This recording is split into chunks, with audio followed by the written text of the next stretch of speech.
Last year, after mastering mystic arts, the male lead Su Tran planned to use his skills to control the elements.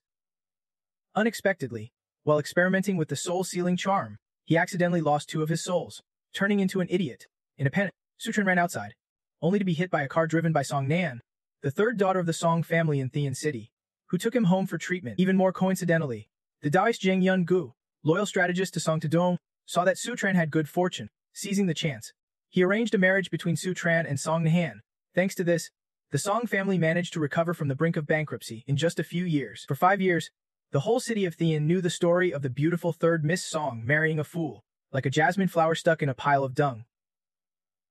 Normally humble, Song Nahan broke tradition this year by throwing a lavish birthday party at the new Hongdin Hotel, attracting many big names from the business world. According to Zhang Yun-go, by the hour of the pig tonight, Su Tran's fortune will run dry. It was clear he had outlived his usefulness. So Song Taduong planned to destroy the bond between his daughter and Su Tran publicly at the party. He even had his eyes set on Dip Thiu Hong, the young master of the Hong Din Group, the city's top businessman, as a replacement son-in-law. But Song Nahan's kind nature meant she did not want this to happen. She had repeatedly urged her father to divorce and quietly let Suo Tran leave, but he refused. So before the party started, Song Nahan gave Suo Tran a large sum of money and told him to leave Thean City immediately after the party and hide well to avoid harm from the Song family. Unfortunately, the soul-sealing charm was still in effect, so Suo Tran remained an idiot, unable to understand anything. Soon after, Dip Thiu Hong appeared at the hotel lobby. Not only was he influential, but he was also quite handsome, showing up publicly at Song Nahan's birthday. Dip Thiu Hong made it clear he was interested in her. In the eyes of Thean City's people, he was the only one worthy of the 3rd Miss Song. After getting out of his car, Dip Thiu Hong noticed another car parked by the hotel, with someone dozing in the back seat. His manager said that was the Song family's 3rd son-in-law. Hearing this, Dip Thiu Hong got a bad idea and told the guards to wake Su Tran up so he could greet him properly. Su Tran was in a deep sleep due to the lost souls. Even when 2 guards shook him hard, he did not wake and just collapsed backward. The scene became a joke among onlookers, mocking Su Tran for sleeping like a pig. Dip Thiu Hong lost patience and did not wait for him to wake up. Just as he was about to leave, the jade pendant around Su Tran's neck suddenly shattered into 2 halves. One half flew toward Dip Thiu Hong, hitting him painfully. Then Su Tran woke up, looking calm and arrogant. "My name is Su Tran. Young master, I do not know why you are looking for me." Dip Thiu Hong's manager was furious, thinking Suo Tran had thrown something at his master. But Dip Thiu Hong stopped him and walked over to Suo Tran himself. "I heard since you became a son-in-law of the Song family, you have never said a full sentence. That last one was probably the best you can do."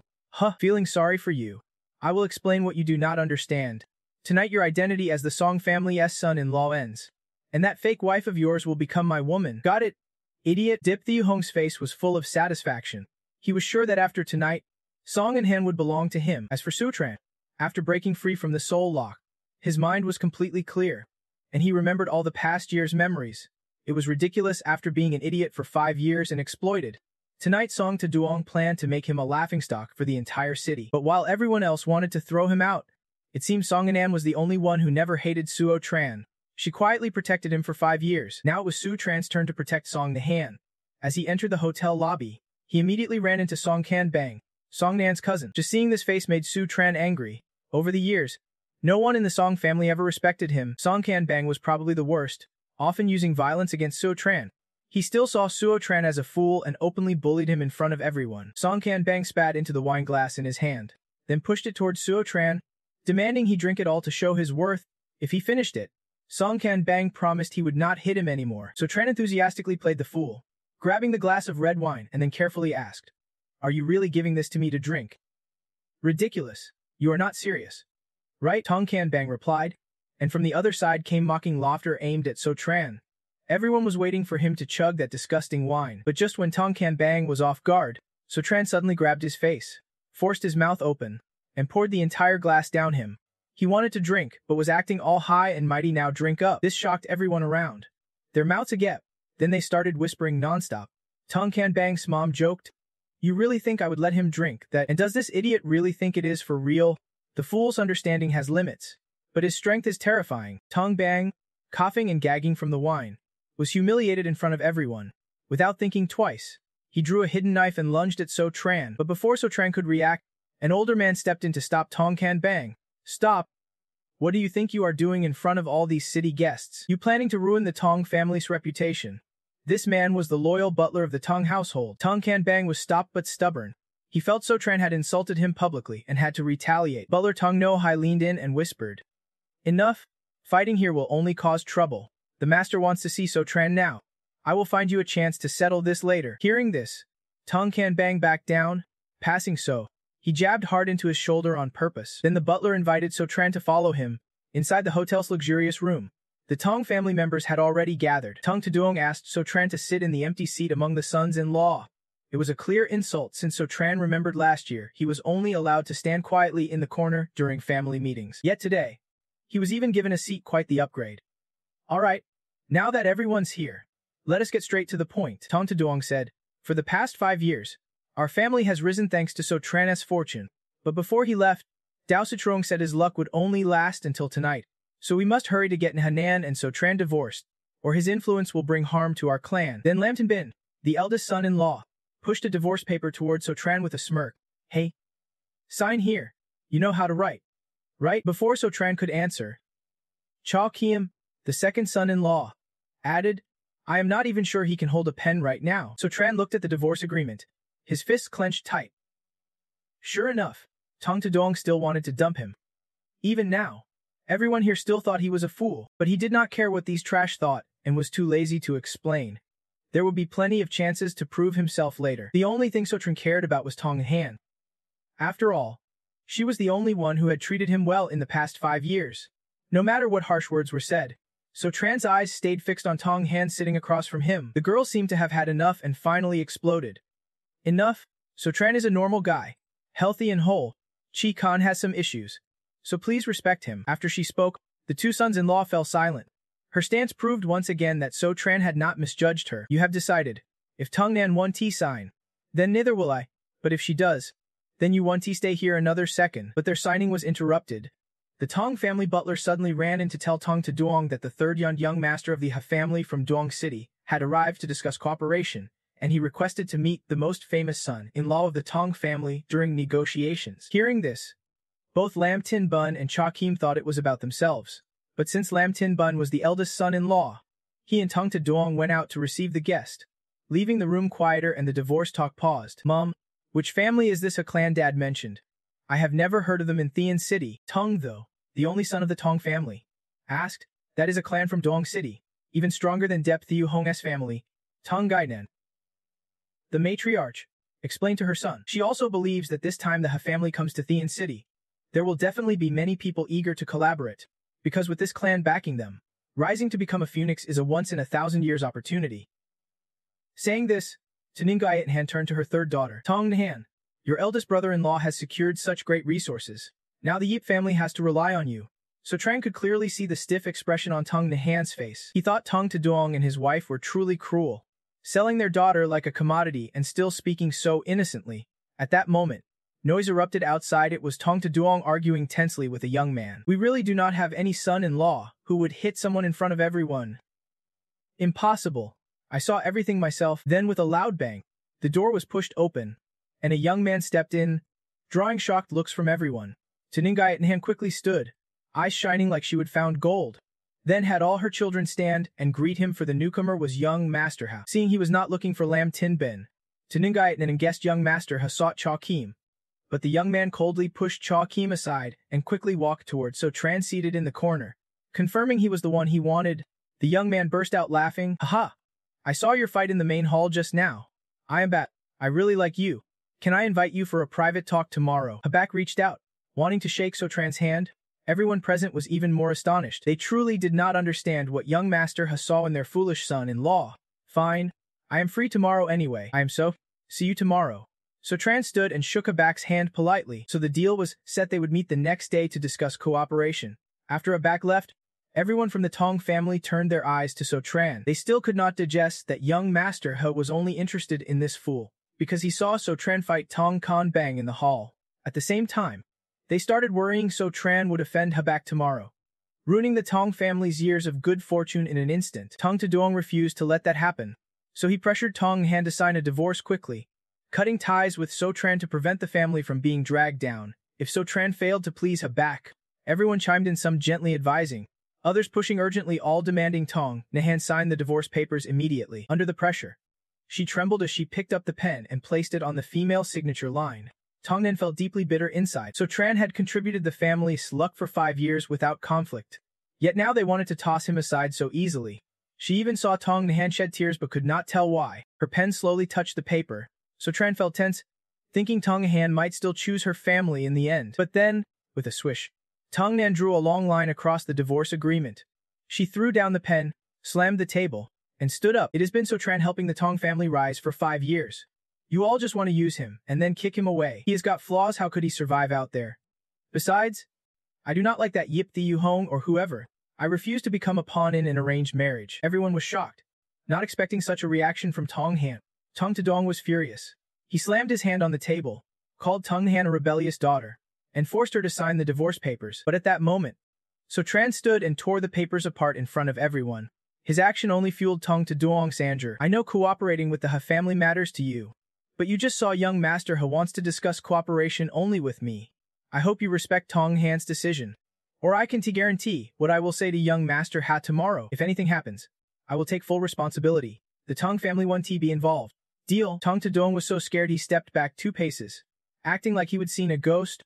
He racked his brain, but could not understand why So Tran suddenly spoke so smoothly. But Lam Tin Bun was not done. He rudely pointed at So Tran's face and challenged. So Tran, who do you think you are? What if you really cause trouble tomorrow? Who will take responsibility? Let me prove it. Another voice suddenly cut into the argument. Since when did Deep Thieu Hong show up here?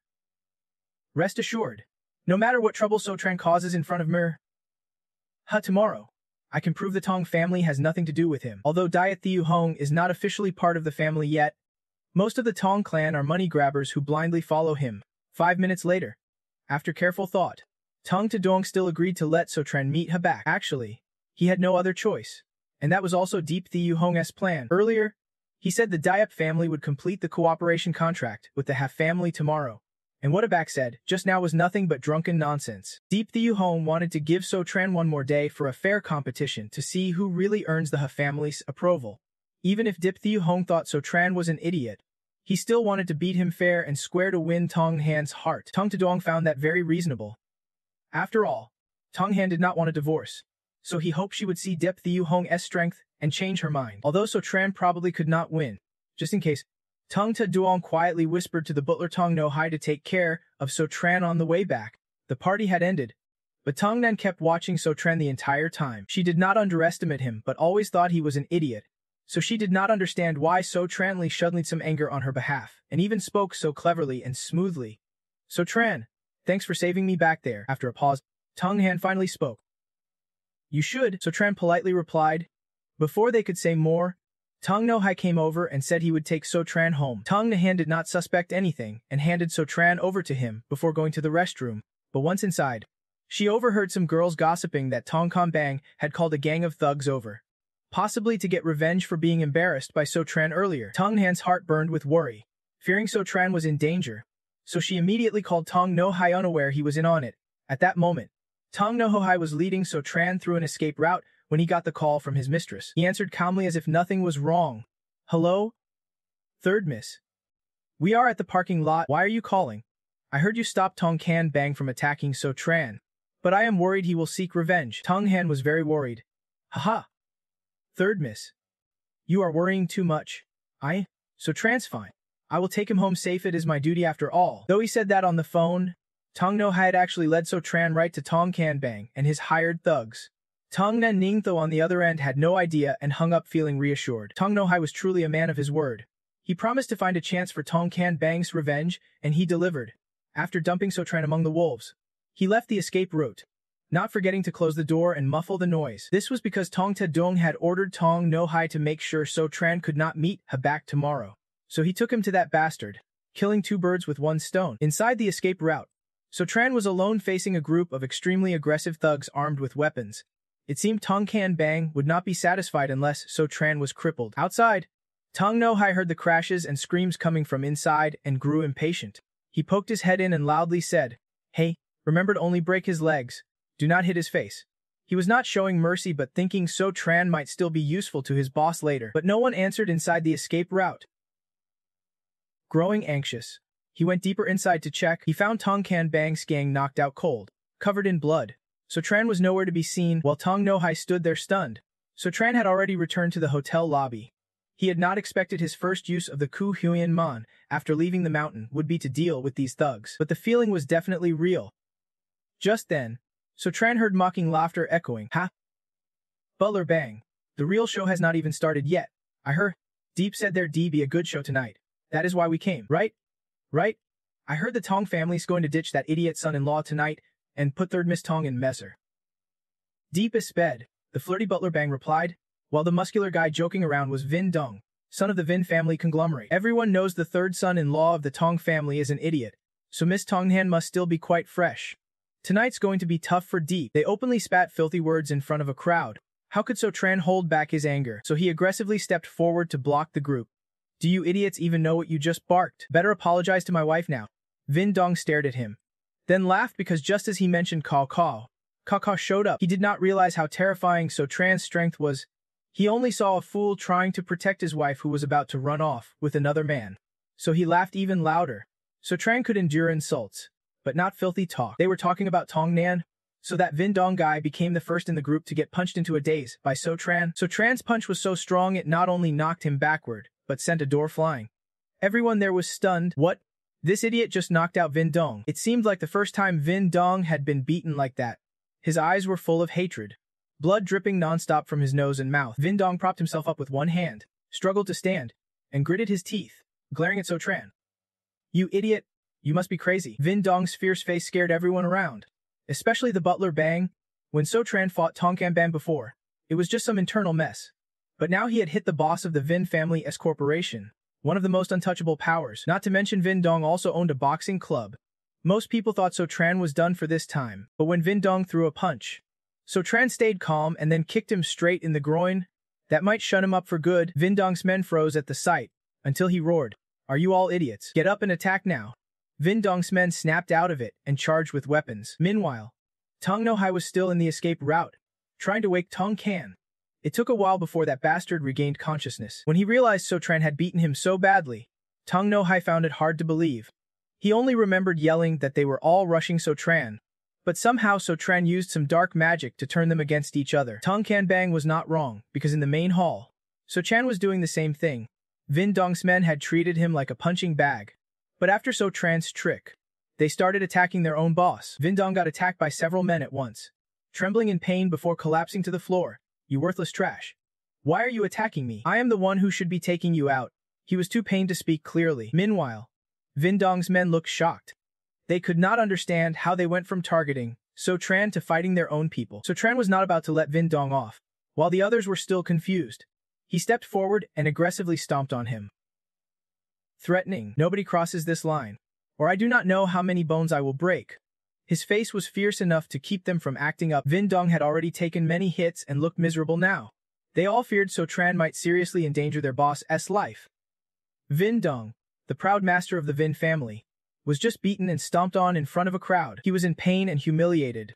But no matter how much he threatened with his status, So Tran did not care. He did not care if the guy was some family head or not. He insulted Tong Nan, and if he did not apologize, So Tran could get worse. Saying that, So Tran kicked harder, slamming Vin Dong's face into the ground, humiliating him deeply. He could not understand why this was supposed to be Diet Thieu Hong's turf, surrounded by his men. Yet he got beaten by a fool. He had come to watch So Tran's antics but ended up the laughingstock. If you do not apologize, I will keep stomping. So Tran threatened. Vin Dong clenched his teeth in rage but was too hurt. If the beating kept up, he might break all his ribs. So in front of everyone, Vin Ang had no choice but to shout loudly, "Miss Tungnan, I am." The entire 100-meter radius fell silent, the atmosphere growing even tenser when Asif replied, "Good. So good." They thought they must have heard wrong. The Vin family's hair just got kicked down by Sisfatron, and yet he is supposedly so good, like some mangy dog or cat. The butler Bang turned pale with fear, and the tension only escalated. Then, heavy footsteps echoed down the hallway as Tung Tadi Ding appeared, followed by Tengano Hai and Deep Thieu Home. Suvtron, did not I tell you to go home? What are you doing here? Deep Thieu Hong also stepped up to Butler Bung, asking what had happened earlier. Still shocked, Bung stammered out the events that just unfolded. Deep Thieu Hong glanced over and saw Vin Zong badly injured. being helped up by his men, but he found it hard to believe that someone like Sef Tron could knock down a boxing master like Vin Xiang. Could the Tang family be backing Sesson Tron with some power? Old Master Ting, it seems you can even control your own family. Dup Thigu Hong asked coldly. Tung Cutting instantly trembled in fear. In Thin City, the Deep family held the most formidable power. He had hoped to cling to that influence, but now things had turned out like this. Besides, the Tang family's most important project right now was a three-party cooperation contract. Besides the Dipe family, the third party was the Vin Corporation. But now, their young master Vin Keng had been beaten badly by Tang Tijing's obedient son-in-law. Dipe Thiku Hong threatened that the Vin family probably would not be in the mood to cooperate anymore. Tung Ti-dung felt faint and increasingly believed the words that Tois Trenong had said earlier were true. When Citron's luck hits rock bottom, disaster follows for the Ting family immediately. So Tung Deng hurried up to Vin Xiang and, ignoring seniority, bowed deeply before him. Master Vin, on behalf of the Ting family, I apologize. Whatever compensation you want, just say it. Our family will sincerely apologize. Vung snorted coldly, saying he would not accept the Tinkong family essence sincerity. They clearly had no intention to reconcile. Then he turned to Suf Tran and warned that if he walked home safely tonight, his name would be written backwards. At that moment, Tung In Han arrived, having originally planned to leave but drawn by the chaos in the lobby. She saw Suf Tran had just beaten Vin Xiang badly. She was deeply worried, having thought earlier that Tenkan no Ho Hai had taken him home safely. But now this mess had erupted. When Deep Thiu Hong saw Tung In Han, a wick thought crossed his mind. He felt that from now on, he did not even have to lift a finger. Plenty of people in Thane City wanted Sif Trunken dead at any time. Then he comforted Vin Xing a bit, though in reality he was pouring fuel on the fire. After speaking, he turned back to Ting Ti Dijing, hinting clearly, Old Master Ting, the birthday party's already this rowdy. Why not end it early and go home? As for who you should bring back, I think you know best. Tung Taeding, having fought in business for so many years, could not misunderstand such a clear hint. He immediately dispersed the crowd, ordering the Deep family to return to their villa, but made Su Tron take a taxi home himself. Before Steve Tron could panic, Tung In Han's face turned pale. Dad, telling Su Tron to go home alone is basically asking someone to kill him. Nahan Han, what nonsense are you talking about? I am not sending him home to get killed. I gave him one more day as a member of the Teng family. If he returns safely tonight, I will personally welcome him and throw a banquet to cleanse his name. Tung Ta Dung replied coldly. Beside him, Lum Tin Bi eagerly supported his father-in-law. That is right. It is thanks to me. Daipi's mercy today. Otherwise, Sutron would not have had this chance. If he really makes it home safely, Big Brother will personally pour him tea. What do you think? Tung In Han trembled with anger. Sutron caused such a huge disturbance just now. If left alone, he would definitely be targeted again. With Tung Dun and Lem Ten Bun like this, it was clear they wanted him beaten to death on the street. Seeing the Tung family's antics like a chaotic play, Ving was secretly pleased. He wiped the blood off his face, then started clapping loudly. Haha! All right. I did not expect the Tenking family to show this kind of sincerity. I admit I was petty just now. I agree to continue our three-party cooperation. Good. Tomorrow I will come to the Teng family to pick up Miss Tung In Han and head to the Aish family to discuss cooperation. When we succeed, I will also let Miss Teng take over part of this plan. Dup Thigu Hong added, although Tong Tadong is older, he only knows how to grovel and flatter these two young masters, constantly nodding and saying thank you. Then the Tong family left without anyone paying attention to So Tran. They even felt satisfied, thinking this would be the last time they would meet. If you ever need money, just send me a dream. I will burn more for you. Lam Tin Bun's hearty laughter echoed down the street, leaving only So Tran behind. But he did not expect Tong Han to stay for him. Not only that, she grabbed his hand, wanting to go back together. To Tan, as long as the divorce papers were not signed, they were still married, and she had a duty to protect So Tran when he was in trouble. Seeing this, Tong Tadong got annoyed. He wanted to chase after and drag his daughter home, but was stopped by Dep Thiu Home. I love watching my prey struggle before it falls into my hands. In the end, Tong Nen went back with So Tran, but Tong Do came along too. He did not want to be there either, but Tong Tadong forced him to come to protect his sister. Tong Do looked bitter. Says, why are you being so stubborn? You know So Tran's situation right now. Tong Han replied sadly. She obviously knew So Tran had angered Vin Dung. Now his forces were hunting So Tran all over the city, but she still could not abandon him. So Tran, why did you hit young Master Vin? Tong Do asked again. Because he insulted me. So Tran replied bluntly. Who can stand his filthy mouth? I have insulted you for 5 years. Why have you never hit me? Well, I can beat you. So Tran answered. Tong though, you are speechless. Out there, It is all about power no matter how strong you are. Without power you are just weak, Tong Tho complained. Tong and Han thought her brother made a good point. This marriage could not continue. But at least she wanted to get So Tran out of Thean City before the divorce to keep him safe. But that was not going to be easy. The Vin family's cars were already chasing hard behind them. Even knowing Tong Han and Tong Thu were in the car, they did not hesitate to speed up and ram the back of their vehicle. Tong Thu gripped the wheel tightly while Tong Han urged him to shake off the tail and get out of the city. Unexpectedly, So Tran, who had been silent, suddenly spoke up. Tong Thu, let me get out. As long as I am still in the car, they will threaten you both. If I get out to lure them away, you two can get home safely. Tong Nan quickly grabbed So Tran's hand. You are crazy. If you get out now, they will kill you for sure. But Tong Thu was not as stubborn as his sister. After a sharp swerve, he stopped the car. As soon as So Tran got out, Tong Thu quickly locked the doors to keep Tong Han from chasing after him. The Vin family had about 5 or 6 cars. Seeing Tong Thu stop, they stopped too. Vin Dong sneered at So Tran getting out. You are a coward who runs away from his wife. But little did he know the forest edge outside the city was where So Tran was testing his strength against them. Behind Vin Dong was also Dip Thiu Hong. Coming to watch the show, their men quickly chased after So Tran. Tong Nan in the car was anxious, begging her brother to open the door. She wanted to negotiate with Dip Thiu Hong, but Tong Thu refused. He was here to protect his sister, not some outsider like So Tran. Unexpectedly, Tong Han was firm. Though, you go save So Tran. I will try to talk to Dip Thiu Hong. Maybe there is still time. If anything happens to So Tran, I won't accept a brother like you anymore. Finally, Tong Thu gave in and reluctantly got out to chase So Tran, though terrified. Tong Nan stepped toward Dip Thiu Hong and Vin Dong. But before she could plead, Vin Dong struck first. Miss Tong, let me be frank. You know fingerprints can sign papers, right? Tonight I am taking that fool's life, then using his prints to finalize the divorce. But if you agree to marry my Deep, I will have mercy and let So Tran live as a cripple. Tong Han was speechless. Do not fish in troubled waters. And that is illegal. Do not mess with me. Just as Tong Han finished speaking, Dip Thiu Hong lunged forward, pinning her against the car with a fierce glare. Enough talk.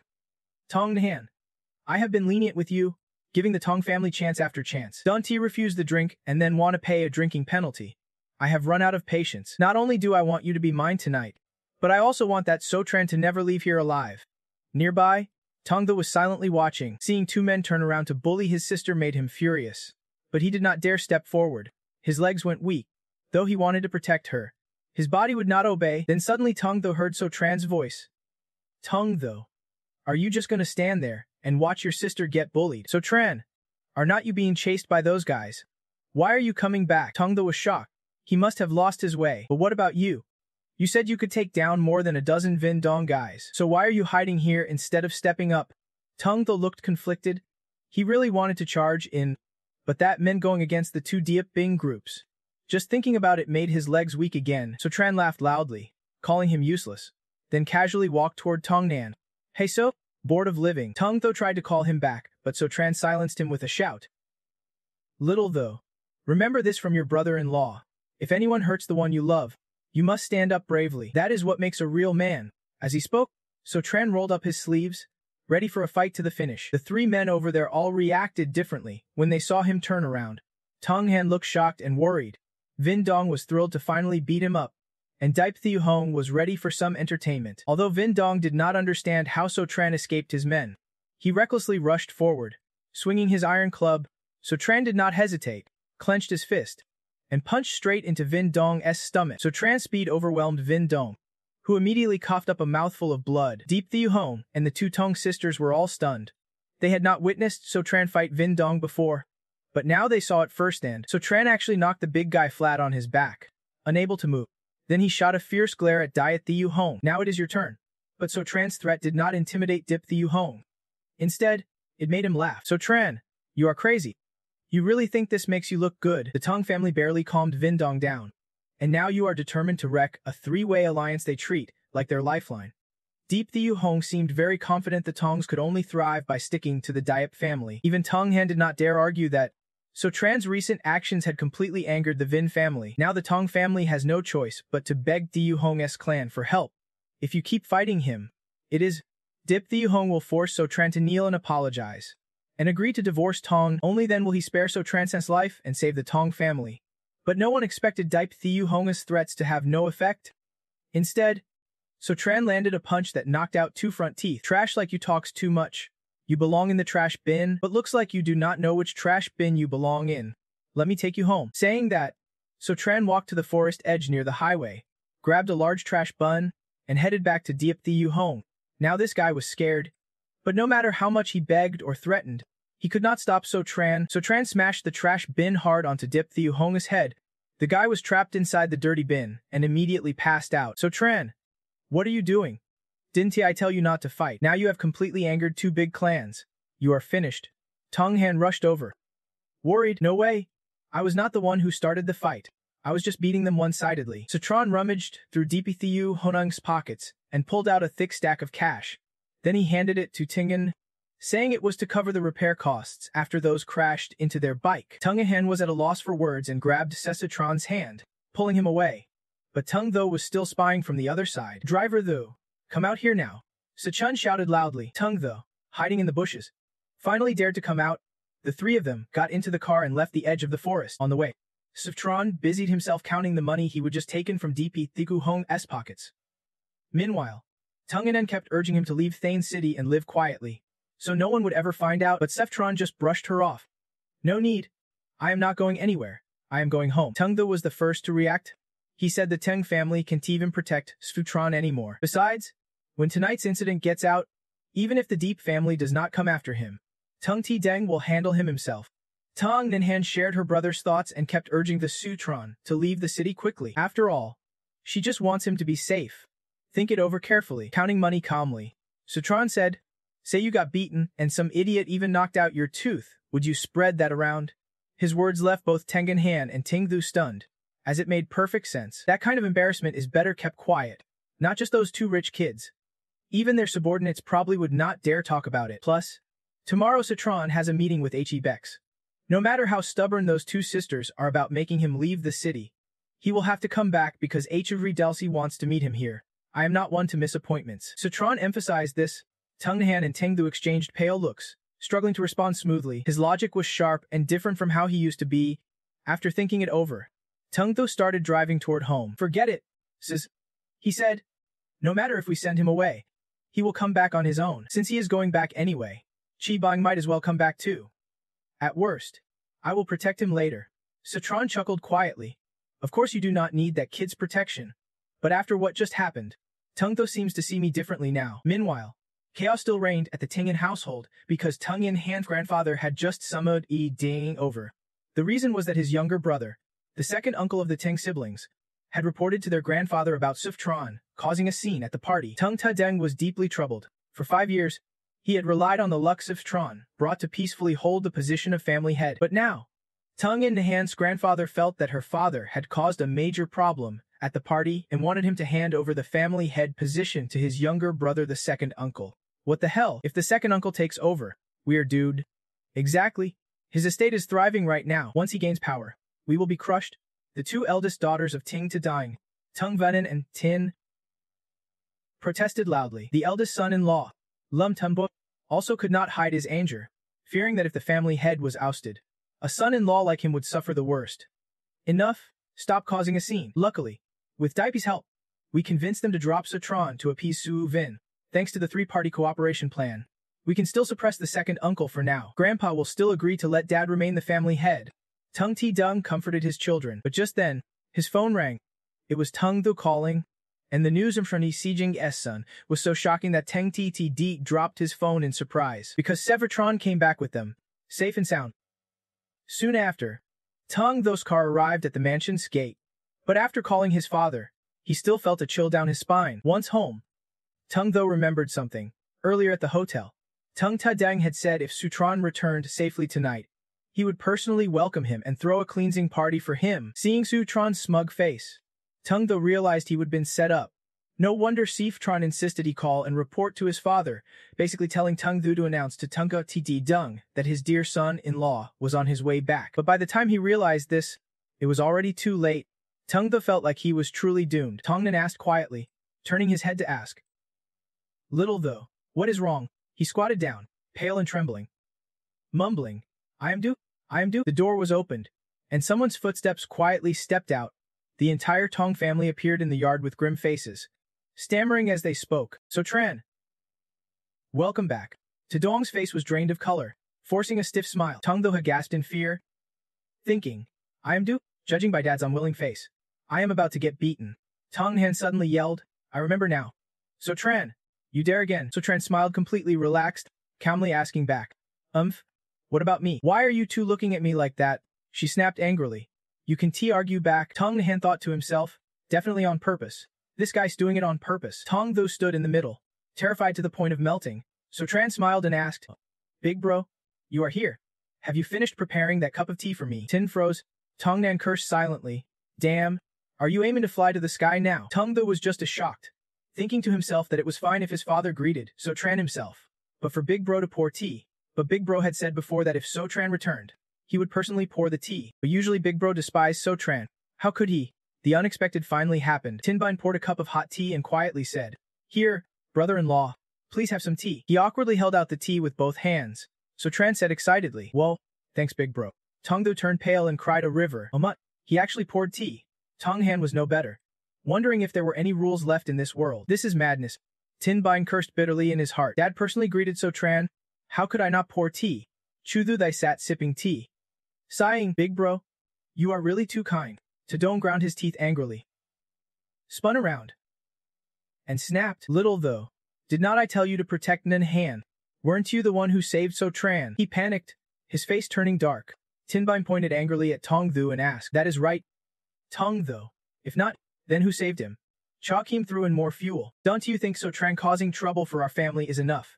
He was scared and quickly waved his hand, thinking, Doomed, it is finally time to settle accounts. Tong Nan firmly stepped in front of Tong Thu to defend him. I know So Tran coming back sounds hard to believe, but it really has nothing to do with little Thu. He added support. That is right, I was only protecting her then.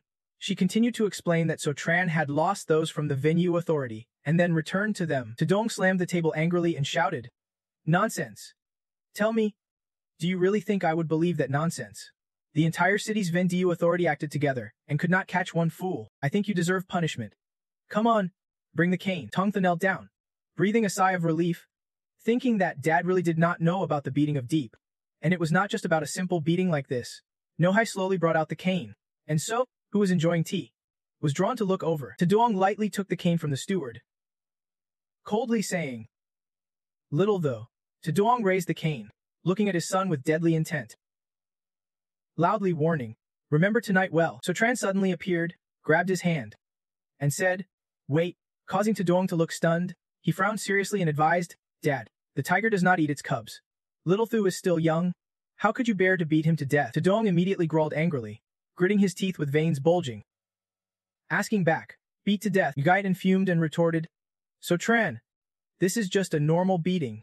No one will die. Tinbine happily sneered. Good. Very good. All these years at home, never seen anyone dare to interrupt a beating. Cha Kim kept chiming in. That is right. Such rebellion. Clearly So Tran wants to die crazy. Tong Han worriedly stepped up to advise him. So Tran, step back. Tong Thu also spoke up. Step back. Do not embarrass yourself. It is just a beating. Tadong clenched his teeth, grimaced, took a deep breath, and said, He is rebellious. I really think So Tran's rebelling. Without hesitation, he raised the cane. Seeing his daughter fiercely defend So Tran, Tadong shouted loudly, Nahan Han, do not protect him. How dare you block the beating? Dad sees you want to be punished too. She shouted helplessly. He decisively swung hard at you, but So Tran gently grabbed his wife and jumped up to dodge it. Dozens of needles fell from Tadong's whip, clinking sharply on the ground. His face immediately changed color. Tadong froze, wide-eyed at what was happening. The needles were still stuck on So Tran and his wife. He coldly questioned, Look, if he did not want to kill Tiyuthu, why would there be so many needles on that whip? Everyone's eyes were on the floor. Everyone showed shocked expressions. Tong Thu turned pale, panicked, fell back and asked, Dad, why are there so many needles on the whip? Didn't you want to kill me? Tadong scrambled to respond. Damn it! Why would I do that? Ngayat Nanhahai rushed out to see her son and exclaimed, Why are there so many needles on this whip? Is someone trying to hurt Tiyuthu? He immediately turned to blame someone. Tanghai, you were supposed to watch over this whip. Nohai awkwardly hurried to explain, Master, I did not know this whip was always kept in your study. I just went to get it just now. Tadong gave him an intimidating look. Are you saying I am the culprit? Your clueless comment almost got my son hurt. You should be punished. Sinbin said seriously. Dad, we think So Tran is suspicious. Why can't anyone else see the needles but some fool like him can? Cha Kim quickly added, that is right. Maybe he hid the needles inside the whip. Miss Tong agreed. I think it is very possible. So Chan laughed and said, are you all blind? Not only do I see needles on the whip, I also see poison on those needles. Tudong instantly froze. He nervously asked, what poison? Sinbin pointed at him mockingly. I think your brain is broken. You really think someone would dare kill Tong Thu right in front of us? Ngayatnan wiped her tears and said bitterly, our Tiyutha does not have many enemies like you do. Tong Lin quickly chimed in, that is right. She barely finished before Tudong cut her off, shouting, enough. It is better to just release him. Tudong handed the whip to Nohai and Jia Len. Quick, take this whip to Master Than Fong. He is a disciple of Master Tru. He will definitely know if the needles are poisoned. He quickly took it. Yes, Nohai hurried back in, stammering the news. Dad, Master Than Fong checked it already. He said the needles are indeed poisoned, and it is deadly poison. Tudong exclaimed in shock. What? He paled and collapsed into a chair, realizing it was not someone trying to harm Tiyuthu, but someone using him to kill Tiyuthu, who could be so cruel. Xinbin lost control and shouted, Dad, it is fine if Sotran saw the needles, but how could he see the poison? And Gayatnan immediately added, exactly. I think there is a 90% chance he is involved. Cha Kim confirmed. I think it might be him trying to poison and kill Tong Tho. The three argued eagerly. Dad, arrest Sotran quickly. The interrogation bureau will get to the bottom of this. Right, Dad? Tong Nan trembled with anger. You all Tudong could not hold back and shouted, enough, this has nothing to do with Sotran. Hearing this, everyone gaped in disbelief. Tudong sighed helplessly. If Sotran had not spoken up, Tiyutha would be dead. You really do not know who is loyal. He turned and walked away, coldly ordering, dismiss everyone. Sinbin tried to call after him but was ignored, so Chan's dad hesitated before speaking. Thank you, Dad. Tong Lin gave up and reminded, let it. Sinbin cursed under his breath. Lucky idiot. Tong Tho stood up and surprisingly called out, brother-in-law. So Tran immediately turned around. He suddenly knelt and bowed deeply, saying, thank you. Everyone around was stunned by this gesture. Tong Tho cried with emotion, trembling. I do not know how you knew, but thank you for saving my life. I have been disrespectful to you these past 5 years. I want to apologize. Sinbin held his head, mouth agape, thinking, what? Tong Tho again. So Tran happily helped him up and replied, it is nothing. We are family. Night fell. The moon rose high over the Tong family garden as Tudong's voice rose. Tiyutho, you are not mad at me for tonight, are you? He answered comfortably, it is nothing. I am sure someone else wants to harm me. He sighed. Dad's at fault too. But there is something I want to ask you. Seriously. Tell me how exactly Sotran returned. With Vin Dong's power, he could not have come back so easily. You have to be honest with me. Tong Thu immediately turned pale and hesitated. This matter, Dad, it is pretty intense. I have to ask first, do you have high blood pressure or heart disease? Tudong froze at this question, then let out a heavy breath and shouted, have I ever had anything like that before? If you have got something to say it now. He trembled, stammering. Back then, even though I could be easily saved, my brother-in-law insisted on fighting with Vin first. He beat him up, then punched him in the stomach to knock him out. Guess what? Deep Thiu Hong could not do anything. He went crazy cursing, but my brother-in-law ignored him and said, heaven did not make Sotran a coward.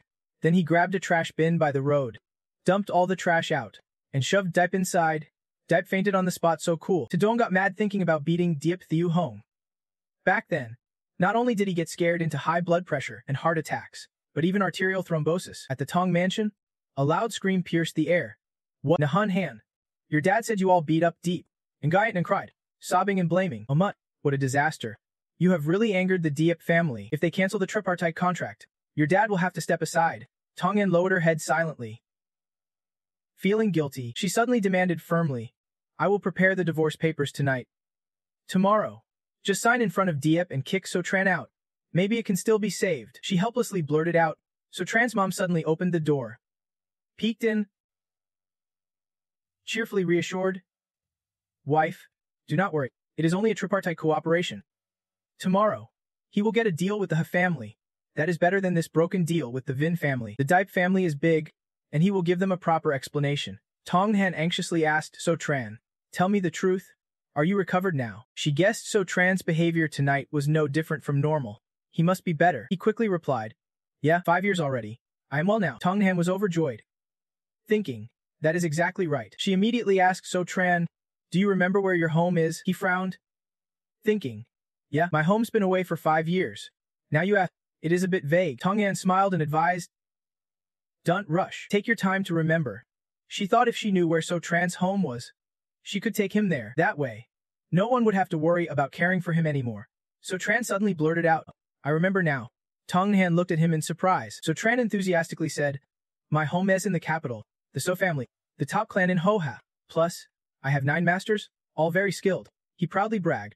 They can do anything, from heaven to earth, and even teach me Kaiman divination. She felt disgusted and thought to herself, looks like I overthought it. So Tran's illness is not getting better but worse. Tonghan sat down and said, forget it. So Tran, tell me how you feel this year. He quickly replied, how I feel this year? Yeah. He said his biggest feeling was that she looked at So Tran with pity. He thought So Tran at the Tongs this year can't express his feelings. He must have endured shame, pain, and coldness. Surely he wants someone to confide in, since he has been alone all these years. Suddenly he pointed at her face and said, it is your wife hogging the bathroom but not using it. You are next to a good radish like me and do not take advantage. Tongnan angrily shouted, eyes red. Get lost. Who are you calling a pig? So Tran quickly comforted. Wife, do not be mad. I was just giving an example. She got even angrier and cursed at him. You are the real dumb pig, not the monkey in the example. So Tran, with a bump on his head, smiled silly, walked out the door, and said, then I will sleep in front of my wife's house first. Tonghan muttered angrily. This guy's got nerve.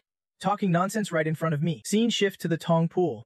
Tongtho leads a lion dance atop some dangerous pillars. So Tran stands by the shore in a cute orange outfit, brushing his teeth and speaking, little though. How come you are excited to lion dance right after what happened last night? He jumped lightly off the pillar in front of him and replied, big brother-in-law, I am helping our family. Only 5 days left until the Kimden City grand opening. If you can win first place in the lion dance competition at the ceremony, it might solve our family's current struggle with relying too much on the 3-party cooperation. So Tran stood there, hands on hips, grinning wildly. Lion dancing can really solve our problems. You are way too superstitious. Tongtho replied helplessly. Not all. He muttered, brother-in-law, finish brushing your teeth before you say anything. Actually, the Kimden City Festival is the 80th birthday celebration of the Hong family's patriarch. The Hong family is the richest in Thean City, even richer than the Diep family. Lion dancing is something Tran really enjoys. Tongtho cheerfully explained, if you win first place in the lion dance and earn Hong's favor, it would be like a fish leaping over Dragon Gate, a huge honor and benefit for the family. But right now, all the elite households in the city are preparing for this event. There are countless strong lion dance teams. You probably do not stand a chance at first place, no matter how hard you have trained so far. So Tran, scooping toothpaste, protested, who said that, isn't it just about grabbing a ball? He took a mouthful of water and then wildly spit it out into the air. The spray was so strong it pierced a red flower tied to a pole, leaving Tongtho gasping. He panicked. Damn, brother-in-law, were you the pay shooter in your past life? So Tran modestly replied, whether I am a marksman or not is hard to say, but I do feel like I am a slave to my wife. Think about it, after all these benefits, if I help Xiao win first place, she will definitely be happy. Tadong watched the 2 sons-in-law arranging the villa gate. He loudly ordered, dress properly and neatly. Deep will be here soon. We need to welcome him with the utmost formality. Tinbun happily chimed in, Dad, look over here. Tongnan suddenly appeared from behind and called out, Dad to Duong and Mom. Listen up. Turning to look at them, she dressed simply but still exuded an impressive aura. Tongnan asked curiously, Dad, why did you call me here? Ngayatnan anxiously questioned. Hey Nahan, what are you wearing? Causing trouble? Tadong, angered, pointed at Tongnan and shouted, didn't I tell you last night that Deep would come pick you up? You better go change into your evening gown right away. Deep will be here soon. So Tran suddenly appeared and spoke up. No need for that, he said. Everyone stared at him in surprise. So Tran, dressed like he was going to the beach, confidently said, Dip Thi Hong is not coming to see us today. Only Hai is coming to find us. Tadong cursed loudly in anger. So Tran smirked, are you crazy dressing like that? Waiting for Dip to arrive and you show up like this? You are just asking to piss him off. Ngayatnan sighed, holding her head. I am about to have a stroke from anger. So Tran calmly replied, believe it or not, but I am telling you Hai will come. He does not like formal, boring stuff like you guys do. Since I beat Tong Can Bang, I figure he likes me and must be a laid-back guy. Tin Bun, decorating the door from above, reminded him. So Tran, stop being cheeky. Dipe is a man of his word in business. If he said he is coming today, he definitely will. Chakim added. Exactly. And Diep already said your Hwon T come, Tong Van said coldly. And we still have not figured out what happened with Kim Dok last night. Tong Lan Ka might scold you. If you are okay, quickly sign the divorce papers and get out. Tong Nhan, trembling with anger, grit her teeth and growled, hey, so Tran just saved Xiao the last night. How can you all be so ungrateful? I am telling you again, I want to accept Deep the Yu Hong. Tong Lan leaned in to whisper. Little sister, you are really knave? Tong Van kept manipulating. Wait until you taste Diep's sweetness. You will definitely change your mind. So Tran stood aside, arms crossed, sneering, thinking, if Diep the Yu Hong could not even handle my ball smash, how is he even a man? No hey, sore from punishment, hurried over to report loudly, is here. I saw his private car arriving. Tadong exclaimed happily. Really? That is great. If Depp is here, he probably does not hate us anymore. Ngaya happily confirmed. Then maybe our relationship with the two Deep Vin families can still be saved. Tinbun straightened his clothes and teased So Tran. Dip's car is here now. Are you still confident Deep 1T come? Cha Kim jumped in and got slapped until his face was swollen. Right? So Tran was confident and smirked in response. Is that? But let me see who actually showed up first. Tadong excitedly reminded the family. Everyone, get ready to welcome Deep. The luxury car door opened, revealing a foot in flip-flops. The person exclaimed. Omut, what are you all doing? I am just here for a visit. Why all the fuss and fanfare? Why is this whole crew acting like clowns? Habak showed off in an outfit just as stylish as So Tran's. He even carried half a watermelon. The entire Song family stood there stunned. Everyone gaped, wondering, why did I get out of Diep's car? Tadong forced a smile and asked, why are you riding in Diep's car? He wondered anxiously what was going on, yet So Tran called it right and even dressed just like him. Habak laughed loudly in delight. Don't you know? I just left Diep's house. His face was swollen like a pig's head. He could not come here, so he sent the car to bring me instead. So Tran stepped behind the two brothers-in-law and said proudly, see, I told you Deep, Nenkan Siyuan could not come, brothers-in-law. Why are you still foolish enough to believe that? They were speechless with frustration. Nohai grabbed his phone and ran off to inform the old master. Old master? The elder just called to invite her to the old family house. Tadong asked in surprise. What? His visit has stirred the elder already. So Tran fell into thought. The old master Song lives year-round at the old family house. Indifferent to the world, but is truly the one in power in the Song family. Song Taduong is just the formal head of the house. Now his arrival may have shaken the elder deeply. Looks like helping his wife secure cooperation with the Ha family is necessary. Habak approached So Tran and asked, the old master Song wants to see me. So Tran replied, take me there. You are the only one dressed properly. He cheerfully extended his hand and said, please. The two brothers-in-law muttered jealous curses behind their backs. Annoying. Tinben lost control and shouted, Dad, do not let So Tran go. I am scared he will even hit us. Cha Kim immediately added, exactly. If we anger the Ha family, we will be doomed. Tadong helplessly reminded, no need. Just let him go. Tinbun and Cha Kim both gasped. What? He explained sadly. Deep's car came, but Diep did not. Clearly, Diep has signaled his hatred toward us. So the three-way cooperation probably won't hold. Now, for the Song family's future, even if it is a distant chance, we can only hope So Tran can secure the deal with the Ha family. Let us. Tinbun still tried to call after his father. Cha Kim stomped his feet in frustration and muttered, damn it. Guess this fool got lucky. At the Song old family house, a voice came from inside. I was just boasting about the Hong family's calligraphy collection earlier. The true power of the Song family. Song Truong then spoke happily. I heard it from Duong City suddenly made a grand appearance. So I had to invite him over immediately.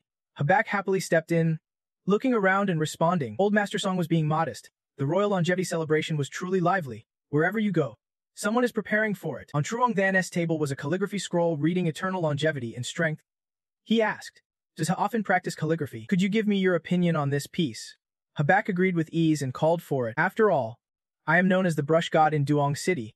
Habak examined it and honestly commented, this writing is strong and powerful.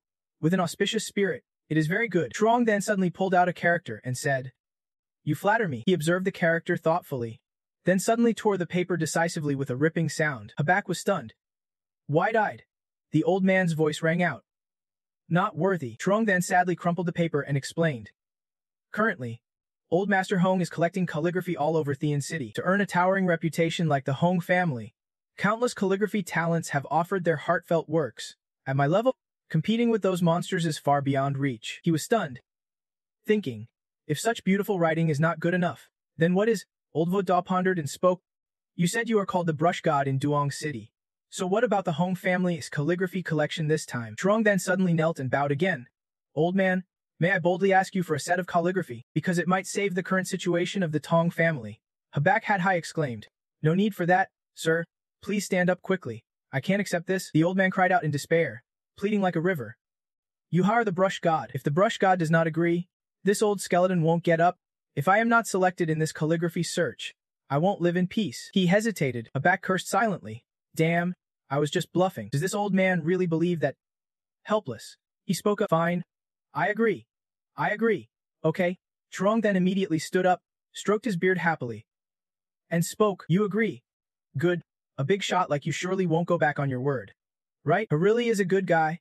Habak thought wide-eyed as he stood up quickly. That old man just now. He forced a laugh, scratched his head, and said, Then please see the old man out first, and have So Tran come in to talk with me. I will talk with him while writing.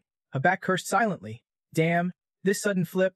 That sly old fox is deliberately using his age to trap me. All right, the old man happily reminded. Then please. Trong then leisurely stepped outside to ask So Tran to come in. He looked for him. He did not hesitate to reply. Yes, sir, Tinbun said confusedly. Damn, he really wants to see him? Cha came and asked curiously. What kind of damn luck is this fool having? So Tran quietly opened the door and greeted. Habak said happily. So Tran, you finally came. I just bragged in front of the old man. Now the old man wants me to write for him. Please take a look and help me see how it is. I teased with interest, surprised that the handsome Polita also had such calligraphy skills. I have to appreciate it carefully. So Tran stepped closer, looking at the words wishing the old man a happy birthday on the paper. Feeling indescribable, his handwriting was as ugly as a ghost's, with ink smudges everywhere. Habak smiled confidently and asked, How is it? Not bad? Right? He laughed helplessly. What? That is not bad. So Tran saw the bad situation and suggested, Why do not I write it? Later. Just tell the old man you wrote it. I was surprised and said, Huh, you know how to write. I mean, how good are you? Better than me? He humbly asked. It is I once studied calligraphy with a master called the Brush Immortal. Habak's eyes shone brightly as he said, Keep it that way.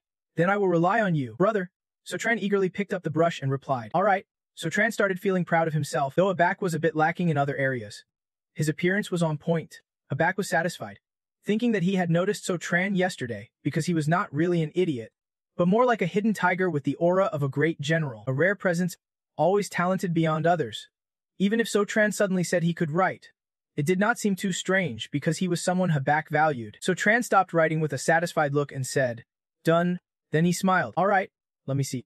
Looking at the chaotic strokes on the paper, Habak stared closely. He completely did not understand. Habak seemed petrified, feeling lifeless. So Tran arrogantly asked, Well, beautiful, right? Helpless. I could only curse silently. Damn, what kind of crab-walking handwriting is this? Feels worse than mine. I trusted the wrong person. Knocking sounds came from outside with an eager voice. Have you finished writing yet, old man? I am dying to see your masterpiece. He nervously sweat and replied, Wait a moment. Habak's face went pale, his hand holding the brush trembling. He thought to himself, if he showed the piece So Tran wrote, he would lose face badly. He had to quickly write another one. So Tran quickly opened the door, catching Habak off guard. So Tran happily invited Truong Than in. It is done. Sir, I finished writing long ago. Please come in, the old man excitedly replied. I have been waiting eagerly. Habak frantically dropped his brush. Truong Than laughed loudly and suggested, Quickly let me admire your masterpiece. He hurriedly hid 2 sheets of paper behind his back, pretending calm as he answered, All right, I am begging you. Habak screamed inside. I am begging you. Damn it, So Tran. Why did you bring this old devil in here? Whatever. Hide So Tran's piece first and bring out my beautiful calligraphy. Although there are spelling mistakes, it is still better than Steve Tron's. Now, raise your left hand. So Chun Niem spoke up. Look, sir, this is the one. Ten Hennick, restrained by you, raised his right hand. This piece was written by Sephatron. His face turned pale as he screamed, Damn it! Wrong one taken. That bastard Su Tron is doomed. He will lose all face in Thien City and must rush back to Diangring City tonight. Truong Than was stunned, speechless, pointing at the writing and stammering, Well, this handwriting is beautiful. Truong Than was so moved by the calligraphy that he burst into tears. No wonder he is the pen master. I have never seen a young person write this beautifully. Truly perfect. His eyes widened in shock. He muttered in confusion, What? You say this is beautiful writing? Still not as good as mine. The old man got lost in every stroke and exclaimed, Beautiful? Of course. It is beautiful. Calling you a pen master is too modest. Look here, it writes the Emperor's grand legacy naturally, with a touch of worldly melancholy. The homophones for Hong fit the spirit of the old master Hong perfectly. Plus it uses a cursive style only the illiterate would not understand. The old master loves this ancient cursive style. If this was entered into a contest, I am sure it would win favor. Hethbide asked with wide eyes. Really? What is he thinking? He wondered. Writing like a crab crawling is worse than mine. How could it compete? He started to cough, then confidently spoke. This is just a quick sketch with my divine pen. Just the basics. If tongue likes it, then he can take it. HW thought to himself, whatever, as long as I do not lose face. Let us change the subject. Trong then replied, all right, thanks for the gift. But you have not signed it yet? How about I watch you right here? Estebaisi's face immediately darkened. He cursed silently. Right again. That old man wants me to lose face today. Befik forced a smile. Hesitating. Suddenly, he came up with a way out. I want right. Signing means I own the piece. Better let Sutron sign it. Actually, I want to gift the writing to him. Trong then said in surprise. What? The old man began to stammer. Are you sure you are giving it away? Trong then asked. Confused. Such beautiful writing, and it is not for me. Hevbai laughed confidently. Sure. He muttered. If Sufchan writes, no need to show the name that is truly generous and clever. Sutron whispered. Then I dare to write like that? The old man hurriedly stopped him. Sutron, you know how to write properly. Right? Akhudhihu encouraged him. Yeah? Just right. I promise you will do it properly. Then Sutron signed his name on the paper. Trotang then trembled, thinking to himself. Write properly. Both are young. So why such a big difference? The slow, crab-like writing Hikid must have been Sithatrons. Very good student. Ev really cares about others' face. Efbik stood aside, gave Stron a thumbs up and complimented. Well done. He reminded him. All right, it is not early anymore. Let us start discussing cooperation. Lil Unda wondered. What cooperation? Could H really want to talk about cooperation? Trying then agreed. Okay, then let us talk. Suvtron, if you are free, step outside first. Buck suddenly said coldly. Tung, I mean to discuss cooperation with E-Tron. Could you please step outside? The old man was startled, spun around, and exclaimed. Traving then blushed deeply and quickly replied, all right, you two talk. The old man was embarrassed, realizing they were not looking for him. I am the oldest in the Ting family. So embarrassing. Then Tranjang then had to open the door and step outside, leaving them privacy. He was very shocked. Tadang asked worriedly, Dad, how are you? Trachang then pondered. It really seems Aid is not here to discuss cooperation. The old man turned pale, his body trembling as he said, Young Master Hai is discussing a private cooperation with Sotran inside, and he even gifted Sotran a masterpiece calligraphy. Thanks to Sotran's blessing this time, our Song family has a chance to win favor from the Hong family at the ceremony. As soon as he finished, everyone from the Song family turned around with wide eyes and open mouths, shouting, What? Inside the room, Abak spoke up. All right, Sotran. Well, I appreciate the favor. I want to give you this cooperation opportunity easily. Let me be clear. Before coming to the Song family, I already discussed cooperation with Dip Thiu Hong. We talked quite a bit. And honestly, if I had to choose one side, the Diep family is slightly better than the Song family. So Tran fully agreed with his opinion. That is right, Abak continued. I still have one foot in the Dip Thiu Hong family. I said if I do not give them an answer by noon, they will sign the cooperation deal with the Deep family on my behalf. That means you Song family only have a few minutes left if you want the Hong family's favor. Next, I will ask you a few questions. If your answers please me, he tapped lightly on the chair. So Tran listened intently. Abak explained. If I drop the Diep family and choose to cooperate with the Song family, fine. But if your answers do not satisfy me, but I must decline the Song family's offer. Simbin got angry and slammed the bowl shouting, Damn it! Why does young Master Ha want to discuss cooperation with Sotran? Judging by how much young Master Ha likes Sotran, does not that mean he will just casually cooperate with him? Chalkia's mood was not much better. He added, if Sotran gets the cooperation deal, how can we kick him out of the Song family? If we do not get rid of Sotran, his luck will harm us. Taduang was trembling, sweating heavily, wiping his face with a cloth as he said, Young Master Ha won't he just pick a side randomly? Although in Duong City, young Master Ha is known as the useless third son. It is not because he is lazy or careless. The man thought to himself, I heard young Master Ha often ask strange questions to partners, and no one has ever answered correctly all these years because young Master Ha is extremely picky about partners. He became known as the useless one in business. If it were old Mam Ho Tuk Chai negotiating, I would still see some chance of winning. But with this Sotran Lo Mang, the odds of a correct answer are almost zero. Abak inside was testing Sotran. He asked, Let me ask you, if someone else stole credit for a major achievement from you, would you seek revenge or endure it? Sotran confidently replied, Let them have the fame and fortune. I do not care. He sighed. That is generous. Abak continued, probing. Then if one side holds power over the world and the other side loves a beauty, which would you choose? So Tran did not hesitate and immediately said, I would choose power over the world. The carriage beside the beauty. Habak smiled approvingly. Good answer. But realistically, how could those two things happen? Give me an answer that satisfies me. Otherwise, our cooperation ends here. He seriously pondered the answer. Outside, the phone on the table suddenly rang. Catching Taedong's attention, he quickly picked it up. Taedong spoke softly. Hello, may I ask? On the other end was Thieu Hong, with a teasing smile. He chuckled and asked, Tung, enjoying life today? The man froze, sweating nervously. Stammering, young Master Deep. Thieu Hong sat comfortably in his chair and asked, I guess right now young Master Ha is discussing cooperation with So Tran. Right? Taedong nervously replied, Yes. He continued to probe, Tung, do you know that young Master Ha has already finished negotiating with me? Excitedly, Thieu Hong announced, I am about to officially sign the contract with the Ha family. Young Master Ha only went to see those guys. The man asked in shock. What? The Ha family already decided to cooperate with you, he said provocatively. Scared, don't worry. I will show you all what the Song family will have to fear later. It is not just about this. See you. As soon as he finished, Thieu Hong hung up abruptly. Taedong hurriedly suggested to young Master Deep, Hello? We can still negotiate. The two sons-in-law anxiously asked. How's Dad? He angrily slammed the table. It is. Turns out young Master Deep got the cooperation deal with the Ha family, so Tran is completely out of chances now. The only way to save the Song family is to marry the heiress to young Master Deep. Taedong urgently ordered, Go get the new divorce papers and bring them here. Today we have to figure out how to marry the heiress to young Master Deep.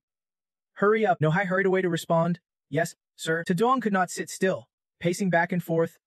Tong Nhan, feeling uneasy, called out, Dad, looks like this time you are really determined. Could it be that I actually have to marry Diep Thieu Hong? Suddenly, laughter and voices echoed from inside the room. All right, let us decide on that. Everyone from the Tong family focused their attention on that room. Thieu Hong smirked slyly. The Tongs are blind fools. Just wait and see how I punish you later. His door suddenly opened, and Tai Dong stepped in with a voice. Diep Thieu Hong warmly speaking.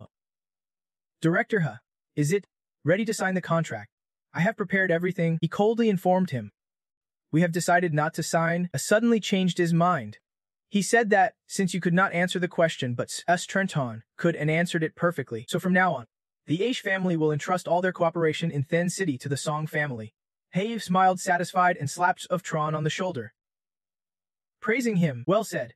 Citron's answer was excellent. From now on, all cooperation of the Aichi family will be entrusted to the Song family. What does Thieu Hong think? The two of them happily walked out, the Song family and Thieu Hong, though on opposite sides, shared the same confused feeling and exclaimed, What? Taedong asked in disbelief. Really? You are choosing to cooperate with Sephatron? He thought to himself. Had never confirmed cooperation with anyone before.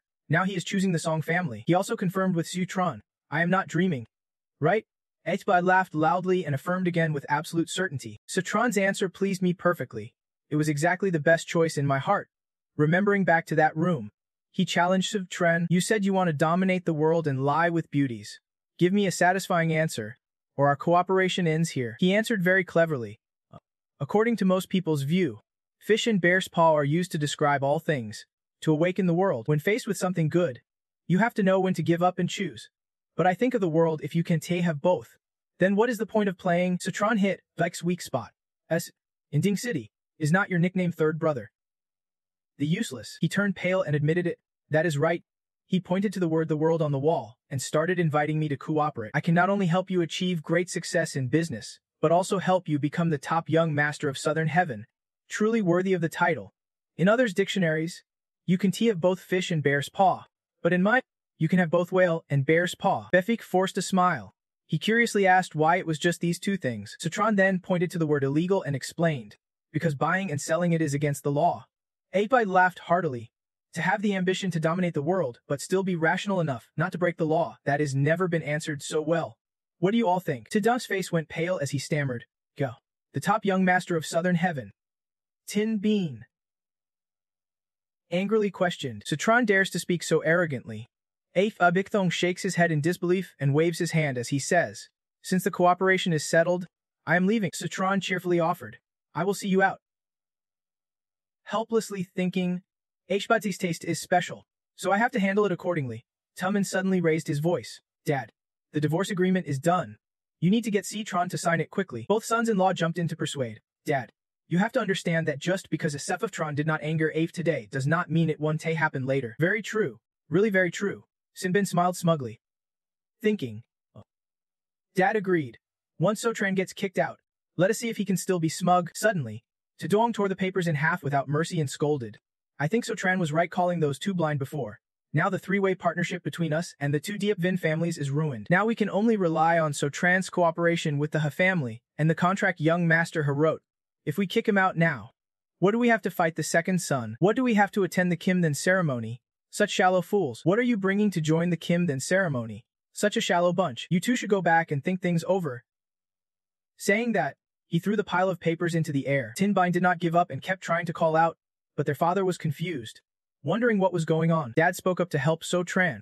Am I dreaming? The red clay ceramic vase shattered in an instant. Angry curses echoed. Damn it! Sotran, it is him again. Thu Hong lost control, throwing everything off the table, including Ting TD. How dare you keep that idiot around to handle my cooperation deal? Fine, starting today, I am officially dealing with Tung Teding. I will make sure he knows this is Thean City, not the He family's city. The sun had risen high, shining on every corner of the Tung family mansion. Tungin unhappily entered the room to report, Sotran, I have finished discussing the cooperation with the Aishi family along with Dad and him. We can go now. He quickly agreed. Okay. Tin Bin and Chiu Kim whispered insults in a corner, thinking it was just one cooperation deal. Yet he is so proud. I hope that Citron never finds peace. Suddenly, a shout rang out. Where's that damn Situtron? Both he and Tungin turned around confused. Tung Ti Deng, younger brother, Tum Unik, stormed in with his fourth son, Tum Un, ordering, how dare you hit my son? Get out here and kneel to apologize. Tin Bean excitedly said. Finally, Karma's here. Chu Kim was thrilled. Uncle's come to cause trouble for Sephatran. Uncle's known for covering for his son. So Trondan's definitely in trouble. Tungin immediately stepped forward to explain. Uncle, I already asked Steftron about Tinkunhan being yesterday. Bang started it. Sotron just defended himself. Mesidung retorted. You believe the words of an idiot. Sotron insulted Bing and offended the two Ven Diape families, putting the clan in a tough spot, now with multiple offenses. He trusts the eldest brother and Dad will punish Tron fairly and strictly, calmly stepping out. He said, Uncle, ask away about the punishment. I will take it all. Sotron grinned slyly. Don't worry. I will try to plead guilty for you. Tinba hurried over to advise Masadine. Wait, Uncle. Just handle punishing Sutron yourselves. Chu Kim agreed. Right? Sutron just got a deal with the Asher family. Talking to Dad is useless. We were about to punish Sutron, but Dad defended him. The man replied in disbelief. How's that possible? Usually, eldest bro and Dad hate Sutron. Also, they usually punish him harshly. Could they really protect Bing by letting an idiot off? And you say Sutron got a deal with the Asher family. Ridiculous. Let me go talk to eldest bro and Dad to see how they will handle Sufstertron. Tadang spoke tensely. It is true. Sutron did get the deal with the Atri family. Trying then stroked his beard calmly, asking, what is the problem? Mesidung's face instantly went pale. Mouth agape. What? Sutron really got the deal. Tadang gently advised, plus, I see Sutron is honest. He never hits first. Troffing then added, yeah, definitely Bung, provoked first. Sutron just defended himself. The two stood frozen, confused inside. What is going on? Sutron clearly hit someone. Yet they are defending him. Tadang sighed deeply, sternly lecturing. Khan Bing. Sutron is your brother-in-law.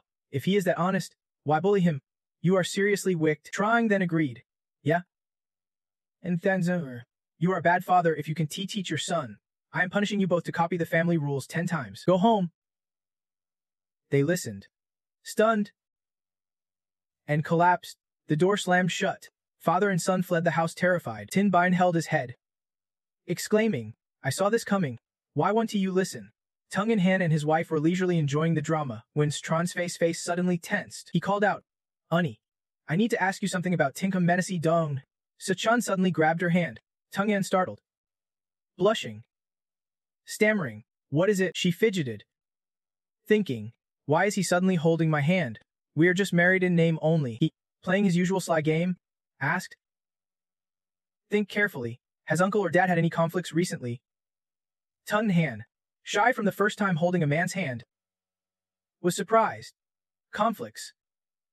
Not directly, but Uncle and Dad have always been at odds since we were kids. Dad and Uncle often clash, Citron quietly poured tea, deep in thought. Looks like I was right. Tayu Thu is Tini Deging's only son. If Tayu the days, then naturally the family headship will pass to Tung a mess dying S side. Maybe the Kimchi incident was done by Tenkan Misi Dungus people. You suddenly turn curious. But why is his wife's face so red? Ting Ven, standing from afar, also wonders. Hey, B? Your head's steaming, are you running a fever? Tung in Han hurriedly denies it.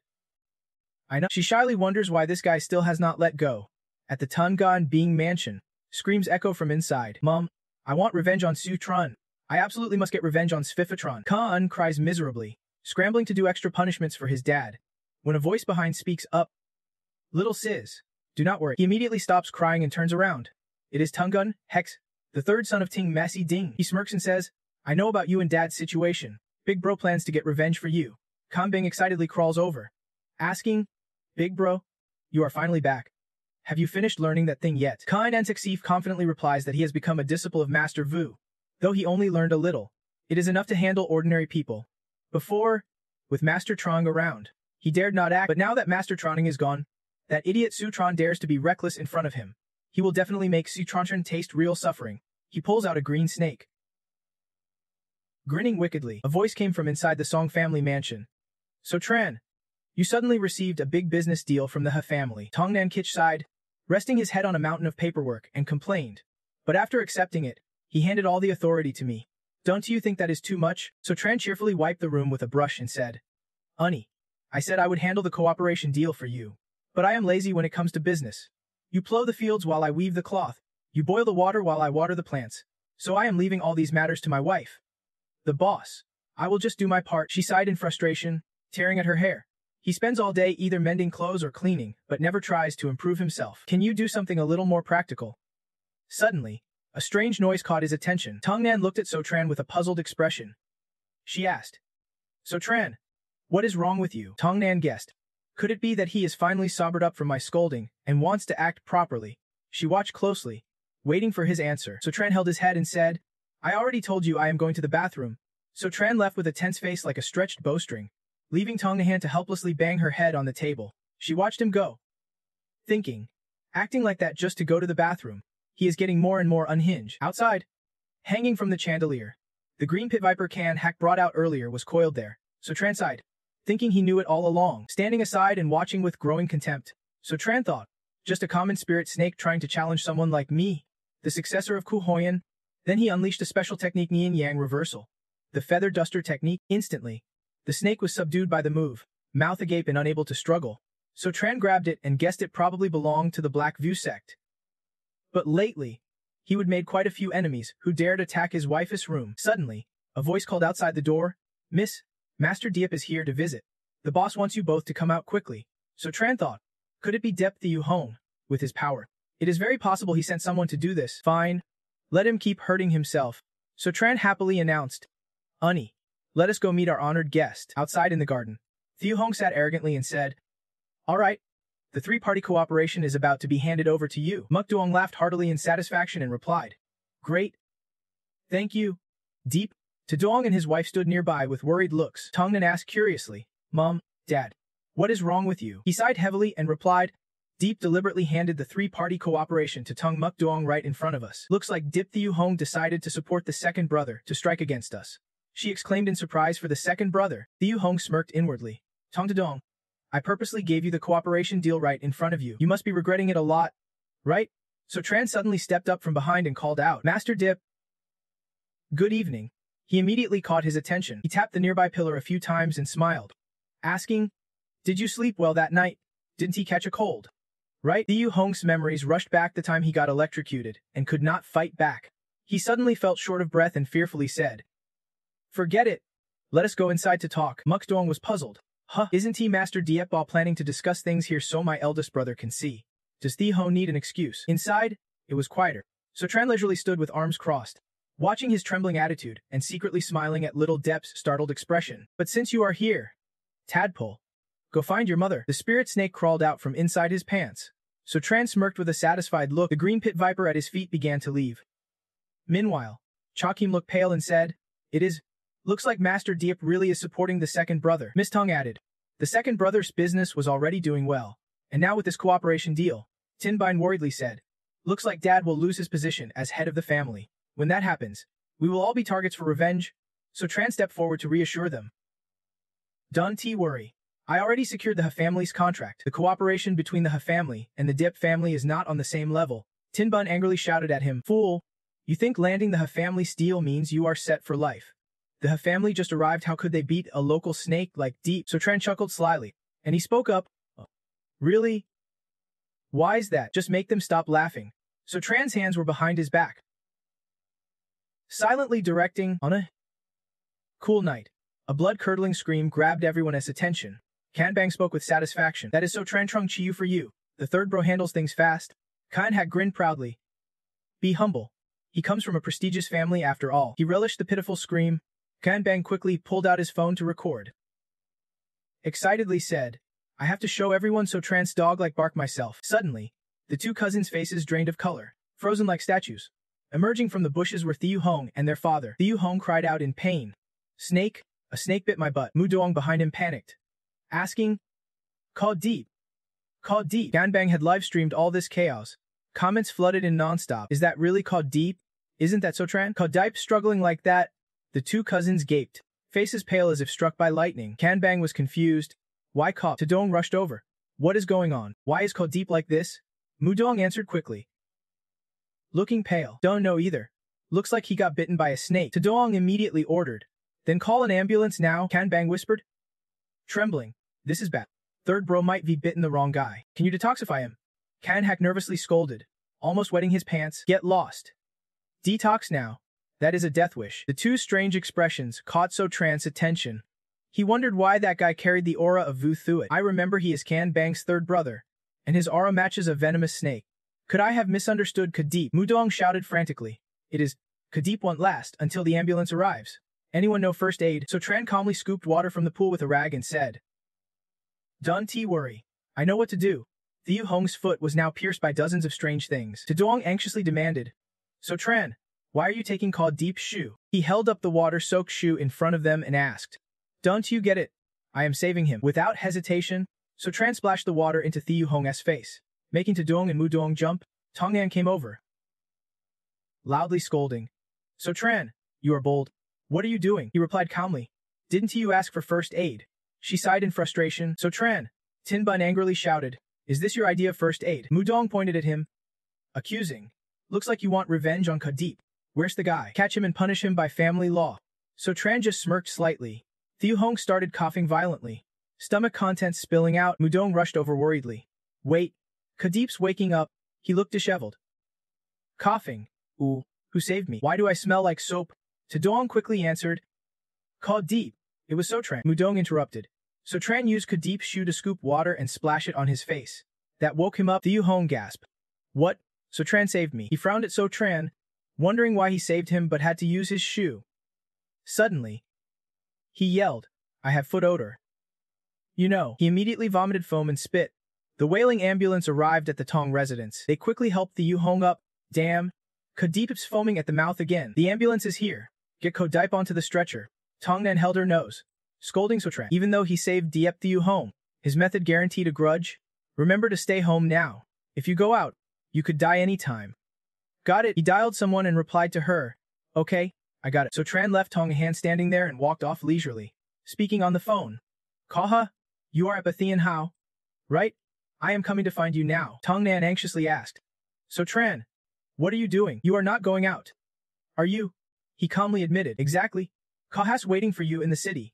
But even Kaha can get out. If you go out, there is a 90% chance you will die, she warned urgently. So Tran cheerfully reassured. Don't worry, wife. We have just secured a contract with the He family. We have to strike while the iron's hot.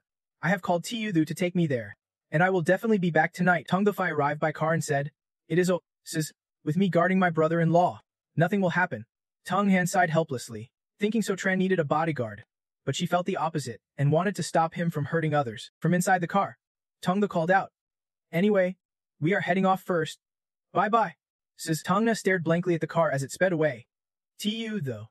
You too. As soon as they left, she frowned in annoyance, cursing silently. Damn it. So Tran is getting more reckless by the day, and Tiyuthu is turning traitor too. Cut to the hospital, where a patient's agonized screams echoed out. It hurts. My body hurt so much. It was Thi Hong lying in the hospital bed. Muk Dong saw this and grew restless. Doctor, can't you figure out what is causing his illness? The doctor bluntly replied, we checked everything and everything seems normal. The cries continued relentlessly, accidentally reaching Vin Dong's ears. The voice sounded familiar. Following the sound, he arrived at the hospital room, and upon entering, Vin Dong was shocked. Deep, why are you here? Isn't your injury supposed to be minor? Thieu Hong grimaced in anger. Gripping the blanket tightly, it is So Tran again. Send someone to cripple him, he must suffer worse than death. The closer Vin Dong got, the more he could not stand the smell and had to cover his nose. What the heck? So Tran got hospitalized because of his terrible foot odor. He kept throwing tantrums, screaming every few seconds. Vin Dong could not take it anymore and turned away. Promising, Deep, do not worry. I will get everyone in the martial arts school to keep an eye on him. If So Tran dares to step outside, we will beat him till he is crippled or dead. Cut to Bathian Hao, where the club's lights flickered and spun endlessly. Ninggo He, Nam Fong, and Habak were enjoying a high moment, served enthusiastically by two cute girls. He loudly proclaimed, here's to a big win. Bottoms up. Habak, looking uneasy, suggested, and hi, what if your old man finds out you are betting on the lion dance contest? Would he be mad? But Ngo Hai confidently boasted, what is there to fear? Relax. A few years ago, a master took notice of me and taught me some skills. Now, my grandfather respects me a lot. Even if he finds out, he won't bother me. Unlike Habak's worry, Nam Fong agreed to avoid upsetting him, so Truck and Hai can make a fortune, and we get a cut too. Hearing this, Ngo Hai laughed heartily. Of course, seeing he is so easy with girls, the two girls sweetly asked, and Ngo, can you show us the skills you learned from that master? Yes, we really want to see. In note, Ngo Hai was hooked. He pulled something important from his pocket and praised the girls. Good question. If you want to see, I will open your eyes. In his hand was a paper figure, smiling fiercely. He introduced, this is a paper doll. If you give me someone's birth date, I write it on here and can control that person. Then he asked a question that made everyone sweat nervously. Who wants to give me their birth date to try it? The pink-haired girl forced a smile to ease the tension. Nam Fong tried to change the subject, raising his glass to invite a drink. Eniga, we should just drink instead. Habak watched helplessly and sighed. Who would give you their birth date with you talking like that? Seeing their strange reactions, Ngo Hai slammed his glass hard on the table and snapped. What is wrong? Don't respect me. Nam Fong tried to calm Ngo Hai before things got out of hand. Eniga, we do not mean that. Habak sensed trouble and turned pale. Damn it! Ngo Hai's show-off streak around women is back again. Guess he won't stop unless he gets results. Just hope So Tran does not come now. Just as he finished, the VIP room door suddenly slammed open. So Tran waved like a friendly pageant queen. Sorry. I am. Just as Kao Thao was mentioned, Habak nervously spat out his drink. The tense moment seemed to vanish. Ngo Hai puffed up proudly. Is this the new friend you were talking about? Habak cursed inwardly. Damn it. So Tran, you really know how to show up at the right moment. Meanwhile, Nam Fong took this chance to use you as bait. The foolish son-in-law of the Tong family has arrived. Are not these his birth details right here? Seeing his suggestion made sense, Ngo Hai agreed. Idiot. Everyone's waiting for you out of respect. Give me your birth date and time. Once I have my fun, I will forgive you. So Tran just arrived and is still confused, so cut me some slack. Ngo Hai replied with a casual smile. Of course. Faced with this, you did not hesitate to ask straight out. Hey, are you crazy? So Tran found Ngo Hai ridiculously rude, asking for his birth date right off the bat. Do I even know you? Forgive me. Are you some kind of Buddha? Suddenly, the whole room fell silent as if in a temple.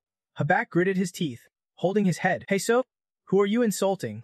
I told you to come meet the big shots and earn some credit. Not to start fights like this. Then Habak stepped in to calm things before it got worse. Ninggo He, So Tran is my partner.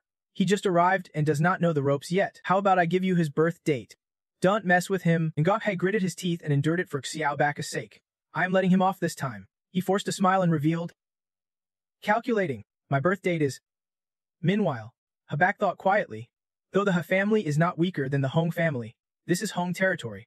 The dragon can easily defeat the local snake. Better to help So Tran fix his mistake. So Tran, not knowing the situation, only made things worse. Seriously. Habak, did you call me out here at night just to watch this Hong idiot put on a show? Habak was helpless. Damn, that idiot barely got out of that mess. Why are you pouring oil on the fire? Dao Namfeng did not expect to encounter such a reckless guy. He pointed directly, scolding. How dare you talk to me? Hong like that? But Ngo Hai himself did not want things to go too far. Fine. No need to kneel then. I am afraid others will say I am bullying an idiot. For the first time. He softened, leaving Namfeng stunned. Then He straightened up and proposed a plan. Here's the deal. Soon I will use Xiaoback to show some magical tricks. If I prove I am not faking, you have to kneel and crawl out of this bar on your knees. So Tran pretended to pat Habak's shoulder confidently. What if you can prove it? Then you will kneel before me. He stuck a talisman on Habak and smiled like nothing had happened. And Hai laughed heartily. No problem. The pink-haired girl was excited too. This is going to be good, but Habak, unaware of So Tran's setup, held his head in despair. So Tran, are you really not going to back down? He cried. Reminding him. So Tran, I know about all those mystical things. And Hai's face darkened as he cast the spell. Habak seemed to know him well. After all, Hai had studied under a master for years. If he did not know, he would not brag like that. You could say 9 out of 10 parts of So Tran's confidence came from him. No worries, the idiot's talisman is just a trinket. A moment later, he thought to himself, I stopped playing with this stuff when I was 6. Instantly, Hai stuck the paper figure right on Habak's chest. All right, the birth spirit talisman is on. Before starting, he warned, Xiaoback, stay steady. Next, I will show you a miracle. Namfeng stood by, jabbering nonstop. Idiot, you are dead meat. Though Habak stepped up to protect him, he could not help but sweat nervously. So tense. Nothing's going to happen, right? So Tran lightly touched Habak's shoulder to reassure him. Don't worry, I will handle this. Then Hai's face twisted fiercely as he stabbed pins into the paper figure. He stabbed Habak's left hand raised. But no matter what he did, Habak did not react. So Tran crossed his arms behind him. Smiling quietly, seeing things were calm, he paused, gritting his teeth in confusion. Honestly, the silence felt strangely heavy. Meanwhile, Habak was still confused and felt nothing. You kidding me? After a while, Namfeng asked bluntly. Heh, is this useless? And Hai grumbled stubbornly. It is just the program's effect. It kicks in after drinking. Then he screamed wildly and stabbed Habak, raising his right hand. Stabbed Habak, raised his right hand. Seeing it had no effect, Su Chan laughed loudly. Habak froze like a statue but also breathed a sigh of relief. Still feeling nothing. Could Hai be joking? Besides, now he seemed more like a lunatic, and Hai's wild emotions spiraled out of control, making everyone tremble with worry. He stabbed Habak, raising his left hand. Habak raised his right hand, thinking to himself, what is going on? Usually, I succeed 100%, why not even once today? So he kept talking to himself. Habak raised his left leg, then his right leg. Su Tran smopped, staring fixedly at Habak's back. To counter this trick, I am pulling out a 5 or 6-year-old talisman drawing. Yeah, it is a bit of a hassle. To save time, I do not want to drag this out any longer. Young Master Hong, besides pretending to be a ghost or spirit, do you have any other words to describe this act? If you do not say anything, I might think you are cosplaying some kind of demon. Su Tran immediately pictured that ridiculous image, and Hai and Namfeng were both unwilling to accept it. What did you say? You idiot, how are you talking to brother Hai? Even now, Habak still wants everything to go smoothly. Heninga, Su Tran's just joking with you. Let us call it a night. Su Tran and I are heading out now. Bye. But the man said a promise must be kept. Su Tran did not want to leave just like that. Wait, this idiot said he would kneel before me if he lost. He is not going to back out, right? Habak's jaws twitched. Namfeng could not hold back and smashed a bottle, then pointed at him fiercely. This fool dares to negotiate with young Master Hong. I think you are done for. And Hai sat calmly and coldly said, hold on. Meanwhile, the pink-haired girl grew restless. He admitted he is a loser, so he did not cause trouble. You are Su Tran, right? You can definitely accept this demon of mine. Su Tran challenged excitedly. Then you kneel first. This is dragging on too long. Habak fidgeted nervously beside him. Su Tran, stop pretending. Finally, Hai's knees hit the ground. Fine. I always keep my promises. Deep in his eyes was a burning resentment. But later I will show you what this demon really is. Hai's face darkened as he warned hoarsely. You won't be able to handle it. Witnessing this rare moment, everyone gasped in shock. Some frozen like statues. Hai actually knelt before Suo Tran. Taking this chance, Su Tran teased him and gave him a new nickname. I accept. Hong Demon Boss. Hearing Su Tran's way of speaking, Habak kept getting shocked. Amut, do you think you are the Supreme Emperor? At the same time, quick footsteps approached. Surrounding them, around them were thugs armed and ready. Habak gritted his teeth, sweating profusely. What? Revenge already. Hai slowly stood, scowling. Su Tran, do not say I did not warn you earlier. Namfeng helped him up, then barked orders like a loyal dog. Take them all down. If I will take responsibility. Habak trembled all over. It is Su Tran. I said I would cover for you, but with so many people, I can only try my best. Even scared, Habak always thought of Suo Tran. Su Tran. When I charge and find a chance to run, they won't dare touch me. But Suo Tran was not the type to back down when things got tough. He smirked and said, "Run." No sooner said than done. He moved swiftly, dodging the bat and lunging straight at the enemy. Ngo Hai anticipated Su Tran's move and went for the leader first, so Ngo Hai was confident. But did he really think he could get close to me, faced with such unexpected speed? Ngo Hai was no match. He stared wide-eyed, unable to fight back. Su Tran grabbed Ngo Hai's neck firmly, causing him to tense in pain. Su Tran's grip tightened until Ngo Hai was speechless. Veins bulging, fresh blood spurting out. Su Tran sneered coldly, sending chills down the spine. "I am right next to you." Su Tran's eye flashed blue as he taunted seriously. "What can you do to me?" Ngo Hai struggled to breathe, and the surrounding henchmen dared not make a move. What? Everyone stared in shock. Even Habak could not believe it. Ngo Hai has trained in martial arts since he was a kid. Yet this fool took down his opponent with just one move. Nam Fong stood behind like a useless bystander shouting for a fight. How dare he lay hands on Ngo Hai? Take them all down. Hearing this, the henchmen regained their courage and charged forward. Kill them. Seeing the crowd rushing to attack So Tran alone, Habak outside grew extremely anxious. So Tran, stop, come with me. He could not just stand by, but in all this chaos, he did not know how to help. Habak shouted fearfully. Everyone stopped. Every step the henchman took closer. So Tran tightened his grip on Ngo Hai's neck a little more. If it dragged on, Ngo Hai would be done for soon, so they had to back down and disperse so Tran could leave. Accepting defeat like this was not Ngo Hai's style at all. Hearing this, everyone froze in shock. What?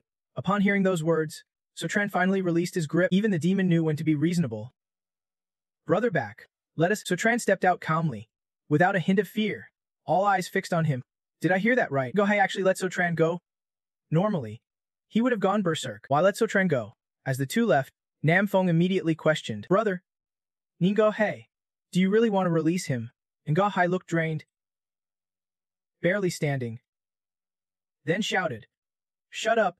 I did not understand why my skills failed just now, but now I get it." He gritted his teeth, sweating nervously as he guessed. It seems So Tran is also part of Kaimon, and even stronger than me. Ngo Hai turned to look at the shattered wall and realized his earlier display was just a poor show in front of So Tran.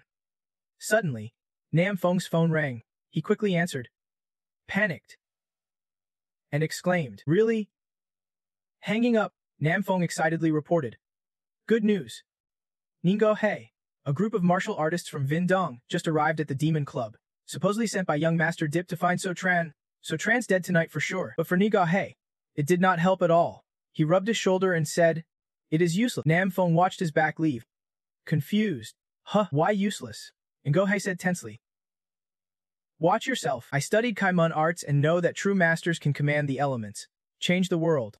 That statement hit Nam Fong like a thunderclap, distorting his expression. Now he questioned, who defeated all the Vindi martial club fighters? Ngo Hai must be very troubled now. Unless he calls in a master from his own sect to face So Tran, it is best not to provoke him. So Tran calmly walked straight to his car. Habak followed, nearly choking on his words. "Damn. So Tran, what did you just do?" He panicked, pointing inside as he asked. "So many martial artists, just now did you knock them all out yourself?" So Tran opened the door and laughed it off. "I am not sure. Seems those chin hairs just fell on their own. Can't waste time here anyway." So Tran got in and said goodbye. "Brother back. I am afraid my wife will come check on me, so I have to head home. Bye-bye." Habak was stunned by this unexpected turn. "Damn. You are not afraid of Hong Ngo Hai, but scared of your wife? I really respect that. After it is all over, you think back and realize how ridiculous you were, taking down everyone with 6-year-old martial skills. Still a bit too reckless." Hearing Habak's judgment, Tung Tho lowered her glasses and showed her disappointment. "Brother-in-law, I never expected you to fear your wife like that. Knowing you makes me embarrassed." Back at the hospital, Thieu Hong just recovered when he was startled by the news. What? The people sent to take down So Tran were all defeated, and So Tran escaped unharmed, clenching his fists. Pale-faced, he gritted his teeth and thought, could it be that the master Thieu invited came to save So Tran? Why does Thieu value that idiot so much? Seeing his son unsettled, Sudayan peeled an apple and handed it to Thieu Hong. Comforting him, "It is Hong? Maybe young Master Ha has some weird hobby. Eat this apple to calm down." As the apple touched his lips, Thieu Hong suddenly screamed in pain. His arm was tingling all over. Now everything he touched felt numb. "Mom, do not touch me," she called softly. Heartbroken, Ho Nahai. A mother seeing her child suffer like this could not help but feel sorrow. Damn it. So Tran actually dared to hurt Ho Nai like this. I will make So Tran pay dearly. The next day, a fake news article was posted, suggesting that Suf Trantan cheated on his wife with A8X. Khan Beng could not help but laugh with satisfaction after reading it. Isn't he this, Taiyu Med? No wonder young Master Echi values you so much. Turns out you were just offering your own chrysanthemum. At the same time, the Tongan couple stepped out. She frowned and asked, Gone. What nonsense are you talking about so early? He confidently showed his phone. Nahan, I am not making this up. The whole city is talking about it. I am just here to inform you. Tunganhan snapped angrily. I never expected your whole family to not only ruin Stran's reputation, but also drive him to this. Kun Bang did not care, turning away excitedly. He is totally drained. She hesitated. Speechless. Kun Bing muttered a helpless Tunganhan. Head bowed, rubbing his own head. Satran gently comforted his wife. Unnie, do not be mad. I never paid attention to rumors before, but what worries you is not about me. I know you are thick-skinned and ignore it, but what matters is HEFB. The H family is prestigious, and rumors spreading everywhere could ruin our cooperation. Satran clasped 2 fingers, preparing to do something, which is why he was so confident. It is Unnie. Those spreading harmful rumors will get their comeuppance from heaven. Tungnahan sighed deeply, knowing all he could do was wait and hope for justice. Trying to comfort himself, suddenly, a loud noise startled her. Tungnahan tensed. What was that sound? It sounded agonizing. Since everything was under Su Tron's control, he stayed calm, just watching to see what was happening. The screams echoed on. It hurts. Hearing this, Tungnahan's face twisted in discomfort. So what? A giant snake was attacking Gon Bing's most vulnerable spot to save him. The snake bit my private parts. It hurt so bad. Watching this brutal scene, Tungnahan covered his mouth in disbelief. What should we do? Is this really karma? Could it be that Sif Tranchan's words were true? Excited, Satran picked up his phone to record. Don't be scared. Unnie, stop looking at stuff like this. Be careful not to faint. I will handle the rescue. He pointed the camera at the scene and took responsibility. Leave it to me. Satran kicked the snake hard, taking the chance to get back at Kyan Bang, killing 2 birds with 1 stone. Tunganhan tilted his head, confused, but kept stomping. Just die. But a shadow kick strikes fiercely. After those brutal blows, Khan Bing was foaming at the mouth in pain. Khan Hek rushed over to stop him, ordering him to back off. Satran, what are you doing? He angrily scolded. That idiot dared to hit my brother, make him pay. Satran calmly laughed and explained. Hey, wait, do not blame the good guy. Look closely. He stared at the unconscious snake. Using the excuse that my brother got bitten, I risked my life to do the right thing. What did I do wrong? Hef froze, pale upon realizing this was his missing snake. Kun Bang trembled, too scared to move. Big bro, hurry and detox me. The pain's unbearable. Without hesitation, Kun Evra ordered urgently. Damn it! Take my brother home now. Everyone immediately obeyed. Yet one thing puzzled Tengenhen the most. Why were they carrying Kan Bing home? Shouldn't he be taken to the hospital? Satran was absorbed in his phone but still answered. Maybe second uncle has some miraculous elixir and is proud of his skills. The video footage is not bad. Outside the Tenham of Denking Mansion, loud crying code from inside. Damn it! Satran accidentally crushed the weird snake. Khan has held the snake's body, groaning miserably. This was the snake he had tirelessly trained for years. The rare snake listened to him. Messi Dunning helplessly tried to comfort. It is Kind X. You just need to help Kan Bing suck out the venom. Amid the tense situation, the guy still found time to brag, sharing good news with the two. Kan Long, the eldest, had successfully won the heart of the Hong family's second young lady and was about to meet her parents. The pain in Bung suddenly faded for a few seconds, and he craned his neck, eager to listen. Really? This is the richest family in Then. So next time I meet the Hong second young lady, does not that make her my sister-in-law? Messi Dung's face darkened as he admitted seriously. Exactly. The whole Ting Ti Denjing family wants to climb up into the Diep family. But none of them dreamed we would actually connect with the richest family in Thin Thun. When the royal family supports us, won't the head of the family position be mine?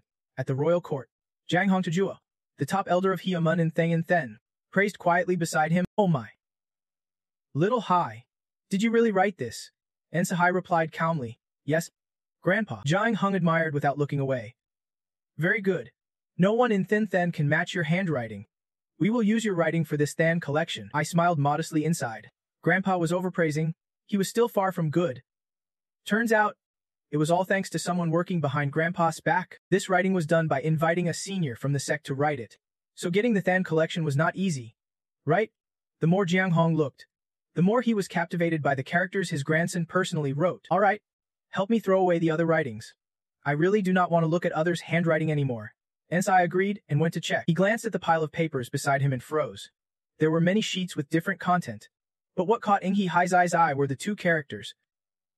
Satron is Seoftron, the writing sent by the Tung family. He hurriedly grabbed it. Curious, he never expected the notorious Seoftron Meng could write calligraphy. At worst, he only knows a bit of the craft. Such an ugly name and handwriting. I have to see just how bad the whole thing is. Ensai Hai did not think twice and firmly held it. As he lifted it from the paper, it was like fierce little dragons and tigers growled fiercely inside. He gasped in shock. Zhang Hong noticed something and glanced over. Seeing Ensai Hai trembling behind him, he sensed an unimaginable power and hurried forward.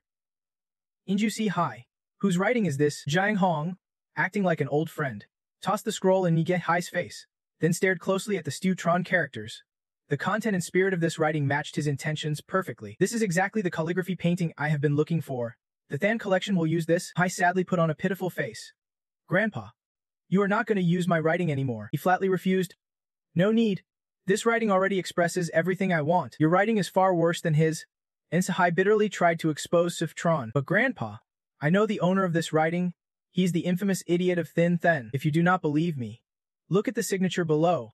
It is so bad it must have been written by someone else. He stubbornly refused to admit your talent. How could Seoftron know calligraphy and have handwriting better than his own sect leader? Zhang Hong glared fiercely and firmly said, Don't forget, Than collection always picks talent. No matter who they are, as long as the writing is good, their work counts as success. Hearing this, Ensai Hai bitterly accepted. Yes, Grandpa, I admit my mistake. He gritted his teeth. Cursing silently, Dam's turn. When the grand ceremony starts, I will expose you for having someone write for you and ruin your reputation in the whole city. Back at the hospital, Tadian was anxious, unable to sit still. Home Nai, no doctor here can cure your illness. You have to endure a little longer. She tearfully touched Yu Hong's hand. Your father has contacted the best hospital in Jithan for you. You will be transferred soon, as usual. He could not stand it and shouted, My hand's numb. So numb. The doctors are useless. Tell them to come. Tell Seoftron to come. Seeing Thigu Hong's intense reaction, Tadian was startled and stood up. Satron, do you want revenge on Seoftron? Home Nai, do not worry. Last night, Mom had someone spread rumors that he has feelings for Ichi Thiu.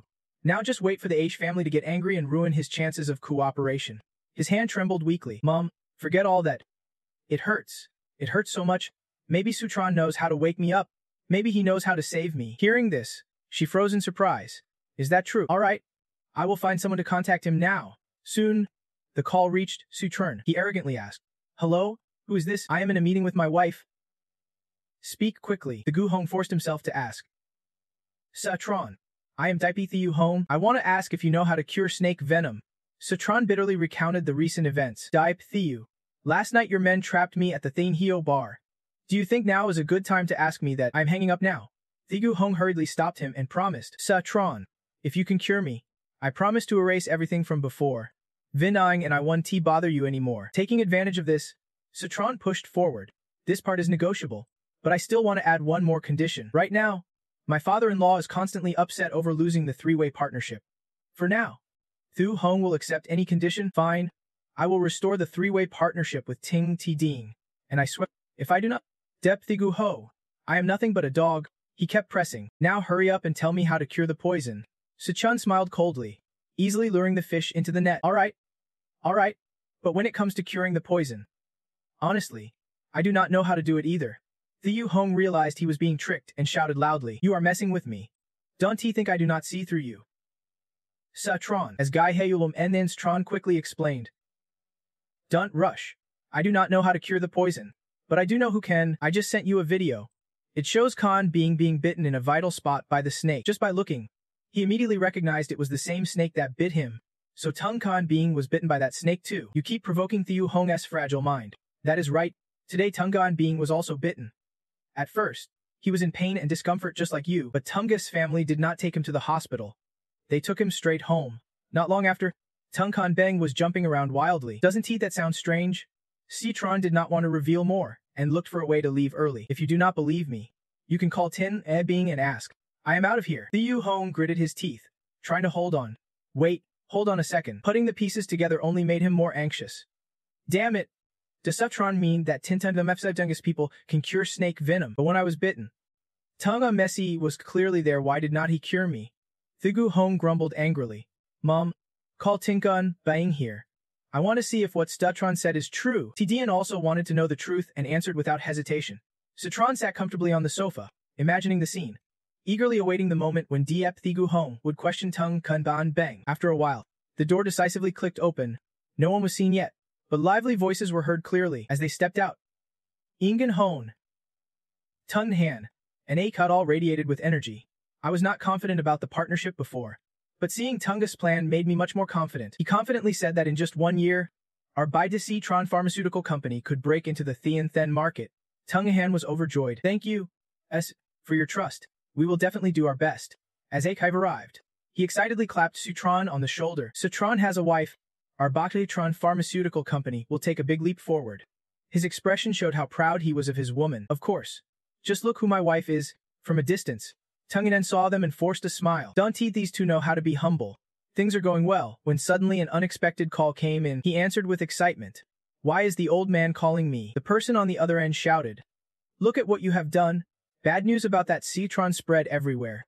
Everyone knew. Stop embarrassing our Tron pharmaceutical company and come back here. Fbek stiffened and tried to explain. Sir, what are you afraid of? It is just a rumor. Our Tron pharmaceutical company is just starting to thrive. But the man did not let him finish and arrogantly declared, I do not care if it is a rumor. This has already disgraced our entire family. Now you drop the partnership with Diang Then immediately. From then on, Ingahon hesitated to change his mind. Miss Tung, our patriarch has spoken. Our partnership will end here. Sorry. Tung in hand said sadly, but did not want to make things difficult for them. It is all right. Without another word, Citron snatched A.T. Ducka's phone. You handle the call yourself. S. I am the one being rumored about. Not Ed, right? Maybe I should discuss this with you later. Aki worried, Tron might cause trouble and nervously warned him. Satron, that is my grandfather. Not wanting him involved, Satron waved him off. Then continued, Sir, the biggest cause of this is that you feel embarrassed. Right? Fine. Then let me help you save face. I guarantee that within 4 months, our Tron pharmaceutical will break into the Then market. We succeed. Please allow us to continue the partnership. With Cephitron's abilities, his confidence in negotiating was natural. Compared to others 2 or 3 years, 4 wins is already a miracle. Right? By then, not only will it make you proud, but this solid achievement could also make the rumors vanish. Can you give me one more chance? On the other end of the phone, a sneering angry voice snapped. You punk. You really talk big with no shame. Hearing the self-imposed deadline, the other 3 were stunned. 4 wins. You are quite the bragger. My old man hates people who talk big the most. Despite his anger, he found it amusing. Facing a big shot and daring to talk like that. It has been a long time since I met a young guy like you. All right, I will give you one more chance. But if you disappoint me in the end, do not blame me for getting mad. His sudden decisiveness left the others wide-mouthed in surprise. Hang up. You smiled with satisfaction. Then carefully handed the phone back to each of the Ibex. Their expressions shifted from surprise to admiration. Damn. Satron, you are amazing. You even handled my grandpa. You are truly one of a kind. The old man returned to business, and Ningen Hon started calculating. Satron, though you stabilized the old man, there are only 4 months left. Can we really pull it off? Satron was confident enough to boast wildly. Trust me. As long as we and Beastron unite, we can definitely do it. Akut clapped him on the shoulder, giving him a look of trust. I believe you. I believe you are the one I chose. Of course. I believe you. Tungahan watched her husband closely, sensing Satron was bluffing, but somehow they felt this unshakable confidence. At the hospital, Kun Bang held a big bouquet and carefully asked, Brother, do you think Deep Thiku called us to discuss continuing the 3-party cooperation? Kun Hezi followed, thinking it was simple. Now if we secure the 3-party deal, we can easily crush them. Mesidung crossed his arms arrogantly. Wait for the next family banquet. One it'd be our turn to be head of the family. Before anything happened, the 3 were already smug. Subtron, just wait until I am head of the family. I will torment you to death. Opening the hospital room door, the 3 joked as if old friends. Su De P, we came to visit. Feeling better lately, but things did not go as hoped. Tading turned sharply and demanded. A kneel down. The 2 words kneel down carried such weight they had no choice but to comply. Everyone's faces showed shock. Still confused, the Gu Hong lay on the hospital bed. Sieving Azi, Chi-Chi questioned. You can detox snake venom? Why did not you tell me? Hit right in the heart. Kan Bang sweated profusely, voice trembling with hesitation. Dipi, young Master Deep. What do you mean by asking that? His heart was filled with unease. Why is young Master Deep suddenly asking this? Then he bluntly showed the video Sfutron sent. Explain to me why we were bitten by the same snake.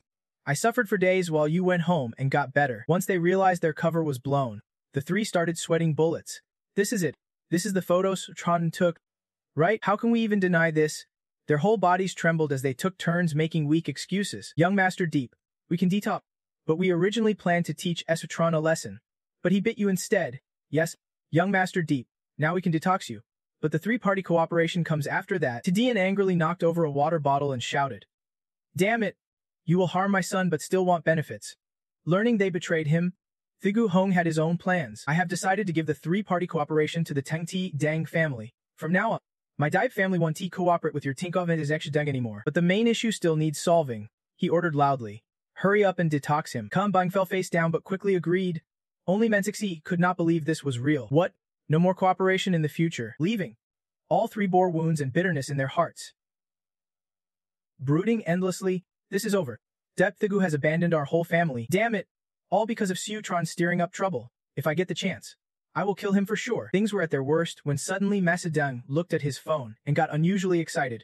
This is great. The two sons eagerly turned. Curious? What is up, Dad? The guy excitedly shared the news. The eldest brother of their group said his approach to Hong's fifth son's daughter from the Hong family has succeeded. Tonight, Hong's fifth will invite us over to discuss the engagement. After bad luck, good fortune comes. What? The eldest brother really succeeded. Muk Doong's scheming face in Thian Than clearly showed the Hong family's decision. As long as we can befriend the Hong family, even if the Dep family exposes our ties. So what? They felt unstoppable. Heads held high with pride. With the Hong family on our side, we can definitely stop Tong Taduong from becoming head of the family. So Tran, just wait. After tonight, see how I deal with you. From that house, everyone had already received the urgent message. This is not good. Not good at all. I heard tonight the Tong family, Mukdong's family, and the Hong family will discuss marriage. Everyone gasped in shock after hearing that. Tin Bun, is this for real? Tin Bun was as certain as ever. I saw Tong Kan boasting about it in front of a crowd. He nervously added, it is. Now the Ha family wants to cancel cooperation with us because of rumors. And the three-party deal was handed over to Uncle Tu by Diep Thiu. Exactly. Once Uncle Tu gets involved with the Hong family, it is still better than Dad losing his position as head. Things were getting more serious. Uncle Tu always blamed Dad for something that caused the death during childbirth. If Uncle Tu keeps holding that grudge, he might wipe us out. Tadong broke out in a cold sweat, face wrinkled in silence. Still, everyone tried to reassure each other. Uncle Tu just went to meet the Hong family, but has not decided to ally yet. At that moment, a hand slowly opened the door, so Tran Se Chen entered. Curious? Everyone's here worried over something uncertain. I have news that our recent cooperation has not been lost. He glanced at Fall as he spoke. Both Ha and Dep family partnerships will be restored. Hearing this, Tin Bine doubted aloud. What reliable info could a brat like you have? So Chan coolly shot back. Don't he believe me? Every word he said carried weight. My source is not trivial. Otherwise, how else would I have spotted the Kim Dok incident last time?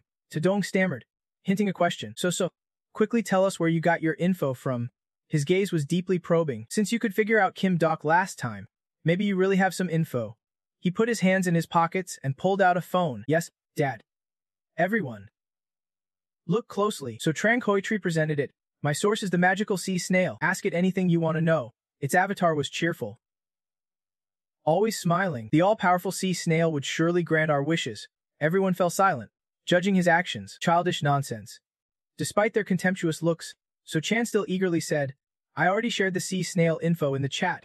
You all can ask. Exactly. Tinben did not hesitate to curse. Rude. We are discussing the family's fate here. How can you joke around? At that moment, a tall woman slowly approached. Tongnan was not surprised and spoke up. Dad, is everyone here? Taking advantage, he tattled to her. Tongnan, you came just in time.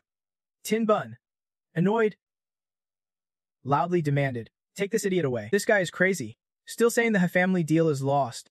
Tong Nahan came prepared with proof to protect her husband. So Tran was right. Look at this. Tin Bine stepped forward, eyes wide in disbelief. What? Their spirits suddenly crashed, faces turning pale and green. Looking drained, none dared to believe this was true. What? Agreed to cooperate. How's that possible? Taduong kept wondering. Didn't Teamer care deeply about public opinion? How could he agree to cooperate with such rumors?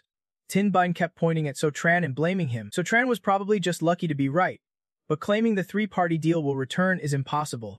At this tense moment, suddenly a phone rang. Tudong answered, but all he heard were weak responses of yes, yes, then he froze, sweating. When he got the news, Tudong's voice was slow and speechless. Everyone.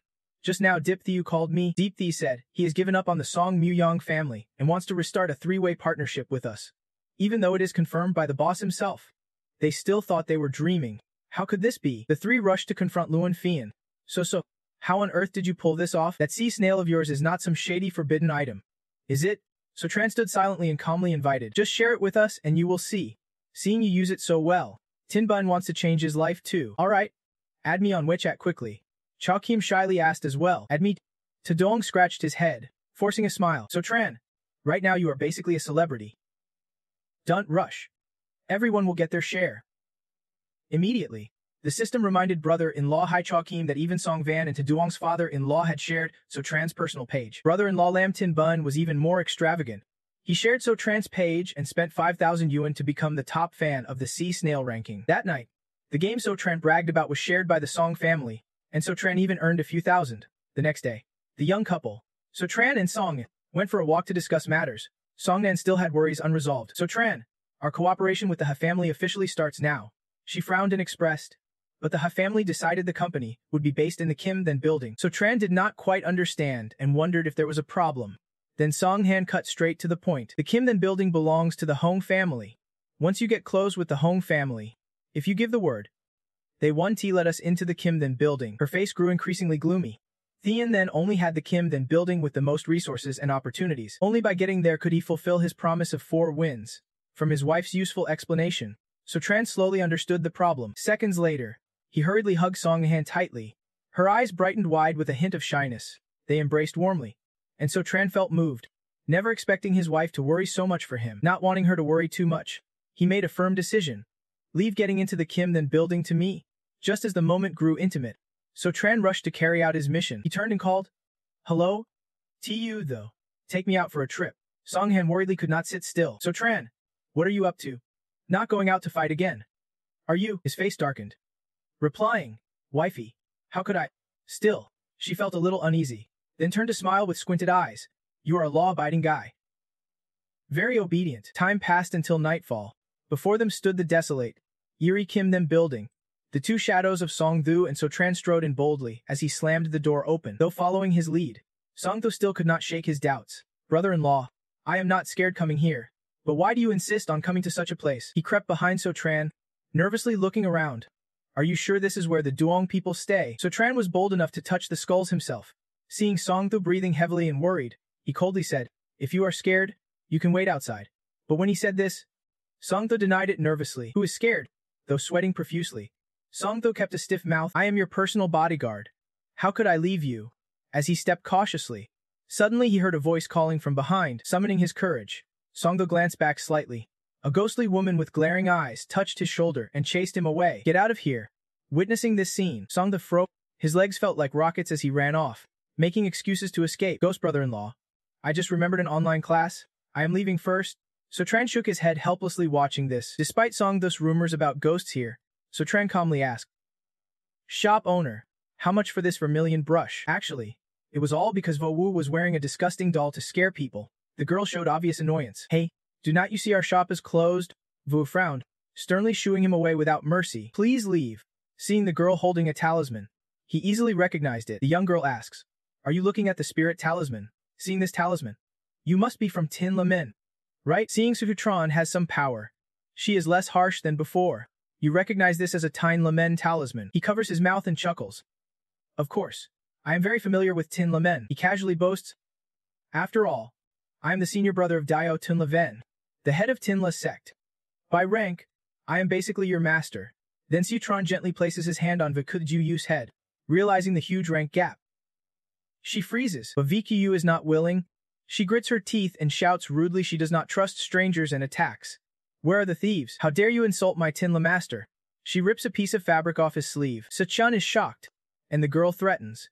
If you do not apologize to my master today, do not even think about leaving. Treated so harshly, Sechun glares in anger, grinding his teeth. Seconds later, Citron grabs Viju's wrist tightly, freezing her arm. Her eyes widen in shock and confusion, sweat trickling down her cheek. He immediately lifts her up effortlessly. View struggles nonstop. Hey, what are you doing? He stares at the torn sleeve and scolds her. This is designer clothes my wife bought me.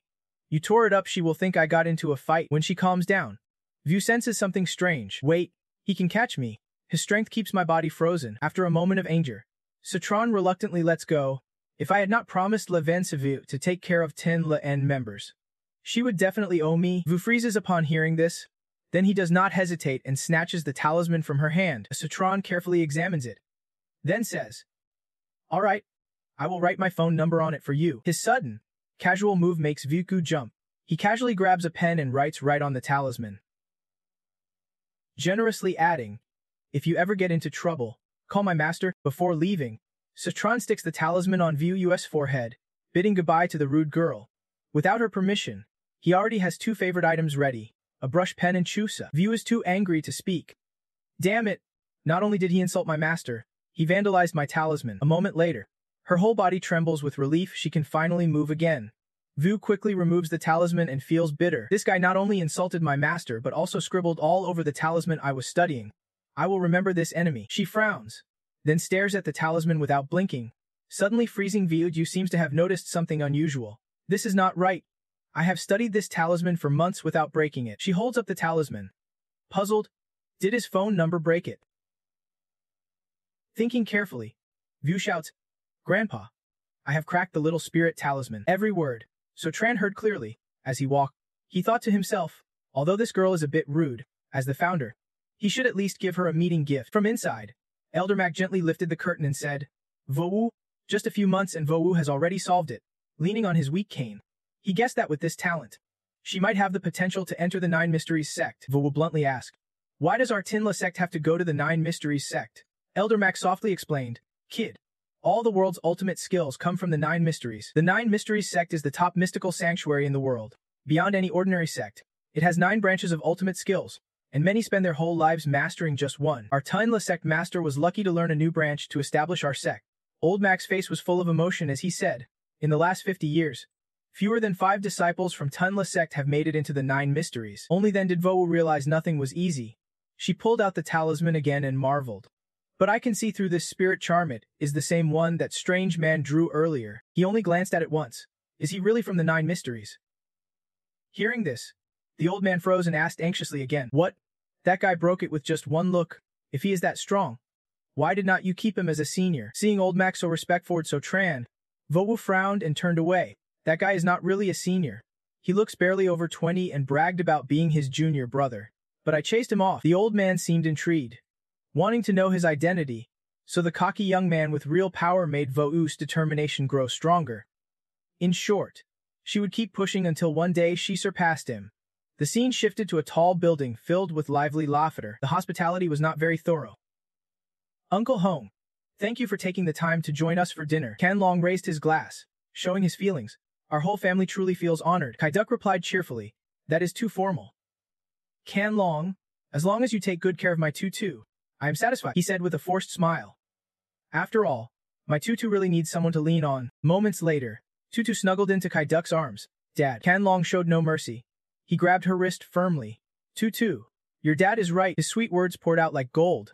"From the first time I saw you, I was already in love." Tutu was shy and moved, blushing as she looked him straight in the eyes and softly called his name. Kan Long went all in, eyes glazed over. "Tutu, I swear I will treat you well all my life and love you from my very heart." Neither would back down. Tears streamed from her eyes as she replied, "Me too." With Tutu's strong build, she had to take the lead in carrying Kan Long. Both families felt somewhat at ease seeing this.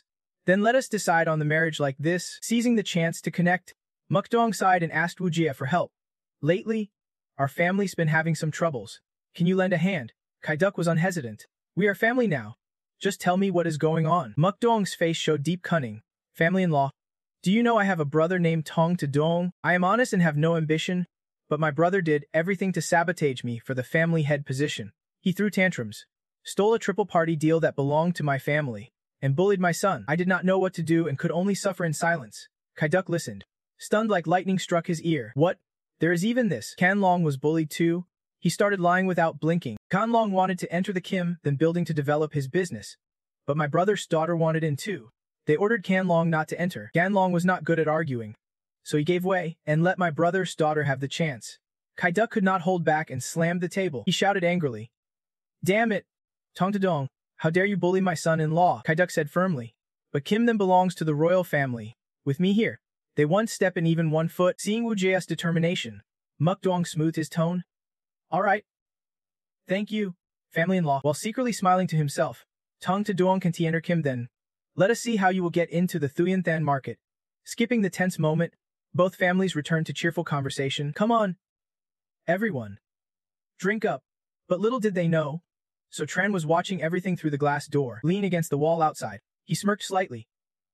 Sure enough, this old fox was up to something, and dared to mess with his wife's career. So Tran drew a few ink lines on his palm. He had definitely picked the wrong person to provoke. He started coming up with a new plan. Don't you guys ever get tired of drinking? How about playing truth or dare instead? Saying that, So Tran released a dazzling golden power in a tender exchange.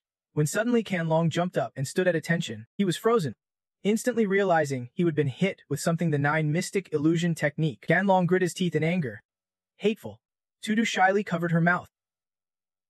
Looking adorable. Aren't you planning to propose right here? What is wrong? Ganlong abruptly threw his drink at Tutu, mocking the proposal. I am warning this tank to show me some respect. Mudong saw this and asked curiously. Kanlong, what are you doing? He casually replied. Doing what? Just telling the truth. Then Kanlong continued to sneer. Home? If my dad did not see the royal family growing stronger, why would a handsome guy like me like a monkey disguised as a person like you? Tutu was stunned by his words. She stammered, calling his name. Kanlong. Kai-duk witnessed this scene, then angrily slammed the table. Tong Kanlong. What are you saying? He showed no fear, even openly insulting. Say what? And that old man too? I have not even mentioned him. Kanlong taunted. He is the reason his daughter ended up like this. You are really something. Did not you accidentally buy muscle powder instead of milk powder? Kai-duk was so furious he could not speak properly. Hearing this, he challenged. What do you mean you, old man? You do not accept it? Then show me what you have got. A second later, Tutu slapped Ganlong hard and scolded him nonstop. Bastard! I never thought you would be like this. She cursed as she hit him. Turns out you have been playing with my feelings all along. You have been using me all this time. After venting, Tutu grabbed him up and sighed. I am really disappointed in your family. Then she used her own strength to choke Kanlong and finished with, good riddance. After everything settled, Tutu said, Dad, let us, before leaving. Kai-duk aggressively warned, since Tutu stepped in, I am letting you off this time. Otherwise, I would deal with you. Mudong witnessed this and could only stand there speechless. Then Kan Bang stepped forward to help him up. What is going on? Big bro, why say those things out of nowhere? A moment later, Kan Hak spoke up. Wait, the traces of that strange skill. I am afraid Big Bro is being controlled by someone else. Mudong's group panicked and blurted out. What? He boldly declared. Doesn't Titong Taduong have Zhang the Taoist? Could he be controlling Big Bro like that? I think only that Taoist Zhang could do this.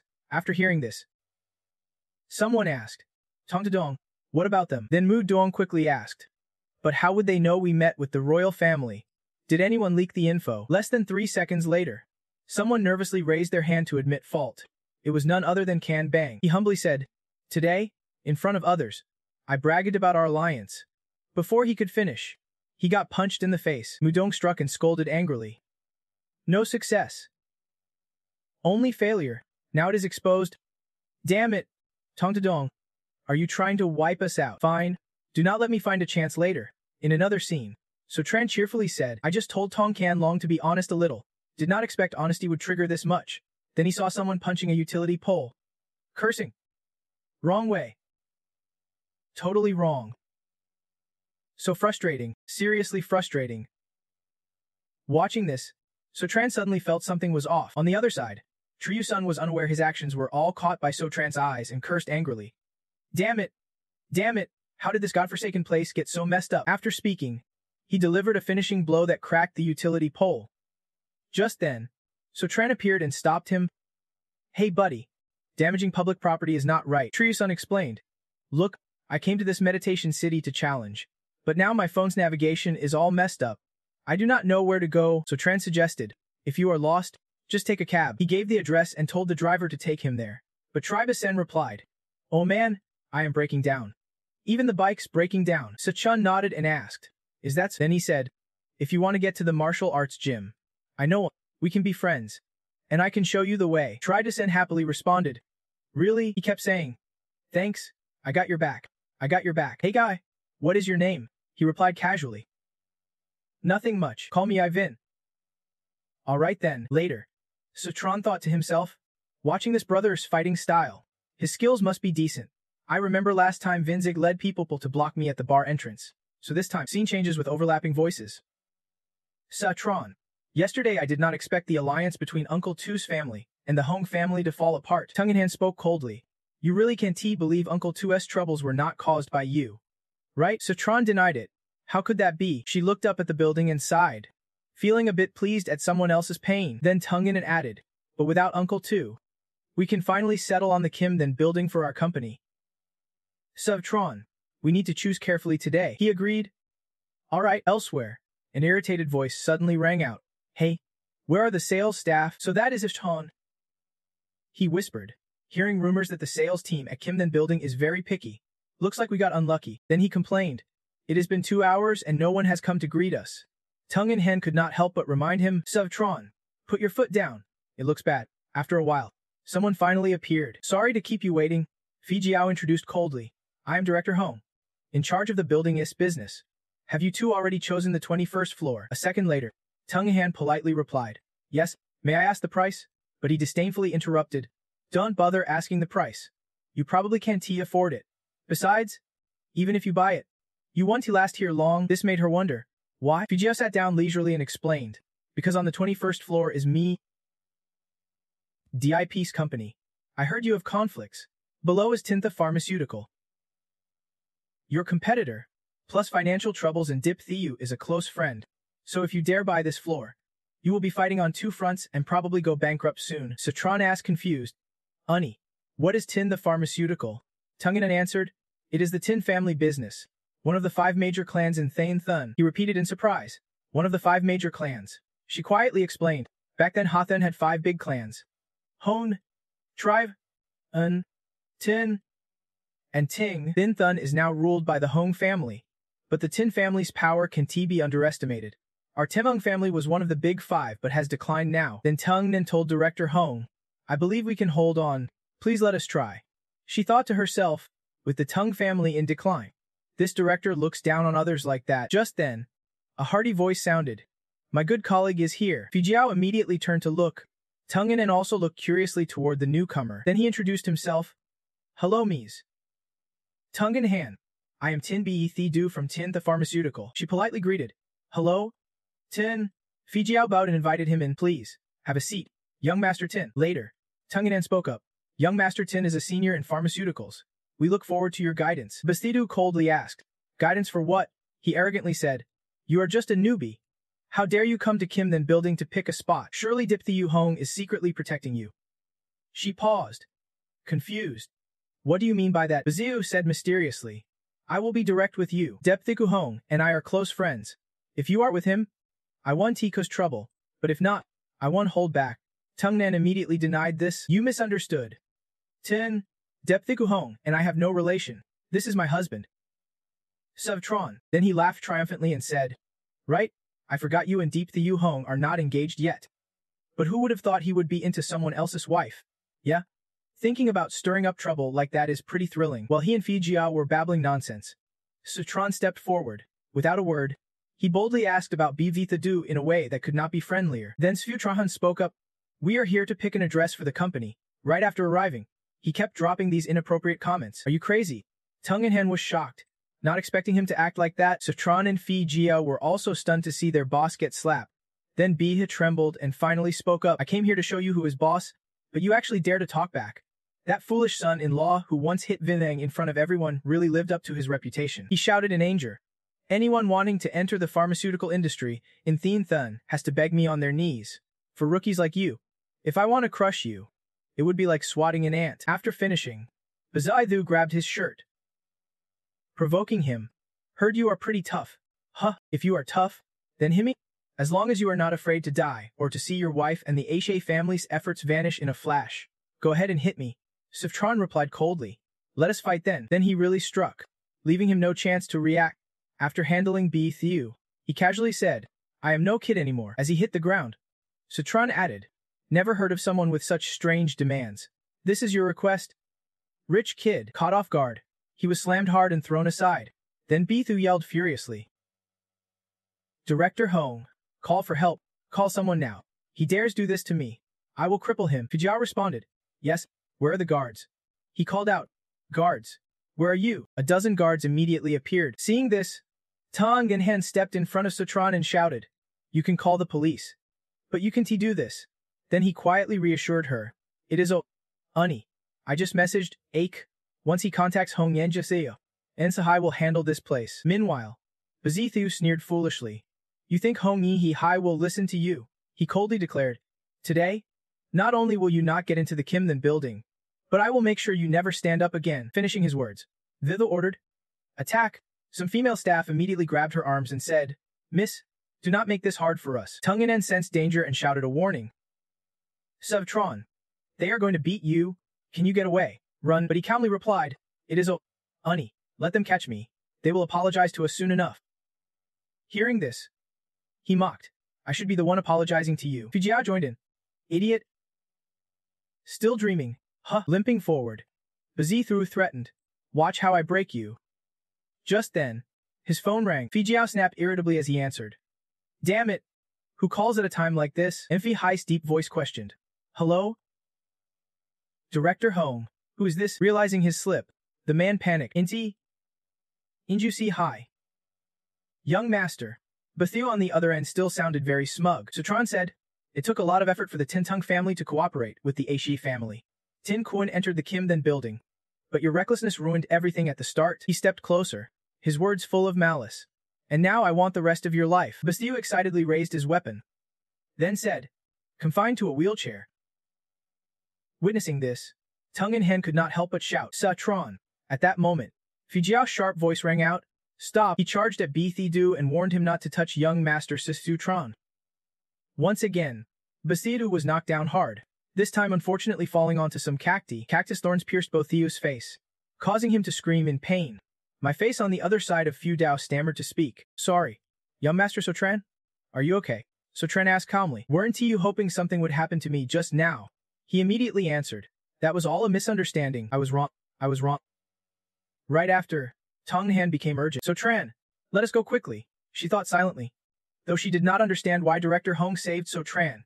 But if moving into this building was impossible, then Sotran's safety was more important. Fujiao sweetly said, Hey, Tong, do not go. Earlier I was blind and did not see properly. Now, this floor can not only be sold to you, but at a 30% discount." Tongnan repeated in surprise.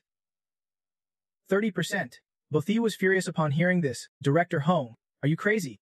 Take a good look and tell me who you should be currying favor with right now." He replied coldly, "Sorry.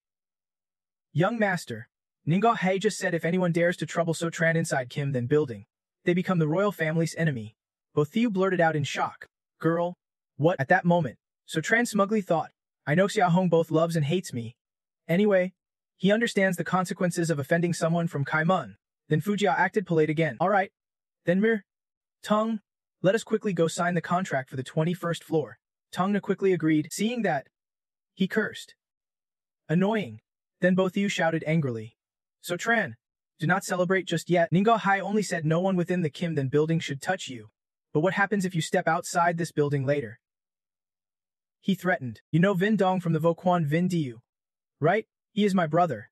If you dare set a foot outside Kimden building later, I will have Vin Dong bring the dojo master to break your legs." Sotran said coldly, "You mean Dong Vin? He probably does not have time to come help you now." Bazithu said confidently, "Big mouth. Vin Ing is my good brother. Through fire or water, he will come help me." Then he loudly called, "Hello? Vin Ving. Bring people to Kim then. I need you." Vin Ing trembled as he answered, "Hello? Is this Tin? Young Master Tin? Help, please come save me." Bazithu turned pale hearing this and asked, "Save you?" Only then did Zitron speak calmly. "It seems his good friend can't make it anymore. Right now, Vin Daiden Martial Arts School is live streaming the fight," he said proudly. "And both Ving Ying and the school owner are in deep trouble." On the screen, Vin Ing and the school owner are struggling badly as they get beaten. He overheard talk about the school being torn down. Vin Dai Martial Arts School is being dismantled. Who could beat its owner so badly he is shaking? Then Sutron calmly added, "You want to know who it is?" He showed the chat screen and said nonchalantly, "Then I have no idea." Then Sutron thought to himself, "Last time I saw this guy's skills, he did not disappoint." Scene shifts to the Ting household, where a suspicious voice rang out. "Sutron, are you being favored by the goddess of luck?" Tungahen wondered why whenever he is around, danger always seems to vanish. He replied cheerfully, "Maybe it is because I like helping others." Hearing that, she warned seriously, "You can keep teasing your enemies like that. The family party's coming up soon. You better behave," Sutron assured. "Don't worry. Everyone knows that about me." Seeing his confidence, Tungahen still doubted. "Really?" Meanwhile, another conversation started. "Taiyu though, the Kim Den Thenzine event is almost here. How's your lion dance practice going?" Tungthu answered sadly. "Not great. I have worked hard. But compared to the veterans from other clans, my lion dance is still far behind." Everyone reassured her. "It is We do not expect you to beat those with decades of experience, just do not come in last. Yeah? The goal is to avoid embarrassment." Still, she worried. "But I really want to bring glory to our family this time." Chu Kim advised, "Know your limits. A wild chicken can compete with an eagle trying would only bring shame." Just then, Sutron appeared. "No worries. Taiyu though, do not listen to them. Your brother-in-law believes you can win first place." Tinbrif sneered. "This fool's here to stir trouble again. Does not he fear causing a scene?" He added, "Outsiders always talk easy." Tung Vun calmly commented, "Well, he is not competing, so what harm is there in him talking?" Sutron calmly countered, "Who said I am an outsider? Do you all know what is at stake in this lion dance?" He said cheekily, "To support Tiyuthu, I have bet all my money on her." Timbin asked, "To encourage Tiyuthu, we placed a symbolic bet of 5,000 yu. How much did you bet?" Sutron modestly showed the receipt and said, "Not much, just 1 million. They all widened their eyes and exclaimed in unison, "What? 1 million? Even Tunganhan was stunned. "Sutron, where did you get that money?" He answered quietly, "I borrowed it from HEBB." She questioned, "Borrowing 1 million to bet is too much. Why did not you tell me?" On the other side, he started mocking. "This guy's crazy, betting 1 million on Tingadhu. That is like believing a newborn can win a marathon." Chu Kim added, "Don't you know anything about past lion dance competitions?" Tin Ban arrogantly said, "Remember, the Hong family has had the lion dance champion for years. Many clans tried to beat the champion but all failed miserably." Tingdu also replied cautiously, "That is true. Brother-in-law, I appreciate your support, but you do not have to waste 1 million. He reassured, "It is Your odds are 1 to 20 right now. If you win, that turns into 20 million. The Van Lin group sneered. "Keep dreaming. Huh. Donnie tell me he is asking that magic sea snail again." Just then, T. Dudringus' voice rang out. "Quiet. The family party is starting." After sitting down, Tron then gave orders. T. Din and Thanzur report on recent situations. They immediately answered, "Yes." Tadang spoke first. "Dad, we recently resumed a 3-way partnership with the Dip and Vin families. Cooperation with the A family is also supported by Mir. Things are going smoothly so far." Tung Tho listened proudly. The elder praised. "Good job." And Thanzur, "How about you kids?" He was caught off guard when called out. Mesternug admitted frankly, "Our situation has not been very good lately." The Kanhak group fell silent. Trong then calmly replied, "Is that whether things go well or not? The host spot still belongs to Tadong." After hearing this, he said, "Yes, sir." Meanwhile, Kanhak silently cursed. "Damn it, the cycle of fate." Kanbang was also annoyed and thought, "The whole Sotran family just wait." Shortly after, Trong then spoke again. "Next, the most important event is the Hong Family Lion Dance Festival. Our Song family always places last, which is a bit embarrassing." Tadong, "Mukdong, I want you two brothers to cooperate in the competition and try to earn a good rank." Tadong hesitated and replied, "Yes, sir, but I am afraid." He thought to himself, "For years Mukdong and I have been at odds, so even if I agree to cooperate, Mukdong won." On the contrary, Mukdong was very pleased. "Yes, Dad. I will have my lion dance team fully support Tiyuthu and try to get her a good rank." At the same time, both Kanhak and Kanhak wore sly smiles. Tin Bun, hearing this, wondered. Strange, second uncle agreed to cooperate. Chao Kim quietly added, even volunteering to help Tiyuthu. Then Truong then turned and asked, "Tadong, what do you think?" He replied, "Since second uncle said so, I have no objections." Then he concluded, "Good, when the time comes, you must help each other and earn a good rank." So Tran looked thoughtfully at Mukdong and said cheerfully, "Dad, that is the right thing to do." Then he warned, "Tu though, I suspect they do not have good intentions, so be careful when you are on stage." Tongda looked puzzled and asked, "What do you mean? Surely not that bad." Unexpectedly, So Tran seriously emphasized, "Be careful, or you might end up dead." Seeing this, Tongdu stammered in agreement. "Got it." Mukdong smiled mysteriously and arrogantly thought, "So Tran family." Just wait. The scene shifted to the night before the Kimden festival. When everything had quieted down, Ngo-hai sat happily in his room and said, "Bactran Pharmaceutical Company bet 1 million on my side. The Song family's Jiu Tongdu will be champion." He laughed heartily, then wondered, did a back bribe So Tran by giving me money? Could he really be as good as Long Dong? Ngo-hai thought to himself, "I have invited my master here. Tomorrow I will not only expose So Tran but also have my master get revenge after the contest." The next day, the Kimden festival opened. Soon after, the announcer's voice rang out, "Welcome everyone to the Kimden festival." As the words ended, fireworks exploded continuously, blending with the crowd's cheers. Truong then was thrilled. The number of participants this time was far more than before. Mukdong happily added, "Don't worry, Dad. I have already called Kanung back. His specialty is lion dance. And today he will definitely help Tiyutho get a good rank." At that moment Kanung appeared, warmly greeting Tiyutho. "Long time no see." Tongtho replied, "Long time no see." Seeing this, he said, "I trust that you brothers are united and will definitely achieve great results." Meanwhile, he and Tongtho happily caught up after many days apart. At the same time, So Tran stood silently on the side, observing and deep in thought. Then Tudong, Truong then, and Mukdong took their seats. Over there, Abak saw him and invited So Tran. "Sit here." So Tran quickly agreed. "All right."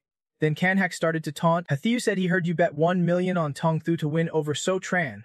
Why not switch to my lion dance team before the contest starts?" He retorted, "Bet on your team. I would rather bet on your uncle than on you." So Tran immediately praised, "Bak, you are so cool." Although annoyed, he could only say, "Fine. Then let us see who is the fool when you lose your money." As Kanhak finished, the young home group joined in with their voices. "That is right." Soon after, the drums signaling the start of the contest began to roar. Seeing this, Mukdong cheered. "Look, it is Old Master Hong is out." Below, the crisp drum beats kept coming under the skilled hands of the artists. At that moment, Jiang Hong appeared with 2 tall, burly bodyguards. On stage, the first dragon dance troops began to reveal themselves. Suddenly, a swish sounded as a brightly colored lion head was lifted, revealing a familiar face. The audience was thrilled. "Look, the Lion King is out." Hung silently listened to the whispers about himself. King of the Lions, Hong the Hung, top lion dance master of Thianthan, had held first place for years, and this time, he was definitely taking the championship again. Above, Kanhak smiled smugly. The Lion King was his uncle, who had trained in Kaimun. As long as he performed normally, winning the title would earn him tens of millions. The girls exclaimed, "No wonder he is from Thianthan's richest family, such a show-off." So Tran sat below, judging it ordinary, nowhere near his childhood birthday level.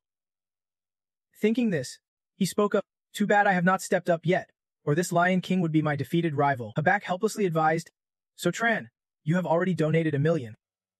Stop joking." Moments later, Jiang Hong spoke, "The main event today is the 100 lions competing. After the contest, I will find the calligrapher of the Than character to discuss calligraphy with me." The crowd immediately buzzed. "Hey, who wrote the Than character?" Being valued by Old Master Home was a big step up. Tong and Han thought it was over. The character was written by Habak, and if So Tran was chosen for the discussion, Old Master Home would surely be furious. Then the old man declared, "All right, I want to keep everyone from watching the show any longer. The time has come. The lion dance competition officially begins." As Jiang Hong finished, the teams rushed out from both wings. Kanung ran ahead. "Though, you run. We have got your back." Tongdu did not hesitate, replying, "Thanks, man." Tudong watched and felt moved, did not expect they would really help Though. Truong then happily said, "A family should be like this." Donglong and Vang was also broken. Mukdong gleefully said, "Of course. It is my duty as your dad." Inside his head, a voice whispered, "Dad, I have been learning a type of silent, deadly hidden weapon in Kaiman for years. When the competition comes, I will make sure Tongda dies without a trace." Mukdong smirked.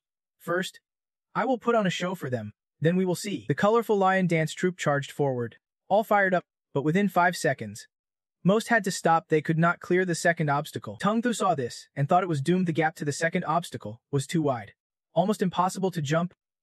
Just then, Kan Ung dashed past him like a gust of wind. 1 second later, he stopped in front of Tongthu, making his meaning clear. Fearing he would not understand, Kan Ung urged, "Though, step on us quickly." Tongthu was stunned. Everyone here is." He immediately confirmed suspiciously. "Though, Ung promised to help you. You are the hope of the Tong family this time. Step on us and get through." Without thinking much, he jumped onto his back and said, "Thanks, Un." In less than 3 seconds, Tungtho was safely on the other side, easily passing the second gate. He thought Ung was not holding grudges between families, no need to be cautious like his brother-in-law said. Above, Trong then watched this scene with joy. That is right, family means unity like this. Meanwhile, so Tran thought differently. Worried? Not good. Seems like Tzu is passive now. Just after Tongdu cleared the second gate, he froze at the sight before him. Locking eyes with the Hung, he immediately recognized the senior Hung, the Lion King. Tongdu silently admired. Good now that the Lion King was fighting other lions. He could use this chance to get ahead. The audience was shocked to see him leading. What? Tongdu is actually in the lead. Trong then was thrilled. Brothers united are truly unstoppable. Abak was surprised, exclaiming, "Damn it! So Tran, are we really going to win?" Meanwhile, So Tran silently observed what was happening before him. Below, not long after, the Hung defeated all those blocking his way. Dare to dream of beating me. Move aside. Tongdo watched the Hung sprint behind him and reassured himself.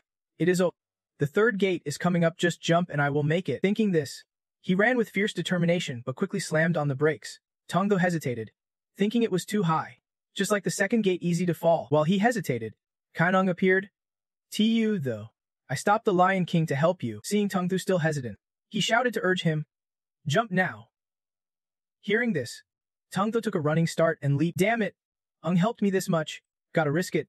The moment Tongdu jumped, Kainung thought. Finally, the wait is over. In his hand was a sharp needle. No need to guess Kainzang's next move. While Tengtha focused on jumping through the third gate, the henman flicked the ice needle toward him. The ice needle flew at lightning speed and pierced Tongthu in less than a second. Immediately, he slipped into a dazed state. What just happened? His body froze, unable to move. Tidong panicked and shouted his son's name. Little Thu Tengenhan, sitting in the stands, was just as shocked, while everyone else was in panic. Messi Dunning wore a smug grin. The poison would act quickly, paralyzing him completely. They waited for Ting Thu to fall into the water and drown. Up above, Ting Thu lost his grip and fell, leaving his teammates helpless, only able to call his name. Just then, Satron, sitting beside Ting Yin Han, sprang into action like a gust of wind.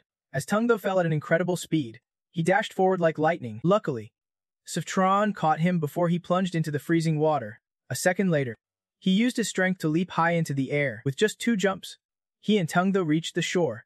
Satron landed firmly, drawing the eyes of everyone watching. He had successfully saved Tungtho's life. Once on shore, Tungtho was still unconscious, draped over his shoulder. For a moment, everyone froze, stunned by what they would witness. Then the crowd erupted into murmurs. What just happened? Why did that dumb son-in-law of the Tung family rush up there? What is going on? How did he get there in the blink of an eye? Was I imagining things? Then Siutron spoke. Master Hong, someone used a hidden weapon on Little Thu.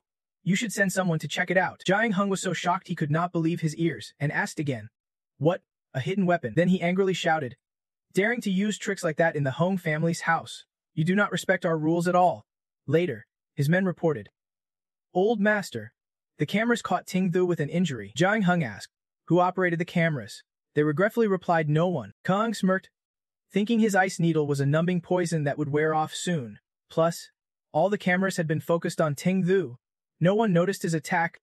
Luckily, not long after, Tungtha finally blinked awake from his daze. Confused, he asked, brother-in-law, what is wrong with you? Satron calmly replied, you were drugged briefly by someone trying to harm you. Tungtho's teammate blurted out, what? Someone's trying to kill people in this competition. Then he hurriedly ran off. I want to quit the contest. Seeing this, Tengtha pleaded, hey, the competition is not over yet. Up at the Thantiknia stage, they said without Little Thu's partner, the contest was basically over. But T Dung thought it did not matter. As long as Little Thu was okay, that was good enough. Messi Dunning chimed in, right? At least this time he is not at the very bottom. Meanwhile, Satranton quietly picked up the lion head that had just been thrown down. Calmly, he asked, Master Hong, can I replace the teammate who ran off and go on stage? Tengtho had not expected this, so he was completely surprised. Jiang Hung agreed it made sense and said, the one who ran was scared off by the hidden weapon. That is understandable. I allow you to join. After deciding, Satron proposed, Little though, let me be the lion head. Tengtho hesitated. Brother-in-law, have you ever done lion dancing before? Satron answered honestly, I have only seen it on TV. The group of young nobles nearby burst out laughing. Satron as the lion head. Isn't that a joke? Trying to save a dead dog like this? As everyone waited to see Satron embarrass himself, a voice challenged them. You dare doubt him? My brother-in-law Sutron is the hidden trump card of the Takung family. He can take down 10 opponents. The other competitors sneered. The bottom-tier first place did not know their place, and were arrogantly targeting him. Khan Drung realized if Sutron detected the hidden weapon, he would be a problem. So first, he needed to rile up the others to take him out. Seeing everyone rushing at him, Tung Tho lamented, "Great, why is the eldest suddenly making enemies for us? Who could stand that?" Yet Tron was not scared and firmly said, "Don't worry. Little though, your brother-in-law's got this." Without another word, he charged forward, knocking out opponents in the blink of an eye. Soon, all those who had boasted about beating the Teng family were taken down. The Vin Dong group, watching this, went into an uproar. Does he really know how to do lion dancing? Who is So Tran? Well, Ngok Hai was panicking, thinking it was over. So Tran, a talented contestant who could change the outcome. May Habak cheer happily. So Tran is amazing. Immediately after, he ordered, "Quick, tell the 3 lion teams to unite and take down So Tran. Even if you can't beat him, stop him from winning first place." Thieu Hong was surprised by his determination but agreed without hesitation. Below, the lion dance teams charged forward. Tung Tho watched them rushing at him, hesitating in confusion. Their brother-in-law. Contrary to Tung Thu's worry, So Tran calmly replied, "No matter who they were." Confidently, he said, "They can't handle a single kick from me." Then So Tran casually wondered, "Missed? Did they manage to dodge?" In front of the Tong lion dance team, now it was a do-or-die battle. One opponent sneered, the dumb son-in-law of the Tongs. His strength might hold against the young lions. Another added, "But for veterans like us," he paused then finished confidently, "he is nowhere near us." Hearing this, Tung Tho quickly warned, "Brother-in-law, this lion is the fiercest after the Lion King. You can just rely on strength to handle it." But So Tran did not care. Thinking they were helping Little Hai turn the tables, his opponents taunted, "Dumb son-in-law of the Tongs.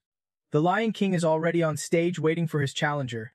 We just need to hold back the obstacle, like you, to complete our mission." Tung Tho grew anxious. "Brother-in-law, if we get stuck here, our ranking stops." So Tran calmly said, "All right, though.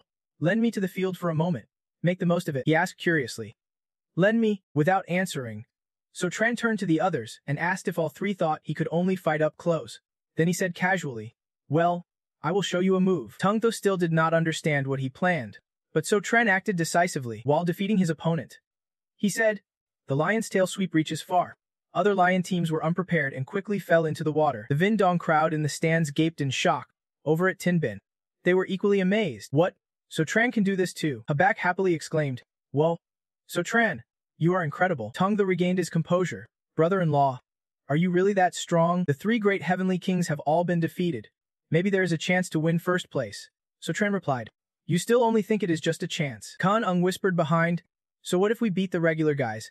Now the organizer's full attention is on you." Nobody noticed I attacked sneakily. Then he launched 2 sharp attacks at So Tran and cursed, "Die first."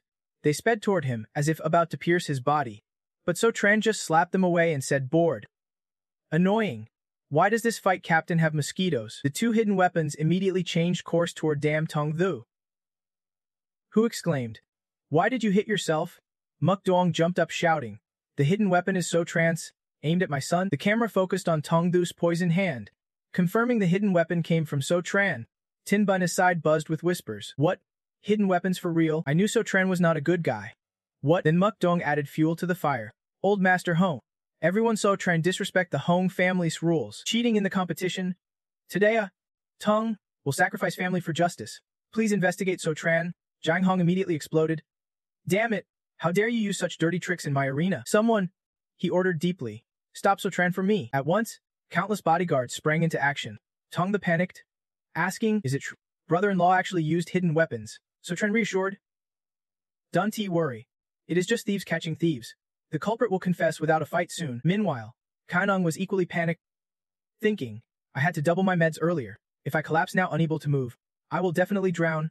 He took out the antidote and thought desperately, "This won't do. If you do not take the antidote now, you will die." A second later, So Tran suddenly jumped over to Kainong and grabbed the hand holding the antidote. Kainong was shocked but powerless. So Tran calmly said, "Everyone, if that hidden weapon just now was mine, then why does Tong Kan Bang have a similar antidote?" As he finished speaking, the camera immediately zoomed in on Kan Ung's hand. Mu Dong, Jiang Hong, Tudong were all stunned. Trong Than could not believe it and asked again, "So Tong Kan Bang is the culprit?" So Tran remained unfazed. Can the Tong family really make it this far? That would have been impossible before. Master, that is right. Slow down the footage. The hidden weapon was fired by Tong Canon. Hearing this, Jiang Hong turned to Mu Dong. Tong family's Mu Dong, explain why your son has a hidden weapon. Faced with Jiang Hong's direct accusation, Mu Dong stammered. Tadong immediately understood. All right. Mu Dong, so it is a case of biting the hand that feeds you. Trong then quickly concluded.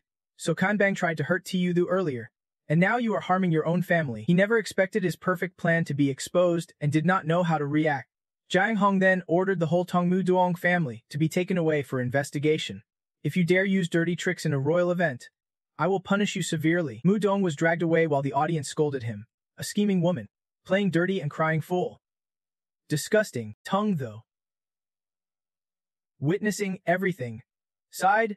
So the whole second uncle's family wanted to harm me. Brother-in-law, you were right. Citron answered calmly. My brother-in-law won't hurt you. After things settled, Jiang Hong said, let us let this slide for now and keep the match going. Hearing this, the audience started whispering again. Only the Tang family's lion and the Lion King remained in the arena. Can the Tang family really charge all the way here? If it were before, that'd be impossible. While everyone doubted Stu Trun, Hubbichi confidently shouted, Sa-tron, crown me the champion. Elsewhere, In Hai annoyedly thought, if Astron leads Tingtha to win, won't all the prize money go to Sfu-tron? On the arena floor, the Jiang calmly spoke. Surprised a young generation made it to the finals with him, he solemnly said, this is a rare chance in over a decade, but I want to go easy. Saying that, the Hung charged at So-tran. Before striking, he glanced disdainfully at So-tran, full of openings. So-tran immediately stepped back. The sound of heavy friction against the arena floor rang out. Everyone from the royal troop was thrilled. Impressive? No wonder he is the Lion King, striking so hard he almost hit So-tran. Only Tong Nan and Habak looked worried. Why does So-tran seem weaker now? Is it because the Lion King is just too strong? So-tran shifted focus to the Hung, who took the chance to kick at him. As expected, So-tran was hit by the Hung's kick.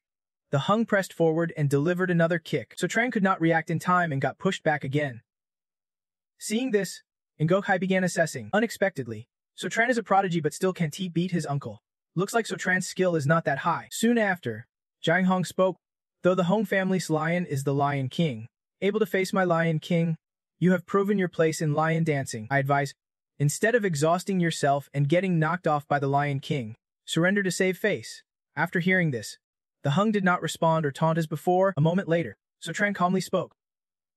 Master Hong. His eyes flashed coldly. So-tran asked coolly, who are you calling exhausted? Jiang Hong was surprised and exclaimed, what? At the same time, So-tran said indifferently, clearly advantage is on our side. Why us? Then on the arena, the Hung suddenly dropped to his knees. Knowing the Hung was panting from exhaustion, So-tran confidently added, time to surrender.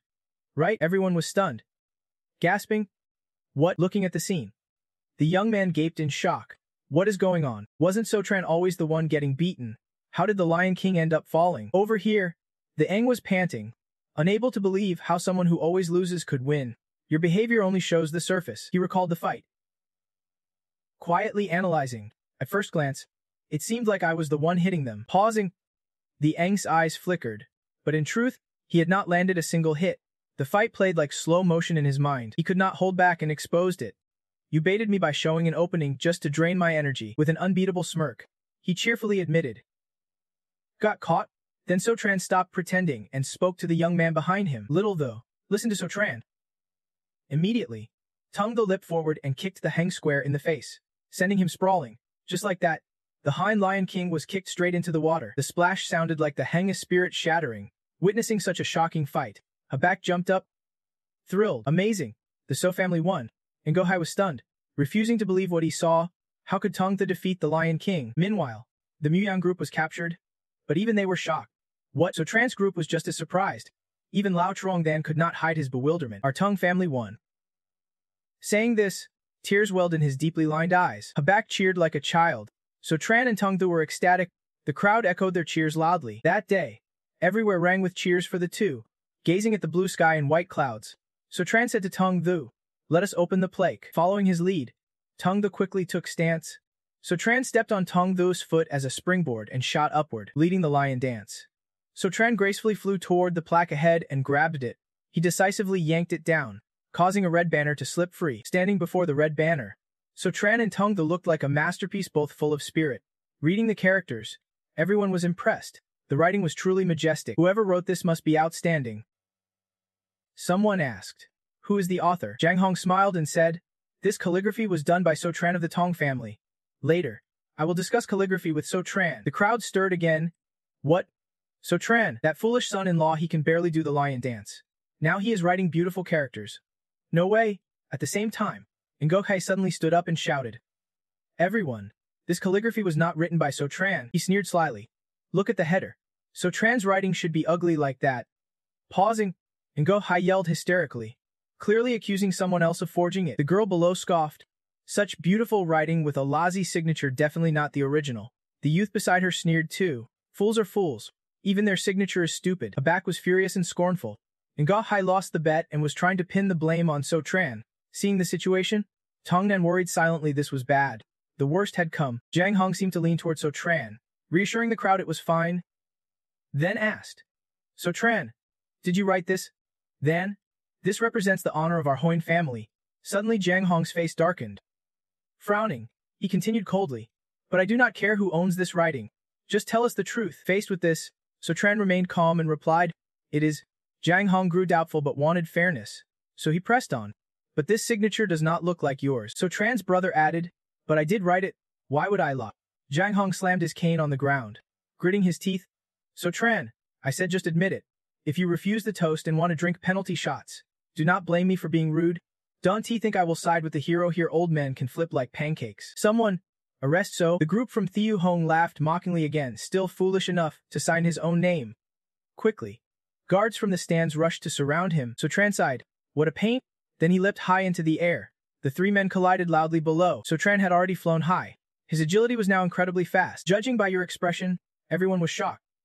Jiang Hong, furious, shouted boldly, "So Chan, what are you doing?" The Ninggahe group below had achieved their plan, and he grinned slyly. "Is So Tran crazy?" Thieu Hong chimed in, laughing loudly. "This is going to be good." Jiang Hong was so angry he felt like coughing blood. "This seal represents the honor of the Han family." He shouted threateningly, "Are you trying to sever ties with the Han family on behalf of the Tong family?" Tadong panicked. Did he want us all to die with him? Cha Kim was startled too. Sever ties with the Han family. The Tong family was doomed in an instant. Tong Nahan looked like she might faint right there. "What is So Tran doing?" Habak now stood up, anxious and angry. "What is So Tran doing? We still need to open our company in Han's territory." Seeing everyone opposing her husband, Tong Nan grew worried. So Tran still held the seal in his hand. So Tran wiped his hand and muttered, "Annoying." Then he threw the seal behind him, knowing even a single word would make many doubt. "Quick, get the brush and ink," Jiang Hong said coldly. "If So Tran can write the characters well, then I will surely let the Han forces come down hard on the Tong family." These words took everyone's breath away. Ngo Hai arrogantly shouted, "If So Tran can write it, I will kneel and apologize to you right here at Tone Thiem City." He happily picked up the brush. "All right, it is your turn now." Then So Tran tossed the red cloth into the air. It fluttered magically. The brush danced in midair as So Tran smiled confidently, each stroke exuding overwhelming power like a master, twirling the brush in the air. So Tran was pleased. Old Hein must be scoffing now. 2 lines of poetry were written on the red paper.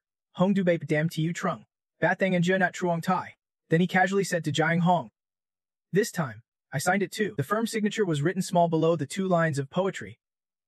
Seeing this, Jiang Hong was stunned silent. This handwriting was not just his. Tong Nhan, his wife, was also amazed. So Tran could write so well. Habak was speechless. "At first, I thought So Tran was just lucky, but the one most afraid was Ni Gok Hei." He nearly fainted and stammered, "What? So he was purposely writing badly before?" Habak laughed loudly. "Brilliant. So Tran, I knew you had it in you." Tong Nhan thought quietly. If the handwriting really was So Tran's, then the risk was over. Jiang Hong looked dazed. This handwriting was even more perfect than before. If the earlier piece was the vigor of the world, this one was surveying the realm, full of heroic ambition ready to conquer all. Now the young man before him seemed to shine. Jiang Hong sighed. "So Tran, I was wrong about you." "Ninggo Hei, you falsely accused his integrity in front of everyone. Apologize now." Hearing his father, Ninggo Hei was shocked, his face pale. He gritted his teeth in silent submission. "What? Not only did I lose badly, but I have to kneel and apologize to an idiot in front of the entire city." Then, shamelessly, he looked at So Tran. "So Tran, no need to kneel. Right? My pride in Tone Thiem City is at stake.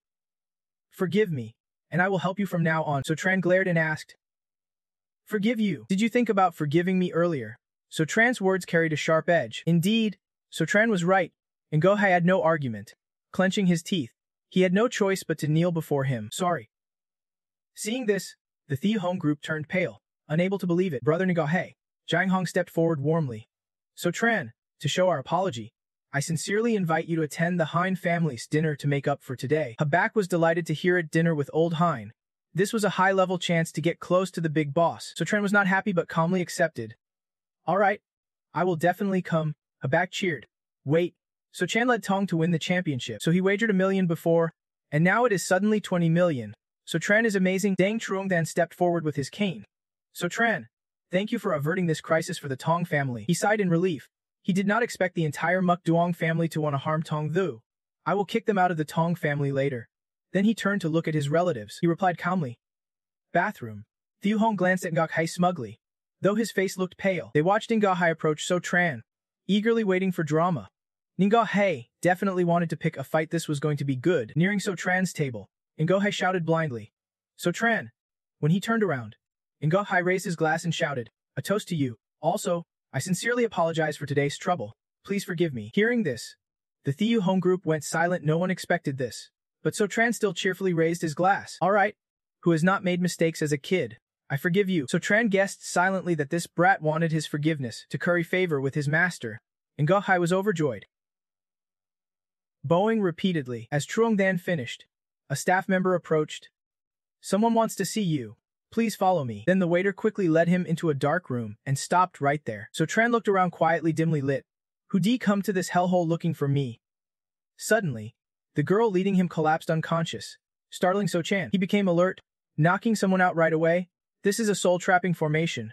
Whoever's after me means harm. Finishing his thought, he called out loudly. I know someone's here. Come out. A voice echoed from the darkness. Dumb son-in-law So Tran, you bullied my Black-Veiled disciples. You will pay for this.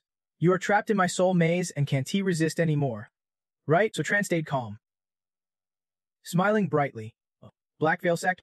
So you are Ngokhai's master. Get out here.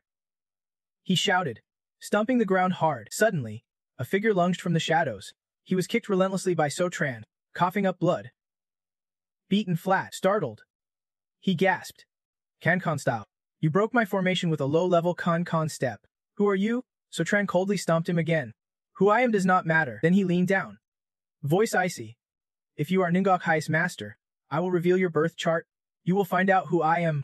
Vudam gritted his teeth in agreement. Fine, fine. He muttered. Secretly cursing. Stupid. Daring to show your birth chart to a Ki person, that is suicide. So Tran smiled coldly, speaking to him. Listen closely. My birth chart is Vudam's jaw dropped in shock. What is this? This chart will reveal itself in 10 minutes. Ngohai swaggered along. I secretly asked my master for help. By now, So Tran's probably begging for forgiveness. Right? And then Kitch opened the door and loudly asked, Master, are you done? But the scene froze Ngokhai in place, like he was dead, seeing Vudam foaming at the mouth and trembling unconscious. Ngohai shouted, Master? He nervously stepped forward to support Vudam. Master, what is wrong? But as Vudam regained composure, he angrily yelled and slapped hard. Idiot, he trembled, mentioning So Tran.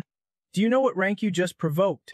Without So Tran's forgiveness, you will be expelled from Black Veil sect. Nankyahai was shocked, kicking out the master. Why did Voom turn away? You have no right to know. His heart trembled secretly. The fate charts Tronken gave him had a divine protective ring. Only disciples of Siuhian men have this, which means that the Trant's status there must be high. Seeing him return, Tungnen asked, Sa Tron, where have you been? He replied casually. Just went to the bathroom.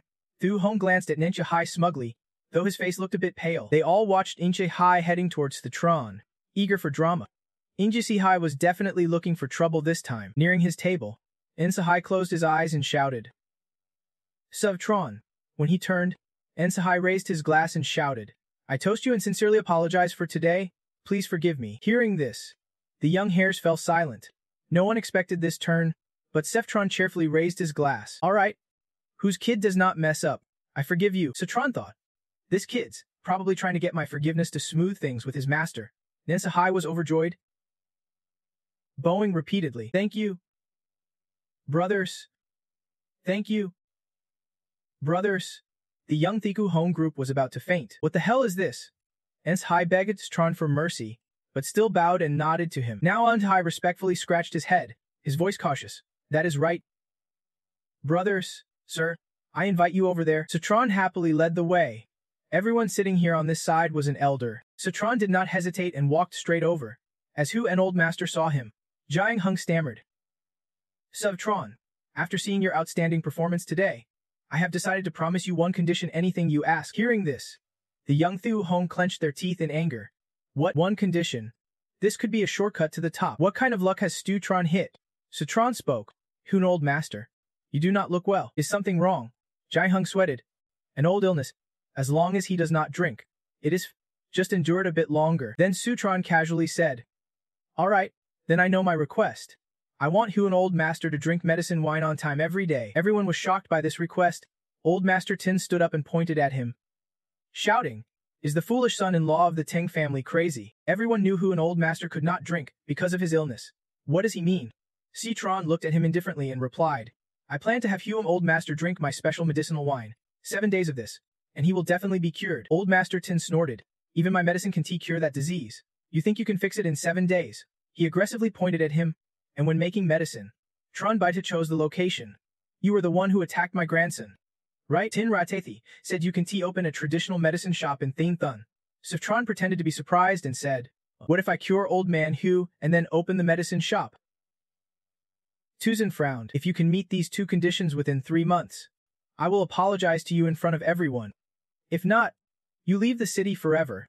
That seemed to satisfy Sutron greatly. He immediately agreed. Fine, it is decided then. The medicine-making business requires long-term planning. But first, I will brew the medicinal wine to cure Old Man Hu's illness. Old Man Hu, remember to drink my medicinal wine on time. Tung In Hen could not help but worry silently for her husband. Not good. Tin Thuth is a big player in the medicine business in Thien Thun. An Old Man Hu's illness is notoriously hard to cure. If Sutron has injured such a powerful rival, he might be in trouble. That night, after returning from the party, Sutron immediately went to Tin Lai's shop. As soon as he arrived, he shouted loudly, is anyone here? The master has come to buy supplies. At the same time, Old Master crawled out of the house. Are you the kid who insulted us last time, claiming to be the master of our Tin La sect? Sutron smiled and replied, yes. Do you have materials for making the 7-star talisman? He looked at Sutron and asked bluntly, I saw you at the Hu F family's dinner. You plan to use the 7-star talisman to cure Old Man Hu. But do you even know what is wrong with him? Sutron calmly explained that Old Man Hu's problem was not an illness, but a type of ancient dark sorcery. Old Mai's mouth dropped in shock. He could tell it was ancient sorcery, which is notoriously hard to dispel. Sutron's face grew serious. He frowned and resolved, no matter how hard it is, if I see it, I must dispel it because it is my duty. The old man gripped Sutron's hand tightly. Agitated, you are arrogant. But only Siuhan disciples see banishing ancient evil as their responsibility. I want to see who you really are. As he spoke, he held Sutron's hand, calculating something. Immediately, Old Meph knelt down in astonishment. You really are a disciple of the Siuhan sect. Sutron quickly helped him up and continued, humble as ever. I am not just that, I am actually the senior brother of your sect's master. Leven, before standing up, Old Meph quickly knelt down again. You say that? Are you really the master? He trembled as he bowed, then stammered. Master, may I ask which meridian your master belongs to in the Siuhan Siu Mech? Despite Old Messi's respect, Sutron answered casually.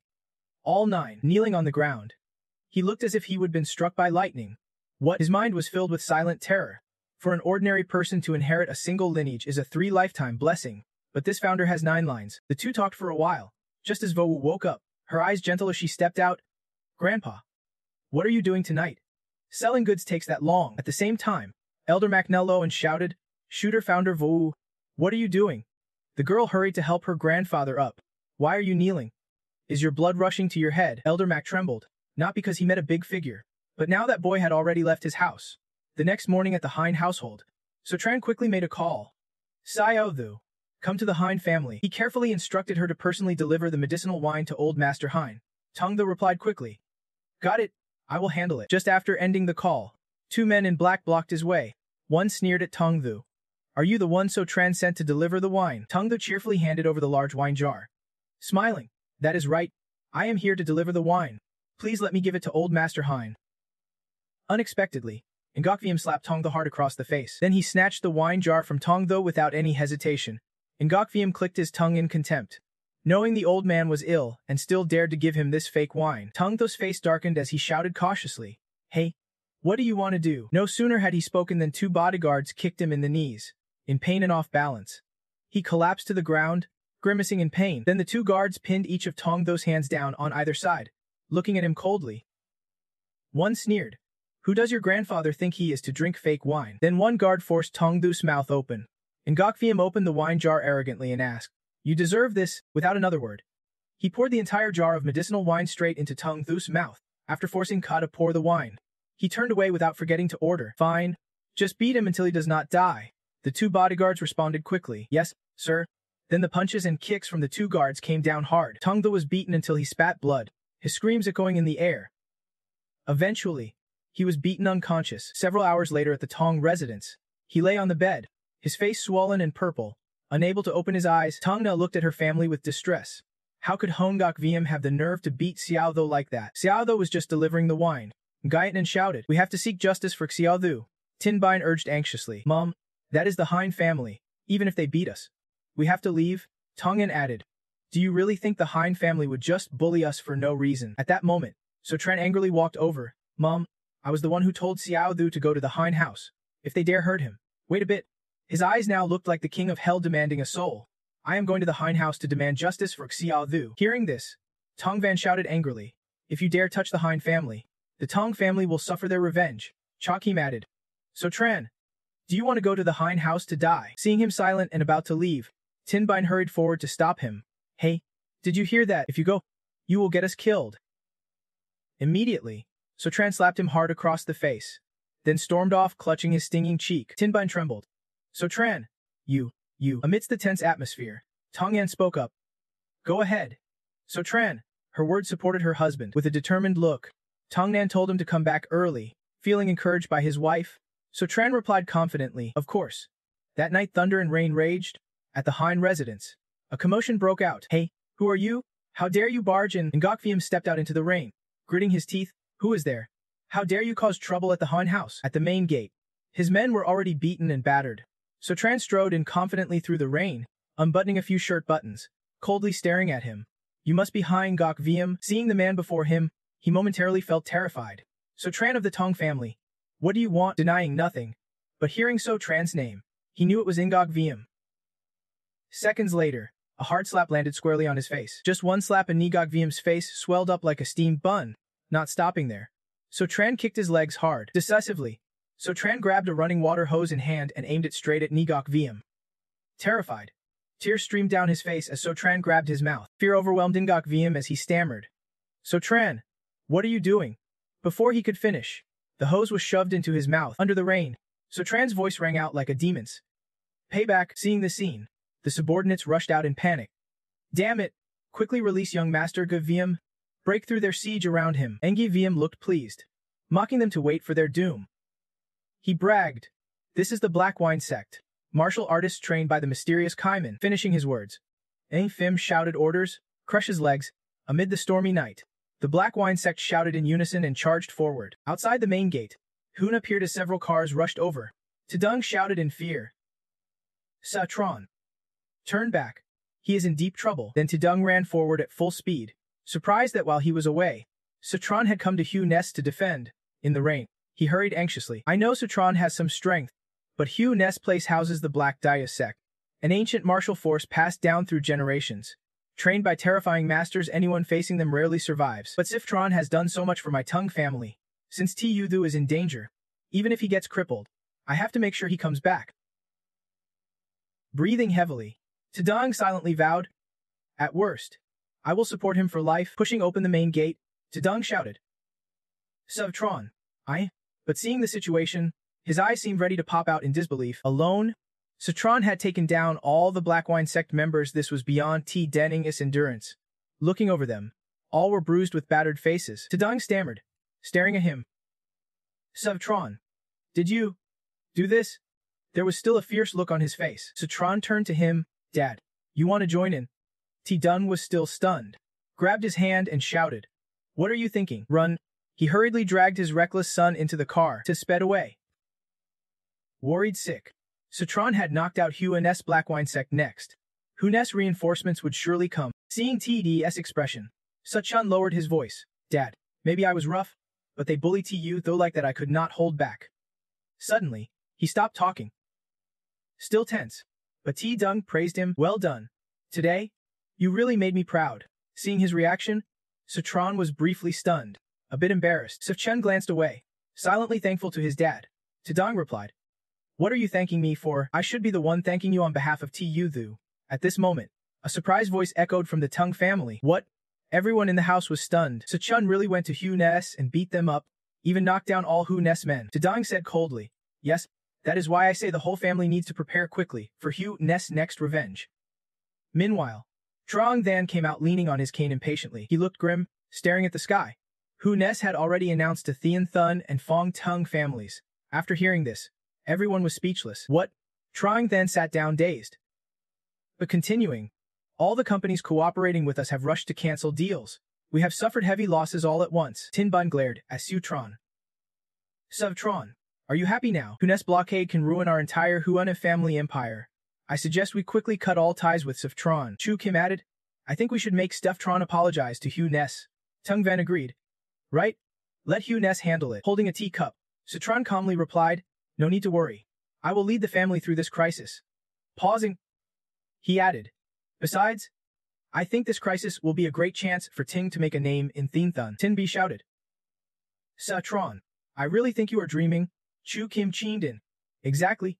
Tung Vena is stirring up trouble. Why do not you kick Sutron out? At that moment, someone near Trumming then panicked. Master, Huna's family is calling. You better put it on speaker. He answered, and the voice on the other end angrily said, People of the Ting family, not feeling comfortable under our blockade. Amphium lay on the bed disdainfully. I will give you a chance if the Ting Kong family agrees to publicly kneel and apologize to Hunes. I will lift the blockade. How about that? Hearing this, Tritomper Van, Tun Han, and T Deng were all shocked. The sycophants cheered. An apology is enough.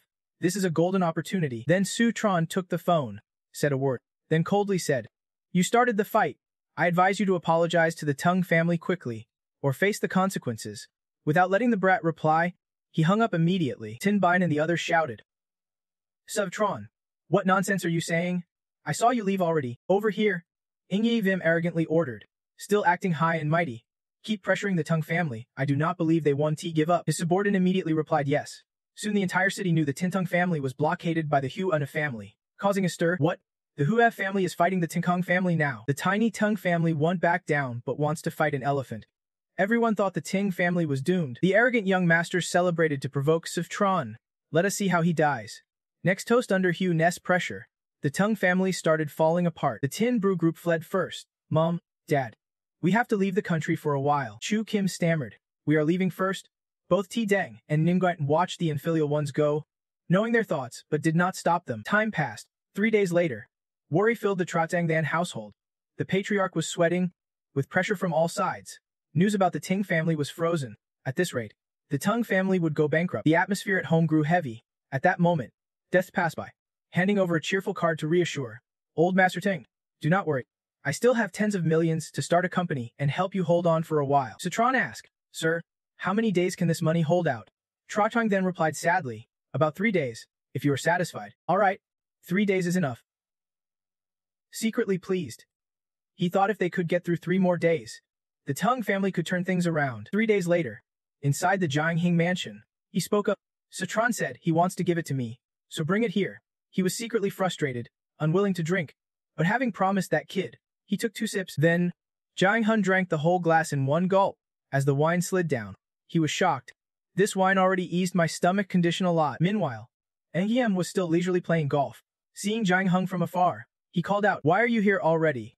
Jiang Hung frowned as soon as he arrived. Where's the wine? See, Trunken promised. He said 7 days worth, but there is barely any here. He smirked proudly. That cheap wine of yours only harms you. They brought that garbage and dumped most of it. You do not need to thank me. Right after saying this, Jiang Hung slapped him hard across the face. Damn it! Why should I thank you? Jiang Hung shouted urgently. Sutron's wine has a strange effect on my illness. How dare you dump it? Go apologize to Sutron and get more wine. Ingyi Fiem clutched his cheek. Scared, sir, but I just blockaded the Tinking family. Jiang Hung was surprised. Blockaded the Ting family? Why? He pulled his shirt open to show his frustration. All because a Sutron beat then like that. Jiang Hung was startled looking at the wound. What? Sutron dared to hit you like that? That same stormy night. No Hai ran into the room. Old Master Hu called again. The whole family fell silent as he continued, specifically wanting Stetron to answer. Calmly picking up the phone, Sutron sneered, "Hey," on the other end. Jiang Hung shouted angrily. "Sutron, I can't believe you dared to injure my nephew. I order the Tung family to publicly apologize to the Huda family in front of the entire city, and bring the medicinal wine to apologize as well. Only then will I lift the blockade on the Tang family." Sutron exhaled and sneered. "They started the fight and still want us to apologize. Old Master Hu wants the medicinal wine. I have only one demand." He paused, then coldly said, "Tell Hai Ningyi Vinyam to kneel before Thin Thun and apologize to the Tung family. No other negotiations." After hanging up, Jiang Hung looked at his nephew in disbelief. "Ingisi VM. He said you were the one who started it." Sweating, he admitted the Ting family sent someone with the wine. Seeing that person was uncomfortable, he hit him. Another slap came down, and Jiang Hung was furious to bursting. "Damn it! So you were the first to strike." Ningyi VM stammered. "I was worried about the digging side here." "Sutron, can you treat the Huan family with that attitude?" Sutron was arrogant. "Fine. In 2 hours, you will see the Huan family publicly apologize." Meanwhile, Jiang Hung was calculating. If Ningyi VM hit the Ting family first, then forget it. What are the Teng family anyway? Just some makers of medicinal wine. Yet they dare to hit the Hu family's people. Then he ordered, "Quickly invite old Massey here. I do not believe old Mac can make that wine." After an hour, the servant quickly reported in. "Old Master, we contacted old Ma, but he stubbornly refused to come." Jiang Hong was surprised. "Why is that?" That person reported back. He even said he poked the wrong person and it is best to publicly apologize to the Tong family quickly. Jiang Hong was so angry he felt like exploding. A small Tong family wants my Han family to publicly apologize. Is Mafian crazy today? At the same time, a sudden pain startled Jiang Hong. He clutched his stomach. His stomach disease flared up again. This time it was severe. His subordinate reported again. "Old Master, that Mac guy said your critical illness is coming soon. He said if you want to live." Pausing, he continued, "You can only pray to Suo Tran." Jiang Hong trembled. "What? Tong family strong then worried. It is.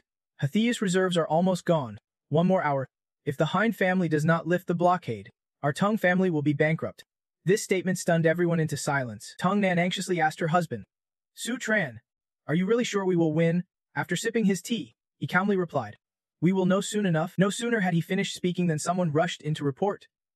"Old Master, the Hein family brought a lot of reporters to our front gate." Tadong went pale, and Gaitan was scared. "What are they here for? Could it be to block us?" Nohai broke into a sweat and quickly answered, "It is a live stream apology." Outside, Ngakviam knelt under heavy rain, too ashamed to lift his head. Meanwhile, at Bothiu cheered happily. The Tong family is about to be blocked. How delightful. Thiu Hong is excited. Cheers. I have long been uncomfortable with the Tong family. At the same time, Vin Dong frantically raised his phone. It is. Quickly watch the citywide livestream. Thiu Hong was surprised. He awkwardly handed over his phone. Hun Gokviam wants to kneel and apologize in front of the whole city. On the other side of the screen, Ngokviam bowed his head, trembling under the rain. Seeing this, Thiu Hong spat out all the wine in his mouth, and both Thiu almost fainted. "What?" Though unwilling, Ngokviam still bowed and shouted, "Su Tran, sorry." He looked up, begging him to save my old man. I have lifted the blockade. The losses caused to the Tong family are all borne by the Hein family. After speaking, Ngokviam slammed his head hard on the ground. Begging you to save my old man.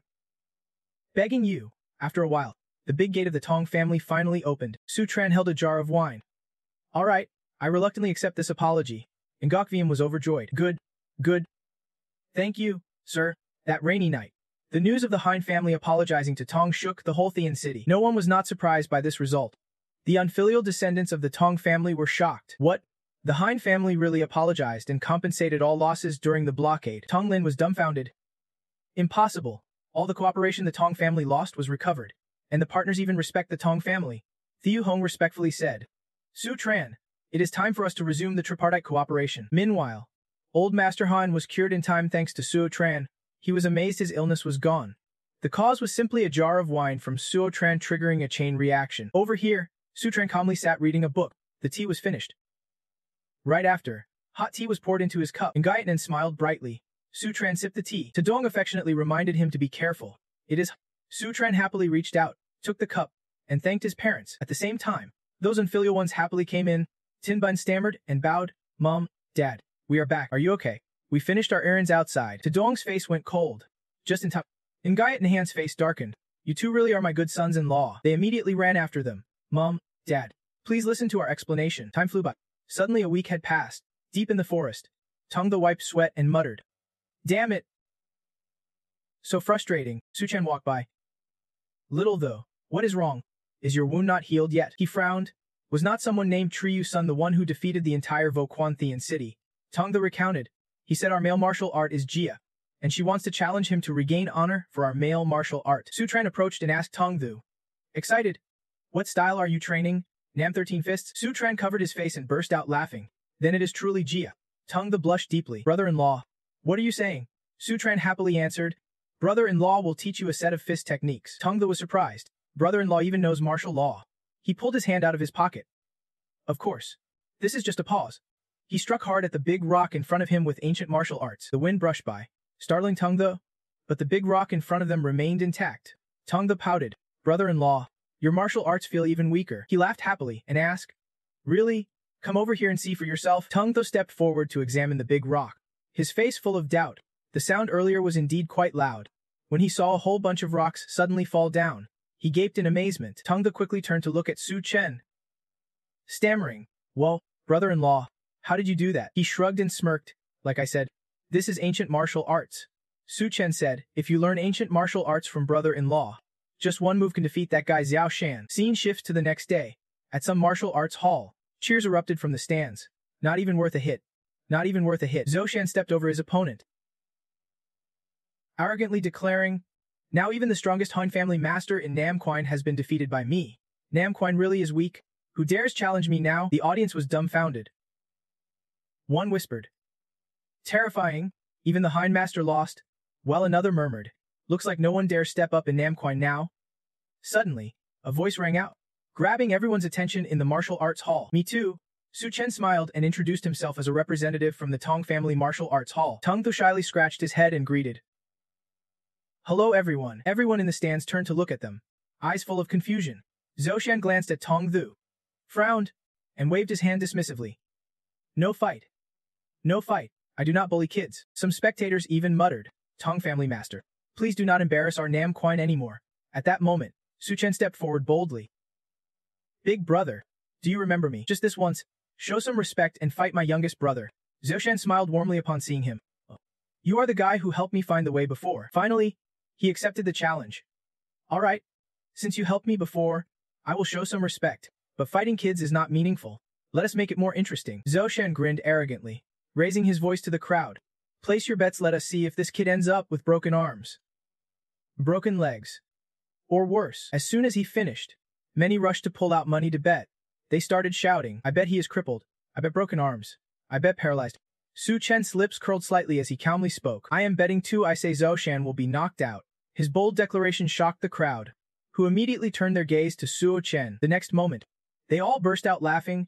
No way, isn't this just throwing money away? Even Zhao Shan laughed heartily. Fine, bet all you want.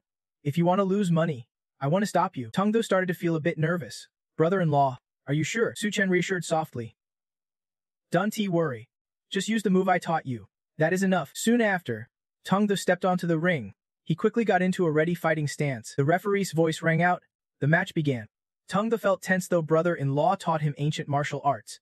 He only trained for one day and felt uncertain inside. Before he could lose himself in thought, Xiao Shan decisively charged forward with a preemptive strike. So many people have bet on this, I can let them down. He threw a powerful punch at Tongdu. Growling. Die. Luckily, Tongdu dodged just in time, but seeing the punch up close still made Tongdu dizzy.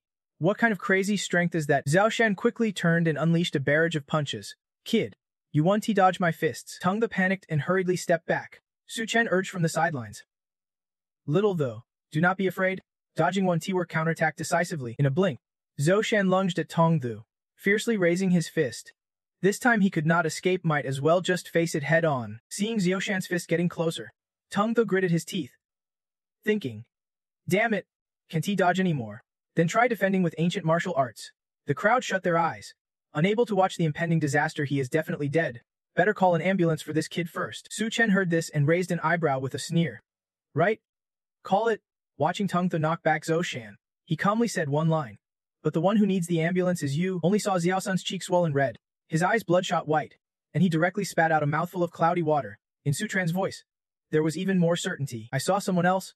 Then, before everyone's eyes, Xiao Sun was knocked off the ring, collapsing unconscious on the ground. The whole audience instantly erupted, everyone's jaws dropping in shock. No way! That kid knocked Xiao Sun out with a single punch. Even Songdu was surprised, gripping his hand and trembling nonstop. God. What the hell just happened? I just wanted to defend with a bit of martial technique. How did one punch fake him out? Sutran laughed with squinted eyes, grabbing the big bag to collect the bets. Alright. Thanks everyone. Thanks for your support. Those guys play fair and accept it. Just know to cry your losses. Why's this happening?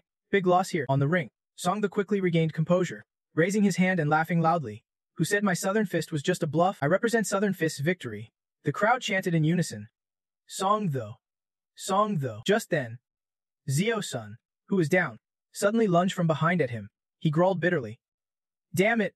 If you beat me, it is definitely by using sneaky underhanded moves. Then, Xiao Sun swung a punch at Songdu, ready to continue. Songdu turned pale, retorting, Hey, you are the one who is sneaky. But before Xiao Sun could even touch him, Sutran appeared, delivering a one-handed strike that sent his opponent flying. Sutran warned sternly, Hey, bro. Nobody cheats here. Yet the one cheating was Sutran himself, faster than anyone else. Xiao Sun could not hear a thing, spitting blood from his nose. Thinking. This hurts. The crowd erupted, everyone buzzing with excitement. What? Xiao Sun's injured worse than before. Xiao Sun trembled but forced himself to sit up, accusing Sutran. You cheated. Your win is not honorable. Sutran coolly replied, How else would I deal with you if not with your own tricks? Brother Zhao can T lose. Isn't he Northern Fist principle the double elimination? Some at the scene were horrified by what they saw under the ring. What? Xiao Sun was defeated by the Song family's dumb son-in-law. That is no dumb son-in-law. Sutran is probably the new head of the Tianthan faction. Others jumped up excitedly, cheering. Songtho beating Xiao Sun must be thanks to Sutran's training. Southern Fist Songtho is unbeatable. With Sutran, thank you for the honor. Songtho beamed. Bronlaw. They are calling me Southern Fist Songtho now. Sutran sighed helplessly. Just a bit of skill. Then the two raised their hands together, responding to the crowd's enthusiasm. Everyone cheered loudly. Basically, today, Southern Fist won, looking damn good. About what happened afterward. That day, the news of Sutran and Songdu defeating Xiao Sun spread through every alley and street of Tianthan. Girls passing by stopped, looked up at the big screen, and sighed. That is Sutran, so strong, and pretty handsome too. They did not take their eyes off the screen, faces full of admiration. Whoa, look at that punch. Songnan happened to pass by them, feeling both shy and annoyed. Did Sutran really beat the Xiao family? Is he trying to make enemies with all the big clans of Tianthan? Seriously.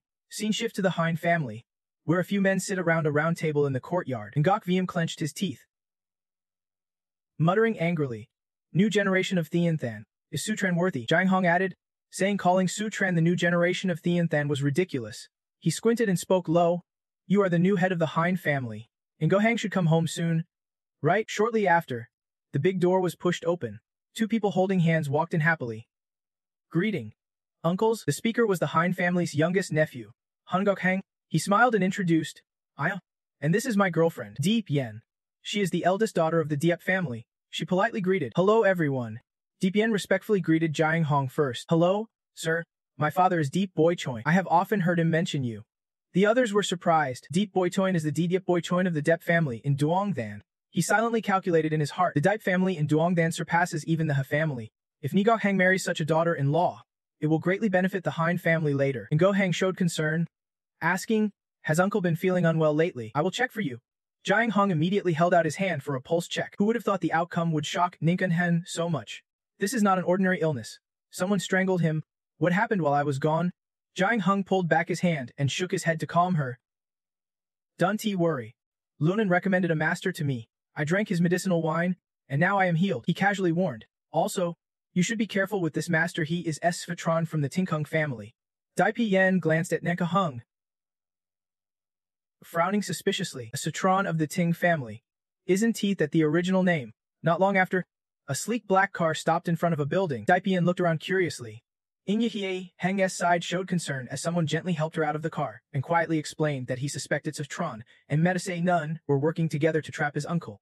Depien vaguely caught his meaning. He meant Citron was the one who strangled him. Hearing this, Eng Hung his face instantly darkened, a sharp cold glint flashing in his eyes. If not, How could a fool like him have the skill to undo the strangling? The two of them stormed inside furiously. Manhwa Lo greeted them politely. Must be young Master Hu Nun from the Huna family, here to buy medicine. Unexpectedly, the other party stepped forward and accused. Tin Lai Men may not be a mainstream ancient martial arts sect, but it would not side with Vu Si. Right? Manhwa forced a smile and replied. Young Master Hu, are you suggesting that the strangling on your uncle's body has something to do with me? Those words sounded like a challenge to Enrika Heng, who clenched his fist tightly and growled. Old man, you are confessing without a fight. Then Andrethung swung his fist mercilessly at Manhwa Lo, relying only on the Tamilju sect's reputation, daring to act tough in front of him. Manhwa Lo was thrown backward, his frail back slamming hard against the floor. Ingyi Heng threatened, before I finish you. Anything else you want to say? Manhwa Lo coughed up blood painfully, seized strongly by the collar, only able to cough repeatedly. He struggled to speak. Young Master Hu, let me read your fortune. Disrespectful senior. Signs of great misfortune. Young Master Hu. Be careful. Hung did not believe a word. Scoffing coldly. Old man. Playing the mystic like some half-immortal. Can you even predict if you will survive today? With that, Enye Hung struck Maikyo's knee. The sound of bones breaking echoed sharply. The old man screamed in pain. But Hung squeezed his neck tighter, forcing him to widen his eyes and yell loudly, suddenly letting go. Hung let Manhwa Lo collapse heavily to the floor. Seeing this, his eyes gleamed with satisfaction. Watching Manhwa Lo curl up on the floor, Ingyi Heng left a warning, saying to Stran, if you are smart, go to Hu Manor and apologize. If not, his fate won't be any better than yours. Not long after, Vu returned, excitedly looking for her grandfather. Grandpa, look what I bought today. But the horrifying sight inside the room left her frozen. Vu's eyes caught Manhwa Lo slumped in the corner, covered in blood, her face instantly drained of color. She rushed to Manhwa Lo. Tears streaming, screaming in panic. The scene shifted to a feast at the Teng family home. The whole family was gathered around the dining table. Suddenly, a phone rang. Tron immediately answered. Hello? Who is this? The voice on the other end was choppy. Tron. Can you help me? I do not know anyone else, I only saved your number. He instantly recognized the voice as Tu Vuku. On the other end, Vu was panicked and sobbing. My grandfather was beaten nearly to death by people from the Hu Elzen family. Please come save him. Tron grasped the situation and reassured her. Manhwa Lo is injured. Do not. I will call a doctor to help you now.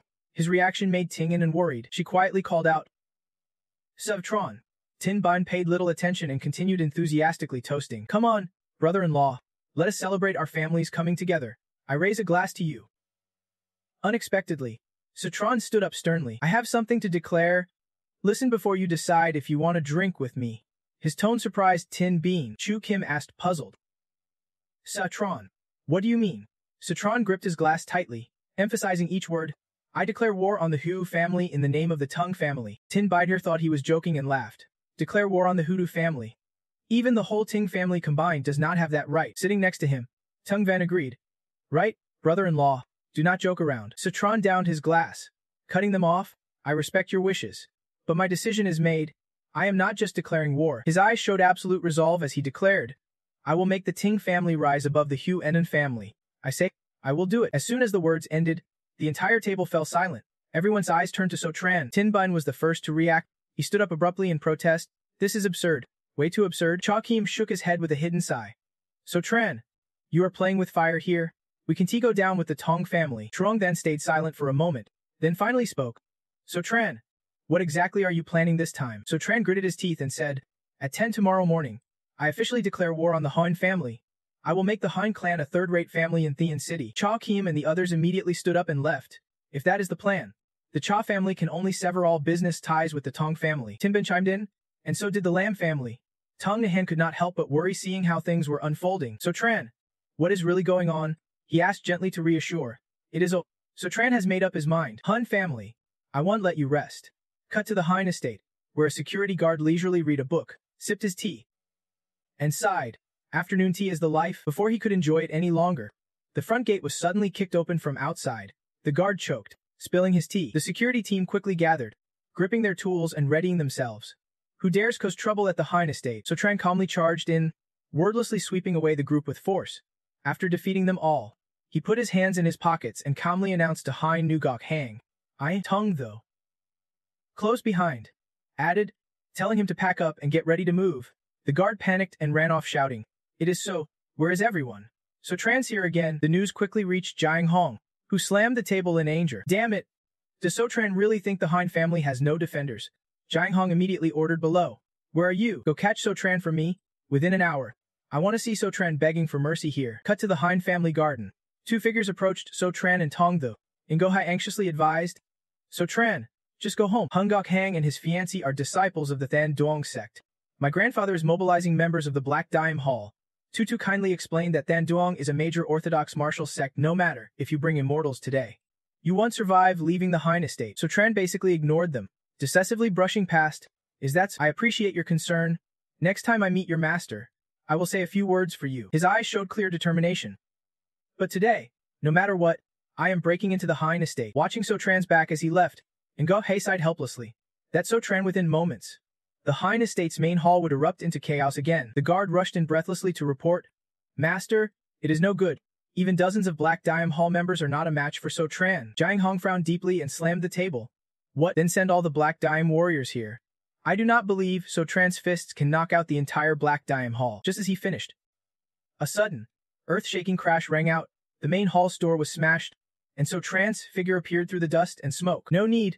I have already knocked out your precious Black Dime Hall. He strolled in, clearly declaring a short sentence. Jiang Hong could not believe his ears. What? Black Dime Hall all down. And Go Hang stepped forward slowly. Mocking. So Tran, are you really that angry because I exposed the trap you set for my grandfather and old Mac? So Tran's lips curled slightly as he murmured low. Looks like it is you, he said coldly. I came to the Han estate today to kick you spend the rest of your life in a wheelchair. And Go Hang immediately lunged forward. Voice full of disdain, relying solely on himself, he confidently declared, I am a disciple of the great Than Duong sect. Killing you is as easy as crushing an ant. So Tran was unfazed, even glancing at him with half-lidded eyes. Than Duong sect. Yang-style skills not bad. A pity. With that, he immediately grabbed Ngok Hang's wrist, stopping all his moves. Ngok Hang was forced to kneel, staring blankly at So Tran. He sighed softly. You are just like your senior brother from Than Duong sect. Can't even grasp the essence of the footwork. Then, So Tran threw Ngok Hang forcefully away. He could not resist. Deep Yen witnessed this and could hardly believe her eyes. How can this be? Il Hung collapsed onto the floor, panic flooding his eyes as he looked down at his wrist. How is this possible? How could the foolish son-in-law of the Tang family be this strong? So Tran calmly stepped forward, his face serious as he reminded, I hope you still remember my purpose. Without another word, he aimed a precise kick at his opponent. His foot slammed hard onto Vivo's leg, the sharp snap of breaking bones echoing loudly. Dai Yin and Jiang watched in horror and shouted anxiously. In Giantun, the next moment, the entire hall was filled with Vivitric's cries as he curled up, clutching his injured leg. My leg! Dai Yin angrily jumped behind Svatran, commanding her subordinates. Hung is hurt. Come with me. He coldly glanced back at them. Don't rush. It is your turn now.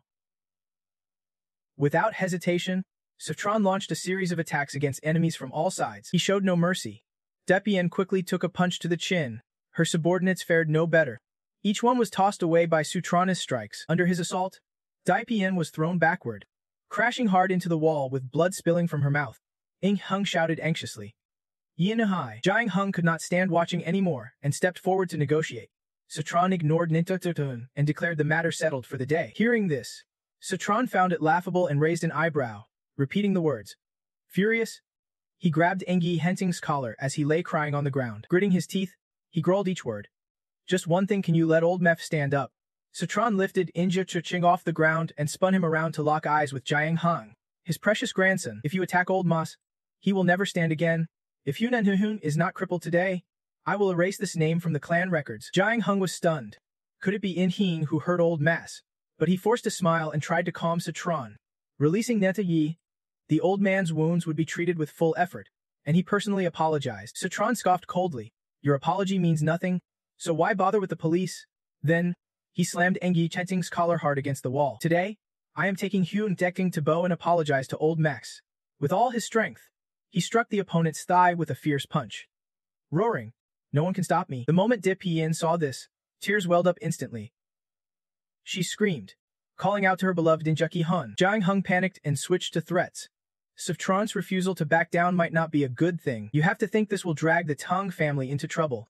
Isn't your family scared? Just then, a subordinate rushed in with news. The Tang family had just announced on the trade forums of Thien Thun. What came next froze Jiang Hung in place.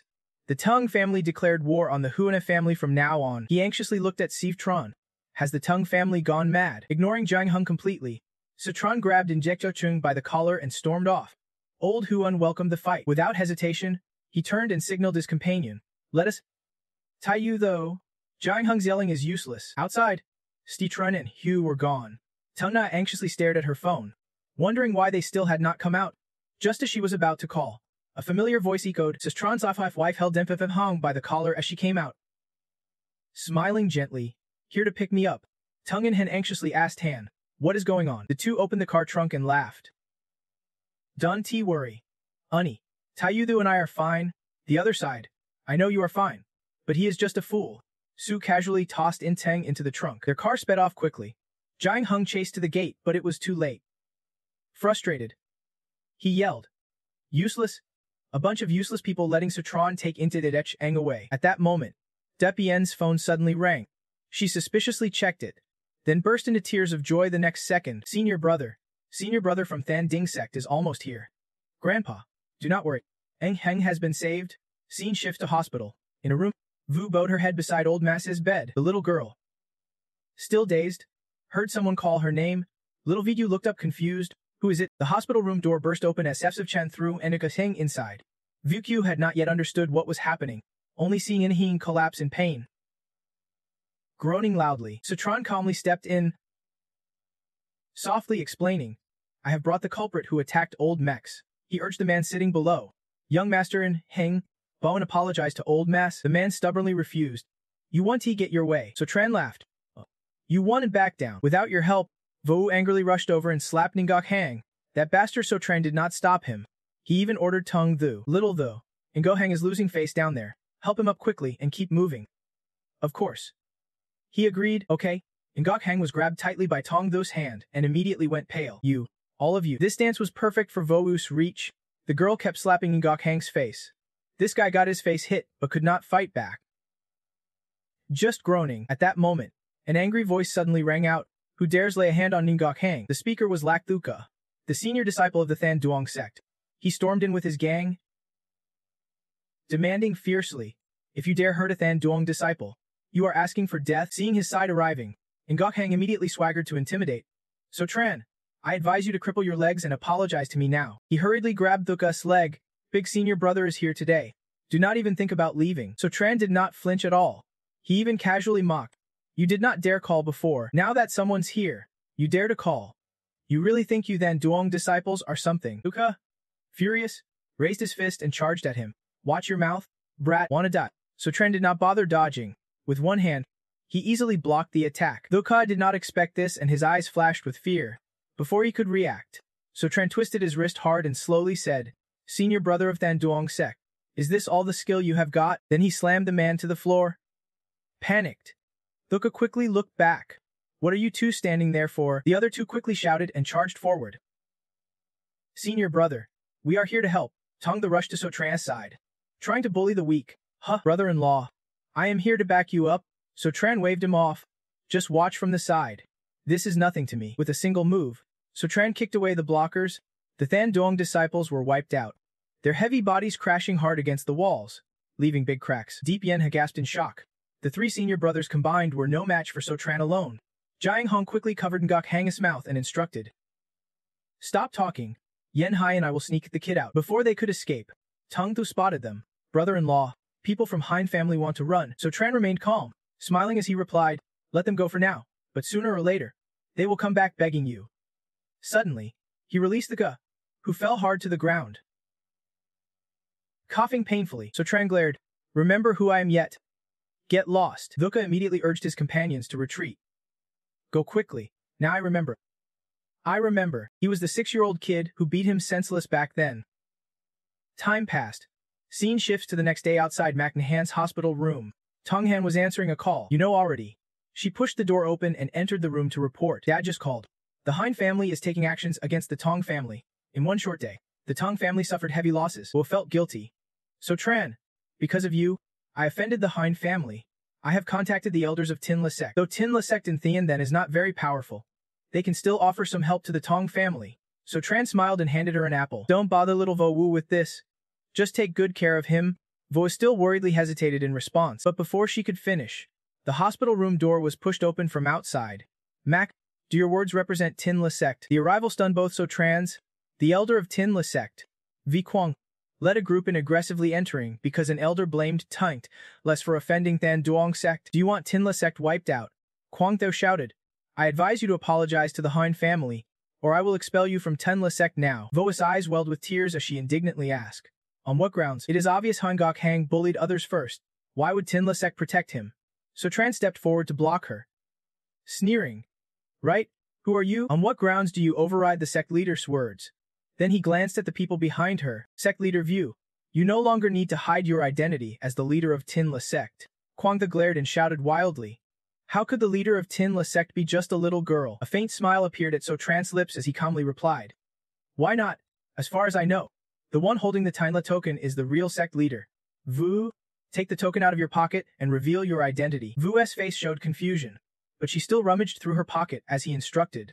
So Tran, what are you doing? How could I have it? The girl suddenly went silent, eyes wide in surprise as she really touched something inside her pocket. Under Quang Da's stunned gaze, the girl pulled out the Tin La token. Everyone else gaped in shock, unable to believe their eyes. Huh, how is this possible? Vu glanced at the person in front of her, wondering about So Tran. Could he really be Levan Dao Tan's senior brother? Before the girl could understand what was happening, So Tran clasped his hands and bowed.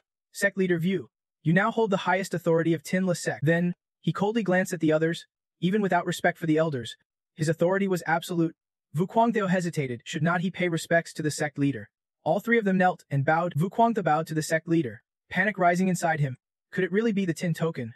Vu quickly took on the role, clearing her throat and saying, Fine, if I am the sect leader now. Little girl, give the orders. Vu Quang followed the command, mobilizing all the secular power of Tin La sect to help Tong out of Thean City. The opposition had no choice but to comply. Quangdao gave orders. Scene shifts to Hoin family's orthopedic ward hospital. Zhang Hong anxiously pacing outside the emergency room. Why is not he out yet? As the door opened, he hurriedly asked, Doctor, how is my grandson? The doctor's face was full of shock. We tried everything, but no matter what, we can't mend the broken bone. You will need to find another specialist. Zhang Hong angrily grabbed the collar of the doctor. How could a broken bone be untreatable? Quack! Deep Yen quickly intervened. Sir, please do not rush. This might be K-Mun's technique. I have invited someone from our sect to set the bone for Ngok Hang. Zhang Hong was losing his temper and shouted, Fine, from Mac Nahan's side, I will personally apologize later, but the Tong family must die. Then news spread of the Tong family challenging the Hein family in rebellion at Thean City, provoking fierce anger from the Hoin family. Within 3 days, the Tong family would vanish from Thean City. Scene shift to Tong family hall. So Tran sits casually, scrolling his phone in front of everyone. A back approaches, voice full of guilt. Sorry, Tran, my father kicked me out. The family can help this time. Trong then was not surprised by this outcome. Lowering his eyes as he said, Young master had did his best, but without support this time, the Tong family is doomed. So Tran smiled reassuringly. Don't worry. I have arranged partners already. Come with me to meet them at room number 1. Dang Long, in the Hodang Hotel. His firm declaration stunned everyone present. Mouths agape. Huh. Scene shift to Hodang Hotel. Warm sunlight bathing the luxurious high-rise building. So Tran's group tried to enter, but were blocked by an employee spreading his arms. Sorry, sir. He played the awkward part. Room number 1. Dang Long. Has already been booked. Please, if you do not mind, head to the lobby. Tong Han looked puzzled. We just booked that room for our honored guests. Why would you invite guests to the lobby? The other party stopped pretending to be polite. Vinvu loudly barked. Room 1. Dang Long is reserved for new VIP guests only. The Tong family is about to be crushed by the Hein family. Letting you use the lobby is already a courtesy. His blatant disdain angered to Dong. So Tran. Stop him.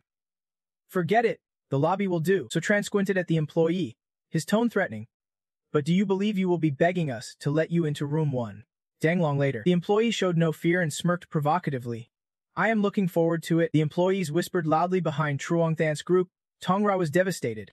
Could they really be hosting guests in the restaurant lobby? Someone nearby giggled along. I have to live stream this, the Tong family hosting guests in the lobby for the whole city to see. Vufai even egged them on. Go ahead, show it all. I will make the Tong family lose face in front of the entire city. They even said I would be the one begging them. The female employees covered their mouths, laughing mockingly. Really? This is hilarious. Just then, the chief secretary of the Maijai group arrived. Tran Van stepped in and called out, Is the director here? Vufai hurried over and responded humbly, Yes, yes, yes. Director Tran, why did not you greet us first when you came to Hodang today? Tran Van frowned. Showing impatience. Why? It is the Tong family. They invited me to meet. Lead the way. Vu Fi went pale upon hearing the name, lips trembling without words. This is Tong. Tong Nan nervously stepped up to Tran Van. Tran Dong, please this way. Sorry. There was an unexpected issue with our reserved room, so we can only meet in the hall. The other party shot a sharp glance at Vu Fi. The dang long hall can't even free up a single room. He jumped, stammering in reply. Vu Fi forced a smile. Yes, the receptionist made a mistake, but deep down I was already worried. I did not know the Tong family could also bring in the My Family group. Trong then led to Duong warmly to shake hands with Tran Van. Tran Dong, pleased to meet you. But So Tran sat still, refusing to move. Tong Nan gently nudged him to remind. So Tran looked up at her, and Tong Han said, So Tran Dong is here. Be serious. She felt anxious inside, knowing Tran Dong valued manners deeply.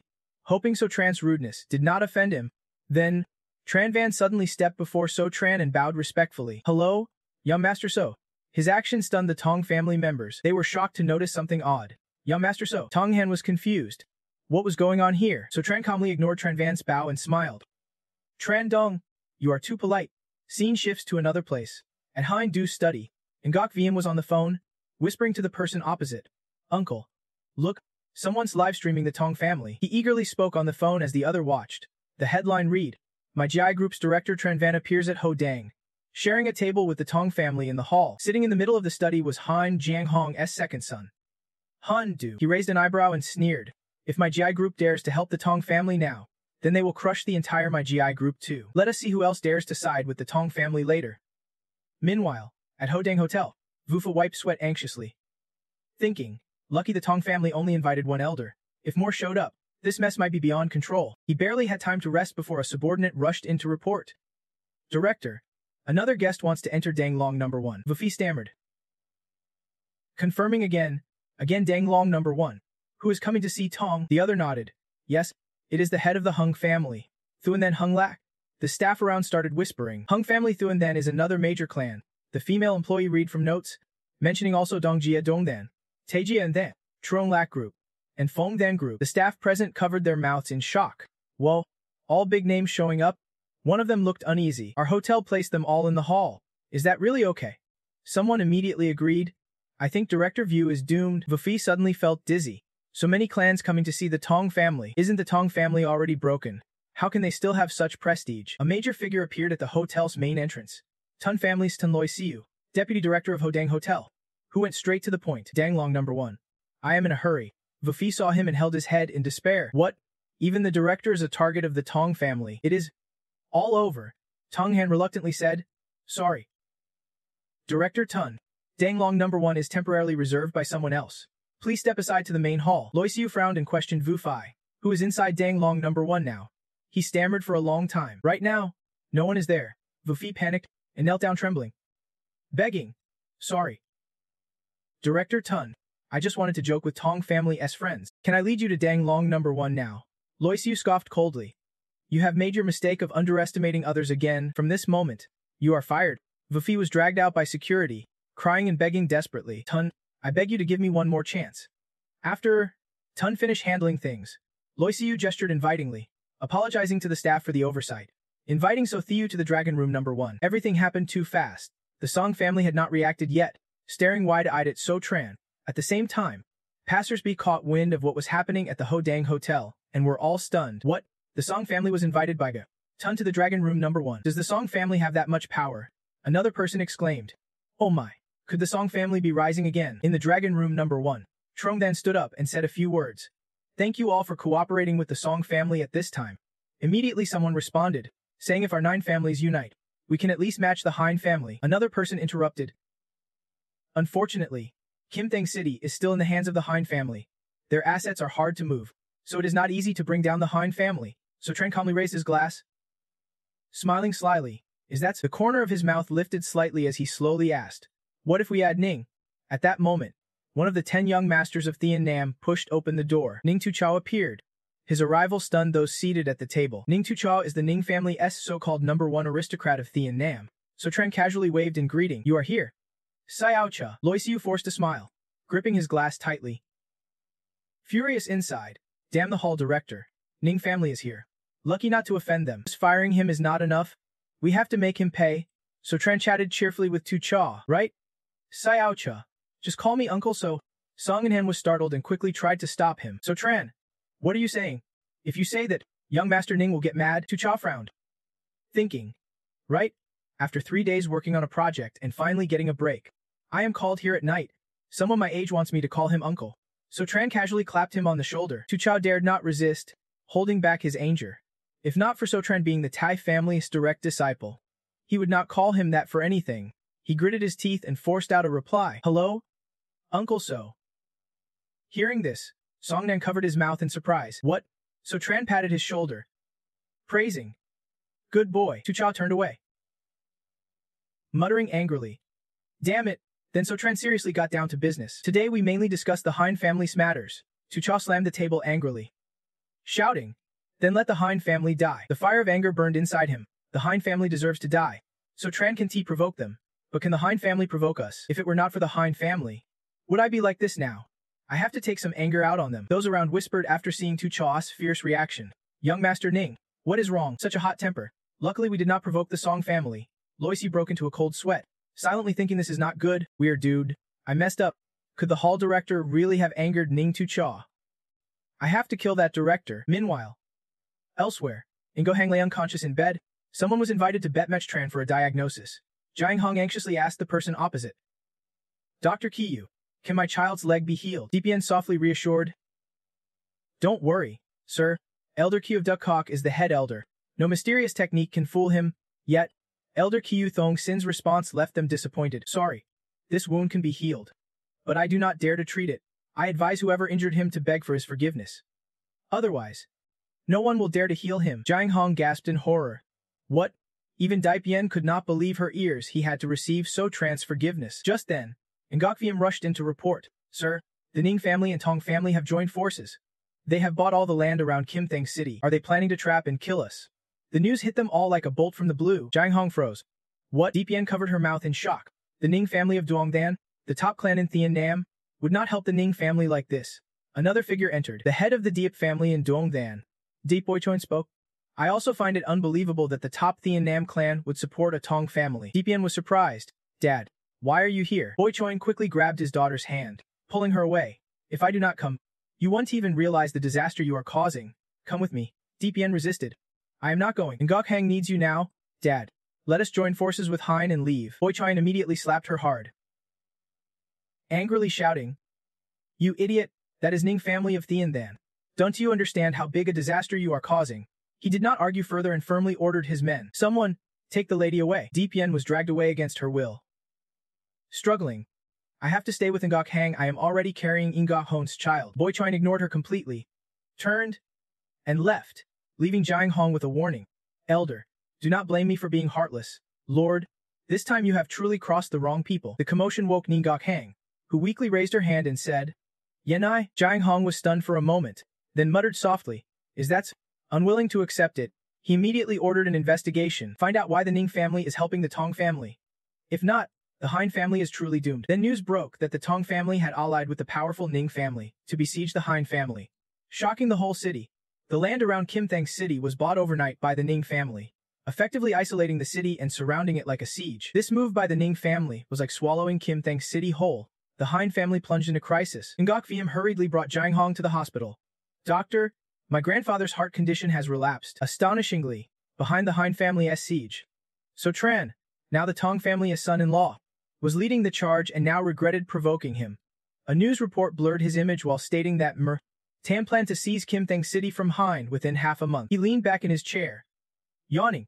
Waiting half a month was boring. He needed something to do. So Tran decided to teach at the elite martial arts hall under the Tong family. Everyone bowed deeply and greeted him enthusiastically. Hello? Teacher? Hello? Teacher? Time passed quickly. 3 days later at Hoin Family Hospital, Handu stood with eyes downcast beside Jiang Hong's bedside. The land around Kim Thang City had all been bought by the Ning family. If even Kim Thang City changes hands, the Hein family is finished. Ngokvium refused to accept the truth, biting his lip and muttering, Sir, I have a plan. I believe the Ning family would not act for just a minor Tong family. He considered one possibility. So Tran had used mysterious tactics to seduce Ning family members. Ngokvium clenched his fists, laughing madly. If So Tran wants to teach at the martial arts hall, we can use the arena as an excuse to kill him. Then the Tang alliance would self-destruct, and Hone family would be saved. Jiang Hong had no other choice. He sighed and agreed. Let us do that. What happened next? Thanks to Heinengok VM's efforts, news of So Tran teaching at the martial arts hall spread throughout the city, and everyone eagerly awaited his lessons. Under the Hein family's pressure, the Depp and Triu families also invested heavily to invite Master Vo Day, determined to ruin So Tran's reputation this time. A week late, outside the martial arts hall, a figure lingered by the door. It was Tu Cho. He thought, I heard So Tran is teaching. I want to see if the heir of the Thai family really deserves the Ning family's support. In the stands, a group of tall, strong figures sat with arms crossed, watching intently from right to left. The Hein family master, the Triu family master, and the Dipe family master. Zia Zhou glanced over and immediately noticed something strange. There seemed to be a lot of top-tier masters, those at the sect master level. Such experts had to be here to watch Su Chen teach. These visitors were probably not friendly. A spotlight shone on Su Chen standing on the arena. I heard the elite martial arts hall mainly taught the Southern 13 Fists, and today Song Thu would demonstrate the new Southern 13 Fists after its reform for everyone to see. Zizo sneered to himself, Southern 13 Fists. Just basic fist techniques, what could be reworked from that? Suddenly, Zhou Shan jumped down from the arena. Su Chen, I heard the Grandmasters call you the Southern Fist Master. He raised his voice. Challenging. That day I represented the Northern Fist to challenge your disciples. Do you dare to face me? Some spectators looked confused. Why was Zhao Shan here again? Others chimed in. He got humiliated by Su Chen's single punch last time. Isn't he that enough shame? On the arena, Su Chen calmly accepted the challenge. Fine. Song Thu sneered. His subordinate lost. Yet he still dares to act arrogantly. Su Chen stepped down and casually asked someone, What is your name? The other stammered in reply. I am Zhou. Su Chen nodded. Clearly pleased. Good. Go up and fight instead of Xiao Thu. At this level, Zhou Shan is way beneath Xiao Thu. Song Thu enthusiastically agreed. Exactly. Zhou Shan gritted his teeth in frustration. You are looking down on me. Zhou Wu appeared timid. Am I really up for this? Su Chen smiled encouragingly. Of course you are. Follow my lead later. Zhou Shan immediately charged forward to strike first. Shouting aggressively, Su Chen, find someone new to step in. He truly did not know fear. The sect's media whispered to Zhou Wu, Southern Fist Master. Do you really believe that? Su Chen reassured Zhou Wu while giving quick tips. Don't be afraid. The seventh move of the Southern 13 Fists targets his chin. Follow that obediently. But do not dare look directly at Xiao Shan. Help me. In the next second, a precise punch landed squarely on Triu Sun's chin, the immense force sending him flying backward. His head slammed hard against the floor with a thud loud enough to shock everyone. He was in excruciating pain and immediately lost consciousness. Chavo was stunned, unable to react as the crowd erupted in cheers. Victory! Shouted the Dongdan supporters. Su Tran! Nam Quan Map! Su Tran! Nam Quan Map! Su Tran did not forget to praise Chavo. Well done. Sitting in the audience, Tu Chao gritted her teeth in frustration. Damn it! Why is Su Tran showing off again? Just then, the Triu family master suddenly appeared in the ring, storming towards Su Tran. Su Tran, how dare you insult my disciple? Then, in the next moment, he threw a sudden punch, lunging straight at Chavo. Take this! Suddenly, a hand blocked the envious punch mid-air, a smug smile spreading across the face. The blocker taunted. No wonder Triu Sun likes to strike from behind. It was none other than Su Tran intercepting him. So Triu Sun's master set such an example. Tae-Vin grabbed Thien V's hand and looked to Chavo for orders. Chavo, you go down first. I will handle this and make him flee the ring. Got it. Seeing Chavo safe, Su Tran launched a move, flinging him high into the air.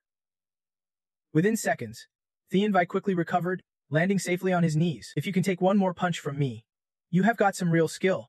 The scene stirred a buzz throughout the audience, everyone excitedly watching Chavo make that claim. Amut, is not that the Northern Quan Master Cao Tran? If a master steps, Su Tran's done for. On the ring, Su Tran spread his legs wide, adopting a defensive stance, palms open signaling. Everyone, if Master Cao does not mind teaching, watch closely. It is rare to see a master take on a punching bag. Su Tran's words stirred another round of chatter in the room. A master using a punching bag sounds a bit arrogant, like he does not respect masters at all. Sitting with arms crossed, Tu Cha smirked confidently. Interesting. Let us see your true strength. Insulted, Thien Vi clenched his fist and charged at Su Tran without hesitation or respect. Reckless, he unleashed a flurry of punches. Everyone watched closely. Calm master's moves, calm yet dynamic. Truly masterful. Then Thien Vi raised his leg, launching a series of kicks. At this point, the 13 fist moves were not enough. What now? Things did not look good. He swung again, but Su Tran dodged cleanly. So they combined the first and ninth moves into a smooth blend. Now it was Sutran's turn to seize the moment. He delivered a strong punch right to Thien Vai's face with clear effect. Spectators on the stands gaped in amazement. They grew even more excited. Cheers erupted wildly. Oh no? Master Ka was pushed back by Sutran's punch. Is Master Ka about to lose? Tu Cha watched Sutran's moves, shrinking back a bit. Sutran is so young yet already able to fight a master. Despite losing teeth, Thien Vai struggled to keep going. Shut up! He spat, using his last strength to launch a barrage of punches all dodged by Sutran. Good. This time, Master Ka showed us his darker side. Remember in battle. No arrogance. No rushing. Sutran lowered his stance, facing Thien Vai's chest, ready to strike. Seeing the chance, Sutran punched hard into Thien Vai's belly, forcing him to spit blood a clear opening. Thien Vai fell in agony. Unconscious. Seeing Thien Vai's pitiful state, Sutran smirked slightly. The screen above the ring showed Sutran's image as the announcer loudly declared his victory. Too easy. Master Tran. Nam Quan Map. Truly worthy. Tu Chao in the audience could only gape in shock. He won. He won. He is younger than me and already has master-level skill. Is this what a true disciple of the Tai family looks like? After finishing with Thien Vai, Sutran looked elsewhere. Is there another grandmaster here wanting to challenge? Nearby, a group of grandmasters looked at him nervously. Everyone was stammering. Faces pale. The kid misunderstood. I am just passing by. Right? Just passing by.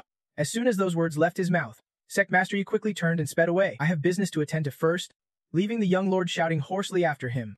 Hey.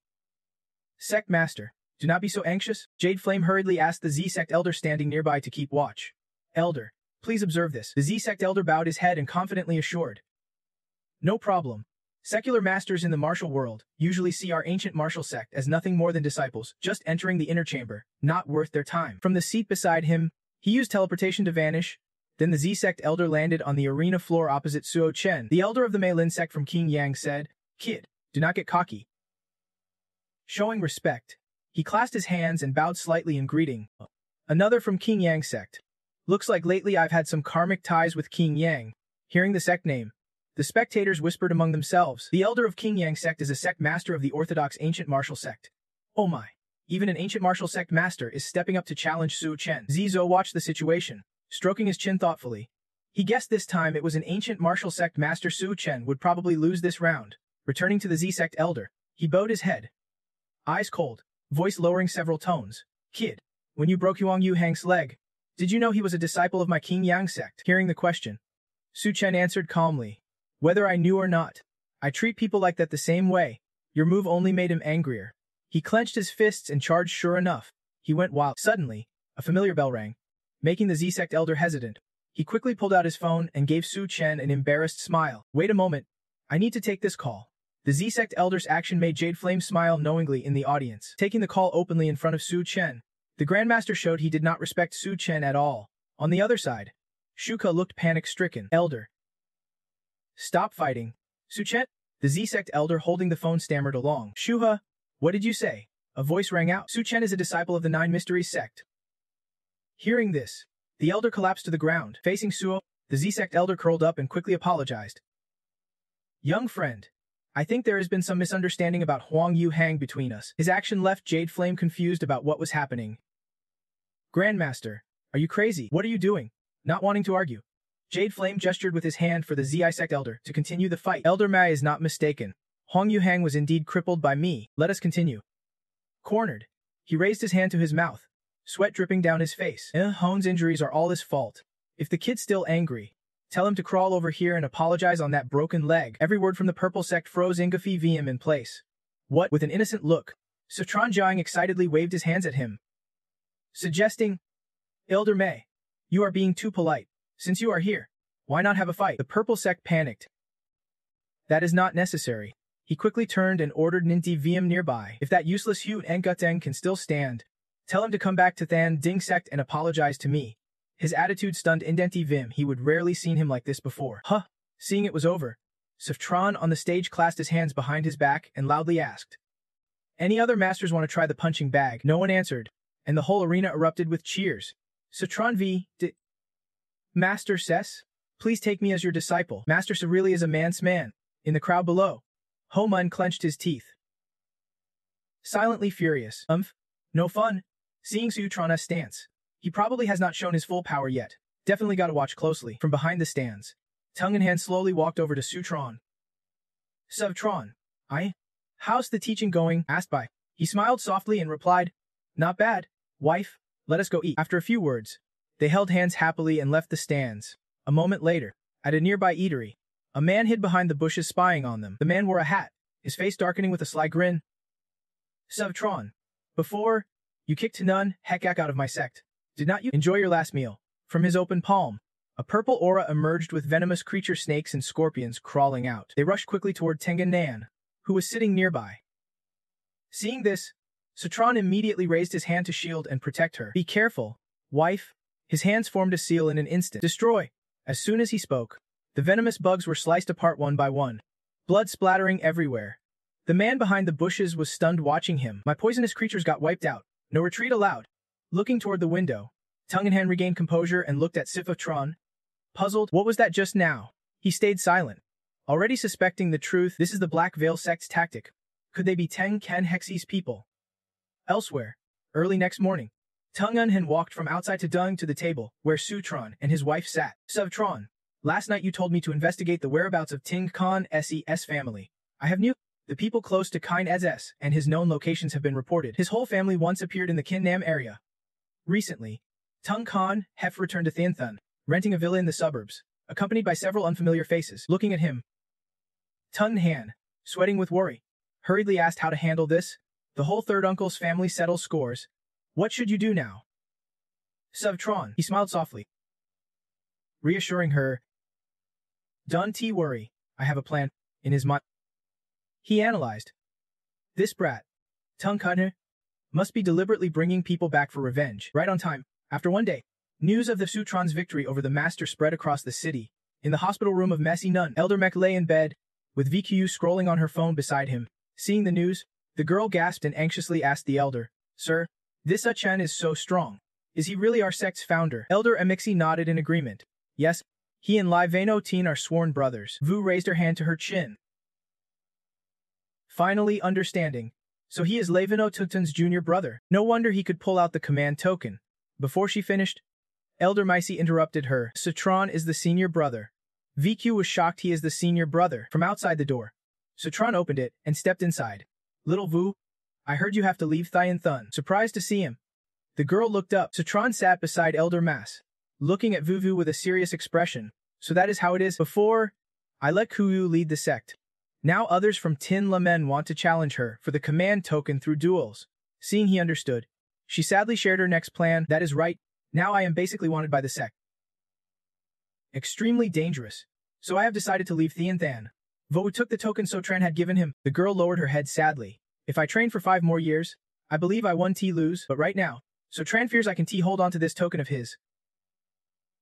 Standing opposite, he gently gripped Vo Yu's shoulder and shared the plan he had prepared. With Makla, I will invite a famous doctor for treatment. Little Vo, you follow me for training first. Vo was stunned for a few seconds. Sotran's eyes widened, a slight smile on his lips as he looked straight into the girl's eyes. Yes, just the right time and place for real combat experience. That night, at a luxurious villa surrounded by lush greenery, late at night, the diplomatic villa of Tongkan Hak. Following behind, Tongtha was accompanied by Sotran and Vo Wu. He spoke, brother-in-law, I spread false info that you would be at this villa tonight. Leaning lightly on Tongtha's shoulder, he smiled smugly. All right. Now your enemies in Thianthan are plenty. Sotran walked ahead, guessing as he went, if these guys knew you would come here late at night to this deserted place, they would be thrilled. The perfect chance for revenge. Hearing Sotran, Vu followed. Puzzled, you want them to take revenge on Tongkan Hak. Then why are we here? He quickly turned to explain to the girl. Tonight, we watch from outside. If any prey slips through, it is the perfect chance for you two to train your skills. Nearby, Tongtha clenched his fists. Excited, across from the villa, shadows loomed in the trees. Assassin Hoinra, Havu perched on a branch. Observing, suddenly looked up at something around. He glanced above. Another masked group stood there. Boss, looks like there are assassins from many factions here. Why so? All here to kill Sotran, not wanting to waste effort. Havu ordered his men to rush down. Sotran is throwing a party here tonight. All the enemies of this kid must be moving out. Boss Assassin Heinra, do not let them steal the kill first. Inside the villa, Kanhak raised a cup, standing before 3 seated men, senior brothers. And master, I toast to all of you. He looked at the 3 with respect. pleading with benefits attached. Just help me reclaim my position as head of the Tong family and our assets. And I will give everything to Vu then. Tong Can, an old man with white hair and beard, raised his cup with a smug smile. Having such sincerity is enough, Elder Vu then Mun. Wuhan. Unfortunately, the sneak attack failed. The gun behind the bush outside was loaded and ready. Inside, no one knew. Wuhan raised his cup. Pleased. Otherwise, So Tran would have been torn apart. Just after speaking, the man next to him suddenly widened his eyes, gasped, then collapsed onto the table, shocking all three. Guns. They have guns. Has So Tran arrived? Ganhak suddenly grabbed his arm. Wincing in pain, Vuan rushed over from afar, supporting Ganhak's injured arm from the gunshot. We are done here. Surrounded. We have to go. Your arm. The three panicked as the glass door shattered. The assassins surrounded them, sparing no one. Hidden behind a bush observing, Tongda looked at So Tran and asked, Brother-in-law, you said, which side will win these two waves of people? Leaning against a tree, he raised his head and explained, Vu and Mun are prodigies. They would not fail to wipe out these crippled soldiers. Watch. As So Tran finished, through the broken glass door, Havu fell out, his body covered in poisonous worms and purple smoke. Worms everywhere, worms. Seeing Tongda, Havu charged forward with a knife without hesitation. Someone, seeing this, he raised both hands signaling no offense. To avoid misunderstanding, let us talk later. But one gentle push from Tongvu slammed Havu's back against the broken wall. Too much force. Panicked, he grabbed his radio for backup. Everyone. So Tran's people are here. Hurry up. Melee immediately mobilized. The assassin group smashed the glass and poured out in overwhelming numbers. The scene left him dumbfounded for a few seconds. After Vu hid beside the bushes, he quickly came up with a plan to help. Need me to step in, but So Tran nearby one T allow it. No need. Those assassins are not as strong as Tu though. It is just that Tu the risked his life for the first time and could not let go. As long as he dares to let go, relying on the martial arts you taught him, those armed assassins aimed straight at Songdu to attack and kill him. With so many enemies, he had no choice but to face them, throwing wild punches to fight back. It was a desperate battle. In just seconds, they lay unconscious on the ground, looking at his own fists proudly. Songdu thought he should have defeated them earlier. Turns out he is that strong. Not far from Songdu, a slow step approached, accompanied by a mocking voice. Songdu, you are clearly useless.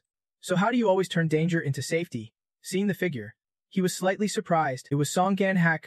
Ganhak stepped out with Vuhan, holding his injured arm, and continued.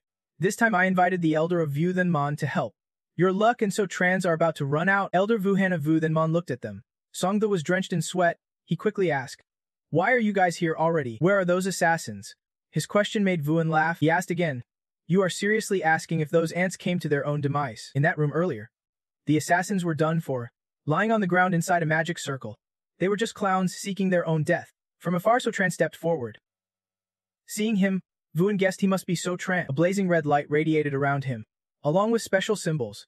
You really are a professional strategist, luring all the enemies here to kill each other. Inside the room, the bodies were lifted up by invisible red threads. Unfortunately, Vu Than Mon's secret art is controlling corpses like puppets. They moved outside under Vuhan's control. The more corpses he commands, the stronger his power. He aimed at their group and violently threw the bodies forward. This is all thanks to the big gift you brought. Songdu and Vu Yu stood there trembling in fear. This is bad. Too many corpses. Seeing this, So Tran raised his palm to calm them down. Don't be afraid. I will handle this. With a slight technique, he cut all the puppet control threads from Vuhan. Vuhan stood there, stunned for a few seconds as the corpses broke free from his control and turned towards So Tran. So Tran spread his palm. A white aura swirled around his fingers. You really do not understand Vu Than Mon's tricks. But in an instant, So Tran took control of the corpses and attacked. The two of them watched and understood immediately. The scene before Vuhan left him utterly confused, sweat pouring down his face. How does he understand Vu Than Mon's corpse control technique in just 2 moves? Not wanting to be finished off, Vuhan turned and fled. It is... Get ahead. His action made Kanhak panic. The elder, as soon as he turned, was suddenly struck in the back by Vu Yu, who came out of nowhere. Blood spurting. Don't even think about running. Soul extraction technique. Kanhak collapsed into Vuhan's arms, his eyes bleeding. Elder, you have to help me. The elder shouted in panic. Vuhan let go, knowing nothing would work now.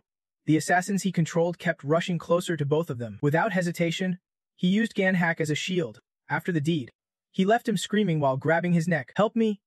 Vuan dashed away quickly. See you next time. Hands in his pockets. So Tran watched calmly. You let him run.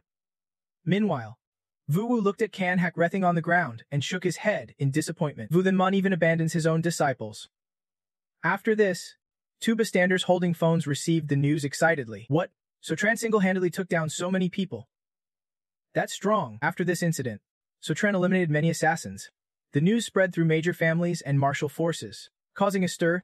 Even the news broadcast featured So Tran, the famous alliance master of Viet Province, the Nine Cities Alliance Master, officially invited So Tran to join their alliance. Hot news. 1. The foolish son-in-law joins the Nine Cities Alliance Masters. 2. The top-ranked martial artist in Viet Province joins the Nine Cities Alliance Masters. 3. The youngest master in history. His face filled screens everywhere, with an announcement that his induction ceremony would be held in 3 days. Drawing everyone's attention, passers-by all marveled. Whoa, so young and already invited to be a master. This might just be the youngest master in history. Right? Warmly welcoming So Tran to the Nine Cities Alliance Masters. So handsome. Hu Jialevim walks in from outside. The assassin sent out all failed. Jiang Hung sat in shock, clutching his chest. Han Du hurried to support him. Ingi Viem slammed his fist hard against the wall, gritting his teeth. Last night, the person in the mansion was not Sfu Tran. Sfu Tran borrowed our blade to deal with his enemy. As soon as he said that, Jiang Hung's face turned pale. He panicked, with his leg dried and useless. The Nen family want to let Hua family off. Could it be our family's doom this time? Standing by the wall, an idea sparked in VM's mind. Sir, should we try to make peace with Sifutron? That way. Jiang Hung and Hu Du. They fell silent without answering. He stroked his chin, blocking the suggestion. No need. We are not out of chances yet. Nai's uncle is a strategist for the Nine Cities Masters Alliance. He will invite him under the Alliance-S name. A gang led by Thu Chen, and then he appeared. During the induction ceremony, Nai's uncle plans to humiliate him. If he dares to get angry, he will offend all Nine Cities Masters. Kicked right out the door, Tung Thu excitedly ran inside holding his phone where Situtron sat. Brother-in-law, check this out. His eyes lit up as he held up the news on his screen. The Nine Cities Masters Alliance officially announced his membership. Hot news. A dumb son-in-law joins the Nine Cities Masters Alliance. The top 2 in Viet Province of the Nine Cities Masters Alliance. 3. The youngest master in history. This is the leading martial alliance in Viet Province.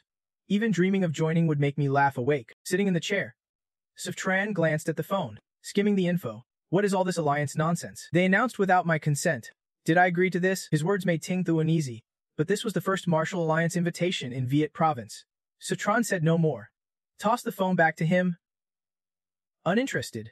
Preferring to watch two dudes in play with his wife. Suddenly, Sif-Tran's phone rang on the table. He quickly answered.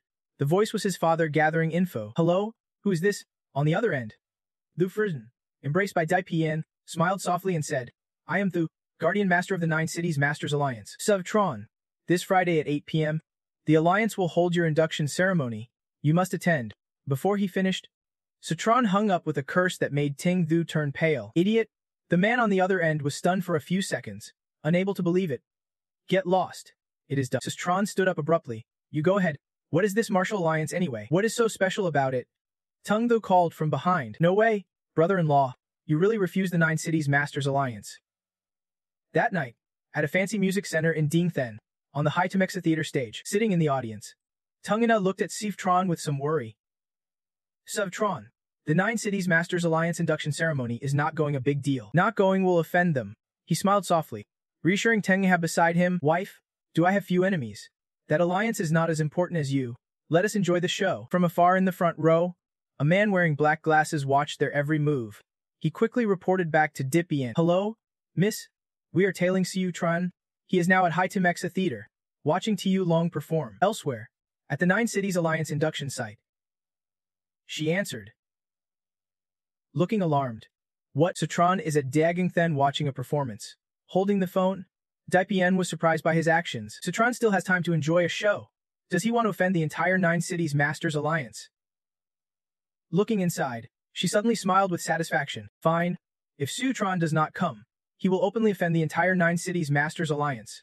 Let us see how he stands in Viet Province later. Inside the meeting, then a grimaced. Clearly furious. Has it come to this? A Sutron still has not arrived. One of the 8 major masters of the Nine Cities Alliance. Tu then Hing. Beside him, the Kun hesitated before explaining. Old Tu. I tried calling Sutron, but he did not pick up. His phone is off. Hearing this, then He flew into a rage, slammed his hand hard on the table, shouting in anger, I will show him he means nothing to the entire Masters Alliance. Over here, Thuken saw the expression on his face, and could not hide his excitement. He thought to himself, behind Elder Tu is Tu Jia, a powerful force ranked in the top 5 of Duongdan. So Tran has offended Elder Tu. Sooner or later, he will have to leave Duongdan. Outside, Deepian pretended to panic and rushed inside to report. She found out So Tran was at the High Tamsa music performance. Poor Master V. How could the youngest master in history ignore the elder master like that? A sudden fury ignited within Theanha. He lowered his voice to command everyone. Fine. I want to see what So Tran's real skill is. Even the Alliance Master of Kuthan is nothing special. If he wants to come, we will go find him. Back at the performance. The music echoed throughout the hall at the High Tamsa Theater. After finishing the song, Tu Lang stood up from her seat.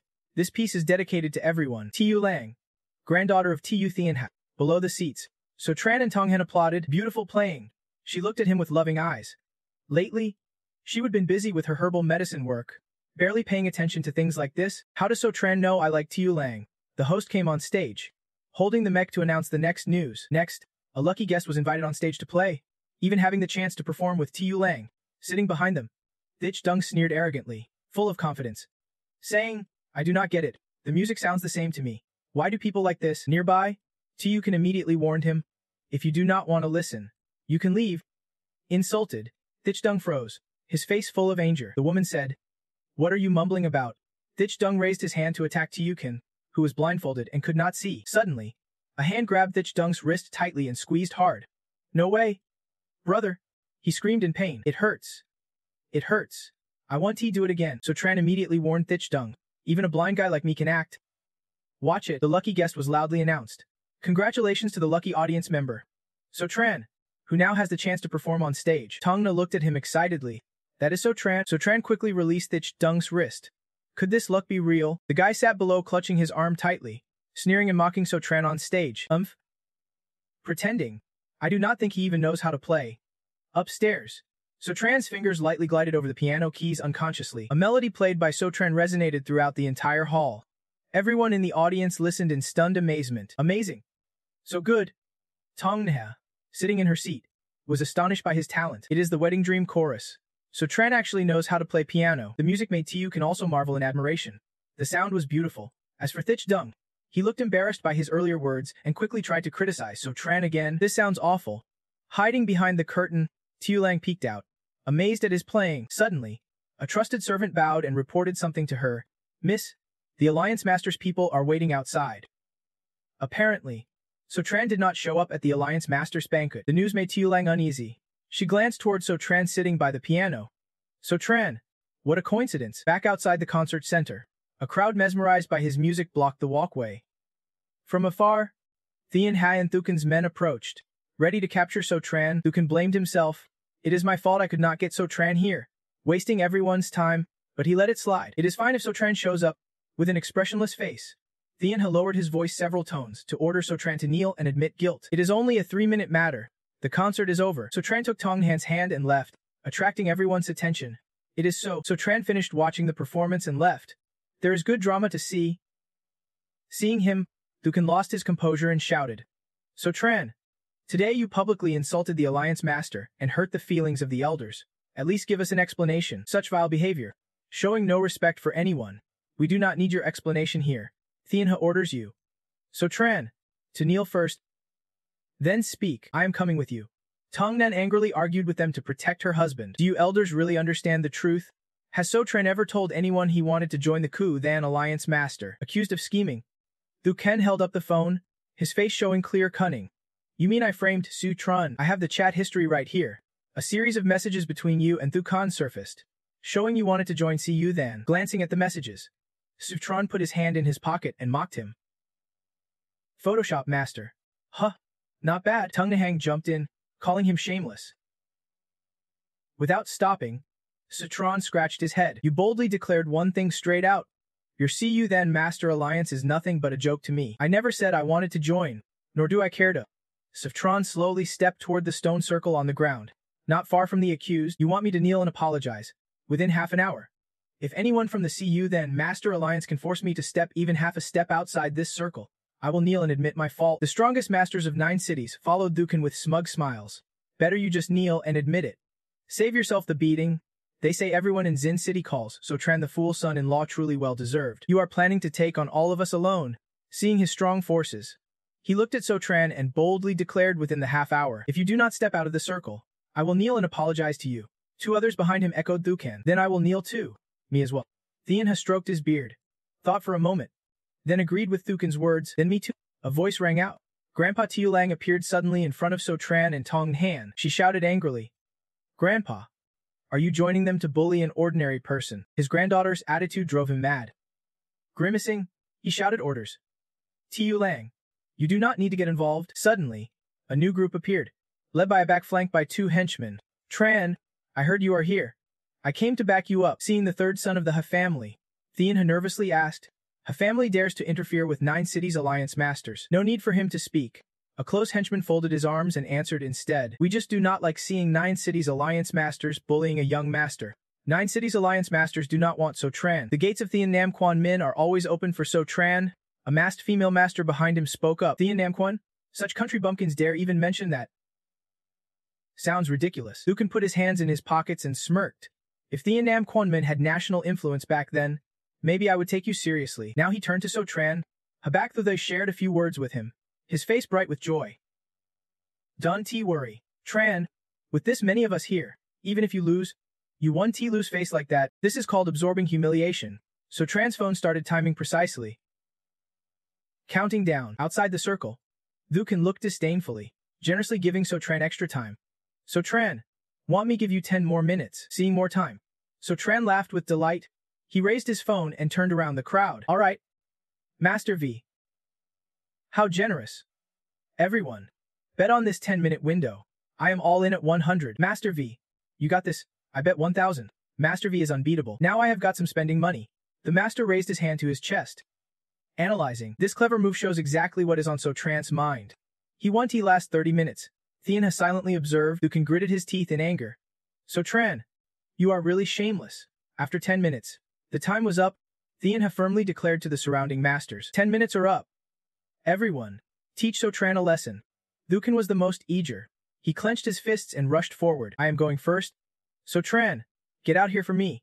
His punch was blocked barehanded by So Tran, who did not move his feet from the circle. So Tran gripped Thukan's fist tightly. The man trembled across from him. Master V's slight strength was enough to fling him away, not even half the shameless fake kung fu power of that guy. Thukan lost momentum and flew toward a muscular man nearby. The elderly Master V in a white shirt among the 5 masters witnessing this commented that Master V's power was solid and overwhelming, with few rivals even in the alliance. Could this So Tran really have some skill? After a long debate, the group decided to surround and attack him together. Kid, do not get cocky. Let us test you. From the white-shirted man's hand, a blazing red aura shot forward. Don't say I am bullying you. I learned swordsmanship, and today I will test you with my sword finger. So Tran raised 2 fingers as a white aura appeared. Then I will test your sword finger too. So Tran's action made him wide-eyed and confused. The power in this fingertip was not simple. Regaining composure, the white-shirted man flipped and dodged So Tran's sword finger attack. He crouched, still scared from the earlier move. If you had reacted a bit slower earlier, that strike might have cracked your skull. From above, a white-clad sect master with purple hair soared down, taunting him. Are you really that old? You can't even beat a junior. He raised his leg and delivered a straight kick aimed at Asatron's head. Delusional rookie. Take this kick from me. He stayed silent, head held high, watching carefully. Citron shifted his feet and fired a kick straight into the purple-haired man's stomach. He sent him flying into a nearby pillar. Witnessing another sect master taken down, the Kun wiped sweat from his brow. Damn, how is Citron this strong? The crowd watching broke into laughter. Mocking. Even the 9 cities' top sect masters can block one move from Citron. I think Citron's words might be true. None of these masters can beat him. Then Ha clasped his hands behind his back and ordered in a low voice. We can let him keep winning, or the alliance reputation is ruined. A magic sect master standing nearby offered. Old Tu, let me go. With approval from Thin He, the mage crouched as thick blue smoke swirled around him. This kid's no joke. Let me rush him like the wind. Kid, try to dodge my whip strike. His punch was quickly read and blocked. Master, here's your Tai Chi move. Citron clenched his fist and countered with a punch to the mage's chest. Not fully refined yet, the blow was so strong the mage spat blood, clutching his chest in pain. Too powerful. The white-clad man quickly checked his phone for the time. Seems this kid really has some talent. No time left, only 10 minutes.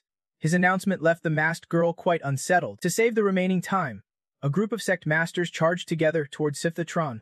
Let us go all out. Stood watching. Brow furrowed, eyes glowing green. Then let us see what you have got. One by. Citron took down the sect masters swiftly. Damn puppet.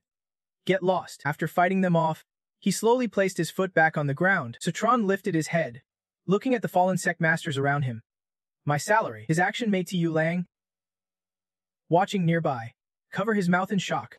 Who exactly is this Situtron? He had planned to beg for Sutron's favor later, but now it seemed he would have to beg Situtron to spare him instead.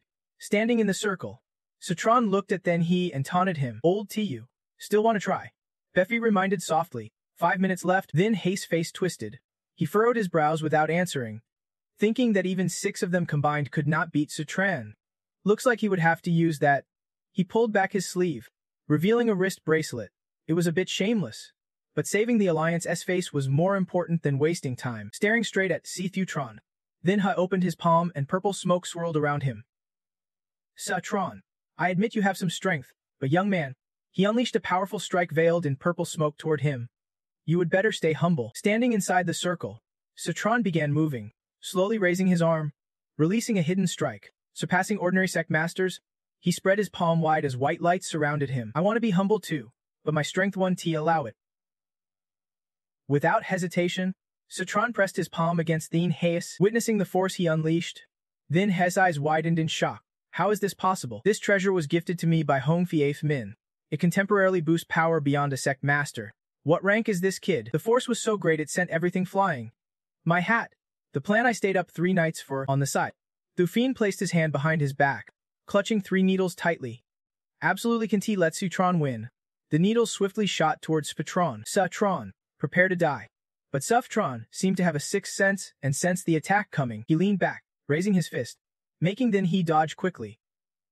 As predicted, the 3 needles pierced then He's back. Ukun watched as then He's face turned pale. How did he hit you, master, instead? Time's up. Hefei raised his phone and announced.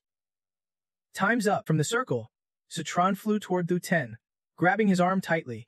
Sectmaster V, why would you stab your own people in the back? The crowd around fell silent, quickly exchanging whispers nonstop. Amut, is Master V attacking from behind?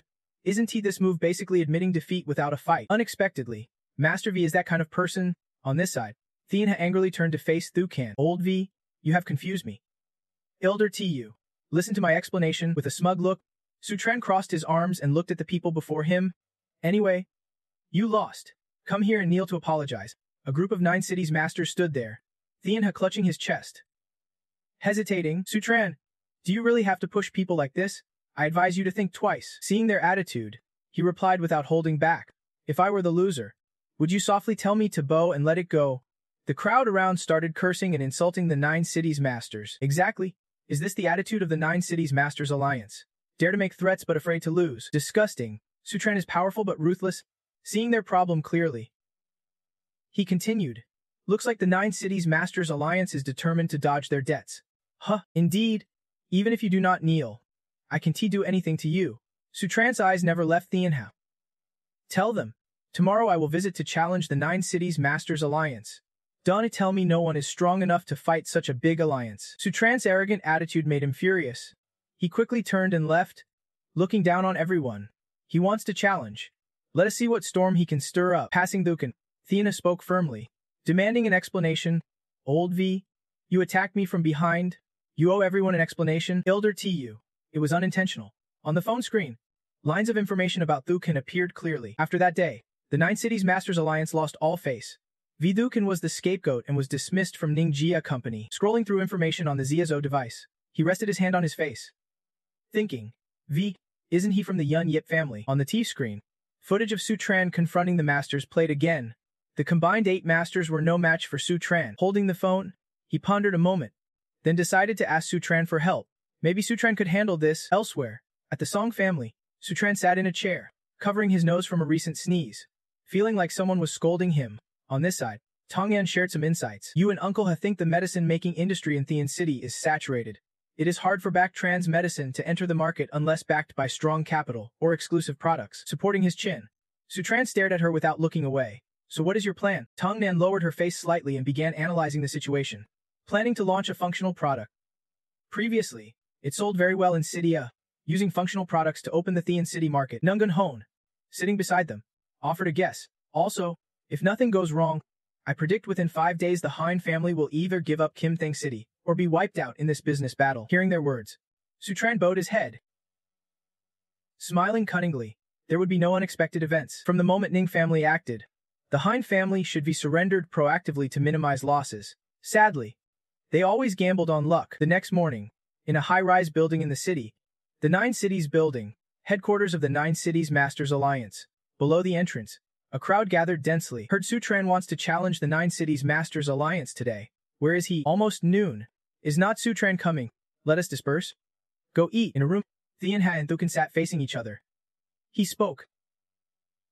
Everyone's gone. Sutran still has not shown up. Looks like he is not coming. Holding a coffee cup? Thean Ha thought differently.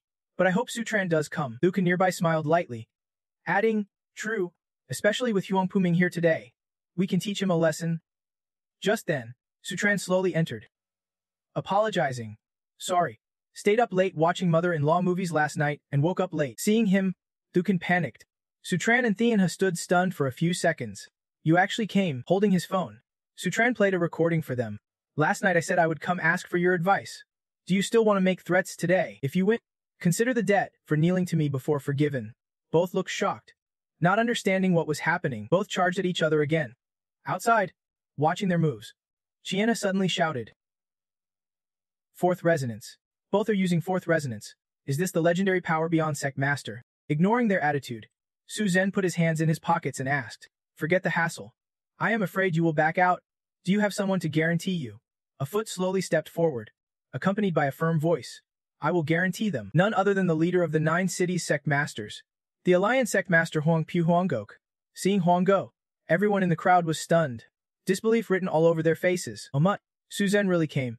Isn't that Huang Pu Huanggok? Word is, he has surpassed the Sect Master level. Admiring his figure as he passed by, Channa quickly informed Su Zhen, who was standing not far away. Su Zhen. Huang Pu. The Alliance Sect Master is one of the 5 great masters of the 9 City Sect Alliance, and the younger brother of the clan leader Huang Pu. He definitely won tea cover for anyone, not caring about Huang Ingok's background. Su Zhen raised his head and smiled lightly. Fine, if I... You do not get a damn thing, but if you lose, you give your 9 cities power to my wife. How's that? His attitude irritated him a bit. Hongok frowned and questioned Su Zhen. Su Zhen, you really dare to say you would trade a damned company? But do you know who your opponent is today? With a calm face, Su Zhen did not hesitate to speak his mind. Doesn't he matter? Fighting anyone's the same. How about you and I? Alliance Master Huang Pu. Settle this with a duel. Su Zhen's words made Huang Gok raise his head and burst out laughing. You are a fearless rookie, but if you lose, you will kneel and become my disciple. Lucky for you. The Alliance Master's generous. On the side, Qianha and Thukan smiled, thinking to themselves that this fight with the Alliance Master would definitely teach Su Zhen a lesson. On the arena, Su Zhen and Huang Gok were preparing for the match. Ready. Qianha was the referee, holding a whistle in one hand and raising the other. Both feet stepped off the line, signaling surrender if down for 10 seconds. No weapons allowed. The raised arm slowly dropped as the whistle blew to start the match. Start. Huang Ingok attacked first with a powerful spiraling punch. Su Zhen watched, stunned for a few seconds. This technique looked a lot like the 9 Resonance Fist. Images of him and his fellow disciples training the fist tirelessly flashed in his mind. Back at 9 Mystic Gate, the 9 Resonance Fist was used to train the body's endurance and strength. I trained it for years when I first joined. Back to reality. Qianha's eyes lit up watching Huang Ningok. It is the Alliance Master's signature skill. The 5 Resonance Fist. The 3rd Resonance is the peak Sect Master level. Beyond the 3rd Resonance is the Realm Pass Sect Master. The Alliance Master had long perfected the fist to an extraordinary level. Su Zhen was definitely doomed. Without wasting words, Su Zhen raised his hand, and a white aura spread around. Let us see how strong this fist technique can get in the hands of a worldly Sect Master. The two charged at each other, fists colliding with tremendous force. Within seconds, Huang Gok lost momentum and was pushed back a good distance. The sight made Qianhao worry and almost could not believe his eyes. Citron clearly knows the Engheading fist not only strikes in 3 waves, but can also push back a leader. Meanwhile, Hong Engda gently shook his aching arm, praising Strun. Well done. Did not expect someone so young to reach peak master level. This time, I underestimated you. Quickly, Hong Engda bent his knees, raised his hand, returned to defense stance, and said, now I must unleash the full power of the 5 waves peak, beyond master level. Be careful, kid. His move made Tron smirk and quickly reply, "Master, you are too polite." The two charged at each other again. Outside, witnessing their moves. Then Hei suddenly shouted, "4 waves. Both are using 4 waves. Is this the legendary power beyond master level?" Whoa. A swirling punch with smoke shot straight at Hong and Yusid. Then Hei stood outside, shouting excitedly, "Honangfa! Honangfa! Who dares to deny?" The Alliance Master Huang Pu struck the 5th resonance first. Su Zhen silently observed, smirking slightly, clenching his fist as he charged to counterattack. Chenha by the stands gasped, surrounded by murmurs. Su Zhen's 8th resonance strike. There is even an 8th resonance beyond the 5 resonance fist. Not finished yet. Su Zhen clenched his fist tight, gritting his teeth. Another punch advanced toward Huan Nugo, who was startled. Wait. In an instant, the white smoky fist faced the blank stare of Huang Gok. The whole arena and Tian had gasped witnessing Su Zhen's ultimate move, the 9th resonance. The Sect Master among Sect Masters. 9th resonance. Fist inches from his face. Huang Gok admitted defeat within seconds. "I admit defeat. I thought Su Zhen was just a Sect Master rank, but never expected." Hearing that, So Tran pulled his hands back to the nape of his neck, scratched his head, and smiled cheerfully at the man. He had surpassed the Sect Master, regaining his composure. Hong Ningok, sweating heavily, asked curiously, "Ku Hong? So Tran, how did you do it?" So Tran clasped his hands together and bowed slightly as he explained, "Hong Fu Sect leader, you flatter me. Actually, this fist style is Ku Hong. It is originally Ku Hong style." Hearing this, the man's face suddenly darkened. So young yet so powerful, he would not let So Tran leave. From then on, Hong Gok frowned, gritted his teeth, and called So Tran to stop. His actions pleased Thian He and Thuken nearby. It seemed the sect leader was not going to let So Tran off. This was bad. So Tran was done for. Suddenly, Hong Gok dropped to his knees on the arena floor. He clasped his hands, bowed respectfully to So Tran, and pleaded, "So Tran, Master So, please accept me as your disciple. I want to learn your Ku Hong fist." Hong Ungok's unexpected move shocked Thian He and Thuken deeply. Hong Gok's 2 disciples below the arena were also stunned for a few seconds. "Master So," Hong Gok wanted to take So Tran as his master. So Tran listened quietly, a bit embarrassed. Hong Fu sect leader was truly eager to learn, but he would have to disappoint him. "I am not ready to take disciples yet." Seeing So Tran hesitate, Hong Gok stood up abruptly, brushing dust off his knees. "No worries. If Master So refuses, then forget it. Go back to Kuthan and prepare the medicine." He glanced back and ordered. Wei Thuken below was sweating nervously. "Yes, sect leader." "Any instructions?" Hong Gok gave orders. "Quickly bring the Kuthan medicine to my master So, and make sure the mission is completed." Outside the door, both Thiu smiled slightly, praising So Tran. He never expected So Tran to dare challenge the Alliance sect master. Thiu Hong standing nearby added, "He is talented for his age, but he does not know when to quit." Though they said this, all 3 were mocking him deep down. "So Tran, we came from far away to watch your joke. Don't he disappoint us?" A pair of slow footsteps emerged from the Kuthan sect master's building. "Let us see how So Tran does." Not only did he stand his ground, he was even invited out. None other than So Tran was being politely escorted out by Thukan. This move left all 3 wide-eyed in shock. How is this possible?" Elsewhere, in Ning Su Chao's office, his secretary hurriedly reported, "Boss, you told me to watch So Tran. He went to challenge the Alliance sect master of Kuthan." Hearing this, Su Chao smiled lightly, confident in his tone. Challenging the Alliance sect master of Kuthan, So Tran is fierce, but he can beat the sect leader. Before he finished, the secretary interrupted to deny his words. So Tran, this statement threw Su Chao into a panic. He seemed utterly shocked. What? Holding his phone, he scrolled through the news, thinking, So Tran's fighting power surpasses a sect master. If so, maybe he really can beat that guy. In another room, at Hangao Hang's hospital room, Ngok Wiem lowered his voice to ask the person opposite. "Ngok Hang, have you decided to give up on the Golden Pill City to preserve the remaining strength of the Han family?" Ngok Viem's face showed helplessness dealing with So Tran. They had planned to wait for him to die. Then the Ning family would abandon him. But unexpectedly, So Tran's power surpassed the sect master, so they gave up on killing him. Ngok Hang sat by the bedside, pale and trembling. "So Tran can push us this far, what am I supposed to do?" Seeing the situation was tough, Ngok Wiem clenched his teeth and decided, "Things have come this far. I have contacted the Diep and Teen families. When the time comes, we will join forces to investigate So Tran and uncover his background." Meanwhile, in another room, Jiang Hong, head of the Hein family, lay unconscious on life support. Ultimately, the Hein family could not withstand the pressure. Golden Pill City would belong to the Tong family. The Hein family's strength was severely damaged, becoming a third-rate force in Tiandan. Elsewhere, So Tran watched Tong Thu and Vo Yu training on a tall pole. Under So Tran's guidance, Macvo's abilities improved, and the data attack Tin Lemon was getting closer. In Tung's living room, Tudong sat at the table sipping tea. Suddenly, a bodyguard rushed in to report that Hong Fu family's Hong Ningok had come to pay a visit, causing Tudong to spit out his sip of tea. He wiped his mouth anxiously, deep in thought. Hong Fu Hong Ningok, that was the alliance sect leader So Tran challenged yesterday, was not it. This is bad. He is definitely here for revenge against So Tran. Without hesitation, Tudong grabbed the bodyguard's shoulders and ordered, "Quick! Invite Mer. Hong, tell So Tran to hide, do not let Mer Hong Fu see him." After a moment, Hong Gok sat at the table, holding a cup of tea to enjoy. Opposite him was Tudong Hong Fu. "Does this tea suit your taste?" His tone made Hong Gok feel a bit uneasy. He gently reminded Tudong, "Tung, no need for formalities. I am just here to pick up something for So Tran." Meanwhile, Tudong clenched his teeth, his face turning pale. "This is bad. Just as I thought, they are here to settle scores with So Tran. They want to teach him a lesson. What should I do? What should I do?" At that moment, So Tran leisurely opened the door and entered cheerfully, saying, "Dad, you were looking for me." Seeing him, Hong Gok panicked and shouted, "Didn't I tell you to tell him to run away?" Hong Gok quickly stepped forward, holding a stack of papers with a smile.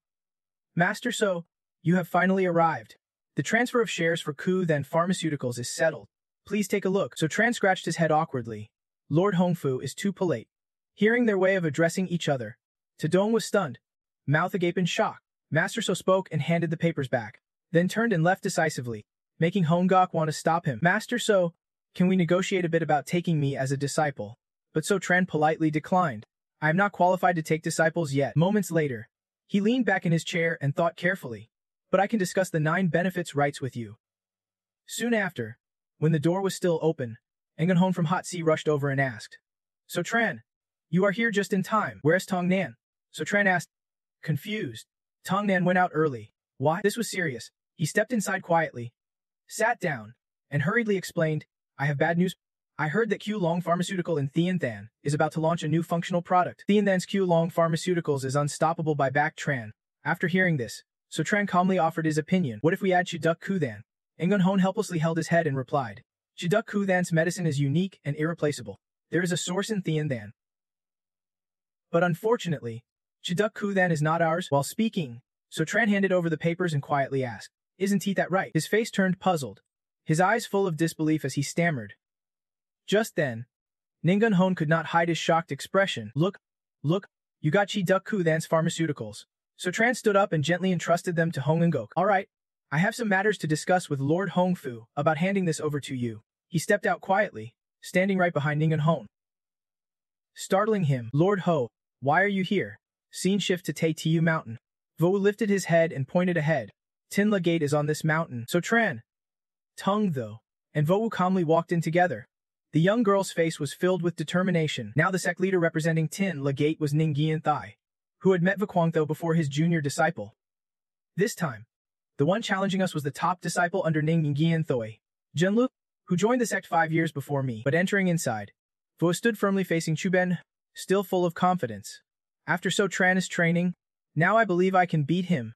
Seeing the girl, Chuban turned and gave a sinister smile. "You are Mac Vo, come with me.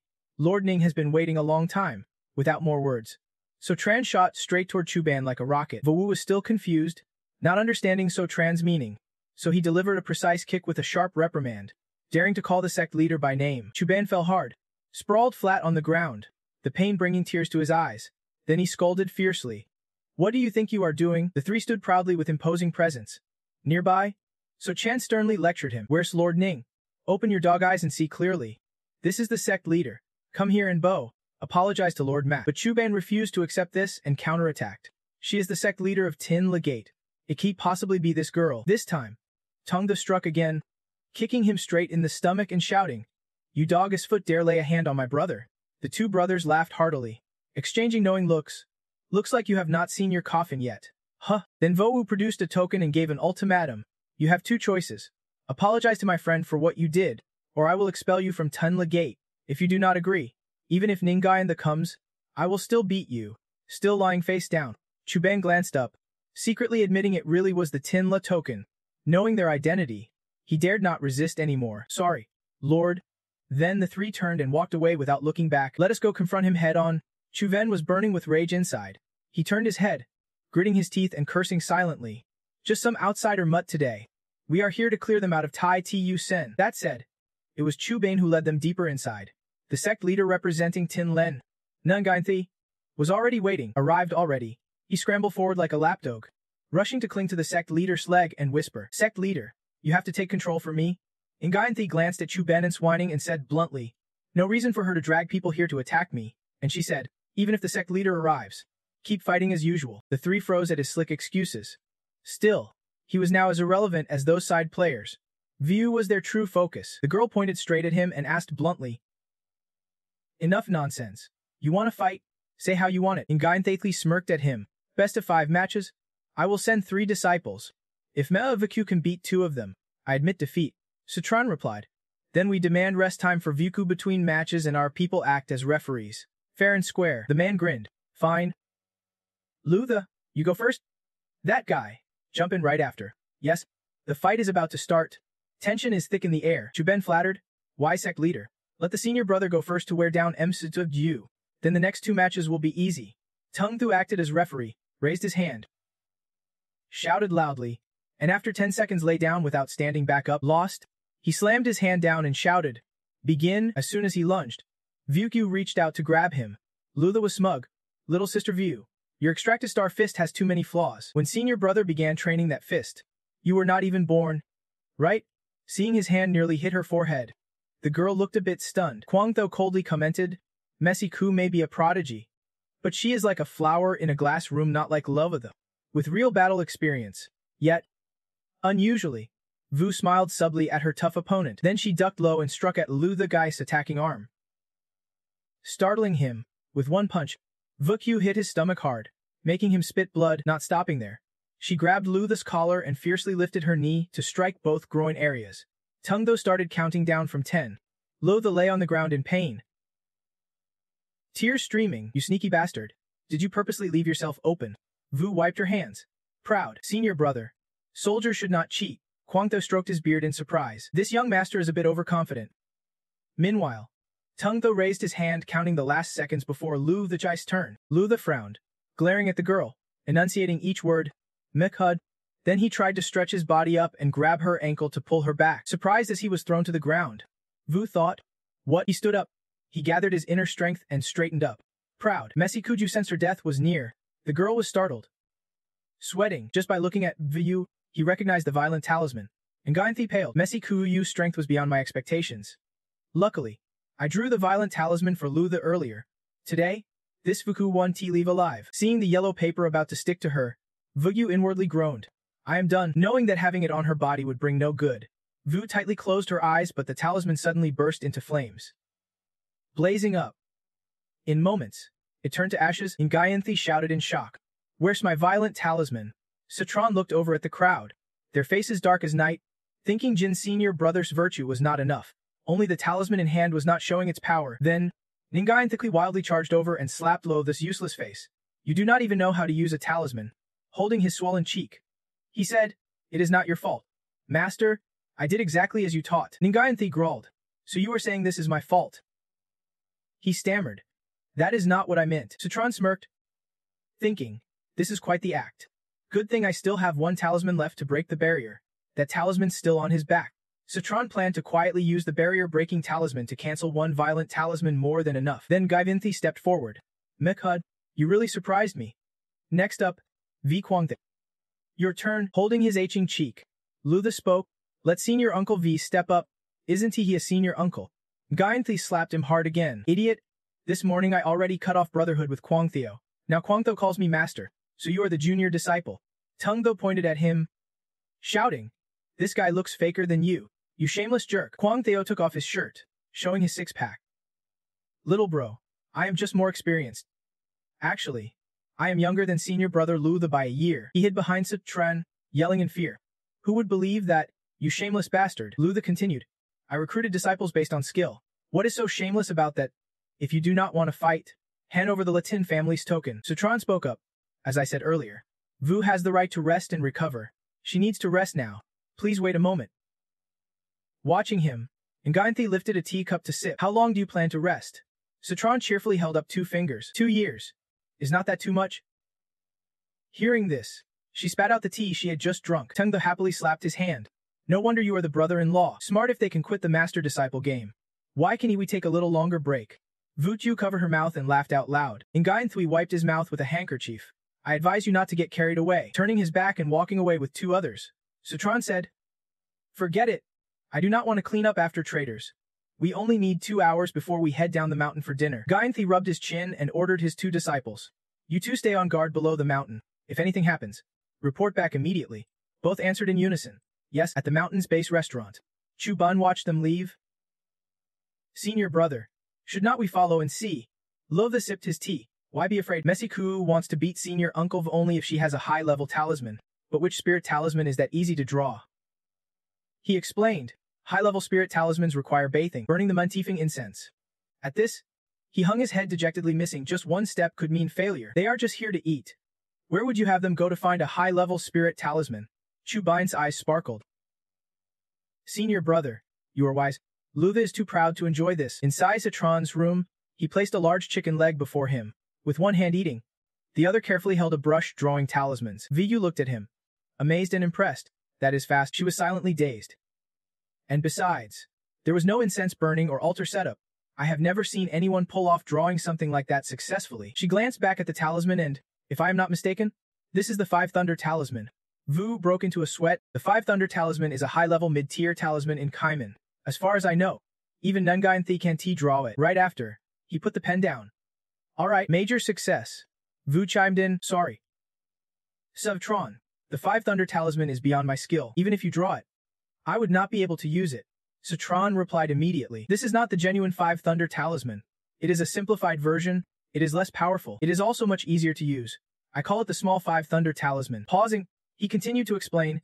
It does not enter the flow, but should be enough to deal with Kwang Theo. Vu was startled and blurted out. You can make talismans yourself? She thought silently. I have studied even the small talismans for half a year.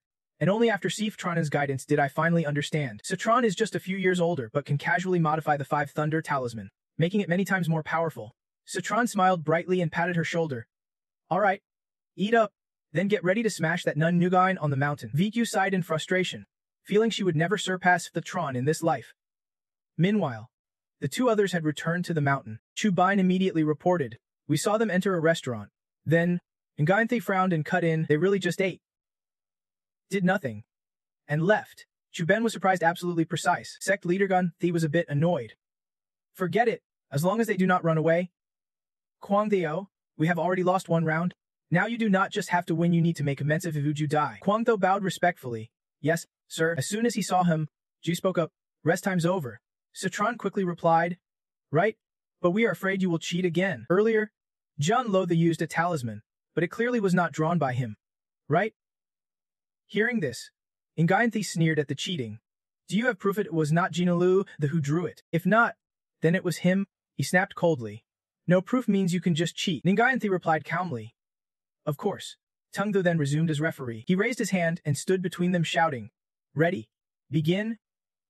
Immediately, Kwangtho launched himself forward. Miss Mek got hit. His arm swung over, and Vukju immediately started bleeding from her face. She was repeatedly struck and could only shield with her hands.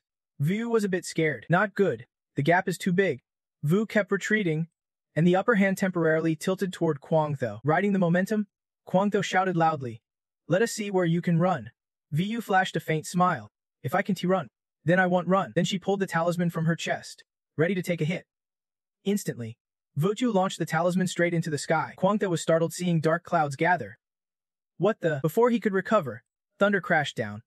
The immense force shocked him painfully to the bone. No need for a salon. His hair curled tightly. Kwangtho exhaled black smoke. Pointing at the girl's face, Messi Ku growled. Before finishing, he was shocked again, his whole body seeming to go numb, blackening with anger. Cheating. Vuju is looking black-faced. So stubborn. At that moment, Ngayanthe shouted, This is the 5 Thunder Talisman. It can have been drawn by Matsi Vuvu. This is cheating. Citron spoke up. Cheating. Do you have proof it was not little Vikoju who drew it? If not, then it was him. Tengtho gave a thumbs up and laughed loudly. Smart brother-in-law. Ngayanthe growled. The betting rules are broken. Mekhud, how about a rematch? The smug guy sneered. Bet on whether you can safely get out of Tai Tu Sin under our siege. Lova led the charge, shouting, "Brothers, Messi Ku used dirty tricks to steal the token." Chuben continued, obediently handing over the Tin Ven token. Supported by his comrades, Kwang Te charged forward victorious. "Today, brothers, we unite to reclaim the Tin Veven token for our master." Vu temporarily retreats. "Thieves, if I can protect the Tin Vien token today, you will have to get out of Tin Liamen." Citron spoke loudly to reassure. "Little Vu, do not worry. They won't take the Tin Vien token. Taiyu, though, coordinate with VU. Just wait for the signal." Tung Thu immediately replied affirmatively, then charged forward, stomping hard on Chu Bian's face. Meanwhile, the girl aimed at Lu Thu. Chu Bian was relentlessly beaten by Tong Thu, screaming in pain, while Vo Wu also punched Lu Thu until he bled. At this moment, Nguyen Thu gathered his inner strength and spoke arrogantly. Relying solely on the three of them, a bunch of talismans were summoned as he charged forward. "I want to see what you are so cocky about." He shot straight at Vo Wu and Tong Thu like a rocket. This was the star-extracting hand strike combined with the talisman's violent power. Seeing the aura in front of Tong Thu made him startle. "Oh no?" The disciples watching from above looked down smugly. The star-extracting hand move in the hands of the Ning sect leader truly was unbeatable. These three young men dared to challenge the Ning sect leader, not knowing their limits. So the leader could teach them a lesson. So Tran gathered his inner strength. "I want to see what this replacement sect leader is so proud of." Then he pulled out a talisman. So Chan said coldly, "Give it to me."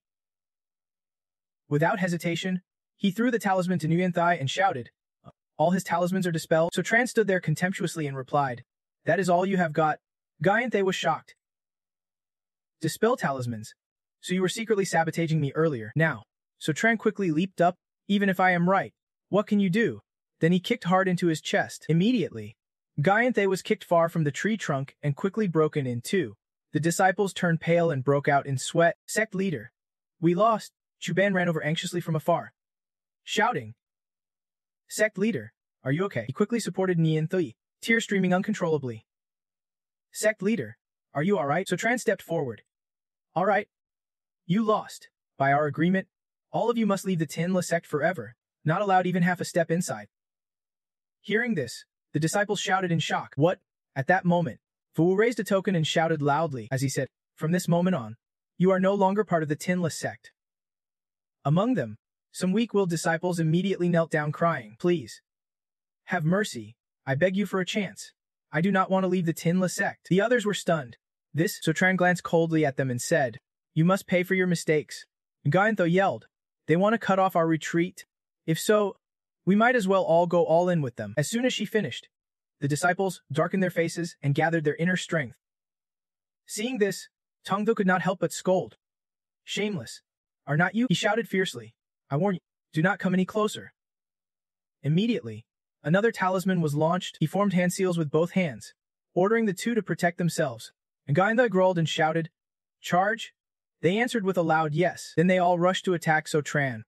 Calmly, he threw a talisman toward them and shouted. Nguyen Tho sneered at the talisman, "You want to beat me in the domain of violent talismans." As soon as he finished, a thunderous explosion shook the area, severely injuring the disciples and Nguyen Thoi. He stood dazed as everyone around lay sprawled. Nguyen Tho was dizzy. This was a violent talisman. Tong Tho looked pale and terrified. "Brother-in-law is too strong. Next time you argue with my sister, I will definitely side with you." So Chan glanced at him. "Watch your mouth. We won T-fight." Voa stepped forward softly. "Thank you." So Tran, if you were not here today, I do not want to imagine what would be happened. He placed a hand on the girl's shoulder. "Little Vo, no need to be polite. Don't you forget I am your master. How could I stand by and watch others bully my disciples?" Then So Tran linked arms with the two of them. "Let us. The matter at Tin La sect is settled for now. I have invited a divine doctor to treat Elder Mac. He should be here soon." Scene shift to Elder Mac's sick room. As So Tran entered, he greeted, "Summon the elder." Vo was surprised. "This is So Tran." He quickly replied, "This is Elder Dua Ka." Elder Kiyu Thong Sen came specially this time to treat Elder Mac. Thong Sen turned and said, "I am not skilled in learning. Elder Mac's leg has 3 blood stasis points blocked. Random acupuncture could be dangerous. Elder Dua Ka Kiyu Thong Sen still needs to study how to proceed." So Tran bent down to take Elder Mac's pulse. "You can treat it. Let me see." So Tran looked at him. "Elder Kiyu, lend me your silver needles." Thong Sun bowed low. Alright, Master So. Go ahead." Vu watched him curiously. "Strange. Why is Elder Q so excited? And why does he call So Tran Master Uncle? Using silver needle on you. You are so pleased. I understand your condition. Elder Q. No need for such trouble." Right after that, He quickly inserted needles into Elder Mac's acupoints, starting at both knees. Sutran's hands moved skillfully and decisively. Elder Mac was surprised and impressed. I can feel it in my legs now. Thongsen could not hold back tears. Finally lucky to witness Master Suo's miraculous acupuncture, he was secretly amazed. I heard the elders watching on the second day all had breakthroughs. Too bad I missed it then, so Master Su called me here to teach me, hoping I will understand once more. Master Su is really something. Tongtho looked at him skeptically, questioning life itself. What is up with this elder? Right after pulling out the silver needle, he glanced at Mac Hien. All right. Elder Mac, how do you feel? He flexed his legs vigorously. Overjoyed. Incredible. Truly incredible. For the first time in a while, I actually feel my legs again. Wu rushed to hug Mac Hien, cheering. That is great, sir. At that moment, his phone rang. Hello? Xiaozhou. What is up? On the other end, Zizhou's face darkened. Uncle Su, I have a favor to ask. Can we meet? Su Chan did not hesitate, quickly replying yes. Then he turned away. I have urgent business. Right now, the Tinla sect will be chaotic. Once Elder Mac recovers, Elder Qi will join Vo Yu to subdue Tinla. Thongsin smiled brightly. If it is Master Suo's request, Duck Kok will do all he can to help. Wu was stunned. Elder Duck offered support for him. Could Su Tran's reputation be any bigger? Soon after, he arrived at the Tong family's second-floor living room. Zizou looked at him seriously. Uncle Su, I came mainly about my big brother. His expression turned cold. He asked if Su had looked into the underground fighting ring. Su Tran was surprised. Underground fighting ring? It is usually a deathmatch arena. Challengers pay a fee to fight the ring master. The winner takes all the prize money. If they lose, the prize accumulates. Compared to official arenas, underground rings are bloodier and darker. The Vinda ring tops them all. With a 100,000 fee to enter the prize pool, Su Tran asked, You want me to fight there? Zizou's expression hardened. Yes, one of the matches is my brother, Ning Zimak the Loi. I want you to defeat him. He recounted. 6 years ago, his brother was the brightest disciple of the Ning family. Now one of the 10 princes of Thian Nam. Back then even being his shoe cleaner was an honor. Later, he accidentally entered Vindai to save a girl fighting for her life. According to Zizou, they fell deeply in love then the girl suddenly disappeared.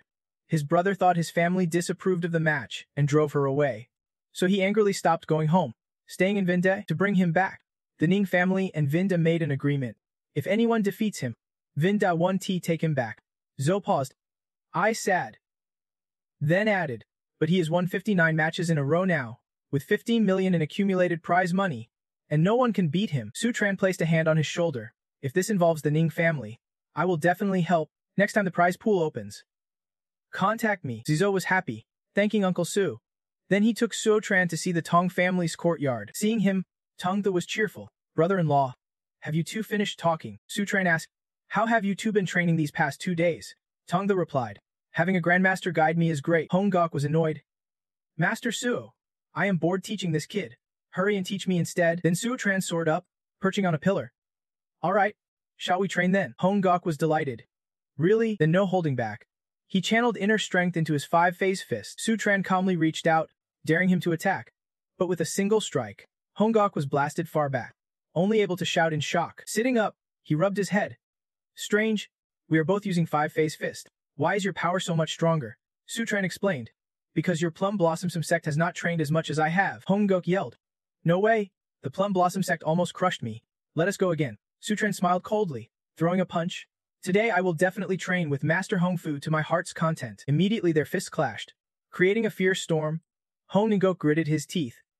He could not hold on any longer. No sooner had he finished speaking than he was knocked flat to the ground by the boy's strike. Sutrantan looked down at Hong Ngue and asked worriedly, Are you okay? Hong Engdake was stunned. Why did that happen? Then he jumped up. Eyes sparkling. Master Ses, how can you do that? Sutran answered from above. Your basics are too weak. To master the 9-effect fist, you should stomp all the Meiho steps within 10 seconds. Hong Engdake was shocked. Stomp all in 10 seconds. Master Ses, are you teaching me the 9-effect fist, or just how to stomp? Sutran feigned surprise and asked. Stomp once every 10 seconds, is that so hard? With that, Sutran leapt into the air, kicking off the wooden beams at an incredible speed.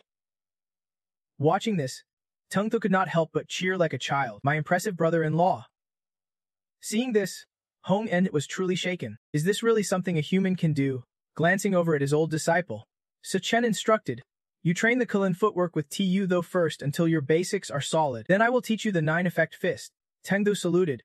Leave it to me. brother-in-law. Hong An felt fired up and raised a leg, shouting loudly.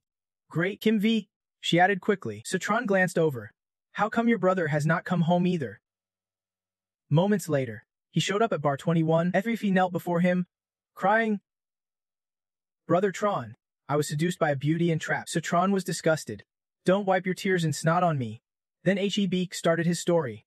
A few days ago I met a girl named Butch Fung, very beautiful, and she seemed to understand me. I thought I would found true love. But then she said, took advantage while she was drunk, touched her, and claimed I have a boyfriend who is Hong Fief Hong Ningakus S son. Hong Fi Touch. I found out Butch Fung was working with Hong Fi Touch to ruin me.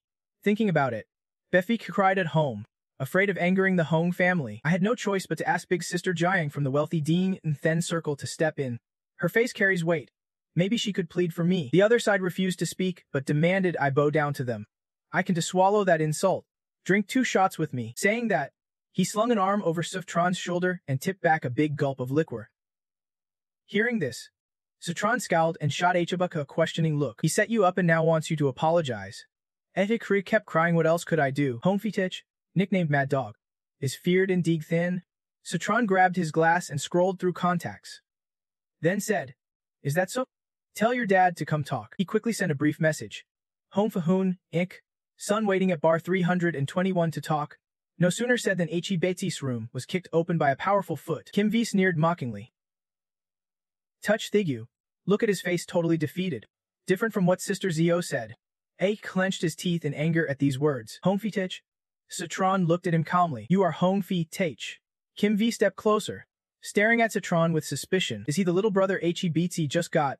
No sooner had he spoken than Sfutron slapped him hard across the face. Starling Adik, Brother Tron. Citron stood up, rubbing his reddened hand. Why did you suddenly run up and offer your face to me? Shouldn't you be apologizing? Kim V shook with rage as he was beaten, shouting, I will tear your mouth apart. Not letting him have his way, Sa-chun immediately grabbed the blue-faced guy's head and kicked him hard in the stomach. Seeing their man attacked like that, Butch Fong was panic-stricken. Kim V, she added in right after, touch Thieu. Look, they do not even realize their mistake and dare to attack Kim V. For the sake of face.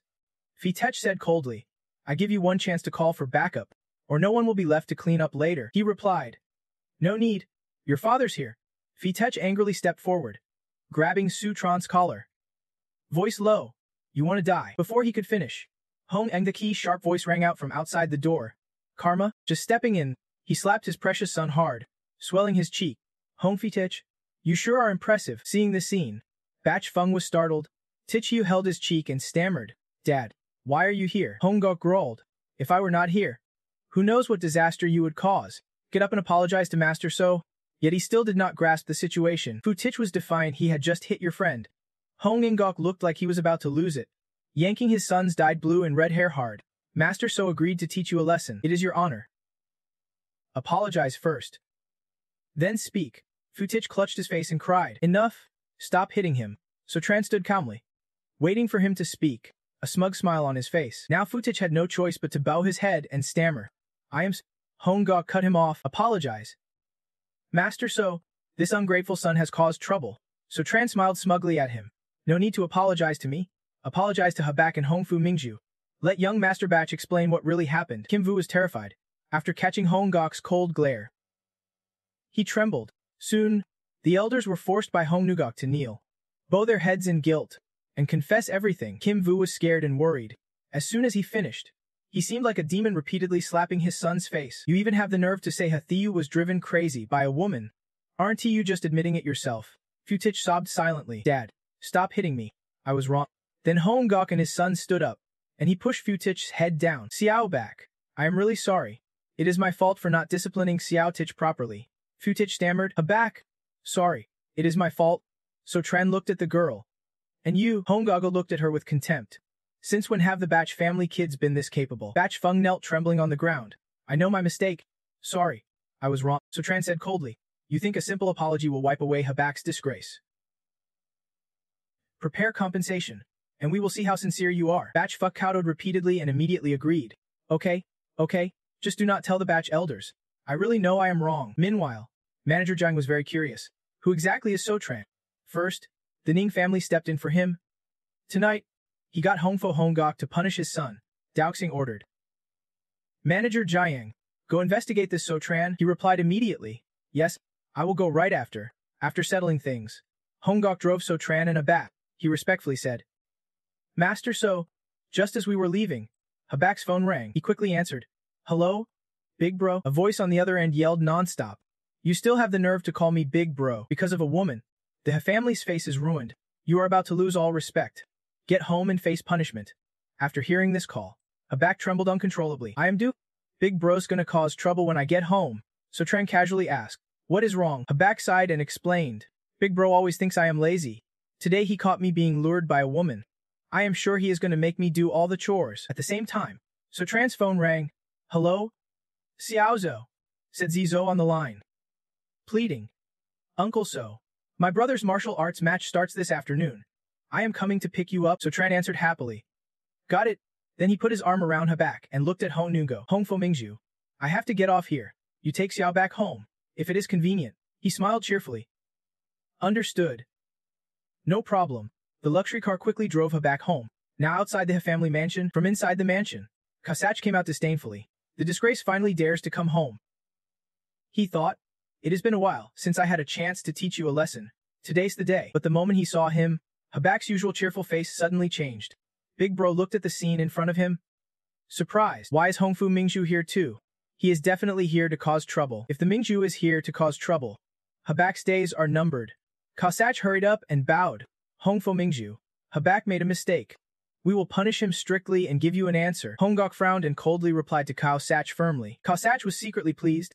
That is right, offending the Hongfu family. Just an apology is not enough. Habak, you are done for. Right after that, Hongok shouted. So my rebellious son? Give Tiu back a proper answer. Now, apologize. Futich obeyed his father and suddenly bowed his head low. Sorry. I should not have treated Habak like that. This made Kasach confused. Sorry Tiube. Should not Hong Futich tell Habak to apologize? Hongok then ran to the car, glaring angrily at his rebellious son. After apologizing, he called a car home himself. Futich was startled and yelled out loud. Kasach whispered, big shot like Hong Futich apologizing to you. What spell did you cast on him? Habak wiped sweat and replied, I do not know either. A single call from Mu Tran and they already apologized. Hearing this, he was secretly surprised. So Tran is Habak's business partner. This guy is really unpredictable. Huh. Scene shifts to So Tran's side. So Tran was surprised standing in front of a high-rise building. You bring me to this underground martial arts gym. Yet it is inside a top 500 enterprise building. Tu Chao quickly replied, exactly. Behind every underground gym is a powerful capital force. Kwangmin Group is just one of the bosses controlling it. Pretty interesting, right? So Tran both entered inside. He patted Tu Chao on the shoulder, saying the main goal today is to defeat your martial god brother. Uncle So will definitely send him home. He gave a bitter smile and thanked Uncle So. Just arriving, both were stopped by guards at the door. Do you have an appointment? Show the black card. Tu Chao answered. We have an appointment. We are here to challenge the martial god. Seeing them, the crowd buzzed. Someone wants to challenge the martial god. What are these two rookies about? Here to add money to the prize pool again. But the most surprised was An Dao. She stood above and was startled when she saw him. So Tran, is he here too? The crowd below stirred. And yet someone fearless wants to challenge the martial god. How many times has the martial god won now? 333 times. The outcome is always the same. No doubt. So they start betting among themselves. Place whatever bets you want. I bet 100,000. The martial god fight lasts 5 minutes. Just enough for some pocket money. I bet 10,000. The fight lasts 10 minutes. And Dao looked at the match board. Surprised. So Tran wants to challenge the martial god. But no one seems to believe he will win. Then she stepped forward and loudly said, I bet 500,000 on So Tran winning. The referee asked in Dao, are you sure? Miss, this is the martial god's arena. A spectator kindly warned. You are new here, right? Trust me. The martial god fight guarantees your loss. But Dao immediately refused. No need. I'm sure. She thought silently. Maybe Hongfu's clan will bow down to him. She did not know why. But she felt the martial god title might change hands today. In the stands, So Tran finally prepared to step forward. Below, Tu Chao watched closely. He was a bit uneasy but loudly cheered. Come on, Uncle So. So Tran reassured him. Tumac also stepped up. Surprised someone dared challenge him after winning 333 matches after half a year. You are the first in the crowd to cheer. Martial God will definitely win. So Tran said calmly. Haven't T introduced myself yet. Old Man Ning must be your uncle. Right? I am Old Man Ning's disciple. By rank, you should call me Uncle So. Then Tumac seemed to go mad, still roaring loudly. Ning family. I am done with the Ning family. Suddenly, the ground below cracked open. Rocks and dirt flew towards Sotran. Tumac leapt up and kicked hard. Take that! The audience gasped. This power truly matches the martial god. That force sent a gust that blew off a spectator's hair. My wig, Sochan silently calculated. Ning Tumac is just one step short of the innate level, almost equal to him. Martial artist levels divide into Ming King, M King, innate, and Grandmaster. Most practitioners are Ming King. M King martial artists like Hong Fu and Hong Engok are already top tier among normals. Innate is the real milestone. Passing into innate means officially surpassing ordinary limits, controlling energy inside the body, strengthening the body, and even resisting normal bullets. Soon after, he also began channeling his internal power. Although Ning Tumac's level is close to mine, in terms of martial understanding, Sochan struck at him and smugly thought, still far behind. After exchanging a blow, Zemo was a bit unsteady. The audience below murmured in surprise. Sotran actually took a hit from the war god. After his first attack failed, he did not give up and kept channeling his internal power. Zemo charged at Sotran with terrifying speed, shouting, "It is not over yet." Suddenly, a massive explosion rocked the arena. Dust filled the air as the offense shifted to defense. Zemo was blasted backward, smirking with interest. Then his face twisted with anger, but that sly grin stayed as he said, "Bring it on." Sotran was not afraid and immediately countered. Challenging. "Come all you got." The crowd gasped. Whoa, someone's really throwing down with the war god. The last guy who fought the war god got knocked off the stage after just 3 punches. Now Sotran's facing him. This is no ordinary fight anymore. Zemo raised his leg, grinning proudly. "Try this move." But Sotran just smiled strangely in response. In an instant, Sotran swung his arm straight at the kicking foot, catching Zemo off guard. Just like that, Zemo was thrown hard to the ground like a cricket. Zemo was surprised to be hit like that today. The audience was stunned. Who is this Sotran really, fighting the war god, and still taking the upper hand? Oh man, should I regret betting on Sotran now? Facing his opponent, Sotran stepped forward, asking, "What now?" Still able to stand, Zemo's eyes gleamed like a demon's. 5 years have passed. And finally, he met a true powerhouse. "This is the first time I am serious in a fight, letting go of my guard." Zemo started seeing Sotran as a real rival. "Come on, fight me." Sotran calculated silently, is this energy about to break through to pre-heaven? Though Zemo was still one step short, Sotran could not help but exclaim in surprise. Sotran quickly threw a punch at him. He said, "Before I left the mountain, you asked me to look after your juniors, Nun family's people. Then today, Uncle So will help you break through." While attacking, Sotran instructed, "Use your arm strength here. Yes, a bit stronger."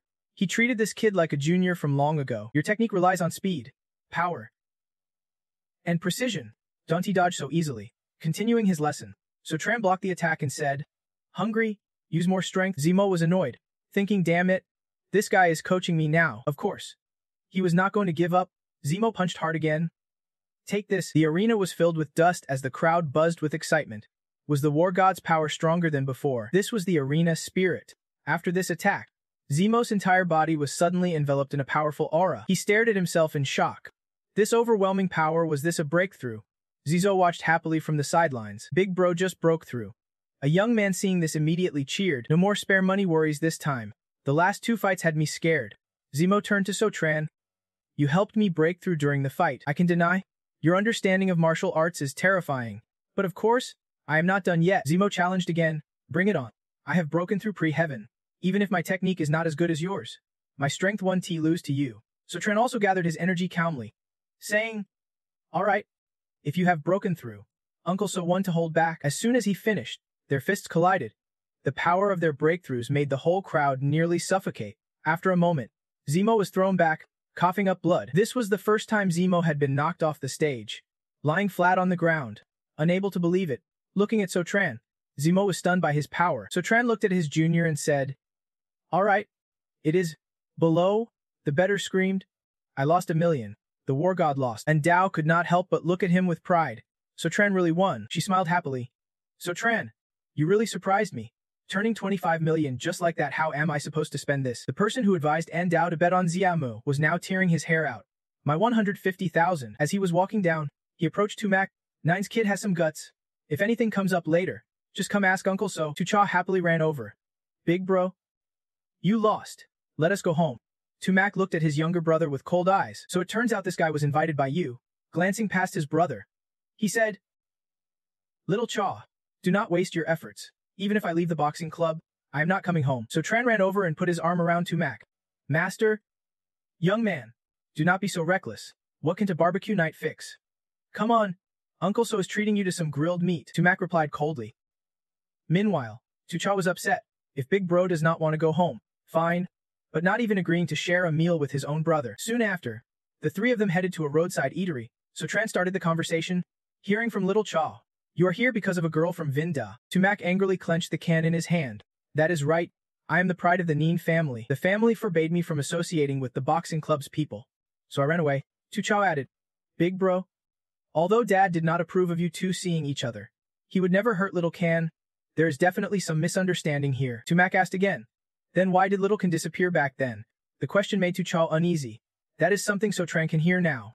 You ask him. The disappearance was sudden. Do you know Little Can's birth details? Maybe he can calculate something for you. Tumak quickly answered. Yes, after a bit of calculation, his face showed discomfort. Not good. Tucha was worried. What is wrong? Uncle.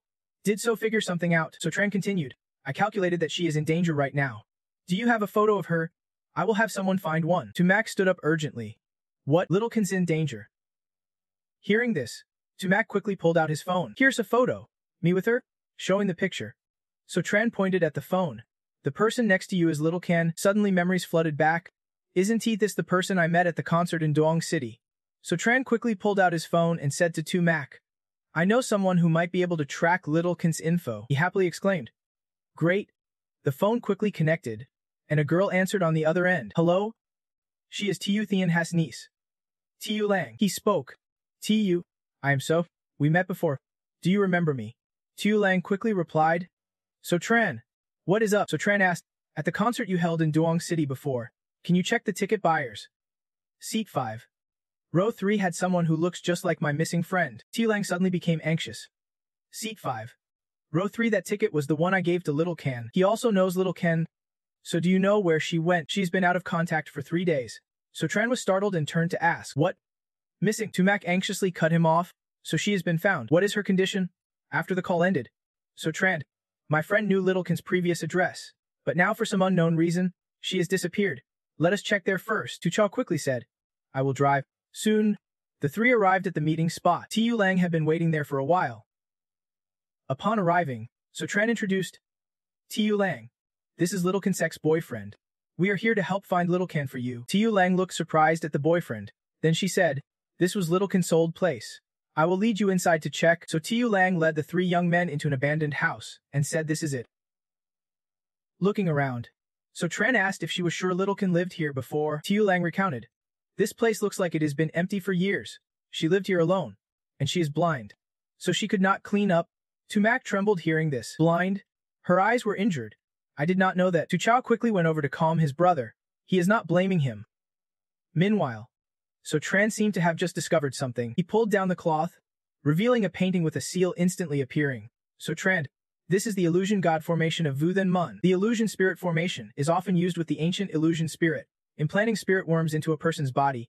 Combined with the illusion formation technique, it causes memory loss, making people obey the worm master and become tools for breeding the worms. Then he asked, Tai Yu Lang, have you ever seen Denkyu Tu take off her eye patch, or is there anything strange on her face? Tai Yu Lang thought carefully, then said, yes, I once happened to see it. Under her eye patch were marks like those left by worms. Citron frowned. That settles it. It must be the spirit worm of Vu Then Men. She has probably been chosen by Vu Then En as a host to breed the worms. Hearing this, Tai Yu Lang was startled. What? Breeding spirit worms? Immediately, he turned and led the way. Exactly. Let us go upstairs and check it out. As soon as the door opened, Tai Yu Lang could not help but shout loudly, his face pale and sweating. Seeing the worms crawling out, Citron was satisfied. Looks like our luck is not bad right on time. Vu Then En came to clean up the scene. He looked at the stranger on the floor, then casually asked, hey, you here to clean up the formation? Right? The man smiled slyly. You are Sephiroth from the Ting family, are not you? What brings you here? If you have seen this, then none of you will get away. He threatened with satisfaction, daring them to try running, but before he finished, the boy's fist slammed straight into his face. The man was hit so hard he crashed into the wall. Cracking it, holding his face, he glared irritably. Why did not you let me finish speaking? Sifron's tone turned cold and harsh. Cut the crap. Just tell me the truth. Where are your accomplices? If he did not stop soon, both the Timasi brothers and Sutravan gave him murderous looks. The man shivered in fear. You guys, do not be too cruel. Then he released 3 snakes from behind his back toward them. Smirking confidently, seeing their panic, he was pleased. These are spirit snakes I worked hard to train.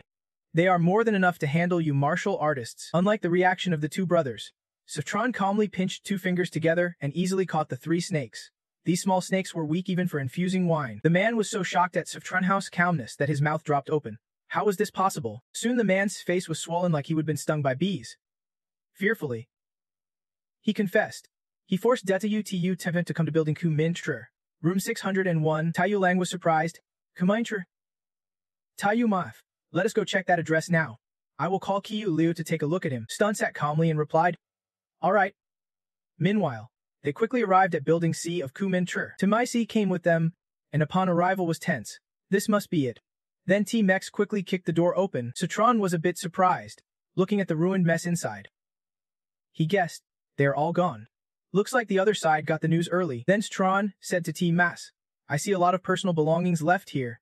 This probably is not a long-term base for Vu then and men. Later, check who owns this place in Tiyuchen S Villa. After a while, Timesi reported, Dad's out. Tayufit Villa was bought under the name Tinadenja Khan Bing. Citron was disgusted. That guy's truly a restless spirit. Timashi was surprised. Tung, are you related to him? Citron's voice turned cold.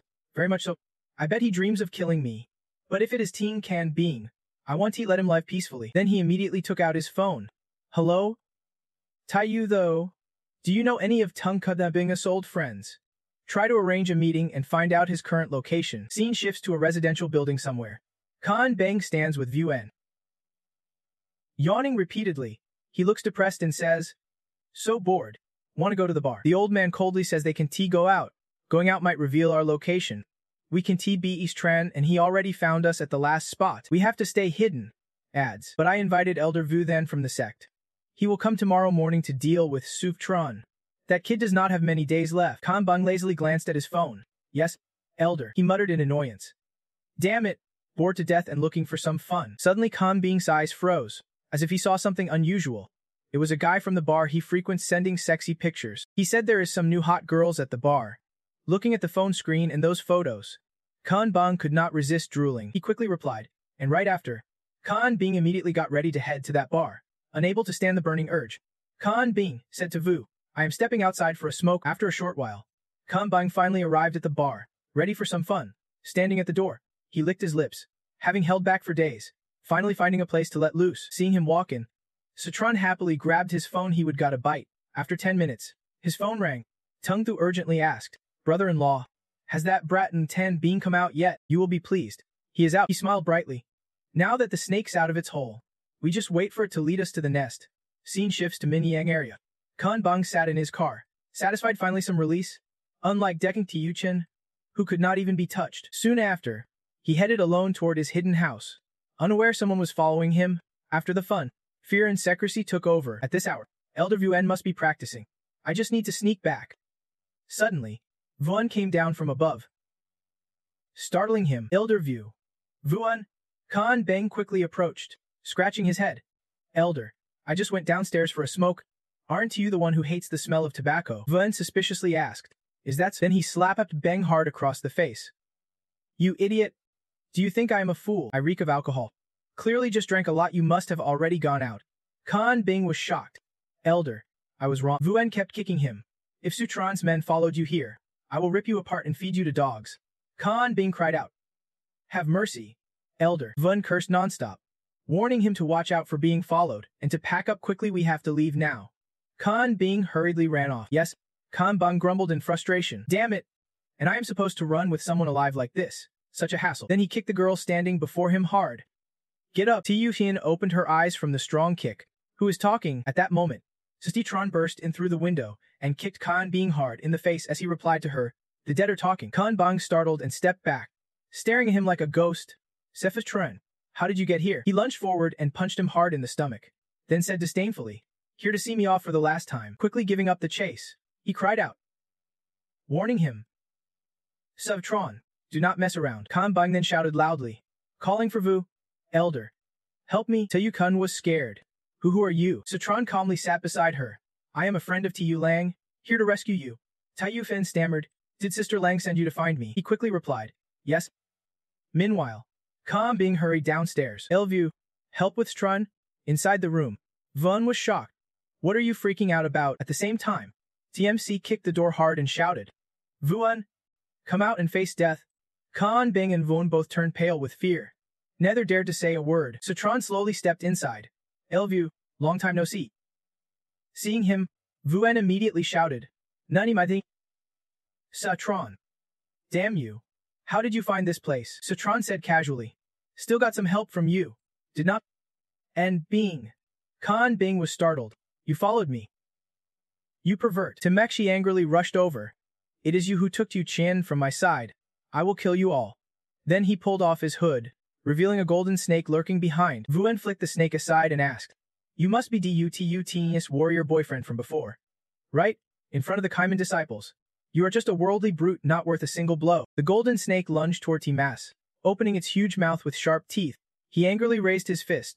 All the suffering Yu Qian endured these years. You will pay for it. The golden snake bit down hard on the fist, as if trying to break it. Finally, the snake fled fearfully back to its master. Vun was shocked. This power means he has broken through to pre-heaven stage. Immediately, he grabbed Dung by the collar and ran. We have to retreat first.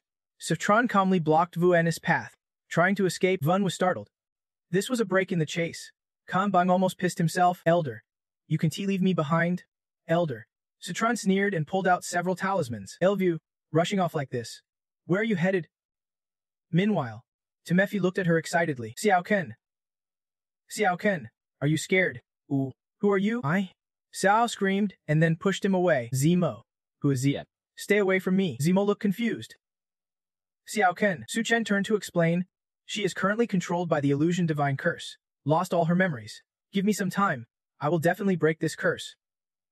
Hearing this, Zemo growled each word, illusion divine curse. Bushensek. Then he charged at the two bastards. You are the ones who did this to Xiao Chen. Kan Bang was terrified.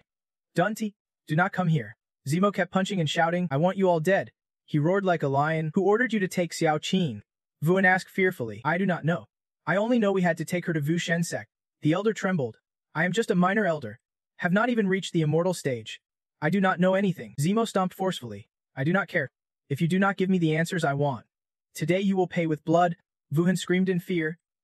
Tomorrow. Tomorrow Elder Vu Then will come to pick up Duong Xiao Qin. Elder Vu Then is the sect leader's trusted man. He must know something. Hearing this name, Su Chen fell silent. Deep in thought, Elder Vu Then. Su Chen waved his hand. I will trust you this once.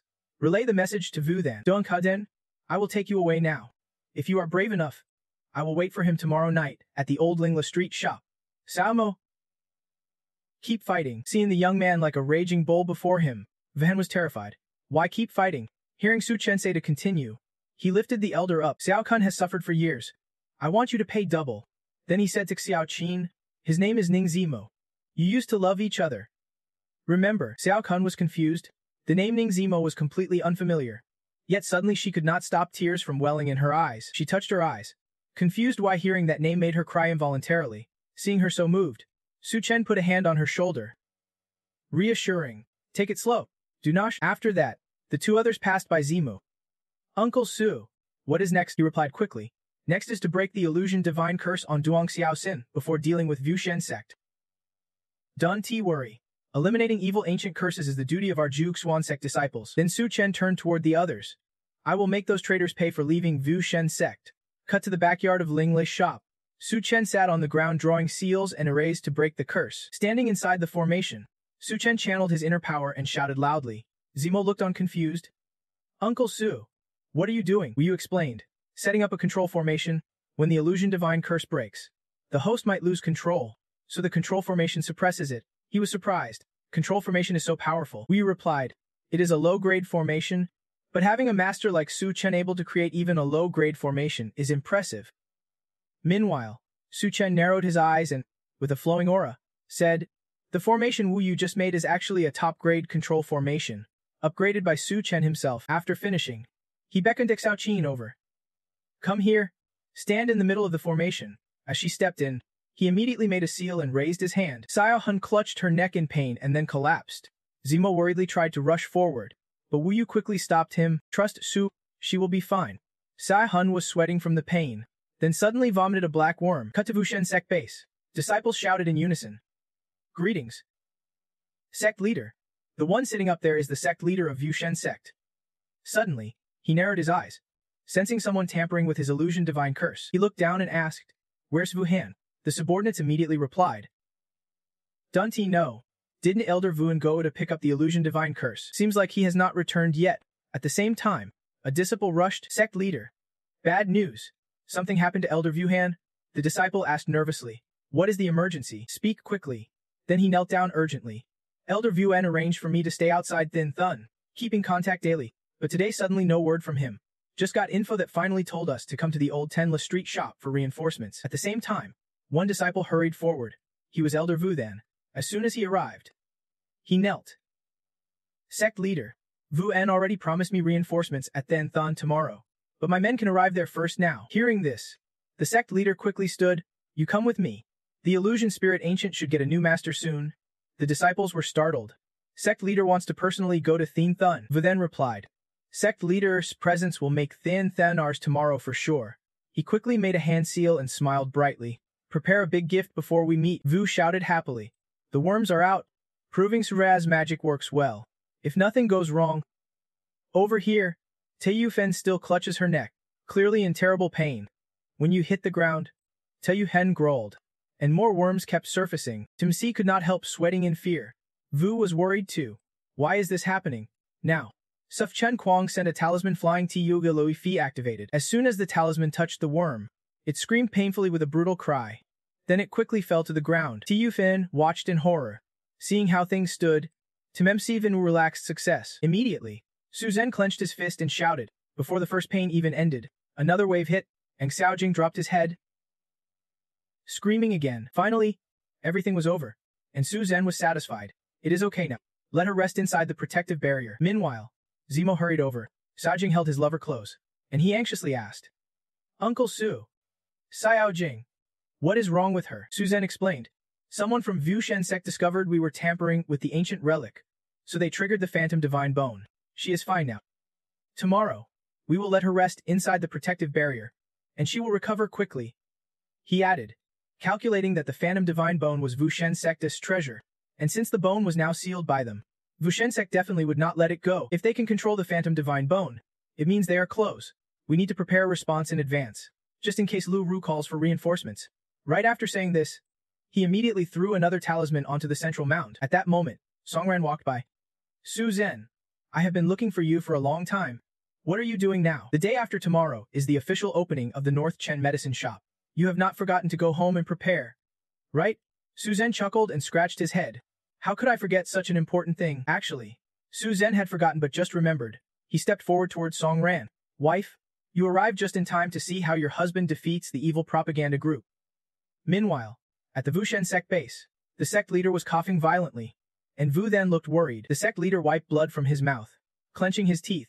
When I used the phantom divine bone, the enemy still had elimination magic. Could there be a martial path grandmaster there? He went mad, realizing that this time, they could not underestimate things in Xin City. Then the sect leader ordered preparations immediately. Get plane tickets ready. We leave for Xin City tonight. Nothing must happen to the phantom divine bone. Vu then was terrified. Yes. Soon after, they quickly arrived in Xin City. Seeing that muscular figure, the girls could not help but be surprised. Vu then cosplayed behind him. Sect leader, where do we go now? He spoke. I can sense where the phantom divine bone disappeared last, but I am worried the enemy has a martial path grandmaster guarding it. Hearing this surprised Vu then, what, a martial path grandmaster? Sect leader, are we still going? The sect leader turned around. Of course we go, but you scout ahead. I will cover behind and adapt as needed. Vu then broke out in a sweat. Sect leader, is not that risky. He glared at his disciple. Elder Vu that, your loyalty to Wushen sect is unquestionable. I trust you want to refuse this small favor. Right? Vu then stammered. I understand. The sect leader looked at Vu then turning away and sneered coldly. I want to see which deity is actually confronting Wushen sect. Scene switched to the old street. Vu then grumbled. Where did the sect leader send me? He looked around nervously. Sweating profusely. A martial path grandmaster. What can I really do? Luckily the sect leader is here. He probably would not just watch me die without helping. Right? At the same time, Zemo just happened to approach. Vu then was startled sensing someone. As he turned, Zemo's killing intent flared. You are from Wushen sect. Are not you? Finally, I have been waiting for you. He recognized him. Vu then frowned. You saved Xiaojing. So it is Ning Zimu, judging by his aura. He seems to have broken through to the pre-celestial realm. Then he pulled out a spider. Thinking if someone just entering pre-celestial can't stop me, this spider I recently tamed might do, daring to block me just entering pre-celestial. He threw the spider. Quickly dodging, Zemo was surprised by the spider. He guessed silently that the talisman his uncle fixed before departure might block Vu Shensek's poisonous creatures. Soon, the spider managed to shoot out a large web in midair. Zemo mired. This spider is as agile as a falling leaf. Just as he finished thinking, the web fell. Wrapping tightly around him, Zemo was startled. Damn it! The spider kept spinning more web with no sign of stopping. But when the spider retracted, Zemo was hanging upside down. Seeing him like that, Vu then could not help but be pleased. Well done. Truly the treasure I worked hard to find. Now the little spider crawled right to Zemo's neck. He shouted, bite him to death. At the same time, a talisman erupted from Zemo's body. Then a huge explosion flared, sending the spider flying. Watching all this happen so fast, Father was surprised and reached out with both hands to catch the spider. He silently thought, this kid is even wearing a spirit-banishing talisman. Looks like he must have someone backing him up. But Vu then scoffed and said, a low-level spirit talisman. Let me break it. On this side, Tumak shouted loudly. Watch out! Vu then Min is ambushing. Song, though, watching through binoculars, was startled. Oh no, Big Brother Ning is in trouble. I have to warn my brother-in-law. He immediately said, brother-in-law, Big Brother Ning is caught in a spider's web. The enemy wants to break the spirit-banishing talisman. So Tran said calmly, is that so? Then let him try. Meanwhile, flames kept rushing toward Vu then, startling him. Strange, why is not this spirit talisman working? Suddenly, a wave of burning heat surged in, making Vu then instinctively shield his face. Spitting blood in shock. A spirit-banishing talisman, how could it not be broken? And it is backfiring on me? Could the talisman's maker be a martial Dao master? Then he turned to look around. Too risky. Still need a plan. But suddenly his whole body jerked in pain, activating the ancient worm. Vu then trembled. This old bastard uses the ancient worm now, trying to force me deeper without caring if I live or die. Looking at the tall building ahead, he seemed to realize Song though had no options left. Immediately, he stuck out his tongue, and a small spider with 2 sharp fangs crawled out. Only this can suppress my ancient worm. I will risk a final battle. Then he launched the spider toward Song Thu. Seeing it coming straight at him, Song Thu was shocked. Shouted, covered his eyes and nose. Suddenly, a needle flew from afar, piercing the spider's belly. Watching the scene, Vu then could not help but gape in surprise. He quickly recognized it, the acupuncture needle of destiny art from SSS. This is Bat. From the sky, Thong Sun descended like a deity. Vu then Mun causes chaos and harms justice, so he must be killed. With that, he immediately fired 4 needles toward Vu then. Terrified, Vu then broke into a sweat and ran, shouting, do not. At the same time, Thong Sin's 4 needles were knocked down. The sect leader struck down from above. Elder Q is mighty. Let me test you. He stood still with a sly smile. I thought some god was challenging Vu then Emin. Turns out it is DCkus. Proudly thinking, he felt a powerful aura earlier and guessed it was a martial Dao master. But it was only Elder DCTS. Where did that giant serpent come from? Just an elder from DKeg, not so scary. Then the giant serpent smashed through the door. The sect leader was smug. Let me show you my trump card. Songdu shouted in fear. Whoa, that snake's huge. Then Thongsen quickly flew past, stumping hard on the snake, knocking it down. He fired 3 needles, shouting loudly, 7-inch snake strike. Songdu was startled. Is this snake immune to blades? Elder Q. Should I call for backup? Thongsen stumped on the snake's head and said loudly to Songdu. No need. Now he thought silently. If Master So's side goes well, we will win quickly. Meanwhile, Tumak finally broke free from that cocoon. He struggled and shouted loudly. After a moment, Tumak landed on the ground. Full of fighting spirit, he stretched and thought. Finally free. Seems like relying on martial strength alone won't counter the tricks of Kwai Men. Wondering if he could learn 2 moves from Master So after this, he suddenly lunged to punch under the snake's jaw. Elder Q. I am coming to help you switch scenes. Inside the Tinla shop, So Tran was channeling inner power into the ancient worm inside the jar. After a moment, he pointed at the green jar and shouted. Meanwhile, the sect leader felt something strange on his body and froze. Squatting down, he yelled, My neck! Who is touching my neck? Sweat poured down his face.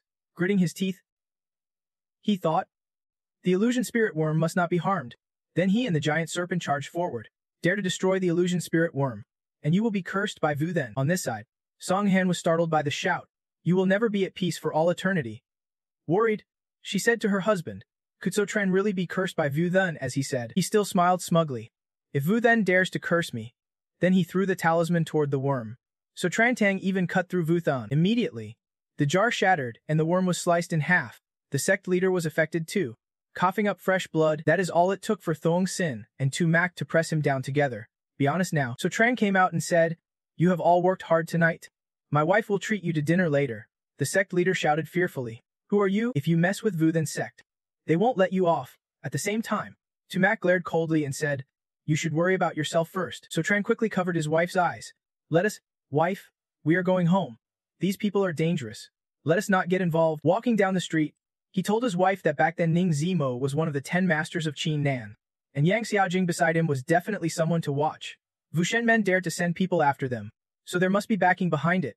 Now let us see how speechless the sect leader of Wu Shenmen will be. At that moment, his gaze suddenly froze. Su Chan quickly realized someone was following them, but he was not scared. Instead, he calmly held Tong Han's hand. "Wife, follow me." Standing in front of the hotel, Tong Han was startled. "Sir, why did you bring me here?" "You cheerfully said. You will find out soon." Tong Han blushed silently. "Although we have been married for 5 years, that is still pretty fast," pulling her close to the corner. "You said, wife, look, that person is watching us." "Outside," the guy snarled. "Damn it, where are they?" She immediately understood and pouted. "Oh what?" "He pulled me in just to hide from the watcher." Su Chan replied. "How could that be?" she asked. "Then what do you want to do?" Then he pulled her and ran. "Come on, let us follow him. I want to see who is bold enough to stalk my wife." The stalker scratched his head. Damn. Suddenly lost sight of them. At that moment, a hand touched his shoulder, startling him. So Tran grinned coldly. "Got you." Then the man was blinded by a flash on the roadside. So Tran sneered. "I have heard most disciples of Iman work undercover, doing private detective jobs in the city. Didn't expect to meet one today." Then So Tran glared. "You gonna confess now? Or should I shove your neck in your mouth to make you talk?" Terrified, the man stammered. "I am just a photography fan." Snapping randomly. "Don't get me wrong." So Tran flashed a sly smile. "If you sneakily took that many photos of me, you must know the Hoyan Co is in my hands. Right? Want to taste what it is like being possessed by it?" Hearing this, the man hesitated.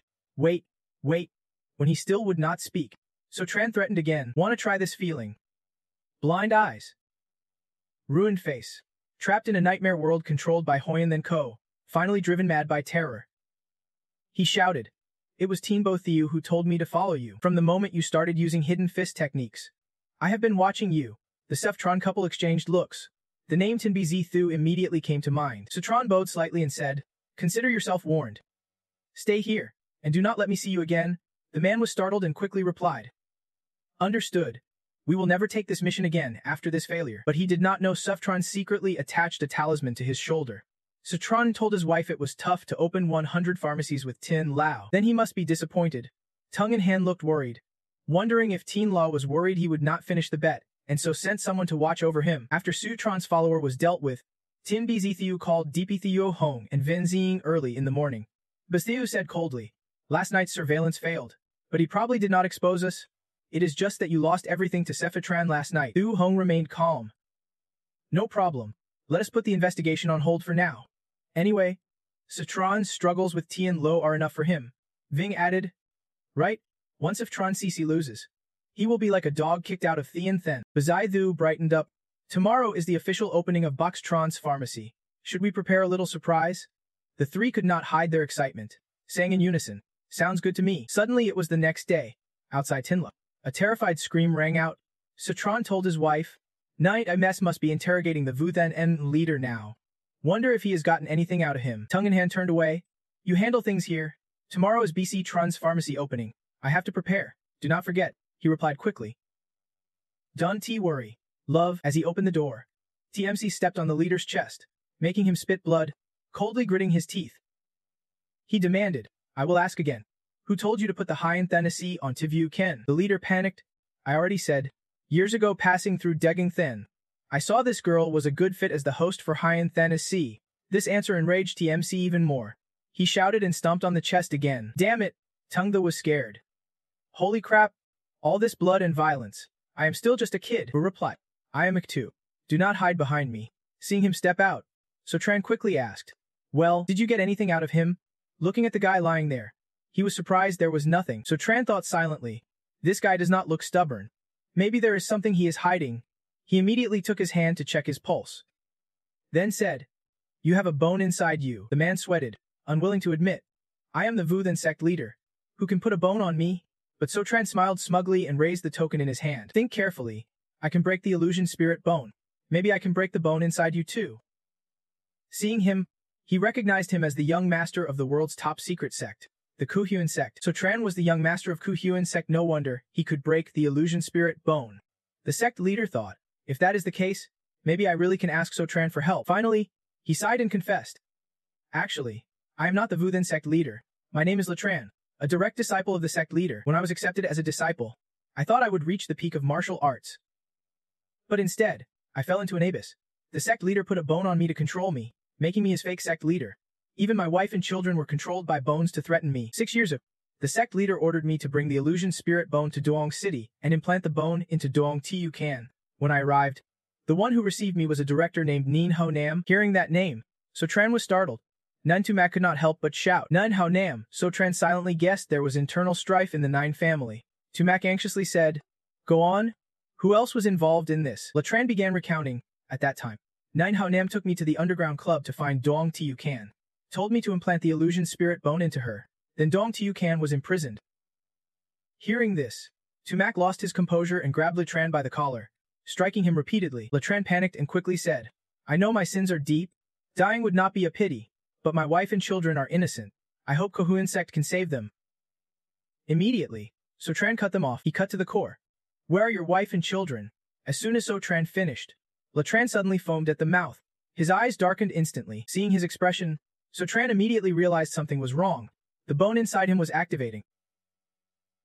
Without hesitation, Sotran pulled out a talisman and launched it, aimed straight at Latran's head. He stuck the talisman on and shouted. Seeing Latran trembling on the ground, he quickly ordered Tung Thu, Little Thu called Elder Kiyu, to take him 200 miles outside High City. Only at that distance could he escape the control of the bone worm. Tung Thu quickly replied, "Got it, brother-in-law." Now Sotran's face darkened as he said, "When the bone worm in Latran's body activated, it means the bone's master is nearby, maybe the Vuthan sect leader. We must leave quickly." Looking at Latran lying motionless on the ground, Tumak asked, "What about him?" Sotran gave a ruthless order. "Break one leg and throw him out." Tumak replied briefly, "All right." Then he looked at the girl beside him. "Little Vo, go check on Doong Tu Can in the backyard. If she wakes, let me know." The girl responded quickly. "Got it." As Vo stepped out, Tu Can sat up at the same time, but her body still trembled in pain. Immediately, Vo hurried in shouting loudly, "Sister Tu Can is awake." Tumak was overjoyed. Tu Can's awake. And down here Latran has been beaten to a mess by you. Rushing to his lover's side, Tumak anxiously asked, "Tu Can, how do you feel?" She held her head and groaned. The pain was unbearable. Now looking at the tall, handsome young man before her, Tu Can immediately realized and looked dazed. Seeing she recognized him, Tumak was delighted. "It is you, Tu Can. I remember you now." Sotran grabbed Vo's hand and pulled him away. Her memories had returned. "You all can talk and find out what really happened then." The girl sadly still wanted to watch a romance movie. "Brother So, do not pull me." Holding the little child, Sotran said coldly, "You are still young. Do not just think about gossip." She stubbornly struggled and shouted loudly, "Do not." Once alone with Tumak, he immediately embraced her. Apologizing, "It is all my fault you suffered." Tukan softly said, "It is all. I have been asleep for 6 years. But you must be the head of the Ning family now, right?" Tumak shook his head repeatedly. "I have long cut ties with the Ning family, and the one who hurt you is also from there." This surprised Tukan. "What?" With a determined face, Tumak said, "But since someone from the Ning family dared to harm you, I will definitely catch him and make him pay." After seeing the two leave the courtyard, Sotran teased, "Woo." The young couple finally recognized each other. Immediately both knelt simultaneously before him, shouting in unison, "Thank you, Uncle So, for saving our lives." Sochan was startled and stood up. "What are you doing?" Helping Can to her feet. He said, "If Uncle So ever needs anything, Ning Tumak would follow through no matter the danger without regret." Sotran cheerfully added, "We are family. No need for formalities. Come, have some tea." Taking a sip of the fine tea, he could not help but smile. "This is the grand red robe tea kept by Elder Mac. Since he is not here today, I dared to bring it out." Vu sat nearby, speechless. Elder Mac's granddaughter is still here. At that moment, the large door was suddenly broken down. A voice rang out. "Looks like a lively party." Tumak immediately blocked the door, breaking the wooden plank flying toward Can, and shouted, "Who is there?" Sotran quickly got alert, stood up, and threw a yellow talisman. Thunder Talisman number 5. This masked man seems stronger than the fake Lee Tran. He laughed loudly, channeling inner power.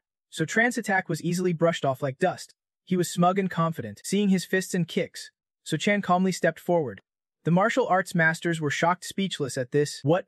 The martial arts master Wu was sweating. Primordial is the master. In front of a master. Even many primordial warriors are just an easy strike. Easily defeated, Tumak anxiously told him. Uncle So, I will hold him back. You all go quickly. You can stop him. Yu, lead everyone out first. This sect leader of the Yao clan sneered at him. Why do you think you can stop me? Hands still in pockets. So Tran smiled calmly. How would I know without trying? The sect leader charged, channeling inner power. Interesting. I want to see if your strength is as tough as your mouth. Without hesitation, he struck hard toward him. Seeing him attacked and fearing So Tran would not hold up, Tumak shouted. Uncle So, Yuid. Brother So, but despite the fierce attack, So Chan remained calm. Although the sect leader's force was strong, he could not hurt him. The fight was intense when suddenly a loud voice came from outside. Stop, the sect leader shouted. Ooh. From outside Levan roared powerfully. I want to ask who you are, daring to attack the young master of the Kuhyuan sect. Then he used a secret technique, the Tunla sect's refined strike. After taking the direct hit, the sect leader spat blood, then he growled. Damn it, he immediately threw a talisman and vanished. Vo looked around in surprise. Where is he? Levan was annoyed. Runs fast. The girl looked at the man and guessed. Could he be the founder master of our Tunla sect? So Tran stepped forward, patted Levan's shoulder, and said inside. You arrived just in time. Seeing the scene, everyone was shocked. Tumak asked. You two know each other. Vo Yuid. So Tran, despite his senior status, could not be rude to Dao Master Levan. Levan did not mind. Instead, he cheerfully asked. Big bro, I got your message and came specially to check it out. It has been 5 years. Why have not you joined the martial Dao sect master yet? You are so steady. Su Tran stammered. Hold on. You are getting long-winded again, right? The guy who ran earlier track him and see who he is meeting. Levan said happily. Don't worry. I placed the 9 profound spirit tracking mark on him. He won. He escaped. Though I feel a bit guilty. I can only stay out for 7 days. After that, I can't help you anymore. Su Tran calculated. It is 7 days is enough, judging by his clothes. That guy's definitely from Vuthan sect. I want to know what their sect is up to. Levan stroked his beard with satisfaction. If so, no problem. I also heard the spirit order token once appeared here. Looking over at Vo, he said, Is this the young lady? She has got potential. After this is all over, come with me to the 9 profound sect. Vo said excitedly. Stammering, 9 profound sect. Really? Can I join too? Su Tran chimed in. Might as well bring him in too. Levan hesitated. I only have 1 spot. Su Tran reassured. No worries. Just give my name when the time comes. Levan finally relaxed. If Big Bro said it, then it was settled. Vo was startled. So all I need is your word. Rule? Levan replied. Of course. In the 9 profound sect, besides the elders, only Big Bro can freely bring people in and out now. Vo admired Big Bro so even more. He was tougher than she thought. Su Tran stepped forward and patted her head. Hang in there, little Vo. In the 9 profound sect, you will get the best education. Meanwhile, Littlekin did not want to interfere. So bored, she looked around. Unfortunately, she caught sight of her reflection in a mirror and cried out. My face? Tumak quickly comforted her. Littlekin, this is only temporary. In that ugly state, Littlekin pushed you away. Do not look at her. But unable to accept it, she dashed outside. Tumak chased after her in panic. Littlekin, Vo worried for her too, but stopped them both to let them sort it out themselves. Van sighed. That must be the host of the illusion spirit bone. Right?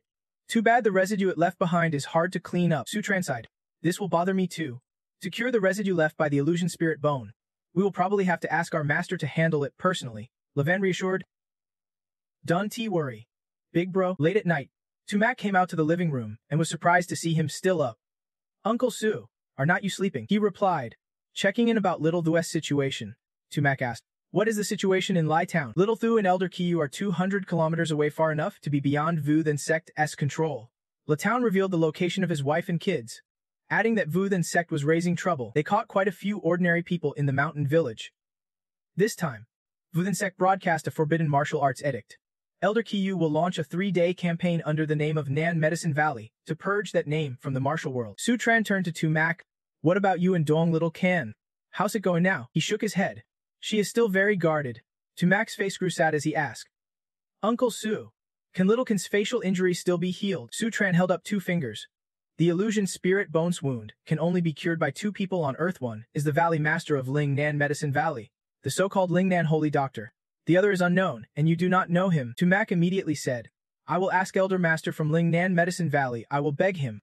Sutran patted his shoulder to reassure him. Don't worry. Both are my masters. But I can promise either will agree to come out. Tumak finally felt at ease. Uncle Su. Thank you, Sutran replied politely. His eyes suddenly grew determined. Don't worry. No one who harmed Littlekin will get away. Uncle Su will make sure they pay. Scene shift to 3 hours earlier.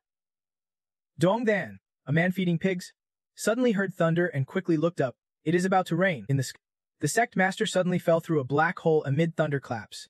He crashed hard right in the middle of the pippin. The commotion made the pigs curious as they watched him slowly sit up, his body covered in dirt and pig droppings. The sect master cursed angrily.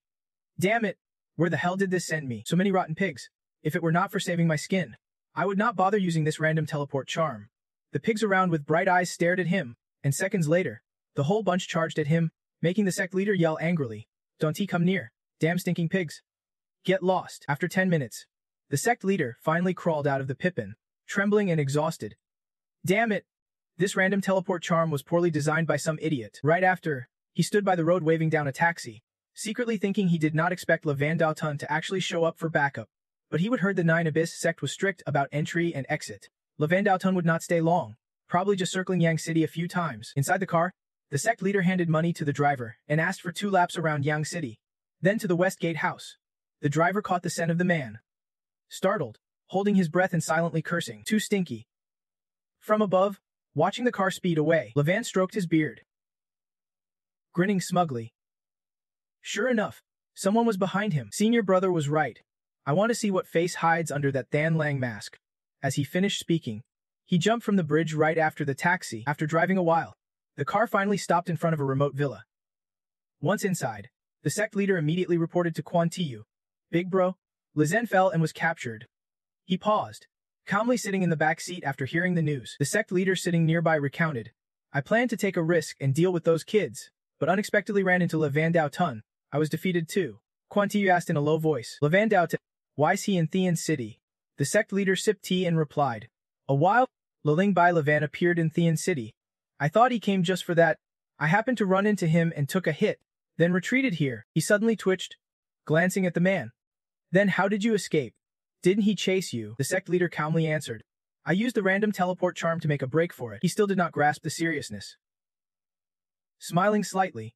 Big bro, even if I could not fight, I could still run. I will take a few more laps around Yang City. Do not worry. Sparks flickered on the sect leader's robe. Quan Tiu stood up. Face grave. Second brother, once you are out, leave immediately. Find a chance to change your clothes. Don't let anyone carry your clothes around, or even leave Yang City, or you will need a full wash before you can go home. The sect leader was startled by his big brother's reaction. This is probably the 9 Abyss tracking powder from the 9 Abyss sect. You have been tricked. Second brother. He stood, removing his mask to reveal a long scar running from his forehead to his eye. Right? Big bro, I did not find Li Zhen at the Tinla shop, nor did I sense his soul inside. I think someone took him away. I am worried he will betray us. Quan Tiu casually put his hands behind his back. Leave this to me. Let us get out of here fast. The sect leader nodded. All right. After a pause, Quan Tiu's face darkened as he called out. Someone, Madame Kong respectfully asked from behind. Sir? Any orders? He glared gloomily at the old woman and ordered. Go yourself and relocate Li Zhen's wife and child. Keep in touch and deal with any trouble immediately. Madame Kong answered briefly. Understood. Sitting in a tree branch watching inside using a charm, Levan stared at the sect leader's face. Thinking the man looked familiar, he smiled slightly.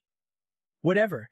I will report to senior brother first and then decide. Just as he finished thinking, Levan leapt off the branch, speeding into the night, so Tran saw him return and smirked, asking, Junior brother, how did it go? Levan quickly replied, I do not know how to use a phone, so I sketched the man's face. Then he opened the drawing while speaking. This is Vuthan Mon's sect leader, who fled last night. He went to meet someone he called Big Bro. I have not finished the sketch yet. Seeing the picture, Tumak could not help but be surprised. It is. Levan looked at him, asking, you know him? Suddenly remembering, he smiled and continued, right? This guy looks a bit like you, so the person he met might be someone you know. Tumak's expression darkened as he lowered his head. I definitely know him. Is this guy named Ning Jun? His big bro is Ning Juntiu. He explained, the Ning family has many branches. Generations choose the family head based on ability. So at my father's time, it was him. The family head position was held by my father and my father's younger brother, my cousin Ning Juntiu. Ning Junha is Ning Juntiu's younger brother. After hearing this, Levan stroked his beard thoughtfully. So it seems the situation is clear. Maybe your uncle chose to act against you to deal with your father. Should we inform Patriarch Ning about this? Sutran frowned and denied. Patriarch Ning probably already knows about this. How could the head of the top clan be an ordinary man? Then you made your guess. Maybe he does not know Ning Junxiao is the leader of the Vuthan sect. But Patriarch Ning definitely knows about Duong Tiu Can. Behind it all, Ning Junxiao must have taken action. The only thing Patriarch Ning did not expect was that his son would ultimately choose to become a war god of authority, not one of the 10 sons of Thean Nam. Tumak stood silently nearby, his fist trembling slightly. Sutran put his hands in his pockets and glanced at Levan, asking, Junior brother, what did Ning Junha say after meeting Ning Junxiao? He stroked his beard and replied, they are preparing to deal with Letran's wife and child. Suchan looked up and said, elders in Letran have probably already set out to attack Vuthan sect. If nothing unexpected happens, they should arrive before Ning Junha's group. For now, we hold position. Junior brother, let us keep monitoring Ning Junha and Ning Junxiao. Wait for Elder Kiyu to return, then we will plan the next move. Levan responded. All right. Keep talking. I will have Vowu teach you to use a phone later. We can fall behind the times. Junior brother, switching to the Jingnam area. Vuthan sect stronghold. Right now, all the hostages are gathered under harsh light. Nearby stands a giant demon statue bearing its teeth, surrounded and guarded by burly men wielding swords. The fierce leader shouted, be honest with me. An Kong stood beside him and asked, are all of them here? He replied, all the hostages are here. Aunt Kuong ordered Letran's wife and child to be brought up. Soon after, another man pushed the two of them forward. She screamed in fear. What are you doing? Aunt Kong smiled slyly. Don't he blame us for being ruthless? Blame Letran for being ungrateful, for betraying Vuthan sect, so the sect leader can only invite you to die. As she finished, a man behind Letran's wife raised his sword to strike. Suddenly, 3 acupuncture needles flew from nowhere, making the sword fall from his hand. Aunt Kuong was shocked as she stared at the 3 needles, the life-threatening needles of Duok Kok Lin Nam. A familiar voice spoke up, Vuthan sect has done many wicked deeds. Utterly heartless. From afar, a group approached, led by Thong Sin.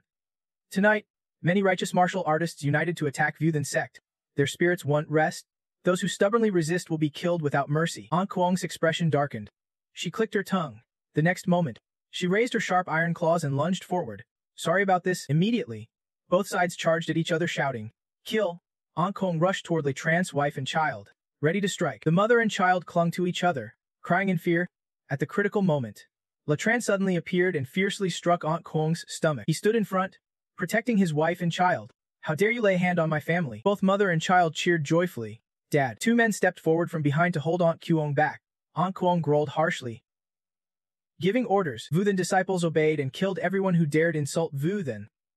Instantly, all disciples became fierce, their eyes blazing with fire veins showing across their bodies. Yes, on the other side, Thong Sin's men charged as well. Vuthan disciples shouted back, protect Vuthan. Kill. Thong Sin stood on the demon statue's shoulder and shouted, these deluded fools want to wake up without fresh blood.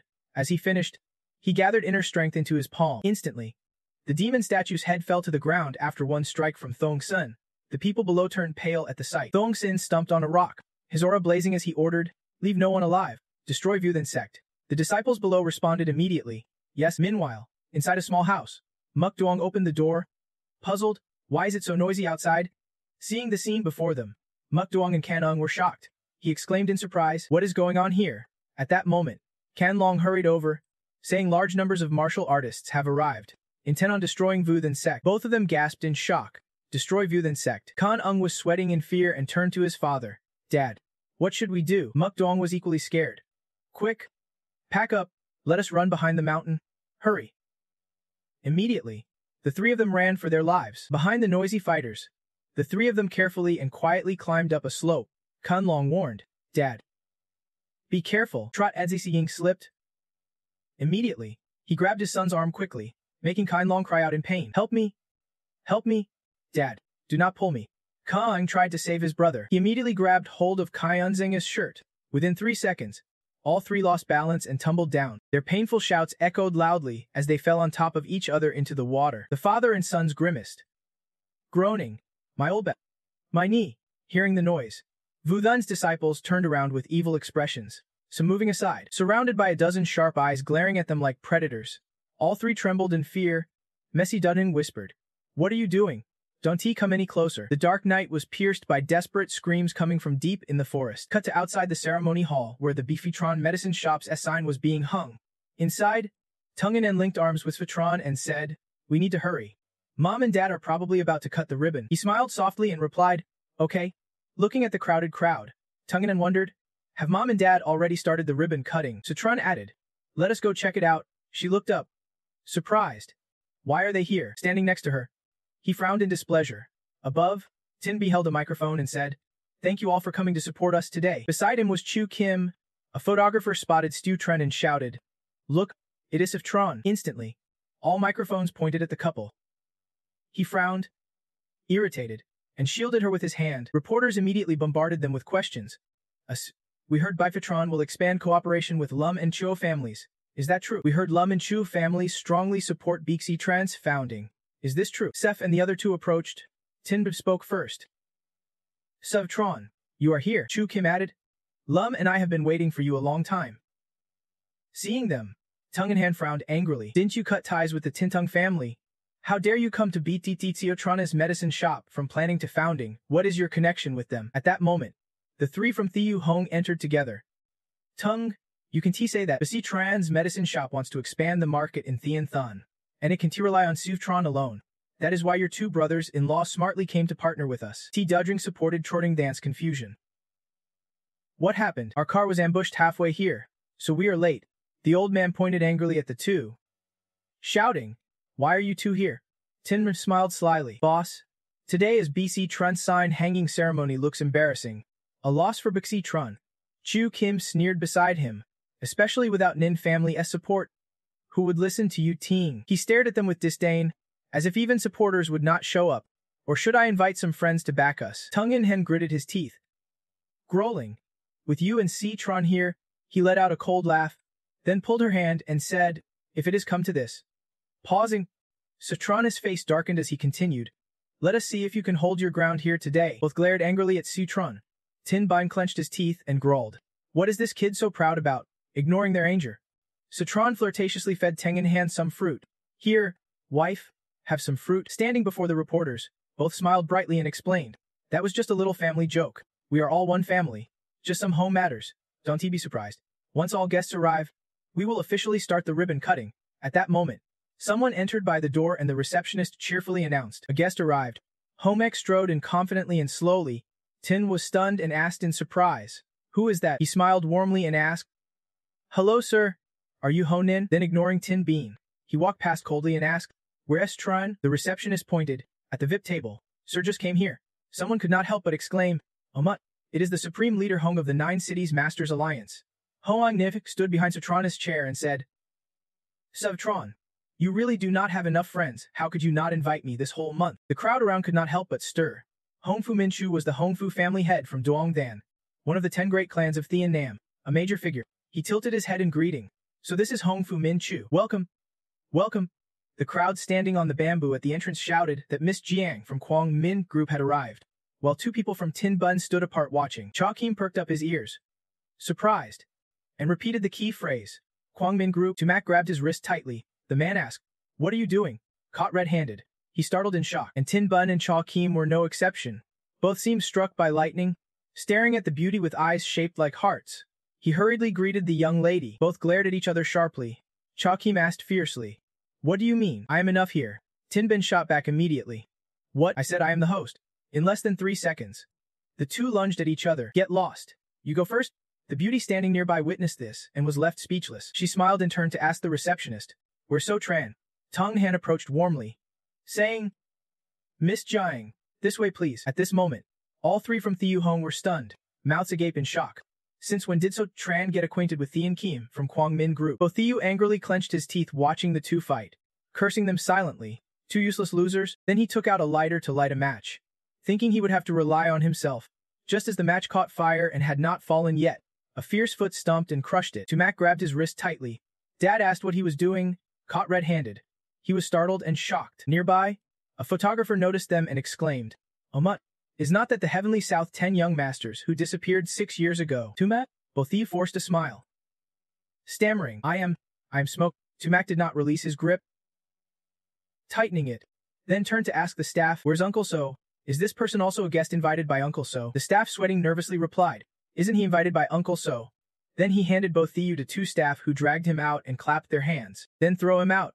Take me to meet Uncle So. Dragged out, he shouted in surprise. What are you doing? Let me go. The crowd around could not help but be surprised. Did I hear wrong? Just now Nintumak called Sotran what? Uncle So.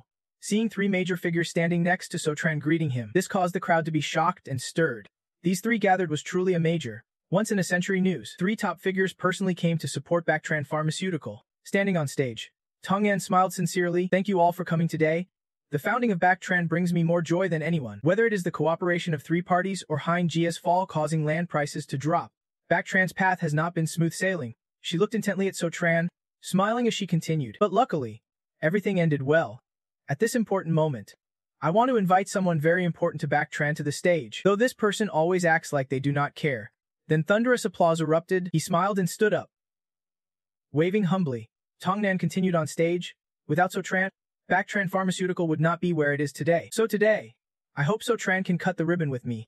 They glanced at each other and held hands, preparing to cut the ribbon. Just as the scissors began to cut, the applause from the audience below roared nonstop. The 3 from Thieu Hong angrily stormed off silently. Scene shift to 2 people, Quan Tiu and another, sitting gloomily facing each other. Truck Quan has slammed his fist on the table. We are a step behind. The Kun Nam base is lost. All our years of effort have vanished. Sitting opposite, Quan Tiu lifted a teacup quietly.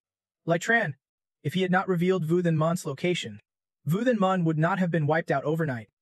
Betrayed and destroyed. He frowned angrily. Last time, he could not sense Le Tran's location. He must be hiding somewhere. Big brother, what do we do now? He put down the teacup, planning next moves. Le Tran wants to free his wife and kids from prison. He will definitely seek Sotran's help. We just need to watch Sotran closely. Then we can catch Le Tran. Pausing, Quan Tiu's eyes sharpened. He smiled wickedly and added, I have already sent someone to watch Sotran. When the time comes, follow the enemy's tracker. Kill Sotran first, then capture Le Tran. No one gets spared. Quanah slowly stood up. Looks like Big Bro has finished planning. I should get ready to head out too. Scene shifts to 9:0 am at the Song family estate. Today Song Han is dressed nicely, seemingly about to go somewhere. Sotran sat in his chair, raising his hand to call out, Wife, where are you off to today? Her face suddenly showed a hint of worry. Bactran just formed. It is a critical time preparing to launch the medicine. I heard some info and worry that Team that will release a product like ours at this moment. He tossed aside a wrongly drawn talisman and reassured her. Don't worry, wife. That won't happen. Songna eyed the talismans on the table curiously. I hope. What are you doing? Sotran replied. I am preparing talismans to break the whole family's curse. Letran glanced up at the TV playing. Lend me your light power. Fusion upgrade. Songhan asked puzzled. Why is the TV up? And there is a superhero too. He was fired up, waving 2 talismans in both hands. My wife does not get it. Watching movies while drawing talismans is what fires me up. Songna looked speechless, folding her arms in resignation. Suit yourself. Song, though, focused on her phone. Spoke up, Bronlaw. I followed your instructions and contacted the Hung family in Thuenthan. They say the secret chamber is absolutely secure. We can set off now. Song Han was startled. Surprised. The Hung family in Thuenthan? What are you 2 doing there? Sotran stood up, hands in pockets. Explaining. Well, when Letran was captured, the Vu Than Mun base was destroyed. That caused a big stir. Vu Than Mun is pretty tight on this side. So we set up a new plan. We informed the Letran family to gather this afternoon at a diplomatic spot in Thuenthan. Sao Tho will meet them first and lead them to the Hung family. Meanwhile, I will find a place to lose any tail before heading to Thuenthan. Of course, if Xiao Thu is followed too, she will also find a way to shake the tail before joining Letran's group. As she finished, Song the boldly rolled up her sleeves, revealing strong muscles. Ready to fight, Songin suddenly felt sad and quietly warned. You guys are caught up in this mess. I do not want to lecture. Just take care of yourselves. Both smiled brightly. Don't worry. Wife, that is right, sis. You can relax. After speaking, both turned and left. Sotran walked off, sneering. Just a bunch of pests. How could they ever trouble my husband? Just getting in the car. Hogok Sotran immediately said, let us. His sharp eyes curled into a smirk. After catching the tail, they would have to keep circling Thienthan to distract Vu Than Mun. This was risky. Sorry to trouble Master Hong Fu Min. Hongok smiled smugly. So Master, I never expected such injustice in the world. I should be stepped up more from the start. At the same time, Cha Kim sat in a car, tailing Honingok's vehicle and reporting back. Report, So Tran is in the car. The voice on the other end ordered. Follow him. Don't ever lose sight of So Tran. He immediately obeyed. Yes, 2 cars sped down the road in pursuit when Ho Ngok's phone rang. So Chan answered. On the line, Songdo spoke first. Bronlaw, I checked with your scout talisman. No one's tailing me. I will head to Thuanthan to meet La Tran's group first. He smiled and replied. Go ahead. So Tran grinned slyly, watching the tailing car reflected in the window. He would deal with this annoying bug soon enough. So Tran's car in front suddenly accelerated. The tailing car immediately gave chase. Not so easy to lose me. On the empty main road, the 2 cars stuck together, not a step apart. The tailor frowned, confused. Strange, where exactly is So Tran headed? In a moment of distraction, So Tran's car made a sharp turn, blocking the tailor's path.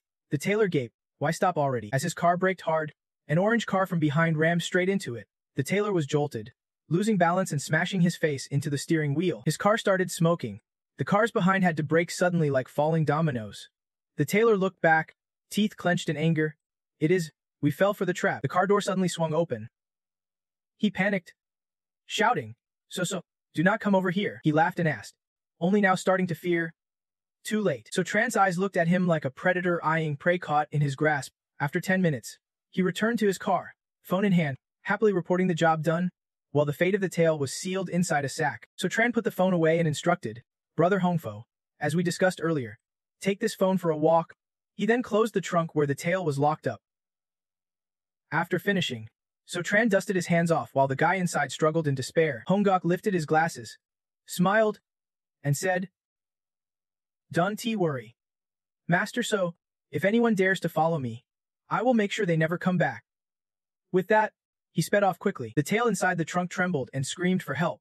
At Huan Then Hung's place, a luxury car pulled up in front of the restaurant, where 3 people were already waiting to greet. Tungdo stepped out with a friendly face and said, Hello everyone, sorry to bother you. I am here with a cute little kid. The host, Hung Lak of the Hung family, quickly replied, No bother at all. It is an honor for old Hung to work for young Master So. It had been over a month since they last met at Longdang Hotel. He hesitated before asking, Is young Master So not coming today? Tungdo smiled and patted Hung Lak on the shoulder. He will be here soon. Hung Lak brightened up and replied, Good. Let us eat and wait. I have already booked a room. Please come inside. He led the others into the restaurant. Tungdo spoke up. The host was being polite. Hung Kwang asked curiously, Who is this? Why does Dad treat him like his own grandson? The assistant thought for a moment then said, I have never seen the Hung host smile like that at anyone else. Also, the kid's eyes look a bit like Hung host's.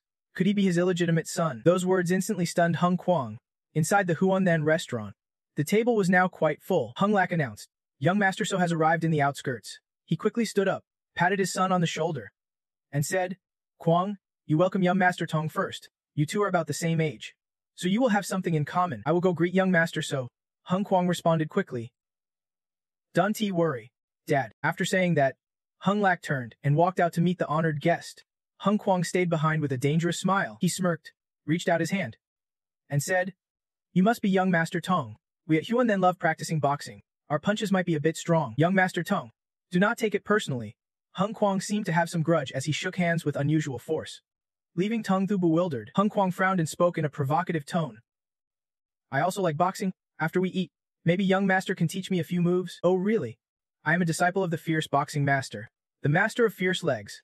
Where did young Master Tong train? Tong, though, unwilling to back down, fired back fiercely. Master, I am actually my brother-in-law. They both call their brother-in-law the Southern Fist Master. Hung Kwang squeezed his hand tighter, voice strained and face red. Southern Fist Master. You have got quite the mouth. Tongdo smirked challengingly. Everyone you talked big to before got tamed by my brother-in-law. Oh yeah? Hung Young Master wants to spar. Hung Kwang immediately released his grip and pretended to praise. All right, young Master Tong. You are truly straightforward. Then he clapped Tong Thu on the shoulder like a close brother, and said, Come on. My house has a private yard. We can train there. The people behind them looked puzzled at the 2. In the Hung family's backyard, Tong Thu stood atop tall wooden pillars, while several people below watched attentively. A student mocked. Hung Young Master causing trouble again. The assistant warned, Don't beat him too badly, or the host won't be happy when he returns. Tong Thu eagerly responded, Homeitrang, this one is too familiar already. Come on, Hung Young Master. I will just use one Karen step attack on you. How about that? Hung Kwang, provoked, dashed forward with a punch. I want to see what you are made of. Daring to talk like that, Tongdo laughed, dodged lightly, and commented, Hung young master. That speed 1T cut it. Goodbye. Hung young master. He immediately returned a strong kick to Hung Kwang's waist. Hung Kwang lost balance and fell backward. Screaming in panic, he collapsed headfirst to the ground, legs flailing in the air. In a ridiculous posture, the people behind burst out laughing and mocked. Whoa, Hung young master looks a mess. Getting knocked down with just one kick, he fumed. Glaring at their smug faces, Hung Kwang regained his composure, propping himself up with his hands, and reluctantly praised Tongdu. Kid, you have got some skill. He immediately summoned all his strength to leap onto the pole and grip it tightly. The pole shook violently from Hung Kwang's impact, lifting off the ground. He forcefully threw 2 huge wooden poles toward his opponent and said, Try dodging this. Seeing this, Tongdu could not hide his surprise and exclaimed, This guy really has some power. Unfortunately, Tongdu quickly kicked and broke the 2 wooden poles flying toward him. He jumped down from above, raising his long legs to his armpits, catching Hung Kwang off guard. Hung Kwang was already sweating nervously. Tongdu paused and spoke. Strength alone is not enough to impress. Hung Kwang slumped down, staring intently at Tongdu's legs. Curious? What kind of footwork is that? Tongdu arrogantly turned to the poles without hesitation and replied, This is a secret technique my brother-in-law taught me. Then he swiftly demonstrated the moves along the poles. This footwork is called the Keelan step. Everyone watching below was stunned in amazement. Hung Kwang stammered in disbelief.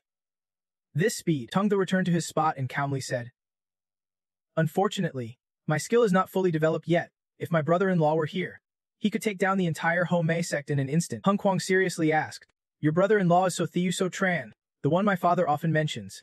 Tongdu proudly confirmed, Yes. Hung Kwang could not hide his excitement. So that is who he is? I want to meet him right away. Tongdu thought proudly, Brother-in-law, before you even arrive in Thuan Than, your legend is already here, and you even have fans. Hung Lak led So Tran inside and said, So Tran, this way please. We have prepared everything. Everyone in the backyard was immediately drawn in. Sothiu Tongdu excitedly jumped up, waving and calling out loudly. Brother-in-law So Tran turned to look at him. The crowd rushed forward at full speed, making a ruckus. Sothiu. Greetings Sothiu. Sothiu. Will you accept me as your disciple? Poor Tongdu got tossed around by them several times and felt dizzy. The crowd swarmed So Tran, clamoring with questions. Sothiu. Are you really master to young Master Tong? Sothiu. Can I learn the Keelan step? Tongdu fell on his backside, ignored by everyone. Hung Kwang pushed through the crowd and begged. Sothiu, take me as your disciple. I will pay double the tuition. Suddenly, Hung Kwang's father smacked him hard on the head. Hung Lak shouted, You brat. If you want to apprentice under Sothiu, then do it properly. Hung Kwang teared up, rubbing his head and asked bitterly, Dad, why do you do that? His father's expression darkened, thinking, This kid's crazy. Does not even understand yet and already wants to apprentice. The 9th Abyss Order. Last time we besieged Hein, I received the 9th Abyss Young Master's Order. This order represents the highest authority in the 9th Abyss sect. Except for the founding master's direct orders, all assets of the 9th Abyss sect must comply absolutely. The Hung family is one of the secular assets of the 9th Abyss sect. Hung Lak worried that, if things went awry, the other 8 clans might also be summoned by So Tran using the 9th Abyss Young Master's order to assist the Tong family. Moreover, in terms of rank, So Tran is the patriarch of the Hung family, so apprenticing casually is not possible. Don't he provoke Sothiu because of this? Hung Lak forced a smile and said, Sothiu, the kid does not understand. Please do not take it to heart. Sothiu softly replied, It is all right. Tongdu excitedly popped up to report, Brother-in-law, before you arrived, I sparred a few moves with the Hung family's people. Now Thuan Than already has your legend. He helplessly watched him, thinking, So this kid's trying to get me involved. So Tran cheerfully patted Tongdu's shoulder and reminded everyone, If you want to learn the Keelan step, apprentice under Little Thu. I have taught him everything. Little Thu, do not hide your skills. Tongdu reluctantly answered, Brother-in-law, you are playing me. So Tran quickly called out, Let us, head of the Hung family, behind Tongdu. The crowd caring for him awkwardly scratched their heads. In the Hung family's secret chamber, So Tran sat at the center of a circle of elders and spoke, Ready? I am about to start breaking the seal. 3 people are trapped in the purple jade coffin inside the mother coffin. The mother coffin is in the hands of Yu Than sect. Once the purple coffin stirs, the mother coffin will definitely sense it, so we must act quickly and decisively. Latran hurriedly bowed and replied, Thank you, Master. Whether we succeed today or not, I will reveal everything I know. You smiled reassuringly. Don't worry. The blood-consuming mummy that meets me will definitely die. Then, Citron began casting spells. With talismans flying around him, the area around the 3 of them immediately burst into flames. Sufchen gently comforted, saying the process might be a bit uncomfortable, but will end quickly. Just hang in there. Meanwhile, on a busy street, a white car suddenly sped up, causing traffic chaos. Inside, Kwon Hut angrily muttered, "This road of Sutrance is such a pain." Suddenly, his face turned pale. Kwon Het's body seemed to be having problems. His hand trembled. His head spun, forcing the car to brake hard. The driver stuck behind shouted angrily, sticking their heads out, "Wanna dot? Do you even know how to drive?" Kwon Het frowned, gritting his teeth fiercely. "Damn it, I have been played. Sutron was not even on this route. He is already eliminating from the neck." Then he hit the gas hard and sped off. Others shouted confusedly, "Who was that? What is wrong with him in broad daylight?" Kwon Het muttered while driving. The disturbance just now came from the blood-consuming mummy in that direction. "Sutron, do not even think about ruining my blood-consuming mummy." Within 2 minutes at most, he sped through the forest without stopping, approaching a tunnel. His eyes burned with hatred. "Liu Ho Chen, I am coming to you. Take your damn life back to the Heng family's secret chamber." Sutron threw 3 talismans and an order. His expression showed no fear. Luo Tren and his wife and child were immediately attacked by swarming bees. Their bodies trembling, they emitted strange, powerful spiritual energy piercing through their bodies. Afterward, the 3 gasped for breath, sweating profusely. Latrenjan's wife and child shivered uncontrollably. Sutron stomped the ground hard, announcing, "Major success. Congratulations to you all." Freed, Latren's family rejoiced and hurriedly bowed. "Thank you." Meanwhile, Kwon Hee, sitting inside the car, suddenly started coughing nonstop. His car braked sharply again in the middle of the street, smoke billowing thickly. He slumped in the car with the airbag deployed. Passersby panicked and shouted, "What is going on? Did something happen? Someone's passed out." Latren here was so happy he cried, clasping his hands sincerely. "Thank you for your great kindness." "Anything related to Vu Then Min. I will tell you everything I know, but I have one more request." Lo Tren then glanced toward the boy, who was puzzled by this action. Sharp observation made Sutron immediately understand and reached out to pat the boy's head. "Can you go outside and play with Brother Ting Thu for a bit?" The boy obediently replied, "Okay." Lo Tren began to share what was on his mind. "Thank you. Although I have done many bad things at Vu Them Mn these years, if possible, I still want to keep the image of a good father in my son's heart." Sutron asked seriously, "Do you know why Vu Then Men has appeared in so many places recently?" Lo Tren answered honestly, "Vu Then Men has a forbidden chamber full of venomous snakes used for disciples' cultivation. Since the strict sect leader took the throne, that place has become his research lab for zombie corpses." Hearing this, Sutron frowned and curiously asked again, "Zombie corpses?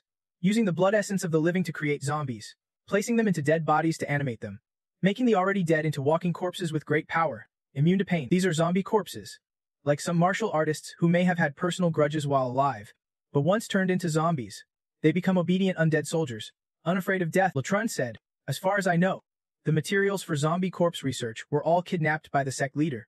Sutron pondered to confirm, meaning Vu Then Men is secretly involved in kidnapping. He sighed and admitted, "Yes, this also involves the underground powerhouse Ving D. Vu Then Men is behind the powerhouse organization, and the Thin Nahip Corporation, which manages cross-border transport, is one of the powerhouse's shareholders. Vu Then Men conducts experiments through Thin Nahip." Sutron lowered his head thinking, recalling his wife once mentioning this corporation's vast operations, controlling the network like a god, also doing well in maritime shipping, a big player on par with the Nine family. Lola Tren expressed his wish.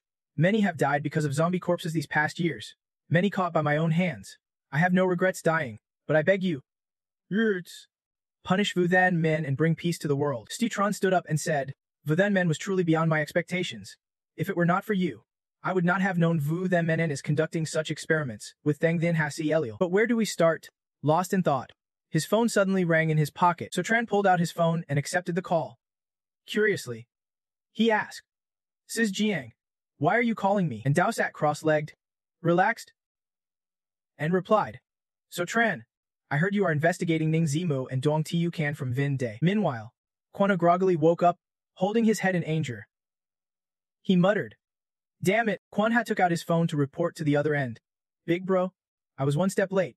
Ko Trung has been taken down." Quan Tiu coldly asked, "What is your status?" Quanah quickly reported back.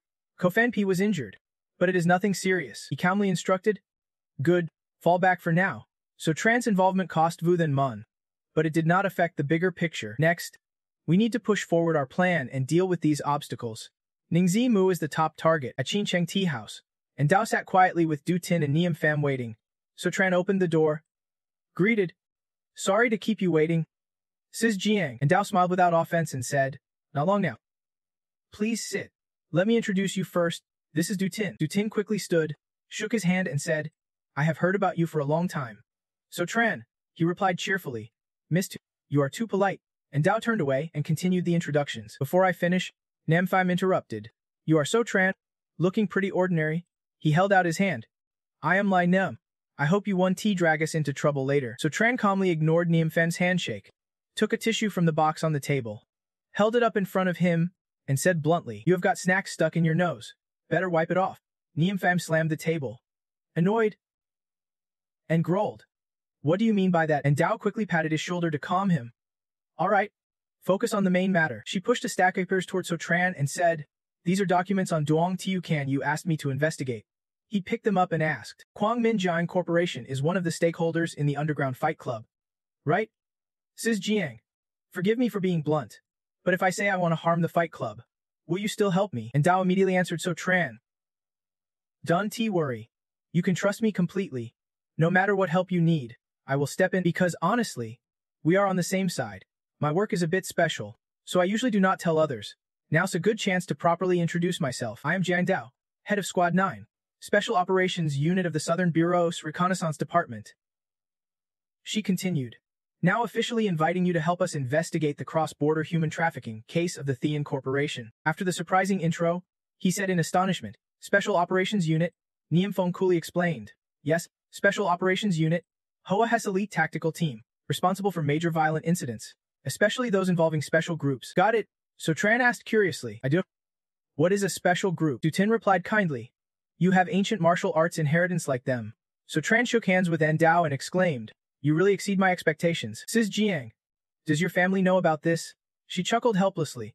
My father never discussed business matters with me before. It was only after joining special operations that I found out part of my family is involved in the underground. So Tran pointed at the documents. Warning, but do not worry. If this ever truly involves the Jiang family, I will take justice into my own hands. He held up the papers and asked, So what do you need me to do?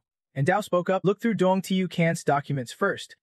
I will explain the current state of the underground fight clubs. Vinda is the biggest fight club in the country, and you passed by it before. It is visible nationwide. But behind every fight, the organizers secretly rig bets for the rich to gamble. Vinda's daily earnings reach tens of millions, a huge profit. As far as I know, Vinda is supported by countless merchants from Thean Nam, including the Dong, Jiang, and even Ning families. Today's meeting with you is mainly about the Duong family. Thean Neepli Corporation, under the Duong family, handles Shanghai logistics. You would never guess who used to be in charge of this. So Tran thoughtfully stroked his chin and said seriously, Indeed, Dong Tiu Can's father was once in the seafood business and a shareholder in Vinda's Fight Club. Thean Neep is one of Vinda's shareholders. Dong Tiu, from Bongthan, father Duong Kiem, the old head of the Thean Neep Bongthan Corporation, adopted son of Duong Kiem, before joining the Underground Bureau. He held a position at Thean Neep Corporation, in charge of Shanghai transport operations, disappeared for a time 10 years ago, then reappeared in the Vinda Underground Bureau. He then suggested, This matter is more complicated than I thought. Let us first discuss why the Special Ops Unit is after me. And Dao spoke up, Talking to smart people is always easier. First, we planted someone inside Thean Neep. We have learned that they have been quietly recruiting innate martial artists lately. So something big is going on. Du Tin sighed and added, Our detective team does not have any innate martial artists yet. So clues for this case are scarce. Getting reinforcements from higher-ups is tough. So Tran guessed. So you want me to find an innate martial artist to support you? And Dao did not hesitate to admit it. That is right. If the case was not so difficult, we would not want unrelated people involved. But this is the best solution for now. He expressed his opinion. I have no problem with that. Let Tiu Mac handle it. She should manage most situations. Secondly, about Duong Tiu Can. 10 years ago, she suddenly disappeared and later reappeared in the Underground Bureau. I believe what happened with her is the key to the case. She was the proud heiress of the Duong family, responsible for their most important maritime business before vanishing. Then after some time, she reappeared in this shadowy Underground Bureau. This is too strange. Like touching a forbidden rule and then being pushed aside. And Dao spoke earnestly. I guess she knows something inside. I hope you can find out what happened during that time from her. So Tran quickly replied, I will do my best. After speaking, he fell into deep thought. If that is true, this case is more complicated than it seems. Not sure if Tiu Mac knows about this. Niam Fong spoke irritably. She is doing her best. Do you think we are playing childish games here? Suddenly, he slammed the table, stood up, and shouted, What we need is to get the mission done. Dong Tiu Can could be the key to this case. If you can get answers, our Special Ops Unit will interrogate her personally. So Tran frowned slightly, glancing at Niam Pham's actions with confusion. That look stunned him, making him uneasy and sweating nervously, and Dao could not hold back anymore. She glared at Niam Pham angrily and shouted, "Enough!" So Tran stood up calmly, warning them, "You would better not use any special tactics on Duong Tiucan." So Tran, "I am no expert, but when it comes to protecting my friends, I will give it my all. Team Leader Jiang, update me if there is any progress. I do not want to see any more annoying scenes next time." After saying that, he turned his back and waved goodbye. The door slammed shut as So Tran left without hesitation. Niam Pham watched him leave, cursing in frustration. "Damn it! Who is the annoying one here?" Du Tin laughed teasingly. "If you are jumping, say it yourself." And Dao was angry at their nonsense and raised her voice. "Enough already." Niam Pham clenched his fists and ground his teeth. Questioning. "Team Leader, I do not understand why you value some country bumpkin. I do not think he can help crack the case.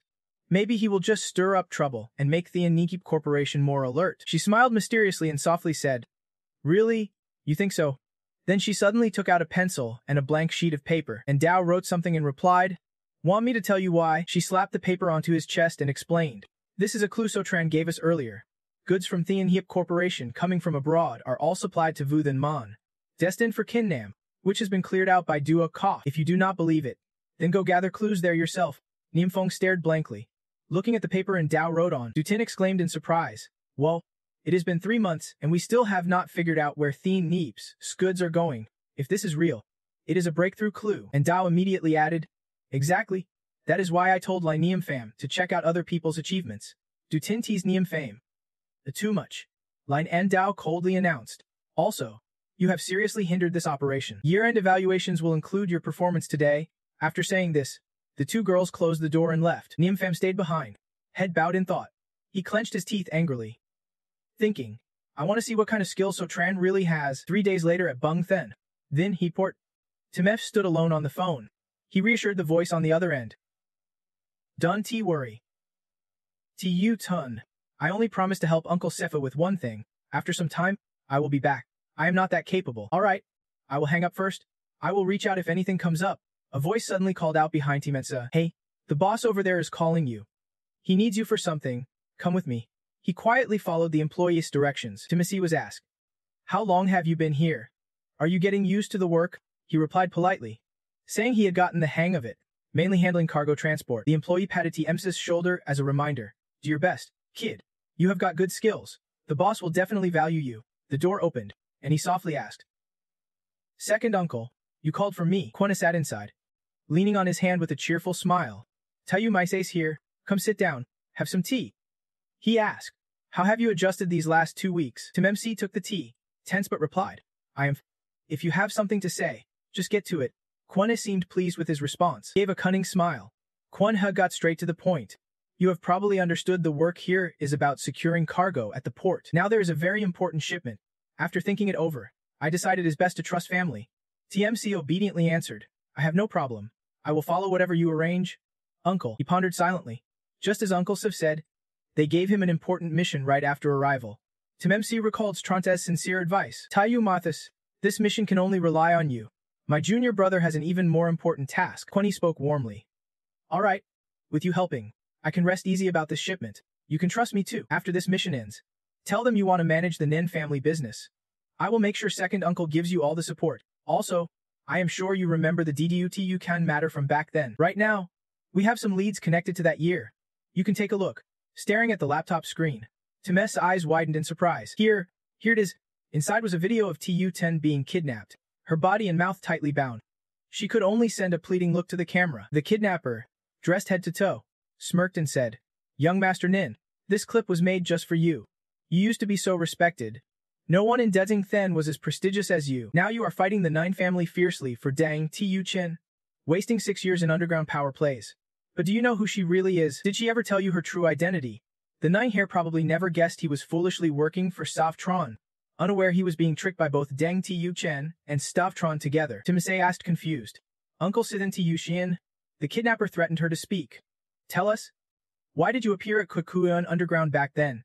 Tu Xian tearfully replied, "I am Dunning Kiem's daughter, the CEO of the Dean Corporation. I originally worked at Dejing the Port. I worked at Dejing the Port for 6 years. Never knowing what kind of cargo I was responsible for, her father told her, It is some rare foreign animals ordered by domestic zoos. Later I found out those animals were actually humans. I was deceived by my father and served as his assistant in human trafficking for 6 years. I confronted my father for an explanation, but he locked me up in the underground club. Watched all the time. No freedom. I was at my breaking point when I met Sufran. Sufran said that soon someone from the Nine family would come to the club, and told me to find a chance to get close to the Nine family. I followed his words and was helped by Nine to to escape. I thought I could finally live peacefully, but Sephatron threatened me with the Dejung the port matter. I had no choice but to obey him, give him intelligence on the Nin family, and keep my true face and Dejung Corporation's secrets hidden from Nine to Massive. I did not dare tell Nine to see this. I feared he would leave me because of it, and worried my father would keep making mistakes. So I had to cooperate with Tutron's scheme to keep fooling Nun Timezes. The kidnapper smirked, then challenged him. Nani Maithi, does this truth clear up a lot of your doubts? Why do not you investigate where this Vutron really came from? Who is Ding to Yurin really? Second uncle knows this truth is harsh. When he started playing the role. Feigning sympathy. Young people always love to see pure love stories, but in reality, pure feelings do not exist in this world. Dong Tiu Chan was secretly passing Nin family's secrets to others behind your back, causing huge losses to their business. Do you understand? So the only ones who truly care for you are your real blood relatives. Tumak lowered his head, silent for a moment before speaking. I understand now. Second uncle, Kwana stepped forward, patting his shoulder to comfort him. As long as you understand, if you come back, I believe your father will forgive you. Scene shift to Thianthan. Song family. So Chan sits on the sofa, answering the phone on the other line. All right, I got it. He smiled and turned to ask Dao Tung. Junior brother, could you keep an eye out for me these days? Check if, besides Thiangi port, there is any other port in Bongthan preparing to ship a big load. Suddenly the door burst open. Tong the Hot High runs in reporting. Brother-in-law. Bad news.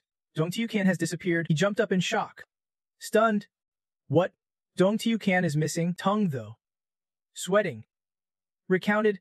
Isn't it true you arranged for Tiu Lang to stay with Dong Tiu-kan these past few days? This morning, Tiu Lang came looking for me, saying Dong Tiu-kan vanished.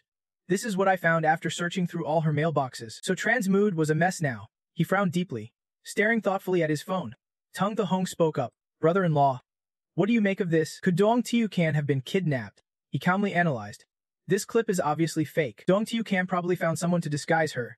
He and Dong Tiu-kan never knew each other, and there was no plan to team up and fake a drama in exchange for intelligence from the Ning family. Tung Tho scratched his head in confusion. Why would they fake this stuff? So Tran guessed. This clip was likely sent on purpose by the Ning family to show Ning Tu Max. Although the person in the video is fake, the problem is Dong Tiu-kan's identity and her concealment from Ning Tu Mac. Those are real. As soon as he finished, Dao Tun and Tung Thu were stunned, so Tran explained that his own identity was also fabricated. He would lost his memory before and drifted to the Song family without proof. So the Song family made a fake it for him through connections. Looks like now I really am suspicious. Tung Thu worriedly spoke up. This is bad. Brother-in-law. Now social media is flooded with news about Dong Tiu-kan and Ning Tu Max, claiming she is scheming and using Tiu Lang. He immediately asked me to take a look. He held out his phone to So Tran. 2 videos popped up titled The Undefeated Ugly Woman, about the 10 tricks the ugly woman used to lure young Master Ning. The ugly woman is So Tran's test subject, who became like this after taking medicine from back Tran. So Tran stood up, patted Tung Thu's shoulder, and said, looks like after watching that clip, Dong Tiu-kan plans to confront Ning Tu Mac. Whoever owns this clip probably wants to lure her out. Dong Tiu-kan is very important to Tiu Mac. If they catch her, Tiu Mac will definitely be threatened. Tung the gaped in surprise. What? So Tran quickly ordered, get everyone to search for Dong Tiu-kan immediately. He smiled calmly, instructing, as for Tiu Mac, trust him to handle it. Scene shift to Thianthan. Train station. Amid the bustling crowd, Tiu-kan hurriedly runs through. She stopped, looking helpless, and said, too many people. Tiu-kan randomly asked someone for help. Excuse me, sir, sorry to bother you. I have something very urgent in Bongthan. Could you let me pass first? I can pay you whatever you want. Seeing her, the man stared in surprise, stammering, are you Dong Tiu-kan? Tiu-kan happily replied, you know me. That is great. I am Donghan. I am in a hurry. Can you let me through first? Suddenly he kicked her hard, and she fell to the ground with a thud. The man cursed Tiu-kan with cruel words, calling her an ugly woman trying to prey on swans, wanting to cut in line with no chance. The crowd saw this and started pointing and whispering she is the ugly woman who trapped Tiu Lang and Ning Tu Mac. Amut, you are even scarier than your picture. Young Master Ning really has no taste. How could he pick such an ugly woman? Tiu-kan froze in shock. Confused. What are you all talking about? A man pulled out a photo of Tu Lang and shouted at her. You dare ask? You are supposed to be Tu Lang's friend. Jealous of her career, always trying to sabotage her performances. Do you know how many clients I lost attending Duong Tha's show because of you? Others around joined in the accusations. The tiger's friend must be talking about this kind of person. Right? Poor Tu Lang. Tu Can bewilderedly said. I am jealous of Sister Tu Lang. They angrily shouted together. Let us drag this ugly woman to Tianthan Square. Let everyone see her true face. Make sure everyone knows what she really is. One man even forced Tu Can to live stream an apology to Tu Lang. Tu Lang suddenly rushed over in a panic, shouting, Stop it! The men immediately widened their eyes in excitement and exclaimed, It is Tu. Tai Long hurried over, pushing them aside and loudly calling out to Tu Chen. Tai Long sank down, grabbed her hand, and asked gently, Tu Chen, are you okay? Those guys did not hurt you. Did they? Tai Chen hesitated before replying, I am but she quickly grabbed Tai Chen's hand and pulled her away, saying we will talk when we get back. She argued quickly. I still have to find T-Mex. I need to explain everything to him clearly. Tai Long asked seriously. Tu Chen, you and 90 Massey have been through so much together. Don't you even have a little faith in him? Tai Fen stammered. I am a man who won T just put up with it. Tai Lang, we are helping you. Stay away from this woman, she only knows how to hurt you. She looked at him with a fierce, annoyed glare and confirmed firmly. She is my friend. That shut him up immediately. This? He curiously asked. Didn't Tu Lang see the info online? The person beside him shrugged helplessly. Meanwhile, at the Hongxian Hotel, the trio Thiu Hong, Vin Ving, and Bi Zidu gathered. Vin Ang checked his phone and laughed triumphantly. How could anyone come up with such a perfect plan? Using Ding Tu Chen's face to tie her to Bichi Trance, us drug two birds with one stone. Bazidu excitedly asked. Thiu, where did you find that hacker? It was not easy, the Gu Hong arrogantly explained. And then Meng has a group of disciples specializing in shadow weapons and lightness skills. Many have entered the world as hackers or private detectives. Their organization is called Mi Vun. I remember there is an opposing group called Deep Run. I plan to use both to stir up Tu Lang's fans. Leaving Dean Tu Chen nowhere to hide, the Gu Hong stared at his laptop, his expression suddenly serious. Bathiu and Ving leaned in. Curious, what is wrong? The Gu Hong sent a message for 1 million. Hech Den Tu Chen and Sutron. Did you get it? The other side immediately refused. Sorry. We won't accept any more orders from Sutron. They said in confusion. Dai P1 refused your order, said they won't take any from us Sutron. Why? At the same time, at Det, a mysterious hacker spoke up. Boss, why do we have to reject Dip's application? We are in fierce competition with Mayan like this. Losing this million will let Mian surpass us. The boss immediately smacked him on the head and scolded. What do you know? Did you forget the mission to tail Sotran last time? No one has ever escaped my surveillance before. Sotran was the first. At that moment, the boss nervously glanced around and cursed in frustration. Damn it! Where is he? Sotran suddenly stood behind him and patted his shoulder. The boss sadly held his head and complained. Sotran is definitely not as simple as he seems. Opposing him will bring disaster sooner or later. Suddenly, the door burst open, and Mivi shouted loudly.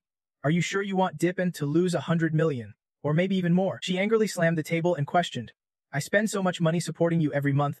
And this is how you work. The boss raised his hands helplessly. Now's not the time to be stubborn. Miss, I have been tracking Strump and he is no ordinary man. Vu Thun's destruction in one night was also connected to Sutron. He walked away sadly. Well, his men sympathized and patted his shoulder. Know your place, boss? Why did the boss send this miss here? Isn't this just asking for trouble? Cut to Tu Lang, who spoke thoughtfully. Someone like that praising you and Nina Mefasi must have other motives. Right now, only Sutron can help us. Suddenly, a sports car appeared heading straight toward Tai Vu Lang's car. Both slammed on brakes to avoid a collision. Zimtran gritted his teeth and swerved hard. Angrily shouting, You want to die? A group of thugs carrying baseball bats blocked Tai Yu Lang's car. Curious bystanders above exclaimed, Well, what is that? Another cosplay. Imtran smiled excitedly. If it were anyone else, I would not agree. But if it is Tu Lang, then I am definitely helping. Without hesitation, he hit the gas hard, making the two girls in the back scream. The thugs quickly shouted, Not good. They are trying to run. Chase them. They stuck right behind the car. Zimtran yelled. Don't let them get away. The thugs caught up and kept ramming the car to slow Zimtran down. Tu Lung hugged Tu Kun in shock and said, Master, this car is way too wild. Zimtran, with tears in his eyes, excitedly recalled, When I was young, I once won a provincial racing prize. Every race, I would hear your piano music in the car. Even now. Thinking back, it still stirs my soul. Zimtran glanced in the rearview mirror, confused, and asked, "Why are more and more cars following us? Who did you guys piss off?" Tai Yulong turned around, bewildered, and exclaimed, "Those are Tu Lang's fanboys." They held up signs and yelled loudly. The ugly Zanba player disappeared right beside Tu Lang. A fan of TMC angrily cursed at Tu Kun. "My youth. My idol, how could 90 MC like such an ugly woman?" Tai Yuxian looked out as a man waved a go to hell flag and mocked her. Clearly disgusted by such a woman, Tai Yulang worriedly called out, "Tu Tun, do not break down. Speak up, what is going on? Why is my picture spreading everywhere?" Tai Yusen slipped into a hallucination, feeling countless vicious eyes glued on her. Terrified, she covered her head and begged, "Don't look at me. Do not look at me." Tai Yulong warmly hugged her, comforting, "It is Tu Tsen, I will find a way to fix your face. Besides, our Tu is strong and brave, brighter than most people in the world." Suddenly, Tu Lang's phone rang. Someone was calling. Imtran was moved and praised. "Good job. When I was young, people misunderstood me because my achievements were too outstanding. They doubted me, but I proved them wrong with more victories." Tai Yulang added, "Exactly. Tu Tsen, now the best thing is to live well and show them up." After speaking, she answered the call. Tai Lang reported, "Sutron, I found Titen, but we can get away right now." Sutron opened his car door and instructed, "I know the situation. I will send you the location soon. When you get it, get out and hide. Leave the rest to us." Tu Lang patted Tu Chin's shoulder to encourage her. "Tu Tsen, it is going to be okay. Sutron is here." She trembled, muttering, "Don't look at me. Do not look at me." Tu Lang called Tu Ken's name in pain. She was confused and helplessly called for help. What should we do? After Tu Fen faced the brainless fans, her state was not good. Sutron immediately asked her to hand over the phone. Sutron quickly spoke. "Tu Tun, if Tu Misi were here today, knowing him as you do, how do you think he would react?" Her eyes brightened as she recalled the warm, gentle image of TX. Tu Ken quietly called his name. She answered Sutron's question. "He would definitely stand by me," he immediately confirmed. "Right? The one who loves you won't care about your scars. How could others' stares shake you so much?" Her current fragile, desperate state was exactly what the puppeteer wanted to see. The weaker, more pitiful, and hopeless she appeared, the better. Tai Yuman's ass would only grow more frantic and lose control. Was she really going to let herself become a weapon that hurts Tu Max? Suddenly, Tai Yuhun woke up, breaking free from the fog of despair. She deeply understood Stutron's words. Tai Yusen softly replied, "You are right. He has always been my protector, but this time, I have to face this storm myself." Seeing her improve and break free from her inner trap, Tai Yulang happily exclaimed, "Tu Tun." The cars tailing Tu Lang suddenly got blocked by Sephiroth's vehicle. The thug, confused by the strange scene, said, "What the hell is this?" Sutron, sitting in his car with a smirk, said, "You guys can talk with me first. Leave this spot to me." Tai Yulang recognized his car and joyfully spoke, "It is Sephiroth. He is here to back us up." She quickly patted DM Tran, urging him on. "Master, now that we have shaken off those behind us," he replied without hesitation. Then Zime Tran slammed the gas and sped off. He warned, "Hold tight." Sutron cut in front and said, "I made this road. I planted these trees." Then he finished, "If you want to pass here, do not even think about it." The driver got furious and cursed, "Damn it! We are almost losing them." The two cars kept racing and screeching against each other. Mulam thought, "It is that Sutron again." But he firmly declared he would not let them escape easily. Soon, they reached the spot where the Home Ninjachi gang was waiting. "Hey, over here." After Sutron's car pulled in, the two immediately shut the door. Just a second later, the door slammed shut, giving no one else a chance to get in again. Still, Mo Lamakar sped straight toward the gate, muttering about wanting to run. The car speed shot up rapidly. He crashed right into the door and loudly warned, "Don't break it." As soon as they got inside, the car braked sharply. Then Mel Lam stepped out, eyes constantly scanning the surroundings. After making sure there was nothing there, he grumbled in frustration, "Damn it! Where did those people run off to?" Then he grabbed his phone to call Kwon Hee. "Hello, boss? I think the mission's about to fail. Dian Tiyushen has teamed up with Siftran already." The man replied, "It is the shipment's here. Wait for their reaction. I will have this batch soon enough. And then we will see what happens next." Meanwhile, near the abandoned factory gate, Tai Yulang politely said, "Thanks, master. Contact me by email tomorrow. I will treat you to a meal." The driver replied cheerfully, "No problem." Once settled in the car, she let out a brief sigh of relief, but less than 3 seconds later, Tai Yulang grew curious again. "Where's Tron? Are we really just going to leave him behind like this? Tungtho replied proudly. The one you do not need to worry about is my brother-in-law. At that moment, Tu Hian was on the phone with someone. As soon as Su Tran answered, she said, "Hello? Suvtron. Get straight to the point. Tu Sen, I have a few questions for you. Do you know what Vu Then Men is researching?" Seeing Tu Sen silent, he continued, "They are exploiting the living, researching an ancient corpse that destroys humanity, using supplies from the Thayan Heap Corporation." Hearing this, she unconsciously repeated ancient corpse. Then Sutron asked, "You are Dutton Kiem's adopted daughter, right? How did you end up in V Koim back then? We hope you can tell us." Ta Kun lowered her voice and began to explain. Back then, she had only assisted her brother on the boat. She had no idea what the cargo was. Then by chance, when her brother got drunk, Tu Hian went to check the cargo in his place and discovered it was all living people. The next day after he sobered up, knowing she would check the cargo for him the night before, he stayed calm and only said he would explain everything once they got home. But when Tu Sen got home, she was met with imprisonment and surveillance. She struggled to find a chance to escape from the house and, following earlier clues, investigated V Koingam, but after only a few steps, Tu Kun ran into someone else. During the investigation, she carelessly exposed her identity and realized the people in the house had already used all their connections to hunt her down. Then Tiyun was locked underground by Vu Then Enen's people, forced to obey their orders. That is when she met Timethes. After telling the whole story, Taiyu Chen concluded, "You already know what happened next at Dung Then Tea House." Citron pressed, "Do you remember the sea routes that Thayan Heap Corporation was involved with before?" Taiyu Sen said she did, but those routes might have been cut off by now, so he replied, "No problem. Let the special ops team try their luck." Then Sutron went inside the room.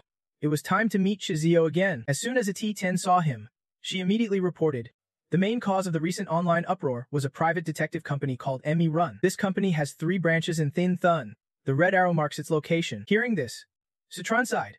The special ops team's efficiency really is impressive. So here's the investigation result from my side. Zio silently and seriously checked the information on the paper he handed over. Then she looked up cheerfully and said, "Pleasure working with you." Suvtron. Meanwhile, in front of the Tron Herbal Medicine Company, people were gathered, voicing complaints. Rumors said your medicine causes people's faces to rot. Don't you owe us an explanation? Such a ruthless pharmaceutical company deserves to collapse. Faced with this, Tongue in Hand could only try to calm them down first. Everyone, please stay calm. Soon after, the familiar car appeared again. It sped straight toward the crowd complaining there. After some weaving through traffic, the car finally stopped in front of Tongue in Hand. She was very surprised to see that. Seth lowered the window and kindly said, "Get in the car quickly." Once settled, Tongue Nan asked, "Why are you here?" He replied, "I cast a divination. I felt showing up just now was like a hero saving a damsel in distress. How about that? Pretty timely, right?" She saw Sivitron joking around and reminded him to speak properly, but he stubbornly insisted, "I'm serious." Shortly after, Tongue Nan curiously asked, "So what are we doing now?" Sutran seriously explained that he had already uncovered the identities of those online sailors. As he finished speaking, he slammed on the gas pedal. Suchan eagerly added, "Of course. We are going to grab the jackpot." The scene shifted to the Ghost Illusion base, where everyone was busy at work. The leader, busy counting money, said, "Don't worry. After this job's done, no one here will be treated unfairly." A second later, Sutran kicked the door open and casually asked, "Right?" He calmly walked into their lair and remarked, "Too bad." Sutran coolly declared, "This time, you guys definitely won. Succeed." They were stunned and blurted out, "Sutran." Right after, the leader questioned, "How did you find this place?" Sutran replied calmly, "There are plenty of things you do not know in this world." One of them got defensive and shouted, "Who dares just barge in here?" He swung at Sutran, saying he was asking for death, but Sutran just tilted his head slightly and dodged the attack. Then he counterattacked so fast the man could not react. The leader saw things going south and ordered, "Quick! Stop him." Sutran was not scared at all and mocked coldly, "You want to stop me?" A moment later, he struck lightning fast, taking down everyone in an instant. In the blink of an eye, Sutran grabbed the leader by the head. He cried out in fear. Without mercy, Sutran shoved his head onto the table and taunted, "You think you can do this all on your own?" Outside the base everything seemed peaceful. But inside, the leader was trembling and said, "We only took other people's money and worked for them." Sutran replied coldly, "Is that so? Then I will give you 5 coins. But the ghost illusion must disappear." Then he pressed, "Who is the mastermind behind all this?" The leader cowered and said, "I will tell you everything soon." A familiar name appeared, Dep Thiu Hong from the Diep family. Sutran listened calmly and remarked, "Just as expected." Suddenly, He proposed. All right. You have 30 minutes. I do not just want the rumors about Dong Tiucan to disappear. I want you to spread news that Dip Teen Bin, the eldest young master of these three families, is unknowingly involved in a scandal. After stating his demand, Sutran raised his voice to confirm. Are you in? The leader immediately agreed. Meanwhile, Tung Hen was waiting outside the Ghost Illusion base. Soon after, Sutran appeared. All done. Let us head to the next spot. She said, once this is settled, most of the people gathering at Bactran will probably have dispersed. Tung Hen paused. Then added. By then, I still have some things to handle, Sutran quickly said. No problem. I will take you there. In another scene, Mivi angrily scolded. Do you even realize your own problems? Her subordinate bowed and replied, Yes, miss, you are right. She was not done, she snapped. This time we can just let it go. I will call my father and have him fire you. When she opened her phone, the first thing she saw stunned her. Mivi immediately wondered, what kind of stingy news is this? No way.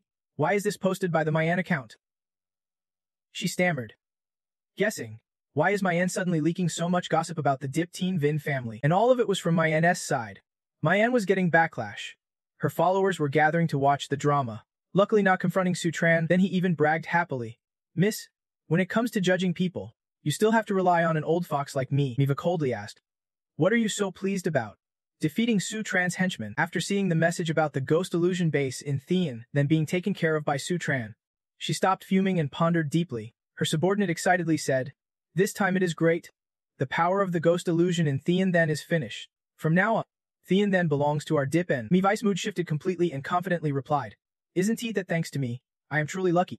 Just arriving in Thean Than. She did not even have to lift a finger before the Ghost Illusion destroyed itself. Her followers saw her confidence and obediently replied, Yes. Meanwhile, Mivi excitedly thought, Sutran is definitely not someone to underestimate. I am getting more and more interested in him. Not long after, the untold story of the three wealthy families, young masters embracing each other hit the online news. Even with a headline saying the eldest son spent all their effort researching a new drug because of them, it did not stop there. The headline read, Vin Ang then, no man left unwon. The three main characters all fell silent after reading it. Thu Hong angrily threw his phone and cursed. This is nonsense. A complete Bethu snap. Angas is using our relationship to drag us through the mud. They are definitely going to be spat on by everyone in the industry. Meanwhile, Vin Ang was worried.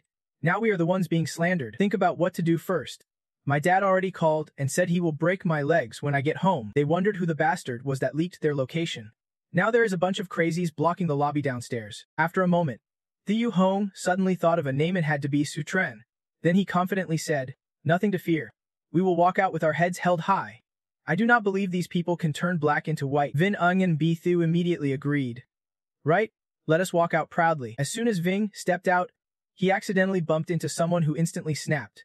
Watch where you are going, the other person politely apologized. Sorry about that, as he walked away. Vin Ang muttered how unlucky he was not even noticing who he would bumped into. It was not until the three were far away that Satrunchen took off his mask and looked back. Outside the Hong Lian Hotel, reporters were jostling and shouting, Let me through, everyone back off. This exclusive scoop is mine. As soon as they saw the three step out, they whispered, Quick, it is young Master Dip, they are here. Reporters bombarded them with questions. So you are admitting it now. What do you think about the recent online rumors? Any comment from the three of you? Gu Hong abruptly grabbed a microphone from one reporter and declared boldly, The rumors are false. The three of us are just friends, no improper relations. Please do not disturb our lives. Vin Ang and Thu admired him deeply. Speaking so easily, no wonder he is young Master Dite. Another reporter approached Vin Vong and asked, Young Master Vin, do you agree? As soon as Vin Yig spoke, the other suddenly looked dizzy. What is wrong? That feels strange. Before he could think further, Ving suddenly blurted out. He struck a dramatic pose and announced clearly. Actually, the online rumors are true. Thu Hong and Thu blurted out. What is he doing? Has he lost his mind? Meanwhile, Ving Hang happily ran toward them and said, Young Master Tin, Young Master Deep, let us stop hiding. He immediately tackled Thu to the ground. Nearby reporters quickly started filming. One boldly asked Vin Thu. So you are admitting it now? Not long after, the three were back in the news again. Breaking news. A royal love scandal. A forbidden elite romance. Secrets the three hairs can't keep. Later, Thu and Thu Hong gave him a serious beating. You drove us crazy. Now it is our turn to have some fun. Vin Ang could only clutch his head and beg, Stop hitting me. Please stop. I do not even know what came over me just now. Please, stop hitting me. Finally, he added, Damn it! This is disgusting. Then they delivered a knockout blow to Vin Gong. After everything, Thu Hong and Bi Thiu turned and left, clearly not in a good mood. Ignoring his writhing on the ground, Vin Ing had no choice but to call his mother for help. Mom, I am at the Hone hotel lobby. Come pick me up nearby. Sistitron smugly thought about the 9 profound spirit technique activated. It could control someone like a puppet in a short time. Meanwhile, at another scene, laughter suddenly erupted. Tin family Siteg Sin Hone cares for your kidneys. Hearing this, Citron wondered about Sikog's son Hone. He recalled what Tingenhan said and silently calculated. I remember my wife mentioned Tron was also planning to launch a supplement like Sikeving Sign Hone. Citron clicked his fingers. Thinking the fortune reading pointed to a petty person. Looks like my wife's side is facing some trouble. Then an idea suddenly struck him. Perfect timing. Let us use you. Meanwhile, Ving had just been scolded by Mess. 10. Cut to 3 days later at the Vin residence. He was desperately trying to stay calm. Mom, I am not gonna see that Dois trapping phone. Nothing's wrong with me. Saliu firmly disagreed. Look at the trouble you caused a few days ago and say you are fine. I think you have been cursed, she firmly said. Recently, Master Trong went out to Vain Du. It was tough, but I managed to ask around and found out he is back today. Even if you do not want to go, you have to drive today. As Sa Liu finished speaking, the car immediately started and sped down the road. After a while, the car stopped in front of a quiet temple, where only 2 masters were sweeping the courtyard. She pushed her son inside and said, Master, I contacted you earlier. This is Ving's son. Please see if he has been possessed. Ven Quoc did not refuse. He just closed his eyes and said, Wait while I cast some divination. He thought quietly. I can figure out this person's fate, only that it involves the Tinkeng family, and I see a talisman. Then Ven Quoc started to feel strange, really strange. The Tung family's fate has changed too. It used to be clear. But now I can't read it anymore. I have studied Kaiman divination my whole life, believing there are countless destinies. A few days ago, I failed the 9 Mysteries Sect exam. Thinking about it, he had felt the world's ways were unfair. But now he wonders if it is just because his skill is not good enough. Then suddenly, Vin Quoc said, You two do not mind resting inside for a while. I have some business and will be right back. The young priest immediately led the 2 guests inside to rest. Saliu hesitated but replied, after he walked away.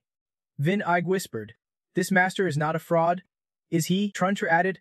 Ven Quoc was just thinking to himself outside, wanting to see what the Tinkeng family is really about. Soon, he arrived at the Ting family estate. Ven Quoc was astonished by the scene before him. Even the main gate had no guards. Suddenly, Xiao Tun appeared. Was not this Master Than Feng? He wondered. La Oyo, why are you here? Then Ven Quoc quietly recalled that during the 9 Mysteries Sect exam, the competitor was indeed Levine Xiao Tun. After failing, he had asked if he still had a chance to join the sect, and La Vin had not denied it. He guessed that Xiao Tun showing up at the Tinkeng family's gate might be the opportunity Xiao Tun mentioned. Then Vien Quoc said, Master, you came here to find someone from the Tung family, and I happen to know some of them. Xiao Tun denied it. I came to find my senior brother. If you came here today, our fate is not over yet. Follow me. Ven Quoc was stunned but agreed. All right. Then Vien Quoc suddenly thought. Senior brother. The 9 Mysteries Sect senior brother at the Tung family. As soon as he entered, Citron greeted. Junior brother, you are back, he thought quietly. Isn't he this the idiot Citron? The Tung family has not kicked him out yet. A second later, Xiao Turun bowed and called him. Senior brother. Ven Quoc is amazed to witness this. Senior brother. Citron. He felt dizzy and thought, what is going on? Did the world reset while I was not paying attention? Meanwhile, Xiao Tun approached him and whispered, The thing you asked me to investigate has some clues now. Sichan nodded and then said, Isn't he this Master Chichan? Long time no see. Come in and sit. Vink was puzzled but replied, All right. Once seated, he sank into thought. Earlier, when I cast the divination, I could not read Sif Tronchen's energy. What exactly has changed in all this? Or am I just off? Just then, Vu appeared. Big brothers, my brother told me to ask when I can officially join the 9 Mysteries sect. By the way, I also want to learn the 9 Mysteries spirit technique you mentioned. Ven Quoc recognized her immediately. Isn't he this Amavdu from the Tinla shop? She wants to join the 9 Mysteries sect. Safran handed Viju a small pouch and instructed, After we finish here, I will have junior brother take you and Master Mecha back to the 9 Mysteries sect. She obediently agreed. Hearing this, he thought Safran did not seem so foolish after all and listened carefully. Just one word from Sfuftron and Lavanio Tun would take Mephasi V to you back to the 9 Mysteries sect. Then Ven Quoc looked at Zio Tun again. Wondering, was Sfuftron fake all along? Maybe to test the Ting family, He is the opportunity Zio Tin mentioned. Meanwhile, Zio Tun started to suspect. Why does this guy keep staring at me? He politely smiled and thought Zio Tun was encouraging him. Definitely. Just then, Citron spoke again. By the way, I actually have something I need Master Tronga's help with, he thought. Master Trong is trusted in the wealthy Fahiozin city. I calculated he would come to visit today, perfect timing to ask him to carry Vin Vine is board. Unexpectedly, Zio Van bowed and admitted fault. Master Ses, I understand what you mean now. I was disrespectful before because I was not skilled enough. Please forgive me. Does that make sense to you? I have not said anything yet. What would he understand? Then Ven Kook spoke up. No one's guarding the gate today. Master Ses must have predicted I would come to pay respects. Right? He glanced at VFU and replied knowingly. Now I get it. Master Ses brought me here today to show me how to handle the Ving Vung matter. Did not he? Citron calmly explained. No one's guarding the gate because I predicted a storm this afternoon. It is unsafe outside. So I sent everyone home. Though brief, Ven Kuv immediately understood. I see now Master is hinting that this afternoon's celestial signs can help me convince Vin's mother and son. I have to hurry back. A second later, he turned and fled, making sure to remind them firmly before leaving. Don't worry. Master Ses, I understand everything and will handle it smoothly for you. Seeing this, Vu wondered. What is up with Elder Trajing? Citron happily thought to himself. Judging by this, Elder Trang has put a lot of thought into this, saving me quite a bit of effort. Back at the Enfeng Dao Hall, sounds of joy erupted immediately. The elder is back. Saliu hesitated and asked, what about my son's situation? Ven Ku firmly replied, I understand everything about your son's matter. She was overjoyed. Really? Then she asked the elder for help. Unexpectedly, Ven Kuo's tone darkened as he said, this is definitely a punishment from the heavens, a divine retribution. Mother and son Vivling were struck dumb. Even doubting. Divine retribution? Soon after, lightning began flashing repeatedly outside. Seeing this, Saliu nervously asked, why is it suddenly raining? Ven Kuok answered, divine retribution means if you want to break it, you must seek forgiveness from the one who accused you. If not forgiven within 7 days, misfortune will come. At worst your home will be destroyed. Hearing this, mother and son Vin Wang panicked. Misfortune will come. Home destroyed. Then Sao Liu scolded him. Ungrateful child. I told you not to waste your days out partying. Now look, who have you offended? Vin An could only plead. Mom, please stop hitting me. He explained carefully that it was all the schemers doing. He found the blackmailer targeting Sef Tren and dying Tu Sin. He was just helping, not the culprit. Ven and Quoth. Listening nearby. Cut in, helping the enemy is also a crime. A short while later, Saliu bowed deeply and sincerely said, thank you, Elder Trying, for your guidance. I will make sure my rebellious son reforms. He calmly added, knowing your mistakes and correcting them is good. Then mother and son Viking turned and left, leaving Vin Cook alone in the room. Once Sao Liu and the others were gone, he called Tran. Master Ses, the Vin I matter is settled. If you need anything later, just come to me. Citron replied, thank you so much. Elder Trang, Ven Kook said with admiration, you are too polite. The young monks, seeing his happiness, asked curiously, Master, what is going on? Dunti no. He smiled sly. Meanwhile, Vin and Koop smiled and muttered, today's a lucky day. The scene shifted to Zin City Inn. Sif calmly called Tu Mex, then asked directly, Tayu Mathis, you have been undercover at Thethin Hype Corporation for a few days now. Any leads? Temexi immediately answered, yes. Nun Kun Holmi told me to go to the Then Port to pick up goods in 5 days. Vedder cheered. Then Port? Great. Seeing that, he asked, Master Ses, who is that with you? Citron quickly introduced, a member of the Special Operations Bureau is here too. From now on, you will coordinate with the professional detective team. If anything happens, you can contact the Special Ops Bureau. Unzio added after Suf spoke, and also Lufhadav Min from our team will work with you. Then Citron asked, Tayu Mathis, how's your current situation? Temesa hesitated. On the other side, he doubted whether what he saw in the clip was real. After some hesitation, Temeva asked, Master Ses, how has Tiuchud been these past 2 days? Citron answered confidently. Don't worry.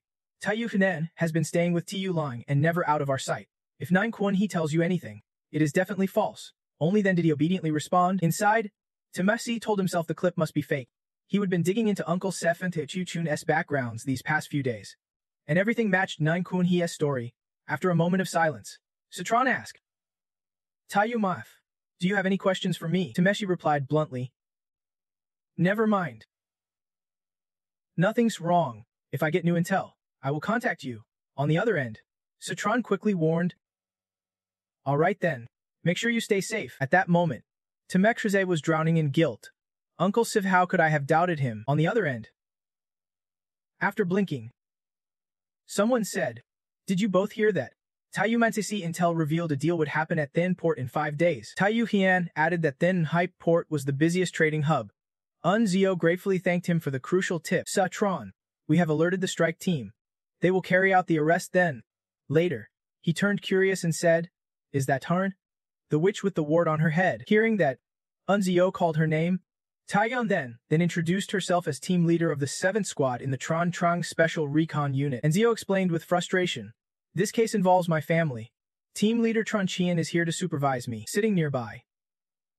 She muttered, Bad luck running into that woman. Citron replied on the surface. All right then. See you at Thing Heat Port in 5 days. But inside, he suspected there were personal conflicts within the Special Ops Unit. At Bishi Tron Herbal, Tongue in Hand spoke seriously. You all know Teen's company launched the health supplement ahead of us. The elder said, Though Tin caught us off guard this time, everyone must stay positive. Basi Tron's survival depends on quickly releasing a new medicine to reclaim the market. Suddenly, someone slammed the table. Objecting, Tin released a rival product a day before us. Clearly, there is a leak inside. Without rooting out the mole, even a better product won't help. Another joined in. Exactly. We invested huge capital in this product. If it can open the market, Basi Tren might go bankrupt. The Ning Hone advised. Everyone, control your emotions. No one wants to see that happen. Tongue in Hand sighed and added. Rest assured. You have probably heard about the Teng and Hu Ezen family feud. We do not back down easily. Then she fired up. This time, trust me. We have another card to play, finding the spy and breaking into the market. We will make it happen. He hesitated and countered. It is not that we do not trust you. Tongue, Babish Trana's situation right now feels hopeless. Yet someone else spoke with hope. I believe in you. Tongue, Basi Tron's benefits are top tier in the industry.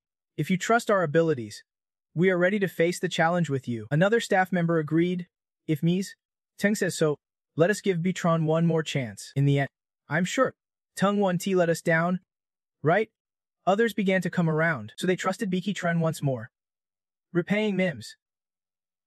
A Tongue's favor. Tongue Hand brightened and thanked everyone for their trust. Tudru, come with me. The rest stay calm, I have other tasks to assign soon. As she and her assistant left, the other whispered hopes Beatsy Tron would survive this crisis. Exactly. Shortly after, Tongue and Hand's assistant approached Hikabuks with a message. Tongue wants to see you. Others were curious, and when asked, she replied, just scheduling tasks. Before long, the sun began to set, the sky filled with streaks of twilight. Even after dark, the company was still buried in work. Once everything was done, Tongue An slumped in her chair, sighing. Finally finished, Beck asked. Tu Nan, what have you arranged? You mentioned a final move earlier. Can you share it with us? She replied, if I really had a last move, I would not still be this worried. Then Tongue An explained, I found each of them a pharmaceutical partner to negotiate with. This is the final move. If the deals succeed, Best Trend can revive. Then, by seeing whose partnerships fail, we will identify the mole. Unexpectedly, Hubak ruffled his hair and asked, but will Bifitron even survive that long? Just then, Citron appeared and answered his question. Of course there is. The other two froze when they saw him. Only Songhan spoke up. So Tran, you are here already. So Tran raised the thermos and gently replied, I brought soup for my wife. He glanced and guessed immediately. But when he arrived, he saw everyone sighing. Is it about the Teen family? Songnan opened the soup box and sighed. Yes, you have seen the Teen family's ads. Right? It is infuriating. So Tran Ben asked. We worked hard with Old Teen to open 100 pharmacies in Thien Than. Is not there still some time? Not enough for the new product plan? She shook her head in frustration and replied, new products need a lot of time, and given the current situation, it is very difficult. Then Songyan added, and with similar functions.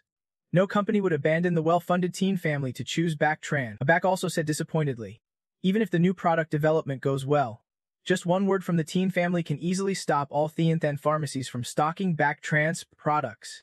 Then So Tran spoke. I remember Dakok Nam also runs pharmacies.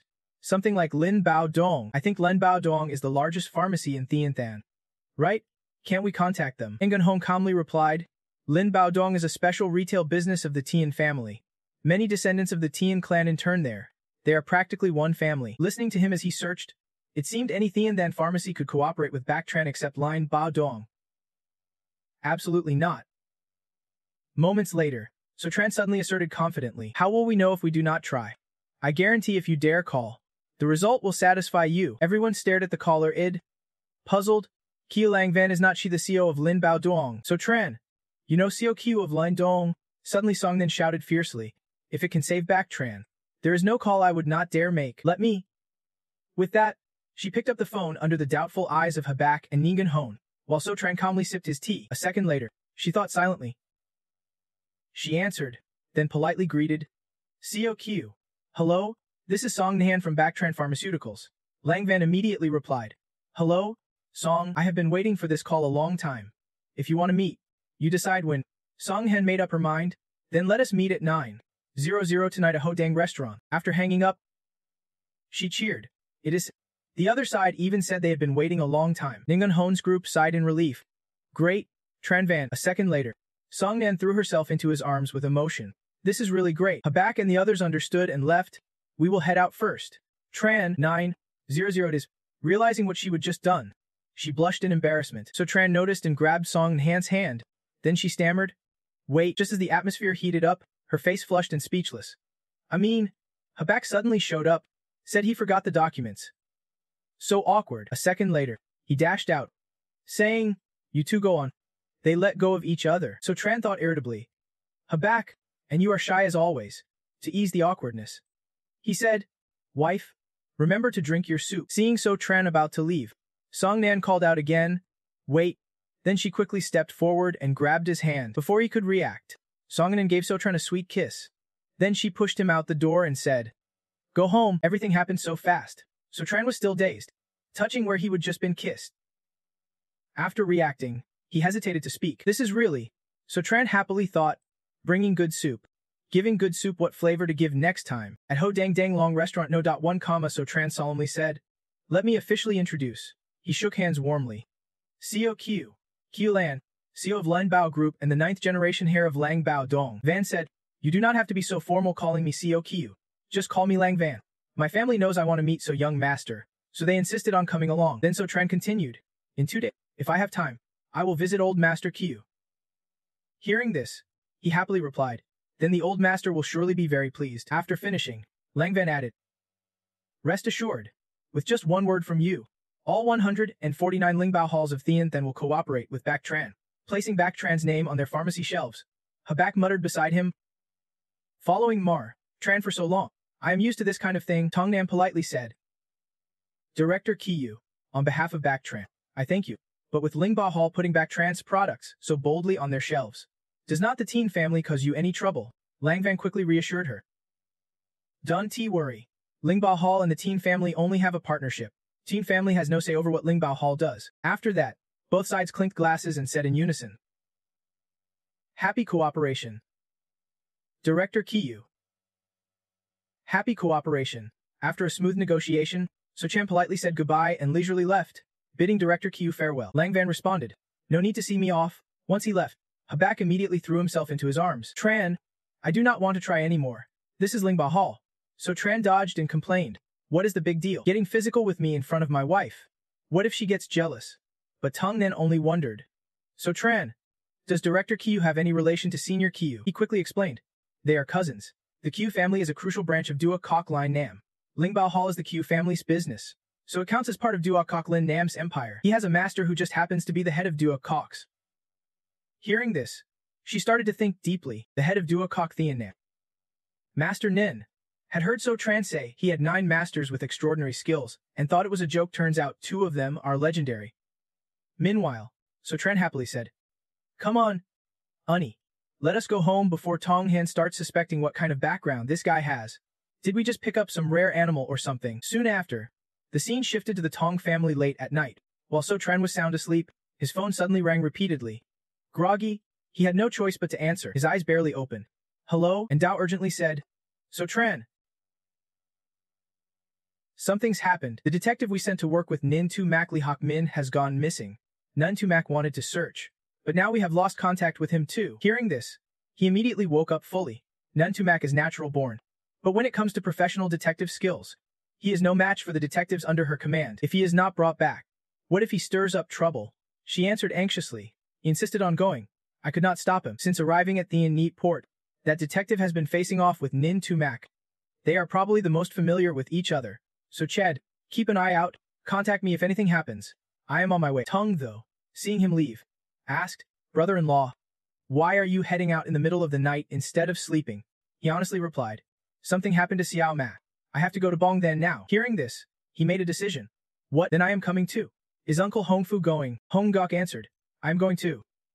Soon after, their car left the Tong family estate deep into the night. Meanwhile, at the Special Ops Hotel, and Dao suddenly asked Team 7, do we agree to go reinforce them?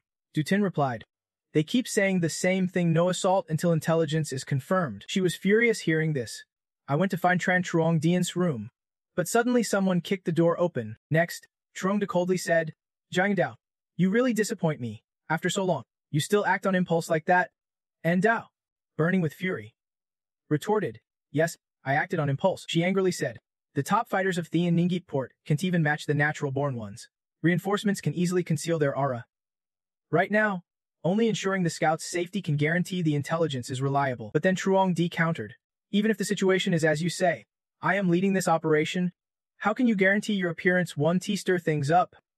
At that, and Dao stepped back repeatedly and said in a low voice, fine, then I will open the window and jump out myself, fiercely declaring, I will go reinforce on my own. Then she did not forget to order, Tu Tin, you stay here and keep watch. With that, and Dao jumped down right before Du Tin's stunned eyes. The team leader, Truong Di, seeing this, ordered, we can to rule out Jiang and Hong trying to stir trouble and sabotage the operation.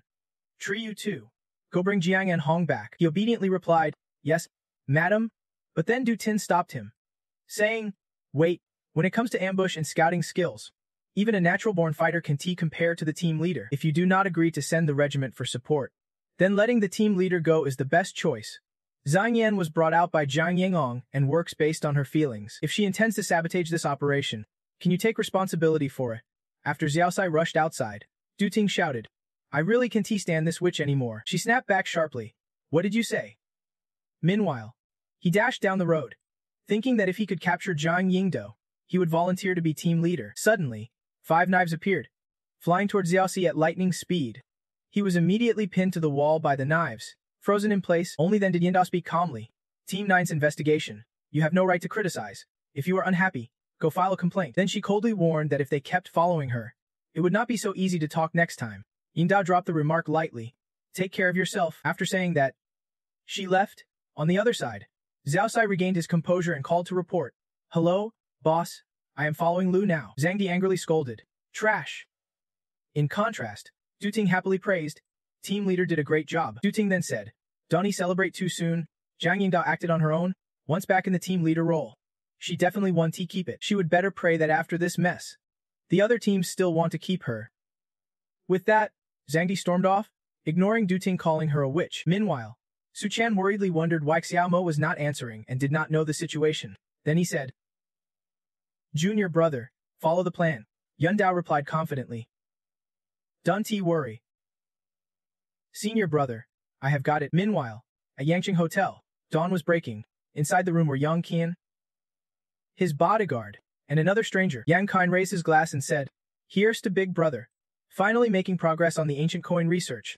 Junna replied, thanks to your support.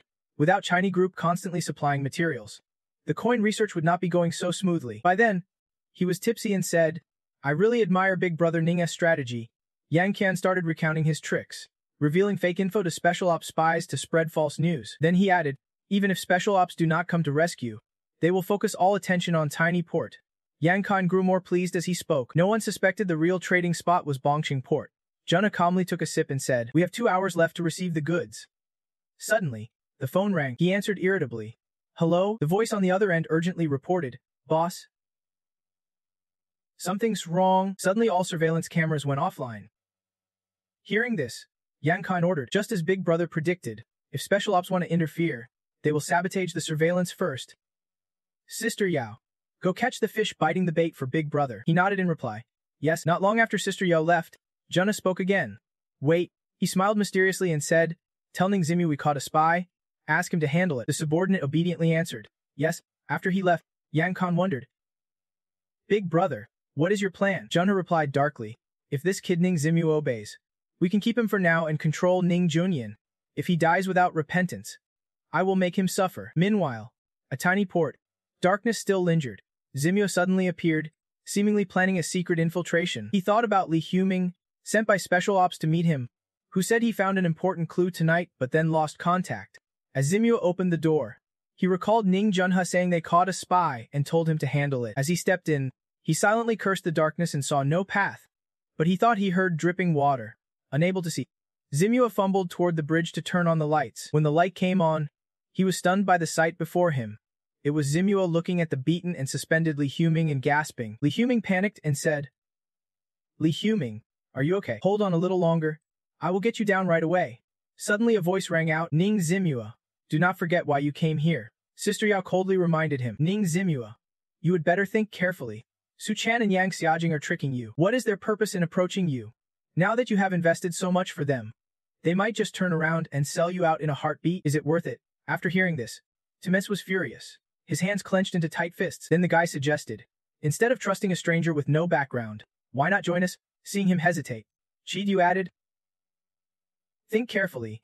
You have wasted 5 years in the gang already. There are not many 5-year stretches in a lifetime. A second later, Timai snatched the knife from his hand and replied in a low voice, no need for your words. He quickly moved toward Haxi Min, barely clinging to life. Chi Du watched proudly. Exactly. That is how it is. One stab.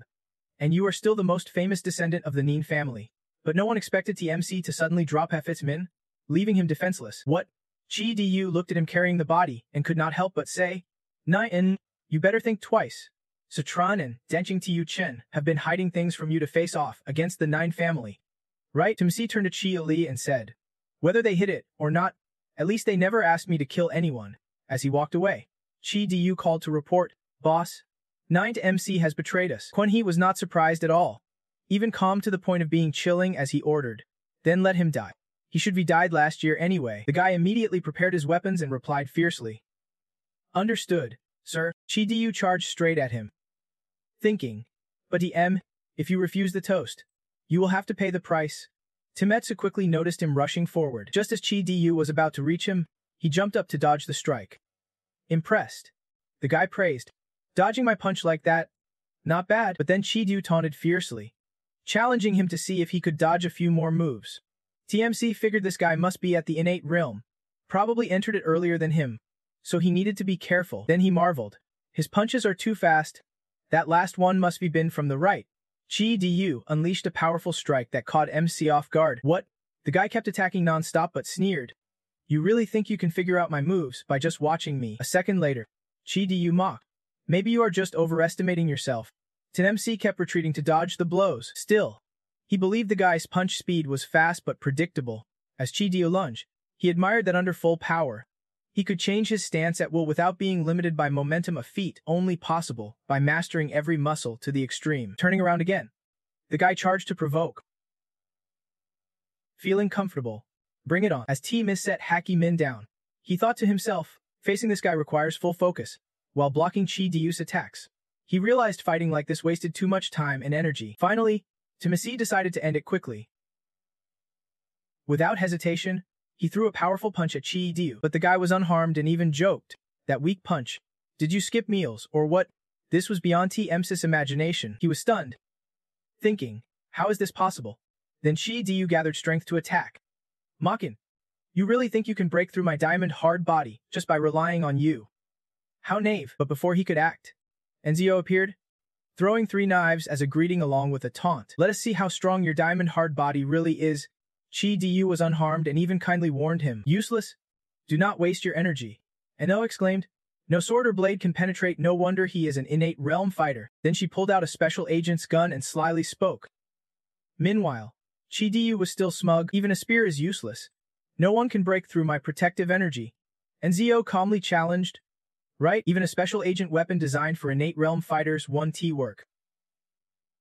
Without waiting, She made him taste some lead. Caught off guard, Chi Du was injured immediately.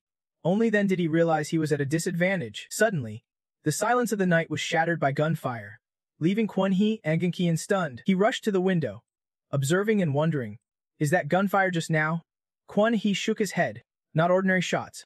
Looks like the special agents have already made their move. The man radiated a fierce, murderous aura.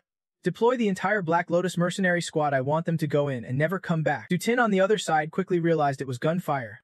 Then she turned and said, Team Leader Tran, that shot just now was definitely from my team leader. Now is the perfect time to officially use the investigation as a cover to search the harbor. Du Tin panicked and turned back, saying, Team Leader Tran, that shot just now was definitely fired by my team leader. This is our best chance to use the investigation as a cover to sweep the port.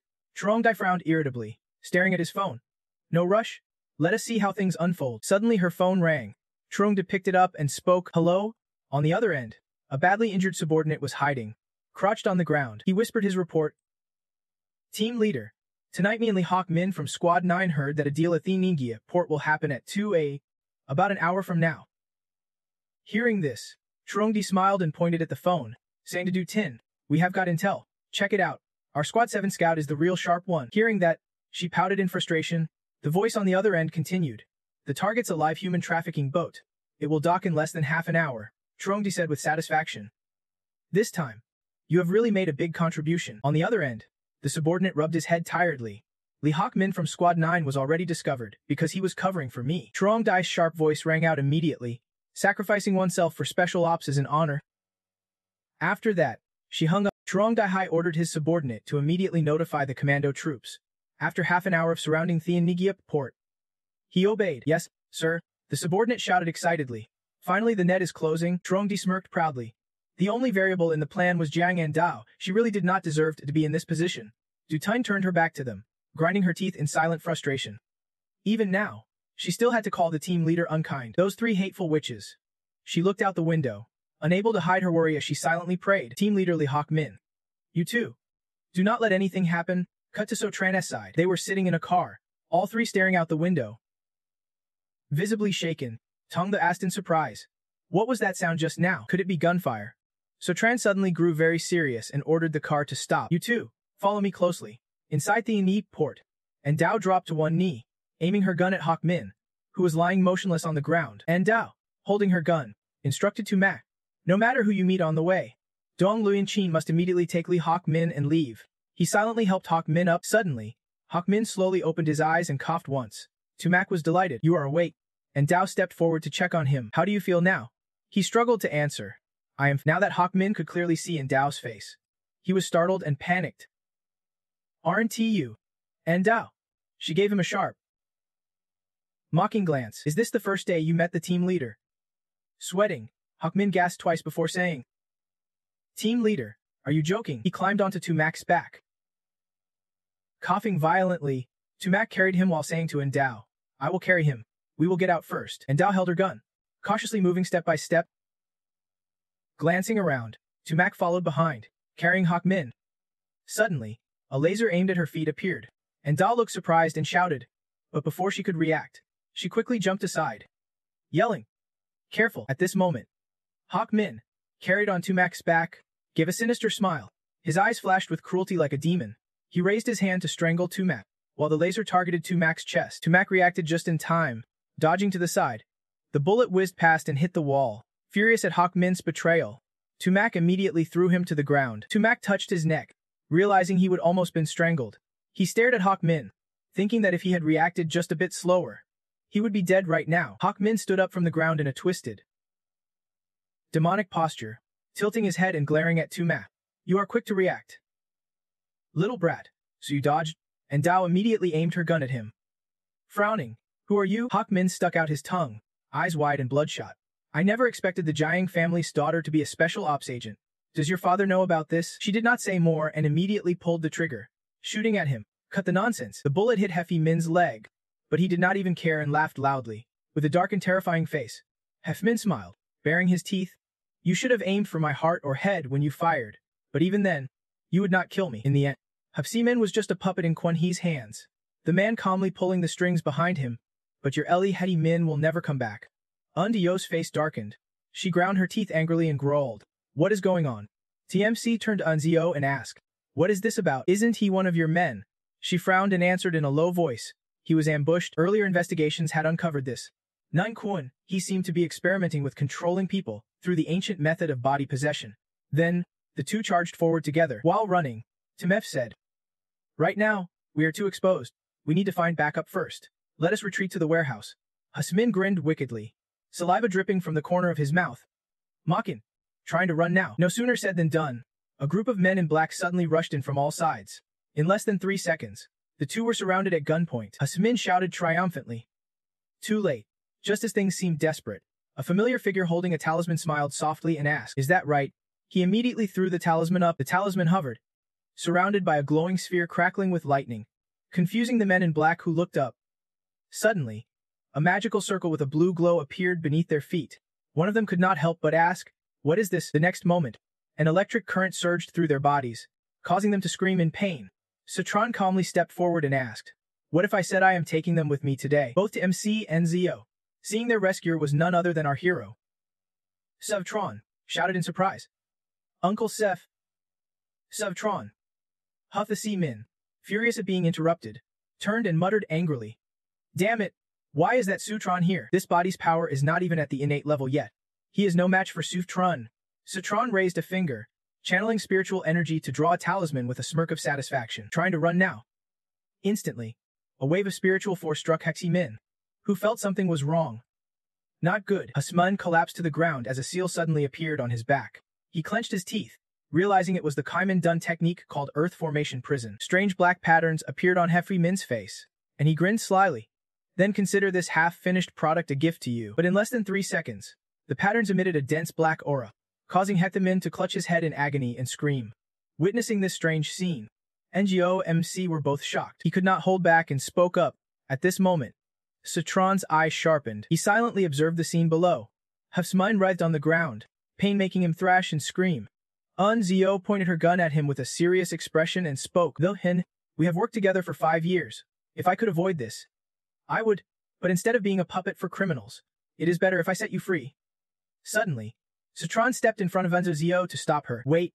She looked at him in surprise. Citron channeled spiritual energy to draw the Vuthan Men seal on Min's back, like a crawling insect. The Earth Formation Prison was activated. He screamed in pain. Suddenly, Hasmine clenched his teeth and turned to glare at him, ready to attack. Zio and TMC were shocked and shouted together. Uncle Seth. Sevtron. Immediately, Citron channeled his spiritual energy and pressed a vital point on Min's forehead with his finger. Get out of his body. Now, the black patterns on his face were pulled back by Citron's spiritual energy. Hasmin gasped loudly, screaming in pain. On the other side, Kwon Hee was disrupted by him and spat out a mouthful of blood. Furious, Kwon Hee slammed his fist against the wall. That damn this Citron again? Meanwhile, Citron clenched the black energy in his hand and said in a low voice, it is dealt with. Now take him for treatment. There is still time. The group left together. Team MC carried Min on his back and whispered, urging him to hold on a bit longer. Suddenly, he called out, Uncle Seth, and looked back curiously. What is it? Team MC said quickly. I have something to ask you. Suchan glanced at him and continued. Is this about a certain video? I have seen it too. On the way here, I was going to explain the details to you. I come from the capital, the Su family, a disciple of the 9 Mysteries sect. I have never tried to hide my identity. He stroked his chin thoughtfully. As for why they could not trace my identity, maybe it is because my family is too wealthy. Tumak was sweating, scratching his head. Doubting it, and Dao stared into the distance, thinking deeply. Strange previously. Li Hok Min's info clearly said there would be a transaction tonight at Kang Thean. But here, there is no sign of any deal about to happen. From the shock on the mastermind's face when he saw them, it is clear the enemy can't read Li Hok Min's memories. So when Li Hok Min contacted them earlier, he must have been able to send a signal he was still conscious. Her eyes suddenly sharpened as she pressed her lips tightly. Shen was tense. It seemed their operation had already been exposed. The enemy was setting a trap to lure them, and she needed to inform Tran Truong immediately. Ahead, Tumak suddenly turned and asked, why so? Is 9 Quan Ha just sending a few mercenaries? Sutran, walking ahead, spoke up. Before I got here, I already sent Xiaodu and Hong Fumin to clear this spot. Don't worry. They are waiting for us outside the docks. Suddenly, a cluster of vehicles up ahead turned on their bright lights, blocking their way, and Dao's eyes widened in surprise. These are Tran Truong DS cars. Truong stepped out and asked, What is the situation inside? Has the Luck family found evidence of the deal yet? And Dao responded coldly. Li Hawkmin was manipulated by the enemy using mysterious techniques. The situation is critical now. Our plan was probably exposed early. The intel about the deal at Kangthean was wrong, the woman sharply argued.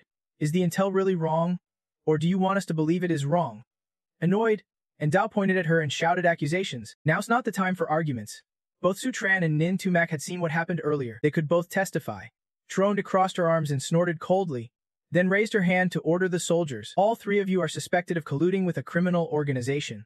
Detain them all. The soldiers immediately obeyed, surrounding Dao with their guns raised. How dare you? Team leader Jiang. She kept a calm face, her voice sharp. Tranchuang, what? The timing does not match. The enemy is using this distraction to make a deal elsewhere. Even if you do not believe me, you can check the docs yourself. There is no sign of any deal. Tronde sneered. You really have no comeback. Huh, fine. I will let you see with your own eyes how I catch the Vu then sect red-handed. She grabbed her radio and ordered them to lead everyone. All squads. Move out and hide in the docks in order. Tronde glanced at Dao and added, after today, you will have to report to me. Jiang and Dao took action.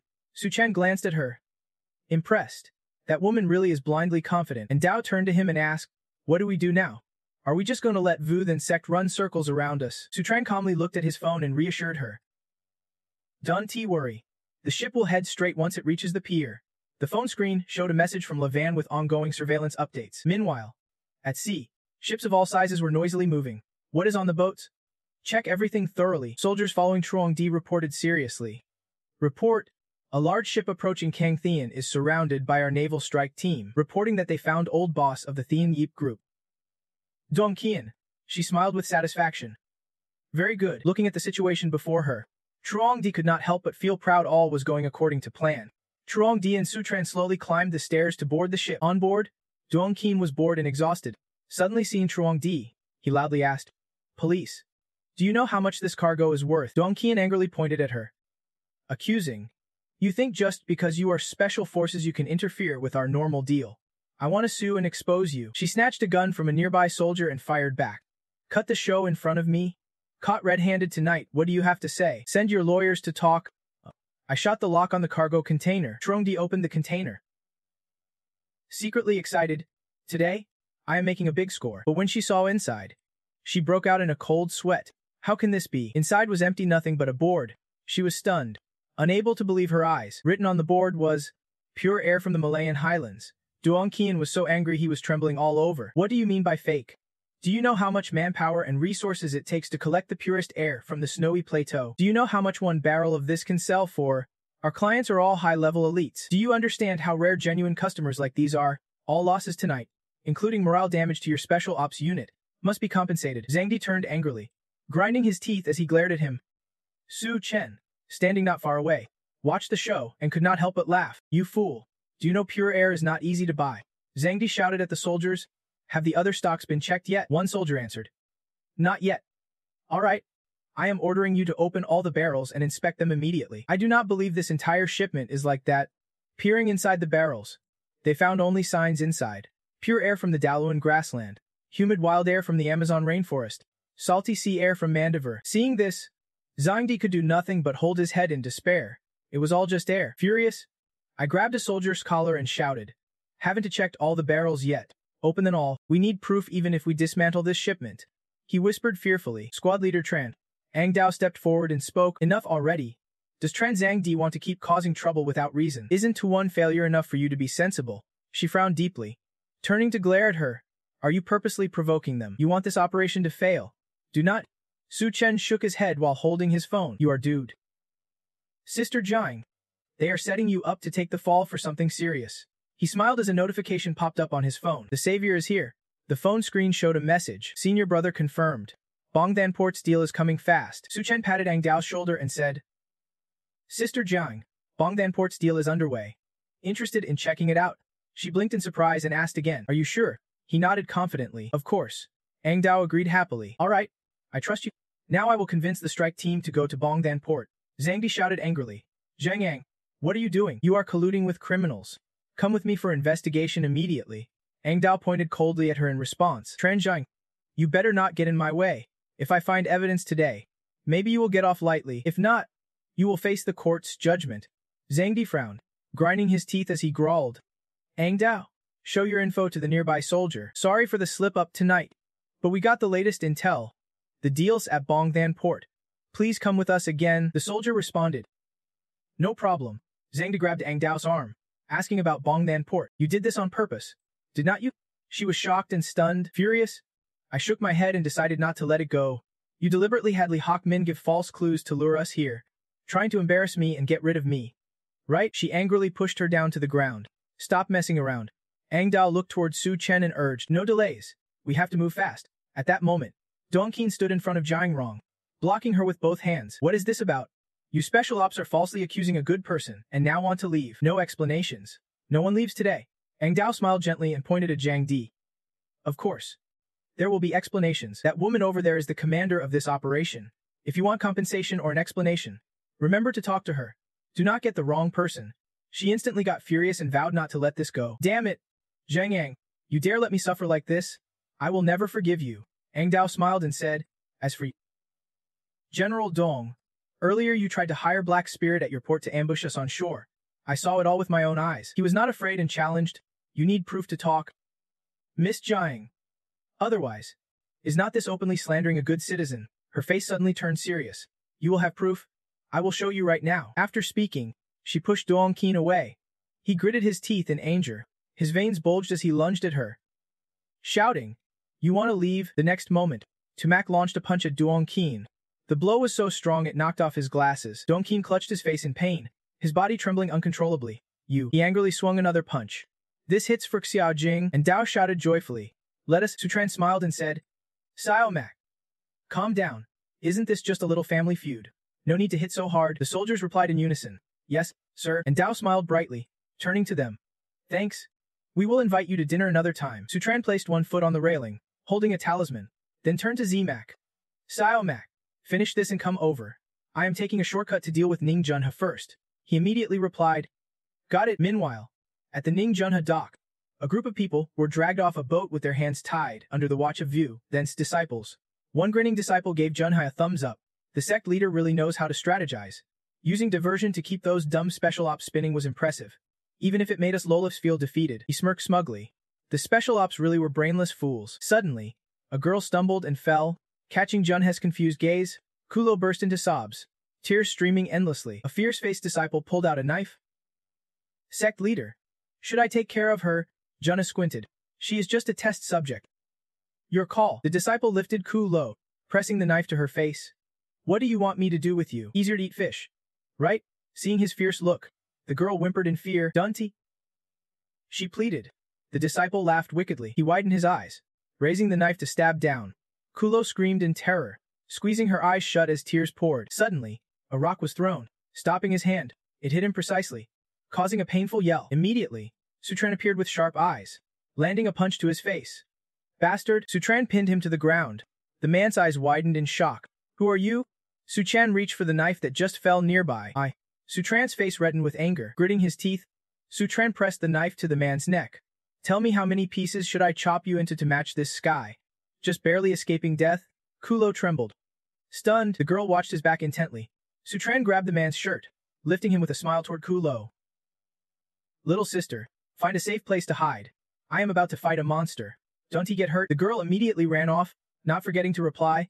Okay. Sutran released him to fall, staring hard at Junha. The man was startled. Jaw dropping at the sight of him, Sutran fired his gun, killing him. The soldiers behind Junha immediately responded in unison. Yes, sir. Instantly, all soldiers aimed and fired at Sutran. Gunfire roared nonstop. In less than 3 seconds, all the soldiers collapsed, blood spurting from their mouths. Junha was horrified by the scene. At the same time, and Dao, Dutin, and the soldiers arrived. She shouted boldly, We are the special action unit of Huaxia. You are surrounded. They dropped their weapons and surrendered immediately. The man gritted his teeth, glaring at them and cursing silently. Weren't they lured all the way to Chiangyi port? Why are they here? Damn Dongqian, no info at all? Suddenly, Levan appeared from nowhere, striking at Junha and sending him flying. Levan smiled smugly, raising his fist to attack. After days of pursuit, he could finally fight freely. Junha immediately jumped, dodging the attack. He sensed something was wrong. Not good. I am no match for this guy. Junha glared threateningly at Kulo nearby, secretly plotting to scare the hostage and make her run away first. Lost in thought, Junha lunged at the girl. Sutran's sharp gaze caught him, and he knocked Junha out cold with a single blow. Levant stroked his beard, looking at the man with contempt. You are asking for death? Watching the whole fight, Dutin was stunned, and Endao exclaimed in surprise, I knew Sutran was powerful, but I did not expect him to be this strong. This capable. Talent like this. She paused, watching Sutran kneel, comforting the crying Ku Lo. Then added, it is a shame he is not recruited by special ops. Holding the girl, he looked down on Junha lying on the ground. Evil deeds always bring punishment. Scum like you deserve 100 bullets and still 1 T be enough. Wait a moment, Sutran continued, the sect leader of Vuthan Mun? Ning Quan. He sat, glaring at him with fury. You think you have already won? Quanah summoned a serpent spirit with his spiritual power. A sly smile spreading across his face as he thought, if I catch even a small weakness, I can turn this defeat into victory. Quanah sent the serpent spirit flying towards Sotran to attack, his face growing fierce. Sotran calmly crushed the serpent between 2 fingers. Blue fluid splattering everywhere. Quanah's eyes widened in disbelief. How is this possible? My serpent spirit. Sotran smirked proudly, letting the serpent fall. That damn worm thought it could threaten someone from Kuhyuan Mon. Hearing this, he was so shocked he fell to the ground in awe. Kuhyuan Mon, the greatest chime insect in the world. Quanah bowed his head, his face filled with fear and sweat, thinking that in front of Kuhyuan Mon, his serpent arts were mere child's play. No chance to fight back. This time, I have lost. At the same time, soldiers on both sides began clashing. No running. Drop your weapons. Jiang Dao led her team, shouting, strike team, start a full sweep. Those who surrender 1 T be harmed. Those who disobey will be executed immediately. The whole counterattack team shouted in agreement, recognizing the strike team's overwhelming strength. In less than 10 minutes, the entire port was under control. Quanha and his men sat on the ground, holding their heads, obeying orders with no resistance. At that moment, the sharp sound of high heels echoed rapidly. Trond pointed coldly at Jiang Dao with arrogance. Jiang Dao had barged into Thian Nigip port, sabotaged the operation, and dared to command the strike team at will. I specifically called Director Tun to witness the foolish mess you caused. Today, you are out of the Special Ops Bureau. You are finished. At this moment, the leaders from Teams 7 and 9 and Director Tun arrived. Xiao Jiangkatran said, you acted at Thian Nigip port, so why are you here at Bongdan port? What is going on? Jiang Dao reported the situation seriously. Reporting to Captain Tun, we just cracked a human trafficking case here.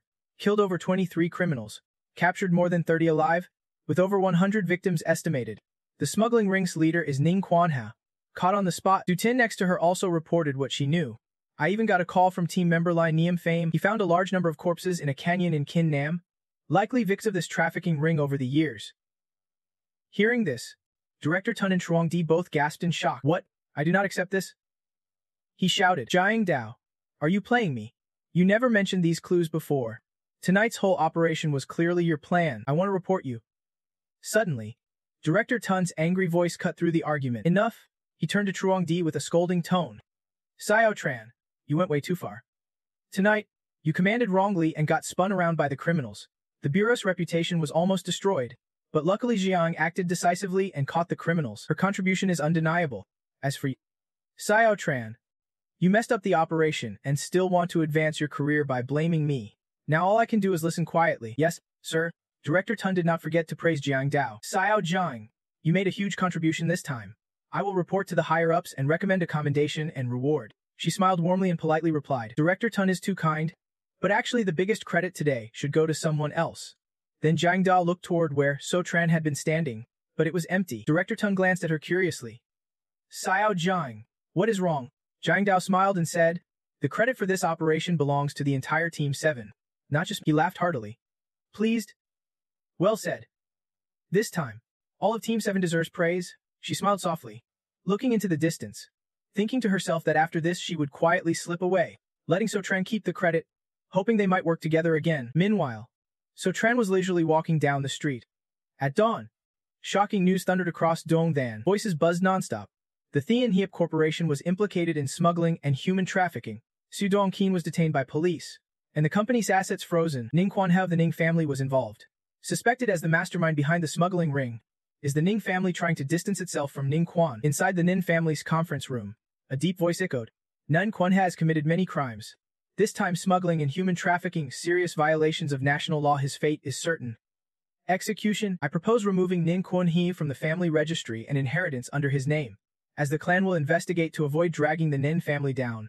The one who spoke was the Nine family head, Nun Quodno. After hearing this proposal, everyone nodded in agreement one by one. I agree. I agree. Only one person had remained silent until now. He frowned seriously and continued. In the family council, if more than half agree, a decision can be made. If everyone agrees, as the head of the family, I officially declare it Nun Quan He and the Nin family are no longer involved. Quan Nan glared cunningly at Quan Tigyu. Quan Tigyu, you are close to Nin Quan He as brothers. No objections to the Nin family. Right? Stirred up. At this moment, he became quiet as if deep in thought. Suddenly, Quan Tigyu stood up, slammed his hand on the table. Startling everyone around, his sharp eyes and harsh tone said, "No objections." After speaking, Quan Tao turned and left, all eyes following him. He walked away with heavy steps. Thinking, no way out, I can save her. So I will just let those who harmed her take her and accompany her to the afterlife. He picked up the phone and said to the other end, Black Arrow mercenaries, I have another big deal for you. 10 million. I want Savatron's life. Scene shifts to 9MC outside Statran's house. Levain respectfully bids farewell. Senior brother, we are heading back to Suyuhian Sec. He reminded, 7th junior brother, take good care of little Vigdu. When you return, pay respects to the 9 elders for me. Vu shyly blushed and sweetly spoke up. Senior sister said, if you behave well at Suyuhian sect, you can visit once a year before graduation. Satron watched her reaction. Curious, Vu Yu looked up him with big, sparkling eyes. Can I come back to see you next year? Satron smiled and agreed. Sure.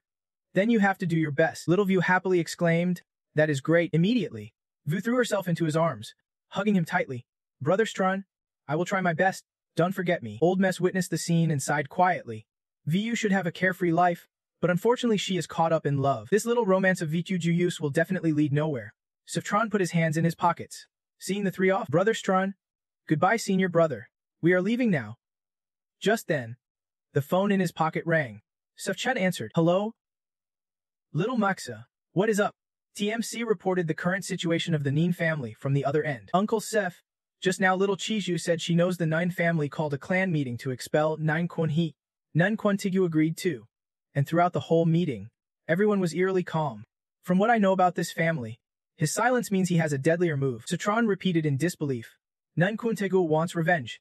The voice on the other end added, not just that, probably the entire Tang family will be implicated. Satron frowned and told Miss Little Maxa, immediately contact everyone in the Tang family to go home. The voice on the other end was also very serious. I called already. Everyone else is on their way. But Tung Tho's phone can be reached. Apparently early this morning he went to the Elite Ghost Tavern. He spoke up, continuing to ensure everyone is safety. I am going to find little Thu. Satron's face darkened as he sprinted. Silently praying, little Thu, please answer your phone. Scene shifts to Tang Tho's phone ringing nonstop while he is training intensely with someone else. Unaware, Tung Tho landed a critical blow to the guy's stomach, sending him flying back. The guy scratched his head, admitting defeat.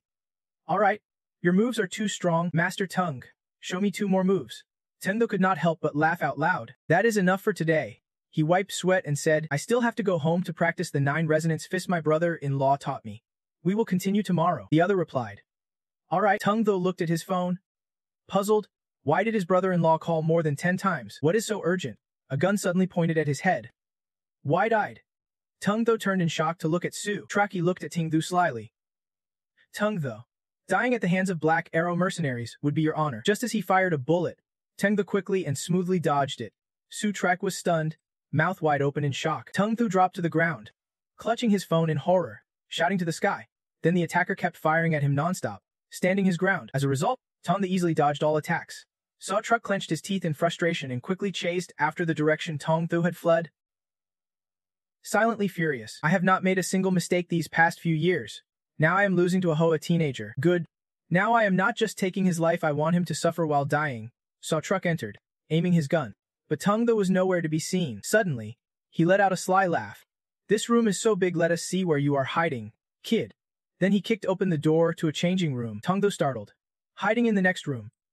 Sweating, he silently calculated his opponent was a professional mercenary with a gun. To survive, he had to counterattack successfully. There was only one chance. Saw Truck stood in front of the changing room where Tung Tho hid. You can escape. He immediately kicked the door open. Inside, Tung Tho grabbed a towel and thought, now's the time. He quickly threw the towel over Saw Truck's face to block his vision. Saw Truck was shocked and confused, unable to anticipate this, pulling the towel off. What? Tung Tho immediately lunged forward, flexing his muscles until his shirt tore. He struck Saw Truck and shouted, Say goodbye. So Truck took the full force of Tong Thu's combo, screaming in pain. His face swelled up like a pig's head, agony echoing loudly. After a while, So Truck finally could not take it and collapsed unconscious on the floor. The bullet sped out uncontrollably, lightning fast, but then it completely vanished. Something strange happened the closer the bullet got to its target. The more it disappeared on its own. So Truck lay sprawled on the floor, gun still aimed at Tong Thu, confused that nothing happened. His swollen face showed a dazed expression as he raised the gun, wondering about the missing bullet. Tong Thu had not even processed what just happened, scratching his head. He wondered if this was the legendary battle technique. From afar, outside the window, So Chan silently helped. He had no idea what was going on and just scratched his head in puzzlement. What is going on? At lightning speed. So Chan easily caught the bullet with just 2 fingers. Using a clever translation trick, he sighed with relief. Luckily, it is not too late. So Truck Longcom sat up, still suspicious. He clearly fired the gun. So why did nothing happen? Taking advantage of Tong Thu's distraction, he fled hastily, retreating first. As So Truck took off, Tong Thu noticed and shouted, "Don't run!" At the same time, So Chan suddenly appeared at the window and kicked him in the neck. So Chan's cool entrance came with a cold tone, asking, "Little Tho, are you okay?" Seeing him, Tong Thu was overjoyed. "Brother-in-law, why are you here? Did you handle the bullet just now?" A series of questions. So Tran slowly crouched to the floor and admitted without hesitation, "Who else but me?" "Don't just stand there, go hold him down first." Tong Thu quickly complied, then he dragged So Truck's head up and tightly bound his hands behind his back. So Tran controlled him with a stern face, thinking, Hack Lion already tracked Little Thu's whereabouts so fast. Ning Junxiao's power in Duong Than could not have found Tong family's moves so quickly without someone from Thien Than feeding information. Who is it? After all, suddenly, So Tran's phone softly rang inside his pocket. He answered coldly. "Hello?" The voice on the other end hurriedly warned. "So Tran, be careful. The Hack Lin mercenaries have entered Thien Than." The urgent voice echoed in his ear, but So Tran did not recognize it. "Who is this?" The voice seemed unfamiliar. Noticing So Tran's indifference, the caller became upset. "What? You forgot me." Vin Dong angrily shouted into the phone, reintroducing himself. "I am Dong, your former rival." So Tran recognized him and smirked. "Vin Dong, the human shield. How could I forget that?" "So the Hack Lim mercenaries were hired by you?" He nervously denied it. "I have reformed. I won't fight you anymore. Just forgive what I have done." Vin Dong fell into a fearful silence. Master Chuang said, "If forgiveness is not granted within 7 days, divine punishment will continue." He covered his mouth, chuckling and laying out the details. "I come with sincerity. I heard Dipe Thiu Hong, to flatter a Ning elder, contacted the Hack Lin mercenaries to provide information on the Tong family. That mercenary group has at least 30 men, at the Hong Din Hotel. That is all I know. I am letting you know out of respect." So Tran, do not argue with me anymore. From this info, So Tran finally understands the situation. Turns out the one colluding with Nin Quan Tiu is Diep Thiu Hong. Although we do not know why Vin Dong suddenly switched sides, maybe we can use him to spy on the Black Lotus mercenaries. Next move, seeing Vin Dong aside could be useful. You took the chance. Good. Keep tracking the Black Lotus mercenaries' movements for me. After this, consider our feud over. Hearing that, he lowered his voice anxiously to make a guess. "You want me to be the inside man?" The moment of betrayal flashed through Vin Dong's mind like a film. Inside man. Imagining that moment, right on the rooftop, aiming the gun at Thiu Hong, he could not help but be shocked. "It was you, Vin Dong," who coldly admitted it. But the gun did not waver at all. "Sorry, I am the inside man." The fire inside Vin Dong seemed to ignite as he firmly declared, "This is a man's romance. So Tran, do not worry. I will do it well." At that moment, So Tran's worries about the inside man eased. Earlier, he thought he would have to force or bribe Vin Dong to agree. But apparently, Vin Dong really likes this inside man role, can't wait at all. Before hanging up, you had to growl a reminder. "Alright, keep me posted if there is news." "Got it." Tung Tho stepped on a bad back and turned to speak first. "Bronlaw, I heard it all, the mercenaries were sent by Dep Thiu Hong. What is our next move to teach this guy a lesson?" So Tran's face suddenly turned cold, thinking to himself, this guy usually just makes small moves. I used to ignore him, but this time he crossed the line. Tung Tho, excited, imagined a happy scenario. Could it be that bro-in-law wants to storm Hong Din Hotel, contrary to his guess? So Tran revealed the truth, making Tung Thu stare in disbelief. "Hello? Sister Jiang, I want to report that Hong Din Hotel is hiding a dark foreign power." He was disappointed but tried to hide it. It turns out, he is not going to fight after all. What a waste of hope. Meanwhile, at Thiu Hong's side, panic and confusion erupted. "What? We have lost the Black Lotus Mercenary Legion. You claim to be the strongest on Earth, right? So how come even a chicken like Tong Thu can be killed?" Naya softly smiled and answered gently, It was just unexpected, even though we are at a disadvantage, she confidently assured. Naya spoke boldly, because she is actually in charge of the Black Lotus Mercenary Legion in the Hoha region. There is no one in this world the Black Lotus Mercenaries can kill. Naya smiled and laid out the plan. Tonight at midnight, the elite of Black Lotus will bloodily cleanse the Tong family. But Thieu Hong was still uneasy. The earlier failure meant their base must be on alert. She crossed her arms with a queenly air, insisting it had to be tonight. The longer the wait, the more likely the Hoha special forces would intervene, which would cause trouble. Naya's face suddenly twisted into an unusually fierce expression. With the targets all at Tongs, she planned a direct strike. After finishing, they would immediately retreat by sea. Once on the boat, not even the Hoa special forces could stop us. As soon as she finished, Thieu Hong smirked expectantly. Tonight, So Tran is dead for sure. He was confident victory was in hand. Perfect. This time I can make So Tran disappear forever and gain favor with the Nine family. Such a golden opportunity must not be missed. Cut to So Tran arriving personally at the Tong residence to talk. Everyone was already gathered. Hearing this, Tadong was shocked. So Tran, are you sure? Those cold-blooded mercenaries will really come to the Tong family tonight. You did not see it yourself, but trust your men completely. My informants say so. At that moment, Vin Dong sent a message. The Black Lotus Mercenary Legion is planning a midnight sneak attack on the Tong family. Seeing his thorough preparation, So Tran felt quite satisfied. This kid Vin Dong is really something. In one afternoon, he figured out their next move. Truong Dan Tran tried to hesitate, but before he could finish, So Tran cut in with a warning. Don't worry, boss. Those mercenaries are just outlaws.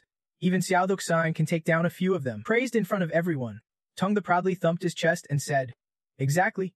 With my current client, I will take down as many assassins as come my way. So Tran gave a thumbs up and laid out the plan clearly. Good job. Xiao Thu.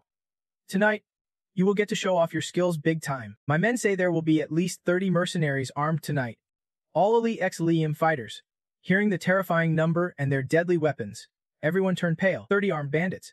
Tung Tho knows his limits, so he knelt down and clung to this guy's leg. Right, brother-in-law, with so many bodyguards, I can fight back. Tung and Han understood and came over to ask directly. The Tung family's allies can't stop those ruthless men?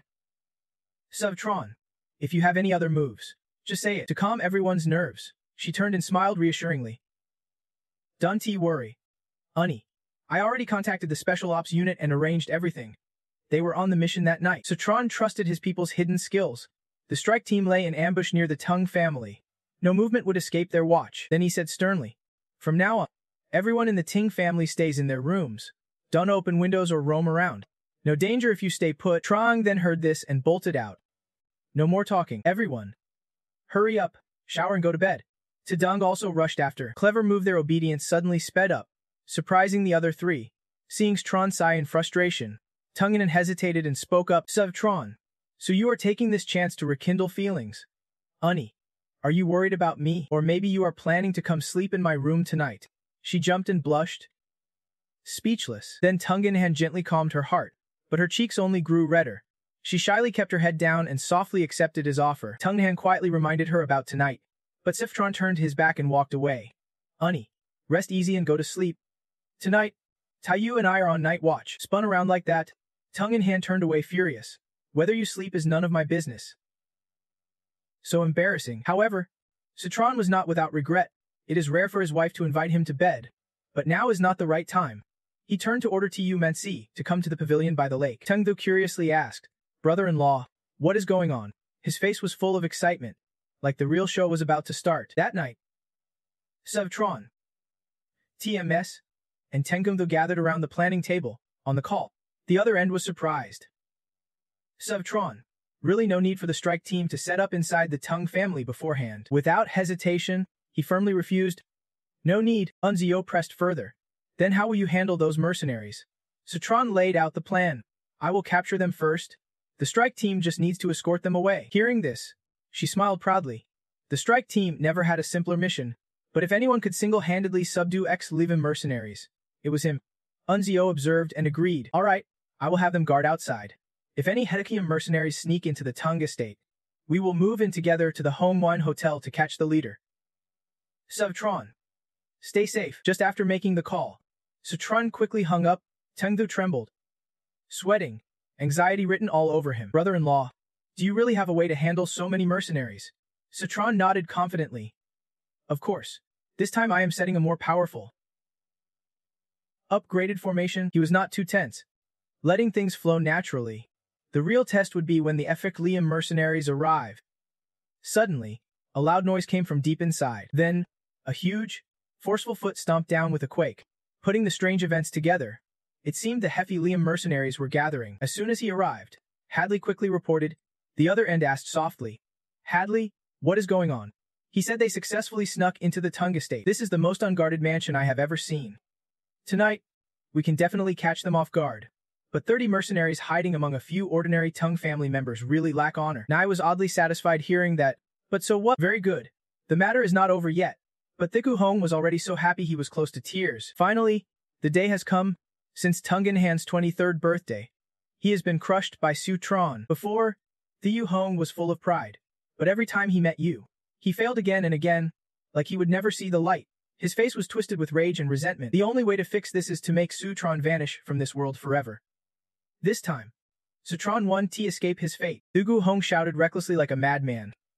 "Hurry up. I can't wait, I want to see Sisu Tron's corpse." Hadley did not want to disappoint, so he spoke firmly. "I promise. The fight will be over in 5 minutes." The killing began. Every Liam soldier was ready. "My gun's been loaded for a while now, kill." Time passed, and the clock showed just after 1. Thiu Hong waited anxiously, eyes glued to his phone. Naya snapped in high tension. "It has been 2 minutes already. What are you doing? Why have not I heard gunshots yet?" The troops were exhausted as one man weakly said. "The Tung estate is much bigger than we thought. We have not even crossed the lake to the villa yet. Please wait a bit." The excuse sounded reasonable, so she reluctantly let it slide.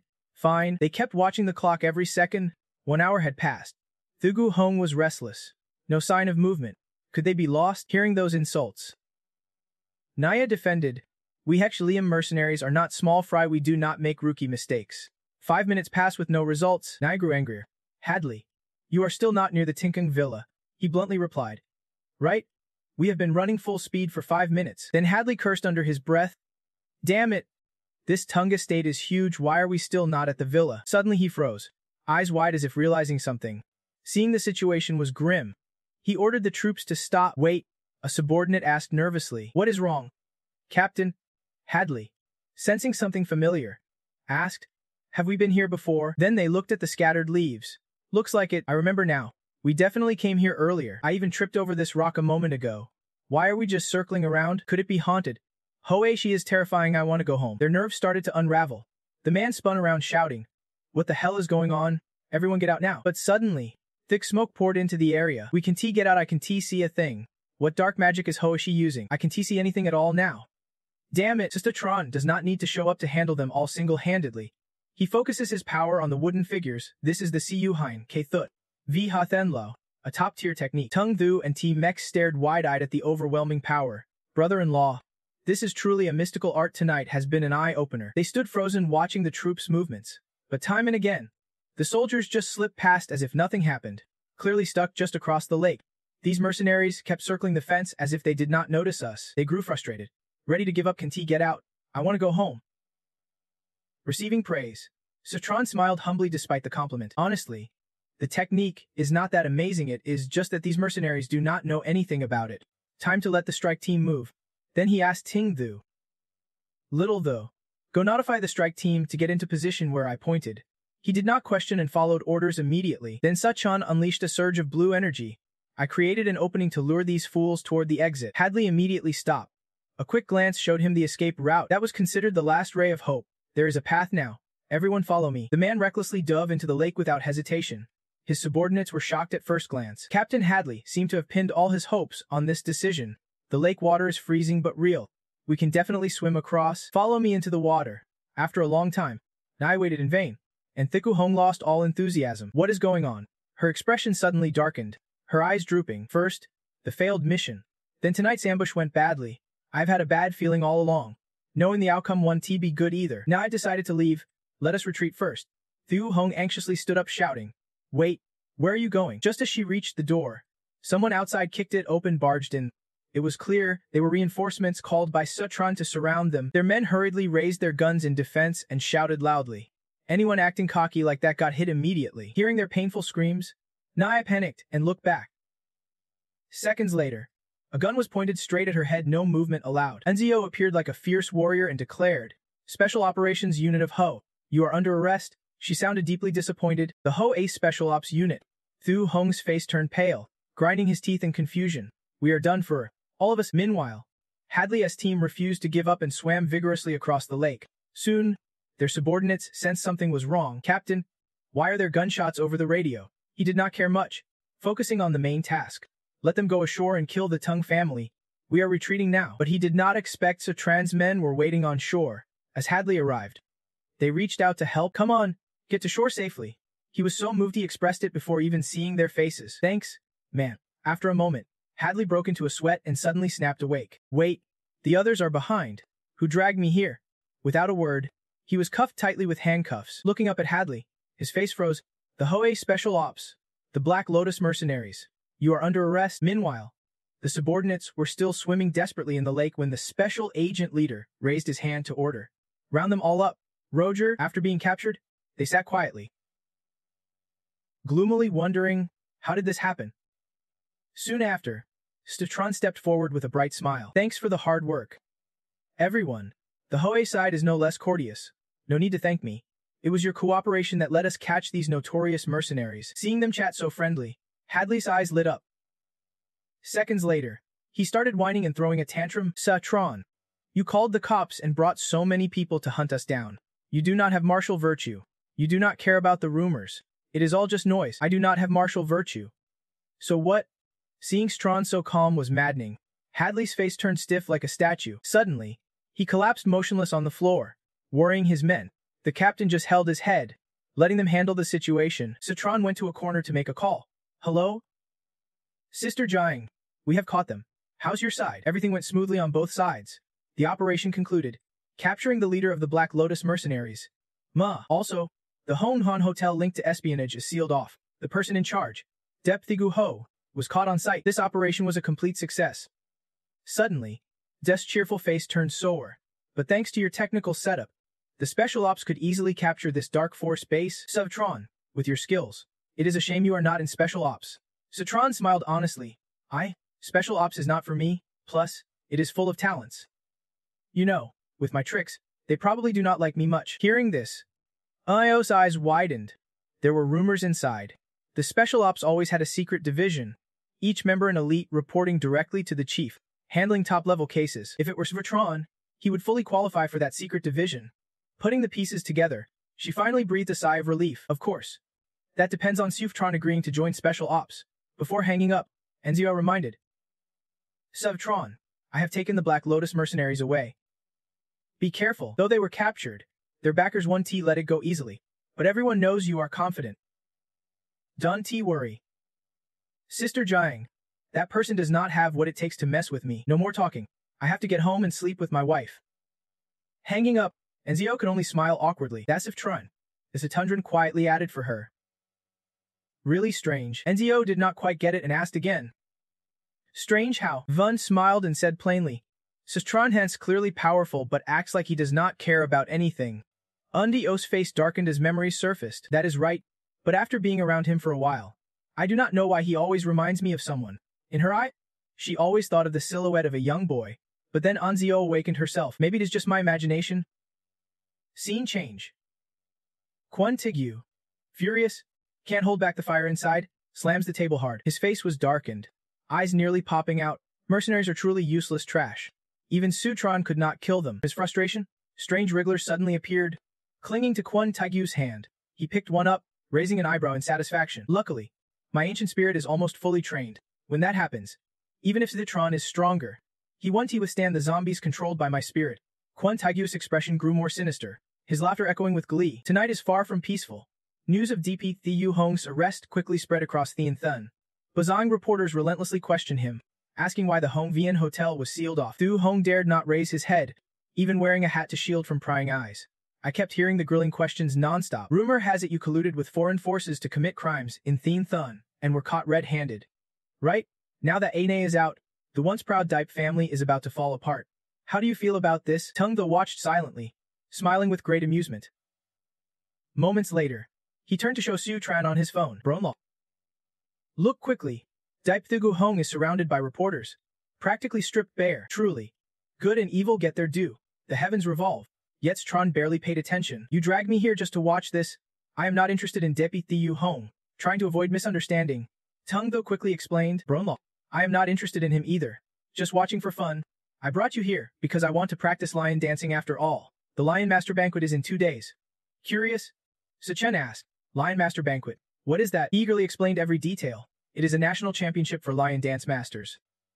Every year, over 1,000 troops compete, which is why it is called the Lion Master Banquet. This year, Dung Then Nin family is hosting. Rumor says even international lion dance teams are joining, upgrading it to a global championship. Seems like Ting Thu is the biggest fan. How could such an event be missing you? Remember when at the founding ceremony of Kim Thang City, Bro-in-law dominated the Lion Master competition, beating the legendary Sezi Vegan and Tiang Hen. Then Tung Tho stood up, determined and unshaken. This national competition is highly anticipated, a perfect chance for Bro-in-law to dominate the stage. Going international? Dang Hung Vun cultural scene looked interesting, so Suchan agreed and asked more. Okay, so to you though, how are you preparing? He confidently pounded his chest. Don't worry. Bro-in-law, I have practiced lion dance moves long ago and even added some creativity. Tung Tho could easily balance on one leg atop a wooden beam. After all his hard training, now he could stand lightly as if flying, filled with absolute determination. Tung Tho integrated lion's footwork into the dance. 2 elements supporting each other perfectly. This Lion Master Banquet. I must help Bro-in-law break through the crowd and show the world our southern lion dance's true power. Seeing such positive change, Sutron was secretly pleased. Taiyu though has taken off. Back at the Kim Thang ceremony, he was still shaky, but now facing the Lion Master Banquet, he was so fired up, thinking it over. You even practiced with Teng Thu. But how could I, as Bro-in-law, crush his enthusiasm? Sutron calmly balanced on one leg like a feather. Naturally protecting this little brother, he extended his hand. Inviting. Come on. Taiyu though, I will practice with you. Seeing Bro-in-law do this for him, Tung Tho felt even more motivated. Alright, then he swung his arm straight at him. Though Sutron was slightly startled, it was barely noticeable. He even smiled, finding it amusing. By now, he had both feet on the wooden beam, though in a guarded stance. Sutron balanced on one leg. Soon after, night fell with a beautiful crescent moon shining down, before the Lion Master Banquet night. Jaihen quietly watched Njipin Hung sleeping soundly, thinking, the Lion Master Banquet is finally almost here. With that, he turned and showed sincere respect to M. Ki. Thank you, Senior Tu, for allowing Dan Hu Ezen family to join the fight. He tilted his head, revealing a handsome angle. I am here this time because Injikun Hung demands justice for the Hu Ne family. You do not need to thank me. Hearing this, Jiang Hung was overjoyed. Unexpectedly, the Than Den sect valued Nipreteng so much and was willing to clear the Hu Ne family's name. Facing Strawn, this rare good chance must be seized. As soon as he finished speaking, En Hung eagerly sat up. Thrilled, that is good. Seeing him rush like that made Jiang Hong worry. Ingok Hang, do not get worked up. Your health is important. Ingok Hang forced a smile and replied, the little elder is a sect master, top level in martial arts. Sutran is not even at the pre-heaven stage yet. With a snap of his fingers, he can be crushed. Kaiying frowned, thinking that ordinary people do not even know about the Ki and reverse ancient stages above sect master. But Sutran really is not worth worrying about. Then he stepped closer and promised, don't worry. Tomorrow I will chop off his legs to vent your anger. Despite being sick, Ningao Hang looked quite lively. Thanks, Elder Tu. Tomorrow, when you push me into the arena, I want to see Sutran fall with my own eyes at his proudest moment. Seeing his spirit gradually recover, he felt some peace. Alright, his face twisted into an ugly grimace. This time Sutran must die. The next morning at the Heavenly Master Feast, Gunlo, the Mizi, loudly announced, welcome to the National Martial King Championship. Even Su, watching directly, felt his heart race. This crowd is huge, Tung Tho replied proudly. That is why it is called the National Feast. Right? Every National Martial King Championship is the fiercest battle between the North and South factions. This time, it is not just North versus South but a global fight for supremacy. As soon as he saw something interesting, he called to Sutran, brother-in-law, look at this. Tung Tho slowly introduced each person. Many famous fighters arrived. Xiao Fangquan, Martial King of Western Yang. Wang Qian, Martial King of the Northern faction and reigning champion.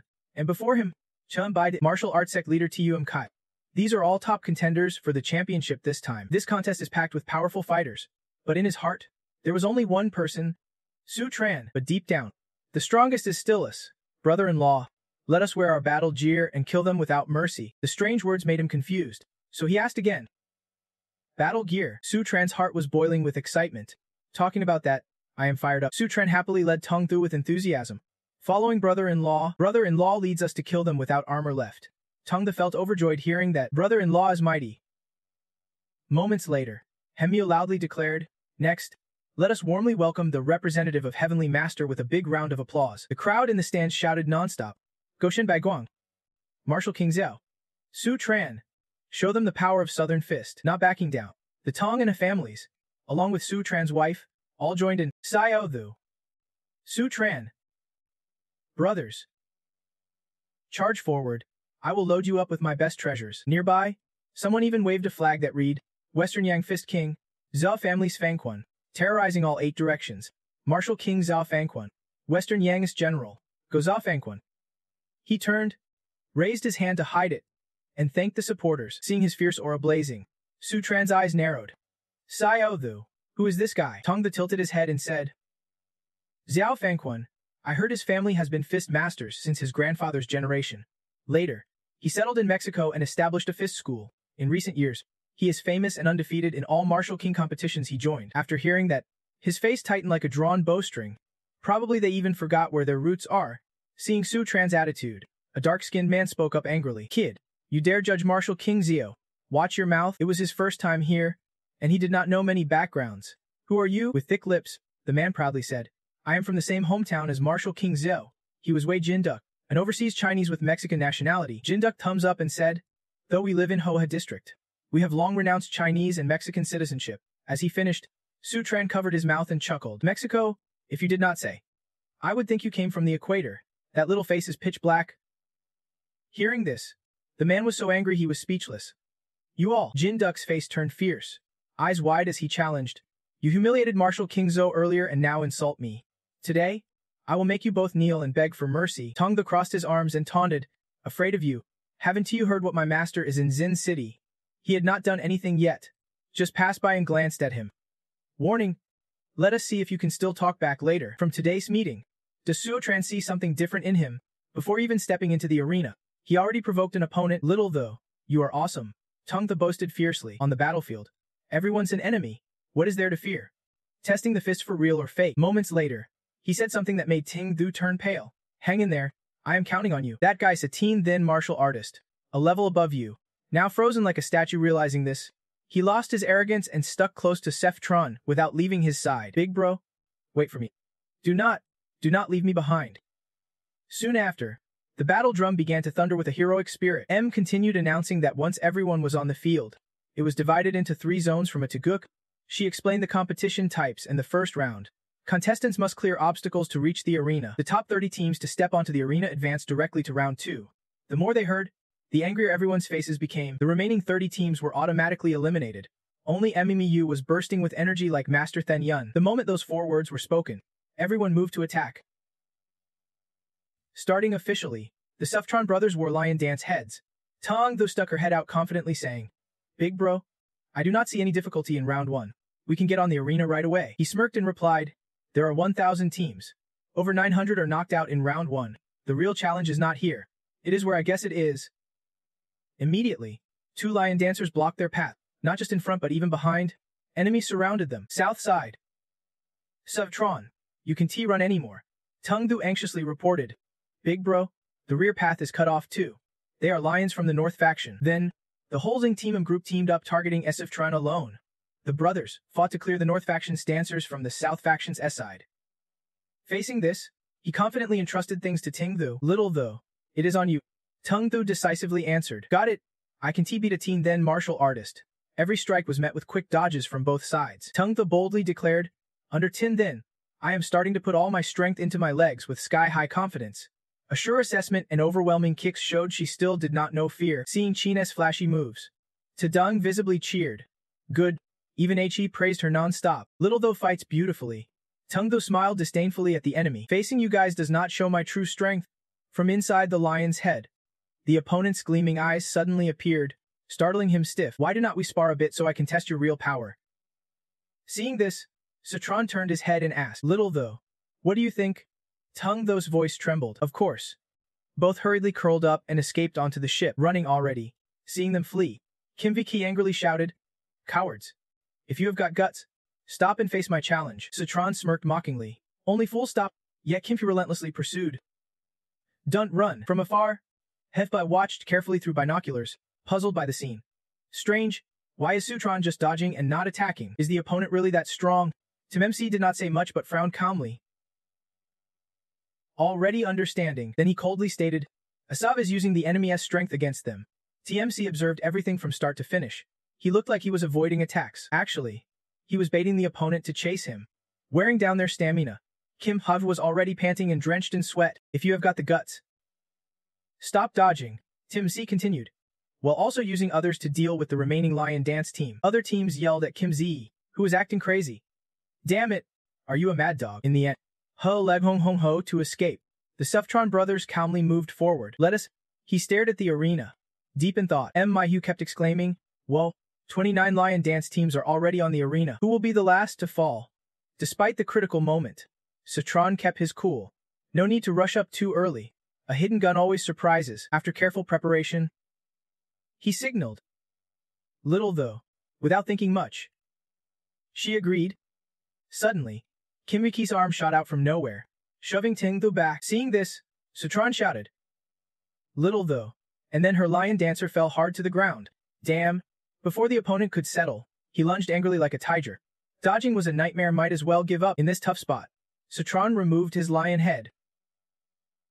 Without hesitation, he threw a punch directly at Kim Zia. Citron's attack was way stronger, quickly pushing the enemy back. In the end, Kim Vi passed out and lay sprawled on the floor. Citron lifted his head, lowered his voice. No time to waste on you.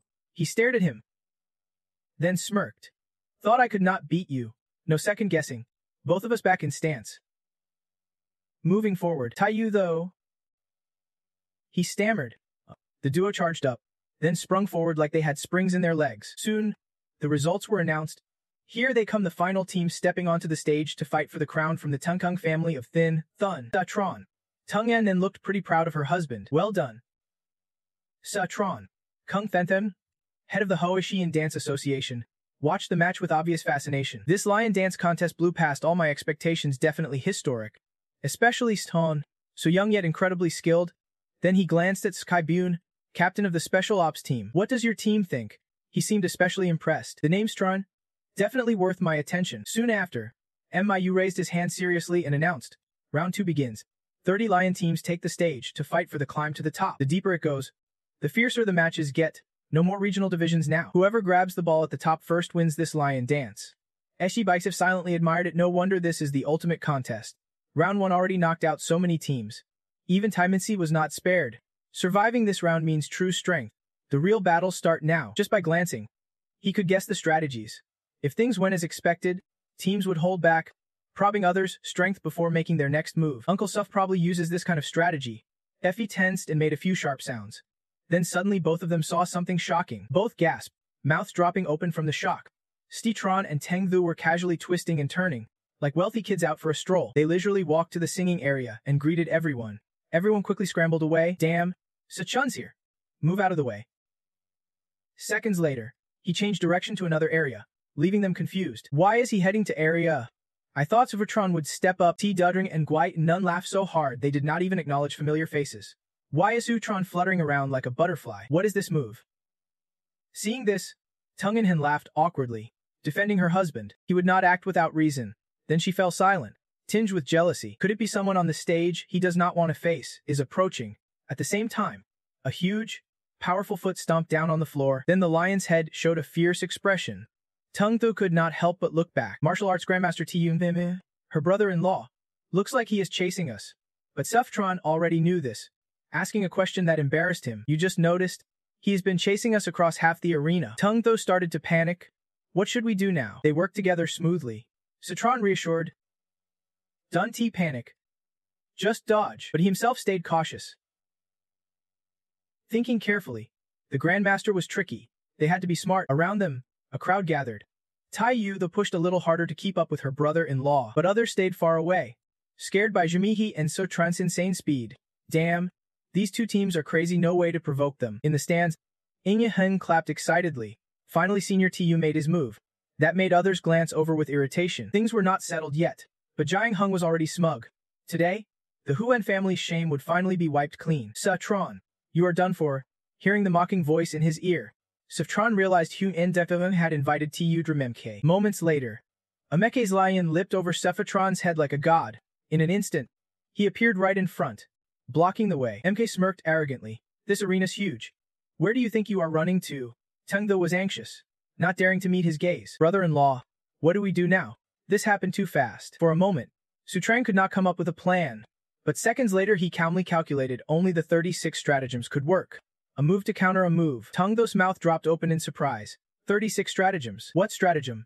Before Sutran could think, he rushed forward shouting, Sutran, prepare to die. Sutran gritted his teeth, seizing the moment. Here it comes, the first stratagem. Every strike from Mkai missed completely, as Sutran used an unexpected tactic. The beauty trap dodge skillfully, no hits landed. Seeing him easily get past this tough challenge, Tengdo was amazed. Well, the brother-in-law really knows his moves. Mkai could not stand Sutran's sly attitude. Daring to mock him, he deserved to die. He decided to focus his strength on grabbing Sutran's lion's eye, then ruthlessly ripped off the lion's head and taunted. No, headmaster. Let us see how you strut now. But Mkai did not realize how many tricks Sutran had up his sleeve.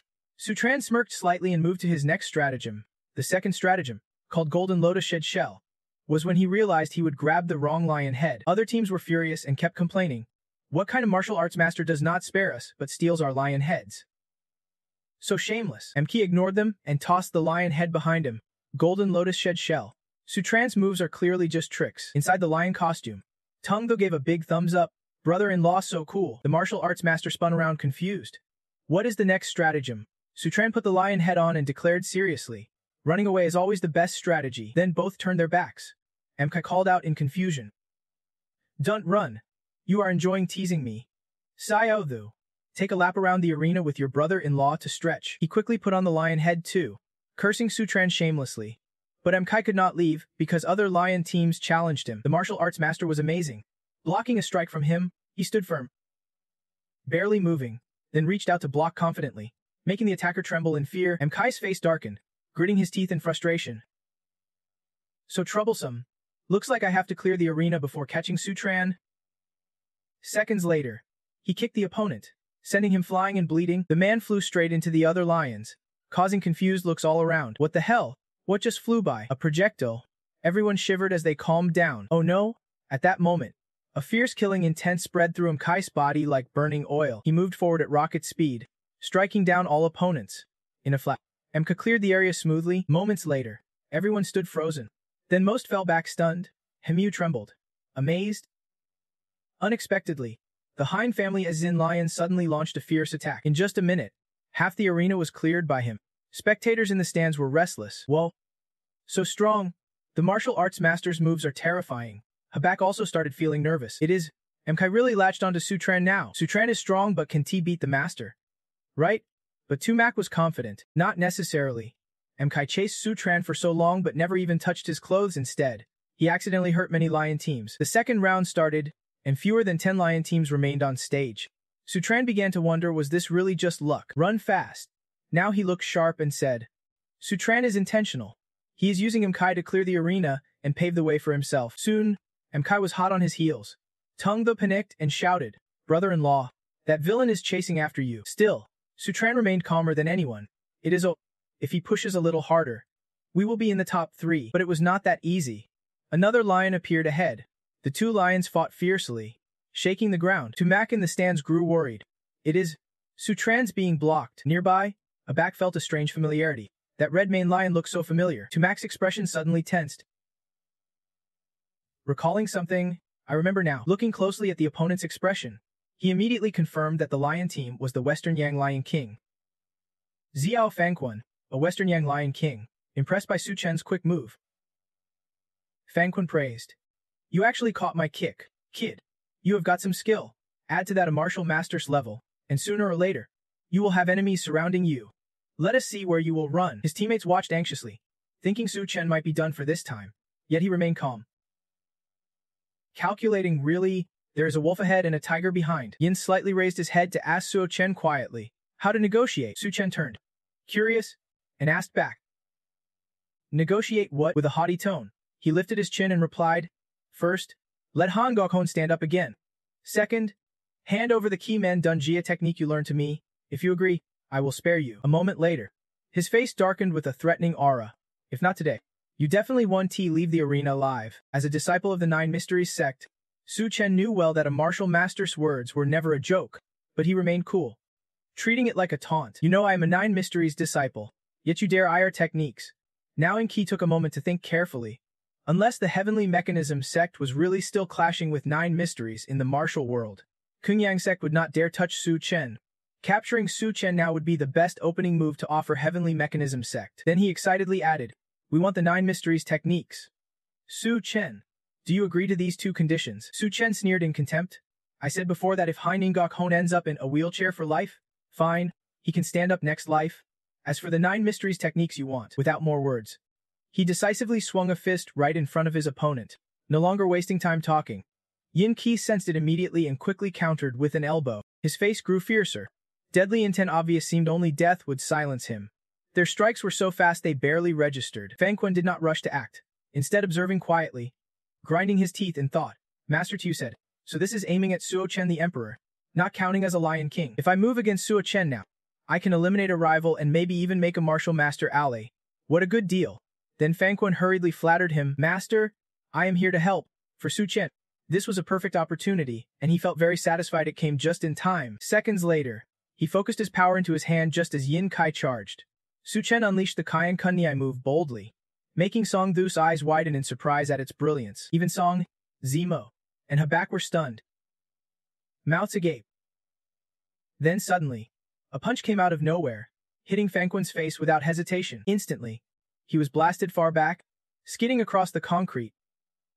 Seeing this, Habak was so shocked he stood up in disbelief. Damn, Su Chen kept getting more confused. Realizing the guy who flew out was not Tu Tran.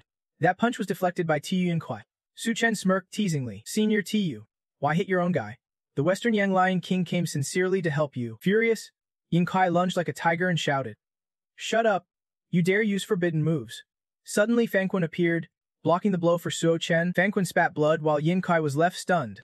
Yinkai sweated nervously, wondering why Fang Quan himself was confused, unaware what trap he would fallen into. I want to ask the same. Su Chen calmly stepped forward to support him and said, Hold on a bit. Then he smiled meaningfully. You still have a long time to take hits. And so, Fang Quan kept taking blow after blow. His face was swollen, his head spinning, doubting his fate. Why am I always the one getting hurt? Both sides fought relentlessly. Yet he was the one bearing the brunt. Hembu watched intently and commented, Truly fascinating. Lion King Zhao repeatedly took hits from Master Tu to protect Su Chen. This friendly act was like a bridge closing the gap between Hua Xia and Mizo. This is international friendship. Yin thought bitterly and resentfully. What kindness? What international friendship? Clearly, Su Chen used Keymen Dunjia techniques. If I learned those, my strength would improve for sure. Suddenly, his eyes rolled back in furious rage. Amike struggled to strike, but time and again Fudging Toin blocked him. At this point, he looked exhausted and fell backward with a heavy blow that dented the ground. While Fighting Tone winced in pain, Tungtho stared in disbelief. Damn, Suf Chen glanced disdainfully. Is the Taeyang Master just a water balloon? Terrible at taking hits. Finally, you decided to put on the lion mask and jump into the fray. After warming up this long, I should get serious. Ameke darkened his expression, praising silently. You have lasted this long against me. Kid, you have got skill. But sadly, your end is near. I am sure once you are dead, you will finally obey. Emi taunted. Citron's eyes flickered with suspicion. After death, the next moment, he swiftly unleashed the Nine Yang Fist. With Cephitron's agility, he could dodge in time, but he had to admit the fist's force was overwhelming. Still, it was not a heavy blow, so he decided to test him with a male fist. The strength of both sides was like a 1911 showdown. Seeing this, Amike tensed up with fear. If Cephitron can block this punch, then he is packing serious power. Unlike Shuren, Tungtho felt like he was in a boiling pot. It is as hot as a roasting oven. Doesn't he brother-in-law feel the heat? Then Suchon smiled, acknowledging, the Grandmaster truly is not ordinary. Emiki was one of the toughest opponents. This punch, like the Nine Yan's scorching heat, shook my realm. I feel a spark of enlightenment. Thinking this, he charged with his leg, delivering a decisive kick. I have a feeling that after a few more moves, I will reach the innate realm. He launched a flurry of powerful strikes that caught MK off guard. Now, Zhu MK was truly shocked. His strength was deep and unpredictable, and growing stronger by the second. At this moment, Ameki was out of energy and took a kick square to the chest, Clutching his chest anxiously, he said, "Stop Tron, he will be a disaster for the Than Dijing sect." He grew crazier and more determined to kill him today. Before striking, Jememke aimed carefully and quickly grabbed Asutron's hand. A slight smile crossed his face as he achieved his goal, and immediately the snake spirits emerged, opening their huge mouths as if ready to swallow Asutron whole. Only then did Sif Chen realize that the black spirit snake was trying to keep Memko away. He kicked Yumike away and hurriedly activated a move to block the snake spirit's attack. In an instant, Asutron's rare skills allowed him to effortlessly break the attack. Witnessing the departure of the spirit snake himself, Amike howled in pain. "My spirit snake!" Seizing his distraction, Sachan landed a critical kick. Hit by the unexpected blow, Emma froze, drooling. He then let go of the lion's head and collapsed backward, unable to resist anymore. Amike lay face down, defeated and in pain. Defeated by a kid who has not even reached the innate realm. Hearing this, Satran and Tang the grinned, ignoring him as they turned away. Little though, Satran kicked hard off the wall, propelled forward, then both leaped joyfully to grab the soccer ball. Right after, Mai loudly announced the result. Grandmaster Then Yun Chichi, a powerful contender, has claimed victory, defeating the dark horse of the martial Dao Grandmaster. At that proud moment, she clearly declared he is Sifu Tron Thayan Then. Though defeated, Amike's heart burned with resentment and murderous intent. How dare Sesatron embarrass me in front of everyone? Wait until the next match, I will settle this score. Realizing he was weaker, he silently turned and left. Seftron glanced over. Than Deem sect claims to be orthodox. TUMK is an elder, so how does he know the Black Hu's secret arts? Meanwhile, Tiajung in the stands could not contain his excitement. Seftron has won the championship. He is my son-in-law. Seftron is my son-in-law. My son-in-law indeed. Good. Very good. Tung Han proudly smiled. Once again, he created a miracle. Nearby brothers cheered loudly. Seftron. Well done. Truly shining glory for Arthayan Thun. Satron. Satron. Cheers of his name echoed throughout the arena. Seftron. Seftron. But opposite their joy was the silent gloom of the opposing team. Hung was furious, her heart pounding. It was so hard to invite a grandmaster to support the fight. Yet Seftron rose to fame, leaving her breathless with jealousy. He was so angry he foamed at the mouth. The subordinate saw it immediately and panicked, shouting out, "English ring," and those around could not help but worry. "In Giansun, what is wrong with you?" Everyone was concerned except Jiang Hung, who sat still, his face twisted with fury. This was supposed to be the best chance to defeat Sefetron, but in the end, they failed. Could Sefetron's luck really be that defiant of fate? At this moment, the Sefetron brothers stood on stage to receive their prize, while Echemiyu invited the Lion Dance Association's leader to reward the Master King. Thumb Hung clearly had a good first impression of the boy. He shook his hand and smiled, friendly and heroic even in youth. Sefetron, keep it up. Your future is limitless. The more Tung Thu interacted, the more he admired Situtron. The leader's status in the lion dance world was high, being praised by him. The brother-in-law remained calm, definitely handsome. Then Sutron replied coldly, "Thank you." Moments later, Thang Hung remembered something important and spoke softly. "Right? At 8:00 tonight, the organizers are hosting a networking party with the Master King. You are this tournament's champion, you can't miss it. Make sure to come early." His tone and gaze were mysterious as he added, "A big shot wants to meet you." This naturally sparked the Tron's curiosity. A big Soon, night fell. In Dongthen, inside an eerie abandoned villa, no one dared enter. Moments later, he stood hesitating at the door as a soft voice echoed inside. "You are back." Quan Taigyu tilted his head, laughing mockingly. Then growled, "You are back." He showed a confident, disgusted face and asked, "Sechun's dead, right? Did you bring his body back?" Emike sighed bitterly. Something unexpected happened. "I could not kill Stern." Quan Taigyu's face instantly turned pale in shock. "What? Even you could not beat him?" He defensively made excuses. After all, he possessed the secret 9 mysteries technique. Otherwise, Citron would have been dead long ago. The more they spoke, the more Kuntiu's hatred grew. If that is the case, they had to get his body at all costs. His face was full of murderous intent as he unleashed techniques revealing poisonous hissing sounds. The key to the corpse technique depended on the physical qualities of the corpse. The stronger the host, the better. Moments later, the subordinate died suddenly as Quan Taigyu squeezed his hand tightly. Ordinary people could not withstand the power of the corpse technique. If they could fuse the corpse technique with Sifatron, he would definitely become their strongest puppet. Zamike's expression suddenly filled with desire. At that point, even the 9 mysteries secret would become their tool. Then he laughed confidently and asked again, "Did you just say the stronger the corpse technique?" the better. His eyes glinted red as he sneered. Now, the Hu family will fulfill all our requests. Why not implant the corpse technique into their elite martial artists first, so they can help us deal with Sifutron? Quan Tiku found this reasonable. Two of them. The corpse technique can unlock the greatest potential in the host. No matter how strong Tron is, he won't escape our grasp this time. At 8 of the clock, the outdoor party was lively. Suvtron, his wife, and Tengtho were all present. He seemed excited. Is this the party the organizers arranged? It was bustling. Seeing the unusually lively scene, Tengtho grew curious. All the famous contestants from the morning competition had arrived. What are they all watching? He said, then cocked his hip and turned to investigate. Go check it out. Tung and Han worried he might cause trouble and called after him. Little though. But Sefutron would not let her stop him. It is Little though's exhausted from today's competition. Let him relax. Meanwhile, he anxiously asked Ting and Han. But honey, is it okay if you come with me to the party? In 2 days, the Beachtron medicine launches. Right? Her heart swelled with joy at his concern. You remember, the Master King competition was so intense I thought Tran had already forgotten his bet with Tin the. Citron leaned in close, staring at his beautiful wife and whispered, you have been busy with work these days. How could I not know as your husband? Then he played the hero and came to her aid. Last time you asked if the Beachtron spies had been caught. Need your husband's help? Seeing Tron's childish moves, Tung and Han just smiled wryly, still not serious. Moments later, she tossed her hair and said firmly, no need, I have arranged everything at work. Just wait the moment the medicine launches. The spies will be exposed. A powerful wife? Citron felt reassured, thinking his wife's career was unstoppable. It seemed he could just be a good husband. Meanwhile, Thong Hong appeared from nowhere, smiling happily as he called out to So Tran. Both of them bowed respectfully. Good evening. President, good evening. President. The man smiled slyly. The person who wants to see you is already waiting. Are you coming with me? Before leaving, So Tran turned politely to Tung and Nan. Honey, wait for me here. I will be back right after. Without hesitation, he followed Thong Hong.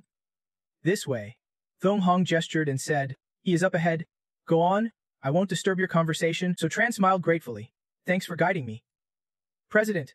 As the man walked away, So Tran's expression turned cautious. Whoever asked the association president to guide him must have a significant background. So Tran stepped closer, wondering which divine power he belonged to. Every step So Tran took was under that person's control. Kabun noticed this and paused briefly before putting on a friendly act to lure him. You are here. Sit down and fish with me. But So Tran flat out refused.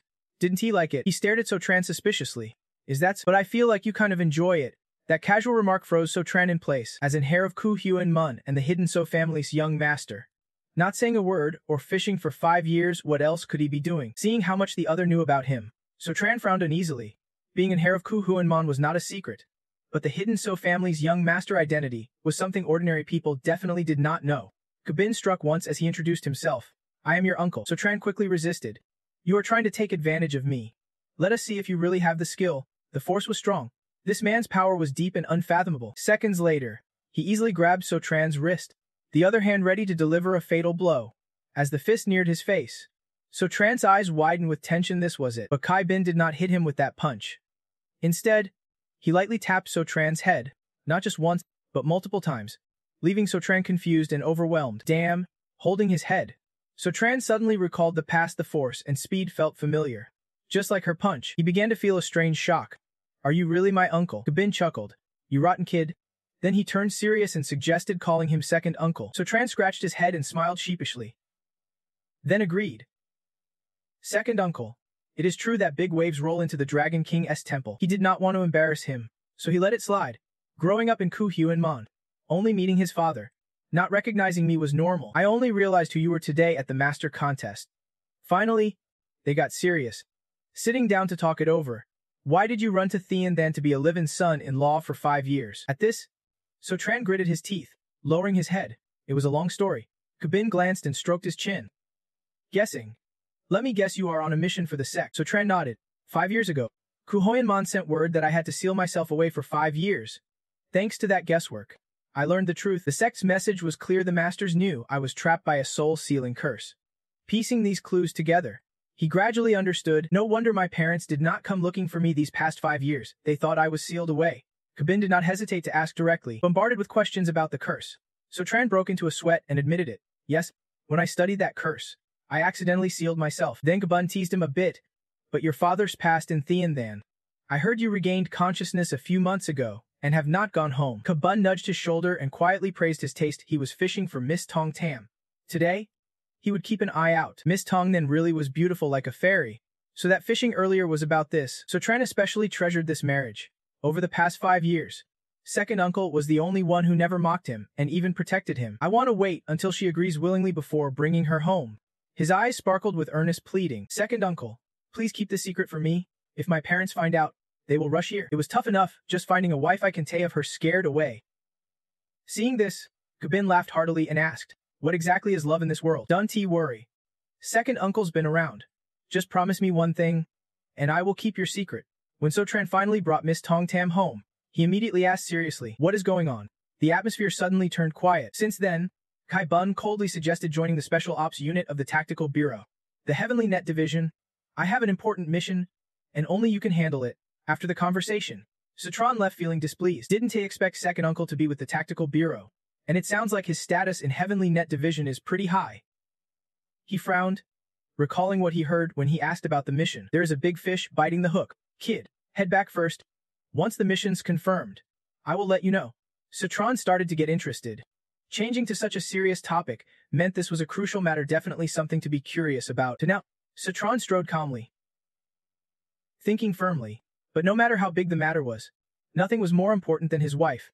Returning to the spot, he found Tangahan was nowhere to be seen, which made him uneasy. Hey, where did my big wife disappear to? At that moment, Citron overheard the crowd's gossip. What does Citron count for? Not even a champion to pick up? Tung though was not willing to accept that and fiercely objected. A defeated subordinate can insult my brother-in-law. Seeing him bullied alone, Tunghan rushed over. Tai Yu though, are you okay? Try the Ho. Try Jung, Tayan's nephew. Acted arrogantly, pointing to humiliate others. This kind of bastard deserves to be put in their place here. One pinky finger from my uncle could crush you. Tung though, bitter and furious, wanted to rush and beat him up, but Tunganhan stopped her. You. At that moment, Citron appeared cool and confident, raising his voice. Who do you want to crush? Seeing him, the other two immediately backed off like kites in the wind. Citron, brother-in-law. Citron turned calmly to comfort. Don't worry. Citron eyed the crowd sharply and spoke quietly. So you two thought I was not around and tried to mess with my wife and to you though, because Fang Toin silently allowed it with closed eyes. Then Hao just blurted out boldly. I am telling the truth, even in front of you. I would say it. Citron, if it were not for my uncle and senior sister Tu both being injured, how could you have won the championship? A tongue though stood up for Citron. Angry. Clearly my brother-in-law fought two opponents at once, dominated the arena, and took the championship. Tried of Fang Toin was just a defeated underling. Fang Toin's pride was hurt by those blunt words, and he snapped angrily. Muttering nonsense, he bit his teeth bitterly, thinking about how he did not know what he touched when he hit Senior Master Tu's fist and ended up fainting. Citron only knew how to dodge, no real strength. Senior Master Tu lost 80% because he underestimated the enemy. How could I accept giving up the title of Master Vevin Ho, to someone else? As Citron stood straight, calm, hands in pockets, waving challengingly, not convinced. Then how about a fight? Fine Chon showed excitement and agreed. The loser must immediately hand over the master title. Then Ho eagerly joined in, and if you lose, you have to jump in and swim naked in the river. Citron, do you dare accept? Without even replying, Citron dashed like the wind and landed several blows on Fijing Tine, sending him tumbling through the air, blood flying from his mouth. Fang Chon and Tredu Chung ended up flat on the ground under Citron's beautiful technique. The crowd could not hide their astonishment witnessing this. Such strong kicks. That strike was lightning fast just now. He exhaled deeply and said, still not convinced? Then fight until you are convinced. Want to swim naked? Consider it done. Fang Chon gritted his teeth in anger, only daring to think quietly. Citron is really that strong. No choice now. If I have to swim naked today, I might as well lose all face. Citron swaggered back to his spot, and Tung Thu admired him with continuous thumbs up. Brother-in-law's too strong. Both of them flew out just like that just as he was enjoying the moment. Something happening nearby caught Citron's attention. It was Fiang Tine putting on a show there. He clutched his butt, whining, a Master Ving Ho H hitting an old man like me. Citron smirked and sneered. What is next? You gonna say I do not have martial virtue? Can't he win? So throw a tantrum. Truly a champion of cheap tricks. Thai Hung rushed over, flustered, shouting, Make way! Make way! The guild leader is here. The guild leaders arrived. Thung Hong was extremely impatient, thinking to himself that he heard Zhao Fuong Choin was causing trouble for Su Tran. Sutran is the Lion King of Hoa Tan Tan, and also someone Suka Bun respects. If he gets humiliated, I want to have any way to defend him. Fyung Choin paused his tantrum for a moment, looked up at Su Chan with a friendly greeting. President Gong, we meet again. Seeing his strange expression, the man suddenly froze. Confused. Wondering, what is going on here? Suddenly full of renewed energy, Fyung Choin sprang up immediately, unable to hide his joy as he called out loudly. President Gong, you have come just in time. Fyung Choin began chest-thumping complaints. I proudly represent the Mevilian dance team. We joined the Ho Lion King contest to promote cultural exchange between our two countries. Just now, Sutran insulted me in front of everyone, and this calls for some explanation. Tung, though, standing aside witnessing this, gritted his teeth in frustration. Clearly, Zhou Fengtoyan started the provocation, and some voices agreed. That is right. President Gong, you can just listen to his side. Thong Hong was awkward and confused, thinking it over at a bad moment. Fyung Choin had a point. After all, he represents Mev and can't he be embarrassed? This matter can only be downplayed. Then he forced a friendly smile and tried to calm things down. Master Trio is a martial artist, hot-headed and impulsive. Misunderstandings with Master So are unavoidable. Let us just end it here. Hearing Thong Hong's weak excuse, Sutran openly voiced his opposition. No way. My master always said, when a dog bites a man, you must teach it a lesson, no mercy. Tri Fong Toin, I advise you to swim quickly to the other side. I want to stop you if you run there, but never in front of me. Everyone around gasped in awe. The aura of Sotran was overwhelming, but sadly, Tri Fyung Choin had the Mies kingdom backing him. Today's matter would not end easily unless a miracle happened. Fyung Choin maintained his arrogance and sneered disdainfully. Sotran, who do you think you are? Thien Hao shouted as well. You are just a nobody. Fyung Choin confidently stepped before Sotran and demanded, I have Mies' support. Today, I want he just swim naked. I want you to bow and apologize to me. Tung the growled in anger. Who is the seductive voice coming from those luscious lips? Where did this mad dog come from? Dare to bully my Tran? She swooped down like a rocket from above. Fyung Choin froze. His face drained of color. Panicked, he collapsed to the ground as gasps echoed around. Amazing. Tri Fyung Choin was knocked out with one hit. Above, a graceful woman floated in the air, her flowing robes billowing as she looked down. The crowd gasped in surprise. Oh wow, that is a fame. The male palace officer and elder of Kuhoyan Mun. She appeared dazzling, radiating brilliance and an undeniable aura. Kung Quan gently landed beside Sotran, who looked at her with delight. Suddenly, Kung Quan's expression shifted. She frowned and snorted coldly. Seeing the scene, Thong Hong stared wide-eyed. Mouth agape, the demon army lady, one of the main leaders of Kuhoyan Mun, a martial arts peak powerhouse, and a male palace officer. In terms of strength, the demon army lady is not necessarily the strongest in Kuhoyan Mun, but crossing her brings the worst consequences. This is a fact recognized in the martial world. Who invited her here? Nearby, Sotran beamed, calling out, Sister Quan.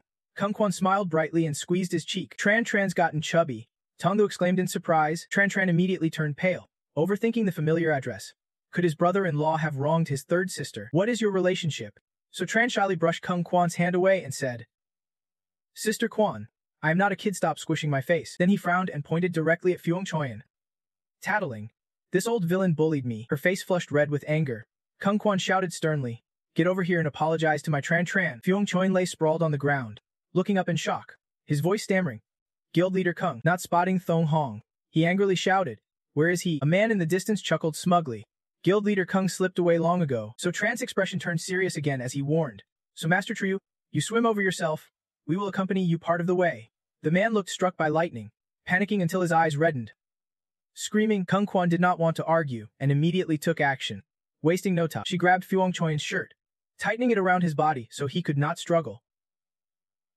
Without hesitation, Kung Quan lifted Fyung Choin, who was already pale and crying out miserably, Let me go, let me go.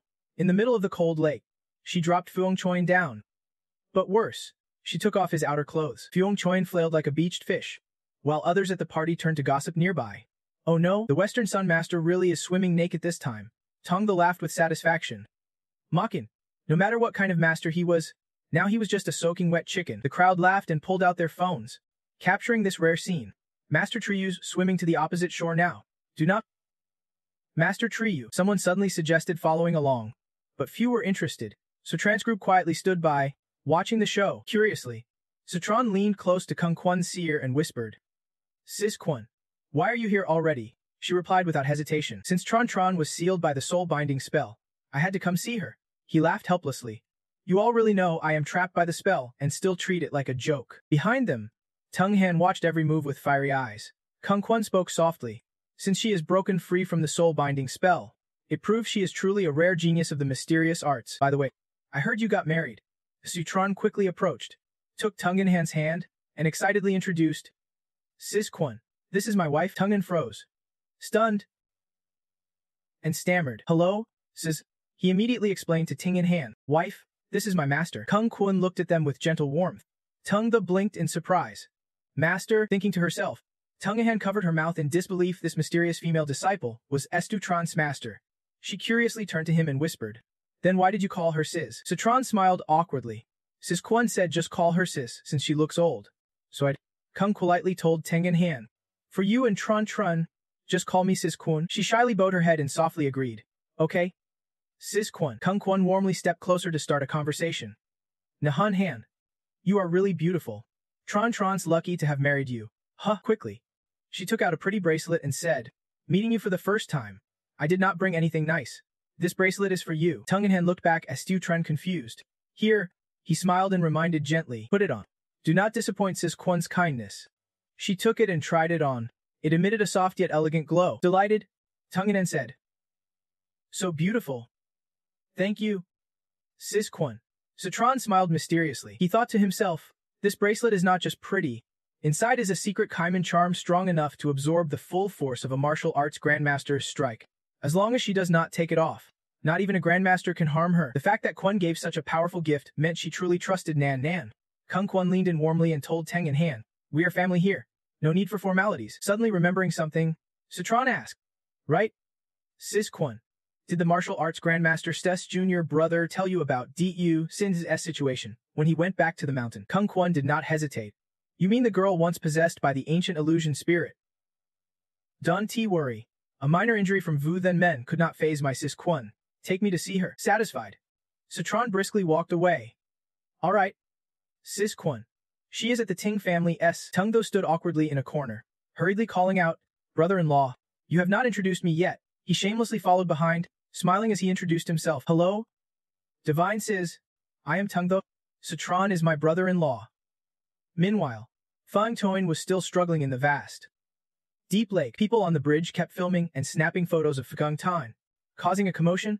Look, someone swimming naked in Triga it is West Sun Sect Master Tri Fang Chine. Rumor says he lost a bet to Sutron. Hurry, get pictures to post. The Sect Master blushed, shocked beyond words. He finally reached the shore. Fang Tan's wet hand reaching out, half his body lifted onto the wooden plank. He cursed under his breath with a scowl. Sutron, this is not over between us. Scene shift to the Teng family villa. TMC had been waiting in the living room for a while. Seeing Stron, he could not hide his joy. Uncle Seth, you are back, he spoke softly. Tayu Maif, spotting the unfamiliar woman beside Sutron, Timsei asked curiously. Sutron quickly introduced, this is my master. Just call her Sis Kwon. After that, Sutron got straight to the point. Where's Dieng, Tu Chen? Timem's mood suddenly fell. He quietly answered, she is in her room.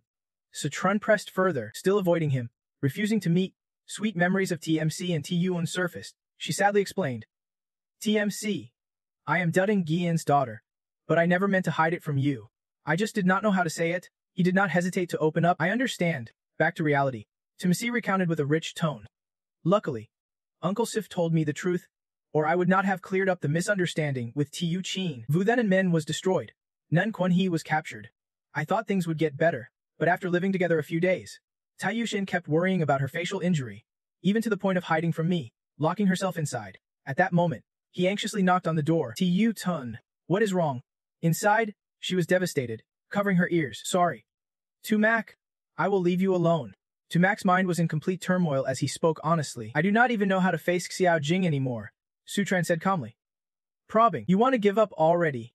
Tumac shook his head firmly in denial. No way, he said confidently. We have been through so much, and now we have finally reunited. I do not care about those scars. No matter what, I will take care of Xiao Jing for life. Sutran smiled with satisfaction. All right, you are the man.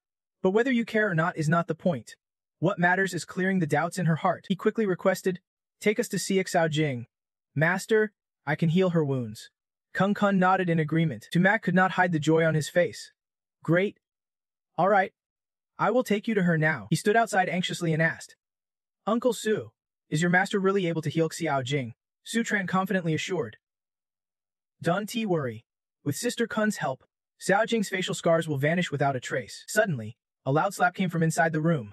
Tumak panicked, shouting, what was that? Could something have happened? He rushed over without thinking and banged on the door. Xiao Jing, are you okay?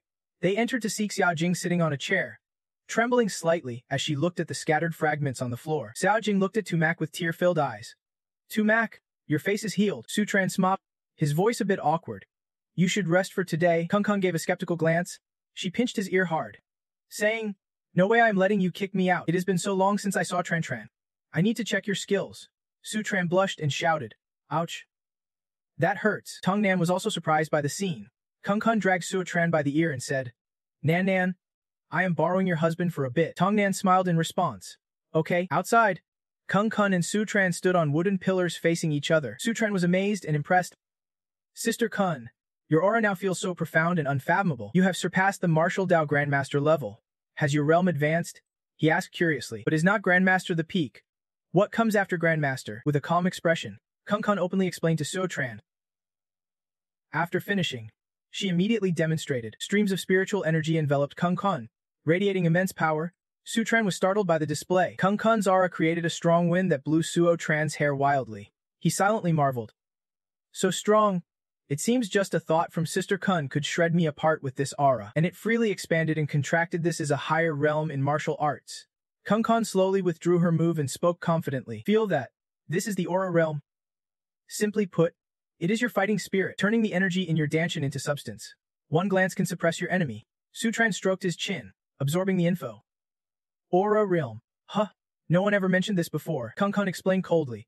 Only by breaking through the innate level can you sense the aura in the danshin. When the danshin is full, you surpass martial Dao Grandmaster and enter the aura realm.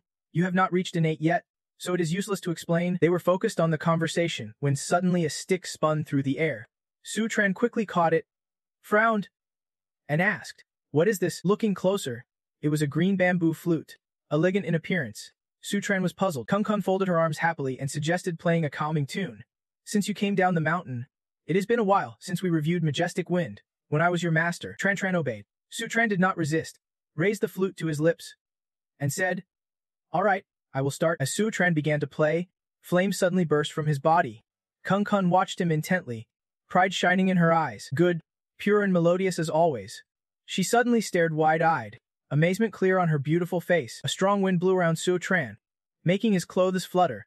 He played the flute with a slight smile, radiating a gentle yet powerful aura. The scene was truly breathtaking. Su Tran immersed himself in the flute's melody, surrounded by spiritual energy. The palace lord was amazed, thinking that Chen Chen had broken through the pre-heaven realm and condensed Ki. Such talent. No wonder he is my disciple. Within 3 years, a new martial artist at the QI realm will surely appear. The realm shift has begun. A new day. On a somewhat quiet city road, suddenly a supercar sped by like a bullet. Inside, Aishi Biti was nervously running his hands through his hair, muttering, will today go smoothly? Will it? Citron confidently replied. Of course. Did not you see me and Ki Yu Long Van sign the contract last time? Relax. Remember how eager he was to toast. I guarantee it. I swear every Line Dozung branch in the Then will bear Bixi Tran's aunt's name. You laughed. No choice. Today's the last day of betting with Tin Market. I really can't relax. Tung In Han was a bit worried, knowing the bet between him and the Tin Patriarch had already spread throughout Thin Then. Tin Market is a powerhouse in the medicine refining world. Citron just smiled faintly and said something blunt. Today, Thin Then's sky is definitely going to fall. At Tin Market's headquarters, the sky was clear but no one was sure things would go smoothly. The Tin Patriarch sat relaxed inside when Bi Thu suddenly entered, excitedly reporting, Sir, we have contacted powerful medicine merchants in Thin Then's refining market. His expression turned sinister. Almost everyone has made it clear they absolutely want to sell BC Tron's medicine. Citron surely did not expect this move. Hearing the good news, Tin Patriarch immediately gave loud orders. Inform our spies inside Bikitanes refining to strike a final blow for the Tung Corporation. At an office, a female employee leaned back, complaining, why is Sov going head-to-head with Tin Market? This is a fight they can win. 2 male colleagues also voiced their opinions. Exactly. If Sever loses, he has to leave Thin Then. Basi Trans finished. I say we pack up and find another place. One male employee suddenly turned to Watch and T, who had just finished a call and was grinning slyly, and Tai suddenly stood, fending a sigh. Right? We all have elders and kids depending on us. Many with car and house debts. Why risk it all fighting Tian Market? If we offend them, there is no future here, a female employee challenged him. Director Tron, is not that a dangerous way to talk? As B. Tron staff, we should do our jobs well, not worry about offending anyone. And T put on a pitiful face to justify himself. I am just thinking of all the small fry here. Worried about tomorrow's meal. Why get tangled in this mess? If Beachtron loses, it will be hard to find new jobs and then. Better to leave now to avoid trouble. The others nodded in agreement. Director Tron was right. If Baihitron loses then. The whole BC Tron medicine world is doomed. No one will want us. And Tai showed his true colors, pretending to offer a solution. It is tough finding work now. But I know a place we can try next. So Tron suddenly spoke up. He asked. The next place you mean is Tian Market's medicine refining. Right? He nervously spun around. Stammering. Why are you here? Tron walked closer coldly. Unafraid. If I do not come, are you and Tin Market going to team up to shut down BC Tron? And Tai froze in place. Confused. What? Teaming up with Tian Market? Are you joking? Tungna stared at him sharply, calling out the truth. Stop pretending. I assigned each of you tasks to discuss cooperation. But only the medicine business you contacted had issues. At that moment, Hefty Bike exclaimed in surprise. What? The medicine business director Trumper contacted was already taken over by Tin Market. She calmly responded at her desk. It seems he informed Tin Market first. The Tin Patriarch immediately sent collaborators to pressure them. Back to now. Tung and Hen honestly admitted. We discovered you were a spy sent by Tin Market. We did not eliminate you right away. Just afraid to stir things up. Ingen Hone, looking disappointed, added, you were also behind the earlier product leak. Right? For the sake of old friendship. I never suspected you before, but turns out you are a traitor. Tron Ennen, I was blind not to see what a lowlife you are. The staff behind let out a surprised gasp. No wonder Tin The knew our new product so well. It turned out Director Trenfin leaked it. So shady. No professional ethics at all. And Tai snapped angrily. You are too late now. Basi Tron is sure to welcome your failure. He kept up his arrogant act while making his call. So Tron can barely hold on himself, let alone protect you. Think carefully if you do not want to get crushed. Follow me. Money talks. Live easy. A group of employees fell for Anti's trap and raised their hands enthusiastically. I am Director Tron. I am with you. I am going to Tin The. Only a fool would stay here and get the cold shoulder. Beffy clenched his fists bitterly, cursing the ungrateful traitor. While Suchun showed a completely opposite expression. He casually clapped in approval. Fine.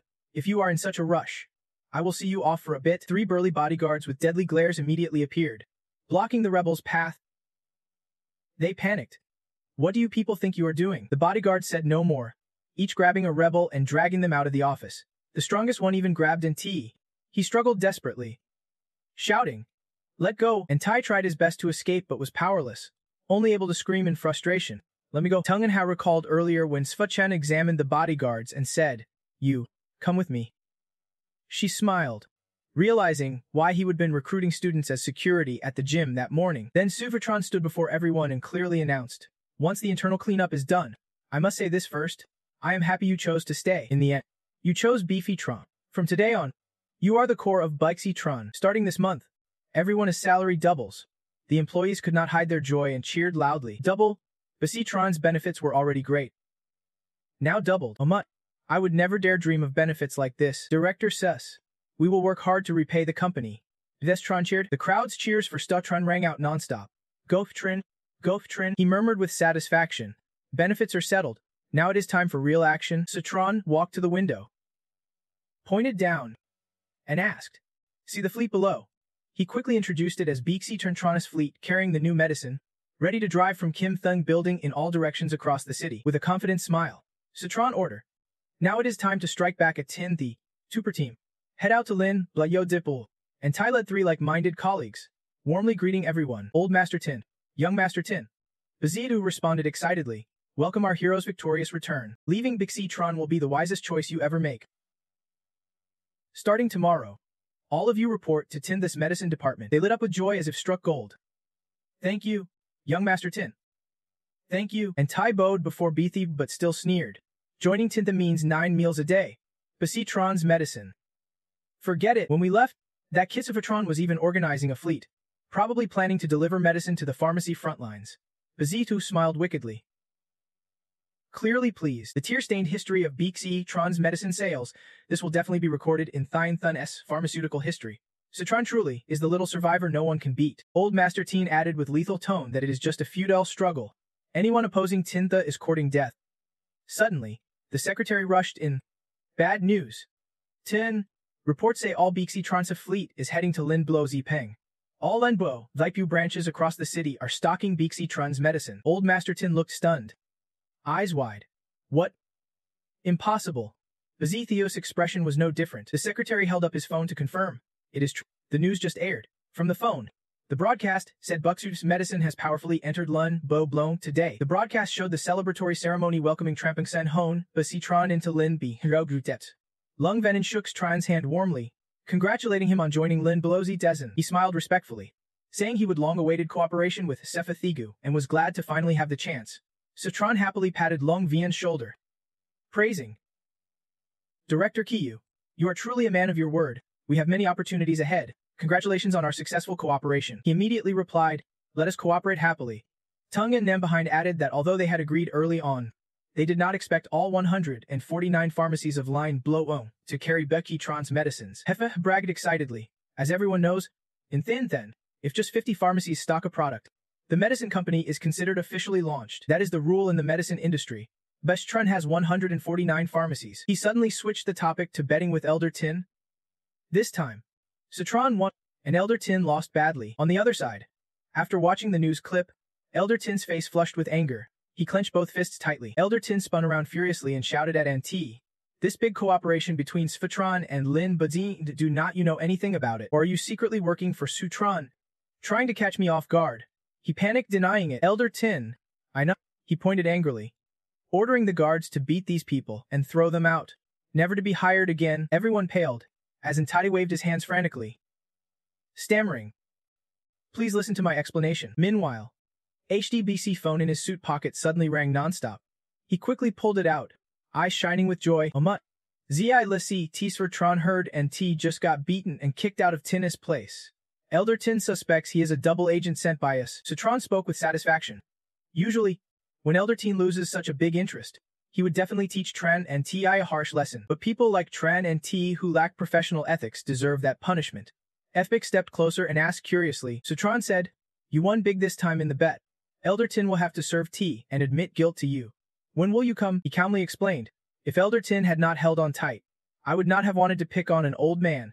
More importantly now is to let Bixi Tron's medicine riding this momentum shoot straight up. The name Lun Butyo Dipping appeared the words warmly welcoming Tropping Sun Hon Bicthan to Lin Ba B Zfm. The news of Su Tron's cooperation with Long Van appeared again on the laptop screen. Seo Kiu Long Vien warmly welcomed Seo Tron of Bex Tron Group. Congratulations on the partnership between Bex Tron's medicine and Lin B Ro Vipem. Unable to listen any longer, Engif slammed his laptop shut and shouted, damn it! They are conspiring again, and Citron won. He smiled wickedly, emphasizing each word. Subtron, I will let you enjoy this for a few more days. Once my leg heals, I will take everything you have now. Engi Hung sat coldly in his wheelchair and ordered, let us. He has got a whole squad of bodyguards with him. Emiki watched their every move from afar. Laughing disdainfully, MK recalled the past, when Jiang Hung brought his disabled son before him, and Hung asked joyfully again, can my leg really get better? Elder Tu. I am willing to do special training. Jiang Hung immediately thanked him. Elder Tu. You are the great benefactor of the Huana family. Thinking of that, Amiki sneered inside. What fools. Do they really think I did all this just to ruin Hu Nenagasi Hing? He gave a savage smile and thought, the elite force Hu family sent. I will make good use of them. Tziatru suddenly looked back, pale at Jamike's expression. Why does Elder Tu smile feel so strange? At some shopping mall. The men here gazed admiringly and whispered, so beautiful. Tung Nahang Yu coyly whispered, Sis Kwon. Have not we bought too many things? Kung Kwon was not about to be outed by her sister-in-law. She walked gracefully and replied, no worries. Tron will carry them. Kung Kwon smiled with eyes squeezed shut and glanced back. Right? Tron. He could only smile nervously and answer quickly. Yes. Behind Tron was also the exhausted victim Ting Tho carrying bags. Tung Tho sighed helplessly, saying even fairy-like sisters can avoid getting tired shopping. Citron was focused on carrying bags behind the two girls when his phone suddenly rang. He paused and answered, hello? A terrified scream came from the other end. Citron recognized the caller as Ninfafi Hai. He was sitting on the floor in his room, pale-faced, begging, "Please save my sister." Citron frowned, his expression turning serious as he asked, "What is going on? Explain clearly." Tunghan and Kung Kwon, though ahead, noticed something was off and stopped to look back. Citron focused intently as Hai began explaining Tu Nam K from the Than Dung sect. He was training at the Hu Endra family estate, leading 20 young fighters, saying he wanted to help them grow stronger. My sister, Hu Endra, was chosen, but just now I suddenly got a desperate call from her. Worry was clear on his face. 5 minutes earlier, Hai's sister was screaming on the phone. "Brother, Senior Tu wants to kill us. The venomous parasites are on us. He is here. He is here. Save me." He urgently called her name over and over. Teeter. Teeter. Citron fell into thought. The venomous parasites are Vu Then Men as tactic, so Tu Rame has teamed up with Nin Kwon Tigyu. Hai was at his wit's end, his voice desperate. "I am at Black Soul Mountain. Can T come right away? The only one capable against Tu Rome." Citron. "Is you? Please. Save my sister." Kung Kwon silently stepped forward. Curious, she asked him, "Who is T Vim?" Tung Tho quickly spoke up. "The martial master of Than Diging sect, do not you know? He is always targeting my brother-in-law. A few days ago, he hunted my brother-in-law at the Grand Master's feast. Luckily, my brother-in-law was strong enough to escape unscathed." Kung Kwon closed her eyes, holding back anger. A martial master daring to bully our Tron Tron. Suddenly, she snatched the phone from Sus Tron's hand, leaving him stunned. Kung Kwon coldly said. Hai was startled but quickly gave the location. "At the abandoned Hu family mansion in Taojiaothengan City. I am sending it to you." Without hesitation, she waved her hand, signaling, "Go avenge Tron Tron." Citron shouted hurriedly. "Sis Kwon, wait for me." He looked thoughtfully at Tenkan and spoke. "Wife?" Before Citron could finish, she interrupted. "Situation's urgent. I can handle it myself. Let you the take you guys there." Citron happily played the heart for tongue in hand. "My wife really knows what I am thinking." She could not help but feel a little shy at the sweet gesture. Scene shifts to Mia Kun, blinded by harsh light, locked in an abandoned house. The mastermind behind this is Kwon Tigyu and Mki. Suddenly, Hung jumped up from his wheelchair, his body seemingly controlled by some force. His eyes snapped wide open, all white with bloodshot veins. Heng got down from the wheelchair by some unknown power and snapped the ropes cutting into his wrists. Came and Tu quietly observed. Emi exclaimed, "This is..." Kwon Tigyu smiled wickedly, his mood electrified. The fusion succeeded. Only a martial artist's body can handle the venomous parasite's energy. After harmonizing with the venomous parasites, his strength doubled compared to before. The longer the fusion lasts, the more human he becomes, even memories slowly return. By the time anyone notices, our ancient bloodline will have spread through all major sects. The 9 Mysteries sect and all orthodox sects will be crushed beneath Vu Then Eminence's feet. The world belongs to Vu Then Min. Watching Kwon Tiyu's crazed expression, Amike thought bitterly. Vu Then Men is small but delusional, dreaming of ruling the world. The top sect should be Thandizun. Though T's muscles are stronger than most men, she still trembles in fear. Tazir kept moaning. "Divil? Divil?" Seeing her, Kwon Tagyo's smile turned wicked as he sneered. "You are the one who ran away, right? Then the venomous parasite will latch onto you next." Saying that, he controlled Heng to rush at Tatita uncontrollably. Hung gripped her neck tightly. Tazir turned pale, struggling to breathe and coughing nonstop. Tears welled in her eyes. Panic-stricken, desperate, Tazir could not do anything as Zintreka Heng pressed the venomous parasite's stinger against her face.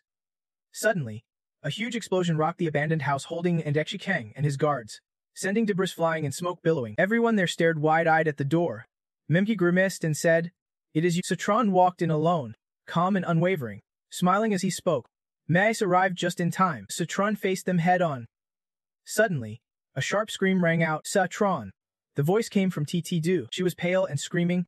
Citron saw T.T. Du being strangled by a crazed Ndika Hing, pressing the venomous parasite to her face. Screams erupted all at once. "Help! Save us!" His gaze remained cold. At Sif-Tran's feet crawled dozens of venomous parasites released by MK and Kwon Tozyu, along with bodies writhing in pain. He frowned, controlling the raging fury inside. Citron harshly demanded, condemning their selfish cruelty that cost lives. "Nan Kuntigo, you deserve to die 1,000 deaths." Suddenly, Hung lost control and charged straight at him without retreat, startling Citron. Tazira's eyes widened in worry as she shouted a warning. "Citron! Watch out!" Hung leapt up and grabbed his hand. Citron thought to himself, "Brother Endrechen can stand again. No. He has been possessed by the parasitic corpse." Kwon Tagyu stood nearby watching the show casually. He smirked and said, "Citron, I have been looking for you, but you came straight to my door. Let us see how powerful the parasitic corpse I perfected really is. With that, Quentigu raised his hand to control Anakin, who went berserk and launched a furious barrage of attacks at Sutron. But he was not going down that easily. Sutron's flawless footwork blocked every strike from Ninja Si Hing. MK honestly expressed his thoughts. With Hu Nen, Heng's strength, even combined with the parasitic corpse's power, he still could not defeat that kid's Sutron. Quentigu confidently declared. Don't worry. The biggest advantage of using the parasitic corpse is being impervious to blades and immortal. Every move bypasses attacks and aims to kill the enemy together. Sutron has no chance of winning. Just after saying that, Sutron coldly landed a kick to Mechan Heng's stomach. It barely fazed him. He lunged at Sutron like a starving wolf. Sutron ducked under his punch lightly, with a sneer. He said, "You want to use the parasitic corpse to kill me? Not a bad idea." Too bad for him. Sutron was already gathering his internal energy into his fist. Arrogantly, Sutron judged it still too weak and let Enjinekshi Heng taste the full force of his devastating technique. In Gyantun, battered and bruised all over, was thrown back amid the stunned silence of the two leaders. Emik frowned. Puzzled, why was not Hu Entuving moving anymore? Is the parasitic corpse dead? Quentigu asked nervously. I can still sense it. Hu Nenhi Heng can get up because his Sutran destroyed all his joints. Now he is like a puddle of mud dead meat. Taking advantage of their distraction, Sutron dashed forward like the wind, startling them all. He scornfully judged. Born human, yet you have lost even your dignity. You are no better than animals. Jumimke struggled hard against one of Sutran's kicks. With a serious face, Sutron clenched his fist again, gathering strength, and declared, Today, I will mete out justice. Then you toot. As he finished, Sutron did not hesitate to throw a powerful punch that slammed MMK against the wall. His face was pale, blood trickling from the corner of his mouth, mind in turmoil. Sutron's strength far exceeded his own. How could a kid like him beat a martial arts grandmaster? Unable to bear the blow to his pride, MK charged fiercely at him. Sutron, go die. Sutron narrowed his eyes coldly, watching every precise movement of MK. Both threw punches at the same time, testing whose was stronger. MK's arm seemed broken in several places, leaving him stunned, bloodshot eyes glaring. As expected, he collapsed to the ground. He clutched his arm, thrashing like a fish out of water. My arm. Quentigosi's face turned a sickly green as he thought. Tomika lost? No way I can stay here to die. The parasitic corpse research succeeded anyway. I will retreat now and deal with that troublesome Sistron later. Thinking he could escape easily, Quentigu suddenly got a kick to the stomach, and a sharp voice rang out. No way you are running. He fell backward, hitting the ground hard, then quickly turned to see Ting Du Nunhap at the door. Eyes blazing. Impressed. No wonder you are the fairy sister. One move to stop the enemy. Kung Quan's face darkened as he spoke. If it were not for Tron wanting to handle this personally, I would have flattened this place long ago. After dealing with Quan Tu, Tung Tho took on the task of covering Tita's retreat. Kung Quan and Stutron stood on the distant bridge chatting, shocked to learn Tu Dromeka colluded with Vu Then Emin to research this evil parasitic corpse technique. She could not hide her pain and sorrow, sighing over how many innocent lives were lost because of them. If it had not been for you discovering this, the parasitic corpse would have unleashed a bloody storm in the martial world. Holding up his phone connected to 11, he reassured. Don't worry. Sister Quan, I have already called the police. Quickly, police cars arrived at the scene with sirens blaring. Suddenly, a girl's voice called out. Sutranen and Kung Quan immediately turned to look. NGO and V10 walked up slowly, followed by a strong police presence. Nzio quietly said, taking Sutron's phone. She quickly asked, what is the situation inside the secret chamber? Sutron reported back. Tu Drami, K and Nin Quantigo were the masterminds behind killing the ancient husband. The person who was blinded has fainted, and a few others barely survived inside. He suggested with a warning, you can go check it out. Says Jiang. But be mentally prepared, Huningguo men arrogantly declared. Aren't those two murderous maniacs? Why would we need to prepare ourselves for them? We are professionals. Nzio quietly said, I will check the scene first. The two of them stepped down, and surprised shouts rose up. What is this place? The Hun shut her eyes, pinched her nose, and ran up like a dog being chased. She was about to throw up here. This was pure hell. Nzio could not help but feel a little shaken, seeing their disheveled looks. Sutron sighed helplessly. I already warned you all earlier. Vithen stubbornly argued back. Still, I never expected those two to be this cruel. Determination shone in Nzio's eyes. She said these two committed heinous crimes and letting them go unpunished would be a betrayal to all the victims. Sutron, thanks for informing me in time. I will send them to the Special Ops Unit to face justice. Based on their crimes, they could very well be sentenced to life imprisonment, or even the death penalty. He turned his back casually, waving cheerfully. I am leaving this to you. I want to get involved. See you later. Says Jiang, and Zio frowned but suddenly asked, wait. Suvtron, you really do not plan to join the Special Ops unit? Sutron rested his chin thoughtfully. It seems Sis Jiang did not know he had already accepted his second uncle's invitation to join the Heavenly Web Special Ops unit. Since it concerns his true identity, he had to keep it secret for now. She continued, saying that joining the Special Ops unit actually has one benefit: it would save him a lot of unnecessary trouble. He sensed something was off and immediately asked, Sis Jiang, what do you mean by that? Enzio honestly explained, on my way here, I got word that Trida Fejing Tuin, the Western Martial King, wants to pick a fight with you. Tomorrow at 1 p.m., he's inviting 5 world-class Martial Kings to Ziding City Airport. If you are officially part of the Special Ops, they want to openly target you like this. Sutron shared his thoughts. If Tridu Feng Chain wants to deal with me, he would not just invite 5 martial arts grandmasters. I suspect they are not only targeting me, but also trying to use this chance to intimidate all Huoxia fighters. She widened her eyes. Surprised. What? Kung Quan spoke up. Tron Chun makes a good point. Zio eagerly asked Sifitron. So how do you plan to handle this? He answered calmly. Guests are guests.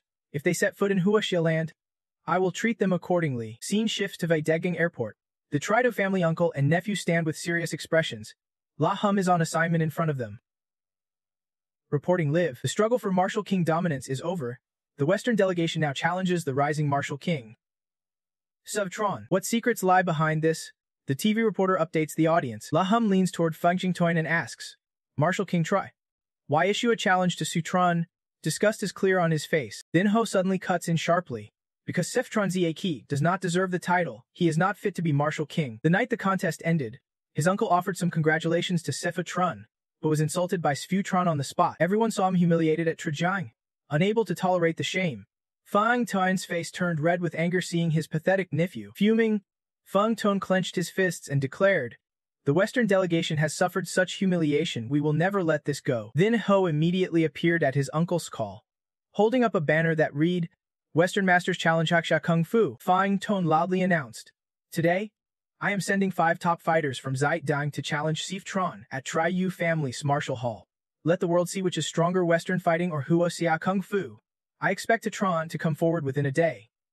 Suddenly, he gave a savage smile but probably lacks the guts to actually show up. Suddenly a voice called out from behind. Who says I do not dare come? Feng Tuin turned in shock to see Sifufen powerfully stepping forward in his martial uniform, flanked by Kung Quan and Tinking Du. The crowd erupted in chaos. Suvtron. Martial King Tridu invites Sutron to the Tridu family hall, but Sifitron shows up directly at the airport. Is this to block him? Looks like there is a good show this time. So Tran thought confidently, I do not like being passive. Today, no one from the Triyu Fuong Choin group will step out of the airport gate. He greeted warmly. Triyu Toyin. The guy broke into a cold sweat and shrank back, stammering. So Tran, though pale with fear, still held on to hope. Perfect timing. This time, I will make sure you leave Hoa humiliated. A tall, muscular man suddenly appeared and spoke. Triyu, just welcome the guest. No need to make a scene. Fuong Choin turned around. Surprised. Master Malu. These are the Western European Magic Master Kavin and the world-class Boxing King later. Behind them are some burly henchmen. Laham witnessed this and could not help but gape. Isn't he the Master Maloon, champion of the Mi Beikai Martial Tournament, lifelong Grandmaster of the Western Kingler boxing world? Next to him stands the head of Western European Magic. Kavin, any one of these 5 is a top figure in the boxing world. Together, their formation is truly intimidating. The Western delegation in this lineup, So Tran still dared to show up, stepping forward to flaunt his strength and intimidate So Tran. Fuong Choin glanced at them slyly and told them humbly, Master Malu, this is So Tran. Kavin laughed mockingly. Triyu, is this the arrogant brat you mentioned, dressed like an antique? Sure he won get knocked out with one punch. Tongue though, hot-headed and unable to stand the insult. Immediately retorted, is that your idea of style? This Taichai outfit was personally chosen by the fairy sister, comfy and generous. Not some tacky hillbilly look. An arrogant insult thrown by a flashy punk made him flush with anger. Kavin quickly jumped up and shouted, Brat, how dare you insult me? Tung Thodet stared wide-eyed, almost popping out of his skin. Oh no? So Tran swiftly stepped up to protect his brother, firmly blocking one of Kavin's kicks. So Tran smiled, calmly reminding, if you want to fight, it is me you should face. No need to rush, come on. Bring it. Kavin burst out laughing excitedly. Fine. Then all 5 of us will join. Brat, any one of us here could crush you easily. Tung the nervously wiped sweat, quickly asking for Kung Quan's opinion. Fairy sister, look how Triu Fuong Choyan and the boxers are watching my brother-in-law. Should we step in to help? Confidence shone on her face. Kung Quan replied. No need. And this time I do not plan to intervene. He anxiously questioned, not stepping in. Leaving my brother-in-law to face 5 Western masters alone. These are the absolute top Western boxers. She explained it was precisely because they had some skill that they deserved to spar with Tran Tran. Tongdu exclaimed in surprise. Training sparring. Kung Quan thought silently. Exactly. Tran Tran has just grasped the technique. What he lacks most is intense real combat. Fighting sharpens his own momentum and helps teach these grandmasters. What does there is always someone beyond mean? There is always someone better. So Tran exchanged rapid moves with Kevin, who attacked with great difficulty. Kevin flailed his legs and arms, desperately trying to land a hit on him, so Tran chuckled lightly as if on a stroll. Quickly spotting an opening, seizing the moment, he spun his hand several times and launched his attack. Bam. He stomped so hard the ground beneath cracked. Extreme Fist. So Tran executed each step flawlessly, like from a textbook. The 8th Extreme Fist strike hit Kevin, who could not dodge. He was thrown backward. Kevin stumbled, clutching his chest in confusion. What kind of martial art was this? Kevin's mouth blurred after so Tran's kick. Furious, he gritted his teeth. This brat looked weak, but each punch packed massive energy. Like a hidden explosion inside, he would never felt such raw power before. So Tran held his martial pose, clenched his fist, and said this was Harmony Kung Fu. The surrounding crowd erupted in excited cheers. Whoa, Kevin taking just one hit from So Tran is nothing, making us Hoaha people proud. Tongda praised enthusiastically. What was that move from my handsome brother-in-law? Kung Quan explained, swinging his hips like a storm, stepping like the 9 continents. This is the Extreme Fist modified by Tran Tran, using agile footwork combined with ice power between fingers, instantly multiplying the strike's force. He exclaimed excitedly. So strong, she looked at So Tran with satisfaction. The power of the improved Betsy Kuun was indeed strong, but it was not Tran Tran's ultimate move. Using Betsy Kuun meant he did not respect his opponent at all. Kung Quan was also a bit worried, thinking the real opponent for Tran Tran had not acted yet. Seeing his teammates hesitate, later rushed forward coldly to warn. Kevin, you are underestimating the Huaha technique. Later eyed Su Tran cautiously and calmly asked. Su Tran, right? Le stood with hands on hips, radiating an oppressive aura. He arrogantly lectured, young and cocky, which was never a good sign. Su Tran studied him closely, feeling no fear and silently admiring. This oppressive aura meant the opponent had mastered the technique as well. Laham excitedly reported that Master Malun was truly a world-class boxing king. His aura was so strong some people fled just by looking at him. La frowned, staring at Suotran, thinking that before coming to Dongdan, he had especially sparred with Kevin several times under his oppressive pressure. His strength was at less than 70% of his usual. Though he had not fully mastered this energy flow, facing Suotran Yuthua, he decisively stepped forward, his body wrapped in a surging aura. Su Tran matched him quickly, summoning his energy and quietly asked. This seemed confused leader, who wondered if that was Su Tran's true stance. He arrogantly judged him in his mind. Compared to Quan, Maloan's stance was child's play, still trying to oppress me. Before later could touch Su Tran, he was sent flying by a single move. Kevin stared wide-eyed at Maloon. Another teammate added, is this kid really that strong? Leader bitterly thought, Su Tran's stance is stronger than mine. If this continues, I will be the one oppressed. No way, he immediately shouted an order. Stop watching. Everyone attack together, or no one wins. The Dongdan group responded. Got it. Then the whole group surged forward like wild dogs unleashed. Su Tran used the Qilan step to face each attacker. They charged like dragons and tigers, but he simply dodged. The crowd's atmosphere was electric. Tong the Bat Bin shouted loudly. Mutt, shamelessly. Someone else jumped in. Brother-in-law, let me help you. He was immediately stopped by Kung Quan's hand. She hurriedly warned. Tran Tran does not need help. Kung Quan smiled calmly and said, Don't you notice Tran Tran has been completely relaxed from the start? Tong the looked closely and realized Su Tran stood alone in the middle. The muscular pest swarmed him, but he lightly pushed each one away with a single hand. Then came a flurry of strikes as his reply. Le took a hit to the chest. Kevin fared better, but still got slapped on the neck. Their initial confidence began to fade. Le staggered to the ground, exclaiming, Impossible. He gritted his teeth in disbelief. His moves looked light, but how could they so easily counter his power, and even repel all of them? Tongda rubbed his eyes in shock. Face confused. What just happened? Why were brother-in-law and Maluan sent flying by leader's moves? Kung Quan explained excitedly. The key to Western boxing lies in powerful moves combined with skillful footwork and unpredictable agility that can neutralize iron fists, while subtly applying pressure. Now 3 henchmen fell swiftly to Suo Tran's blows, each receiving a strike to the stomach. Kung Quan's gaze was full of pride for his student's skill and relentless offensive. This was true soft power. Tuda. Su Tran successfully defeated the remaining 3, leaving them unconscious on the ground with his Tu Diao Du technique. He sincerely warned them never to challenge Hoa's kung fu, or they might get slapped in the face without warning. Later froze in shock.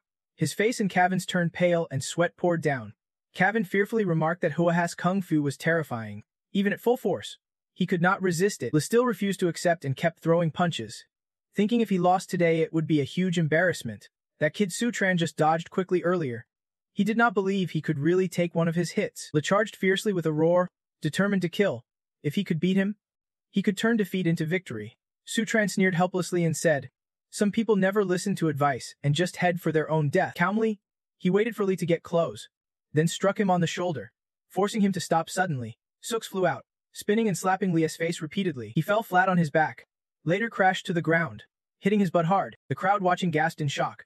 Oh mutt. Lure was beaten so badly his face was unrecognizable. Lying there with his mouth open and body stiff, the audience murmured and speculated.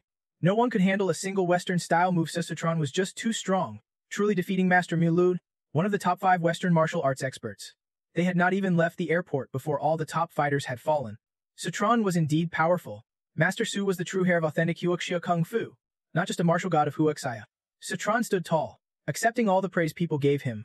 Kevin Edze, with a very worried look, ran over to Lur and called out pitifully, "Emu Loon." He thought silently. Was tough, but he never expected a normal Hosa kid be this strong. Even M. Loon was defeated by him. If not for Tri Feng Toin inviting us, why would we look so bad? Feng Toin stood in a corner, watching the situation unfold, his mind spinning, trembling and speechless. Then Heiko was no different. Kevin stormed off angrily, leaving a warning behind. Tri Feng Tun, for what you have caused, do not ever come back to Taya Dung again. He hurried after them, shouting loudly, "What, Master Hody? Listen to my explanation, Master Hody." Sutran still stood there, eyes following them with contempt. Speaking coldly, "If you can win, run." Reporters quickly swarmed around, asking, "This really is the grand event of Huaxia Kung Fu? Sutran, what technique did you just use? Which sect is your master from?" "Master Ses? You are amazing. Can we learn this elite Kung Fu now?" He scratched his head awkwardly and politely declined. "Sorry, I can say." Tung Tho was ecstatic, grinning with eyes squinted, waving and calling out loudly, "Brother-in-law." He excitedly pointed at his phone to show off. "Someone posted the fight online and is causing a huge buzz. Someone's already calling you the Huaxia martial god." He watched in awe, and the Minister of Law looked so handsome earlier. After saying that, Tung Tho even tried to dance for Sfeutron. He softly asked, "Want to learn?" His eyes instantly lit up, jumping excitedly as he answered decisively. He wanted Sutran to turn and walk away, happily setting a task. "Wait until you defeat Tiyun Du first. Then I will teach you." Tung Tho stood there stunned, muttering, "Tiyun Du." After handling everything, Sutran returned to the Ting family villa. As soon as he entered, Trabang then stepped out to greet him. "Old master, my good brother-in-law. After today's battle, you are famous overseas now," he calmly replied. "You all already know. It is nothing. Just dealt with a half-hearted martial artist." F came over, patted his shoulder, reminding, "Don't be humble. The opponent was a world-class boxing king. I should be come to pick you up at the airport and witness the fight." Tung Tho laughed loudly. Excited? "You guys really missed out. It was a super exciting fight." Tadang curiously asked. "Really? We have not even watched the clip online yet." And he got all hyped, dancing wildly in the middle. At that moment, brother-in-law fought back against Defimen Loon's kick, casually toying with the 5 top masters like they were nothing. FX showed concern, asking Sutran about the fight. "Brother Tron, how's your body? Not too tired?" He read his thoughts like an open book, sensing something was up, and straightforwardly asked, "What is going on?" Befi returned to a serious tone, cleared his throat a few times, then explained, "It is personal. Tonight, a group of friends invited me to a gathering.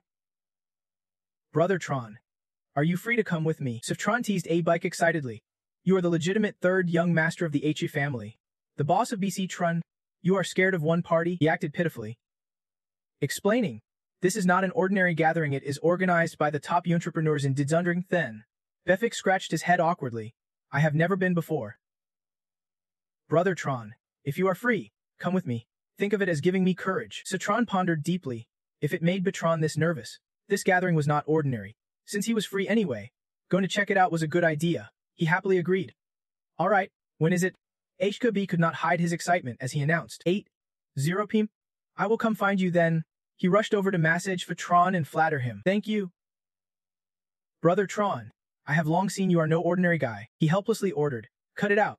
Suddenly Sephatron remembered something and asked, "By the way, Has Tinta made any moves these days? Habak rested his chin, shaking his head thoughtfully. Nothing new. It is strange though. Last time Qianxi lost a bet for you, did not say a word or do anything against Baek Tran. Sutran was satisfied and reminded him, as long as Qianxi does not target Baek Tran, they can do whatever they want. Night had fallen. In front of a nightclub in Dongdan, Habak announced, Tran, the group is here. The two of them stepped inside together. Sutran observed and commended, the place is not bad. Habak replied confidently, of course. Tonight this nightclub is all ours. All equipment here is free to use. Suddenly, he got excited and started crying. This is the top second-generation wealthy circle in Dongdan. I can't believe I got invited. Mom, I have made it. Seeing Habak's clownish act, Sutran teased, don't act like an inexperienced rookie. What do you have to do? Hathiyu. He quickly composed himself and spoke. I asked around. You can play whatever you want. There is a pool, gym, sauna, massage, but at 11:00 p.m., everyone has to gather on the 56th floor. Important figures will appear then. Sutran did not think much and suggested, then let us go swim first. Suddenly, two alluring girls in sleek black cheongsams appeared behind them. One of them softly said, Sutran, we hope you can surprise us. The twin sisters, Thian and Man smiled mysteriously. At the pool, every muscle of Sutran was exposed for everyone to see. He comfortably floated in the water. Sutran swam alone, enjoying this rare feeling, but Habak was nowhere to be seen. He slowly swam to the shore, touching his sharp feet, and noticed two girls staring right at him. They were daughters of the Liu family in Duongdan, the twin sisters who had been watching Sutran from afar. Thian warmly spoke. Swimming alone gets boring. I'm Li Thian. How about a race? She playfully suggested swimming 2 laps back and forth for a game to decide the winner. How about it? The loser must agree to any condition the winner sets. With no restrictions, Sutran stepped onto the platform. Suspicious, as Habak left, these two girls appeared and already set conditions targeting me. He turned back in confusion as he stepped ashore and asked, Do you know me? Thian confidently replied, Master of Nam. Sutran, who else in Dongdan could be more famous than you these days? Right? Sutran lowered his head, smiled, and rubbed his nose. Maybe, but the win-lose conditions need limits. Covering himself, he suddenly blurted out something cheeky. You can crave my body. Man fumed and cursed at Sutran. I am not interested either. She angrily said nothing more. Let us decide this way. I will be your referee. Thian gently agreed. All right. The men around whispered. The little devil from the Liu family is causing trouble for men again. Liu Thian's swimming skills could surpass the national team. If the loser loses, they will be asked to run naked around Duongdan. Thian was serious, already in position, while Sutran casually stood by. Man began counting down from 3 to 1. She loudly announced, Start. Thian immediately jumped in, while Sutran stayed cool and still on the shore. Thian fiercely gave it her all, but Sutran did not even bother watching. On shore, he straightforwardly got to the point. You two came looking for me tonight for a reason. Right? Man's eyes could not hide her surprise. She was about to blurt out, How do you know? Realizing she would been caught off guard, she quickly cleared her throat to divert attention. Sutran, if you do not back down, you will lose. Don't underestimate Thian. Sutran said cheerfully. Then wait until I finish swimming against your sister before we talk.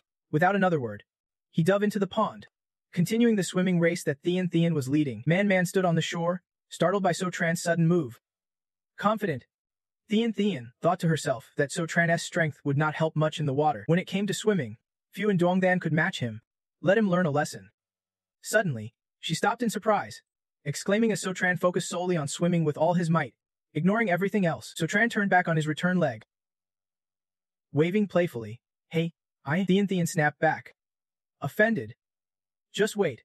I will catch up to you. Quickly, Sutran reached the finish line first, grabbing the edge and winning the bet.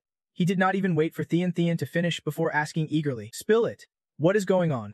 Man tried to hold him back. He would only completed 1 lap out of 2. The race was not over yet. Sutran walked away carelessly. I do not usually compete with girls. Consider this round lost. Man blinked in confusion. What? Thian finally climbed out of the water. Visibly angry, she shouted loudly. Who said I needed you to let me win? Lu Thian. I am not saying I can lose. Sutran said as he dried off with a towel. Thian whipped around, protesting. Hey, you are breaking the rules. Lamtran ran off. Sutran got serious, cutting straight to the unfinished business. So what do you want me to do? Thian asked, barely hiding her excitement. Before Sutran could speak, Man quickly interrupted to block Thian. Sutran, let us talk on the 6th floor. He agreed without hesitation. All right, I will go change first. A strange glow suddenly flashed from under Man's fingernail. Her eyes held a mysterious secret yet to be revealed. Man spoke in a low voice. Meet me on the 6th floor. The sisters stood silently, watching So Tran's retreating figure. Thean suddenly called out, "Sis, you are so casual about this. I did not expect So Tran to be so easy to handle. And you hid the new Hong Tan under your nail before, but never used it." Man seriously warned her. Thean, do not underestimate So Tran. He seems to see through your tricks. Man. Thean was stunned. No way. He clearly lost to me. Man rested her chin on her hand, carefully analyzing every detail. He purposely let you win, probably to find out what we want. This guy can't be underestimated. But it also means trusting him with this might be the right choice. The elevator was ascending to the 6th floor of the nightclub, where So Tran was to meet the Liu sisters. He stepped out, deep in thought. Wondering what their real intentions were, Habak suddenly appeared before him. Seeing so, he called out in surprise. "Brother Tran." Habak seemed anxious as he patted So Tran's shoulder. "Probing. I heard you met the Liu sisters. Liu Man and Liu Thean. They are trouble. That little demon Liu Thean did not hurt you. Did she?" So Tran stayed calm, offering a slight reassuring smile. "It is Aya." Habak sighed in relief, feeling a weight lift. "Good to hear. The Liu family's status in Duongdan is not ordinary. The Liu family's herbal medicine shops are everywhere in Duongdan, even Viet province, plus other secret businesses. Very mysterious. Overall, the Liu family ranks among the top in commerce here. You do not want to cross them." So Tran followed Habak's reasoning. Poison hidden in fingernails. Deep roots in Duongdan. Just like those martial artists from that sect. They entered a large room hosting a party. Habak, still worried, asked again. "Liu Thean really did not mess with you." So Tran firmly replied. He looked around, noting the lively crowd. "The Liu sisters invited me here." "Where are they?" Habak cheerfully explained. "This gathering is not just a usual dinner. There is a cultural vibe. Tonight's attendees are all from Duongdan's rich second generation of artists, of course. Except me. Brother Tran, check out that musician Bakmu, son of the Bach family in Duongdan. One of the 3 who started this gathering. His music studio is the most famous in Duongdan." Bachmo stood out with his elegant, flowing melodies. The young ladies around him gazed at him with admiration. Habak continued introducing. "This guy here is also one of the initiators, named Le Van Dong. His painting studio is famous nationwide. Bachmo and Le Van Dong are known as the unmatched painter duo of Duongdan. Among the top 10 young masters of Thean Nam, Bachmo Gungdan stood up and proposed, 'Let us see a painting of a phoenix praying to the emperor, with deep skill.' Van Duong, your painting skills have improved again." Van Duong humbly replied, "That is thanks to Bach Thiu's strict guidance. Only then could I reach this level." He warmly shook Bachmo's hand and praised, "In the entire Hoa, no other musician can match your tone." Bach Thiu.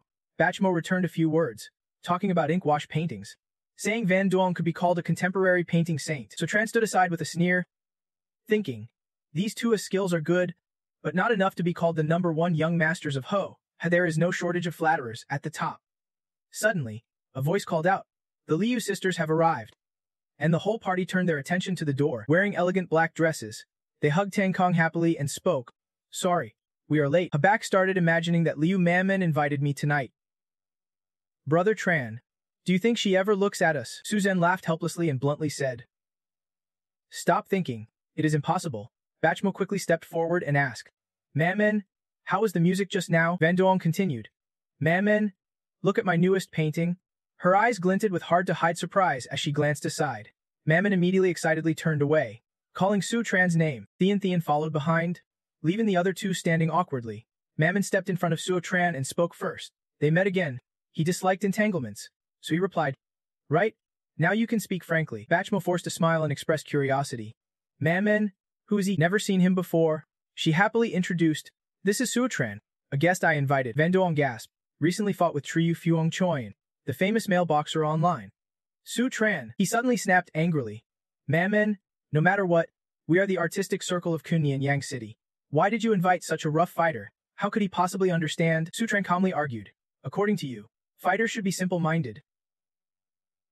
Limbs straightforward." Van Duong arrogantly affirmed, "That is right, but Master Su is still Mammon's guest." "Then I will draw a simple self-portrait for you to judge." He ordered his staff to bring paper and pen over. The staff quickly responded, "Yes, young Master Lu." The tools were fully prepared. Van Duong began to showcase his brush skills on each character. Once finished, 2 men raised his painting. Van Duong confidently probed, "Master Su, what do you think of this handwriting?" Habak, lacking artistic eye, whispered to Su Tran, "What is that twisted writing by Brother Tran? Can't understand it." The crowd around sneered disdainfully. Dragons and phoenixes gathered in one place. Yet even with such a messy mix, you can't understand it. Truly a rough fighter. Illiterate but still daring to complain to young Master La. Van Duong smugly ordered his subordinates to bring the writing in front of Master Su. To let him take a look. The two held the paper right before Suo Tran. Master Suo, please. He carefully observed every stroke. Su Tran suddenly frowned, his face serious and a bit hesitant. He blurted out a blunt, ugly comment he could not hold back. They were all stunned, nearly losing their balance. Van Duong could not hold back his anger when Su Tran touched his long-held pride. Su Tran tore the paper into pieces and threw them away without hesitation.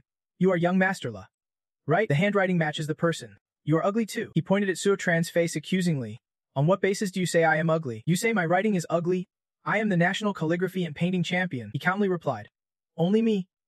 Champion. Then this national standard is worrying.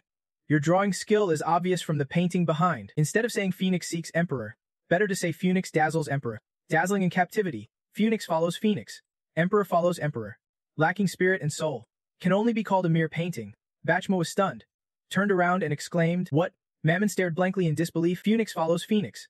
Emperor follows emperor. That is exactly right. So Tran could reveal the mystery with just a few words.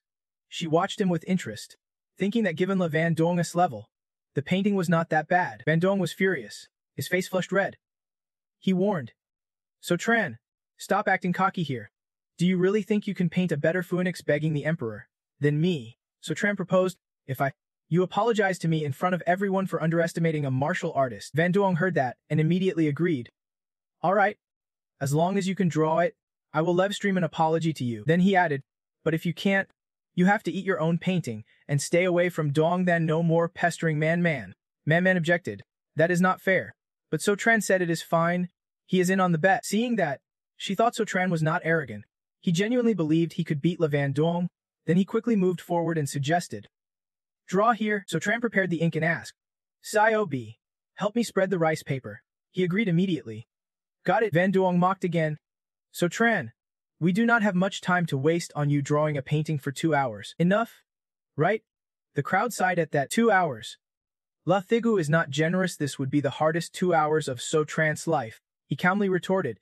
We rough guys paint fast. No need for 2 hours. Just draw the basic outline then talk. For a moment, others casually commented. So Tran's brushwork looked promising. Then he suddenly slammed his hand on the table, making the brush bounce. Catching the brush as it bounced, he lowered his hand, ready to make another stroke. So Tran finished the painting with incredible dexterity, using one hand. The guests watched in awe. Whoa, one-handed like this is amazing. But two hands drawing, what kind of technique is this? Man was equally surprised. Left hand draws the phoenix, right hand the dragon, with heavenly skill. One mind. Two uses this as the legendary twin immortal brush technique. Chenshin was stunned and asked, What? Van Duong immediately denied. No way. The twin immortal brush is a lost technique even our La family can master. So Tran definitely does not know it. Bachmo also spoke up. Van Duong makes sense. I would say So Tran scared of losing badly, so he is bluffing to save face. If the painting is not absolute trash, he would jump on board. Right, Uncle? So Tran stopped and announced he was done, surprising both of them. Looking at his plain painting, the two sneered immediately. So Tran, is this your work? Van Duong could not resist mocking. This phoenix is really unique. Man began to doubt too, with So Tran's poor skills. Could her guess be wrong? Then So Tran warned. Don't laugh too soon, or you might regret it. Sio B. Get me a bottle of water. Abe replied. Here's your water. Though confident outside, he could not help warning So Tran. Are you okay? Or should you just run? Ignoring Haba, So Tran sprayed water onto the freshly finished painting. What was once a dull, unimpressive painting suddenly transformed into a swan. Calmly, he said. Mission accomplished. This next step is the true phoenix and dragon. Everyone was shocked. Well, this phoenix looks alive. Compared side by side, La Thigos looked like a child's drawing. Chenshin exclaimed. Amazing. Now the real skill shows. Then she turned to Van Duong. Compared to So Tran's, your painting is so bad it is an insult to the heavens. Throw it away. Habe chimed in. Such good paper wasted. Let me take it home for toilet paper. Chenshin happily agreed. He was furious. You guys. Van Duong was so angry he trembled, grinding his teeth and cursing. This is outright bullying. So Tran calmly reminded. You lost. Don't forget to live stream your apology. Habe was puzzled. Tran, Sanshi still has not apologized to you. And now Van Duong owes you one too. What is your connection with apologies? Van Duong snapped. Damn it. But So Tran ignored him and said, Let us, staying here one tea help. Just when everyone thought So Tran would leave, music started playing. Hearing this, he turned around curiously. Bachmo appeared with a confident. Challenging look. I challenge you to a duel with this battle tune. So Tran, do you accept? Hebei quickly remarked on the battle tune. Sensing pressure. Before he could say more, Chenshin spoke up. So Chan's a great painter, but challenging him a duel with the lute is not fair. Bachmo calmly countered. Since ancient times, music, chess, calligraphy, and painting were equal arts. With So Master's deep painting skills, he is probably good at music too. If he did not accept, it is not ignorance, probably fear. Then he bluntly declared, running without a fight makes you a deserter. Everyone knew the fate of deserters. Then try behind them attacked. Homes destroyed. Women taken. Hearing this, Sutran could not stand it any longer. He lowered his voice and shut Yuan's mouth. Bachmo had been so cocky, but after Sutran's gentle reminder, he backed down completely. Sutran calmly continued, if young Master Bachmo is so eager to keep me here, then I am not leaving. What about the instrument? Em replied, it is here. Others whispered excitedly. Su is ready to fight, this is going to be good. Soon after, Man had someone bring out the instrument. This is mine, but you can use it, Sutran thanked her. Seeing this, Bachmo wondered why Man would lend Sutran her instrument when she normally would not let anyone touch it. Could she actually like him? Fuming silently, he thought, how dare he touch my future woman's instrument? Sutran, today I will crush you beneath my feet. With that thought, Bachmo attacked fiercely, but Sutran stood firm, calmly brushing the instrument's strings. After just a few notes, an invisible force appeared, quickly turning into powerful attacks shooting straight ahead. Bachmo was stunned. What? This instrument was specially made to have piercing sound energy that can disrupt an opponent's mind. He could not believe it. Sutran was not affected by the instrument's power at all. Man was equally surprised, silently admitting Sutran's skills were on par with Bachmo's. In fact, Sutran's skill surpassed Bachmo's. Meanwhile, Bachmo struggled desperately. His sound energy was suppressed, and he could not fight back, though his fingers trembled in waves. Bachmo refused to give up. No way, he firmly told himself. If I lose to Sutran, I will become a joke in Duong City. I can't lose, Bachmo whispered. I have to counterattack right here, and launched a full counterattack.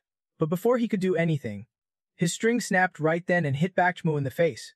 The others were stunned. Bach Thi lost. On the other side, Thien Mok, Yuan Le Van Dong, called the double masters of the zither, famous among the 10 young nobles of Thien Nam. If you lose today to Sotran, it means Sotran is no ordinary man.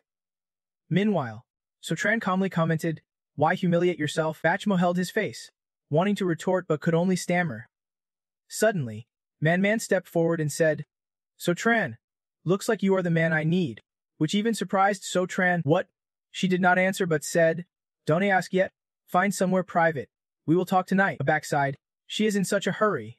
Does she crave Sotran's body so much that even Bachmo and Van Dong are disappointed and say, impossible. My goddess would not fall for Sotran. Still, Man passionately dragged him outside to find a private place. At that moment, Sotran thought, could Liu Man really crave me like Tu Bak said? No way, I am a married man. After a while, he spoke up, now that we are alone, tell me, what do you want? Man, though shy, was straightforward. I want to ask for your help. After speaking, she asked, Sotran, have you heard of the Thien Kohoyan Du? Suddenly cheerful sounds filled the scene. Sotran, am I dreaming? Bachmo and Le Van Dong lost right in front of him again. Sotran replied casually, no choice. They are too weak. A backside, you are ruthless. If they heard that, 80% of them would burst a vein. He did not answer but thought secretly, compared to them, what interests me more is the Thien Kohoyan Du man mentioned. Then he said, Thien Kohoyan Du is one of the 10 great antique paintings. That painting was probably found in the National Museum. Right? Man recounted that a month ago. The Thien Kohoyan Du appeared at an antique auction in the capital. Our Liu family elders confirmed through video that the painting is genuine. She paused then continued. But before we could contact the seller, their whole family was killed in one night. Sotran quickly confirmed. Extermination just for an antique painting. Man calmly denied it was just a legendary painting, saying it hides royal secrets and is priceless. Then she added that before the seller was killed, the painting was secretly moved, so the culprit did not get it. Rumors say the real painting might have ended up in Duong City. Man predicted calmly. Sotran, you stand out with your calligraphy on the Jindan City's sacred stele. Tonight, a great victory will make you famous in the art world. Then maybe you will get a chance to come into contact with the Thien Kohoyan Du. Sotran understood immediately. If she knows me that well, looks like she invited Tu back just to trap me. The Bach Ho Pavilion has always hidden in the shadows, but also wants the Thien Kohoyan Du. Man noticed he knew her identity and asked, How do you know I am from Batch Ho Pavilion? So Tran explained calmly. By the pool? The fragrant powder on your sister's fingers is a Batch Ho Pavilion specialty. She nodded. So you saw through it early. Then Man anxiously asked. But will you help us find the Thean Kohoyan Do? If we get that painting, the Liu family will definitely reward you. The young man replied. A treasure like Thean Kohoyan Do is worth at least billions. Honestly, if I get it, I might not even give it to you. Suddenly, Thean appeared from nowhere. So Tran, do not forget you owe me a favor. Then she boldly said. My condition is, if you get the Thean Kohoyan Do, you have to hand it over to me. Man softly called her name. Thean. Then So Tran fully understood. The whole trap was because of this. No problem. If I get the Thean Kohoyan Do, I will give it to you. Thean immediately cheered. If I get the Heavenly Mechanism Mystic Chart, I will give it to you. Thean immediately cried out. Awesome. Seeing him turn to leave, she asked curiously. Where are you going? Su Chan replied calmly. Home. To gather information about the Heavenly Mechanism Mystic Chart. He thought as he walked. Many will want to make a move once the chart enters Yang City, especially those ruthless murderers. Next, Su Tran calmly predicted that Yang City would not stay peaceful for long. Elsewhere, someone slammed down a cup of wine angrily, nearly spilling it. That person was none other than Van Dong. He said angrily. No one can trample on our circle like this, so Tran has to pay for what he did tonight. Bachmo immediately added. Of course, but Tran claims to be a male master of martial arts. Strength-wise, it is hard for us to get revenge. After a pause, he continued. So why do not we borrow the Emperor's clan to deal Tran a heavy blow? Van Duong looked puzzled. Batch? What do you mean? Bachmo then leaned in to whisper the upcoming plan to him. Like this, Van Duong happily laughed, using public opinion to pressure and tempting with benefits so clever. Tran wanted to be able to back down. He smugly said. Right? With so many grandmasters in our two families, just inviting one out can ruin him. Van Duong immediately exclaimed. That is brilliant. Bachmo Ban spoke up. Then it is decided. Our two families will join forces against Tran. Van Duong responded with a simple. Agreed. Meanwhile, at the Liu family estate, Man sat quietly in her room, gazing thoughtfully at something. Then she happily exclaimed, the twin immortals entering the spirit realm truly extraordinary. Just then, Thean appeared, says, you have been staring at Tran's painting for hours. Aren't you bored? She teased playfully. Are you admiring the painting or the painter? Mam replied. Of course. The painting. Then she told her. I forgot to mention. Just now when you gave the painting to Uncle Quan, even a grandmaster like him was moved. Saying this painting is a legendary masterpiece. Thean smiled and said, Tran is amazing. He will definitely help us get Thean Kohoyan Do. Are not I clever? Not wasted any effort. Tran already agreed to help. Man muttered quietly. Thean, you are so naive. Getting Thean Kohoyan Do won't be that easy. Suddenly, Thean froze and blurted out. This is not good. Her sister anxiously continued. Tran has been challenged by the combined forces of the Batch and La families. Man moved closer. Puzzled. What is going on? The main screen showed the shocking news Thean mentioned. Man was absolutely certain these noble families had put up sky-high rewards. The La family offered an ancient painting by a grandmaster. Its market value neared tens of millions. The Batch family offered a rare, unmatched musical score. Combined, the total reward was nearly 100 million. With so much money, Tran would surely be tempted, but Man doubted he was the type to be swayed by money. Then she worried. Fearing that these people might have other moves to force Tran into battle. Scene shifted to the main hall where Tong Thu anxiously asked, Brother-in-law, have you seen the news online? Then he sighed. Why do the Batch families in Duong then always want to compete in this music? Chess, calligraphy, and painting stuff with you. It is so strange. Tong Nan listened and could not help but wonder, what is this all about? Tran finally answered, it is nothing. Just teaching them a lesson at tonight's gathering. Don't worry. I will handle what I caused. Tadong then said. What do you mean? Family sticks together through thick and thin. Ngayatan agreed. Exactly. Chan calmly agreed. All right. We will stand together. After all, this can be settled in 3 days. Tongda was surprised by this. In 3 days, brother-in-law. Are you planning to fight? Kong Dung asked. From the start, I never planned to refuse. If they provoke, I will show them what it means to lose both the lady and the army. Tongdo's eyes sparkled like stars. Brother-in-law's about to turn the tables. Then he curiously asked, brother-in-law, what is your plan? Then we will smash their homes and tear their paintings apart. Tran immediately denied, this is not about art contests. Though, you just watch me. As he finished speaking, his phone suddenly rang, reading the message on the screen. Tran was surprised and wondered. Third uncle. Shortly after, the scene shifted to another location. By then, Kai Bun had arrived early, already setting out fishing gear, just waiting for Tran. Upon seeing him, He called out. Third uncle, Kai Bin replied. Here already. This is for you. So Tran wondered. Third uncle wants to turn me into a fishing buddy. You were lost in thought and had not even sat down when the fish bit the hook. Su Chen immediately stepped forward, lifted the rod, and marveled at the big catch. Then he casually commented that the fish must have been interested in the bait. Otherwise it would not have taken the bite. Kai Bin then asked, You really do not care about the bait? Huh? Remember when I said after you join the Heavenly Net sect, you would have a mission. Your task is to find an ancient painting.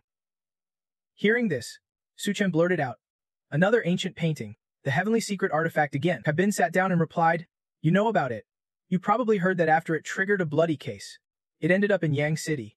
That meeting you attended last night, I wanted you to think about how to blend in. He did not even bother to respond. I probably can blend in. I am like fire and water at school now. Plus there is a showdown waiting for me in 3 days. Hearing that, Kai Bin predicted, Your fame in Yang City has already surpassed the stars. Keep this up. And it won't be long before you topple the 2 great Buddhist sects here. He calmly replied, I want to be humble. But my opponents won't let me. After a moment, Kai Bin answered calmly. No worries. Murky waters make it easier to catch fish. If you make a move that grabs the attention of the entire Yang City Arts Circle, maybe you will uncover more clues about the heavenly secret artifact than during the duel. Su Chen then suggested, Fine, but for an exchange. Second uncle, please help me watch over the Song family. I am worried the 2 bachelor houses will team up against them. He spoke with a teasing tone. Don't worry. With me here, no one can touch the Song family. Then Su Chen fired up. Thanks. Second uncle, if murky water speed things up, then in 3 days I will stir up the entire Yang City Arts Circle. In another development, Van Duong laughed. Just now the Song family stepped in and declared Su Chen ready for battle. Batch bro, this was exactly what you predicted. Batchmo proudly replied. That is a bonus over the duel. Su Chen, can he resist temptation? After speaking, he added that Suo Chen probably does not even realize what kind of trouble he is stirring up.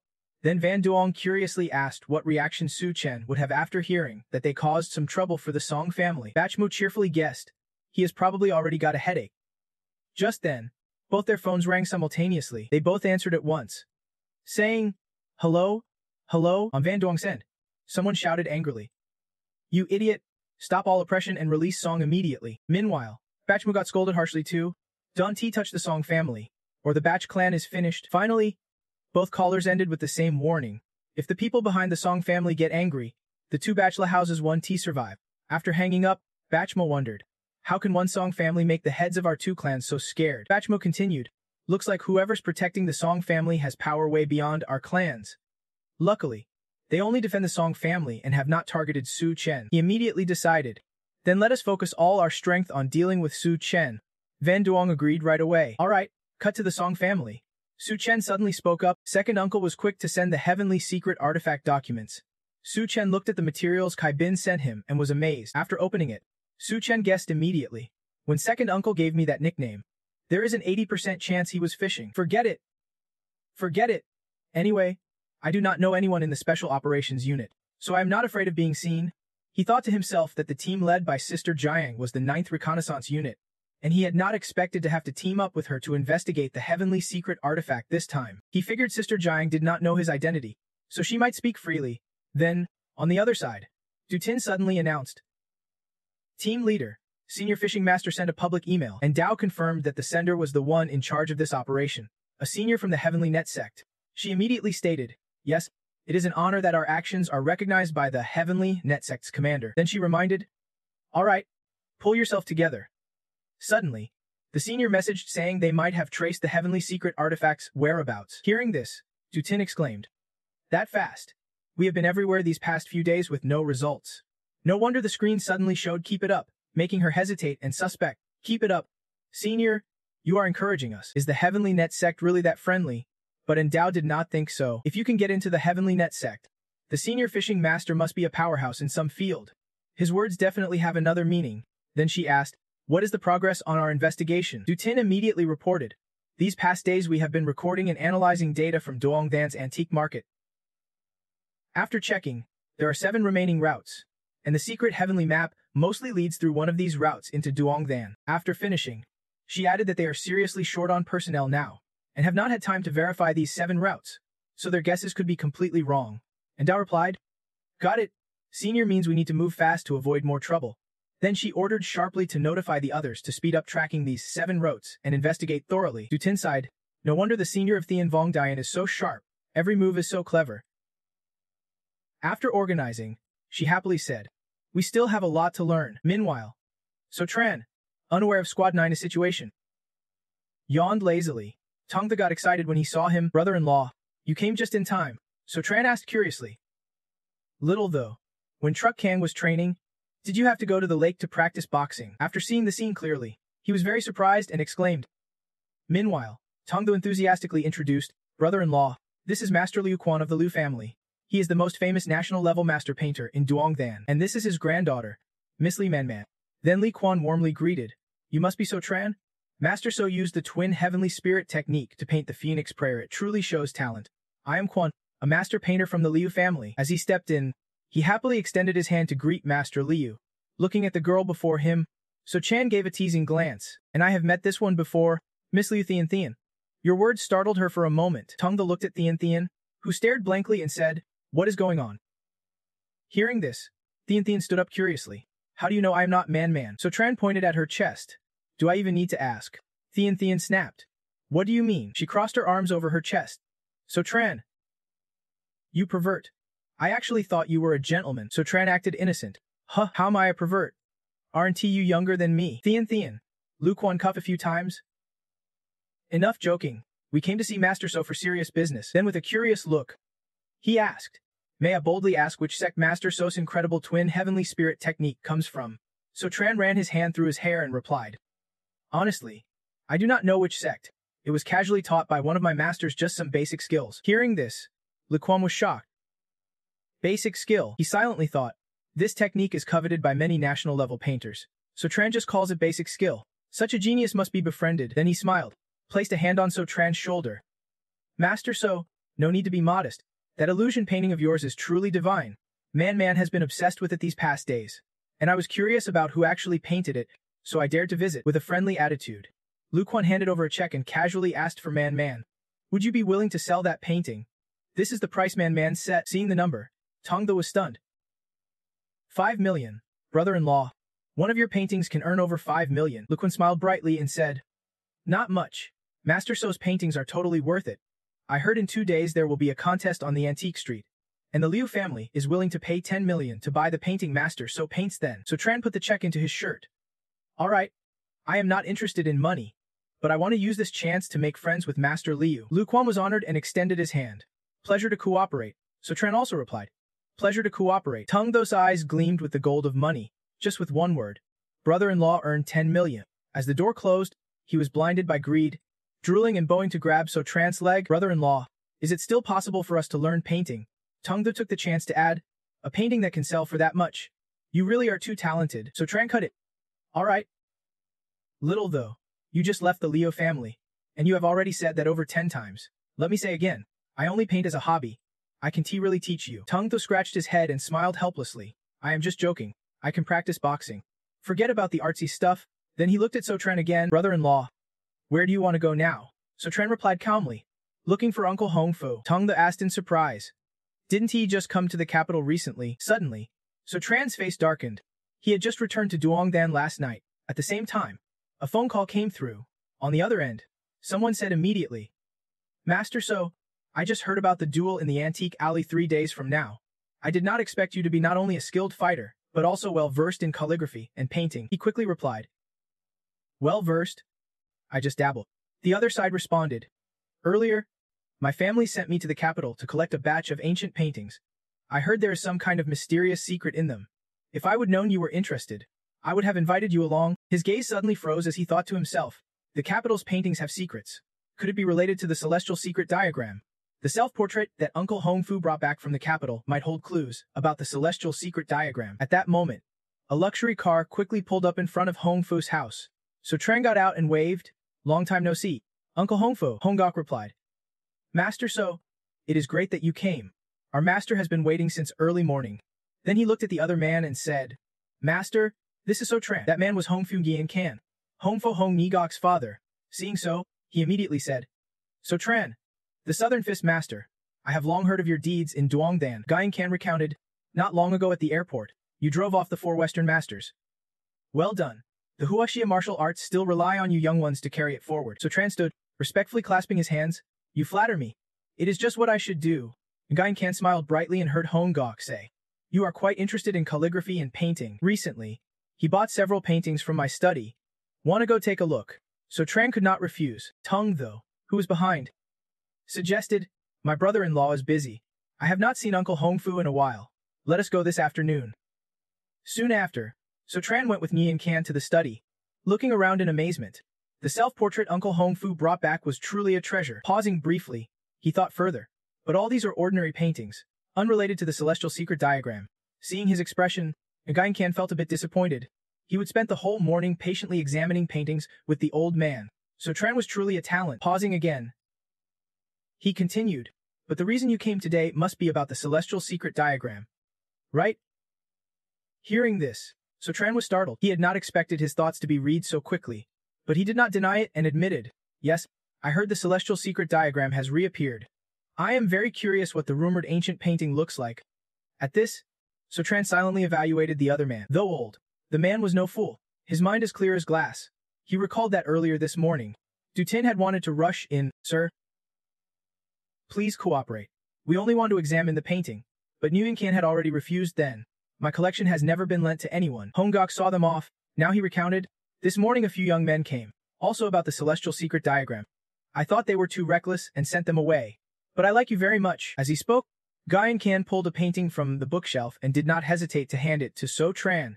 This painting might be what he was looking for. As he opened it, So Tran could not help but be stunned. Nguyen Can frowned, watching him closely. Regarding the celestial secret diagram, what was So Tran's judgment? So Tran did not rush to speak. He only gave a faint smile, then quickly folded the painting. Master, you must be joking. This is not the celestial secret diagram. His words startled Nguyen Can. He asked again, What makes you say that? So Tran began to explain. The celestial secret diagram has been passed down for at least 200 years. This paper and ink are too new to be 200 years old. More importantly, it bears your master's signature. Nguyen Can silently wiped his sweat, realizing he would forgotten that he really was getting old and forgetful. Then he covered his mouth, pretending to cough. Just kidding. Though this painting is not the original, it is no different from the real celestial secret diagram. I copied it from memory 15 years ago. So Tran was surprised and asked, So 15 years ago, you actually saw the celestial secret diagram? Hearing this, old memories flooded back. He could never forget lying helpless on the ground with bloody legs. Nguyen Can now looked at his legs and said, Not just saw it. These legs were severed in that fight over the celestial secret diagram. The diagram is a sign of deadly misfortune. Anyone who covets it must face the bloodlight disaster. He sighed. 15 years ago, the celestial secret diagram appeared, sparking a deadly conflict that cost many lives. I hear it recently surfaced in Duongdan. I have a bad feeling it will trigger another bloody battle. I ordered all Hongfu disciples to stay out, no fighting over the heavenly secret diagram. So Tran, I hope you will drop this investigation too. That painting is too dangerous. So Tran asked curiously, Can I take another look at the painting? He frowned. Isn't this just a regular painting? Seems nothing special. Could the missing part be strange? Approaching, Nguyen Can said, The painting's missing a corner. I'm not sure why, but it is said to awaken the darkest desires inside anyone who sees it. Then he turned and left, saying Hongfo want to get involved. If you are interested, take this copy of the painting. So Tran did not hesitate and thanked the old master. Now, So Tran could not help but think, if the heavenly secret diagram is truly cursed as the old master said, it should be found and secured so no one dies over it again. Sister Kung is knowledgeable, maybe she can help. Cut to a quiet riverbank. Kung Quan stands alone, playing her flute softly. After finishing, she sighs deeply, her face thoughtful. At that moment, So Tran appears, playing such a sad tune. Quan, got troubles on your mind? Hearing the voice, Kung Quan recognized it before turning. Tran Kung Quan looked at him. Not really troubles. Just thinking. What is up? So Tran handed over an item. Got something rare today. Wanted you to see it. Kung Quan was surprised. Something mysterious? Opening the painting, she said, A copy of the heavenly secret diagram. Pretty accurate. Where do you get this? Tran asked. So Tran replied, I got it from the Hongfu old master himself. You recognized it right away. Have you ever seen the real heavenly secret diagram? Kung Quan nodded. I have. She recalled, 15 years ago, someone from the heavenly secret sect challenged my third master and lost. The diagram disappeared after that. At the time, my brother was punished at the back mountain for being stubborn, so he did not know. So Tran pieced it together. This contest was 15 years ago, matching the time the diagram appeared before, as the Hong Fu master mentioned. So the heavenly secret diagram is connected to that sect. Looking at Kung Quan, he asked, Sister Quan, what is the background of this heavenly secret sect? Why have not I heard of them before? She answered immediately. The heavenly secret sect was once a powerful faction within Kai Men during Ding Feng's era. They rivaled the Nine Mysteries sect, but they have declined long ago. Most fighters have forgotten them. She warned, Tran, if you are interested in the heavenly secret diagram, be careful of the heavenly secret sect. They are enemies of the Nine Mysteries sect. And lately, your masters might not be able to back you up. After a pause, she added, Actually, I came as a representative of your masters to say goodbye. Hearing this, so Tran's face darkened slightly. He asked, Goodbye. Kung Quan said, We are leaving for a while, handling some matters. 1 month later at Nine Mysteries sect. Feng Mountain, worried, so Tran stepped closer, asking rapidly, Sister Quan, where are you going? When will you come back? Suddenly, is something wrong at Feng Mountain? Kung Quan looked confused, then smacked the painting on So Tran's head. Stop asking so much. Go prepare for the contest in 2 days. Your third master is personally training you in arts and strategy. If you lose, see how he punishes you. So Tran bowed low, hands raised in understanding, but his mind kept racing. The Nine Mysteries sect wants Feng Mountain. It is serious this time. But Kung Quan won T say more. She must have her reasons, knowing he can T cross the line. So Tran bowed and wished her luck. United Masters, unbeatable in the world. Sister Quan, I wish you smooth sailing. Yet inside, Kung Quan harbored sorrow, lost in thought alone. Tran, do not blame me for not telling you the truth. This trip to Nameless Island is uncertain. We may not win. Just in case, the Nine Mysteries sect might have to leave an hair behind. Cut to a strange room. A young man anxiously asked, Senior brother, what now? Still no info on the heavenly secret diagram. How do we report to Master when he is right in front of Ka Lam, the top disciple of the heavenly secret sect? The other young man replied, Even with our secta's secret method, we can sense the diagram within 10 meters. But Yang City is huge. Who knows where it is? They are scared over there. Blaming you. Wanting to kill the family selling the painting. If not, maybe we can get some clues. He did not argue further. It is not just me who killed him. Hearing these two brats go back and forth, Etrolama snapped up in frustration and shouted, Stop arguing, he added. Can you live by arguing? Master will arrive at Degingthun in a few days. We have to find the heavenly secret diagram before he comes. Pausing briefly, Ko Lum's eyes turned cold. He ordered the two. Tomorrow there is a grand calligraphy and chess duel. We will blend into the crowd, then maybe we can uncover clues about the heavenly secret diagram from insiders. We must find it, or everyone dis. Time flew by, and the day of the Old Town duel had arrived. The two young men below were buzzing with excitement. Well, Butchla's two families really want to compete in calligraphy, chess, and painting with Stuvtron. Sutron's martial reputation goes beyond exhibitions. His fame is strong. Such a major event will Master Suf show up. Just then, a voice in the crowd drew everyone's eyes to him. He is here. Sutron is here. Tungtho Tram looked around excitedly. It is Pat. Look, brother-in-law. Everyone trusts his talent and came to support him. He was surprised his reputation in Devong Then was that high. At the same time, a group of passionate martial arts fans shouted, Hosai's martial god. Beat them with your fists. Sutron's face fell like a wet noodle, showing how much more they believed in his fists. Meanwhile, Tungtho spotted something interesting. Brother-in-law. Look, all the judges are here. Up above, 4 judges old and young were seated waiting. Sutron was surprised. Quite official. I know the old man Huang Pu. What about the others? Tingtho paused. I do not know anyone in this art circle. Trong then introduced V. Lupi Deng, a chess grandmaster with multiple world titles, considered the top chess figure in Huasaya. Then he introduced the young man Professor Trong Thech, vice president of the National Calligraphy Association, a giant in calligraphy. Tungana glanced at the beautiful woman and added, Master Trung Than, I am impressed. She has been renowned for years as the top Guzheng player in Huasaya. Seeing the judges, Tungana grew more worried. If Butchlas families invited judges like these, Sutron's opponents must be strong. Sutron, hang in there, he reassured himself. Don't worry, wife. Your parents and I will be watching you dominate. Just then, the referee rang a bell to announce the official start. Butch Emis stepped forward. Everyone, let us welcome the master of Southern Fist. Sutron, he sneered at Sif Tren. I thought you would not dare to compete. Sutron did not care much. Enough talk, let us fight. Those words made Bitchy furious. Sutron, you are getting cockier. We will see how I send you off the stage soon. Then he loudly announced, this contest has 4 rounds of calligraphy, chess, and painting to keep it fair. The master will draw lots to decide the order. Citron calmly picked up the slips in front of him. I will take this one. He drew a slip and held it up. Butch Emery called out, the first round Citron picks is chess. Then. Watching. Spoke up, chess too bad. Starting off with a disadvantage. Men must be surprised. What is so bad about chess? Then frowned. If Citron is good at painting, should not that be a slam dunk? Sel was bored. Are you guys getting this? Men looks interested. Right? She silently believed it. She always had a good feeling that Citron would shine.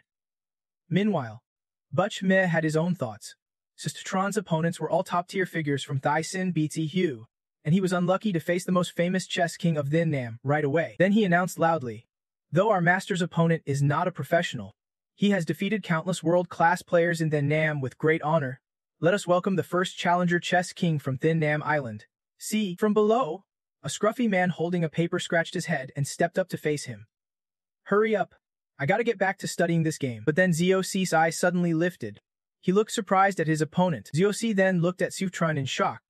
Are you the one playing chess against me today? Butchmai spoke up. Indeed. Master Zio did not hold back. He cut straight to the point with no mercy. But then Zio's face darkened as he loudly said, no need to play anymore, I forfeit. Below, Tung Tho was stunned what was going on. These two just met, and Thin then was equally surprised. The Southern Chess King has surrendered. Bachmo is stunned and confused. Master Dao must be joking. Right? With so many spectators watching, everyone eagerly awaited his move. Daoku stammered in fear. No need to continue. I was not a match for him 10 years ago anyway. I concede this round. Then he bowed his head low and said loudly to Suo Tran. My apologies. Senior brother. Hearing this, everyone below froze. Tung Tho could not help but shout. What? Manbang was startled too. Stammering, Sutran is who? Meanwhile, Bachmu, blinking back tears, asked in disbelief. The senior brother of the Southern Chess King, Sutran smiled brightly. Good boy. The junior brother was also a bit surprised, did not expect the first opponent to be the favorite disciple of the third master. Truly a coincidence. Tung Tho cheered repeatedly.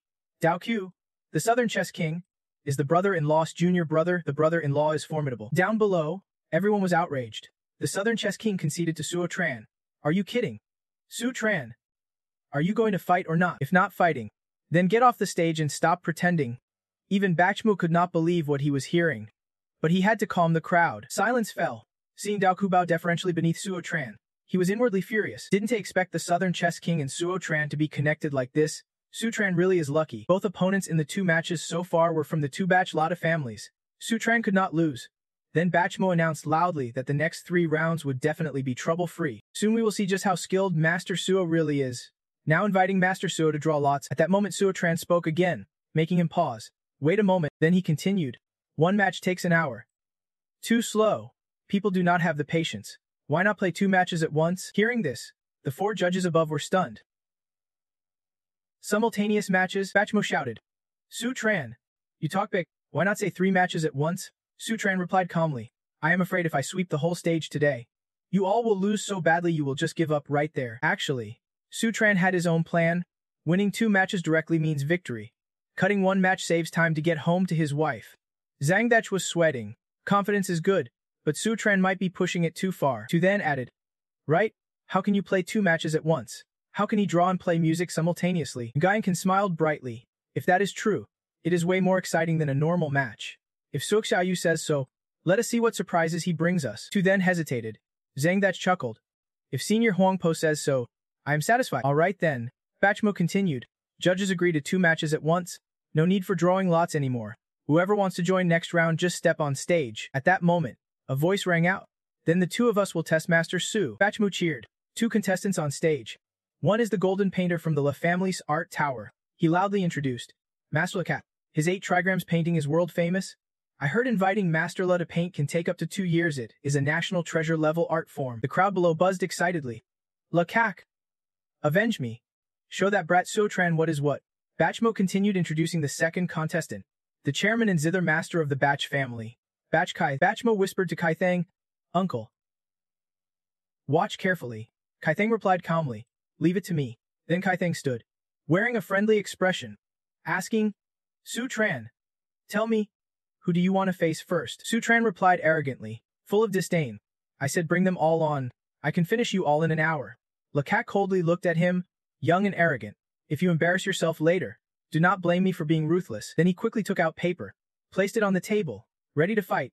Bachmo excitedly commented, Audience, pay attention, Master La has started drawing. Nguyen observed and assessed, seeing the size of Master La's paper. Could he be preparing to use the 8 trigrams painting? Zhang Thech was pleased. Master La's 8 trigrams painting is legendary. Today we are lucky to witness it. But Lapdung watched Sutran's attitude suspiciously. Sutran was not fazed at all, seemingly with no intention to draw. Could he be planning to face him head-on? Master La. Sutran looked at Kai Thang. Let us deal with you first. I do not like distractions when I draw. Now he pulls the instrument out of its cloth, boasting loudly. I do not believe you alone can beat my Dan General. As soon as Adirthan saw this, she jerked upright in surprise. Dan General, a fitting name. This is the treasured heirloom of the Bach family's instrument shop. The ultimate divine weapon in the hands of Master Bach Kaithang. Unexpectedly, Bach Kaithang used it to challenge Sotran. What divine weapon could Sotran possibly bring out? He looked over at him in surprise. Dan General, what a great name. Then I will call mine the Divine Maiden Flute. Saying that, he pulled out a long golden flute. Kaithang immediately grew cautious. So confident could this flute really be some ultimate treasure? Actually, this flute was just something he casually bought at the market, 10 coins apiece, picked at random. The shopkeeper gave me one. Sitting below, Tung Tho recalled the flute's true origin, and his face turned pale. The crowd below buzzed with whispers. The so-called Divine Maiden Flute looked just like any ordinary bamboo flute, an ultimate divine weapon against a tattered bamboo flute. Was Sotran really trying to fight stone with scissors? Tasirthan was curious. Sotran was openly disrespecting the Dan General by challenging him with a bamboo flute. If you ask me, even without Bach Kaithang stepping in, the Bach family's young prodigy Bachmo could already surpass Sotran. Guyan Kan looked at her shallow understanding with silent disdain. This middle-level flute player did not even know that Bachmo had already been defeated by Sotran long ago. Then he spoke up to defend her. The contest has not even started yet, and Atat is already speaking so early. Maybe Sotran will surprise us all. Tathan immediately responded, if the senior says so, then I will wait and see what he can do. Below the stands, Kaithang began to break the strings. Sotran, I want to go easy on you. His skilled fingers danced over the delicate strings, producing an utterly enchanting sound. Everyone below was stunned, mouths hanging open. The sky seemed to ignite. Dan General's battle song. This was the true strength of the Bach family's headmaster. Perfect in every way. Sotran glanced over and judged him. This guy was definitely stronger than Bachmo. But to suppress me with his playing? No way. After his mocking words, he raised the flute to his lips and took a long breath. The clear flute notes rang out, and Sotran now stood like a figure in a sea of vibrant green leaves bursting with life. The crowd nearby whispered excitedly, look, Sotran's playing the flute. Someone sighed regretfully. Too quiet. Can't he hear it? Well, started off weak and already losing ground. Sotran was just like that. Nguyen Kan rested his hand on the table, suddenly sensing something. He said, not looking good. Tathan beside him also spoke with doubt. Bach Kaithang's battle song was getting softer and weaker. Watching Kaithang stand with hands on hips, twisting his body, Lapdung humorously remarked he looked less like a battle general and more like a middle-aged man worn out. Hearing this, she looked at him in shock and alarm. Hey, but Tathan quickly regained her composure, stroking her chin thoughtfully. Overall, Bach Kaithang's battle song lost its sharpness but gained a mellow sound. While they debated, on the battlefield, Sotran raised his flute and played, causing everyone to gasp. Wait, it is so. The spirit-calming melody is Sotran's flute affecting the Dan General's battle song. The audience below immediately felt the blow, their spirits plummeting with heavy, gloomy voices. What was going on? No spirit left. Want to go home and sleep. Bach Kaithang's playing sounds pretty ordinary now. I am getting sleepy just listening. Tathan also realized the flute's power. She could not believe it. Just an ordinary bamboo flute suppressing the Dan General. What kind of skill was this? Sotran really was an arrogant prodigy. Seeing this, Lapdung mocked him. Weren't you just saying Bachmo could slap Sotran's face? She was not offended and spoke bluntly. Even a whole 10,000 Bachmos combined would not match one Sotran. Her words struck deep at Bachmo's pride, making him grit his teeth in anger. He anxiously looked at Kaithang. Could even my uncle not beat Sotran? No way if Sotran wins. The Bach family loses not just face, but the $1 million prize all collectors have been eyeing. Bachmo suddenly lunged at him.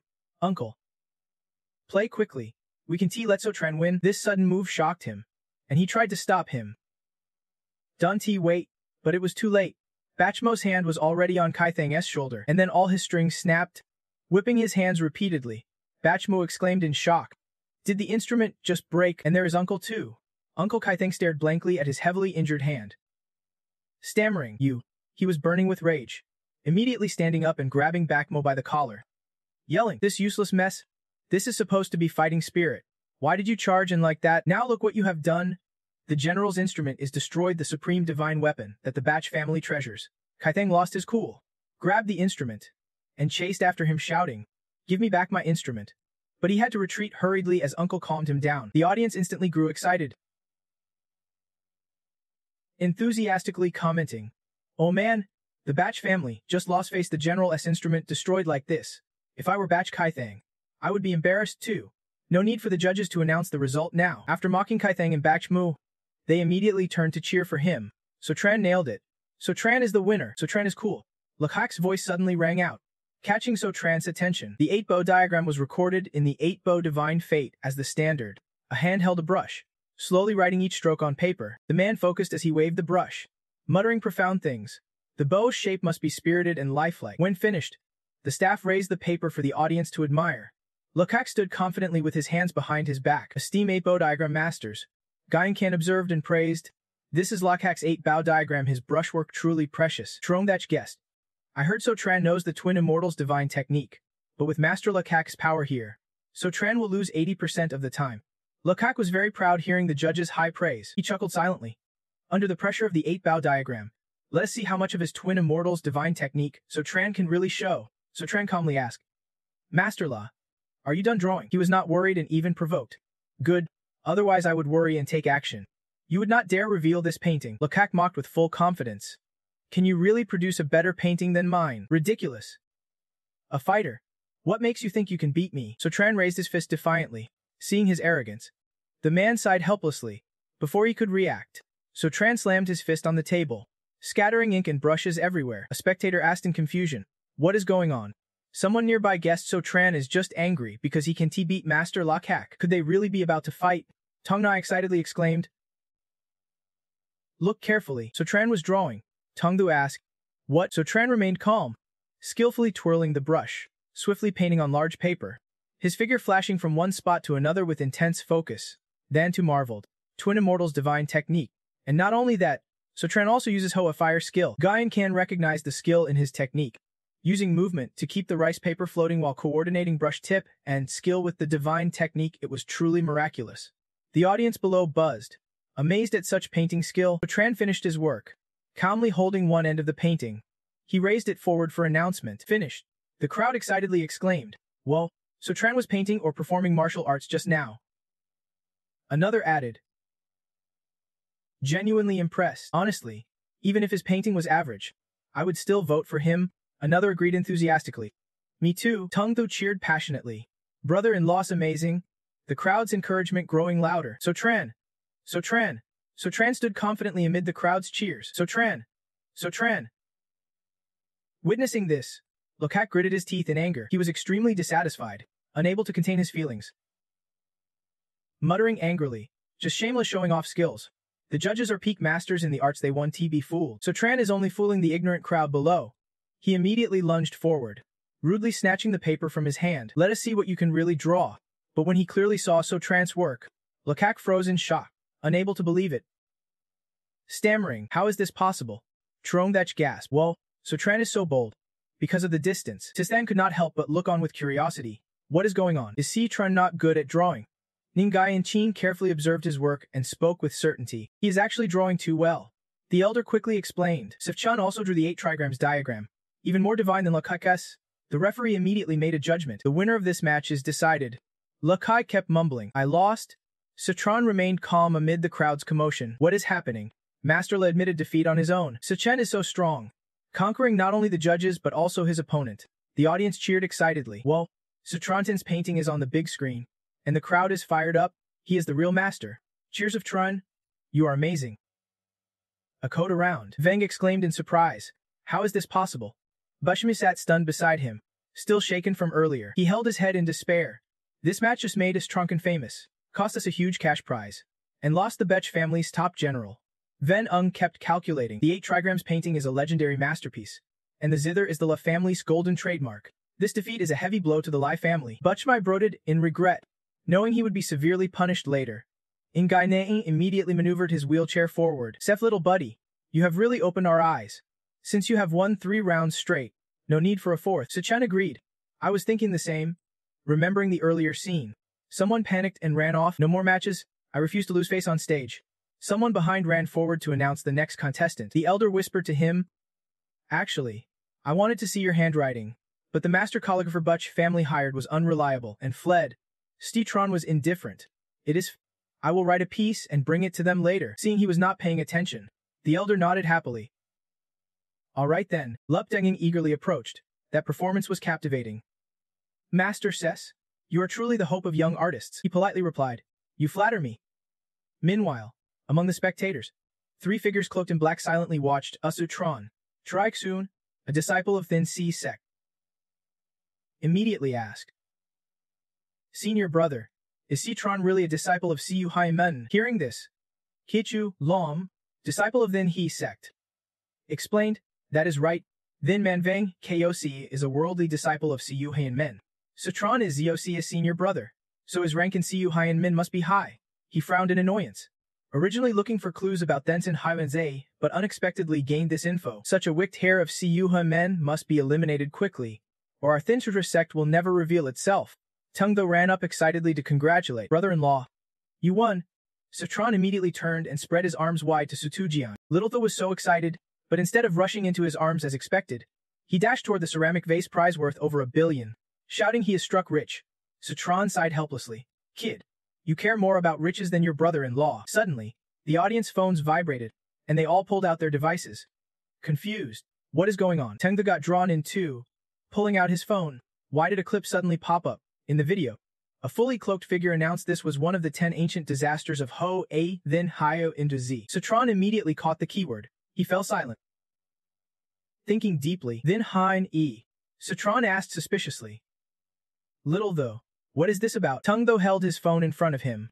"Don't know why it started playing on its own." The video's voice continued.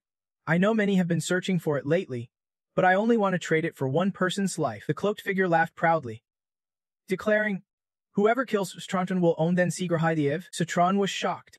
Then signal Tingthu. Littltho quickly copied the clip. Before it got taken down, he acted fast. "Got it, brother-in-law. The clip's been removed." Ingainten suddenly spoke. "Little buddies, something exciting down by the stands," he mumbled in surprise. "What is happening down there?" But when he saw the scene below, Tengtho gasped. "Oh no?" The audience eyes were full of murderous intent as they whispered, "Is Citron's life really worth that much?" Then Hai-Yi can be traded for a priceless treasure. A Citron is a great fighter, but if everyone joins in, who knows if he can still win? He anxiously blurted out, "Are these people crazy? Do they really want to fight?" Suzanne immediately explained, "Money tempts people's hearts. I have nothing against fighting, but there are still many innocent spectators here. A brawl would put them in danger." A family was terrified. The father immediately stood in front, protecting his little family, while the mother hurriedly comforted. "Don't cry. Sweetie." The girl clung tightly to her mom. "Mom, this place is so scary." Yuan Jing stepped forward to take responsibility. "Suok Xiaoyu. Block their exit from behind. As for the competition prize, after this, I will send someone to deliver it to the Song family." Seeing this, Yu turned and left, leaving the old master to handle it. The two quickly ran away from the crowd. Seeing this, people immediately shouted to stop them. Donnie let him escape. Chase after him. Su Chen calmly ordered, "Xiaozhu, tell the family to retreat to the Song estate immediately. The two of us will circle around and follow from outside." He responded right away. Meanwhile, he reasoned the person filming was targeting him. Since the Tianqi mystery map was involved, they needed to quickly investigate the CP's origin. Elsewhere, Du Ting was reporting, "Team leader, we have checked all 7 clues. Found nothing," and Dao propped her chin. Pondering, "Why is that?" Suddenly, the phone on the table rang, catching her attention. After answering, she explained, "Senior Q sent a message again." Curious, she asked, "What did he say?" And Dao read it. "He wants us to investigate a channel." A clip deleted about 3 minutes ago mentioned the Tianqi mystery map.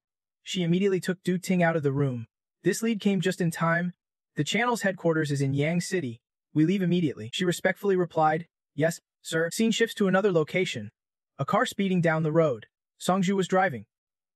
Muttering, "Finally lost the tail after a whole day." "Brother-in-law, those people are crazy." Suzanne suddenly said, "This is nothing. It is harder to deal with people ambushing in the dark." He gasped.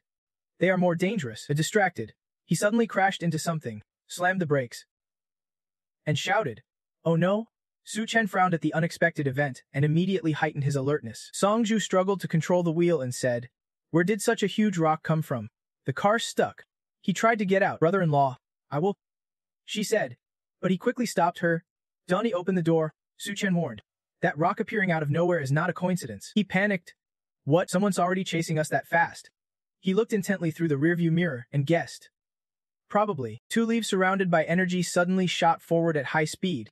Su Chen quickly recognized the attack and ordered Song Ju, "Xiao Zhu, hide." He pulled out a talisman, infused it with power, eyes coldly fixed ahead. As the leaf approached, Su Zhen commanded the talisman to block it. Power surged from his hand, successfully stopping the attack. He sensed the technique and muttered, "A non-physical manipulation spell. Definitely from the Tianqi sect." Su Zhen suddenly opened the door and decisively jumped out, surprising Song Ju. He anxiously climbed out. "Brother-in-law, where are they?" he explained. "Hiding in the dark." Su Chen frowned, thinking, no wonder the Kaiman sect could rival the Nine Mysteries sect. They really have some tricks. Two men in black hid in a tree, staring at Su Chen and company. Xuan Yan angrily cursed. "Damn it!" Su Chen blocked another hit. Ku Kong immediately asked, "Little junior sister, if we act against Suo Chen on our own, one we get punished." "I am not worried." "Why fear? Did you forget what he said when contacting that person?" Recalling the Alice words in the video about the Tianqi sect. "I do not care what sect you belong to. Just bring me Suo Chen's head, and I will fight immediately." Xuan Yan was sure that getting the Tianqi mystery map would be a huge achievement. The master would not even have time to reward them, let alone punish them for acting on their own. She could not hold back complaining. She just had not expected Su Chen to be so hard to kill. Ku Kong suddenly spotted something and pointed. "Little junior sister, look," near Su Chen. A truck was speeding toward them at full throttle. He immediately turned and ran, not forgetting to shout back to Tong Thu, "Run, Xiao Thu." But before the two could react, a barrage of leaves controlled by a mysterious power surged toward them. Panicked by the sudden attack, he shouted, "Brother-in-law," hearing the call. Su Chen glanced over suspiciously and instantly recognized that the assault came from the Tianji sect. Xuan Yan, hiding in the tree, formed hand seals to control the leaves. Muttering confidently, "Just hold them back even a few seconds is enough for Su Chen to tear them apart." Su Chen frowned in irritation, his sharp eyes searching for the hidden attacker. He gathered his power into a fist, aiming for a decisive strike. Once his strength surged, he swung his fist firmly toward the attacker. At that moment, Su Chen reached back, grabbing Tong Thu's collar and yanking him away in alarm. He quickly pulled Tong Thu off the path, narrowly avoiding an oncoming vehicle. Moving like lightning, Su Chen escaped danger just in time, leaving behind the vehicle that crashed into theirs. Tong Thu regained his composure and glanced at the burning car with relief. "If it were not for you reacting so fast, I would be dead tonight," Tong Thu said. But Su Chen stayed alert, immediately sensing even the faintest sound. His cold gaze scanned the area. Clearly spotting the tracks of the fleeing group, Su Chen quickly dashed after them, reminding Xiao Thu, "Secure the scene." Reporting, "Special operations agents have arrived," Tong Thu responded seriously. "Got it, brother-in-law." "Be careful." Scene shifts to the fleeing group. Xuan Yan called out anxiously, "Senior brother, wait for me." Kai Kong ran ahead, shouting, "Junior sister, hurry up, I am all this running for nothing," he panted as he ran. "No choice. Su Chen is too strong. We can't handle this alone. We will have to call senior brother for help." Suddenly, a hand slapped strongly on the shoulders of the two. "Where are you rushing off to in such a hurry?" They froze at the voice. Glancing back in disbelief, Su Chen smirked maliciously while Hatat looked shocked. "Weren't you targeting me? Treating lives like grass? The massacre in the capital, it was you, was not it?" Their faces darkened instantly at his words, and they felt his growing strength pressing down. Seizing the moment, they spun to attack. Kai Kong swung his fist threateningly. "If you guessed right, then you must die." Xuan Yan kicked toward Suo Tran. "Let us see if the Nine Mysterious sect or our Qianji sect is stronger." With unbelievable speed, Su Tran dodged each strike lightly and gracefully. He could not help but think, if I had not acted in time, Saitho would have died. Jun once said there is a lot of grudge between the Nine Mysterious sect and Tianji sect. Angry, he silently vowed, "Then tonight, I will take the first drop of blood for the Nine Mysterious sect." With resolve, Su Chen decisively reached out and grabbed Xuan Yan's neck, making her scream in pain. Not only that, his other hand quickly clamped onto Kai Kuang's neck, catching him off guard. Both collapsed to the ground, faces twisted in pain. She broke out in sweat, eyes wide with shock. How is this possible? Defeated by a single move, she stared at Suo Tran unconsciously, her mind shaken and reeling. The 9 mysterious sects people are this strong. Sun Yan frowned, silently deciding she had to use her ultimate move, taking advantage of his distraction. She threw a talisman at him, activating her power. Flame Mountain. Su Tran was startled seeing the talisman flying toward him, asking in confusion, "What is that?" Sun Yan cheered excitedly. "You are hit, I am sure of it. This talisman looks light but weighs 1,000 pounds. Su Chan will definitely be suppressed." But contrary to her expectations, he caught the talisman effortlessly and asked indifferently, "Is that all?" She screamed in disbelief. How can this be? Not only that, Su Tran threw the talisman back at her with his power. The talisman floated gently toward Xuan Yan. She immediately collapsed. Kai Koong, worried, called out.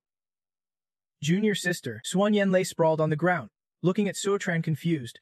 "What do you want?" He looked down at her from above and asked, "Be honest, who hired you with that Tianji secret talisman to buy my life?" I was stammering and unclear. Seeing her still tight-lipped, you grew impatient and threatened silence. "Looks like you have not suffered enough yet." Kaisipeng shouted desperately for mercy. "We really did not know. Otherwise, we would have robbed it sooner. How could we dare provoke you?" You immediately hesitated at his words. This did not sound like a lie. Suddenly, Eunjio and Yi Tan rushed over. She hurried forward to stop Citron. When he turned, he saw them leading a group running toward him. You called out to Sis Jiang in confusion and stepped forward asking, "Why are you here?" She explained, "I am nearby investigating a case." Just then, Tung Do's call confirmed they were the mysterious assassins she mentioned. Citron confirmed, "These 2 are skilled operatives, likely the culprits behind the massacre in Kin Thun. When escorting them, be careful not to let them escape." Seeing your careful instructions, Eunjio looked puzzled. You pointed at the 2 lying on the ground, saying, "I trust the Special Operations Unit has talented experts. Leave them to you, and I will rest easy." Eunjio laughed. "I am calling for backup now." Citron, you really never fail to surprise me. Immediately, she ordered her subordinates to step forward and escort them. Sun Yan struggled. Let me go, Kaiseng shouted. Citron, you are guarding K Mun, but you call the cops to see you Haiyan Mun. You can handle it. Citron remained calm and bowed slightly to explain, "At Siu Hamen, we have strict discipline and methods. Unlike your Thizen He sect, which is ignorant of the rules, dealing with you requires the shortest, most efficient approach." Hearing this, Kei Sunning immediately cursed. "Shameless. You cross your arms and give orders, first for the massacre, and now for manipulating a heavy truck to attack yourself. If you have anything to say, tell the police." They both shouted their innocence. "That truck had nothing to do with us. Don't blame us recklessly." And Zio was surprised, "So it was not you." You were startled by this and quickly reasoned, "Then besides the Thin Chi sect, there is another force trying to kill me." She did not respond and waved to command them to escort him onto the vehicle. Then Anzio turned to talk with Cephatron. She propped her chin and speculated, "Actually, I was not nearby by chance. Before coming, I was investigating the clip where the NC Yohana Yi put a bounty on you. I did not expect the violent incident to happen so soon." You asked with interest. "Sis Jiang, what have you found?" She spoke slowly. "I tracked the IP to the place where the clip was posted, but it was just a poorly managed internet cafe." Recalling when she and Z10 arrived there, she slammed the table. The cafe's supervision was lax, and people kept coming and going, finding no clues. Enzia added, "The trail ended there. But I bet whoever's behind this will make another move." She took the opportunity to suggest, "Citron, your situation is more dangerous than you think. Ever consider asking the Special Operations Unit for protection?" Citron calmly declared, "Even if the army floods in, I do not need it. If the police can arrange protection for my family at the Tung residence, that will be enough." You thought it over, but kept in mind that the Then Sahainzi clip might be fake. Maybe there is someone who can clear this up. A shadowy figure appeared in your thoughts. After careful thought, Citron's eyes lit up as if he would made a decision. The scene shifted to Hong Fie's house, where a phone playing the video continued to emit sound. Then Heine Ye took someone's life and killed Estron. Ga Hun listened carefully, then discussed with Stratron and Ting Thu, firmly asserting that the NC Hein Li was real. The missing part matched his impression exactly. Tung Thu worriedly glanced at the person beside him. If this news leaked, many more would want to kill his brother-in-law. Curious? He asked Trun. "Bro-in-law, what kind of person do you think is behind this?" With a confident smile. You replied, "Guessing 1T help. Anyone wanting my life still has to see if they can get it." Gain Han heard this and laughed heartily. "Young man, you have got guts. I like that." Then he looked straight into Su Tran's eyes. "Just in time you are here. I have something to discuss with you." You responded politely. "The old master invited you to speak." Gain Chu's expression suddenly turned serious. "I warned you to stay away from Thin Sahai and Z, but in the end, you still got involved with it. Too many have stopped at nothing for this painting. So I have made my decision. The old man waved his hand and declared, in partnership with the Yangqing Association, to recommend you as the ambassador to inherit Huaxia culture, making this identity your protective charm. While it can't completely shield you from danger, at least it will keep some from daring to provoke you. Sutran widened his eyes in surprise, lips moving but unable to speak. He understood clearly that this identity of the old man's son was no ordinary matter. The old man's scheme was too grand. Song the next to him cheered excitedly. The Huaxia ambassador, this title suits my brother-in-law perfectly. Yuan Jing smiled kindly. Once this identity is confirmed, the government will officially grant the title and medal. Do you agree to accept? Since they were sincere, Sutran had no reason to refuse. He smiled and replied, it is an honor for me. Yuan Jing nodded in satisfaction. All right. I dare say you are the most suitable person in the country to hold this title. Within 3 to 5 days, the government will arrange the ceremony to confer the title and medal. Sutran felt quietly encouraged. The old man is truly considerate in helping me. How could I not repay him? Thinking this, he took the initiative to ask, old man, may I examine your leg? Yuan Jing's face immediately showed deep pain. A pair of old, crippled legs. Nothing worth seeing. I have searched everywhere for years but no cure. Sutran confidently added, I study acupuncture under my master. I might have a special remedy for leg injuries. Songdo smiled brightly, enthusiastically backing him up. That is right. That is right. My brother-in-law's medical skills are strong. One needle might bring him back to life. Yuan Jing could not refuse. Thinking, this young one really means well. The old man smiled kindly and said, all right, help me take a look. With Yuan Jing's permission, Sutran quickly approached and began a preliminary check. A slight smile curved Sutran's lips as he thought, just as I expected. He then announced, old man, your leg is fine. The reason you can T-stand is because of a strange technique from the Tianji sect. Yuan Jing was surprised. Tianji technique. Sutran nodded slightly in confirmation. That is right. He thought. He had guessed this when he heard about the old man's legs during the struggle for the Tianji mystic diagram. Now it seemed true. Sutran gave Songdu instructions. Little though. Go prepare some items. The faster the better. If all goes well, the old man might soon get off the wheelchair. She nodded and obeyed.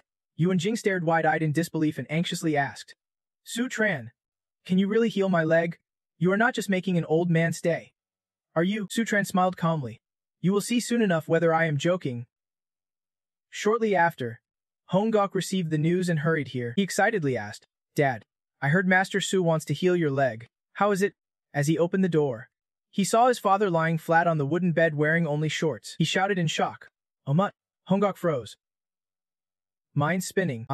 Where am I? Why is Dad only wearing shorts? Why is Sutran drawing talismans? Yuan Jing blushed with embarrassment under the stare and shouted loudly. You brat. What are you staring at? Get in here already. Hongok scratched his head and forced a smile. All right. Yuan Jing coughed. Feeling helpless, and foolishly agreed to let this kid Sutran go ahead. Sutran had prepared his tools and softly said, Old man. Almost ready. Let us start. Without hesitation, he placed a few talisman-like papers on Yuan Jing's knee.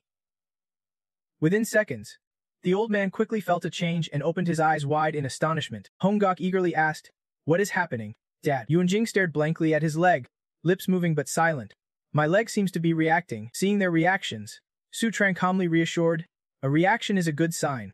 He recalled the earlier event and was stunned. He seriously explained that upon checking, the old man's leg bones were not injured, but were affected by the Tianji sect's bone-restoring spirit technique.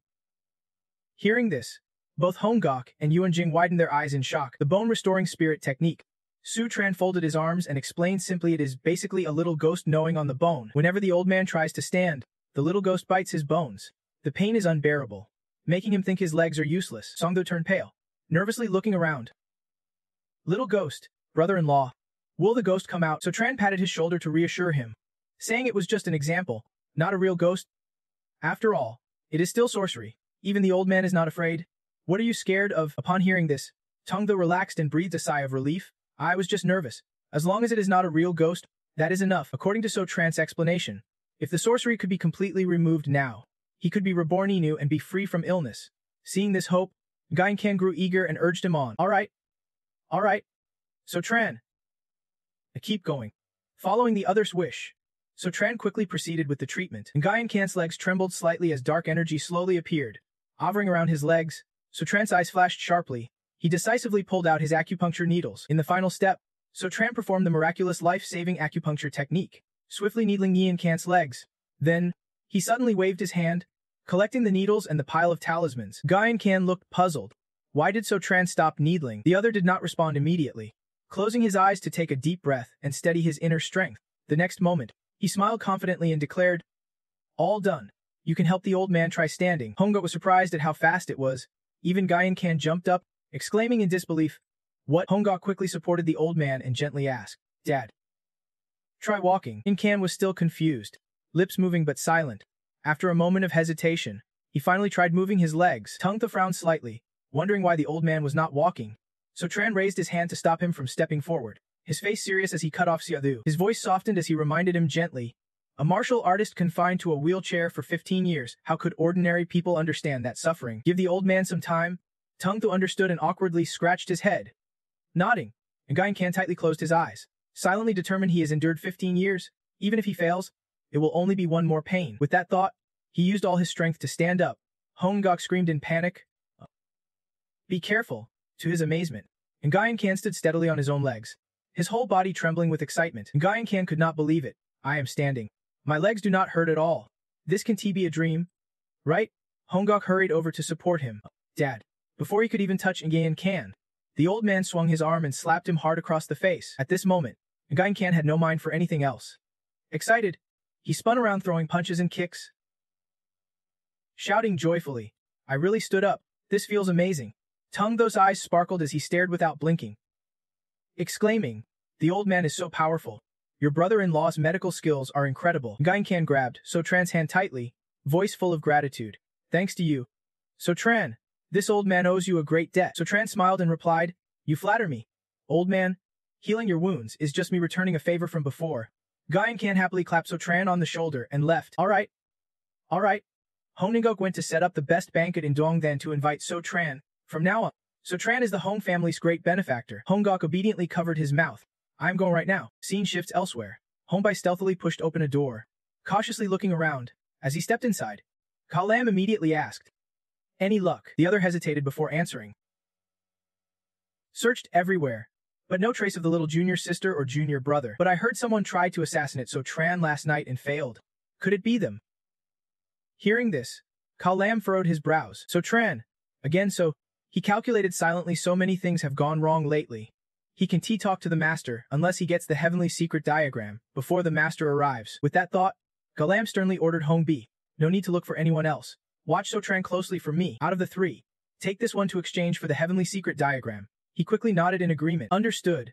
Scene switches back to the Tong family. So Tran just returned and spotted two figures sitting in the main hall. Thien excitedly waved and called out, "So Tran." Their unexpected arrival made him suspicious. "Why are you two here already?" Thien quickly teased. "Of course. We came to save you." Man sitting beside her gently pulled her hand. Thien. And So Tran grew even more confused. "To save..." Thien giggled as she explained, "We heard you were attacked last night, so we came especially to check on you." So Tran calmly sat down in the chair opposite them, folding his arms with a faint smile. "This news has not even been reported yet, but you all already know. Looks like everyone's eyes are glued to him now." Man rubbed her chin and added, "Of course. That clip ties your life and the heavenly secret mysterious map together. The saying goes, still waters run deep." She narrowed her eyes, cutting to the chase. "How about the Liu family takes your life instead?" Hearing this, Suzhen raised an eyebrow and asked cautiously, "You want me to fake my death to lure out the one holding the heavenly secret mysterious map?" Chen was surprised. "How did you guess so quickly? I was even planning to watch your shocked face." Bored already, the person opposite did not hesitate to ask, "If you really wanted to act, Hatat should have informed the victim like me." Man closed her eyes, and Tatun spoke up. "You can hide it from him, given your situation now. To survive, you would have to get the heavenly secret mysterious map. Right? Want to team up with the Liu family for some fishing?" Suzhen suddenly fell into thought. Murmuring, "Fishing?" He mulled over the recent news, resting his chin as he considered. The Special Operations Unit has not found new leads yet. Instead of passively defending, faking death and striking back could be a move. Suzhen finally agreed to their proposal. "Okay, but not now. We have to wait a few days." He thought silently. "Old Master Huang Pu is still helping me apply for the title of Huoxia ambassador. If I fake my death now, all his efforts will be wasted." Chanshin hurriedly asked, "What are you waiting for? What could be more important than finding the heavenly secret mysterious map?" She giggled and stepped in front of Suzhen, saying, "If you do not have a good reason, I won't wait for you." He helplessly sighed inwardly. This aunt's curiosity is relentless. Meanwhile, Man sitting across suddenly received some news on her phone, and her eyes widened. She held up her phone to confirm the information. "Suzhen, You have been chosen as the hair ambassador of Huaxia culture. Chanshin was eager to verify something. Let me see. Really? The networks are all spreading the news.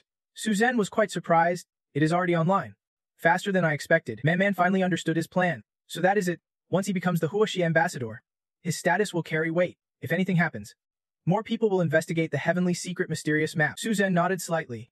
Exactly. That way everyone will be forced to pressure the mastermind behind the scenes. The other party smiled happily. All right. Then after you officially receive the title and medal, we will proceed with the plan. You obviously agree. Chanqian sat in the middle, confused. What plan? You and Suzanne talk too much. My big brain can't keep up. Forget it. I will just keep being a lucky charm. Scene shift to Zen City, the study of the late old master. Basho entered slowly while on the phone. Are you sure? Got it. I understand. The call ended and he excitedly informed the old master. At 8:00 p.m. 3 days from now, the Huaxia embassy will officially award Suzanne the title and medal at the Hoa Dang Hotel. At that time, many people will definitely pay attention. The old master stopped writing, muttering under his breath. Finally, I get to see this day. The paper on his desk clearly showed the word endure, but the old master was never satisfied. Suzanne repeatedly trampled on the reputation of the Qian family, even demanding apologies publicly. He immediately instructed Bu Xiao to inform Lamson Bin and Cha Kim. As long as they dare to expose Suzanne's matters openly, the Quan family will protect them in Zen City. Bu Xiao nodded in agreement. The old master narrowed his eyes and snorted coldly. This time I want Suzanne disgraced in front of everyone. Elsewhere, Du Tun entered to report. Captain, the two people from the Heavenly Secret faction have spoken, according to their statement. The Diamond case in the capital was indeed their doing. After killing, they took the victims' list. On it were names the victim met 2 days before the case. And Dao reviewed the documents and ordered a check on the movements of those on the list. Her eyes stopped at a line. Hun Du. Family name Hein. What is this person's connection to the Hein family in Zen City? Du Ting gave a brief introduction. He is the son of Hein Jiang Hong. Divorced early, usually doing business outside, with only one son, Han Gok Heng. Hearing this, and Dao's eyes flashed with suspicion. After Suzanne broke both his legs and ruined his cultivation, Han Gok Heng died tragically. Though it was his own fault, the Hein family still holds a grudge against Suzanne. My gut tells me to follow this lead for further investigation. It will definitely yield results. She decisively gave orders, informing team members to check the movements of others on the list. I will personally oversee the Hein family. Du Tin stood at attention, acknowledging the order. Yes, Captain. Night had fallen. 3:00 am outside the Hein family's main gate. A car sat quietly. Du Tin was inside. Making contact. Captain, do you still want to keep watching Hein? True.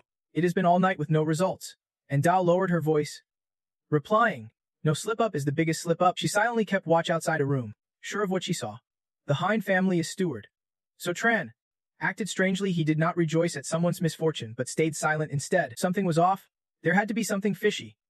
Suddenly, voices drifted from inside the room. Assassination of Sotran failed, and Dao immediately tensed. Listening carefully, Jiang Hong muttered, to avenge Gao Hang, do we really have to go this far? And Dao glanced inside and quickly recognized Hein Jiang Hong and the other man, Han Gok Hang's father, Hun Du.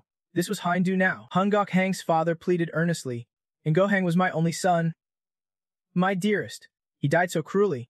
Don't you want revenge for him? Jiang Hong replied sadly. I would kill Sotran in my dreams to make him pay for Ni Gok Hang. But someone found out about the clip you posted of the Thean Ko Hoyan Du at the Hoyan family. And Dao caught the key phrase immediately. What? The Thean Ko Hoyan Du at the Hoyan family? Han Du's eyes burned with madness. He declared, don't worry. Father, I have hidden the scroll somewhere absolutely safe. No one but me can get it. With this treasure, not only can we kill Sotran for revenge, but maybe the Hein family can rise to the top again. Hearing this, Jiang Hong brightened. He thought it over. This could bring the Hein family back to power. Finally, Jiang Hong agreed to Hein Du's plan. All right, this is your task. This is the Hein family's chance. He laughed and said, don't worry. And Dao quickly left, thinking, this is crucial intel. I must report it to senior brother Kaja. She had not gone far when Van Kwok suddenly appeared from a nearby alley. He chuckled to himself, thinking, the Hein family has important intel that the young master Ku Hoyan wants. This is my chance to make a big impression on the young master. Shortly after, Sotran's phone received a message. He pulled it out to check the message from Diao Truong Truong. Sotran recalled the ambush the night before. He had been contacted already. A few days earlier, Van Kwok had rushed over with news. Young master, I just sensed danger approaching you, he anxiously asked. On the way here, I heard there is a bounty on you. Are you okay? Sotran smiled. I am. The one who ambushed me was already caught by the police. Van Kwok stomped angrily, grumbling, daring to use the Thean Kohoyandu to kill the young master. They really do not want to live. Young master, leave the chase to me. So Tran did not think much, just replied softly, then I will trouble Dao Tru. Back to the present. He was surprised himself. Such a quick response. Dao Trong was truly a skilled spy. So Tran's lips curved slightly. His investment to develop him as an intelligence gatherer had paid off. Meanwhile, Van Kwok revealed, young master, honestly I did not want to be leader of the spy team. I just wanted to come to the Kuhuyan sect. The message he sent read, young master, the Thean Kohoyan-du is with the Hoin family. In the hands of Hoin-du, kept in a secret location. I am continuing to monitor. So Tran finally understood. So that is it, the Hein family's plan to use the Thean Kohuyan-du as bait. He pondered for a moment. Identifying the mastermind would be easy. But any difficulties he would still turn to the police. Cut to Dao's situation. Du Tin in the car saw her running up and cheered. Captain. She is eager to ask, is father okay? And Dao pretended to be calm and smiled in confirmation. Yes, it is confirmed the Hein family has the Thean Kohuyan-du. Report this to senior brother Kajia. Du Tin leaned back laughing with delight. Great, senior one to expect such a big catch in one night. Just then, and Dao's phone suddenly received a message that shocked her. It was from the other side, reporting that the Thean Kohuyan-du is in the Hein family's hands, and from today, watch the Hein family closely, especially Hein-du for 24 hours. And Dao was a little disappointed. I have been watching all night to get this info. Senior already knows. Du Tin sighed softly. Senior brother Kajia really is a legendary figure. The fire of passion in An Dao flared up again. She was determined to try harder. I have to show Senior my true strength. Du Tin beside her enthusiastically agreed. Cut to 3 days later. A crowd gathers in front of a building. A curious bystander asks, it is so hot. What is the event about? Someone quickly explains to him, you do not know this? The government has chosen Su Tran as the ambassador for traditional Huaxia culture. Today is the award ceremony. It is a huge honor. Besides Suon, no one else could deserve this title. Tung Du eagerly listens to the crowd's chatter, excited he has not teased Su Tran yet. Bronlo. Did you hear that? Everyone is praising him. Su Tran smiles helplessly. Calm but still adjusting. It has been a long time following his brother-in-law, and this scene does not feel familiar yet. Then, Su Tran gently reaches for Tung and Han's hand and softly says, let us, wife. Just then, a luxury car suddenly speeds up and brakes sharply in front of the building. The commotion quickly catches Su Tran's attention. He glances over to see old Master Kun stepping out with a fierce aura, followed by both Yu. The crowd erupts in whispers. Oh my. It is old Master Kun. Since the Qian family's defeat to Bei Tran, old Master Kun has not appeared publicly. Take the shot. Tung Tho frowns and mutters. What is the Qian family doing here? They have not even apologized yet. Su Tran narrows his eyes and calmly comments. Looks like they did not come with good intentions. Old Master Khan and both Thieu calmly pass through the reporters, overhearing the crowd's chatter. Tonight is the award ceremony for Su Tran. What is old Master Qian's motive for showing up? Could it be to sneak in an apology to Suo Tran? Old Master Qian is definitely a man. Tung Du is startled, wondering if the Qian family's apology is genuine or a trick. Suddenly, Tung Thu's eyes meet old Master Qian's. The man sneers coldly and nods once. Tung Thu glares angrily at his retreating figure. With an arrogant attitude like that, he is definitely here to cause trouble. Let me handle them, he says, rolling up his sleeves in frustration. Su Tran immediately stops him. Forget it. Xiao Thu. Don't lose your cool over petty people and ruin your image. Then, and Dao and Du Tin arrive. They greet warmly with bright smiles. Congratulations. Su Tran. Su Tran politely returns the smile. Sister Jiang. So you ladies are here too? Du Tin cheekily adds. Surprised. This title ceremony is a big deal.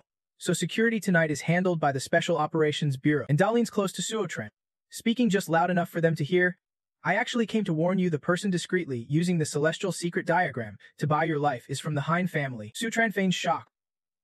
Hun family. Inside? He thinks. Almost forgot Sister Jiang told this to the agency. But she does not know it is really me. Su Tran pretends to scratch his head, laughing playfully. You have already figured it out. The Special Ops Bureau is really fast. And Dao's lips curl in a proud smile, her voice betraying her pride. This is all thanks to senior agency members. If you join the Special Ops Bureau later and work with them, you will see their strength firsthand. Hearing this, Su Tran is at a loss for words, forcing a smile. Thinking, if Sister Jiang knew I am the agency, she would be embarrassed. I have to protect this identity well. Then Dao urges, let us. The ceremony's about to start. Su Tran links arms with Tong in hand and leads the group into the hall. All right, the host stands on stage, smiling brightly. Thank you all for coming. Recently, a hero has risen as a martial artist, bringing glory to the Huaxia nation, master of arts and culture. Xiao Goquan and Wenjiu. She warmly introduces the main figure today, Sutran Than, invited to the stage and named by the host. Sutran stands up amid Tongdu's excited cheers. Brother-in-law steps up, and Gaiankin applauds with emotion. This title given to Sutran is truly well-deserved. His words receive unanimous agreement. Exactly. The host continues. Please welcome the organizing committee. Kok and Kwok from the Huaxia Cultural Heritage Alliance presents the title, and the Huaxia Ambassador's banner to Sutran. Soon, the audience below erupts with comments. Master Su is so handsome. Sutran makes Then proud. Well done. Sutran, then Kok and Kwok, member of the Huaxia Cultural Heritage Alliance, steps forward to shake Sutran's hand. Congratulations. Sutran politely replies. Thank you, he enthusiastically announces. I officially declare the title of Huaxia Traditional Culture Ambassador awarded to Sutran. Before he could finish, a hand suddenly raised, cutting off the speech with a clear voice. Wait a moment, Sufchen frowned slightly, glancing toward the source of the voice. Elder Tin clasped his hands behind his back and slowly stepped up to the podium. This title cannot be given to Sutran. He is just a shameless fraud. Tundra showed displeasure. Is this guy crazy, causing trouble at such an important event? Enzio chose the quickest solution, signaling the security to immediately escort him out in a flash. The guards appeared and blocked Elder Tin's way. Gentlemen, please leave immediately, he angrily demanded. On what grounds are you kicking me out? Bazithiu stood by, backing him up. That is right. You are stopping him from speaking. Definitely partners with Sutran. The audience, witnessing the scene, quickly pulled out phones to record, exchanging puzzled looks. What is going on here? Isn't the Elder Tin supposed to be apologizing? Someone immediately criticized. Apologizing? What for? More like looking for trouble. The chatter from the stands quickly reached on Leo's ears, and it seemed connected to Sifutron. What on earth happened? She thought to herself, this is not good. Losing control of the scene will only make things worse. Amid the chaos, Sutran stepped in. Sister Jiang, tell your people to let them through. Enzio was stunned. What? Sutran calmly smiled and said, I want to hear this truth Elder Tin claims to have. As soon as Elder Tin slipped past the guards, he strode to center stage and arrogantly shouted, You are mad even in death? Sutran, do not you realize I have investigated your experience this year in Thin Thun? Tung Thu looked doubtful. This year, only Tunganan felt uneasy about Thin Thun. Could Elder Tin be exposing Sutran's identity? Just as she feared, Elder Tin arrogantly pointed at Sutran and yelled, Nam Quintus, the rising star of the literary forum, you are a mysterious black agent. The news stunned those present. They stared in disbelief. Sutran a black agent? Impossible. The endowed crowd refused to believe Elder Tian's words. Sutran was a martial arts prodigy in the Vim and Xian circle. How could he be a black agent? Some speculated Elder Tian was slandering Sutran just to apologize. Hearing the murmur, Elder Tin remained unfazed, thinking, You want to believe me? But I have come prepared. The next moment, he declared clearly, Sutran was a live-in son-in-law of the Tenkeng family in Thin Then. No one knows him better than the Tenkeng family. Today, I have specially invited those who know the truth. Elder Tin's words dripped with pride as he let them reveal Sutran's real background. After he finished, couples from the Tin Bean and Chuju Kim families stepped forward. Seeing them, Trong Than angrily shouted, Bastards! And Gaitahan could not believe her eyes. Tu Ven. Tayu Tun, why are you here? To Dun questioned sharply. Could they really be that unrepentant, conspiring with outsiders? Even Tunganhan was shocked. Older sisters, faced with the family's fierce reaction, Tung Line only snorted coldly. Lately, the Tung family treats Sutran like a treasure but ignores us. When a daughter marries out, she is like water spilled. If the Tung family want to help us, do not blame us for fending for ourselves. Then Tung Van grabbed the host's smuck and boldly declared, Elder Tin is right. Suf Chen has a shady background. 5 years ago, Tunganan accidentally hit someone with her car, brought them home for treatment, and that person woke up as an idiot. She pointed right at Sithutron. Our parents trusted a Taoist and let that idiot live with the Tung family. That person is Sifutron. Tung Van grew more intense. Honestly, I always felt something was off. Why would Sutran become an idiot and conveniently become a live-in son-in-law to the Tung family? Looking back, this was all a scheme between Sifutron and that Taoist. Chu Kim eagerly agreed. Exactly. Their goal was to control the Tung family. Finally, Tung Van arrogantly concluded. In fact, Sutran said was forged by the Tung family. Who knows who they really are? Maybe even wanted criminals. The audience began doubting could there be truth to this. Still, some trusted Sutran. Dun T panic. Master Sif has not spoken yet, and Kuva's face darkened as he sharply asked. Sutran, is what they say true? Unexpectedly, Sutran calmly confirmed. Yes, My current identity is indeed fake. The whole hall erupted instantly. Omut, is this for real? So who is he? Using a fake identity to marry into the Tong family for 5 years thinking about it. It is truly terrifying. Is So Tran's true identity not clean? Tong the jumped up, overwhelmed with confusion. Why did the brother-in-law say that? So Tran's calm reply made and Kwok angrily shout, "Stop messing around." He thought to himself, luckily the Qian family is powerful. Otherwise, giving the title of Waxia ambassador to someone of unknown identity would be a real joke. The chaos was exactly what old Master Choyan's group wanted. They smirked slyly, finally able to defeat So Tran, with his humiliation being just a bonus now that he has lost the Huaxi ambassador title. Who would want the heavenly mechanism charred enough to go after him? Not now. The audience all shouted together. So Tran, explain. Explain clearly. Two figures cloaked and hiding behind the wings smiled in satisfaction. Senior brother, this situation works in our favor. One of them is Gall Lam. He muttered seriously. Wait for So Tran. Then we move to strike. So Tran must die by our hands. Hong Bai obviously agreed. In another corner, Thean anxiously looked at Man. Says, what do we do now? Should we team up with So Tran? The other calmly interrupted. Sticking to the original plan, she emphasized her trust in So Tran's character, saying the fake identity must have been forced on him, just like faking his death buying time to escape this mess. The stands grew increasingly chaotic. Countless people stood up protesting loudly. How could the black-clad guy still act like this? Why are not the cops arresting him? The Tong family is also an ally, just arrest him all. And I still looked up to So Tran as an idol. What a blind fool I was. Witnessing this, So Chan sighed helplessly. The wind blows whichever way it wants. You all move too fast. I was only saying the ed was fake.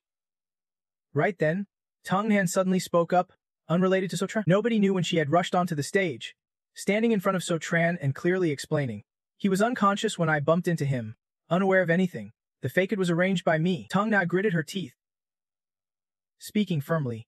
So if you want to arrest someone, arrest me. So Tran suddenly patted her shoulder, gently reassuring, don't be afraid, wife. You do not have to take the blame for me. Tong Han was still worried, but So Tran did not let her continue. Relax. This joke will be over soon. The next moment, a deep voice suddenly rang out. So Tran's true identity, let me tell you all. The speaker was Koi Min, founder of the Ho Dang Hotel.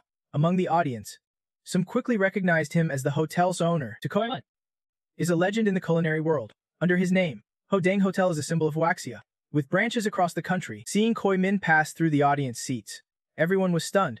To has arrived, some guest, to look so pale. He must have heard about the earlier bad news. I have a bold thought. The whole hall was buzzing. Could it be mere? To came to discipline So Tran, but contrary to everyone's expectations, Ko Min suddenly bowed deeply before So Tran, respectfully greeting him. Hello? Young master. Everyone present was shocked. Mouths agape. What? To called So Tran young master. Even So Tran was confused. He thought, Ho Dang is my family's business. I never heard this before, but I can't blame anyone. So Tran was raised training at Ku Hyoyan Man, and did not know how many enterprises were in the family. Both you stared wide-eyed in shock. Why would to call So Tran young master? Old Master Qian suddenly considered one possibility. Could So Tran's parents truly be the real owners of Ho Dang? Impossible. If that were true, he would not have needed to live with the Tong family. Tong though was equally confused. Could the brother-in-law really be rich? And only stayed because he was infatuated with the fourth sister's beauty. Trong then anxiously murmured, if so, So Tran has dodged tonight's disaster. But I wonder if he will still stay with the Tong family later. On stage, So Tran stepped behind Tongman, kindly introducing, this is the young madam. Greetings. Ko Min respectfully bowed deeply. Greetings. Young madam. Tong Nan had not adapted yet. Hesitated responding, hello mer. She thought, this is a big shot in the business world. And now he is greeting me. Old Master Qian was unwilling. Sharply saying, So Tran is the Huaxia crown prince? So what? Today? My Khan family wants to fight him to the end. He told himself, but from now on, the Koyan family won't interfere in the restaurant and hotel industry.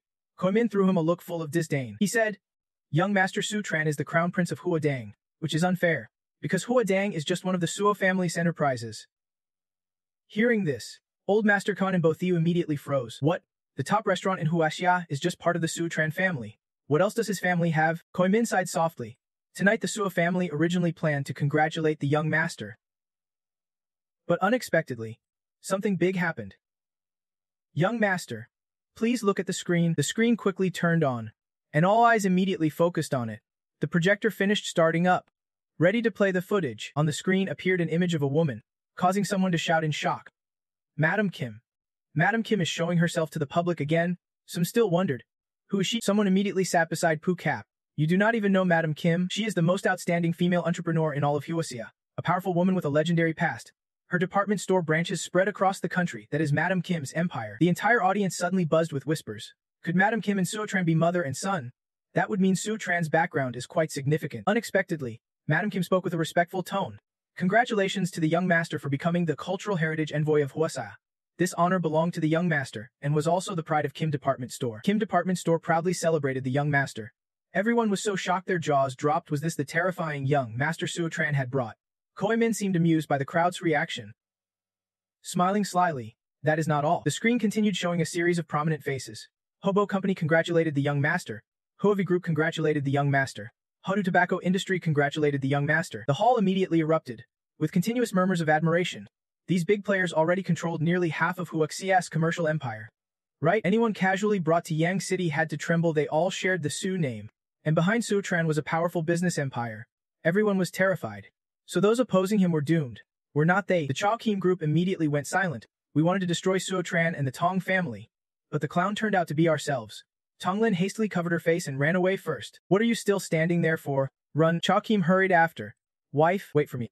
Truong then looked at their desperate escape and grew even more annoyed. The Tong family's juniors were truly embarrassing. Old Master Kung broke into a sweat. Quietly scheming, the Koyan family had offended Suo Tran. His words alone could bankrupt the Koyan family. Now they had no choice but to oppose him. Failure meant death. After thinking it over, he disregarded everything and pointed straight at Suo Tran. No matter who you are, forging an identity is illegal. Suo Tran, does your noble status put you above the law? I do not accept that. Surprisingly, a few supported Old Master Ku. Old Master Kian was right. Suo Tran's forged deserved punishment. Money is not everything. Some even gave thumbs up in approval. I admire Old Master Kuyan's courage. Of course. Some stayed clear-headed. If you hate the rich, fine. But Old Master Kuyan was targeting Suo Tran. Just then, a deep voice cut through the chaotic atmosphere. Let me explain this issue. Su Chan was surprised by the sudden appearance of Kai Bin. Second uncle.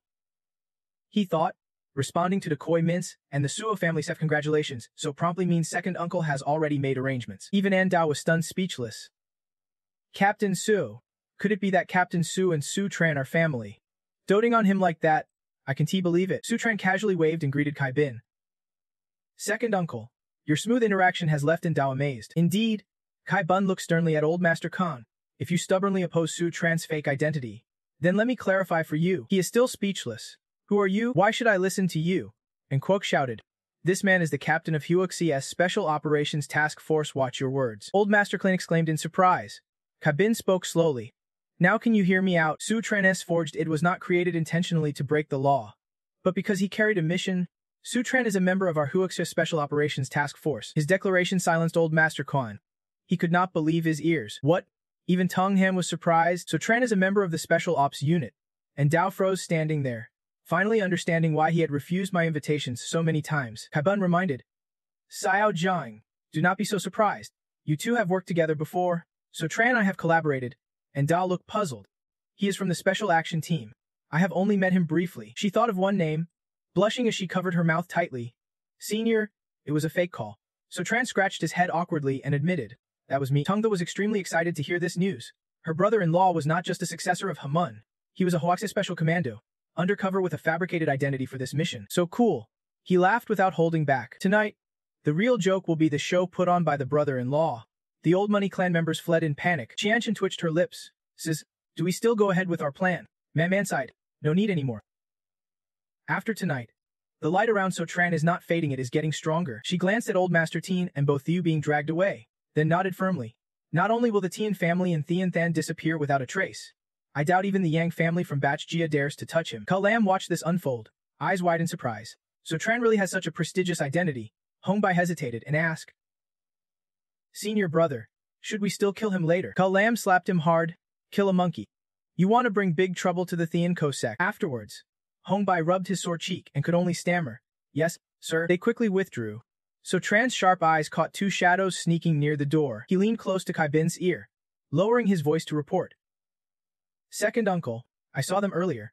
The man frowned slightly upon hearing this. What? Kai Bin assured. Don't worry. I will send people to follow and quickly capture these guys. So Tran and Tong Han approached Nian Kan's seat to apologize. Old master, sorry for troubling you. You worked hard to secure the title ceremony, but it got ruined. The old man laughed. If anyone's to blame, it is those troublemakers. His eyes showed firm resolve. So Tran, in my old man's heart, even if you are not from a wealthy family, you are the best cultural heir of Huasaya. So Tran felt warmed, a small smile curling his lips. Thank you.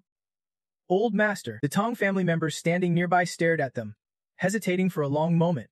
Tong Du thought to herself, my brother-in-law so cool. To the Tong family, he is like a giant. Does he even look down on us? So Tran felt Tong Du's intense gaze and turned, smiling. Xiao Du, what are you standing there for? Not used to your brother-in-law yet. Tong Du was surprised at first, then moved to tears.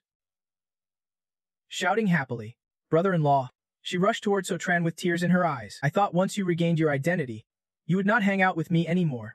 Tong Du was speechless. How could that be? I still have to teach you kung fu. No matter what identity I have outside. In this house I am always Tong family's son-in-law. The Chang King group felt somewhat comforted. Nodding repeatedly. Good. Tong Nahan's face was full of smiles as she thought. So Tran, you really did not misjudge him. Koimin respectfully bowed and said, Young master, I have prepared a banquet upstairs to celebrate. You can lead everyone there for lunch now. So Tran was still thinking when a sudden voice interrupted. Young master, it is not time to eat yet, and Dao stepped forward to report. We have located Thean Kohoyandu. So Tran, we must act now to avoid a long night full of nightmares. So Tran's eyes immediately lit up. We found him. Tong Yan spoke up. So Tran, you lead everyone to eat. I have my own business to attend to. She waved goodbye. Kindly reminding, come back early. Okay? So Tran smiled in reply. Got it, wife. You have worked hard. Soon after, a video played on the phone. A man in black declared, whoever kills So Tran within 3 days, I will gladly hand over Thean Kohoyandu with both hands. And Dao said this clip was just posted. Seems the Han family's people know no one in Duong then dares to act now. So they are putting the hit out to mercenaries. And Dao reported this was a newly posted video. It seemed the Han family knew no one in Yang City dared act. So they put their plan in the hands of hired soldiers. Su Tran continued. What was just said? Sister Jiang and Dao immediately interrupted, glaring at him. Stop. I won't take credit, just call me Little Jiang. The senior was joking. Su Tran avoided her accusing gaze and coughed into his hand, quickly changing the subject. Su Tran, the video clearly just filmed the Suo family. You all rushed to act, so you must know exactly where the heavenly mechanism mystic chart is hidden. Right? And Dao nodded slightly. Yes, there is a secret underground room in the Heinz Hall, where the chart is kept. Du Tin, sitting a row ahead, turned back with a smirk. As for what comes next, we will follow orders. Senior, you flatter me. So Chan laughed in response. All right. He quickly gave the order to move. The others answered in unison. Yes, sir. So Tran silently vowed, the grudge between Hein Ra and me ends tonight. Soon after, the main door of the Hein residence was kicked open from outside. A group armed with weapons stormed in. We are from the Hoa Special Operations Bureau. No movement allowed. Two standing near the door froze in confusion. The Special Ops members aimed their guns, ordering everyone present to squat down and cover their heads. One of them asked where the others from Hein Ra were. Someone stammered in reply. A few are still upstairs. Everyone was shaking like leaves in the wind. Please spare us. We never intended to offend the Special Ops Bureau. Jiang Hong could only think of one possibility.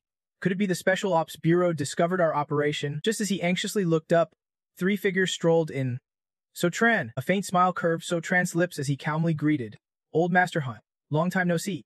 Jiang Hong's tone was dripping with hostility. Our Han family has fallen into such disrepair. So Tran, yet you still refuse to let us go. So Tran continued coolly. It is not that I 1T let you off.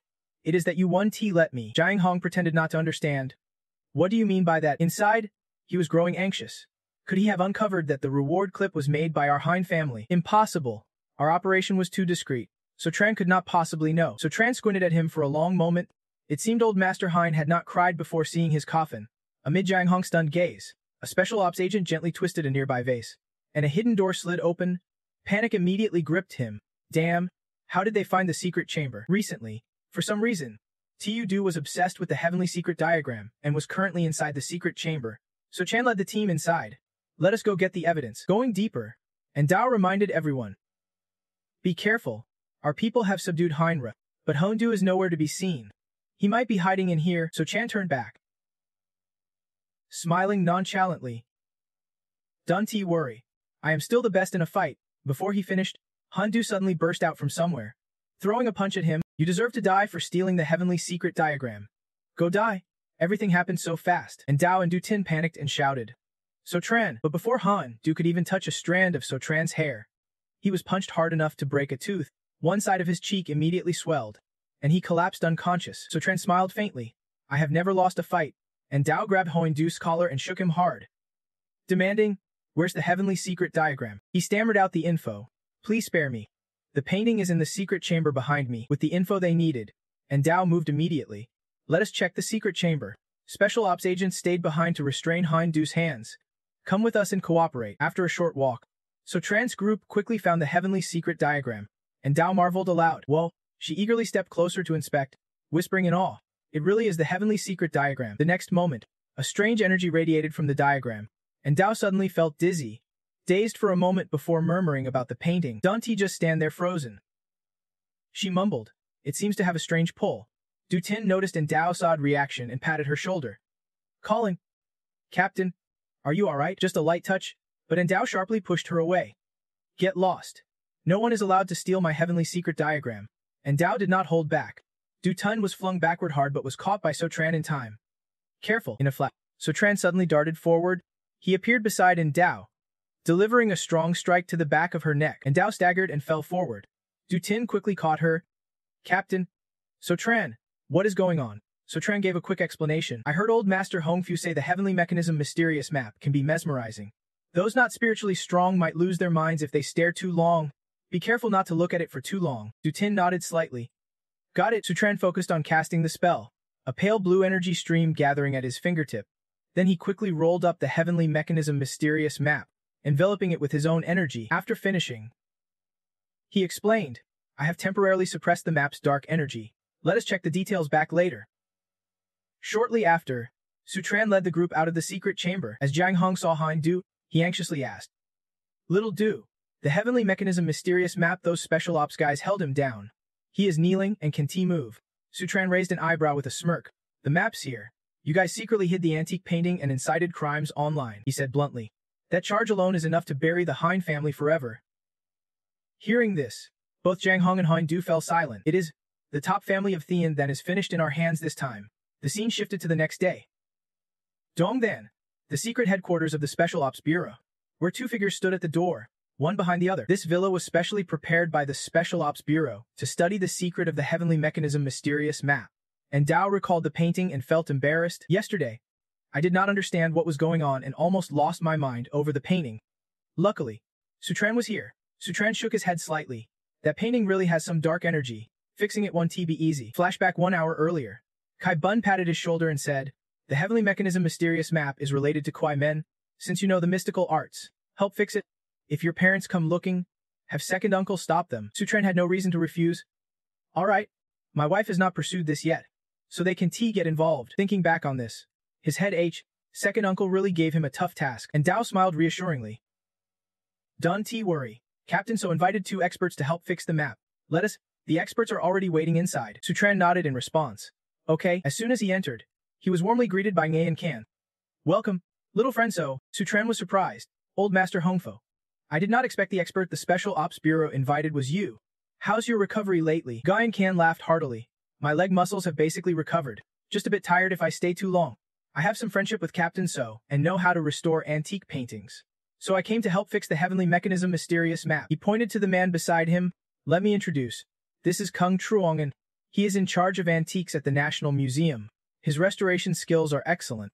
Many damaged antiques revived under his care over the years. Truongan looked stern and did not greet anyone. Sotran politely extended his hand. Master Kung, it is an honor. Unexpectedly, he turned away abruptly without returning the gesture, and Haiyan was dismissed. Better to focus on the heavenly mechanism mysterious map first. Nguyen Kan smiled to smooth things over. Hey, little friend So, do not take it personally. Old Master Kung is hot-tempered.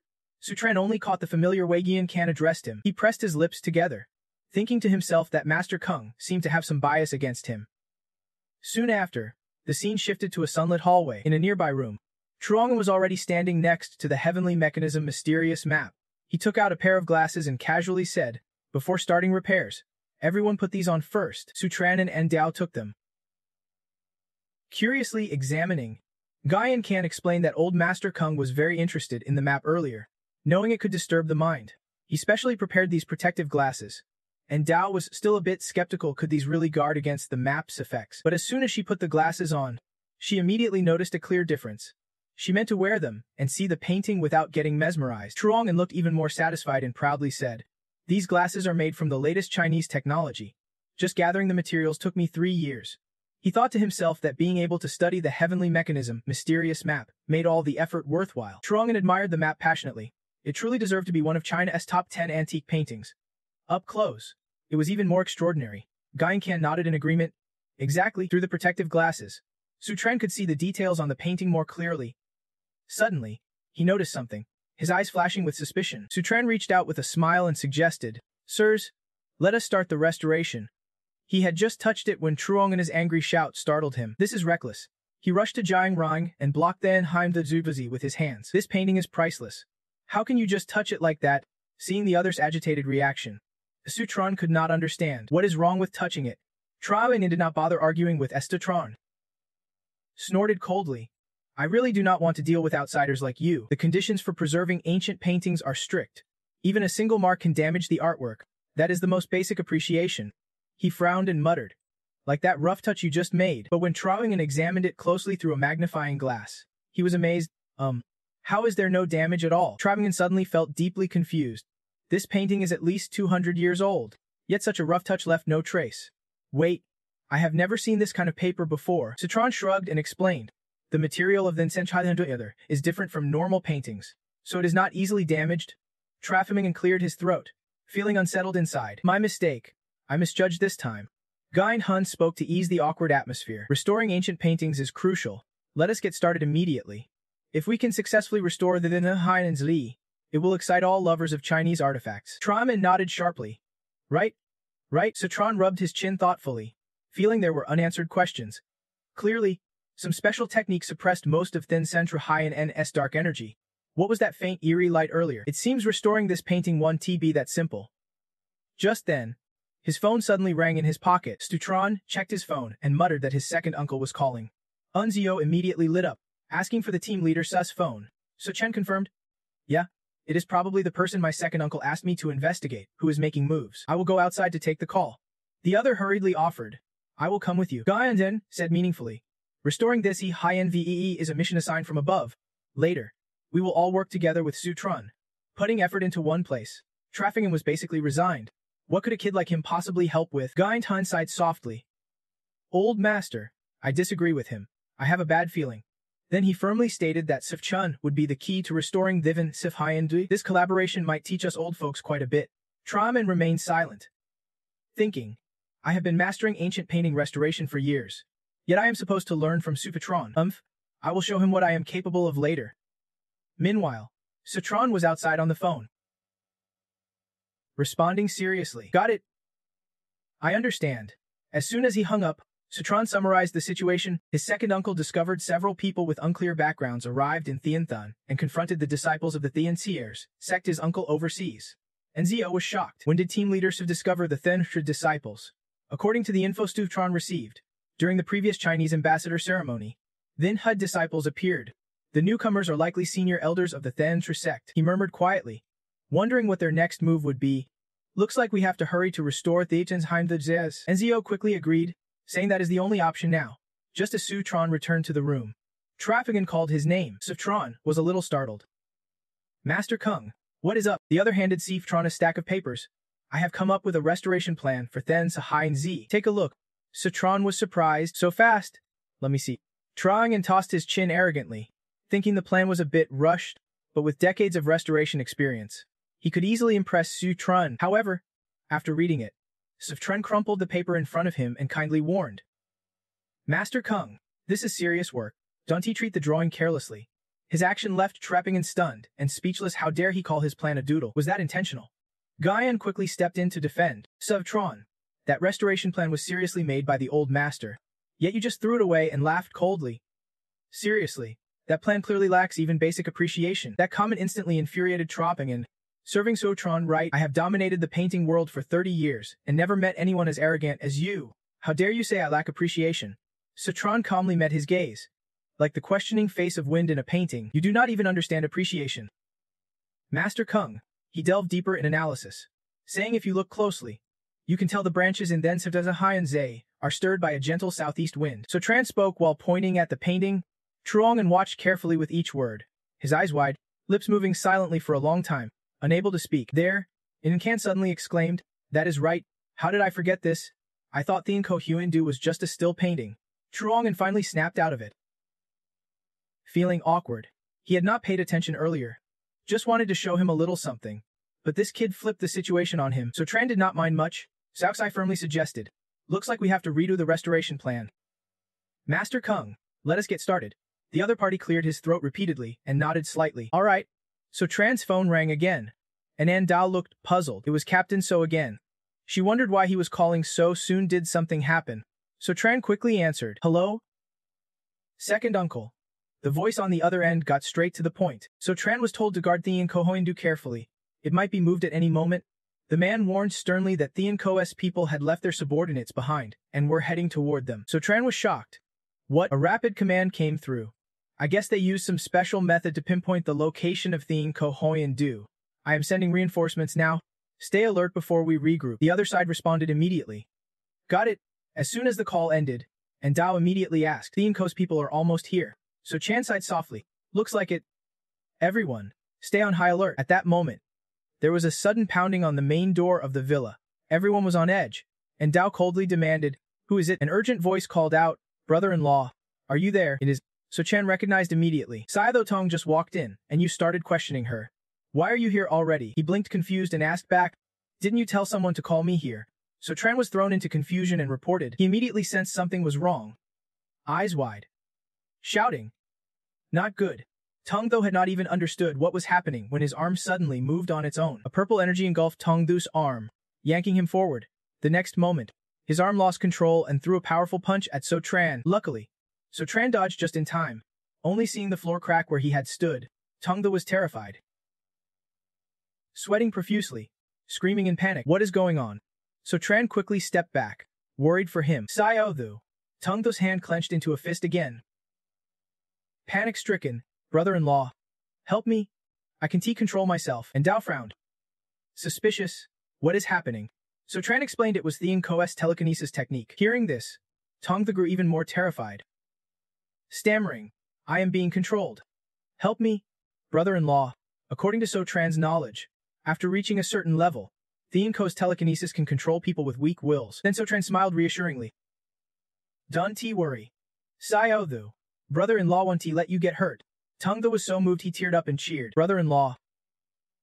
Then suddenly, So Chan charged forward and landed a heavy punch on him without mercy. The swift attack caught Tong Thu off guard. Striking hard enough to stun him, he fell backward onto the floor, crying silently, "Brother-in-law, did not you say you would not hurt me?" So Tran smiled and explained, "These punches at least break the telekinesis control. Otherwise, the consequences could be worse." And Dao frowned slightly, asking, "So Tran, is the control broken?" So Tran immediately denied it. Telekinesis has a limited range. The person controlling Xiao Thu must be hiding nearby. He pieced together clues and guessed that whoever could use such advanced techniques was at least a master. So Tran's assessment terrified Tong Thu. He was speechless, and even An Dao was shocked. She narrowed her eyes and exclaimed, "What?" Guyan Kan and Truongan were struck like lightning. They quickly noticed another strange sign. The vases on the wooden shelf suddenly trembled oddly. Cups and teapots wobbled and floated slowly in the air. Suddenly, they all flew straight toward them. Tong Thu stammered, "This?" Even An Dao was freaked out. "What is going on?" Objects in the room still shot toward us at a terrifying speed, showing no sign of stopping. Just as they got closer, Su Tran's lips curled into a smirk, then suddenly grabbed Song Thu by the collar. Seeing that, Dao's eyes filled with panic as she shouted, "Su Tran! Be careful!" Porcelain vases smashed right where Su Tran had just stood, shattering into pieces. Luckily, he had pulled Song Thu away just in time. He cursed bitterly. "Damn it!" Su Tran landed firmly, his face cold as ice. "Who the hell is stirring trouble behind the scenes?" The door was pushed open, and an angry shout rang out. "How dare you call this protector a scoundrel?" The voice belonged to Xiao Fengyu, the Celestial Mechanism Sect's protector and father of Xiao Xuan Yen. He declared boldly, "Today, you will die." Fengyu took slow, deliberate steps forward. "If you want to live, hand over the Celestial Mechanism Mysterious Talisman. Release my disciples and my daughter, Zion." Without hesitation, he unleashed his aura. arrogantly lifting his chin. Chang'an suddenly lost control and knelt deeply, utterly confused. What is going on here? Yuan Jing clenched his teeth, sensing danger as the aura grew overwhelmingly strong. This person's power far exceeded an ordinary sect master. He began to worry if their enemy is this strong. Can we even survive today? Feng Yu spoke calmly. Su Tran, will you accept my terms or not? Su Tran responded with a cold snort full of disdain. He stated plainly, first, Zhao Xuanyan and your disciples involved in the sect destruction can never be freed. Su Tran spoke each word deliberately. Second, your celestial mechanism sect treats human lives like dirt for the sake of your mysterious talisman. I do not care what your true goal is, but do not even think about this. Hearing this, Feng Yu's face went icy cold. If you do not care about your life, then go ahead and die. As he finished, a flash of purple energy burst forth. Feng Yu powered up his fist and lunged at Su Tran. Su Tran did not flinch or try to dodge. He curled his lips, channeling energy into his palm. Feng Yu immediately thought he had the upper hand. A kid like him can possibly withstand this punch. But just as their energies were about to collide, Su Tran cleverly dodged the attack. Surprised, Feng Yu realized his force had been neutralized. Su Tran unleashed the 9 mysterious secret art, Golden Snake Thread, slipping behind Feng Yu. Feng Yu glanced back with disdain. Sneering, still just a child. He immediately launched the next attack, testing his mountain-splitting strike. His strike hit empty air again. Su Tran had used the 9 mysterious secret art, Heavenly Shadow Illusion. Feng Yu's knees grew, gritting his teeth. He wondered, what is going on? Trying to stay calm, he thought, to Su Tran, one must be an illusion. The two figures circled him, then launched attacks in turn. Su Tran raised his fist straight at Feng Yu. Blow after blow pounded Feng Yu. He can only defend. Too strong, too real, it is impossible to tell which is real and which is fake. Feng Yu thought, this guy just entered the pre-heaven stage but can fight me this long. His talent is terrifying. I have to kill him today, or he will become a nightmare for the Celestial Mechanism sect. With that, he quickly stepped back to keep distance. The next moment, Feng Yu did not hesitate to counterattack with the Celestial Mechanism sect S-trap technique. A volley of arrows rained down on Su Tran. Feng Yu was confident at such close range. Even Su Tran's skill would not save him, but Su Tran was not fazed.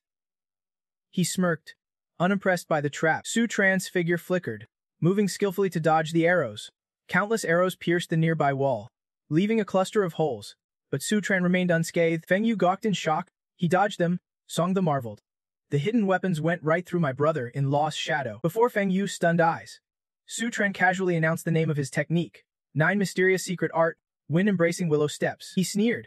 This is the highest level technique of the 9 mysteries sect. Used to lightly launch arrows. Su Tran's face suddenly darkened, like a martial arts master caught off guard by a sneak attack. The TNG sect's attacks really come in a flurry.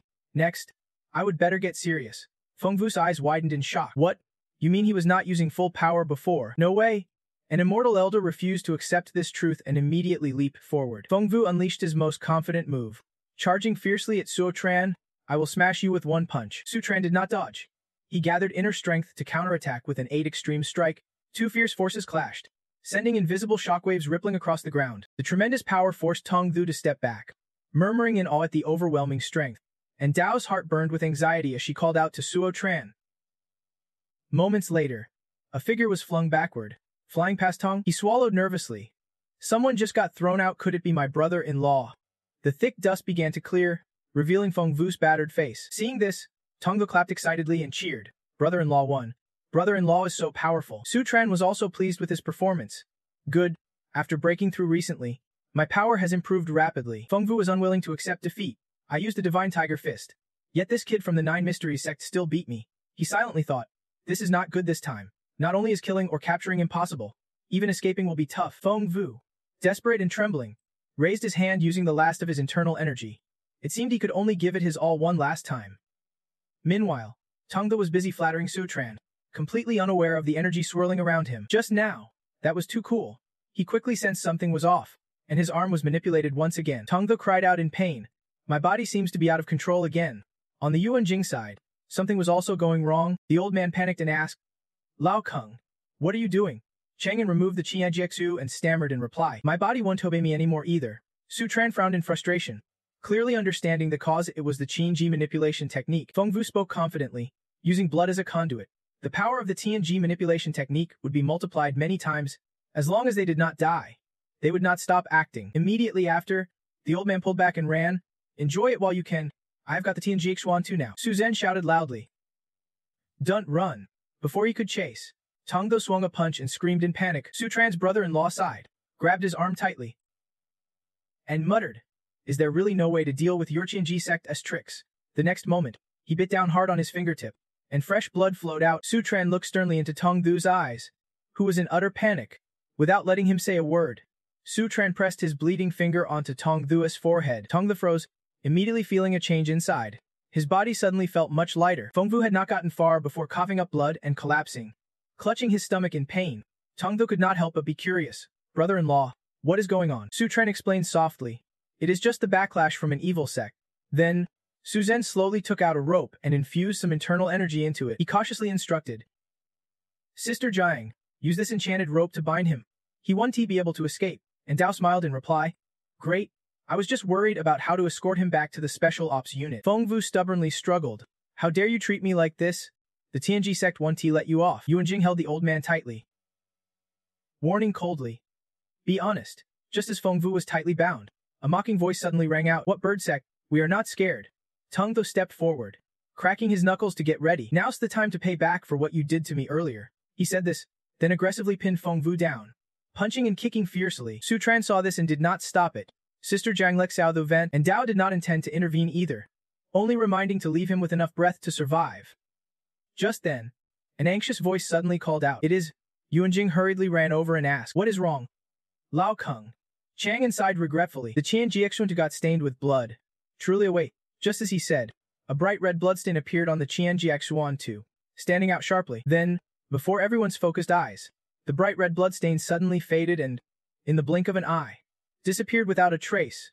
Su Zhen quickly noticed the abnormality and furrowed his brows in suspicion. The next moment, fierce energy burst from the Qian Jiexuan 2, knocking Chang'an, who was holding it, backward. Su Tran was stunned. What? Yuan Jing's expression turned serious. This surge of evil energy is the Qian Jiexuan 2 luring us. Just like 5 years ago. And Dao gritted her teeth, clutching her head. The special glasses can block this evil energy either. Feng Vu shouted loudly, eyes rolling back. A figure swiftly passed by Dao. She was startled and followed with her eyes. Clearly, it was Su Tran. And Dao could not understand what he was about to do, and called out anxiously. He did not respond. Focusing on the problem before him, a brilliant golden energy flickered at his fingertip. Without hesitation, Su Tran pressed his finger onto the Qian Jiexuan Nu. The next moment, the golden energy on his fingertip was absorbed by the painting until the right moment. Su Zhen waved his hand to complete the technique. The evil energy around the Qian Jiexuan 2 gradually dissipated, and it returned to its normal floating state before him. And Dao happily cheered. The evil energy's gone. Su Tran, this time we owe it all to you. Su Tran laughed. Luckily my earlier wound has not healed yet. Otherwise, I would have wasted a finger bleeding. He thought to himself, never imagining that after the TNG Jiexuan 2 was stained with blood, it would become so deadly. It seemed Su Tran could only think of one possibility. In reality, the TNG Jiexuan 2 was a formation of secret arts. Only blood could activate it. Hearing this, Feng Vu was terrified and blurted out, how do you know? Su Tran smiled and said, you guessed it, but your reaction just proved my theory. Feng Vu was so angry he was speechless. You old man gritted his teeth, saying even if you knew, it would not help. For generations, our Theanco sect has studied for years, but still can unravel the secret of the Theanco Hoyan Do. The corner of Su Tran's mouth curled up slightly as he squinted, staring intently at the other. Is that he revealed, but just now, I figured out how to repair the Theanco Hoyan Do. As soon as he finished, everyone gasped in shock, eyes wide as they uttered a single phrase. What? Feng Vu jumped up. No way, you must be lying. How could the one who fixed the Theanco Hoyan Do be the sworn enemy of our sect, a disciple of Ku Huan Mon? Su Tran did not bother arguing and replied coolly, believe it or not, that is up to you. Nguyen Kan and Truongan approached Suo Tran slowly, calling out, Little Suo, I can hide my curiosity. How exactly do you plan to fix the Theanco Hoyan Do? Truongan was still doubtful, muttering under his breath, you really believe he can fix the ancient painting? Su Tran paid little attention to his tone, glancing around as if searching for something. Let me see where it might be. Tong Do wondered. Brother-in-law, what are you looking for? Su Tran's gaze landed on a nearby scroll and he made up his mind. Right here. Little though, help me out. Tong Do nodded in surprise. All right then. Su Tran spread the Theanco Hoyan Do on the table, picked up a brush, and raised his hand ready to paint. The next second, a faint smile appeared on his lips as he confidently drew each stroke without hesitation. Seeing this, Truongan jumped up immediately, anxiously asking, You are painting directly on the Thean Kohyoyan do. If you want to make a big impact, you can be so careless. Nguyen intervened. Done move.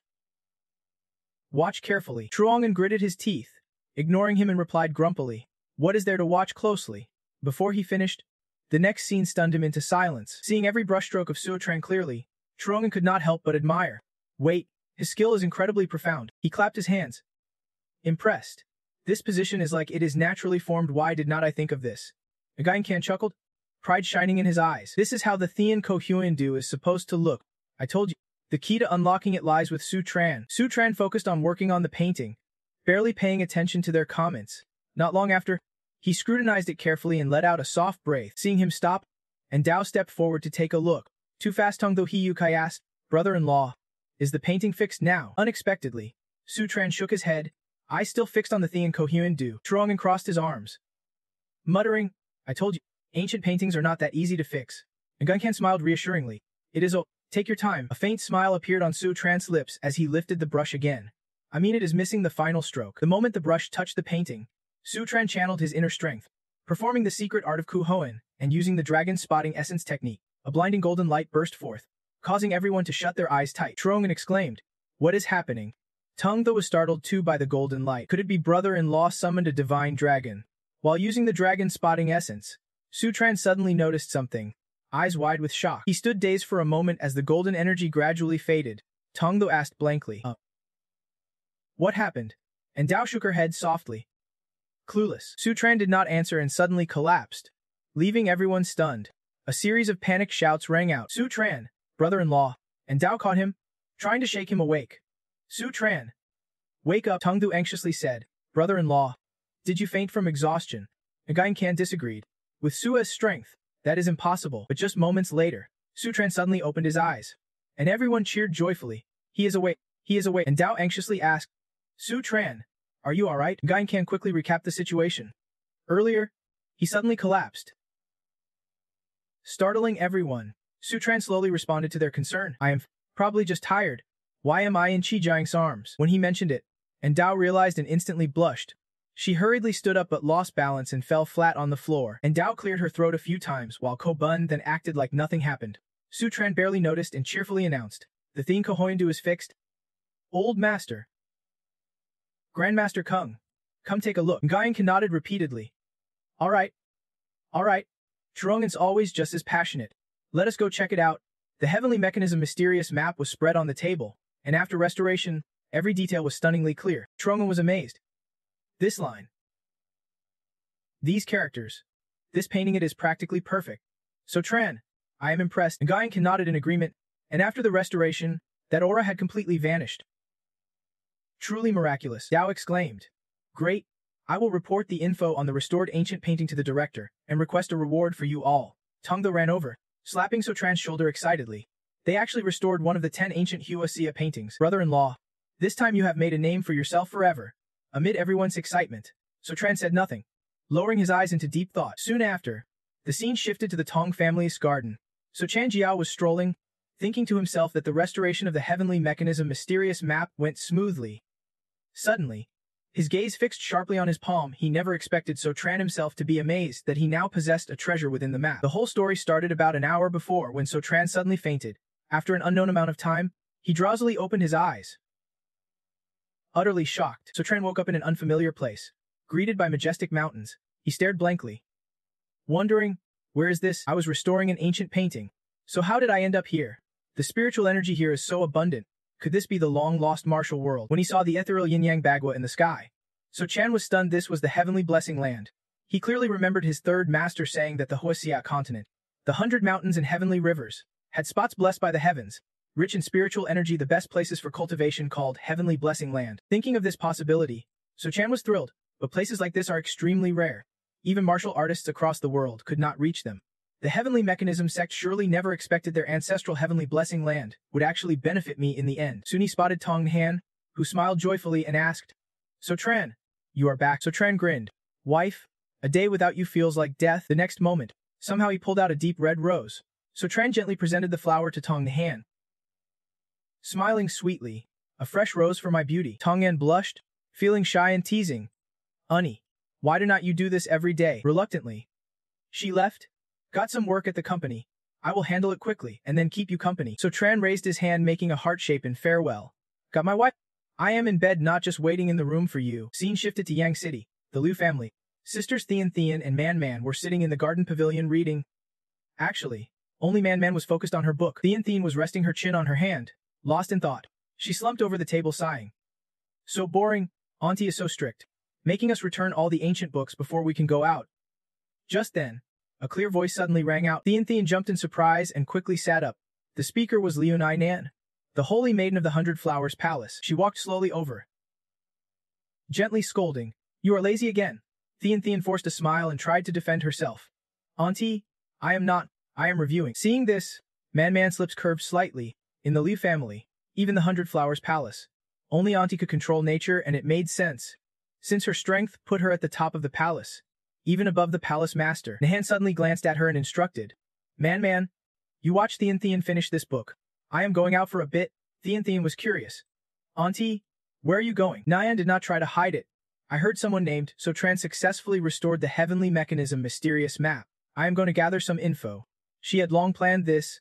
The map hid treasures if one could see it and comprehend its wonders. It might bring great fortune to the 100 Flowers Palace. Hearing the name, Thean blurted out in surprise. So Tran, I know, she chattered on. Of course. These days he was famous in Yang City. But Auntie was not interested in men and probably never took notice. Oh right, he is also the young master of Xuansek. Hearing this, Nayan raised an eyebrow. Muttering quietly, Junsek, so Tran interesting. Scene shifted to the Special Operations Office of So Kai Bin. So Tran just walked in teasing. Second uncle. No fishing and chatting this time. Right? Kai Ben laughed. You rotten kid. Still teasing second uncle. As soon as So Tran sat down, he got straight to the point. Alright. Let us get to the main point. Since you did a great job restoring the ancient painting, the Special Operations Bureau has decided to let you innovate the attack style, and they have also sent a bonus to your account. So Tran waved his hand, seriously suggesting, just send the money directly to your wife's account.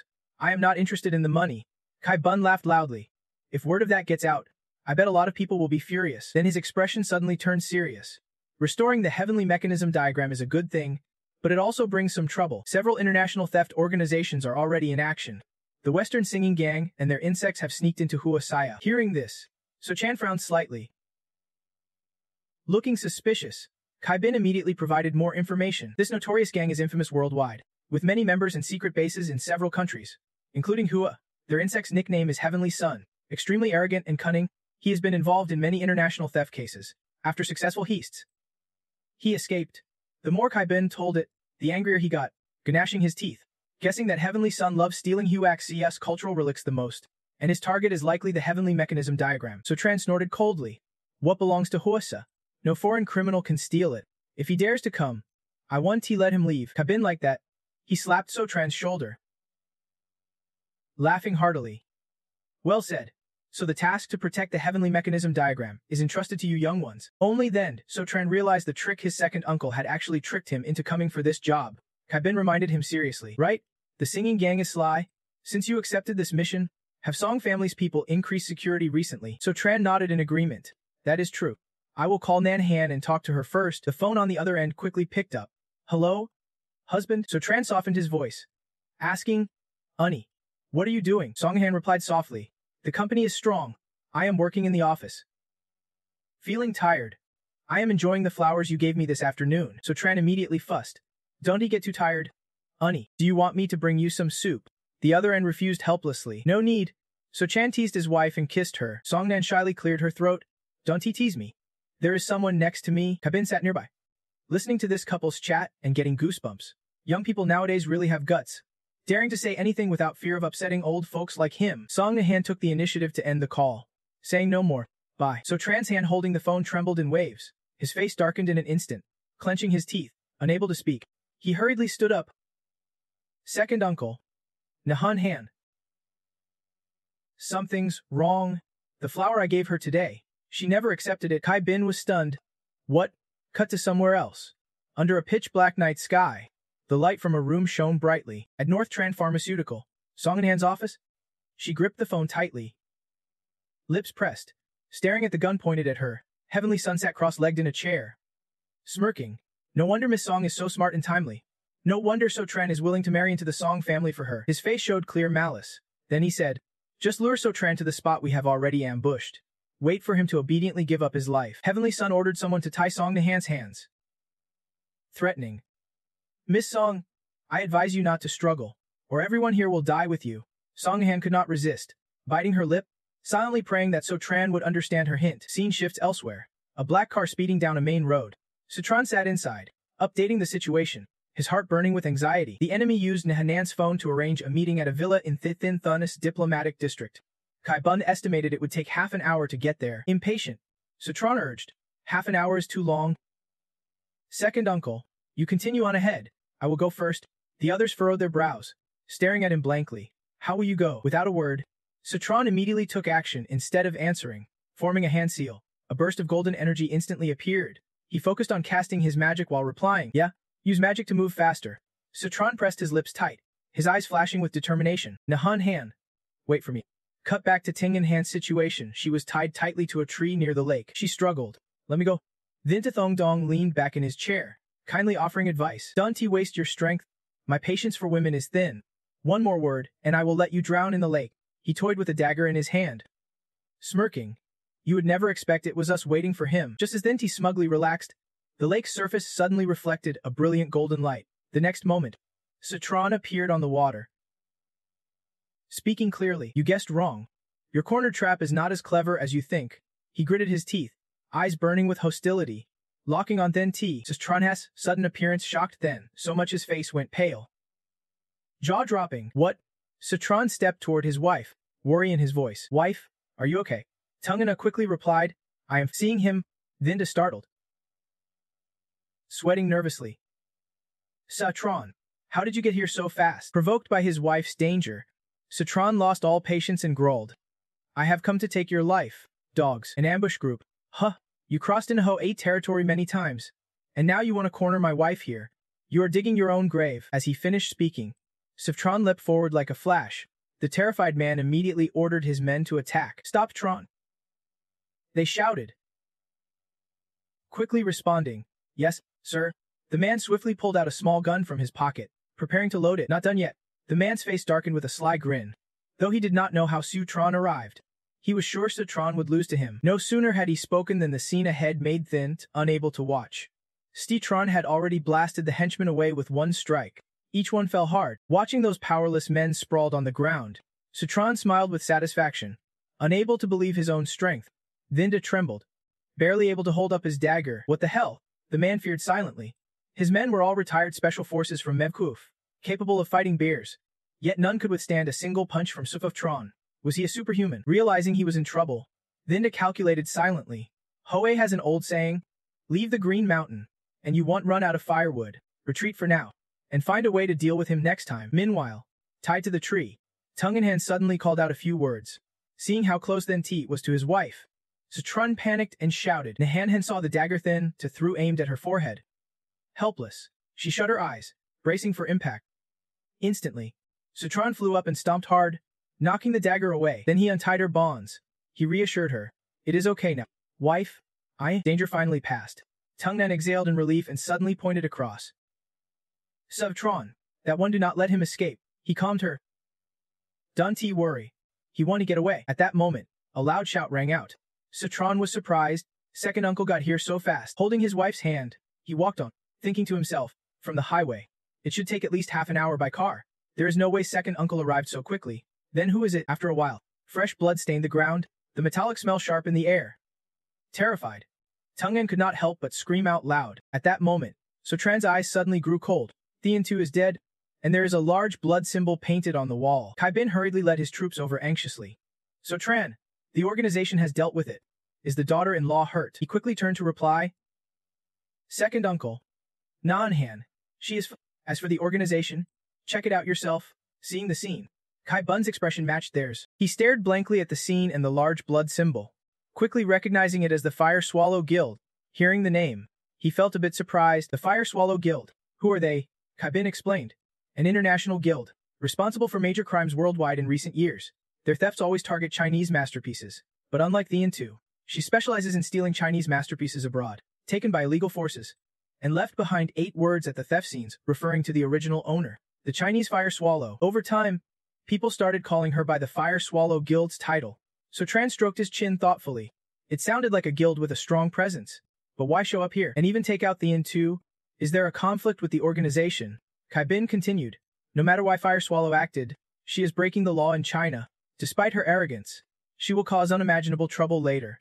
So I decided to assign you a mission immediately. Hearing this, So Tran's face was slightly stunned, capturing the Fire Swallow Guild. Back home, he kept repeating the name Fire Swallow Guild over and over. Fire Swallow, finally found you. He cheered happily. Got it. Looking at the info on his phone, So Tran felt helpless. Appearance and identity all unknown, how to catch her. At that moment, Song Tho burst in hurriedly. Brother-in-law. He quickly handed over a paper and said, Earlier, the Liu family sent an invitation, saying Miss Liu wants to talk at the mansion. This made So Tran curious. Liu man, why invite me all of a sudden? Soon after, he took a car to the Liu residence as per the invitation. At the front gate of Liu family in Duong City, sisters Man and Thian waited long ago. Seeing him, Thian playfully shouted, So Tran, you are here. Want to try the new seduction techniques I just practiced? Man was startled. Thian, do not joke. Our aunt is still waiting to meet him. Hearing on from Man surprised him enough to ask again. Aunt, Thian quickly explained. My aunt is the Holy Maiden of the 100 Flowers Palace. She said the young master of Ju Huan sect is visiting Duong City. She should represent the 100 Flowers Palace to pay a visit. But since she rarely goes out, I can only invite you here. Then Man immediately led the way. As he walked, he thought, Ju Huan sect and 100 Flowers Palace have always had good relations. Interactions between the two sides are normal. The more he thought, the more puzzled he became. Just last night, a rogue guild Fire Swallow appeared, and today this holy maiden invites me to meet. Is it really just coincidence? Man cheerfully said. Our aunt also loves calligraphy and painting. She wants to exchange thoughts with you about it. You are lucky. Thian mischievously added. Our aunt never meets men. She went on. Her backyard even marks off male cats with a slash before they can come near. Now she is calling to meet you. So Tran's face froze, marking with a slash. Thian's joking was a bit over the top. Man added. What Thian said is true. From what I remember, even our father was not allowed near her courtyard. Then she opened the door. You are here. Come in. So Tran calculated silently this level of purity. Yet she allows a strange man like him inside. The Holy Maiden of 100 Flowers' purpose in seeking him is not simple. Inside, a picturesque scene appeared. Near a pond with a fence was a pavilion where a pure girl sat playing the zither. Thian remarked. Our aunt's in a good mood today. Even playing music. Man's aunt. So Tran is here. The music stopped immediately. The girl spoke. All right. Man. Thian, you two go outside. The twin sisters were startled. What? So not only will Aunt meet So Tran, she wants a private meeting? Thian's mind darkened. Aunt, what does she want from So Tran? One said he is handsome, but he has a wife. Man quickly rushed to cover her sister's mouth. Thian. Calm down. Aunt must have her reasons. Soon after, Man quickly pushed her sister outside. Miss So, they spoke slowly. I am watching outside with Thian. So Tran, okay? The girl quickly stepped down the steps. Her figure so graceful it made people want to run up and hug her. Looking at him, she said, Young Master of the 9 Mysteries sect. Greetings. Pausing, she introduced herself. I am Lai Nan. You can call me by my name or just Sister Liu. So Tran smiled brightly. Hello? Sister Liu, you are cautious, approaching with a clear purpose. Nan continued. I actually have no other intention but to get to know the young master of the 9 Mysteries sect and to ask for some advice. What would Sister Liu like to ask? Nan leaned close and whispered 4 words. Heavenly Mechanism Diagram. Pausing, Nanan added. I heard you finished restoring the Heavenly Mechanism Diagram, so you must understand it well. Right? So Tran realized her aim, then reluctantly replied, I am afraid I will have to disappoint you. Sister Liu, Su Tran continued. Actually, when restoring the Celestial Secret Diagram, I only helped some grandmasters. I did not understand it like this. Nanan looked thoughtful. That is a shame. I am really interested in this ancient painting and always wanted to see it with my own eyes. Maybe you could draw it for me. Hearing this, Su Tran was a bit stunned and fell silent. Suddenly, his gaze sharpened. Su Tran frowned coldly. He glanced around cautiously, almost agreeing right then that was the enchantment spell from Bach Ho Palace. Nunez Lai voice echoed again. Is that okay? Su Tran. He flinched briefly. All right. Sister Liu, I will redraw it. Su Tran was a bit scared inside. If I hear more, my soul will just fly away. Sister Liu is really something else. Now Nan's voice returned to normal. Really? Then she quickly pulled out a scroll and placed it in front of Sutran with a bright smile. So she tricked him. He quickly laid the paper on the table and focused on drawing. Time passed, and after 10 minutes, Sutran immediately spoke up. The celestial secret diagram is finished. Seeing the completed painting on the table, Noonan exclaimed in surprise, that fast. She could not hide her shock. Such a complex painting, and he could redraw it so quickly. Truly a fast hand in the art world. Sutran felt wary inside. Is that a compliment? Men should not say things too fast or dare to touch the painting. Noonan looked over carefully. Observing this painting, Sutran asked her. Sister Liu, how do you think I did on the restoration? Noonan continued. Not bad. But I thought the celestial secret diagram would be a formation. At least from the layout, you can see traces of a formation. He silently admired. No wonder she is the holy maiden of Bach Ho Palace. Every word full of mystery. But the heavenly blessing is already in my hands. So studying this diagram is pointless now. Pausing briefly, Noonan asked again. Since you can restore the celestial secret diagram, you can probably restore other damaged ancient paintings too. Right? Sutran was surprised and asked back. Why do you say that? She tucked a strand of hair behind her ear and answered confidently. I have a whole batch of ancient photos that need high-level restoration. I think you are the only one suitable. If you are willing to help, I will reward you. Sutran replied. Sister Liu, I am afraid She quickly cut him off by putting her hand over his mouth. Don't refuse so fast, Noonan continued. To show my sincerity, I will give you some info as a deposit. The reason behind the Nine Abyss sect is Fengshan. I am sure Nam Kung Jun would never tell you, Sutran exclaimed in surprise. What? Outside here, Thean has been anxiously waiting and calling for you for ages. What are you and Sutran talking about? Mamma silently wondered. Here. Kuk is really unpredictable today. At the same time, a refined young man approached quickly, and the two introduced themselves. Femdonglam, son of the Bach Ho Palace leader, and Thean was annoyed and angry. Femdonglam, you are bothering her again? Pestering her even though you are the leader's son. I have to teach you a lesson. Donglam waved his hand. I did not understand before and offended the Holy Maiden. But now I have reformed. I know the Holy Maiden is Bangsun Tai at Lian. Unreachable, he lowered his voice. Bowed, presenting an ancient Song dynasty painting, begging them to help pass it on. Besides, the Holy Maiden does not meet men. So if she accepts my painting, I am already very satisfied. At that moment, Sutran came out, stretching tiredly, and Donglam's eyes looked like they were about to pop out. Thean stepped forward. Sutran, after so long, you are finally out. Sutran quickly replied, if I did not come out, I would be dead tired by now. Sister Liu is too impatient. He felt a bit exhausted. Just now I agreed to help her, and she keeps asking me to restore 3 ancient paintings. Why do I feel like I am walking into a trap? Then Sutran turned away, leaving the words behind. No more talking. Sister Liu told me to restore 3 times. I have to go home and recover. Donglam was startled and stammered. Sister Liu. Restore? Could it be? Thinking of Noonan lying on the bed, looking so relaxed, Donglam seemed to go crazy. Twin cultivation. Damn it. 3 times. How could this pale-faced guy catch the Holy Maiden's attention? Without another word, he clenched his fist and lunged at Sutran. I am risking it with you. As if sensing danger, Sutran turned and dodged smoothly. Who is this? 2 young ladies from Dongdan were alarmed by his rude action. Femdonglam, what are you doing? He was a friend invited by Kektu. Being reminded, Donglam's face darkened, and he turned to look at the 2 standing not far away. I do not believe the Holy Maiden's temple has never admitted men before. That rule can be broken. He pointed at you, ordering his men. Guards, capture that bastard who defiled the Holy Maiden. I want him dead. According to Donglam, several men quickly surrounded us. Defiling the Holy Maiden, are they crazy? They trapped Sutran, cutting off his escape. Looks like only fists can settle this now. Facing the crowd, Sutran raised his hands defensively. Suddenly, purple smoke and a sound blast made everyone, including Donglam, bleed from their noses. Sutran watched from the side. Silently impressed, sound turned to form. The Holy Maiden of Bach Ho Palace is truly powerful. Moments later, the crowd kneeled.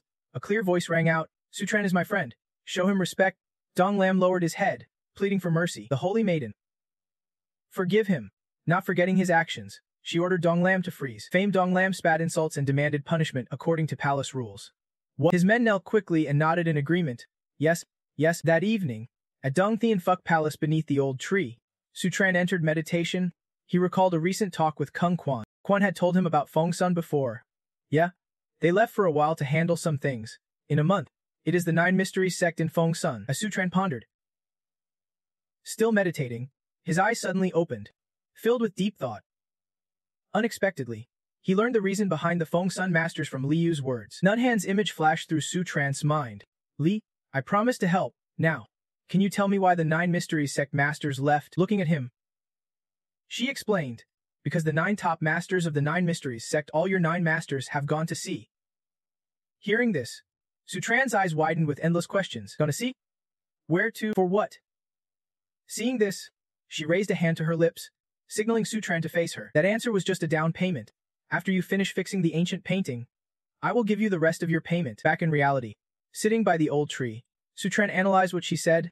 All 9 masters heading out to sea means something big is coming. But why hide it from me?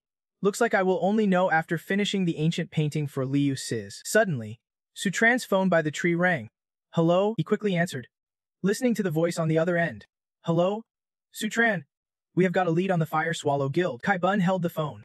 Next to him a man was tied to a chair, being interrogated. I found out the singing group is hired by billionaire Amos faction that just arrived in Hoaha. Their target is the Heavenly Mechanism Mystery. A girl by the cliff watches a city where the Fire Swallow Guild once stole a famous painting and was chased by Amos people. Long-standing enmity with Amu. Killing the Heavenly Sun might be her warning to Amu. I guess her next target is Amo herself. Hearing this, Sutran understood some of the situation and asked, so my next mission is in a distant country? Kabin nodded, adding, yes, under a starry sky. A plane is circling above, a private jet, inside the cabin. Sutran scrolled his phone, smiling. A second uncle's preparations are thorough. He has already sent related documents to the bait channel. Images of camels and a wealthy landlord from that country appeared. The Fire Swallow Guild's target is the country's top tycoon. A super rich tycoon wants to capture the Fire Swallow Guild. Guarding Amu is the best strategy. Thinking this, Sutran's face lit up with excitement. He stroked his chin, analyzing. To storm the estate defended more heavily than mercenaries and capture the Fire Swallow Guild, this is thrilling. Suddenly, Dao appeared beside him, leaning over to look at Sutran. You are confident about this mission? He asked, a bit startled. Sister Jiang, what are you doing here? Seeing Dao sit in the chair next to him, Sutran asked curiously. Could it be we are partnered for this mission too? She smiled softly and winked in response. Exactly. Surprised. Holding his phone tightly, Sutran kept his eyes on Dao. Having a beauty by his side was definitely a surprise. Hearing his compliment, she blushed slightly, twirling a strand of hair, her voice sweet. All right, I will fill in the mission details. Looking at Siftron, Zio began updating the mission. That night, the Amo Tower estate would host a complicated social gathering. If the Fire Swallow sect really wants to make a move, this will be a perfect opportunity. The guy sitting next to her quickly chimed in, saying it is also a great chance for us to find and catch the Fire Swallow. Hearing Sutran's plan, she nodded in agreement. Exactly. By then you will disguise yourself as a rich man from Lo Yao and sneak in, waiting for the right moment to complete the mission. Hearing the nickname Zio gave him, Sutran looked a bit embarrassed. Diku Hia, that name sounds way too childish. His reaction made her cover her mouth to laugh before explaining. This guy is the son of the clan leader of the Dud family from Lu. Alright, let us get back to the main plan. Inside the airplane cabin, the two chatted animatedly. The special ops team's plan was in motion. Sister Trenan's plane had started flying into a different country's airspace. The capital of that nation, in a flat. It landed safely on the runway. Not wanting to waste time, Enzio urged Stron to leave quickly. Let us, walking behind her. He voiced the question on his mind, right? Sister Jiang, after all that talking, I still do not know your disguise identity. Hearing Tron's question, Undio's face flushed shyly. My identity is secretary and lover of Diudas and Hego Kin, Officer Thantan. As soon as she finished, Citron touched his chin with a serious look. Is that? Then I must apologize. Sister Jiang, his words made Liu turn around in confusion. What? Without further words, Citron suddenly hugged her tightly. Citron, when you two are face to face, explain quickly. The act must be perfect. If we slip up, the whole plan falls apart. Playing the role of Degu Juyakin, he was an extremely lecherous character. Though her face was still slightly red, Enro quickly regained composure. So that is it, I misunderstood. Looking at Zutron opposite her, she clenched her hands confidently. Luckily, he thought it through carefully. From this moment on, I will remember I am Officer Thantone and treat you like the real Dizahudao Kin. With that, the two left the plane walking like a couple. Country X, we have arrived. The capital of Country X. Elsewhere, inside a lavishly grand hotel lobby, a girl was being pushed away by someone refusing to let her get close. He adjusted his collar with both hands, then scolded the hotel staff. What are you looking for in such a big hotel? Is not there a single woman? The man quickly softened and explained. Young Master Hiva? Among the guests are beauties, but their backgrounds are too powerful. It is not appropriate to act. That small excuse made Hivi turn his head with a slight smile. My father is the Amo Tower. Who in Country X is stronger than me? Heavy, the little hair of a Mo Tower. Not wanting to say more, he walked off angrily. Order the hotel staff to find prey for me here. Don't ignore the female guests either. After all, I have money. Suddenly, Ro walked past, causing Heavy to freeze. She gently tossed her hair and gave him a flirtatious look. Hello? That soft greeting made Heavy stand there mesmerized. This woman was truly a rare gem. Suddenly a hand wrapped around her waist from behind. Satranan and Zio stood at the reception desk to check in. We booked the presidential suite on the top floor. Room number is... He quickly signaled the hotel staff. The staff immediately understood the intention. Without hesitation, the hotel staff rushed over and looked straight at Zio. Beautiful young lady. What brings you to Country X? Hearing this, Zio glanced at Sivtron beside her, then crossed her arms and gave the staff a serious look to verify his background. Zio crossed her arms. Looking serious. Who are you? The hotel staff hurriedly explained. Don't misunderstand. I am just a hotel employee, not a bad person. Then he quickly ran back to Heavy standing nearby. This is Heavy. He is the hotel owner and also the son of a local Amo tycoon. Introduced like that, he looked very proud. Satron hurried over, grabbing Heavy's hand firmly. The son of Amu. Pardon me. Heavy, I am Deguetho Kin and this is my secretary, Officer Thantan, from Lu Country. Though we also know some Chinese. Elio next to him nodded repeatedly in agreement. Seeing her beauty, he could not hold back and quickly reached out to grab her shoulder. Our hotel warmly welcomes foreign guests. How about I? The owner, show you around. But Zio pushed him aside, causing Heavy to slip and fall. Sorry. We are here to discuss business cooperation. Our schedule is fully booked for the next 2 days. His face showed clear regret as he looked up after her, taking the chance. Zio gave Heavy a friendly look. Maybe another day when you have time. I heard you admire Amo's estate. If I could meet the owner to discuss possible cooperation, that would be great. Her gentle eyes made him blush, and he quickly handed her an invitation card. The day after tomorrow, we are hosting a party. Come then, and I will introduce you to my father. You guys are my friends. My father would never treat you badly. Satron scratched his head awkwardly as he took the card from Heavy. How can this be? Well then. Thank you, young Master Hiva. Meanwhile, he kept staring at Zio without any courtesy. After a moment, Satron and she quickly left. Don't worry, young Master Hiva. We will definitely come the day after tomorrow. Huvi waved goodbye to them, deciding on that plan. Behind him, a hotel staff member looked puzzled. Young Master Hiva, why did not you find an excuse to lure that wild guy away earlier? If he leaves, is not that the perfect chance to handle that top-notch thug? Huvi heard the dark expression and scheming tone. What do you know? You can't force someone like that. Smiling smugly, Huvi began imagining the plan. At the party, they would casually accuse and arrest the thug. No matter how displeased that top thug is, he would have to beg me for mercy. The whole hotel lobby echoed with their voices. By then, I will do whatever I want. Young Master Cao Min, who said this distant place is my territory. They seemed unaware Zio was hiding behind a nearby wall. Meanwhile, Sivtron and she eavesdropped from behind a tree in the lobby. Hearing all of Hevi's plan, he has definitely fallen for the trap. 2 hours earlier, aboard the plane, Zio began outlining the plan. Amu estate was heavily guarded and impossible to sneak into casually. They needed a breakthrough. Hevi, son of a...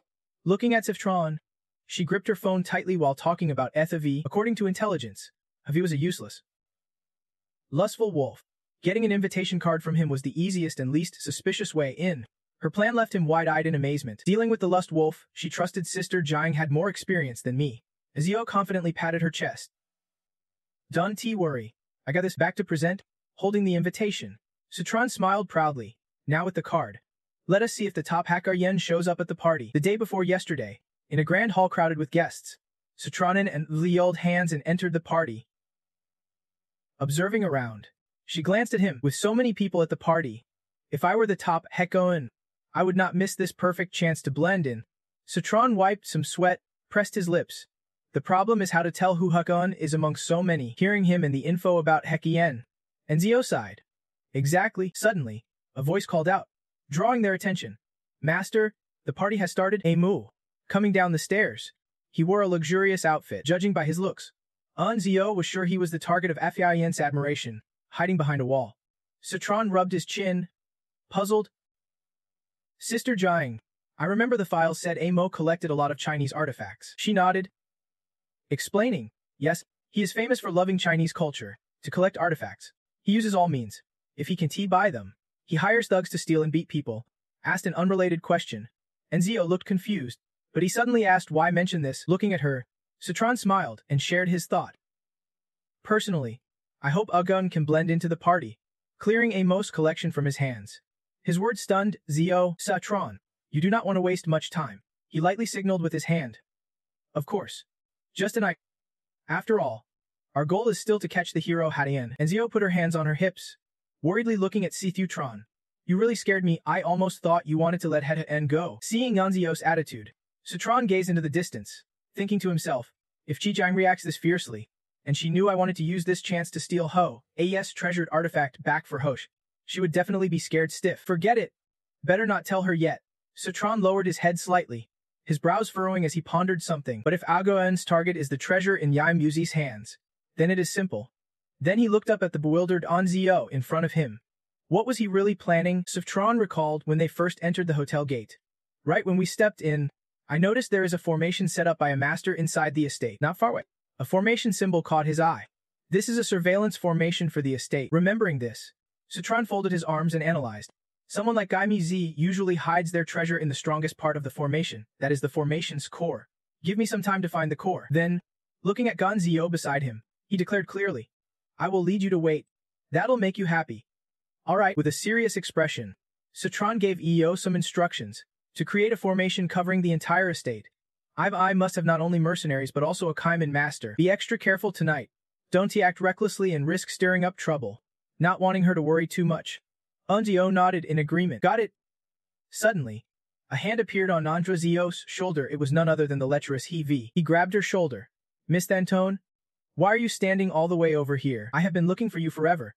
He not stopping there. He puckered his lips toward Gunzio. Come on, babe, give me a kiss. Soon you will be mine. She was flustered. He please do not. Unzio's heart was burning with anger. Wanting to hit him hard, I can't act recklessly yet. Suddenly, a hand from behind slammed hard onto Hevai's neck. She looked towards Citron. Alarmed. Citron, did not you say not to act recklessly? He said nothing, pressing a talisman firmly onto the unconscious Ivi's forehead. Holding Heavy up by the shoulders, he smiled and explained to Enzio, it is fine to act. Just do not get caught. This talisman of mine can temporarily block the sense of the formation's master. Hiding him here will work. Alright then. With that settled, the two of them walked toward the main hall. Let us... Chave Jiang, time to scout. From upstairs, Ima looked down with a smug expression. Ayan definitely did not expect this party was actually a trap to catch her. Then he quickly turned to look at Hu Nafeng standing behind. With Master Triu Hu Feng's support, Ayan's power over the country will surely fall into my hands. Trusting Imimzi's faith, he smiled softly. Of course. Master Imimzi can rest assured. Hu Nafeng's face darkened for a moment, a cunning smile playing on his lips. It took me 5 years to set up this Kaiman Golden Lock formation. It is full of traps. Every little change can escape my detection. This time, Adin will definitely come and never leave. Hearing this promise, Imai chuckled proudly with hands on hips. Good. I want everyone to know, anyone who offends Im has only one path: death. Behind him, Hu Nanfeng's face darkened. Watching Gai Mi's demeanor, he felt proud inside. No one knew that as head of the Thin Seer sect, I have been hiding in a distant land, and for 5 years, Tri Hu Feng, head of the Thing He sect, has gained Imimzi's trust this year. Soon, I will replace him and claim his fortune as my own. Outside, the sky sparkled with stars. Our Thin Seer sect will rise again in this distant land. Nearby inside the estate where the party is held, Citron and Enzio circled around.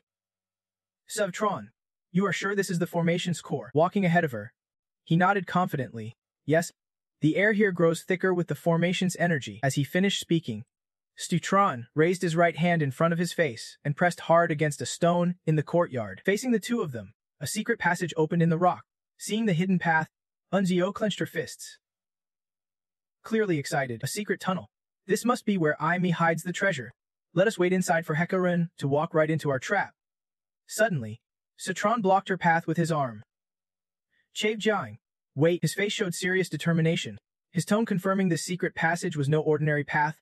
From what he sensed, inside the walls were sharp arrows, less than 5 meters apart, hiding at least a dozen intricate mechanical traps. The path inside was lined with ground traps. One wrong step would mean a deadly hail of arrows. Hearing this, Enzio's expression turned deeply anxious. What? Inside the compound? Citron glanced at Gunzio beside him, but it was not like they had no way to disarm the traps. Sis Jiang, come here a moment. She approached him quickly, her face puzzled. How do we disarm them? Suddenly, Citron grabbed Ndo's shoulder, startling her in an instant. He lifted her up with a warning. Sis Jiang, hold on tight.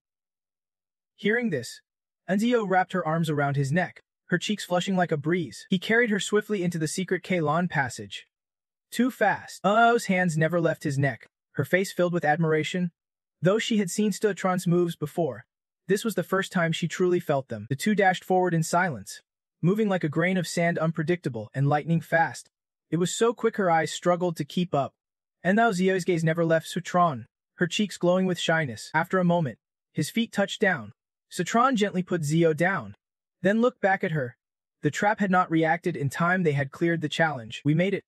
Sis Jiang, with sparkling eyes full of gratitude, she looked up at him. Thank you. Zio's words made Citron's face flush red, regaining composure, and Zio gripped her chest tightly and sighed deeply. Ahead of them was a room filled with documents scattered across the table. Glancing over the papers, she confidently declared this was where the admirer hid the treasures. She casually picked up a random scroll. These relics should belong to our Ho-H. It would be great if we could bring them back home. Hearing her, Citron chimed in beside her. Exactly. Who knows how many treasures are here? They quickly unrolled a scroll, both stunned for a few seconds. Ndo's flushed face suddenly tore the paper apart. The admirer collected these. Nearby, Citron covered his mouth, pretending to cough, and said, for a minute, having a couple is not strange. Zio picked up another scroll from the table and quickly unrolled it to see what was inside. Not right. The scrolls contained nothing interesting, and she dumped them all on the floor. Why are all these paintings so strange? Could we have come to the wrong place? Citron shook his head, disagreeing with Zio. This is definitely the spot. He pressed two fingers together, holding them up to his face. A golden aura shimmered around his fingers as he muttered mysterious incantations. His action surprised Zio. Here, his eyes widened, brows furrowed. Citron spread his palm, glowing with golden energy straight ahead. The sight made her cover her mouth in amazement. Before them were rows of beautiful ancient vases, paintings dating back hundreds of years. The room was luxurious, filled with priceless treasures. This is the secret chamber from before. Standing beside Leo, Citron smiled softly and said, just as I suspected. They used an illusion technique. Suddenly, her eyes widened as she stared at something. Without hesitation, Zio stepped toward the painting in front of her. The Enga D, one of the 10 great ancient paintings of Ho-H. Plus the thing Q zither, just these two pieces alone were worth over $1 billion. She turned to Citron behind her, nodded in agreement. Clearly this was truly where the admirer hid their treasures. Suddenly, an arrow shot like a flying sand bullet, wildly out of control. Citron rushed forward to catch Zio. Warning! Sis Jiang. Watch out! He was irritated, frowning as he asked sharply, Ooh. Just then, a figure appeared from behind the door. Huna Feng stepped forward with a sinister smile full of disdain. You little thieves. You are really asking for death, he continued, sounding smug. Didn't expect that. Huh. The moment you stepped into the secret passage, you triggered my trap. Huna Feng recalled the surprised look earlier. Someone's inside. His face remained dark and grim, like he was ready to devour them alive. After hearing this, Citron fell silent, a wave of anxiety swelling inside him. Clearly, we avoided all the traps in the secret passage earlier, so we should not have been detected. Hu Enfong noticed your silence and gleefully claimed you managed to sneak in here. I have already guessed your identities. Hearing this, Zio bit her lip in worry. This is bad. We still have operations overseas, and being exposed this soon would be disastrous. Emboldened, the guy arrogantly pointed and said, Take this, Fire Phoenix Strike. Hearing that, the two of them stiffened and quickly denied, We are not involved. Before they could finish, Huna Feng swung a fist at Citron, who braced himself fiercely to block the attack. No more explanations, this calls for a fight. Citron gathered his strength, smoothly spinning his arm in a circle with the wind. Without hesitation, he stepped forward and lightly deflected the punch aside. Zio, holding a gun, crouched helplessly in a corner. Damn it! Their speed's too fast. There is no opening for me to intervene. Hu Enfong, surprised, kept attacking but still could not read you. Interesting. He brags with strong punches, but the real strength of the Thayan Ser sect is not in fist or footwork. Then Hu Nefong gathered power in his legs and jumped back. Readying his next move, he unleashed his final technique with a throwing dart and intricate mechanical skill. As soon as he threw it, the dart embedded itself in a corner of the wall. Purple smoke seeped out from inside the wall. Citron froze. Poison gas. Zio sensed the air growing unstable and frowned, covering her mouth. You quickly tossed an antidote vial toward her. Chave Jiang, drink this antidote quickly. Zio caught it and nodded. Got it. Sachun quietly added that it originated from deceit to SSS. At that moment, you jumped up angrily. The Thincher sect is truly sinister. Just then, thousands of needles suddenly shot towards Sutron. His eyes shifted into alert mode like a ballet dancer. You spun just in time to dodge the deadly strike. Hu Nafeng stood silently, analyzing. This secret chamber was crafted with all my effort. As long as that brat is here, I will capture him for sure. Sutron threw out high-level talismans and challenged a counterattack. That last move was basic, let me try this one. The guy flinched, face twisted in shock and disbelief in the tense air. Hu Nafeng brushed off a talisman like it was nothing. Then the talismans gently fluttered down to the ground. He sneered coldly, full of disdain. Just a kid, he even dodged the talisman. But little did he know, one was still behind him. Seeing Hu Nafeng mock, Sachun raised an eyebrow, focused his energy with a mysterious smile, and asked, "Is that so?" Just then, the wall behind Hu Nafeng suddenly collapsed, causing a massive explosion. From the dust, a figure darted out swiftly. He turned in shock, asking, "What was that?" The person's feet landed lightly, then stepped forward slowly. Sutron, surprised to see a girl, muttered, "There's another one." Nanan frowned. "Suspicious. You have long known of my existence." You listened carefully to the voice, then deduced it was deliberately deepened. "But for some reason, I feel we have met before." Moments later, Sutron smirked, exposing the truth. "You deliberately triggered the mechanism to lure enemies here to deal with me." "Naturally. Isn't he that right?" Fire Phoenix strike. Unzi oiched all over upon hearing this and realized she was the Fire Phoenix warrior. Meanwhile, Hu Nafeng sensed he was at a disadvantage and quickly retreated. He angrily declared, "No matter who the Fire Phoenix warrior is, today you all die here." Without hesitation, Hu Nafeng used the secret underground passage, quickly pressing an activation button. Instantly, thousands of arrows shot out from the left like rain. On the right, more arrows launched like missiles. Targeting precisely, Sutron and Nenten combined their sword skills to dodge the arrows. Cautiously, "You said, so many arrows." Suddenly, the arrows, like a preset trap, all exploded with earth-shaking force. They moved swiftly and smoothly, dodging the blasts with style. Sutron smiled, impressed and praising. "Nice technique," he said. Noonan said nothing, just gave a cold, sideways glance. When Annette suddenly dropped, he helplessly looked up. This time, it was truly a deadly trap. With no time to think, she quickly signaled to dodge first, then spoke. Looking around, Noonan silently guessed how many more traps were left here. Facing danger, she stayed calm. He was the current sect leader of the Thean Coast sect, Tri Hoyan Feng. To get out safely, we have to cooperate. So Tran was surprised.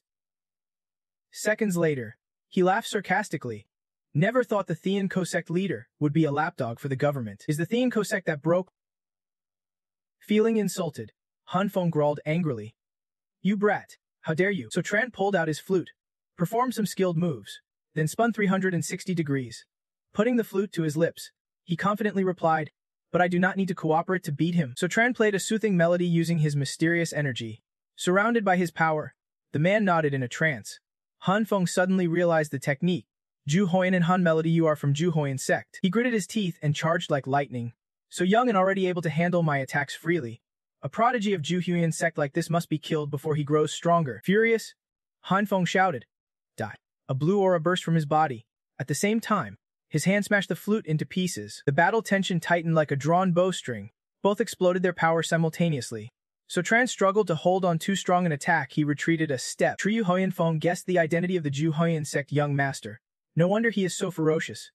Luckily, the Three Directions Fire Phoenix is holding him back. He probably want to use full power against me. Then Endao noticed something and focused her gaze outside. Panicked, she pointed and warned. "Not good. The Fire Phoenix is trying to escape." Hearing this, So Tran looked confused but smiled in response. He watched her sneaky figure with puzzlement. With so many treasures, when did she take them? Nguyen turned back and winked. "So Tran, we will meet again." Then she sped off like she had rockets on her feet, leaving him dumbfounded as he hurried after her in vain. "Don't go." Just then, Han Feng punched in between. "Brat, our fight is not over yet." Seeing the unstable situation, Nguyen instinctively turned, ready to assist. She pulled out a guzheng, firmly held it, then gently strummed to spread energy. Nguyen carefully used the broken strings for an attack, forcing both men to leap back. So Tran immediately recognized the unique sonic attack forming shapes. Seizing the moment, he launched another move, turning the ground into a spear. So Tran trapped Han Feng inside the earth formation, leaving him stunned. "What?" Han Feng trembled, unable to believe his eyes. He had not even touched any external object and used such a powerful technique. Frustrated, he screamed in despair. So Tran, let me go, you rotten brat of Juhu insect. So Tran held in Dao's shoulder gently, reassuring. Sis Jiang, hold on, let us go after the fire phoenix. She trusted him and nodded. All right, no more waiting. The two quickly left, leaving Heinfeng alone and sulking. Seeing this, he clenched his teeth in anger and cursed. Just then, someone suddenly appeared, rushing from around the corner. Admiring but anxious? He asked. Master Triyu, I heard someone broke in. What is going on? Where's my self-portrait? The self-portrait I worked so hard to collect, where is it? Seeing the treasure missing, he angrily scolded. Tri Hoenfeng, did not you say you were so powerful? How could you lose even my treasured item? Find it for me quickly. If you do not, I want you to pay with your life. Hearing the criticism, Heinfeng grimaced, his face dark with resentment. Furious beyond control, he broke the formation in anger. Without saying more, Heinfeng charged to finish the job. Idiot, I have been holding back on you for too long. At that moment, the admirer's heart stopped, and he collapsed to the floor. His clothes were soaked in fresh blood. He threatened, revealing his true nature. Want to take my life? Without me? Do you really think you can live peacefully as a millionaire in your distant country? Then Hu Feng laughed coldly and schemed. From now on, all your fortune belongs to me. As for your death, those people just now make the perfect scapegoats. If we kill them, no one will ever know the truth. Night had fallen, and the Tusu Tron pressed on fiercely. Nunhine warned anxiously. Don't run. We can let her get away. Missing this chance means never getting another. He was determined. Don't worry. I will catch her. While chasing, Citron thought, only Havian can help me solve this mystery. Suddenly, a beam of energy shot straight into the sky. He stopped abruptly, hearing the sound. At that moment, a protective barrier suddenly blocked Nunan and its path, forcing her to brake sharply. What is this? Looking around, Citron frowned. Sensing something was wrong, the entire mansion was surrounded by a strange magical circle, filling him with a bad feeling. Zio, curious, touched the barrier. Wondering what it was, she gasped in surprise. She could not pass through it, like hitting an invisible wall. Citron immediately realized it was the heavenly mechanism's K-Men Kim-Tae formation. Tri to Heinfeng wanted to trap us inside the estate. The mercenary leader ordered everyone to spread out and search quickly. Tri to Master said those guys must still be inside the estate. When the leader spotted someone, he shouted. Tri to Master was right, the thieves are there. The soldier beside him responded and gave chase. Seeing the situation worsen, Suchun urgently signaled. Someone is coming. Move fast. Things were getting serious.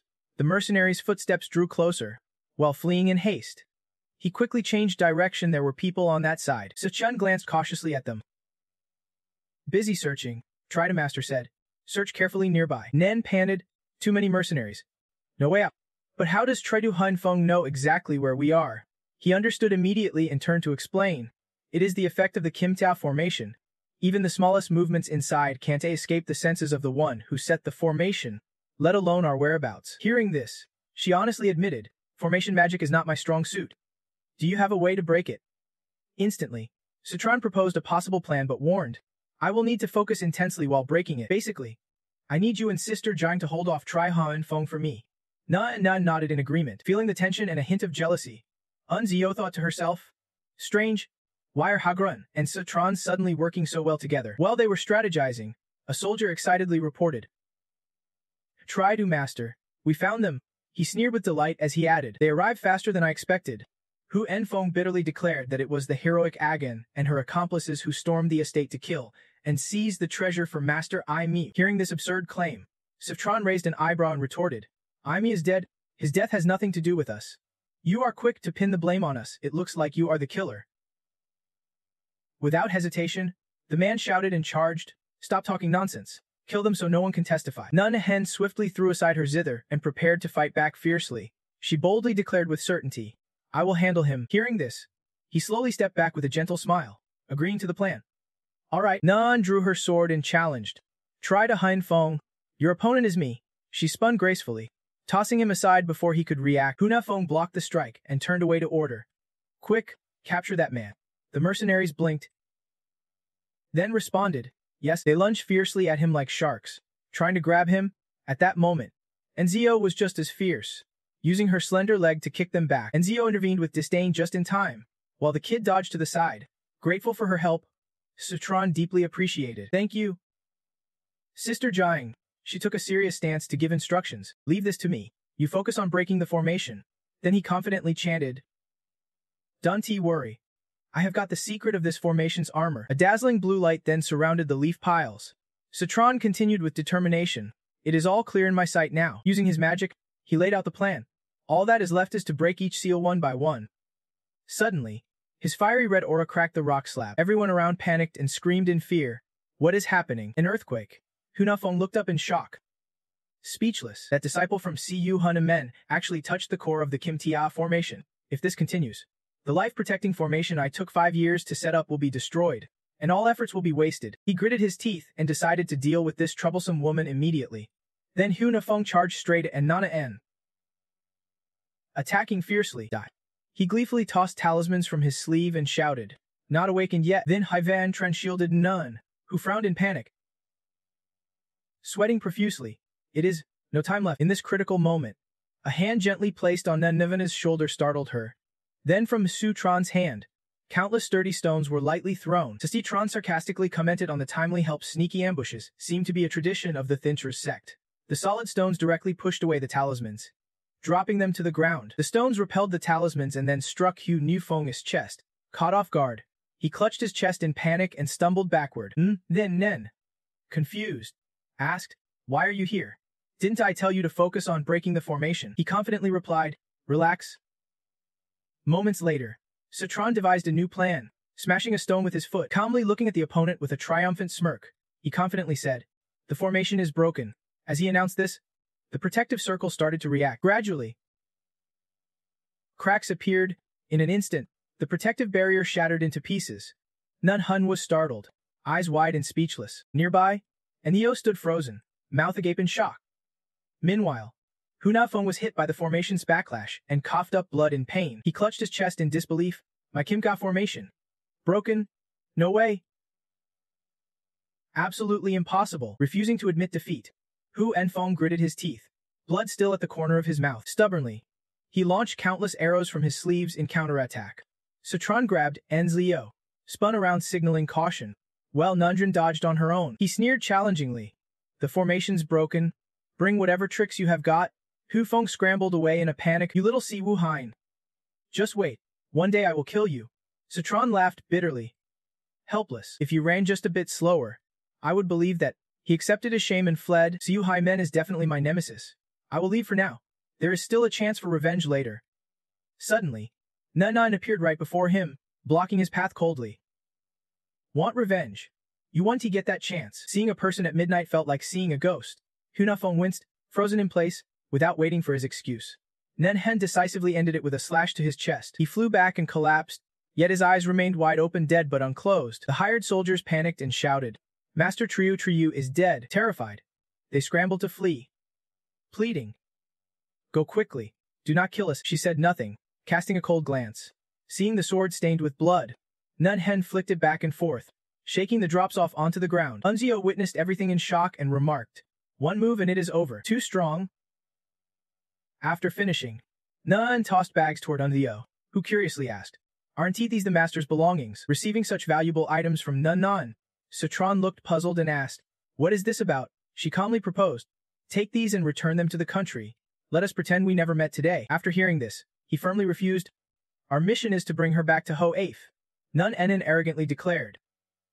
Citron, I admit you have some skill, but you can stop me. Hearing this, Citron smiled slightly and issued a challenge. You want to know until you try. Seizing the chance, he immediately unleashed magic, creating a dazzling golden light from the talisman secretly attached on Nun's back. She bent over. Citron shouted the Thunder Strike technique loudly, smiling as he locked onto Nevin. You are in trouble now. She grimaced in discomfort. Nun Hun was stunned, questioning herself. When did the Tron touch me? She recalled the earlier moment. Could it have been then? How strong is Sif Tran really? Just as he teased her, Unzio hurried over in alarm. Stop struggling. Yen. But I still like calling you that. Citron quickly pulled off her gag and called out to Chiasa Luyu. And Zio could not help but ask in surprise, Citron, you know her? Nenon blushed shyly, frowning in confusion. When did you recognize me? Hearing this, he recalled the moment she turned her face, her eyes, and every move unmistakable. And the time's end. Nen pulled out the guzzing, ready to defend him. Citron rubbed his chin, smiled, and revealed the truth. In the secret chamber, when she played the strings, I recognized her. I just did not dare believe it before seeing it with my own eyes. The sacred maiden of Bach Ho Kung was tied to the international righteous path. She took a deep breath, turned, and admitted fault. It was all on me alone, unrelated to Beach Ho Kung. They caught her because my skill was not enough. I have no excuses, but what I stole rightfully belongs to Ho H. Liu Nen is not ashamed. You do not say much and focus on the mission. Though Chiva Liu means well, what she did broke Ho H's laws. By regulation, I have to arrest her for trial. Citron decided to end it quickly. Let us go back to Ho H. After tonight's chaos. If we are late, the distant lands will hunt us down. And Zio replied immediately. Got it. After returning, Sftrenin, Jiang Yan handed Liu and Nenjiden over to the Special Operations Bureau in the capital. Kai Bun laughed proudly, praising, you and little Jiang did very well. The higher-ups rewarded handsomely. Good job, kid. He tilted his head, smiled, and replied modestly, thanks. Second uncle. Nearby, Citron curiously asked about the situation. Nothing happened in the distant lands. Right? After hearing this, he reassured. Don't worry. I sent people to clean up. No one will leak that you and little Jiang visited Dionysius' estate. Kaiban relaxed about the immediate mess. But catching Hun was one thing. Handling it was another. Now the special ops leadership is in chaos. Seeing this, he anxiously asked, what is wrong? He explained the tricky situation clearly. Though Havyun is part of the international righteous path, she brought artifacts back to Ho Ha and accidentally gained credit, making judgment difficult. Kaibun emphasized the tangled situation, especially she is the sacred maiden of Bach Ho Kung, and the Bureau wants to cooperate with martial sects. Many oppose this, risking Beach Ho Kung's anger. Some demand harsh punishment, others advocate leniency. He recounted the heated debate, both sides stubborn, no one backing down. Tough to resolve. Hearing this, Citron smiled slyly and offered an idea. If that is the case, I have a suggestion. The scene shifts elsewhere. He eagerly meets on the O. Jiang's Tron happily approaches. Why so cheerful today? Inviting me to dinner too. She tucked her hair behind her ear and smiled, replying, consider it thanks for helping me get the reward. This trip to the distant lands was all thanks to you. Enzio turned sincerely and invited her in. As she walked, she wondered about the final outcome with Akaren, but knew it was not her rank to know. They entered together. She introduced some special dishes. The food here is not bad. Very famous in the capital. It was hard to get a reservation. He asked. Really? Then I have to try it. Just then, they bumped into a serious-looking group of three chatting. Kai Bun immediately recognized acquaintances and gasped. Embarrassed, he stepped forward warmly calling out, Zio, it is you. Enzio blinked in surprise. Dung I bin. Ibum grinned, showing his attentiveness. Why did not you tell me you were back in the capital? I would have welcomed you. Tonight Chai Dung is hosting dinner here. We will go together. She tactfully declined, not today. I have a dinner appointment. Seeing Sutron behind her, he clicked his tongue. This friend looks unfamiliar. Enzio introduced him without hesitation. He is a friend from Thien Thun. Sutron said. He nodded politely and greeted. Hello? Ibun looked at him with slight disdain and remarked. Not from the capital. Seconds later, he clapped him on the shoulder like an old buddy, then smirked and extended an invitation. Dao. It is rare to see you. Let us go have a drink. This guy seems full already. Then he leans in to whisper a threat in your ear. Know your place and leave quickly. Do not just stand here like a light bulb. Citron is not scared. He just smiles calmly and slips away. I just got here and have not eaten yet. How could I be full? Boon, losing her support, buries her face in the ground. But sticking up, he stands up angry, glaring and accusing. You dare embarrass me? Just a country bumpkin.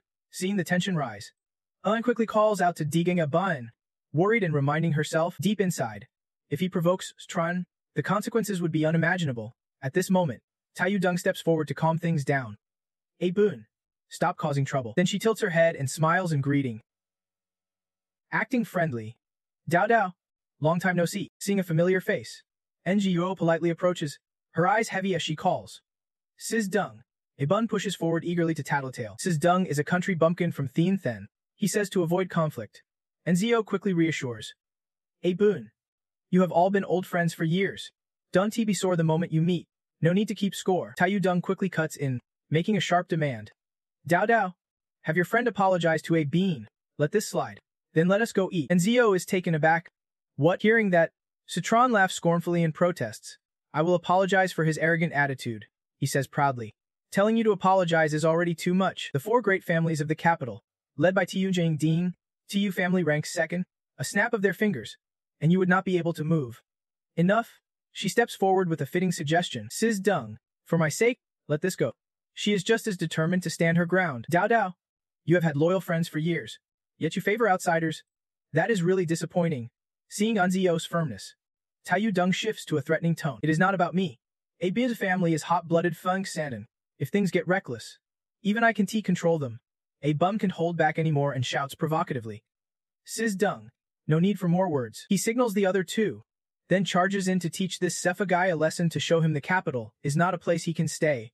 In this situation, Citron is not worried at all. He just smiles standing still, seeing trouble about to erupt. And Zio can help but worry and shouts loudly, "Stop!" Then with no hesitation, he kicks a bean flying aside. The other two fall hard to the ground. One lands on top of the other in pain. Citron, unscathed, brushes off his shoulder and replies sarcastically, "You are this bad but still act arrogant. Looks like the capital's not so tough after all." Dao Dao is speechless, holding her face helplessly. Sighing, "I knew this would happen." Tu Dung calmly steps forward, mocking with a sharp move. "You are angry and showing your face. Huh?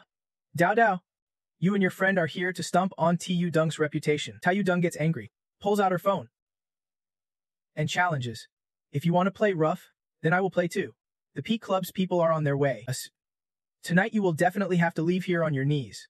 Hearing the strange name, he is stunned and asks, "What is the Peak Club?" Seeing Sutron clueless, Anu explains it is a super elite club organized by Trar Dung. Members are rich, second-generation capital elites who act recklessly everywhere. They are basically a pack of crazies. She warns about the situation. They all listen to Sis Dung. It is likely they will come looking for trouble soon. Outside the door, several luxury cars screech to a stop. Following Tu Dung's order, they rush over and park boldly right in front of the restaurant. Someone carefully steps out of the car and slams the door shut. This is the spoiled hare, V Tree, second young master of the Ving family, one of the Peak Club's founders. He appears with an arrogant expression. "Let me see who is missing."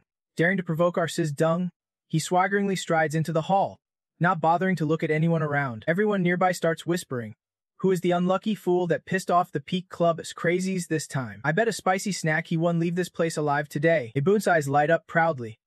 "Perfect." Kun steps forward, confident today they will get their revenge. Trikun smirks and asks harshly, "Who exactly dared to mess with us?" Suddenly he turns around with a frown, clearly annoyed. Seeing the familiar face, Trikun is shocked. "Jai Unro, why is it you?" But she just frowned and stared silently without saying a word. Ibin quickly defended the one she admired. "Kun, this has nothing to do with Dao Dao. It is mainly that country bumpkin from this Zin city. Not only did he hit me, but he also humiliated Sis Dung in front of everyone." So Tran looked confused and wronged. "I clearly belong to you all," Trakon Han Hong said coldly, each word sharp. "Dare to act arrogantly on my turf. You are begging for trouble." He arrogantly put his arm around Tu Dung, trying to coax her. "Now I want him to kneel and apologize to you," she replied with satisfaction. "That is acceptable for now." The guy raised his eyebrows, calmly commenting, "Sister Jiang, it seems your friends are not all there upstairs. They do not understand human language." Dao hurriedly waved her hand, drawing a clear line. "I am not really friends with them. We just grew up together in the capital." Hearing this, Sotran rubbed his knuckles in frustration. "That means I can take action freely now," he thought silently. The capital was So family's territory, and if I get bullied here, that is just too humiliating. Ibin saw him jeering up and worriedly warned, "Kun, this guy's martial arts are quite dangerous." Trakon confidently replied, "What is there to fear? Before coming, I greeted some martial friends and just happened to bring them along for fun." He respectfully turned to the older man behind him. "Master, sorry to trouble you today." The elder before them was Master Back Long, deputy leader of the Northern Xianshan Dingfeng Martial Alliance. Someone in the crowd muttered in awe. Master Back Long is a famous martial artist in the northern circles, second only to the alliance leader. Trakon respectfully added, "Master's not just famous among martial artists. He is also an official disciple of the orthodox northern head sect. This time, he brought disciples to the capital to join the recent Etche de Sen martial arts exchange." Master Long raised his hand in a sign, then smiled humbly. "These are just formal titles. No need to boast." He glanced sideways with cold, disdainful eyes. But against kids like these, he did not even need to lift a finger. Master Long waved decisively, ordering, "You all go teach him a lesson." The disciples, confident like proud dogs, shouted in unison, "Yes, Master, he is full of himself. These disciples are personally trained by me in orthodox kung fu. They can fight casually." Just as they finished speaking, Sotran's single move injured them all, making them scream miserably. "That hurts." Moments later, Master Long and Trakon stared wide-eyed in shock. "What?" Calmly, he continued, "People like him are simple and brutal. If you keep provoking me, I will have to get serious." Looking at his opponent, The elder was stunned and asked tentatively, "So young yet expansion martial artist. This kid is beyond my expectations. Who is your master?" So Tran casually recalled, "Last time you asked me that, you ended up falling into the river." At that moment, the crowd suddenly realized, "I remember now. He is So, the male boxing master who defeated the Western Yang sect master Zoa Fuong Choyan, defending Hua's martial arts, the martial god of Huasaya." So Tran, hearing this, Tiu Dung frowned in confusion. So Tran, never heard of him? I do not care about outsiders from the capital. Sounds like a pretty tough fighter. Even Trakon was stunned, wondering if today this guy could single-handedly take on the whole capital. Don't forget, we also have Master Back Long. Without hesitation, Master Long calmly approached him. He confidently introduced himself. "I'm Back Long, from the Northern Head sect. Kid, you are unlucky to meet me." Hearing this, he grimaced in surprise. Northern Head is one of the 3 major orthodox martial sects. Disciples rarely mingle in the secular world, going with the flow. So Tran sneered. Since when did the threshold for disciples in Northern Head drop so low? While taunting him, he analyzed silently. With this guy's natural talent, he probably does not even qualify to sweep the floors at Northern Head.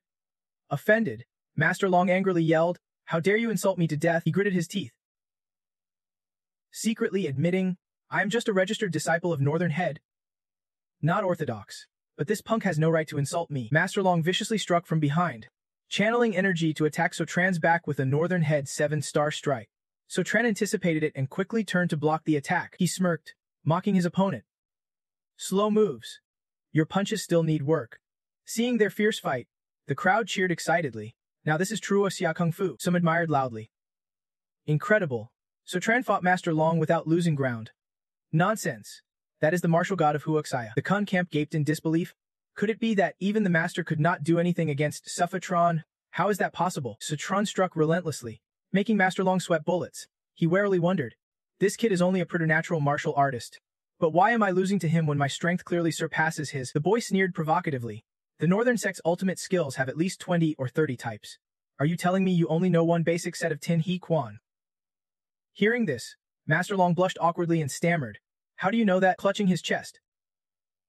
Long thought, "I only barely got into the Northern Dipper sect thanks to my role as deputy leader of the Northern Alliance. I have only learned the most basic Tin A Quan."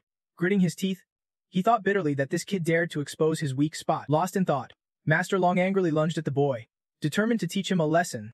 Tran was not surprised and quickly blocked the attack with an unexpected burst of power. Seeing his stubborn opponent trapped, the boy darkened his face and taunted, "Teach me a lesson." Just those few words made Master Long pale with shock.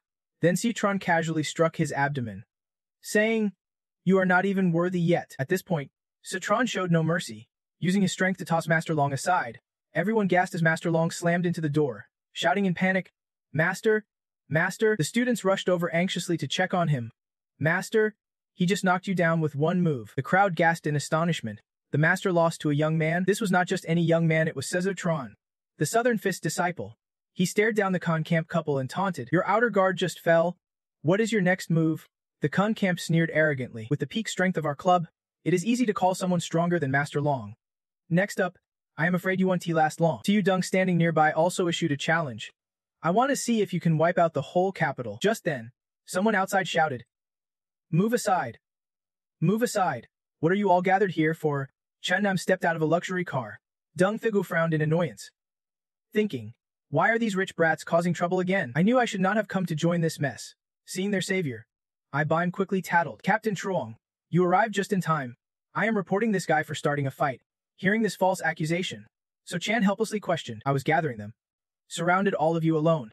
You pulled out your badge and signaled that we are from the same department, but in reality, these rich kids were the troublemakers." Chainam stared intently at the ad card, suddenly freezing. This rank was much higher than his. Immediately, he stood straight and saluted. "Greetings, Captain Sev." Tran nodded politely. "Hello," Chun-Nam whispered nervously. "Reporting, Captain Sev. These people have caused trouble more than once. They are from powerful families, so we can't afford to offend them." Hearing this, Tran felt indignant and retorted, "The emperor who breaks the law is no different from commoners. Why should not they be punished?" Moments later, Chun decisively ordered everyone here to pull all the cars blocking the entrance back to the station. The Khan camp chuckled, clutching their stomachs. "You want to lock up our cars? You planning to arrest us too?" Tran turned seriously and declared, "You caused trouble, so of course you will be arrested." Tiu Dung arrogantly acted tough. "Ridiculous. No one in the capital dares mess with us. The Camp smugly judged. Yeah, you're torn. I suspect it is fake. Seeing their fearless attitude, the Camp shouted at the top of their lungs. Even if it is real, if you mess with me, it will turn into a fake. I am the capital's prince. You can mess with me. Without a word, Citron slapped him hard across the face as a warning. Speak properly. Do not get physical. The arrogant brat clutched his swollen cheek and defiantly said, I am due. Yet you are still this cocky. Deserve to die. Just then, a powerful figure stepped forward and called out, Camp. He made a goofy face but responded happily. Big brother. Tu Dung gazed admiringly at the camp leaders retreating back without looking away. It is, she said as she gripped his hand firmly, confidently declaring the man admired by countless young women the third young master of the capital's royal family and camp leader. With him here, today they would surely reclaim their home turf. The camp leader calmly approached, facing Tron, unaware of the trouble brewing, could not help but frown. The Camp quickly tattled. Big bro. This guy boldly said he wanted to send all of us to the Special Operations Unit. After hearing that, he turned cold and warned. Captain Trong, what are you waiting for? Why are not you taking action? Chai Nam was awkward and could only stammer. He feared and thought to himself, the young prince was speaking harshly. As head of the Special Operations Unit, with backing for these rich kids, this would not end smoothly. At that moment, a man rushed over like he wanted to devour someone. Sao Yu pointed and ordered, what are you standing there for? All these shabby cars blocking here are an eyesore. Clear them out. And those causing trouble, arrest every single one.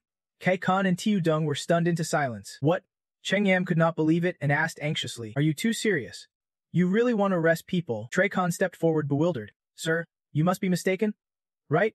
The one who should be arrested is that country bumpkin Thean then. He said nothing, but turned his sharp gaze sideways without hesitation. Once again, Tricon took a solid slap on his other cheek. Tritin Ka loudly demanded silence. He coldly warned, you are part of the Vong family. You can play outside. But if you dare cause trouble and abuse your power, do not blame me for kicking you out of the family. By now, both cheeks of Tricon were swollen like he would been stung by bees. He stammered. Oh what? Tritin turned away and gave orders. Captain Truong. Stop hesitating. Arrest them all.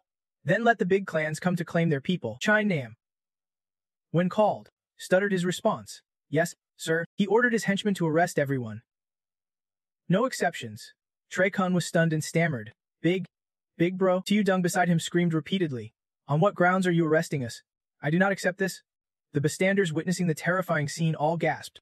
Omut, the Peak Club is being busted. Young Master Vong has that kind of authority, but still follows the law, a true role model. They whispered anxiously, wondering if young Master Vong would easily let So Tran go since he just arrived.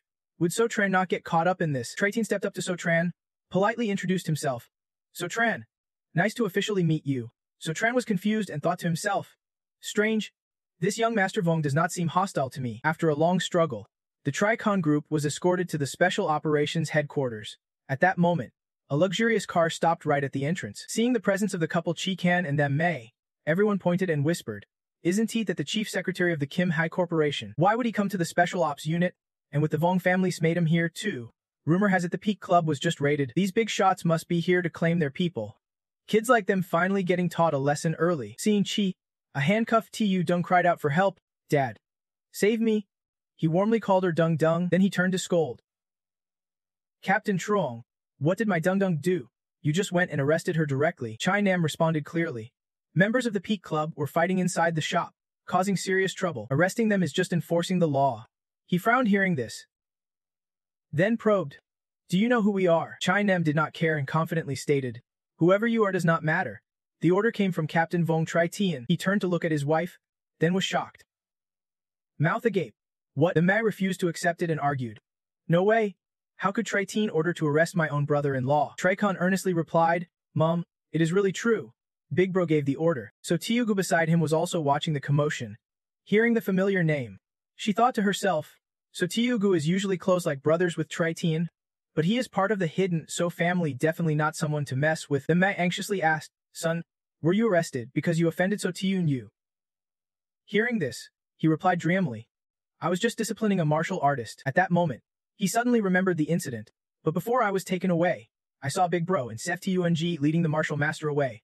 Maybe they went to get revenge for me. Thinking back to that moment, even though I was taken away, I could not help but look back with curiosity. I wanted to quietly celebrate but ended up saying something pessimistic.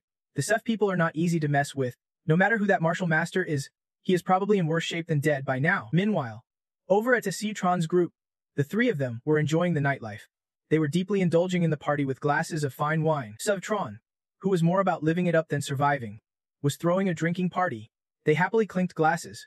Taiyuanjie thoughtfully refilled the cup. Here's to Big Bro Tron's victory far away. He smiled and raised his glass in a toast. Bottoms up. Citron drank, while muttering to himself. He thought the opponent was tough, but it turned out he was the second uncle's son. That student's name really fits the naming style of the second uncle. He sighed and clapped a shoulder, confiding, I had plans for a big move, but those idiots earlier ruined my mood before it even started. Luckily, Trayton stepped up to handle things. Thanks, brothers. I appreciate this. Trayton modestly clinked his glass. No problem. We are all family. I am also a member of Zian Than Ving, nicknamed Kin. He admired and raised his glass. Big Brod, since you joined the special ops, I have heard of your many feats. This one's to you. Taiyuanjie copied him. Lifting her cup, I toast you too, without more words. They quickly drained their drinks. Watching them, I helplessly thought, good thing I told Jiang to rest at the hotel first, or those two drunkards would definitely scare her. Trayton excitedly threw down a challenge. Big Brod, I have heard about your strength from the SSS Bureau. How about a match? Hearing this, Citron immediately stood. Accepting, let us. Taiyuan was thrilled. Looks like today's my lucky day. The three moved out to the yard. He teased. Trayton, do not let my cousin pin you down and beat you. Seeing this, he confidently launched his move. That is an overstatement. No matter what, I am top 10 in Zian Ving. Bring on your best. Citron happily countered Tiundu's move, striking hard enough to push Trayton back several steps. For a moment, he could not counterattack. His face showed worry. He was stunned, secretly admiring the strength. No wonder Ciyu worships her cousin like that, seeing such power. Trayton could not help but praise it. Not just in the capital. Even younger martial artists across Hoakanti match Swiftran's skill. He continued the fight with a new thought. Starting today, the capital will get a lot more interesting. Early next morning, Longaz and his disciples stormed out of the bureau, angrily shouting, Damn it! Blame those people from Vijing Tray Khan. They got me arrested? The students angrily chimed in. Yeah, they made us work all night at the special ops. Not just standing there waiting to scold. The shame was obvious. Seeing their master and senior brother, he nervously asked. Elder Butch, senior brother Vin, why are you here? Not only angry and scolding, your failures spread through the capital overnight. If I did not come, the northern head sect's reputation would have been wiped out by you. Moments later, Longsa hurriedly knelt, crying and explaining. The elder is Su Chun. He's gone too far. I held back because of our sect's name, or I would have lost carelessly. Moreover, he tearfully proposed that if the elder acted, this disgrace could be wiped away. Hearing this, Trey stroked his beard thoughtfully. Forget it. The Echishan martial arts exchange is just a few days away. He excitedly proposed a plan. Today, I will lead you guys to reclaim home turf. Longsa looked visibly happy. Thanks, Elder Butch. This time, Citron is in for it. Just then, Citron came out of the bureau, phone in hand. The caller urgently warned, Big Brod, you have not been to the hotel much lately. I heard the northern head sect's losing face. They are coming for you. Stop where you are and report the situation. Taiyuan, you are late reporting. Seeing the person in front, Sifchun quickly passed the message. They have already come to the door. At this moment, Nuda Ho boldly challenged. You must be Sifchun who insulted my sect's disciples. Stop bullying the weak. Come fight. Long stood outside, loudly shouting. Senior brother. Kill him. Still, Citron showed no fear, even smiling calmly. You too. Faced with this, he coolly replied. I am from a reputable sect. I never bully the weak. Citron pointed out the nonsense. You have got it wrong. I mean you are as weak as they are. Hearing the taunt, Nuda Ho was stunned. What? He is angry and provoking, he said with a loud tone. If you are brave enough, get on the stage. Let me crush your head. Dao Dao stood close by, worriedly advising. Citron, they are here with bad intentions. It won't be easy to deal with them, he firmly replied. It is. They came looking for us. There is no way Q Chain has backed down. Without hesitation, Citron pushed off the ground with the balls of his feet, then gently landed on the stage, ready to fight. Perfect timing. I wanted to test the Northern Dong sect's skills anyway. That old man sitting there is too complacent. Vena Ho is my proud disciple. Handling a junior like him is easy. Master Long standing behind patted his shoulder and flattered. The elder's right. Quickly. Nut A Ho. Show him the might of the Northern Dong sect. Nut Hyo immediately obeyed. Yes, Master, he charged at you, loudly shouting the move. 7-star step, Star River Fist, feeling the power. Sutron looked intrigued. This fist technique is interesting. Much stronger than Uncle Long SSS. You quickly countered with your exclusive butt-C fist. The two spirits, blue and yellow, clashed, creating an overwhelming aura. The crowd below gasped. So strong. This Sutron is definitely a rising star among young fighters. Such powerful fists. A real fight between masters is something to watch. Nut hey-ho. Seeing you block his attack, sneered and stepped back. You think blocking one of my punches means you can handle me? Nut-a-ho then unleashed the real supreme technique of the Northern Dipper sect. He unleashed a new move with thousands of hands, Northern Dipper Illusion Spirit Palm. Witnessing an advanced technique, Longsa happily said, Northern Dipper Illusion Spirit Palm is the top secret only the elite disciples of the Northern Dipper sect can learn. I would dream of learning that. He thought you would lose. But that meant nothing to Sutron. He smoothly dodged like a master. Sutron immediately stumbled and fell. Probably could not hold out long. At that moment, not only did he notice something strange. This is not right, Longs asked anxiously. What is wrong? Elder Butch, the sharp-eyed elder explained in detail. Venenut Hato seemed to be closing in step by step, but never even touched your collar. Sutron's mysterious footwork is clearly the Siu Haiyan secret breeze-warding willow step, revealing his Siu Haiyan men identity. Longs was stunned. The legendary Siu Haiyan men leader has such a background. Can Ven Sihan really beat him in the fight? Suchun punched Net Hewe's stomach, turning his face pale. Seconds later, he clutched his chest, coughing up saliva nonstop. Nud Ho angrily wiped the drool dripping down, then silently calculated. Seeing so many like that, I can lose to some kid. I will have to get dirty. He launched needles while hurling bitter words. Go to hell. Even in this tough spot. Suchen skillfully dodged the assassination strike. You glanced and spotted needles piercing the ground hidden weapons. The crowd below angrily cursed loudly. A reputable sect playing dirty with sneaky Northern Dipper tricks. Embarrassed, his face darkened as he mocked silently, trying to sneak attack and still failing. That fool Vun Heiko even dragged the Northern Dipper sect's reputation down to avoid embarrassment. He cleared his throat a few times and explained, blades do not have eyes. Accidental hits happen in fights. Hearing this, Sutron sneered defiantly. If the senior says so, then I won't hold back. It is just a normal fight after all. Seeing him so cocky only made Naho angrier, his face turning pale. He dashed forward like a missile and taunted loudly. Everyone knows you gotta beat me first before talking. Sensing his madness, Sutron quickly stepped back. Naho gritted his teeth and chased after him. Don't run. Watching this, Master Long cheered excitedly. Look. The elder. Sutron is running so fast he does not even care about dropping stuff. What a mess. Suddenly noticing something strange, he grit his teeth with a judging look. Something's not right. Feeling danger, he shouted a warning. Nut-a-ho. Fall back. Nut-a-ho turned confused. Then something suddenly brushed past him. He frowned as he realized something attached to his body. It was a Tu Engi Thunder Talisman. Sutron smiled confidently and unleashed the Thunder Calamity technique. Then a lightning strike hit him. Master Long panicked and called out to Senior Ven. After the thunderclap, only the sizzling of flames and thick smoke remained. Nut-a-ho sat down miserably, dazed and disheveled. His hair singed and distorted. Master Long gasped in shock. The Northern Dong Sect's prodigy was beaten like this. Witnessing such terrifying power, everyone admires and praises it. It is truly formidable. Worthy of the Kaiman. Seeing his disciple hurt, he angrily shouted, How dare you injure my disciple? Sutron, you are really reckless. He smirked teasingly. Why so pathetic, kid?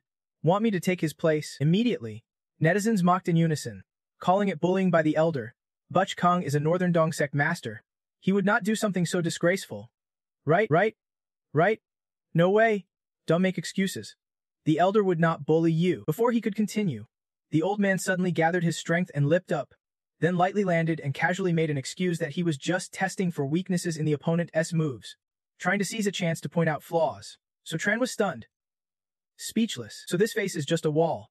Clearly, he wants to bully the weak, yet he calls it pointing out flaws. The old man arrogantly surged forward. Kid, show me all the skills you have got. You pulled out your talismans and responded cheerfully. Then I won't hold back. Seeing your magical weapons, he scoffed and mocked with a dismissive wave. As the fight reached higher levels, the crowd praised your clever moves and mysterious tactics, so Tran's skills truly caught everyone off guard. Elder Batch is still one step ahead. After all, so Tran's been throwing talismans all this time without hurting him, and Dao sensed something strange and frowned suspiciously. So Tran would not waste effort for nothing. There must be a plan behind all these talismans. The old man swung his arm to assess the talisman's power average at best. Unless I slip up, these won't hurt me. He laughed scornfully. So Tran, Your skills are just this much. So Tran held the talisman and began chanting, Senior, do not. You will soon see what I am truly capable of. He locked the old man inside a magical array and loudly called out the lightning formation technique, leaving everyone stunned and speechless. What? Then a massive lightning strike hit the old man like a cataclysm. He coughed angrily, shouting accusations. You snuck in a formation during our fight. So Tran replied sarcastically, Thanks for the tip. Senior, I would not have thought to use spirit talismans to start the formation otherwise. Suddenly, the old man's rage tore his clothes. How dare he provoke me? Charging in with fierce challenge. So Tran felt the wrath of a martial Dao grandmaster, but he spun lightly, evading Elder Baksh's attack to the awe of the crowd. The old man unleashed a new move, 9 profound words. Wind Willow Step, earning praise. This was the most amazing footwork they would ever seen. They all admired how So Tran, a natural martial artist, could hold his own against a grandmaster. So cool. Maybe So Tran really can beat Elder Baksh. Hearing this, Kim Trace sneered. Ridiculous. Without the spirit talismans and footwork, So Tran would have been dead long ago. Dream on beating me. Without hesitation, the old man launched a finishing blow. This strike will keep you down for good. So Tran countered immediately with a new technique, 9 mysterious arts, golden silk threads. He focused power into his fist, smiling fiercely, and decisively shouted as he punched straight into the opponent's belly with a strike that could shake heaven and earth. Not only unable to resist, the old man was slammed far back dozens of meters. Witnessing this, everyone gasped in shock. What girl? And Dao applauded admiringly, and the nearby spectators could not help but marvel. Seeing the old man fall face first to the ground, his disciples worriedly called out, Elder Baksh, Master. Long Su and Nat Hao hurried to help him up and warned, Elder Baksh, be careful. His face paled. He asked urgently, Your current strength is definitely beyond a natural martial artist. Did you really break through during that fight just now? You responded calmly. Yes. So Tran is now officially a martial Dao grandmaster. So Tran clenched his fist, reflecting, my cultivation had stalled lately. Just now, fighting Baksh Kimchi, the pressure unexpectedly helped me break through the barrier. Moments later, he sincerely thanked, I owe my breakthrough to the senior who trained me. Not only was I furious to the extreme, but I am also an elder of the Back Daw sect. You treated me like a mere sparring partner. So Tran, today's insult. The Back Daw sect will definitely seek justice. And Dao stepped up beside you, angrily accusing, how shameless, losing then using Back Daw's name to bully others. Long Su refused to back down. Who told you to offend Elder Baksh? Now Hao joined in. So you are a disciple of the 9 Profound sect. Big deal. Just one disciple. Surely the 9 Profound sect won turn against Back Daw just for you. At that moment, a mysterious voice posed a question. What if So Tran's only backing is the 9 Profound sect? Hearing the voice, the men instinctively turned their eyes toward the speaker's silhouette, lingering with reluctant admiration. They were surprised by this girl's spirit, Saintess of the 100 Flowers Palace, Luan. She boldly declared that anyone who opposes Su Tran opposes our 100 Flowers Palace. Seeing Noonan so blunt, the old man widened his eyes, wondering what connection Liu Nan had with Su Tran to defend him like that. Recognizing someone familiar, and Dao was shocked, thinking, Fire Swallow, was not she captured by the Special Operations Headquarters? Su Tran waved happily and greeted, Sister Liu. You are surprised by his actions. Su Tran was not surprised at all. It seemed he had already heard that Fire Swallow was released. Noonan stood blocking them and issued a warning. Su Tran is a distinguished guest of the 100 Flowers Palace. If Elder Baksh insists on picking a fight with him, he's insulting our 100 Flowers Palace. Not only did he jump in shock at seeing Noonan, but he also broke out in a cold sweat. He hurriedly waved his hands denying everything. Misunderstanding. He also thought of a way out. The Saintess of the 100 Flowers Palace holds a position like the palace leader. Even I would not dare offend her. Better to back off now and wait for a chance to teach Suo Tran a lesson. Seeing the tension, he immediately sought an excuse. Running away is the best plan. Saintess, I still have some business. No more entertaining guests. Hurry up and go. The Dragon Master hoisted Natho on his shoulder and rushed after them. Elder Baksh, wait for me. A moment later, Su Tran just watched their figures leave and smiled softly. He turned and respectfully thanked. Thanks, Sister Liu, for coming to my aid. I really did not know how to handle this mess. Noonan modestly waved off. You have nearly dealt with all the trouble yourself. I just came out to say a few words. She added a few more things. Besides, helping you is just repayment. After all, I was able to leave the special operations thanks to you. Remembering the chat with Kai Bin, though the special operations intended to punish her severely, Su Tran's proposal changed their minds. And now they have decided to recruit her. She was startled to recognize the familiar name and muttered to herself. Su Tran returned to the present. Noonan leaned close and winked. So tell. When will you finish fixing those paintings for me? Sutran replied awkwardly. Go back to Thean City. I have been too busy lately to have time to fix them. After some thought, he decided, after a long trip, I should go home to check in immediately. Sutran hurried onto the plane and flew back. Upon returning to the Song family's boat city, Song the happily waved. Brother-in-law, you are back. Sutran put his hand in his pocket and tilted his head, smiling. Little though, she spread her arms and greeted joyfully. Long time no see. I missed you a lot. Songdo excitedly skipped over. Me too, brother-in-law. One day apart feels like 3 seasons. Just then, a girl with smooth hands gently pushed the door open. Song then appeared gently in a flowing long dress. She softly called out lovingly, Sutran. Then he spun around 360 degrees, abandoning Songdo to one side. Then he ran over with both arms, calling out warmly to his wife. He looked confused, turning his head, not quite understanding what was happening. Around Songdo were only questioning looks. Songdo cried tears and sulkily scolded. Jealous and feeling ignored, Sis arrived and your mind's already gone. Sutran caught a few times then explained. No way, brother-in-law still cares about you. Lately, I have been researching a formation to speed up your cultivation. He was excited to let Songdu try it out. Come on, let us give it a shot. Just then, he arranged the Dongthian Fukdaya formation to help little Thu upgrade her strength. He looked doubtful, staring into the air. Brother-in-law treats me like a 3-year-old. Huh? What formation? There is clearly nothing there. Sutran shouted the spell. Alright, the formation appeared. Songdu was stunned seeing the formation beneath her feet. What? Before him was a mysterious scene. What kind of good place is this? Every plant and blade of grass seemed filled with energy. The air spread the scent of spiritual energy. At this moment, he looked like he was in a trance. Songdu took a few deep breaths and said, So fragrant. It is amazing. Seeing her brother like he was on cloud 9, Songnan asked curiously. Little though. What is wrong? Sutran smiled calmly. Nothing. Probably just ready to cultivate. Those outside the formation can see the scene inside Dongthian Fukdaya. Sutran quickly hugged Song Han's waist and turned his head to instruct. Little though. Take your time cultivating. We will head back to the room first. Songdo was still immersed in the joyful illusion and replied. Okay. She shyly and anxiously reminded him. Wait. Sutran is still outside. Outside? The sky remained clear with floating clouds. 3 days later, Liu family's Thean munched on Milon. Muttering complaints. Taking so long to get here, it is killing me. The meeting was set for this time, yet he still has not arrived. Holding the melon in her hand, she confidently told herself, I have grown a lot these past few days. The gap between me and Sister Man has shrunk. I do not believe Sotran can still tell us apart. Just then, Sotran came over and waved. God. Good morning. Chen, annoyed, immediately crushed the melon without mercy. Realizing she was recognized but powerless to do anything, she crossed her arms and turned away in a huff. Whatever you say. You are so confusing were not you fine just a moment ago. This little demon is truly unpredictable. Sotran smiled gently and handed back some paintings. I came to return these paintings to Sister Liu. Chen looked puzzled and questioned. Return them? It has not even been a month. And you already want to give up restoring these old paintings. Sotran calmly replied. Actually, I have already finished restoring most of them. Hearing this, she rubbed her chin, thinking to herself, finished so quickly. Only a fool would believe that. Sotran must be afraid of losing face to lie to me like that.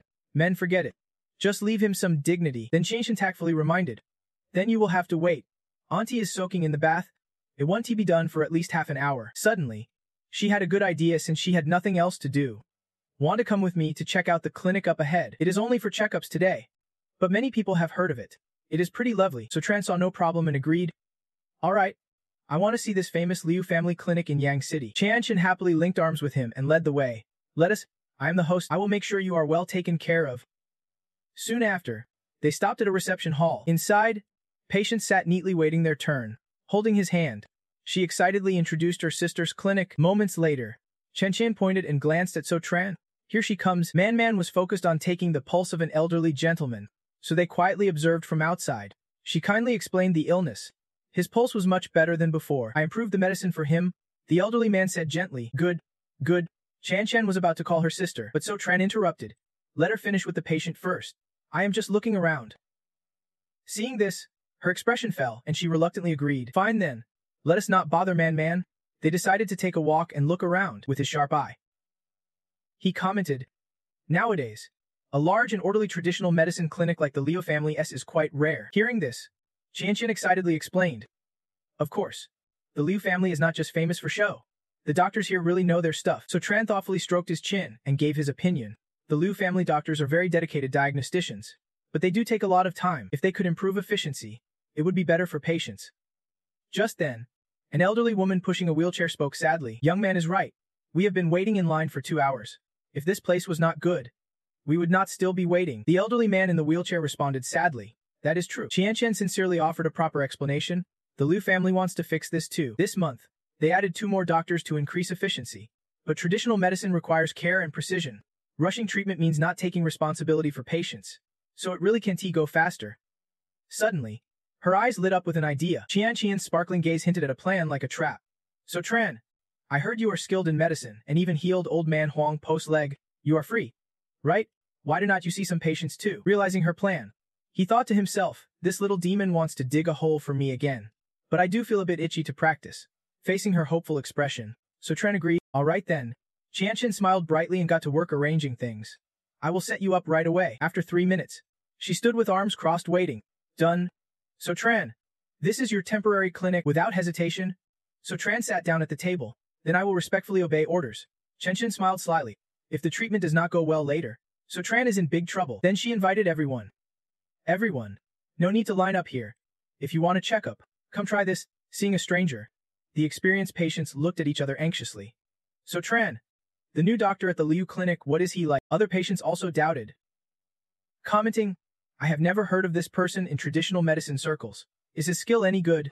Anyway, I would not be the first to try. Seeing this, the elderly man in the wheelchair gently advised, Dear, let us try that window over there. No line. It is better. The old woman nodded in agreement. Seeing the couple walk over, Su Zhen got up from his spot and moved forward. He stood before the old man and asked, Sir, do you want me to check your legs? The old man nodded and explained his condition. Yes, this rheumatism has been an old problem. It is always painful and uncomfortable. For 2 years now, I have not been able to stand. Su Zhen knelt down and began professionally examining and massaging his legs. Let me take a look. In this moment, he focused all his attention on helping. People gathered around. Whispering, the old man's condition looked serious and hard to recover from. Some doubted his act. I knew he was putting on a show. Seeing the patient judging him, Qianqian felt guilty. Thinking, I just wanted to tease Su Zhen a bit. Don't let it delay the old man's treatment.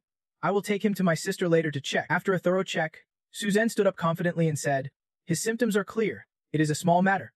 I will do some acupuncture, and it should be fine.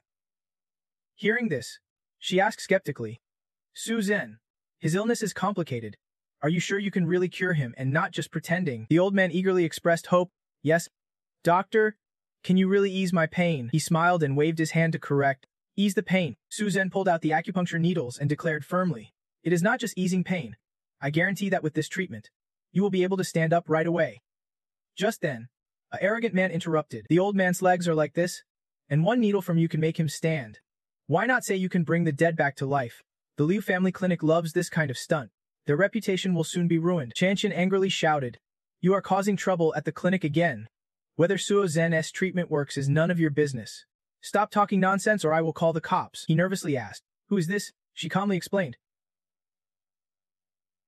Professional troublemaker. He did not take his meds on time and made his condition worse. Then he came here to cause a scene and demand compensation. Totally unreasonable. After hearing this, Su Zhen ignored him and focused on the main issue. Then do not pay him any mind. As long as the patient trusts me, I can start acupuncture anytime. The old man trusts you, so we at Liu Family Clinic definitely back you. Young man. Go ahead. He nodded gratefully. Thank you, old sir, for giving me this chance to prove myself. Qianqian stood behind. Fully confident. Don't worry. I guarantee that even if this treatment does not work, the Liu Family Clinic will send a doctor to check on you. Then she glanced sideways at the troublemaker and emphasized, The Liu Family Clinic takes responsibility for every sincere patient. He turned his face away arrogantly and challenged, We will see. Su Zhen looked at him and warned, If you are not involved, do not talk nonsense. If you do not trust my skills, I know some moves and can escort you out of the clinic anytime. Saying that, he turned decisively and announced, Old sir, I am starting acupuncture now. The old man was a bit scared and sweating, but gently responded, In just moments. Su Zhen had inserted a dozen needles firmly around his knees. The troublemaker mocked.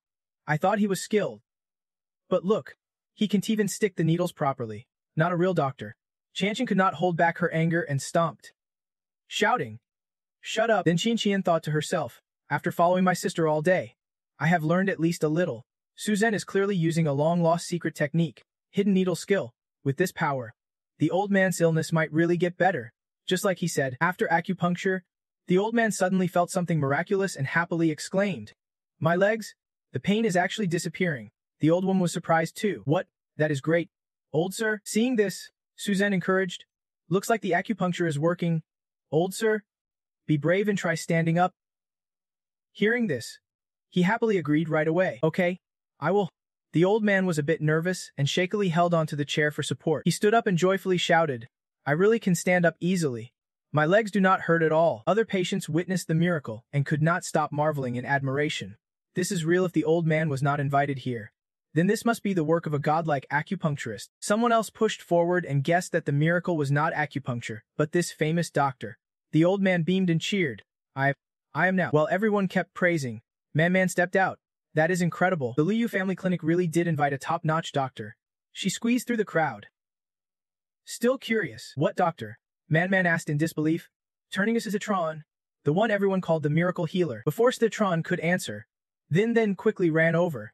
Tugging Man's sleeve, she happily recounted, "Says, I just asked Citron to check the patient, but after a few needles, that old man in the wheelchair could stand up." Hearing this, Man was full of admiration. Citron's skills were truly impressive. He humbly declined. "Actually, I am not that great. The old man just had a minor illness." The old man was overjoyed and kept thanking him. And of course, thanks to the miracle healer Kim for the recovery. "Thank you, doctor." Other patients hurried to line up for appointments. "Today, I am taking a number for this miracle healer. I could tell at a glance he is no ordinary healer. I am lining up for him too." Miracle healer. "Treat me." He awkwardly wiped sweat, trying to explain, "Look, I am just a temporary doctor." Seeing everyone's eagerness, then gently advised, "Citron, with everyone this enthusiastic, you should help." He reluctantly gave in and returned to his seat. "All right then, I will see patients for 2 more hours." She clapped in approval. "Amazing." The crowd started to organize itself. Then urgently announced, "Everyone, Citron is the traditional medicine expert we invited. He will see patients for 2 more hours. Please line up and wait your turn." The crowd quickly lined up in rows. Line up, I want a number from the miracle healer too." At that moment, Man decided to place a chair beside Citron to assist him. Man smiled and said, "I will be your assistant and watch how this miracle healer saves lives."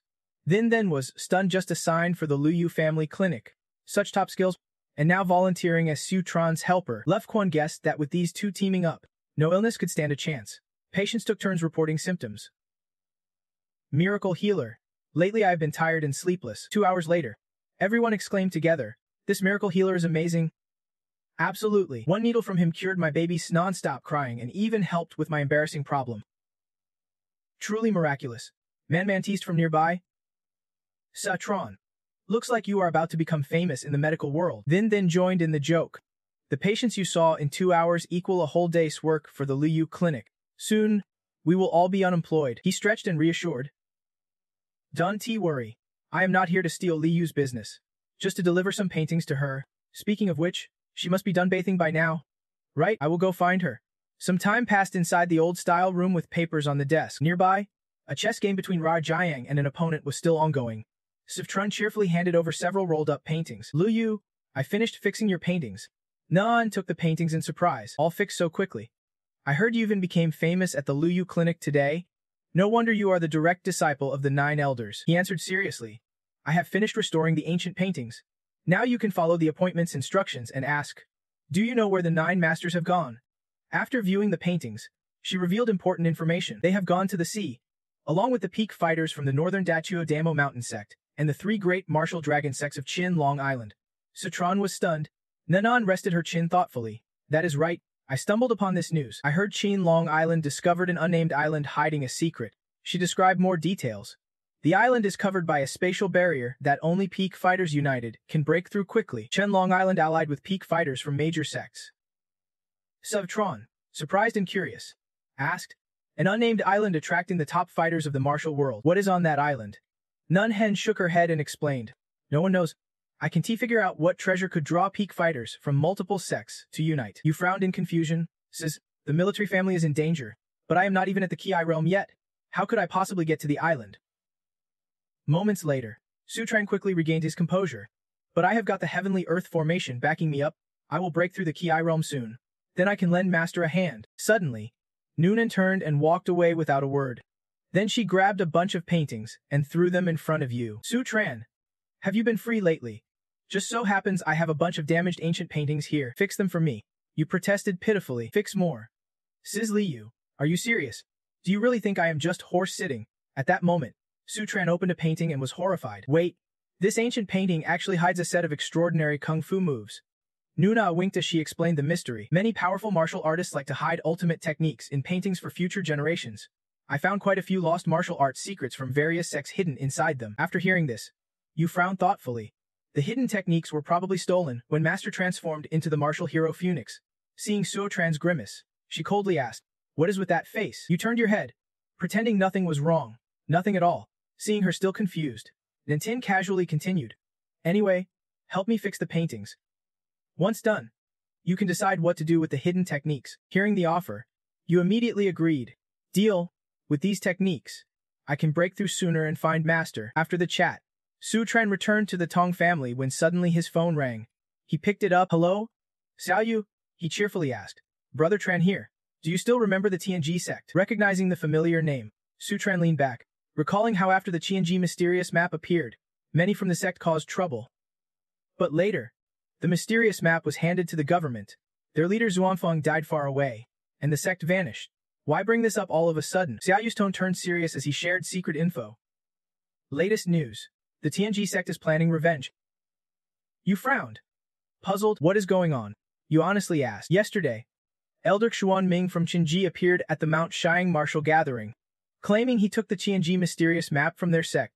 Then Xuan Ming loudly called on the sect elders for help to eliminate the rogue martial artist Suo Tran. So I got fired up. The Beidou sect was the first to respond and is now coordinating with others on how to take you down.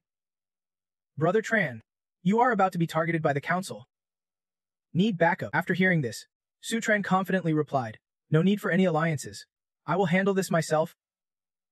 Hearing that, Xiaoyu nodded in agreement. "All right then. Call me if you need anything." Ending the call, Su-tran immediately hung up without hesitation. He sat silently, calculating seriously. The TNG sect's revenge won't be a problem for me, but I must protect my family's safety. Then he turned around anxiously searching. Xiaoyu, where are you? That little guy is the most relaxed here. Su-tran went out to the garden and saw Tong Thu's figure. Suddenly remembering the kid has been absorbed in the heavenly earth formation, training here for days. Then he suddenly called out, breaking the formation mid-cast.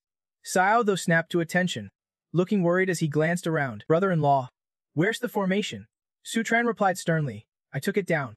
If its existence is revealed, it will bring deadly trouble, so you absolutely must not tell anyone." Got it? Hearing this, Tong Thu nodded obediently with bright, earnest eyes. Got it, brother-in-law. Can I still keep training here? You comforted him. Of course. Later I will set up formations for you again, but for now, we have bigger problems to handle. Chenji sect is back. And you were shocked hearing this?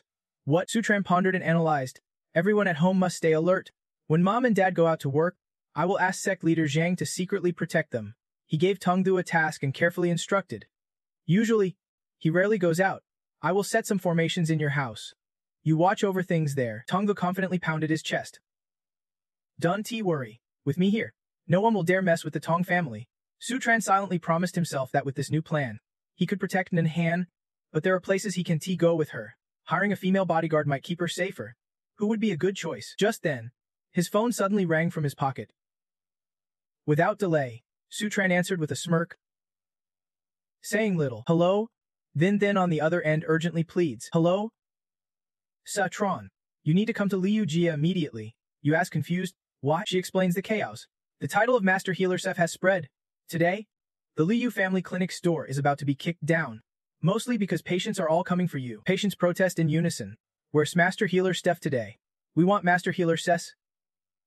Hearing this, you immediately agree. Wait a moment. I am coming right now. Sa-tran hangs up, happily struck by an idea. Nanhan's bodyguard is already taken. Seeing you arrive, men and cheers. Sa-tran, you finally made it. She shyly rushes to explain. Today, at least 200 people came looking for Master Healer Seth. No nonsense. I want to invite you to spend 3 days a week treating patients at the Liu family clinic. Conditions are up to you. You turn with regret. I am touched, but this is something I can do. Then ask curiously. Why?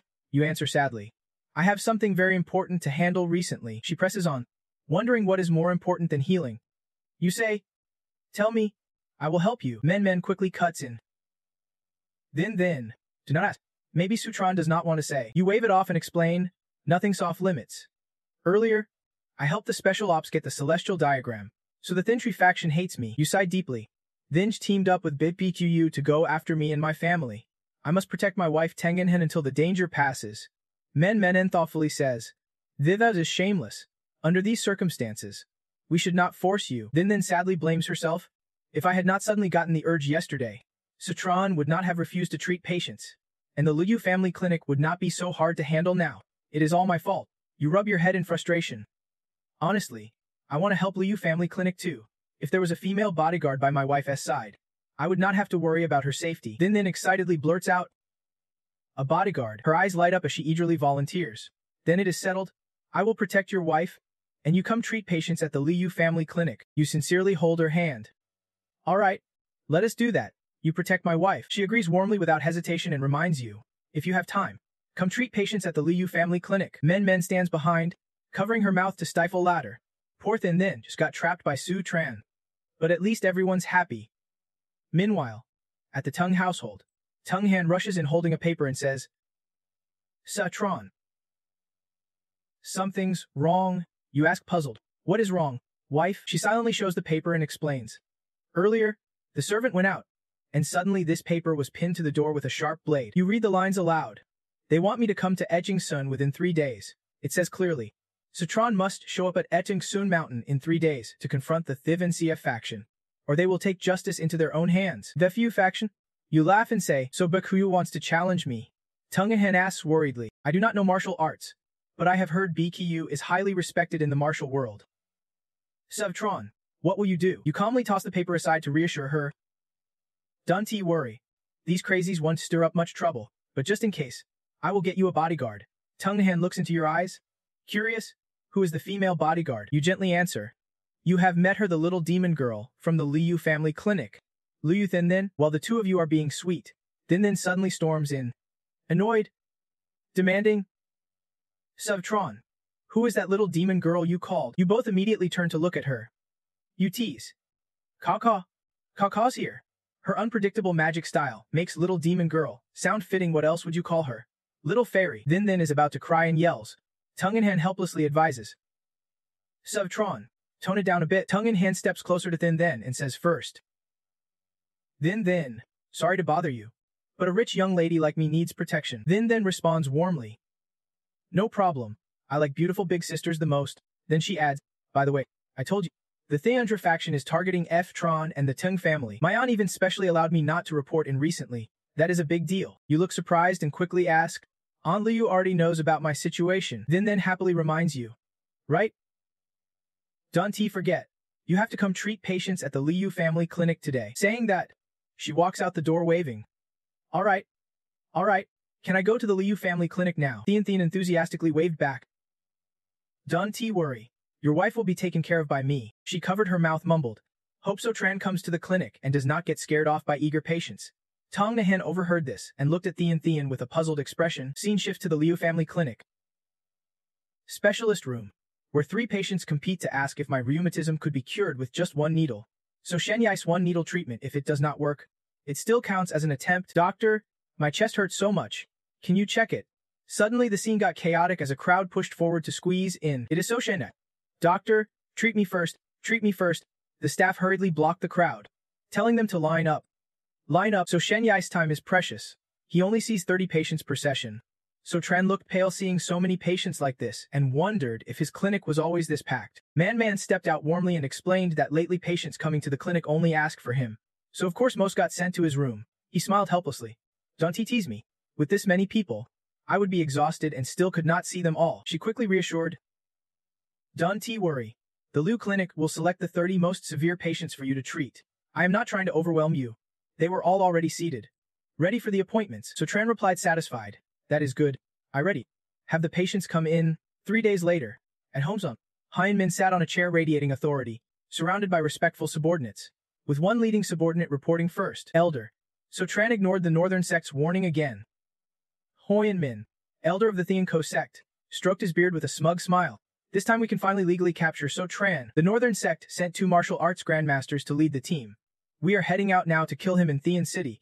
Suddenly a subordinate rushed in with the news. Elder. Bad news. This morning, Duakok issued an order.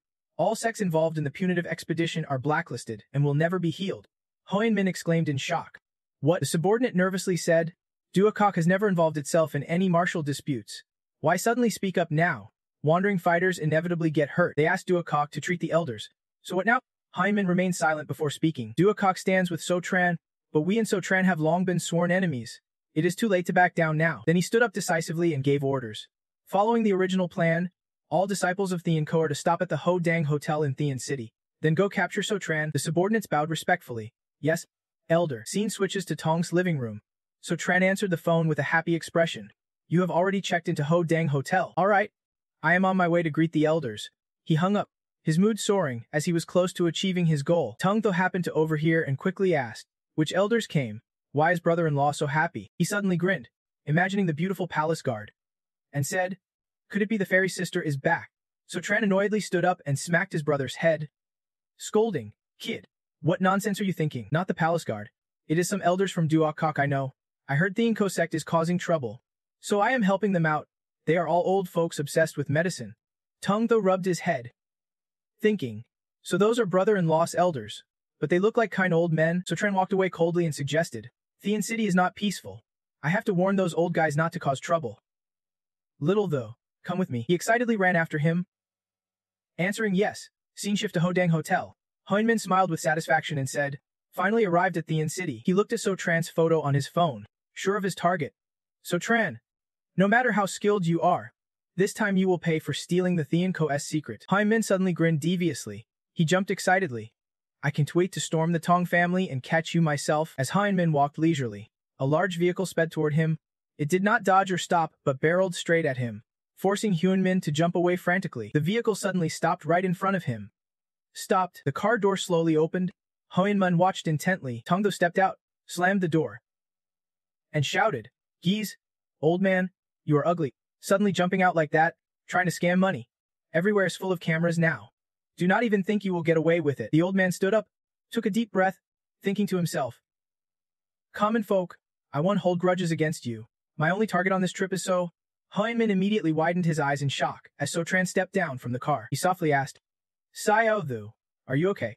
The boy quickly replied, I am just got scammed by a con. Hoyan Min hurriedly pulled out his phone to check the face again.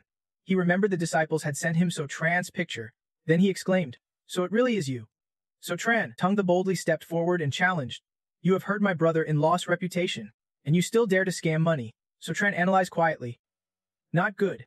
When the car hit, that old man used martial arts to quickly dodge. He is a martial artist, and a very powerful one at that. As expected, Hoyan Min suddenly lunged forward, aiming a kick, confidently saying, perfect timing, to stop me from tracking you. So Tran quickly dodged the old man's attack. Tung Thu shouted angrily, hey old, how dare you throw a punch? He raised his fist from behind and charged at Hoyan Min. No need for my brother-in-law to step in. I can handle you myself. Without looking back, the old man slapped Tung Thu hard, twisting his neck.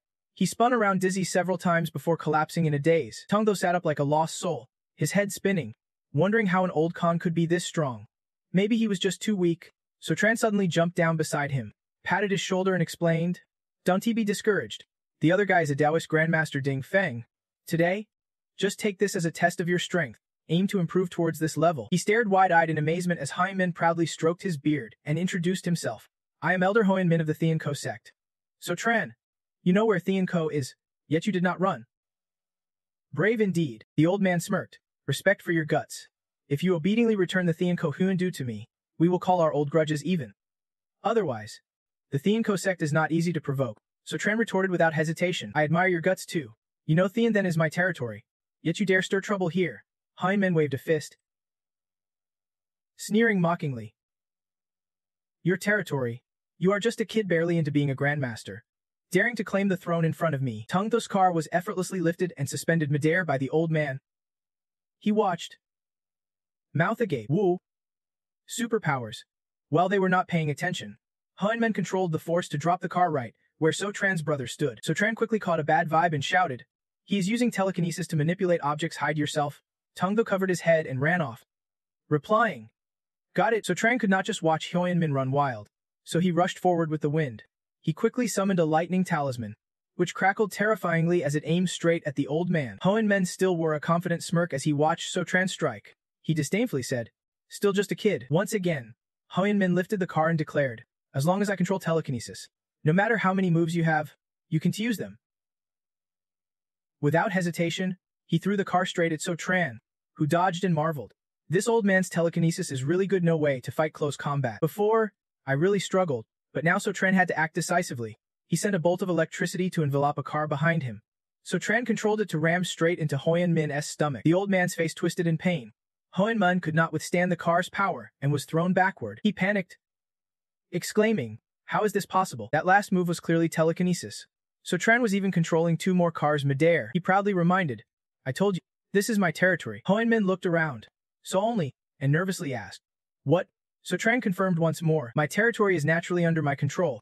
The old man was stunned, wondering if mastering telekinesis this well took at least 20 years. Could So Tran have started training in the womb? Hyoin-min refused to accept it, stood up, pointed and demanded, how do you know the secret arts of the Theanko sect? So Tran smiled and thought to himself, it is a coincidence. Before, I agreed to restore ancient paintings for Sister Liu, which let me study the secret arts from the paintings of various sects. Back then, Nunen suggested, you repair the paintings for me, and as long as you can fix them, you can handle the secret arts however you want. Among them was a painting from the Theanko sect, hiding the telekinesis technique. So Tran examined the artwork and exclaimed in surprise, this is the telekinesis technique of the Theanko sect. Back to the present. You did not reveal the truth to Hyoin-min, but just told him to train casually, saying you could easily beat him, without another word. Tran commanded 2 vehicles to charge at the old man simultaneously. Hyoin-min stood frozen in panic, shouting, when suddenly a voice rang out, Tran, you are going too far with your words. Suddenly, Hyoin-min was protected by a barrier. Tran frowned in irritation, wondering who had appeared to back him up. 3 people slowly appeared in front of Hyoin-min. The old man stood dumbfounded, waiting. Hyoin-min's eyes lit up with joy. Chief Elder from, you have finally arrived. A defiant voice spoke up. The chief elder from BKQ sect nodded. Phim Trechfong here. I came to see how you cause trouble in Thean City. With Trechfong is Thit Lin Tren, Grandmaster of Vien Trio sect, and Hydra, sect leader of VNA sect, also a Grandmaster. He calmly raised an eyebrow and said, all Grandmasters. Quite the formidable lineup. Tong Thos blood boiled as she cracked her knuckles and loudly said, using numbers to bully the few, brother-in-law, I have got your back. Sichan helplessly advised Tzu, you can help, just run away. Everyone thought Tingdu was determined. But surprisingly, she decisively agreed, just as Teng the Flood, Trechfong confidently declared. Tran, you have been bullying this intra-sect, blatantly breaking martial rules, and ignoring the summons of our BKU sect. Today, I am here personally to arrest you. Hwa's face darkened as he threatened.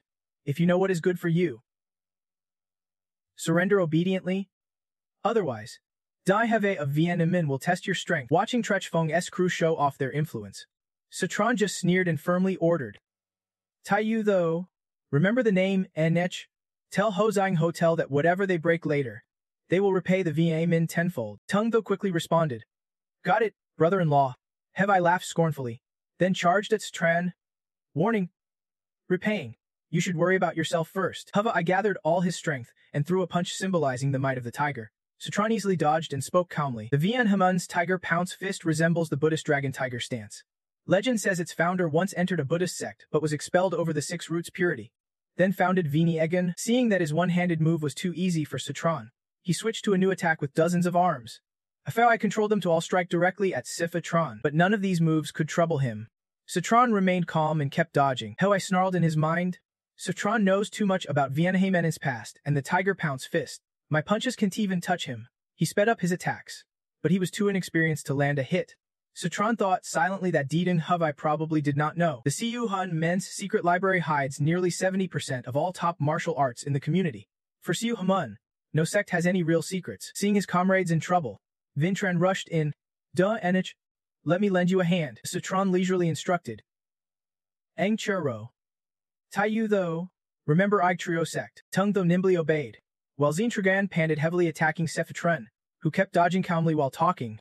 The Eng Trio sect history is more interesting. I heard a past sect leader made a living hunting. He angrily shouted for silence. Regardless of Zine Trennis' mood, Citron continued the story. One day, the sect leader accidentally wandered into a nightclub, and when he came out, he had become a master of Vigtrigo Fist. With bruised eyes and worried, asked, "Brother, Zine Tren angrily declares you are slandering our Ing Triro sect. Don't fall into my hands later." Hien Min, hiding behind Trech Fong, said, "You are daring to anger a grandmaster now. You must be out of your mind." Only now did Trech Fong step up and suggest, "You all should capture Stuftron first, then report the arrest. No matter how skilled he is, he can face 4 grandmasters alone." Suddenly, a voice spoke, supporting a legitimate major sect. 4 grandmasters surrounding one person, are not you afraid of being laughed at if word gets out? Thung Sin and 2 other elders flew over together. He loudly declared, "Master Ses, we have come to lend a hand." Citron could not hide his joy and said, "Call the chief elder." "Respected seniors, you have come just in time," Tung Thu exclaimed excitedly. "No wonder brother-in-law stays so calm. Turns out we have backup." Trech Fong frowned, uneasy, and said, "Kuyuthin, did the reinforcements from DC Kavad really arrive?" Hanman awkwardly explained, "I heard Kuyuthing Sin already broke through, and is now a grandmaster too. Beside him, 2 elders from DC Kuk also seem to be grandmasters. Fa Hung Lo." Trech Fong suddenly declared firmly, "Now even the martial world knows we are here to capture Sepha Trun. If we fail, our sect status will plummet. Today, we must advance, no turning back." He turned with a mysterious smile. Luckily, Elder Hien Min and I were prepared early on. Gathering his courage, he replied, "At this point, our people no longer need to hide." Immediately, Han Men summoned, "Come out." A group of his followers quickly descended. Ing Tuch, martial master of the northern sect, was excited, seeing a chance to prove himself. Zhang Kaifeng, martial master of the Thane True sect, responded with determination.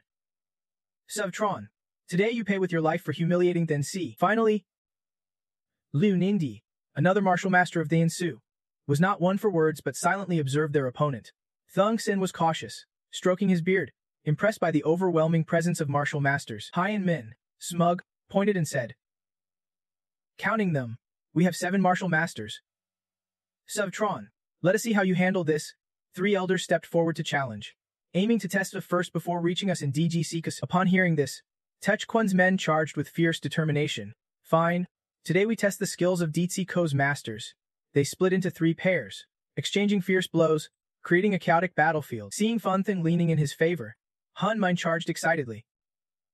"Satron, you stole my Thin's Hien Yi and harmed my disciples. It is time to settle this debt." As Hien Min and Satron exchanged blows fiercely, their attention suddenly shifted to a girl leaping down from above. That was Nendrid, landing right in front of Sutron, leaving him stunned. Nun Hen stepped in to face Hien Min's attack instead of Sutron. Her strength was not to be underestimated. After just one strike from Nevin, Hien Min was thrown back. Unable to resist, she stared coldly at him in silence, leaving Su Chun puzzled. "Sis Li Yu, she is here too." Nine turned, winked cheerfully, and said, "I am here to help you." She skillfully used telekinesis, controlling a nearby wooden barrel to slam hard into Hien Min. She showed no mercy, repeatedly making the barrel attack Hien Min. He gritted his teeth, desperately defending. Angry, Han Min growled, "More telekinetic tricks. How does everyone in Thansir know this secret?" Citron must have leaked it. He pressed forward, aiming at Zizha, but Nun Nen would not let anyone touch him and stood firm to block Hien Min. He quickly warned Trech Fong. "Elder Fuzzum, Citron is cunning, kill him now." Trech Fong nodded understandingly. "Don't worry."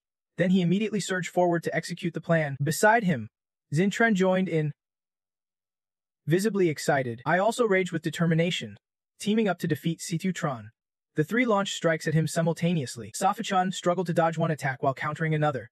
Trech Fong confidently jumped from behind, boasting, "My Tin Yi fist has reached a high level. Let us see how many of my strikes you can withstand." Sifutron immediately turned to block one of his punches. He thought the distance between them was too wide, clearly putting him at a disadvantage. To turn defeat into victory, he had to use a special move. Trech Fong's attack was quickly countered, leaving him off balance. Calmly, Sitron called out, "Kim Extra Bin," despite their fierce, simultaneous attacks from front and back.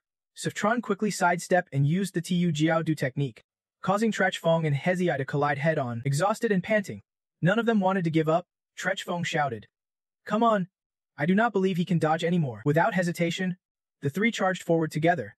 Citron stood bored, waiting to see their next move. Halfway through, they ran out of steam. each taking a beating from Sfutron. Suddenly, Xing Tren's hand was pierced by a large needle before he realized it. He collapsed to the ground, screaming, "It hurts. My hand's ruined." Trechfeng gasped in shock. The silver needle, angry, he turned to accuse.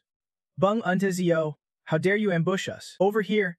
A strong young man from Techquan was defeated by an old man like Thung Sin. With a stern face, the elder scolded, "Don't speak nonsense if you do not know. This is a secret technique of our DG Citasugo, the needle of fate manipulation." Sutran immediately added, "Exactly. This acupuncture technique is used to save people from the brink of death, but using it to kill is an unpredictable divine skill." Trachfeng still arrogantly looked down on him. "Stop pretending. Sutran, your energy is unstable. You are clearly about to collapse. After all, you just entered the Master Realm. How can you fight 3 of us?" He kept shouting, "Give it your all against Sutran. He is about to lose." His comrades did not hesitate to respond. Trachfeng charged forward, throwing a palm strike at Sutran to break through. But Sutran still managed to defend against the attack. Sutran spoke challengingly, "You are really pushing me to the limit. But that is exactly what I wanted." Suddenly, his body burst into fierce flames with undeniable power. The fire knocked Trachfeng's group back, keeping them from touching Sutran. Thong Sin stood frozen, mouth agape, unable to believe what was happening. Nunan and Hoyan Min shared the same confused expression, wondering what was going on. It seemed Sutran's strength had suddenly changed. Sutran happily said, "Thanks to you 3 working together, my shield at the Master Realm is about to break through." He smiled with satisfaction, thinking it should not be this easy to break through just after entering the Master Realm. But during the fight, he felt the shield almost shatter. "If that is the case, I have got to strike while the iron's hot." Sutran smiled excitedly and waved his hand to taunt. "Haven't eaten yet. A little more power. Then come at me." Trachfeng's group got angry at Sutran's arrogance and all spoke up at once. "You dare look down on us?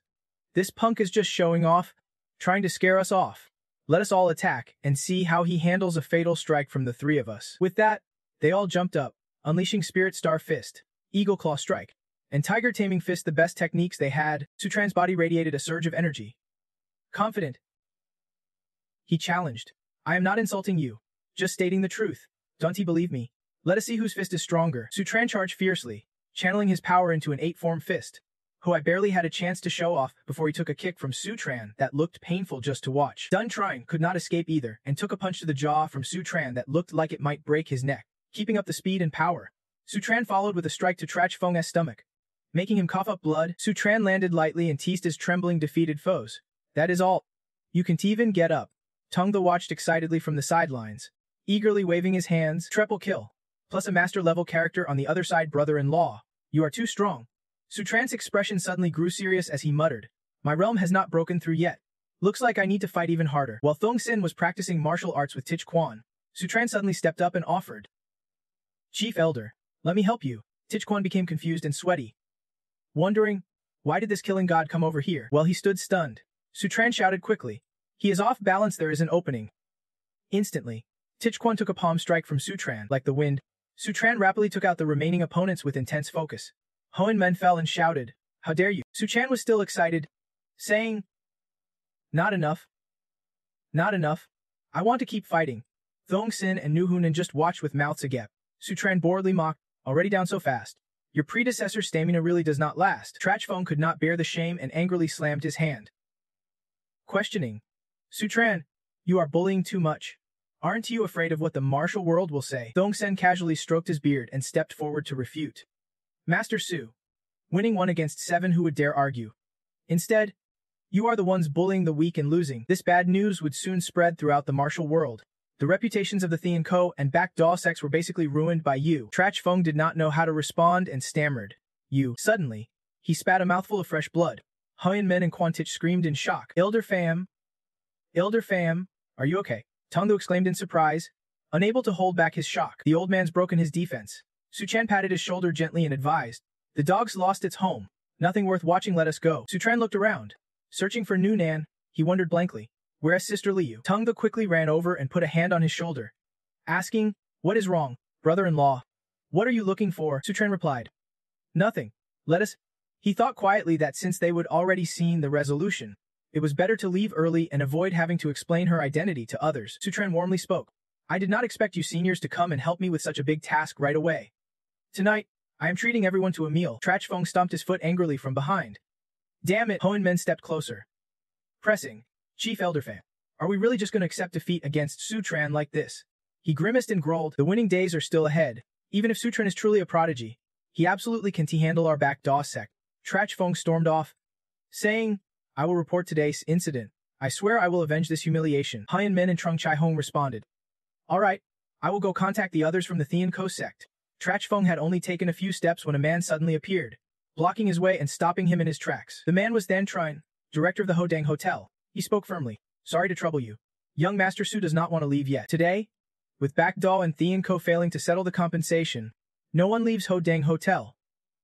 From above, the devastated scene was clear. Shattered ground and burned-out cars showed how fierce the fight had been. Trachfeng snapped angrily. I am a respected elder of Backdaw sect. Do you think I would be short of a little money like this? Then pay up. Hohenman frowned and added. How much? Just say the number. Then Trine began listing damages. Smashed cars. Antique tiles specially installed by the hotel. Price is not cheap. Then he held up one finger to seal the total at 10 million. They all stared in shock. Blurted 10 million. Heinmin staggered and collapsed. That is 2 years' income for the Thean Ko sect. The two subordinates panicked and called out, Elder Heinmin.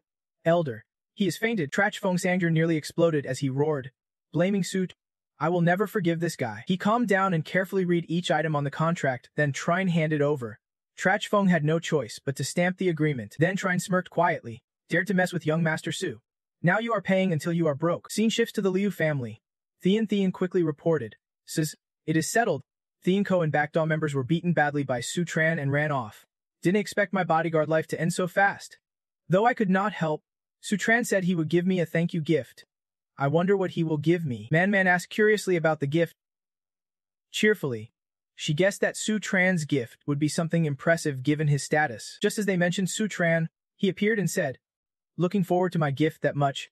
Haven't I already brought it to you? Thean's eyes sparkled with joy as she jumped up.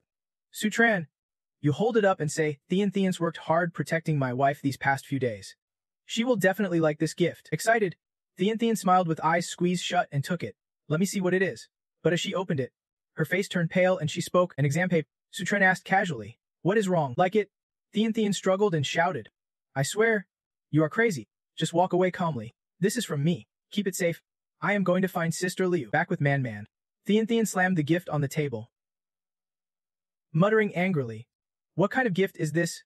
You got my hopes up for nothing? Man comforted her. Don't be mad. Sutran's gifts are never ordinary.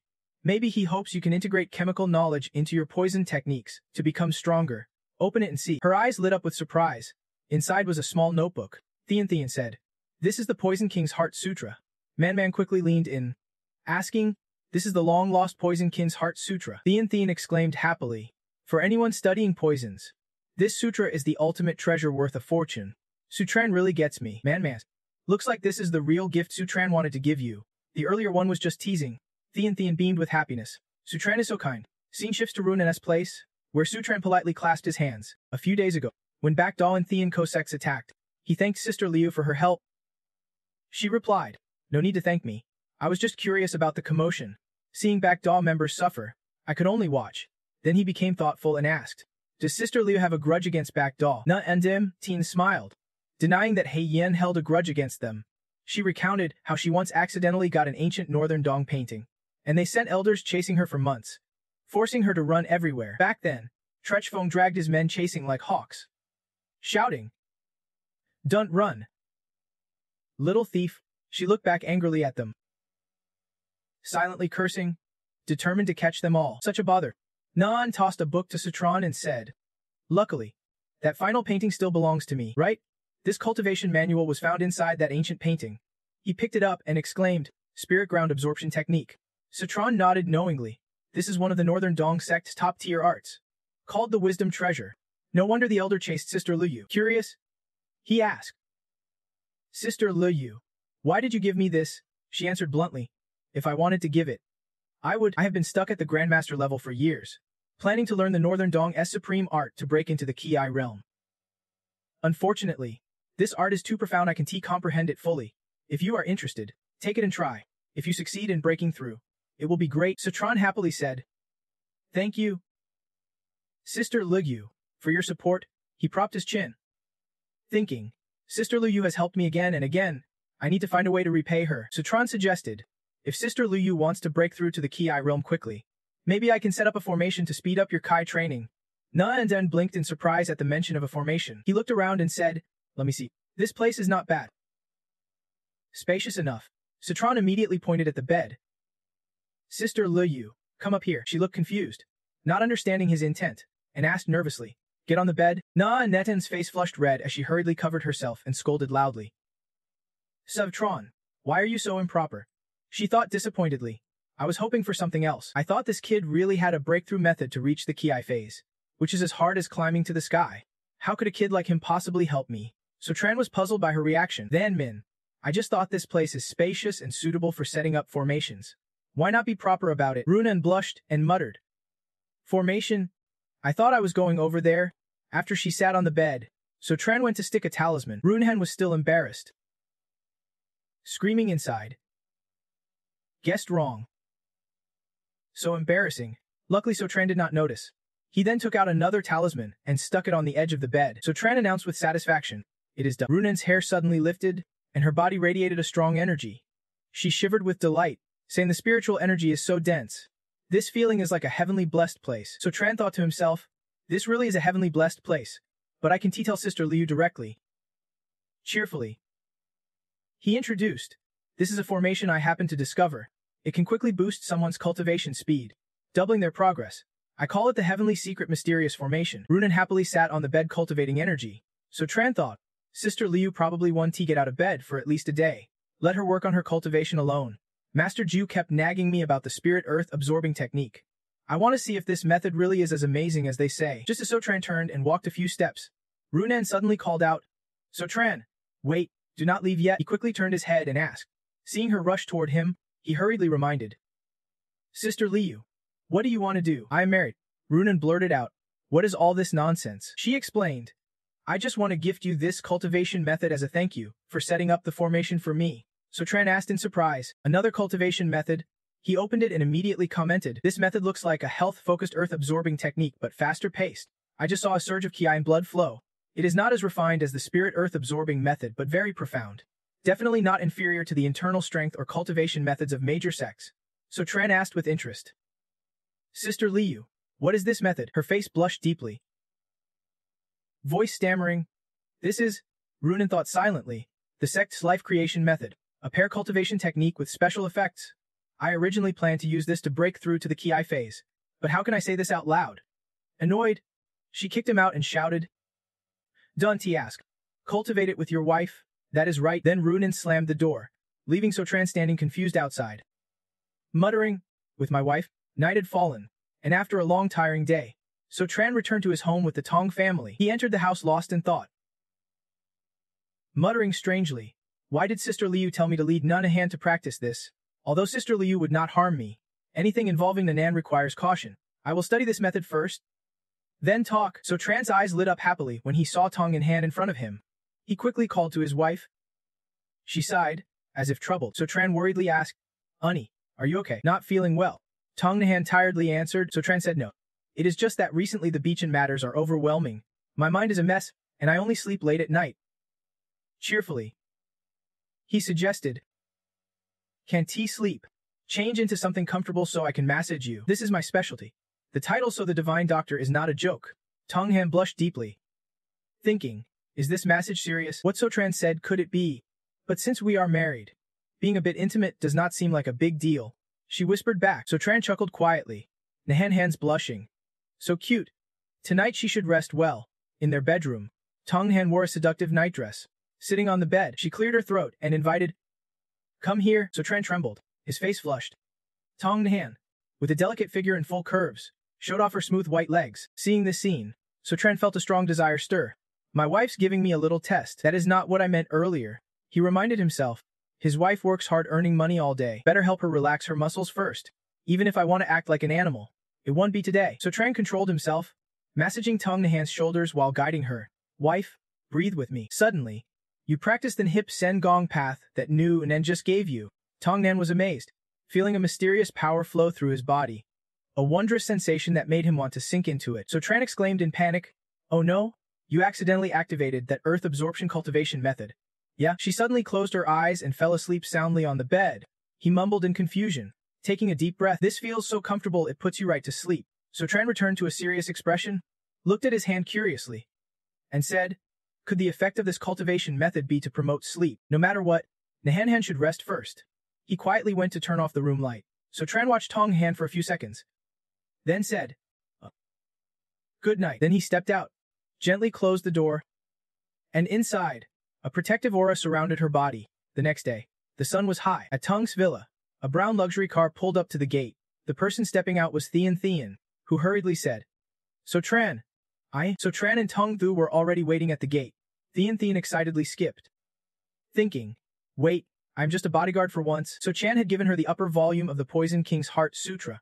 If she was gentle with him, maybe he would be happy enough to give her the lower volume too. Then she sweetly spoke like a lady from the Gom Pavilion. So Tran, I am here to pick you up for your checkup. Tung Thu smartly said, I know about this brother-in-law. Gentle and generous is the goddess sister. Moody and unpredictable is the demon sister. He warmly ran up and extended his hand. Hello? Hello? Miss Liu Thian. Thian grumbled.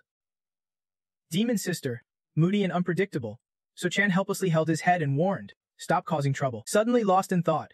But why is the little poison girl so unpredictable today? Could it be her poison research backfired, messing up her mind? So Tran raised 2 fingers to check. Little demon girl, what do you see here? Thian did not know what was going on but honestly replied, 2. He suddenly put his hands on his hips, shaking his head. Clearly, it is poison. You have been poisoned. Backfire. Seeing So Tran's strange expression, Thian became worried. She held back and admitted her mistake. It is my fault, Thian resolved. Though she did not understand what So Tran meant, she would endure for the sake of the lower volume of the Poison King Heart Sutra. So Tran kept holding up 1 finger to test. Tell me, what is this? Thian's eyes sparkled confidently as she raised her hand to answer. I know this is a spray. I got it right this time. Did not. Her silly answer only made So Tran more convinced of his guess. He sighed and concluded, this is one. Are you poisoned or what? Thian could not keep acting and immediately burst out. So Tran, are you messing with me? Drop that whole evil heart poison act. I am daring you. He teased her as he ran. Look, are not you just back to normal now? All right. Quickly get to the Liu family clinic. Scene shifts to Liu family clinic. Man gently announced. Dr. So, I am assisting you again today. The 30 patients lined up were all personally chosen by me. Each of them has hard to treat illnesses and needs your help. So Tran confidently declared. Don't worry. With me here, there is no illness I can cure. Man began reading the medical records for patient number 1. His right arm bone was broken in a tricky spot, making the surgery difficult and could affect his future life. He carried his injured arm pleading. Dr. So, please save me.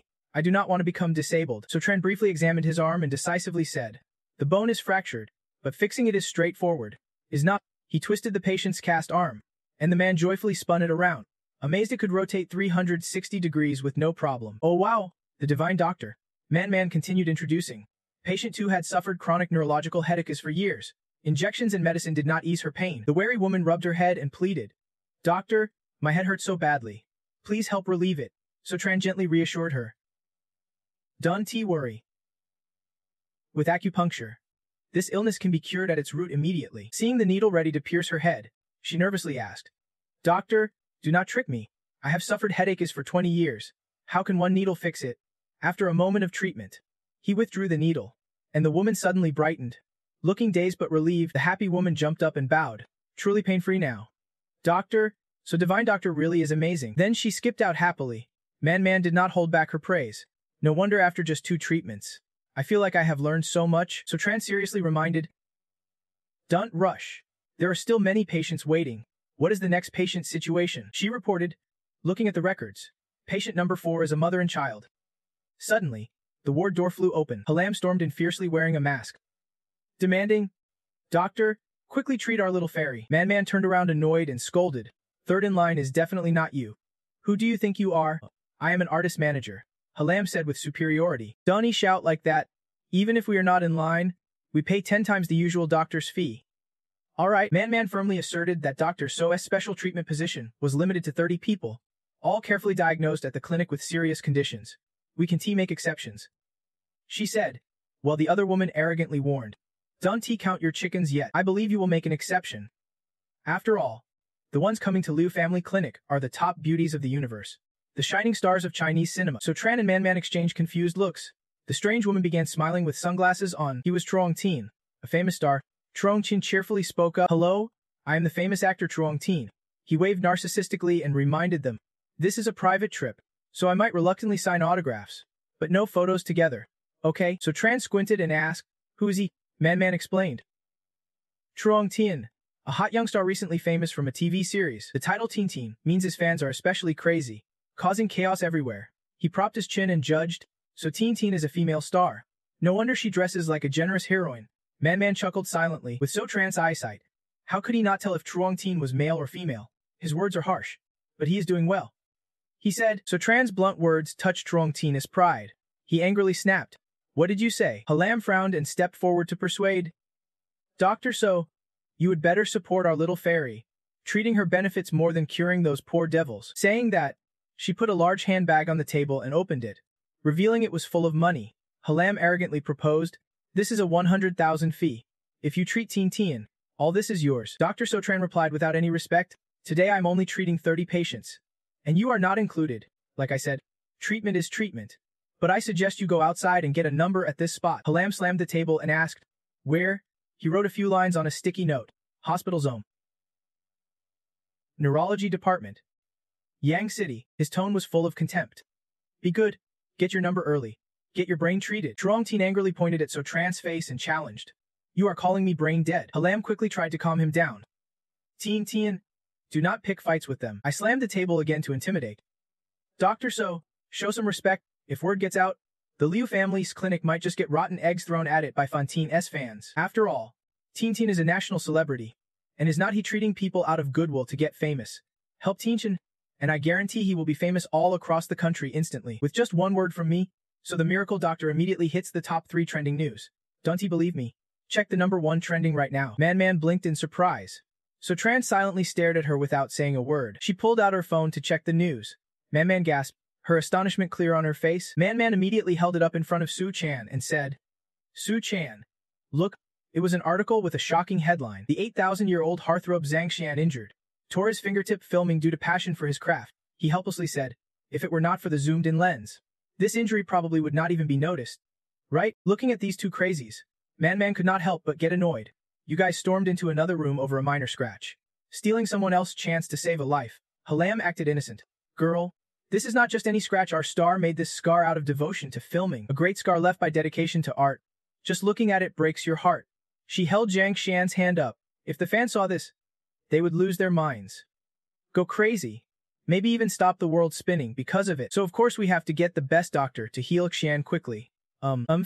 Science time is precious, so do not waste it dragging this out. Got it? Fed up with her nonsense, Man forced a stiff smile. "You are all crazy." At the same time, Su Chan stepped forward. Clearly concerned, Man was startled again. What? She was inwardly puzzled. Su Chan can handle everything from minor illnesses to serious conditions. Yet now he is agreeing with these two weirdos. He is serious about this. Before Man could wonder too long, Su Chan continued, "If you had arrived a bit later, the wound would be healed already. Isn't he that proof it is not serious?" Man could not help but laugh. She had a point. Zhang Shan mocked, shouted angrily, "How dare you laugh at my medical skills? Do you think I am a joke? Do you know how famous I am?" Su Chan waved his hand slyly. "One post from me, and you are the hot topic, making me famous? Right? If you do not go, you might be the one trending instead. There are tons of reporters outside for the charity checkup. If you do not go, I will have to make sure you do." Hearing this, Halam's face suddenly darkened. But it seemed she had an idea. Then she stepped forward. "Cyan, do not make a big deal. The world is not short of doctors. If he won't treat you, someone else will." Zhang Shan was furious. Miserable. Since becoming famous, he would been pampered everywhere he went. Now one doctor dares to refuse him. Then Zhang Shan quickly put on his hat and left, not forgetting to threaten, "Just you wait." The main door slammed shut immediately, marking the start of Suo Chan's scandals. Man exhaled deeply. Those two weirdos finally left. There were guards outside. How did they even get in? Then she looked over and reassured him. "Su Chan, do not worry. I will personally oversee the next steps and make sure nothing goes wrong during the checkup." Su Chan did not care and replied cheerfully, Those two pests are just annoying. Not your problem. Tell the next patient to come in." Man quickly agreed. Nyan Kan happily watched her husband walk. "Old man, you traveled far today. Your legs are much better. All this joy is thanks to Su Shenyai's treatment." Pausing, he asked, "Right, where's Ji Day? Did the kid say he was taking a break at home today?" "I have not had a chance to tell our dear niece that my leg is healed." At that moment, she quickly replied too. Jai got home early but went straight to his room, saying he wanted to chase after a star. What is so special about that star? Jaihan shouted, staring at the screen. Shan, I love you. I'm your forever fan. Suddenly the girl paused. Let me see if there is any new news about Shan. Swiping quickly across the screen, Jaihan could not help but feel angry for her idol. What? Someone dared to bully the kind and beautiful Shan. I want to see what is going on. Around him, fans kept gathering. Shan, I love you. I heard you got hurt filming. It breaks my heart. You love your craft so much. Reporters also interviewed him. Zhang Shan, we heard you got injured filming today. How's the wound? Fans were very concerned about his condition. He put on an innocent face and showed his bandaged arm. It is nothing serious. Though the injury is bad, it is part of being an actor. Thanks to all my fans for caring. I will recover quickly and get back to the film crew. Right now, all the admiration is focused on him. Tin, you are trying so hard. You are the most determined person I have ever met. Tin started playing the victim. Actually, if treated properly, my injury could have been healed earlier, so I could be returned to the crew. Unfortunately, luck was not on my side. I ran into an unethical doctor. What do you mean? A reporter loudly asked. Tin, what is wrong with you? As soon as he was asked, he sighed dramatically. Playing the innocent victim, Lam immediately fabricated a story. After Tin got hurt, he went straight to the nearby Liu Yu family clinic. But since he did not have an appointment, they refused treatment. Also, Dr. Saran not only refused to treat Tin but insulted and mocked him. We can say he is completely unethical. What? The crowd erupted in outrage, saying it was outrageous. He acted all noble. It is all over now. A few days of rest and I will be fine. Thanks for the fans' concern, everyone. Do not go stirring up trouble at the Liu family clinic, and definitely do not harass Dr. Tron the unethical. This sounds like a warning rather than attack, but now everyone is furious. Who knew Tin suffered such injustice? It is heartbreaking. The Liu family clinic is terrible. The unethical doctor even refused Tin. Tin is too kind to press charges, but we can just let this go. Today, the Liu family clinic must apologize. And Citron must apologize. What are you going to do? Tin. That day, netizens all sided with trending Tin. Malicious comments defended him and attacked Tron. Jai was furious and stormed in for Tin. The door swung open quickly. Naim-Khan asked her niece in surprise. Where are you going? Jai clenched her teeth. Furious? Searching for her friend. She then led the group of troublemakers. We have to show the clinic that Tin is not someone to mess with. Exactly. Tin, pure and innocent, had nowhere to turn but the heavens and earth. That day at the Liu family clinic, fans' uproar broke out loud. Jin led the charge, demanding the clinic manager come out and explain to Tin. Everyone joined her. Yes, makes Tron face us. He must apologize to Tin. From inside, men hurried out, confused. What is going on with these people? The guards were puzzled. These people claimed to be followers of Tin and demanded an explanation from the clinic. They also said if Tron wants to avoid online harassment, he must publicly apologize first. Then was outraged. What? Blocking my doorstep and bullying Tron. Don't stop me, I will take down these violent netizens myself. Fearing her anger, men quickly stopped her. Men said chasing them away would not be easy. She worried they would start a smear campaign to ruin Tron's and the Liu clinic's reputation. We have to be careful. Call Tron first and see what he says. Meanwhile, Tron was quickly notified. He replied, Got it, I am aware of this. Guards, protect the Liu family clinic. I will handle the rest. Tunghan was worried. Tron. Taiyu though, I heard there was trouble during the volunteer checkup today. What happened? Don't you want your wife to worry? Right? He calmly asked. Tung Thu shouted angrily. Brother-in-law ran into scammers and a star named Tin with a sick mind. Treatment failed. Then Fan and the clinic forced him to apologize. Tunghan gasped. What? Tung Thu added. Some crazy fans are hunting brother-in-law everywhere, saying they want to beat him up again. Tunghan exploded. These people are outrageous. She could not help slamming her hand on the table. Those who deserve a lesson are them. Tung Thu's eyes seemed about to pop out. The wooden table cracked under her sister's slam. A bit scared, she asked. Says, how did you get so strong? Tunghan was surprised too, probably from anger. She recalled that after Tron massaged her last time, her strength improved a lot. But now was not the time to think about that. Then Tunghan said to her, those fans are truly crazy. Who knows what trouble they will cause? Where are mom and dad? Tron reassured his wife. Don't worry. The head of the family left early this morning for Nhan Tower Mountain. Just to avoid this chaos, he leaned in, whispering, Even if Tronning Teen's crazed fans come to the Ting family, they can do anything to mom and dad. Tung Nahan felt a little relieved now. That is good. Then she asked, So Tran, what is your next move? So Tran replied, Of course. We need to deal with those money-hungry fans quickly. They blocked the clinic this time. Next time they might block the Tong family or the front of back Tran. At that moment, his phone rang, startling both husband and wife. He just answered when the person on the other end said, Hello, Tran. A crowd suddenly showed up at back Tran. They want to see you and demand you apologize to Truong Teen or something. At least 200 people. The company's main gate is blocked, a bunch of idiots. Hearing this, his face darkened. I now. Voices shouted loudly from the phone. Fentine's purity has no root or branch. So Tran. Apologize. Tong Da was shocked. Did Fentine really come to back Tran? Tong Na looked at the phone. Not only that, even hot news was taken down by Truong Teen Kong's fans. Now the hot news about So Tran apologizing is in the top 10. Tong Da gasped in shock. What? He angrily rolled up his sleeves. These fans were completely lawless, stirring up a media war before the facts were clear. If they had guts, they could fight for real. So Tran, if things get physical, this will escalate from online violence to real-life violence. And then even if we are right, it won't matter. Tong Hen agreed. So Tran was right. Tong Da forced a smile. What now?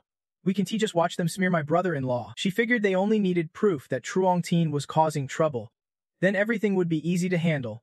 Then Tong Nan asked if they recorded any video during the checkup. If there was footage, they could just release it and let the public decide who was right or wrong. So Tran replied, Patient records are private, and there are no cameras in the clinic. Pausing, he added, But when Truong Teen caused trouble, Liu Man was there. She can vouch for me. Many witnesses at the clinic saw him storm in without registering. Hearing this, Tong Hen was happy. Witnesses. That is good. Tong Du added, Free medical checkups. Right? Brother-in-law saw over 30 patients today. Ask them to speak up for you. Those fans call you a quack. Then let them see how awesome your skills really are. But before Tong Thu could get excited, So Tran quickly shot it down. He is surprised. Why? So Tran explained his view. He volunteers to treat patients to help as many as possible, not for repayment.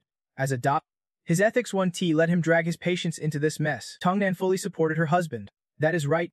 You can demand something from people, but just because you help them. So Tran, you did the right thing. Tong Du stammered. I know my mistake. Brother-in-law, seeing her brother lose interest. So Tran quickly reassured her. It is I know you mean well, but I do not need them to speak up. I can handle Truong Teen myself. Then he got added to a chat group called Tran Dai Nian for the second volunteer clinic. Arm out of place. And someone said, So Divine Healer, we have all heard about Truong Teen's brainless troublemaking. Everyone is furious. We formed a group to gather support. So Healer went to check it out. Surprised. In that group, everyone he treated stood up to defend So Tran. One was furious. I am going to the clinic to confront those brainless fans. 5 minutes later at the battlefield, the girl was furious. I am almost there. And I brought a bat. If they mess with So Divine Healer, I will risk it with them. Some even drew weapons. So Divine Healer treats us for free. We absolutely can just watch him get dragged into trouble. We have to stand by our conscience. My wife and I are going too. His wife quickly agreed. Exactly. Tong Nahan could not help but be happy for her husband. Chine responded. Good. This is what volunteering is all about. Right? Still, she was worried. Since those fans blocking the clinic were not thinking straight. The old master's family is small and weak. Will they be bullied? So Chan assured her. Don't worry. I will step in. Pausing, he added. If the fans keep demanding that he apologize to Truong Teen, he should go respond. Heading to Lu family's clinic, Tongda was excited. Alright, let us go face those brainless fans. Scene shifts to the entertainment company Tin Tran. Truong Teen was now extremely smug. I said I would make that doctor regret it. Now he and the Leo family's clinic must be scrambling like ants on a hot pan. Halam flattered. He is definitely set. Thanks to Fan Tian's efforts. The breaking news So Tran apologizes is already top 3. Fan Tian's power is truly overwhelming. Truong Teen was very pleased. Of course. Just one word from me. No matter how crazy it gets, they will do it. He scowled craftily. Now is the time to push public opinion even further. Then, a photo of Truong Teen was posted with a thank you message to the Fan Teen supporters. I feel your love. And I love you all too. Meanwhile, the brainless fans on this side got excited after seeing the photo and status update. Look quick, Teen Teen just posted a new update. Jihan was so moved she teared up. Teen Teen said she loves us. So touching. Compared to the injustice Teen Teen endured, what is a little waiting here for us? After reading it, their spirits definitely lifted. Brothers and sisters rallied to demand justice for Teen Teen. Charge! Jihan shouted loudly like thunder. Lu family's clinic. Stop hiding and live stream an apology to Teen Teen now. Fan Tien, we are a skilled team. Just say sorry and we won fight. Otherwise, get lost. You came here and claimed Sotran cured your illness. You really think we are blind? One young man shouted. We were not invited, we were truly cured by So Shenyai. Jiahan scoffed. That is hilarious.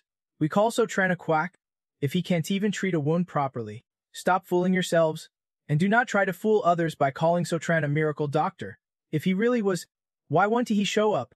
Yeah, why has not Sotran shown his face? Suddenly, a cold, commanding voice rang out, who said I am afraid to show up. Jiahan was startled and quickly turned to see who had arrived. Sotran and his wife stepped out with arms crossed. Haven't I already arrived? The young man smiled happily upon seeing him. Jiahan was surprised. Really, Sotro?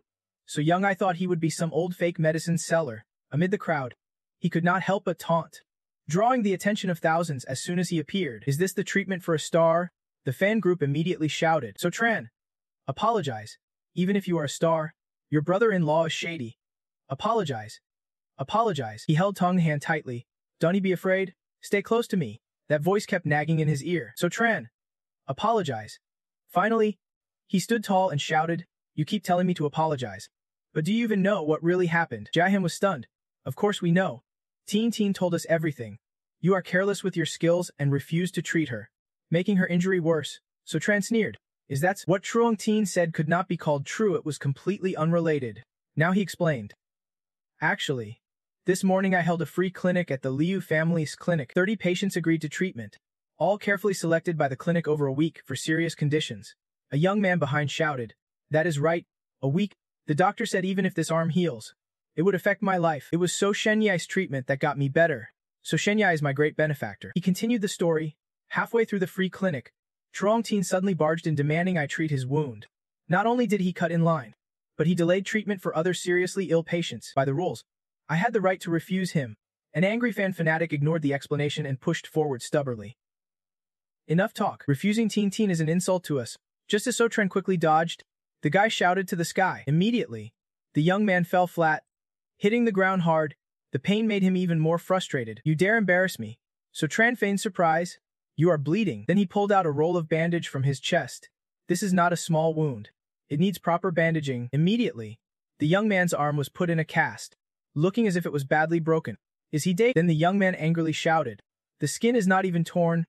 Do you really need to bandage it like that? Are you nuts? Trying to scam my medicine money? Sotran immediately raised his voice. This is Truong Teen's injury. It might look minor to you, but it is serious for him. Hearing this, the young man was surprised. What?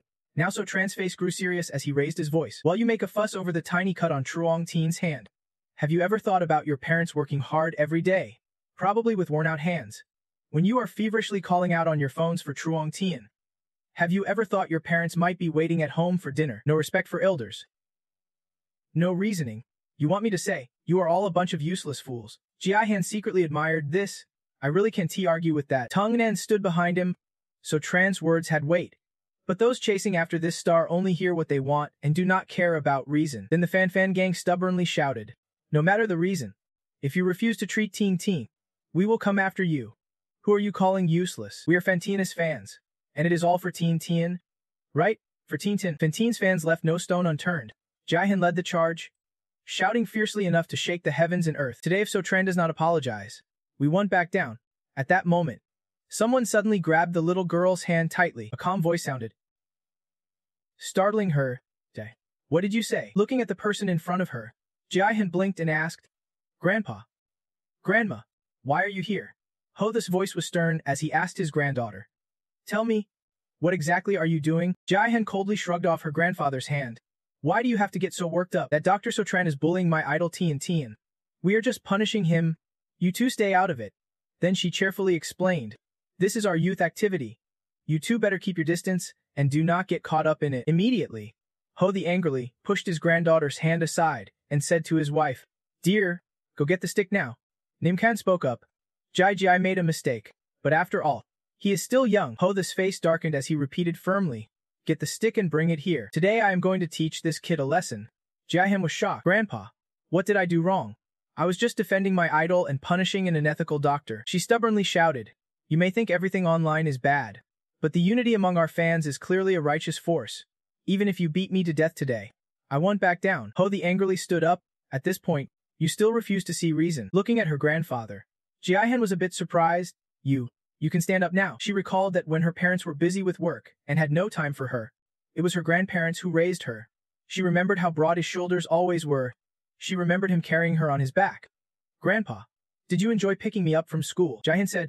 I did. You rode on my back home. Ho the happily replied. All right, my little rider. He was very strong. Pausing for a moment, she choked up, not knowing when the old man had become weak and sick. The doctor had reported that his rheumatism was too severe. He might never stand again. Now, Jian was so happy she nearly cried.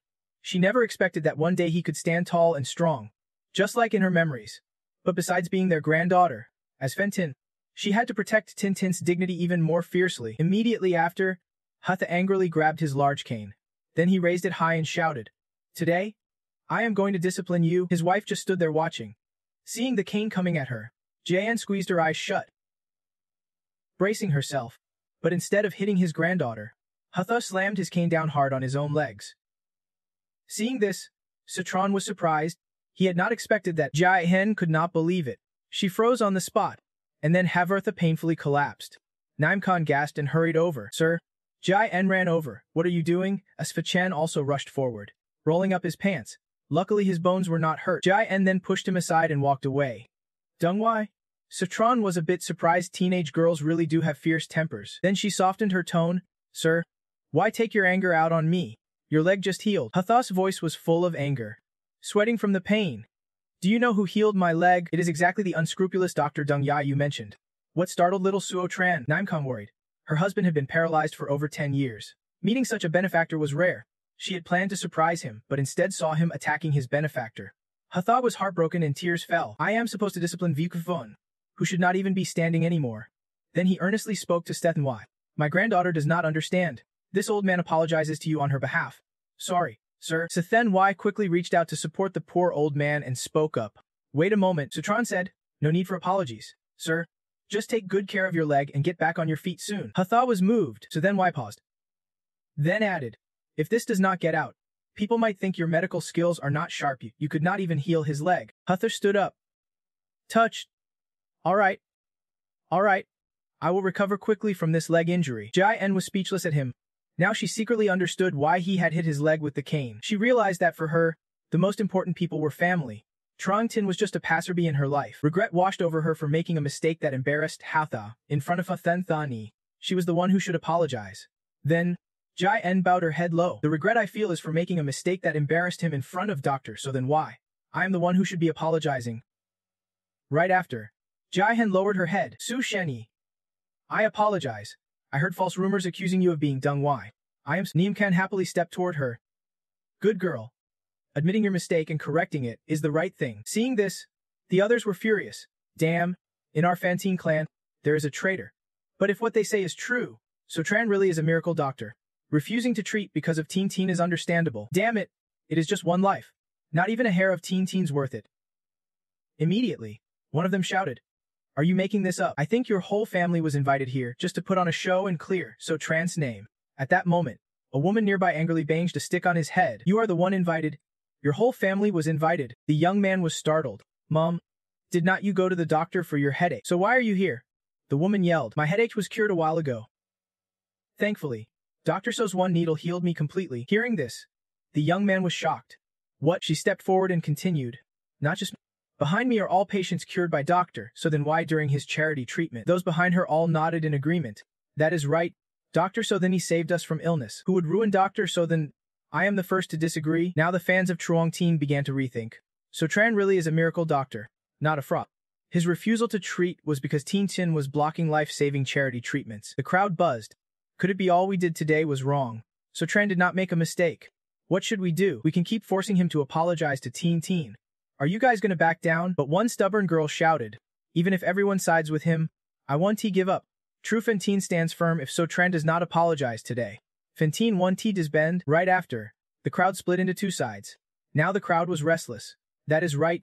Tonight we fight Sotran to the end with Teen Teen behind us. Teen Teen knows we stand by him through every storm. He will definitely be touched. Sotran. Apologize. Apologize. Apologize. Apologize. Apologize. Now those who no longer believed in Truong Teen were starting to feel uneasy. The girl trembled slightly. Hoda was also startled. Are these kids crazy? They all know the truth but still pressure doctor, so then why to support that star? Jaehyun was quietly embarrassed. This behavior is really brainless. But I was part of it earlier. Like water running through my head. So Tran looked at his wife. This kind of nonsense shows no concern for the truth. Just wanting them to give up causing trouble. Unless Truong-tin speaks up, Tongin added. This was all Truong-tin's doing. How can he show his face? On this side, the fans were agitated, so Tran apologized. At the same time, someone pulled out a phone and shouted, "Stop getting worked up. Go check it out." Tuntin deleted. The young man was surprised. What the post Truong-tin made was an apology to So Tran for his reckless and rash behavior. Sorry. Dr. So, now his fans were truly confused. Not only did Tintin delete Wu, but he also posted a new message. I am sorry for my reckless and rash behavior. Sorry. So Tran, here it is. We volunteered to step into the battlefield. Tintin stabbed us in the back again. On this side, Tongtha was a bit surprised. What is going on? Truong-tin turned back to apologize to his brother-in-law. Meanwhile, this Truong-tin still did not know anything and was feeling smug. 2 hours of Dr. So Tran did not know this. He must be ruined now. Right? This is what happens when you cross me. At the same time, Halam rushed in startled. Tin, the company just told me they have decided to stop all your upcoming announcements. Truong-tin was shocked. What? Then he grabbed his phone. This is basically burying me alive. Why? I have not caused any trouble recently, Halam said.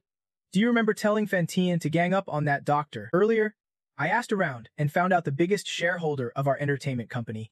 So Truong-tin panicked as if his eyes were about to burst. What did you say? He might be connected to Kim Chu. What do we do now? If buried, how can I keep my position as the second brother of Tin Tran? How can I earn 2 million a day anymore? I am in a hurry too. We will talk about that later.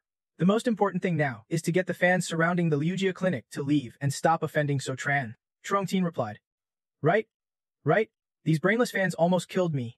I have to quickly delete the apology post and wipe all ties with them. Meanwhile, the fans outside were still screaming wildly, convinced it was So Tran's trick. Maybe he told a hacker to hack Tin's account to split us and Tin. Exactly. We Fantin are still fighting. How could Tin just give up? Tongda was annoyed. Are they crazy? Their brains are so small.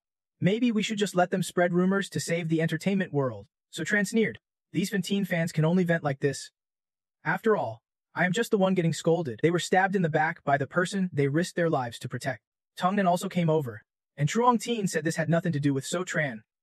Everyone, open your eyes and see. The latest Weibo from Tin even mentioned you guys. The girl was surprised.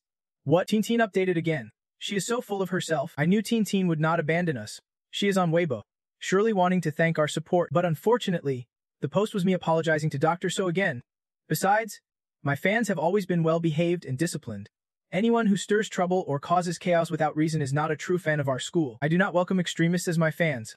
The fanatic fan turned pale. What is this about? Everyone turned pale. Are we fired by Tin? Public opinion shifted to attack Truong-tin. Tin said we lack quality, are not disciplined, and are extreme. After all we have done, this is the thanks we get. This terrible Truong-tin. I am going to post bad news about him on Weibo. Terrible Truong-tin. Ruining his reputation. Right? Slandering him, Tongda was surprised. Why are they suddenly running off to insult Truong-tin? So Chan guessed. Maybe this is from love to hate. Tongda scratched his head, repeating, why did Truong-tin apologize first? I heard he is a big boss in the top national Tin Tran entertainment company, very influential in the industry. But hearing this, Tongnan could not help but wonder. Tin Tran? She asked her husband. Could this company have something to do with you? Honestly replied. Yeah, Tin Tran is one of my dad's businesses. But I am not interested in entertainment and was not paying attention earlier. Tongda was startled. So Tin Tran is your family's? Then can't you just say the word and Truong-tin won't dance around anymore. Great job, brother-in-law, he calmly replied, watching Truong-tin's reaction. Sure that leaders in Tin Tran were already pressuring him. We do not need to worry about this small matter anymore. Then he looked at the people on his side. Thanks for coming to help me today. Hoda spoke up. So, you helped me get through illness. We stand up to do what is right, one young man happily replied. Right? Who would dare smear So Than again? Trandine. We'll be the first to stand up. So Tran smiled. Okay. I want to say much more thanks. After this is over, I will invite everyone to a meal. It is late. Everyone go home and rest. The man replied excitedly. Okay. If anything happens later, just call us. I will be the first to show up for So Than. Over here, two young men buzzed with discussion. The elder has been like this for 3 days. Looks like So Tran injured him badly. The other also replied. Unexpectedly, even the combined strength of the sect's strong fighters could not handle So Tran. Now the northern sect is retreating. We can only pack up and return to Thean Kosect. But then he shrugged. Forget it. Do not talk about this. Let us watch a V to kill boredom. As the TV turned on, the announcer said, starting today, Tin Tran officially terminates the contract with Truong Tien. Previously, Truong Tien was a famous traffic king in the entertainment world, but after offending the divine Dr. So Tran, he became a target of public scorn. So Tran has become the top trending search topic. Hearing this, Hoyan Min, who was meditating, suddenly opened his eyes wide. He was startled. So Tran saw Hon Mun had awakened, and the two disciples hurried forward. Elder Hein Mun spat blood, his face darkening. If you do not eliminate him today, he will surely become my demon. Then he ordered spreading rumors. Sutron has unlocked the secrets of the heavenly mystery diagram and gained the heavenly blessing ground. Hearing this, both were shocked. What, Elder? Is not this bad? Once the secret of the heavenly mystery diagram and heavenly blessing ground leak out, we probably can't seize the prize anymore. The dark-faced Elder grinned wickedly. So what? We do not have the heavenly blessing ground. So Stron 1T get it either. Today, we will make a Sif Trotten the common enemy of martial artists so that only a miserable death can settle my grudge. Scene shifts. Sutron lay asleep in his bed after many hard days. Suddenly, a sound woke him. Sitting up, he heard noises from the next room. He thought suspiciously, this is not right. The soundproofing here is usually perfect, but today every sound in the mansion reaches my ears. He could hear Ting and Han's footsteps, and even tell what everyone was doing by the sounds. Trom then slowly enjoying tea in the living room, Tung Tho practicing martial arts by the stream. Sa Chen could feel it too. He sat up straight, slowly sensing his body's strength and judging locations by sound. Could my power suddenly have increased? The Nine Mysteries secret technique really is advancing. Sutran stared at his hand, making a guess, but it seemed like he had not done anything special yesterday. Just massage in a hand before sleep. Could the Nine Mysteries technique be linked to my massage method? Suddenly, the phone on the bedside rang with an incoming call notification. Lost in thought, he was startled by the sound and quickly turned to glance. Sutran answered the phone. Hello? Sister Jiang, the voice on the other end hurriedly said. Sutran, you are in big trouble again. He immediately thought. Big trouble.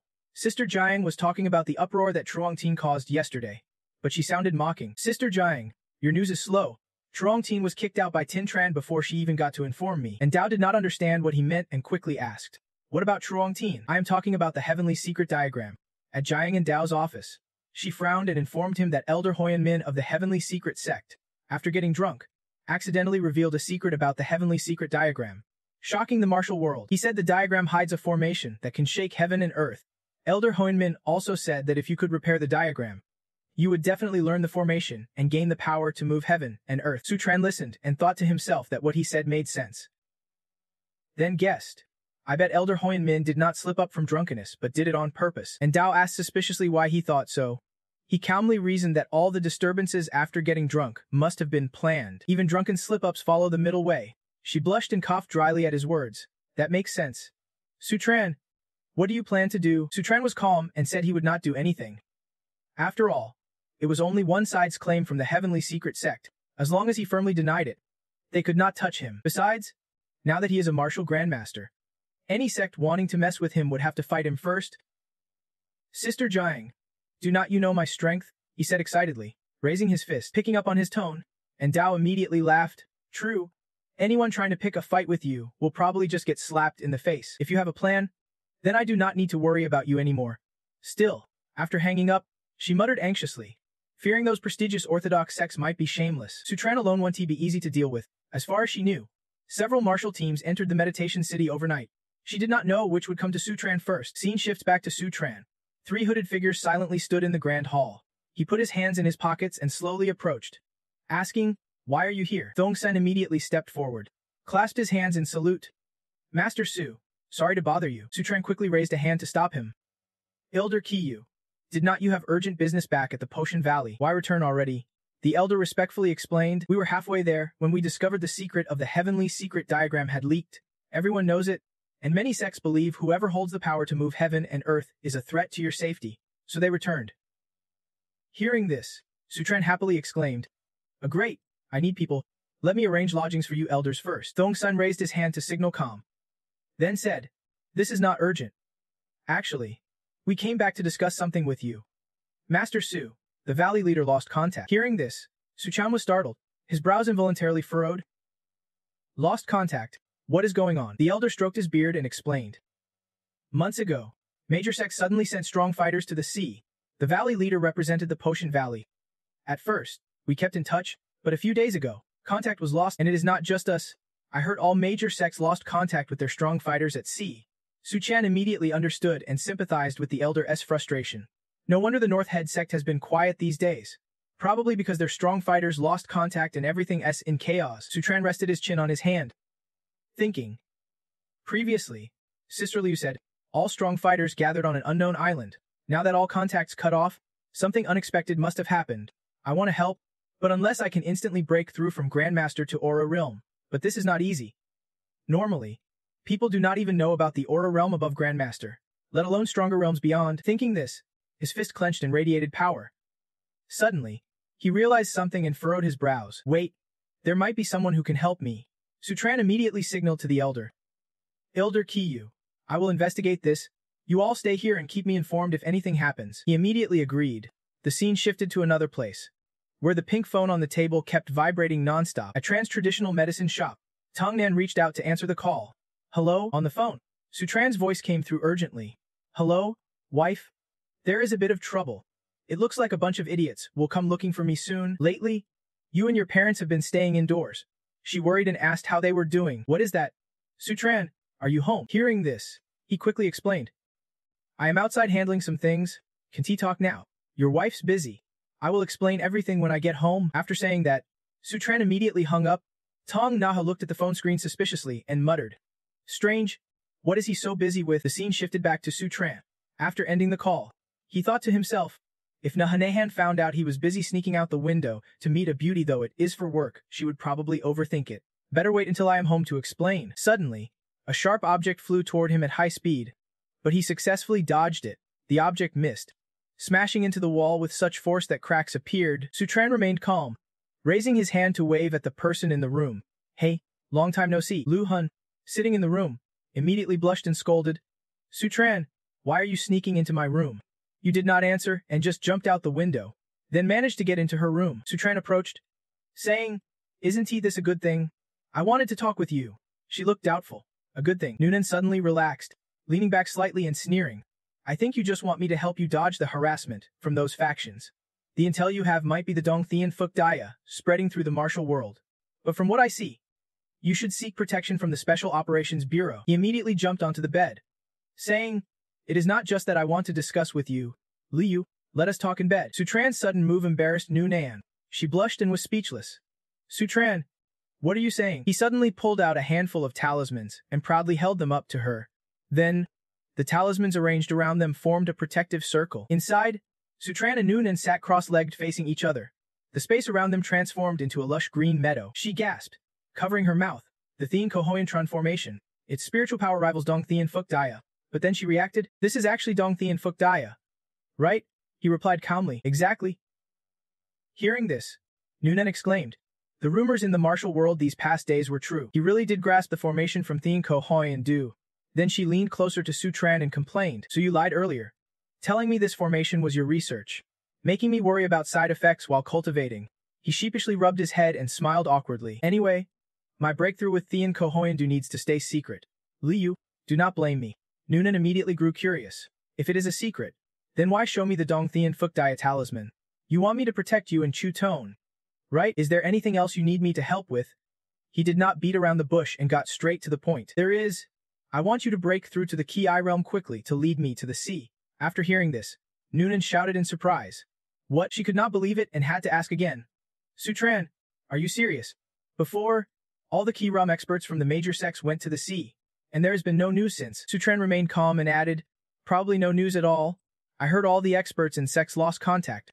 Even my 9 masters are in there, so I have to go. Hearing this, Noonan fell silent. No wonder. I can help you, but my power has been stuck at the Ki realm for years. I am not sure I can break through quickly.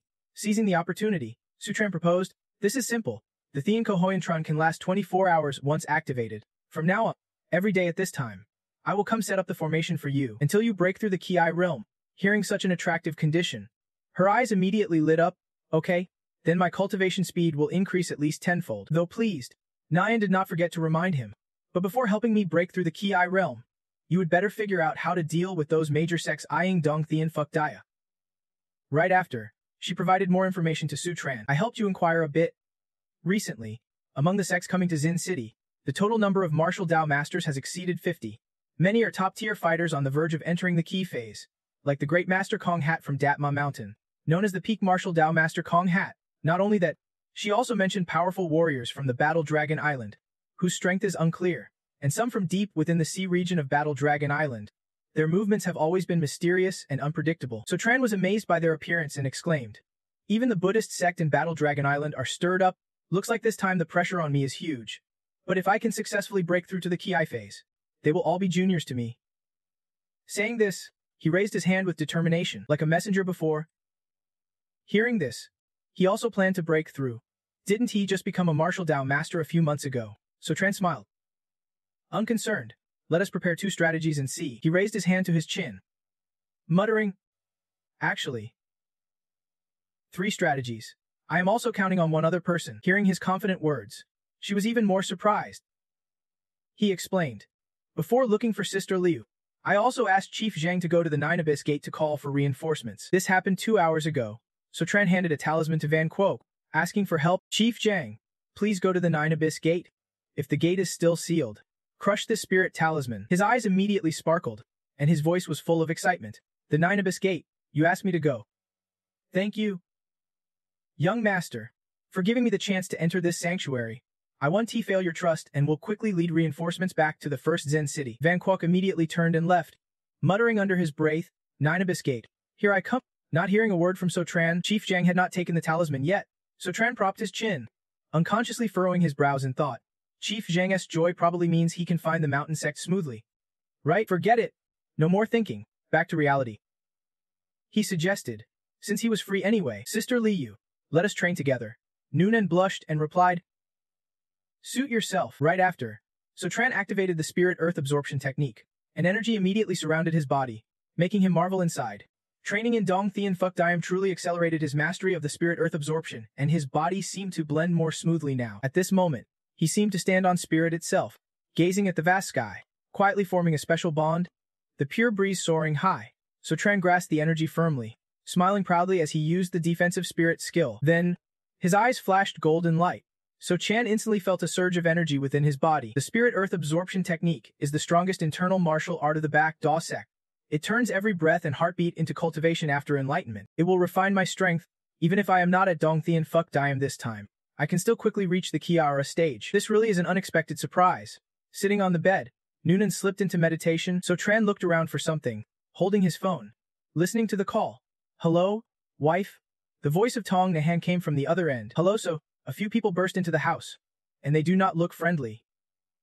Hearing this, So Tran thought about all these martial forces. They could not stand that he disappeared for a few hours and decided to ask her for help to avoid wasting time. He told Elder Q, "Try not to clash with them. I am coming back right away." Tong Nan nodded in agreement on the line. "Okay," heading back to So Tran's house, ending the call with a worried face. She looked far away where many people were gathered around the table and chairs. These people all looked tough, each with a dangerous expression, clearly showing anger. Tong Nan could only watch and silently pray they could hold out until So Tran returned. Suddenly, Tong Do came in from behind. He pointed at the group and joked with no hint of amusement. "So flashy. Don't they think we are filming a historical drama at home?" Tong Do kept pointing at Hoai and Din Trine sitting there. "Both of them were beaten badly by my brother-in-law at the Ho Dang Hotel last time. They have not even paid the hotel debts yet but dared to come here to cause trouble." Embarrassing themselves, Hoai and Din Trine were sweating heavily, bowing heads to ponder a bit.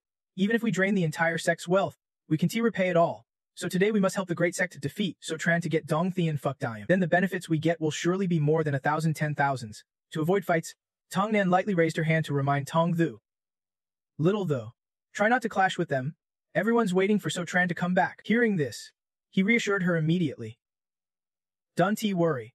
I won't cause trouble, but with them coming so imposing, can we handle it?" Suddenly, Thong Sin and 2 others entered from outside the door. "Relax. With our Dua Kok here, the Tong family won't get hurt." Seeing him, Tong Do was somewhat surprised. "Elder Kiyu." Thong Sin's eyes widened as he stared ahead, his tone mocking. "What a waste that you are still a prestigious sect, yet you recklessly barge into others' homes." Thong Sen raised his ear and finger pointed at the stubborn group sitting on the chairs, truly broadening Kiyu Mo's perspective.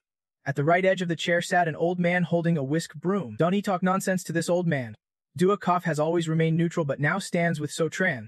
Could it be that they have set up a formation in Thean Ko Hyun Du, a Dong Thean Phuk Dia? Katran Long, the Long Ho Quan, peak martial arts grandmaster. As soon as he finished speaking, Hoa clenched his fist, showing anger. No wonder Duokok protects Sotran so fiercely. They must have gained huge benefits. Dun Trun, sitting beside, chimed in. Dong Thean Phuk Dia should resonate naturally, so why do Sotran and Duokok monopolize it? Facing them, Thong Sin spread his palms as a warning. Dong Thean Phuk Dia is just a rumor.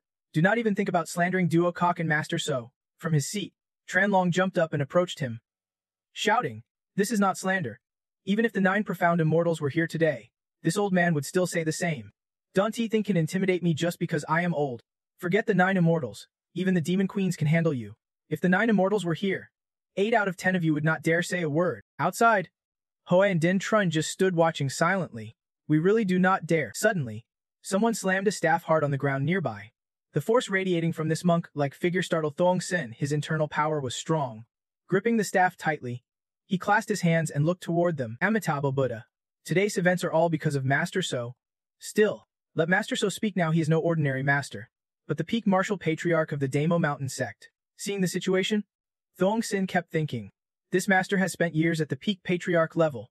If he act, even I might not stop him. The old man quickly spoke, saying Master So had gone out on business and was now on his way back. Before he finished, Tran Long clasped his hands behind his back and mocked him. He dares to come back. If he knew we were after him, he would back down for sure. Hearing this, Songnan angrily pointed and declared, "This is his home.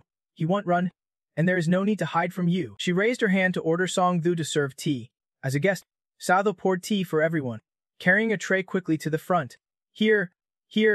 Songnan touched her face and silently prayed, hoping this would buy her some time. On this side, Song Thu began serving tea, inviting each person, "Have some tea. Calm down a bit." Seeing his attitude, Hoa and Din Trun nodded in approval. This kid's got some game. After offering tea to Tran Long, Song Thu turned the tray toward the two of them. As he stepped forward, Hoa suddenly lifted a leg unintentionally. Song Thu accidentally stepped hard on it. Omut. Seeing this, Dun Trun quickly jumped up. Brother Duong on the ground held his leg, screaming wildly, "It hurts. My leg's wrecked." Seeing what happened, Dun Trun gritted his teeth in anger. "You guys are secretly hurting people. Disgusting." On this side, Songnan immediately spoke to defuse the situation. He clearly tried to trip Sao Thu with his foot. Song Thu, holding the tray, joined in. "Exactly. Besides, he is too weak. Even the force on my brother-in-law's leg is stronger than what he put out. Yet he is acting like it hurts that much." Seeing their attitude, Den Trine clenched his fists and retorted, "Enough nonsense. If you hurt my brothers, you will pay." He quickly lifted his leg off the ground. A hand glowing with blue power aimed straight at Song Nhan. "Starting with this woman, try my ancestral claw technique," but with a gentle flick from her, he was thrown far away. Hoa and Den Trine, one clutching his leg, the other his waist, writhed in pain but held their ground. Standing nearby, Tran Long heard their painful groans. Meanwhile, Song Thu was surprised by her. "Whoa, third sister is so cool. Did brother-in-law teach you those moves?" Even Song Han was confused.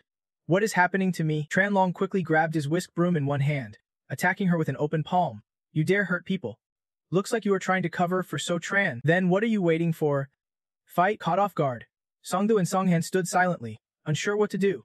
Outside, Thong Sin spread his hands, channeling his power as he rushed in carefully. The two clashed palms, neither backing down. Thong Sin's face contorted from the force of the strike. Cao Tran Long was the top fighter of Long Ho Quan, reaching Patriarch level 20 years ago. Alone, Thong Sen could not stop him. Seeing this, Tran Long smirked, mocking inwardly. "This is the true strength of Duck Cock.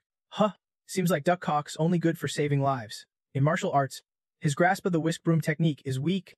Just a puff of blue energy, not even worth a hit." Tran Long quickly pressed the whisk broom against Thong Sin. A light palm strike made Thuong Sin spit blood and loosen up, collapsing unconscious on the ground, blood pouring from his mouth. "Brother Kiyu, things are critical." The two glanced at each other and gritted their teeth, deciding to take a risk. "Damn you. You have gone too far. Even if it costs my life today, I will help Brother Kiyu get revenge." Suddenly, the staff in the master's hand slammed hard on the ground, causing the two to clutch their heads in pain. Pure poison. But it did not stop there. The master radiated golden light, loudly chanting Amitabha Buddha. Taking advantage of the two being off guard, Hai and Zitran charged in. Kao Trafeng and Ki Yu Thung Sun were locked in combat. How could they let those guys interfere? Just as they got a bit angry, they threw powerful punches and took down the two in no time. On this side, Thung Sun watched as the two fell backwards. Mouths bloodied. The two senior brothers seemed fueled by anger, while Huvai and Xin Tran burst out laughing with delight. This time it was comfortable. The old man struggled on the ground to sit up, turning his head to look at them. You claim to be from a reputable sect, yet you gang up on the weak and attack ordinary people of the Tung family. Uncle Suv will never forgive you for this. Facing Thang Sin Trun Long, he pointed his whisk and issued the order. Unfortunately, you did not wait for Stronton to return. If you are smart, get lost and let us escort the Ting family out. Otherwise, the four elders will cripple your martial skills and make you say goodbye to the martial world forever. Tongue in hand quickly ran over to help the old man trying to stand. Elder Kiyu, with a worried face, repeatedly warned Thang Sin. You have given it your all. These guys have no martial virtue. For your safety and theirs, you should stop fighting. But he was immediately refused. No way. Uncle Suffa left us here, so it is our duty to protect the Tung family. Thung Sin clenched his fists and moved toward the two guys. Two uncles. We may look, but we won't let these guys disrespect to Sikao Siva. Even if we can't win, we will use our bodies as a wall to protect the Tung family. Hearing his words, the others nodded in agreement. Then let them see the true spirit of DGC Kusin. Seeing the attitude of all three, Tongue in hand and Tengthu standing behind could not help but feel touched. Elder Kiyu, Thang Shidin Sin's group faced off against Tron Long's group and were insulted by him. What use is a paper-thin wall? That is right. Right? These old men probably can't even move a finger now. Huh. Without another word. Gripping his whisk tightly, Trenlong attacked Thang Sin. I have heard DC Kutya's golden needle life control technique is unmatched in the world. Too bad you are too weak. Today, I will pretend I did not see it. As he lunged forward, 4 needles suddenly shot from behind. Like a sixth sense, Tron Long immediately turned to look. The 4 needles pierced deep into his hand. Losing his footing, he slammed against the wall. His trembling hand was pierced by 3 needles. Leaning against the wall, Tron Long raised his hand full of needles. Grimacing, are those silver needles really that powerful? Yin Tran quickly spun around searching for their owner. From the door came none other than Sepha Tran, his tone mocking. Weren't you eager to see the golden needle life control technique? Now the senior elder has no regrets left. Huh, he raised his hand, still clutching the needles, his face darkening. If there is more, my needles control everything. I absolutely want to let you leave with any regrets. Seeing Strawn, all 3 of them brightened with joy. Uncle Sev Tron. As for Tung Han, tears streamed down her face from happiness. Thinking, this is great. Citron's back. The Tung family finally has a pillar.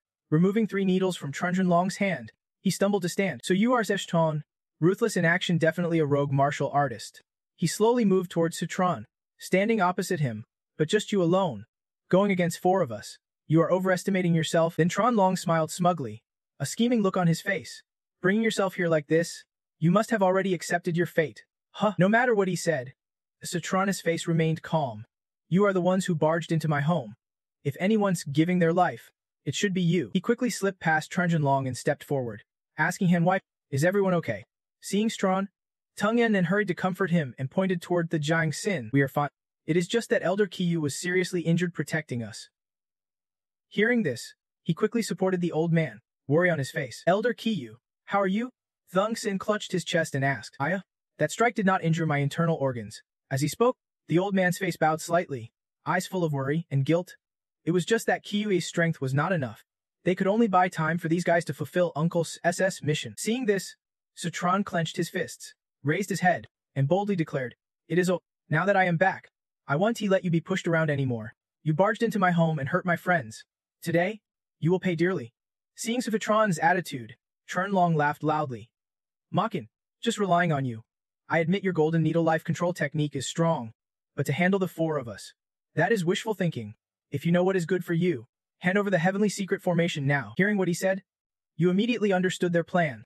You want the heavenly mechanism mysterious formation with no wasted movement. So Tran darted out of his own house. If you have got the skill, come and take it. Seeing him try to escape, Tran Long ordered his men to chase after him. Follow him. Do not let him run. Capture So. They chased him around the courtyard inside his own home. So Tran won to get away. Suddenly, he leapt up high for some reason. His toes slammed hard against a pillar below, standing on tall wooden beams. So Tran pointed down at the group. This is where we settle it. On this side, Tran Long rushed over, moving like the wind. So Tran, you have got nowhere left to run. Stop resisting. Grinning smugly, Tranlong looked at So Tran and ordered him to hand over the heavenly mechanism mysterious formation. The power it unleashes will bless all martial artists. This is a great cause for celebration. From above, So Tran smiled lightly and mocked him. What if every martial artist wanted to be your daddy? The Supreme Elder agreed. The world would celebrate together. Tranlong's face darkened. Hoai, unaware, added, being the daddy of the Supreme Elder would be a real honor in the martial world. Dun Trai nudged him and whispered, you are really asking for it by picking up So Tran's insult. Deeply insulted, Tranlong's face darkened as he spoke sharply. How dare you insult me? The elder, seeing Tranlong's attitude, So Chan raised a hand to signal no offense. I am not insulting you. I just do not want a fake son like you. Unable to hold back his anger, he swung his whisk at So Tran. How dare you say that? Wanna die? So Tran dodged and shot back. In such a hurry. Elder, you are wrong. He lightly lifted into the air. Acknowledging him, am I your father now?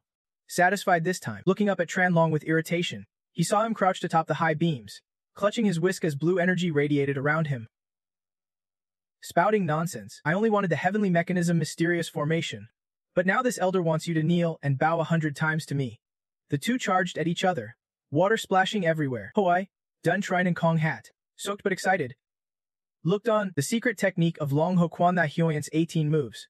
20 years ago, Elder Ko used this to dominate the martial world. With this move, So Tran is doomed. After several moves, So Tran still stood firm, clenching his fist and punching toward Tranlong. Elder Ka's strength was not enough. Their joyful faces shifted to worry. Elder Ka was not used to fighting on the wooden beams. Just wait. After 30 moves So Tran will lose. Of course. Elder Ka is a renowned expert. How could he lose to So Tran? Suddenly, So Tran kicked hard into Tranlong's stomach, sending him flying from above and crashing to the ground. Hoa caught Tranlong's shoulder gently, spun him around, and looked up at So Tran, face filled with shock, unable to believe his eyes. No way. Right? Elder is not a match for So Tran. Dun Trine was also stunned, quickly adding that although Elder Ka was strong, last time his power did not dominate the whole arena. Meanwhile, So Tran stood with hands clasped behind his back, listening to their verdict. Could it be he used the heavenly mechanism mysterious formation to set up the dragon heaven-blessed land, and is enjoying it himself? Thinking this, Dun Trine's face lit up with excitement. If we get the heavenly mechanism mysterious formation, we can advance incredibly fast.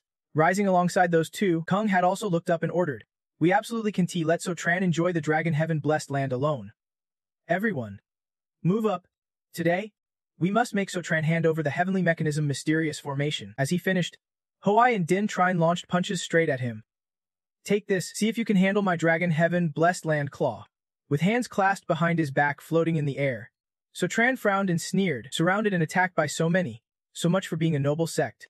He lightly spread his palm, and white smoke appeared around him. Then let me show you what I have got. So Tran absorbed all their attacks alone. On the ground, Tong An and the others approached. These guys teamed up against So Tran, bullying the weak and acting shameless. Thong Sen held his chest in pain, explaining why. Datma Mountain. Long Ho Quan claims to be a legitimate sect, but in reality, they have stopped at nothing to achieve their goals. Now, driven mad by this chaotic situation, they are facing Master So who shows no mercy. Looking ahead, the old man sees Song The rolling up his sleeves and declaring, so what are we waiting for? Hurry and help my brother-in-law. I will go hold them off. No sooner had he spoken than he took a hit from a flying whisk rod. Little Thu Tongnan quickly caught Song Thu, who was grimacing and holding his face. Are you okay? Injured? I am. Just a little pain on the face. Seeing this, Thong Sin shook his head in warning. The battle of the 5 great masters is not something we can interfere with lightly. Sect leader. The heavenly secret formation is the sole treasure of the martial world. No one should put personal gain above the future of the martial world. He began to reason and analyze with you. Although things seem unfavorable for Master So now, he is handling it fairly smoothly. On this side, you are fighting 4 alone. Yet they are still comfortably managing 1 on 4. Clasping his hands, Tranlong was channeling his energy, a dense green aura surrounding him. Kid, try the ultimate move of Long Ho Quan. But it was neatly dodged by So Tran without much effort. From above, Tranlong sprang up, raising his fist high. Teeth clenched, unleashing the diamond fist technique. Seeing this, So Tran quickly spread his palm to counter the powerful move, truly worthy of being Datma Mountain's top fighter. Afterward, he swiftly crouched on the tall pillars. Master Datma Mountain, have you always used brute fists to measure a man truly full of martial virtue? Opposite him, the master clasped his hands. Amitabha, he was continually impressed by you. I did not expect the young master of Kuhoyanman to be this strong. He keeps growing. In the future, the 9 Abyss Gate will likely surpass Datma Mountain and instantly become the top sect in the martial world. Behind it, The Chunlong sect is also hovering close. With a serious face, Kung Hat clasped her hands and looked at So Tran. The strongest sect in the martial world can only be Datma Mountain. So today I must seize the Heavenly Secret Mysterious Formation. So, the Heavenly Secret Mysterious Formation is the sole treasure of the martial world. One can neglect the future of the martial world for personal gain. He began to analyze and reason with So Tran. For us monks, the most important thing is to do good and accumulate virtue. As long as you are willing to hand over the Heavenly Secret Mysterious Formation, I believe you will be blessed in the future. But So Tran saw through this and smiled slightly in reply. Master, this is a failed sneak attack. And now you are preaching. An idea flashed in So Tran's mind. He touched his chin and smiled suggestively. Why do not you publicly share the Datma Heart Sutra from Datma Mountain to save all beings first? I believe Great Master Kung Hat, who is wise and righteous, won't refuse this request. Right on this side. The master clasped his hands, sweat dripping down his face. Datma Heart Sutra. If you force against heaven's will, you will be punished by heaven. The scene fell silent. His words darkened So Tran's expression. I believe your devilish words and do not want to waste time. Behind, Tran Long waved and urged, stop talking nonsense. Just capture him, and he will hand over the Heavenly Secret Formation willingly. Hearing this, the master nodded in agreement. The high path leader is right from the tall pillar. The master sprang forward. This rude monk, fists clenched, charged straight at So Tran. For the prosperity of the martial world, this monk must act. The diamond fist was met with a sudden kick to the chest from Yu. Such a surprise attack, good thing I was prepared. The master's continuous punches were all neatly dodged by So Tran. Though he had not faced Datma Mountain's monks before, thanks to Kohoinmon's secret archives, he had some understanding of Datma Mountain's martial arts. Their diamond fist is a fierce, domineering path. Watching the master strike, behind him was the diamond immovable technique. Each strike was like heaven splitting and earth shaking, destroying everything. The golden auras were neutralized by So Tran instantly. But the weakness of this fist style is clear. It is too slow to avoid agile attacks. Perched on the pillars, you fired a series of golden needles. Seeing So Tran's move, the master smirked silently. Once again, he clasped his hands and used the diamond fist to neutralize your strikes. Unless the practitioner also trains Datma Mountain's diamond immovable Ming King golden body technique. Seeing the master's ultimate move, the three on the ground gawked. It is the diamond immovable Ming King golden body technique of Datma Mountain. What? The golden body technique is hailed as the ultimate defense in the martial world. They say if perfected, it is like a true immovable Ming King, impervious to anything, too strong. Seizing the moment, Hevai and Trun pointed at Sitra and Nago. Let us count the titles of these powerhouses. Long and Gem, Tagyu Hek Sungdian is a fierce technique. But Seftron is just a grain of sand. How could he fight us? With a calm face, he smiled lightly in response. Guys, you forgot me. Seftron raised his hand to seal a gesture, his whole body floating in the air, radiating blue energy. Long Injimi, Hetek Sungdin, or the Alliance of Beasts, with hands clasped behind his back. Citron stood on one foot atop a tall pillar. Today, I will send you all home battered. Suddenly, an energy ball shot forward, delivering a powerful punch toward him. A Diazet, but it did not stop there. Tranjan Long followed with a straight strike at Sefutron, aiming to land a blow, but he smoothly dodged it with a graceful step. After that, Havai and Z Trangan attacked, but Sifutron calmly slipped his hand into his coat pocket. Hold on, I have got a big gift for you. He tossed out a bunch of yellow talismans with red characters. Little Five Thunder talisman surprised. A huge explosion sent Dintran flying instantly. Hewai was blasted back just like him. Witnessing this, Kung Het was shaken. He did not expect Sufutron could take on 4 fighters at once and seriously injure 2 martial arts masters. Sensing something was off, Trun Long stroked his beard thoughtfully. According to Lo, fighting this long, Citron should be exhausted by now. He glanced at Sifutron on the high pillar, who was still channeling energy. Even Wei and Kung Het felt the pressure, but he showed no fatigue. Is that even human stamina? Meanwhile, Citron kept moving his arms. A shimmering blue light appeared, even channeling energy. Wait a second. Tran Long's eyes widened. He suddenly recalled something. The technique was too familiar. Where had he seen it before? Shaking his hand lightly, Citron smiled. I am Dust of the World. Watch closely how Dust of the World defeats you. In an instant, he vanished using teleportation right before Kung Het and Tran Long. Where was Citron? Suddenly, Citron appeared out of nowhere, launching a strike straight at Tran Long. Like he had a sixth sense. Tran Long quickly turned to look back. Without a word, Citron slammed a palm strike into Hevai's neck, tiger crouching. Then he kicked Ki Tren forcefully, sending him flying. Hunting Hawk. Do not take me with you now. Kung had unleashed his ultimate move, immovable Ming King golden body technique, a half-bud, half-demon statue surrounded by celestial energy appearing behind him. Citron immediately gathered internal energy and swung his fist. Holding a grain of power, he smiled confidently, clenching his fist tightly as he prepared to strike. 8 extremes. Destructive fist. As he finished, Sutron threw a punch straight at Kang At-Hat's face. The blow sent him flying, spitting blood. 1 by. All 4 were defeated by Sutron. Trembling on the ground, Sutron stood unharmed atop the pillar, casually posing with a triumphant smile. Below, Tung Thu cheered excitedly. Great, brother-in-law won. Thung Sin praised non-stop, as expected of my master. Truly formidable. Trenlong sat down, looking up at Stan in shock. Tung An smiled proudly. I remember now. I remember. Your move just now was clearly the spirit soil absorption technique from the BKU sect. Kun Het trembled in surprise. The spirit soil absorption technique is a secret art of the BKU sect. Fewer than 5 people in the world have successfully mastered it. No wonder you could break through my immovable Ming King golden body technique with 1 strike. Both jumped to their feet. Trenlong spoke first. You are a disciple of Siyu Hun. So how do you know the spirit soil absorption technique of the BEU sect? Did you sneak a peek somewhere? Kum added. Sutron. Confess now. Tung Han looked confused and asked. Sutron's martial arts are so fierce. So what if he knows the spirit soil absorption technique? Why do these guys suddenly look so confident? Thong Sin stroked his beard and explained to her. Sneaking a secta secret technique is a huge taboo among martial artists. Once discovered, the offender faces severe punishment. Tung the next to him added. That is right. Sister 3 usually does not care about these things, so she does not know. Recently, an international grand fire banquet was almost disrupted by a theft of secret techniques, sparking a joint manhunt by the major sects. Tung Han was seriously shocked.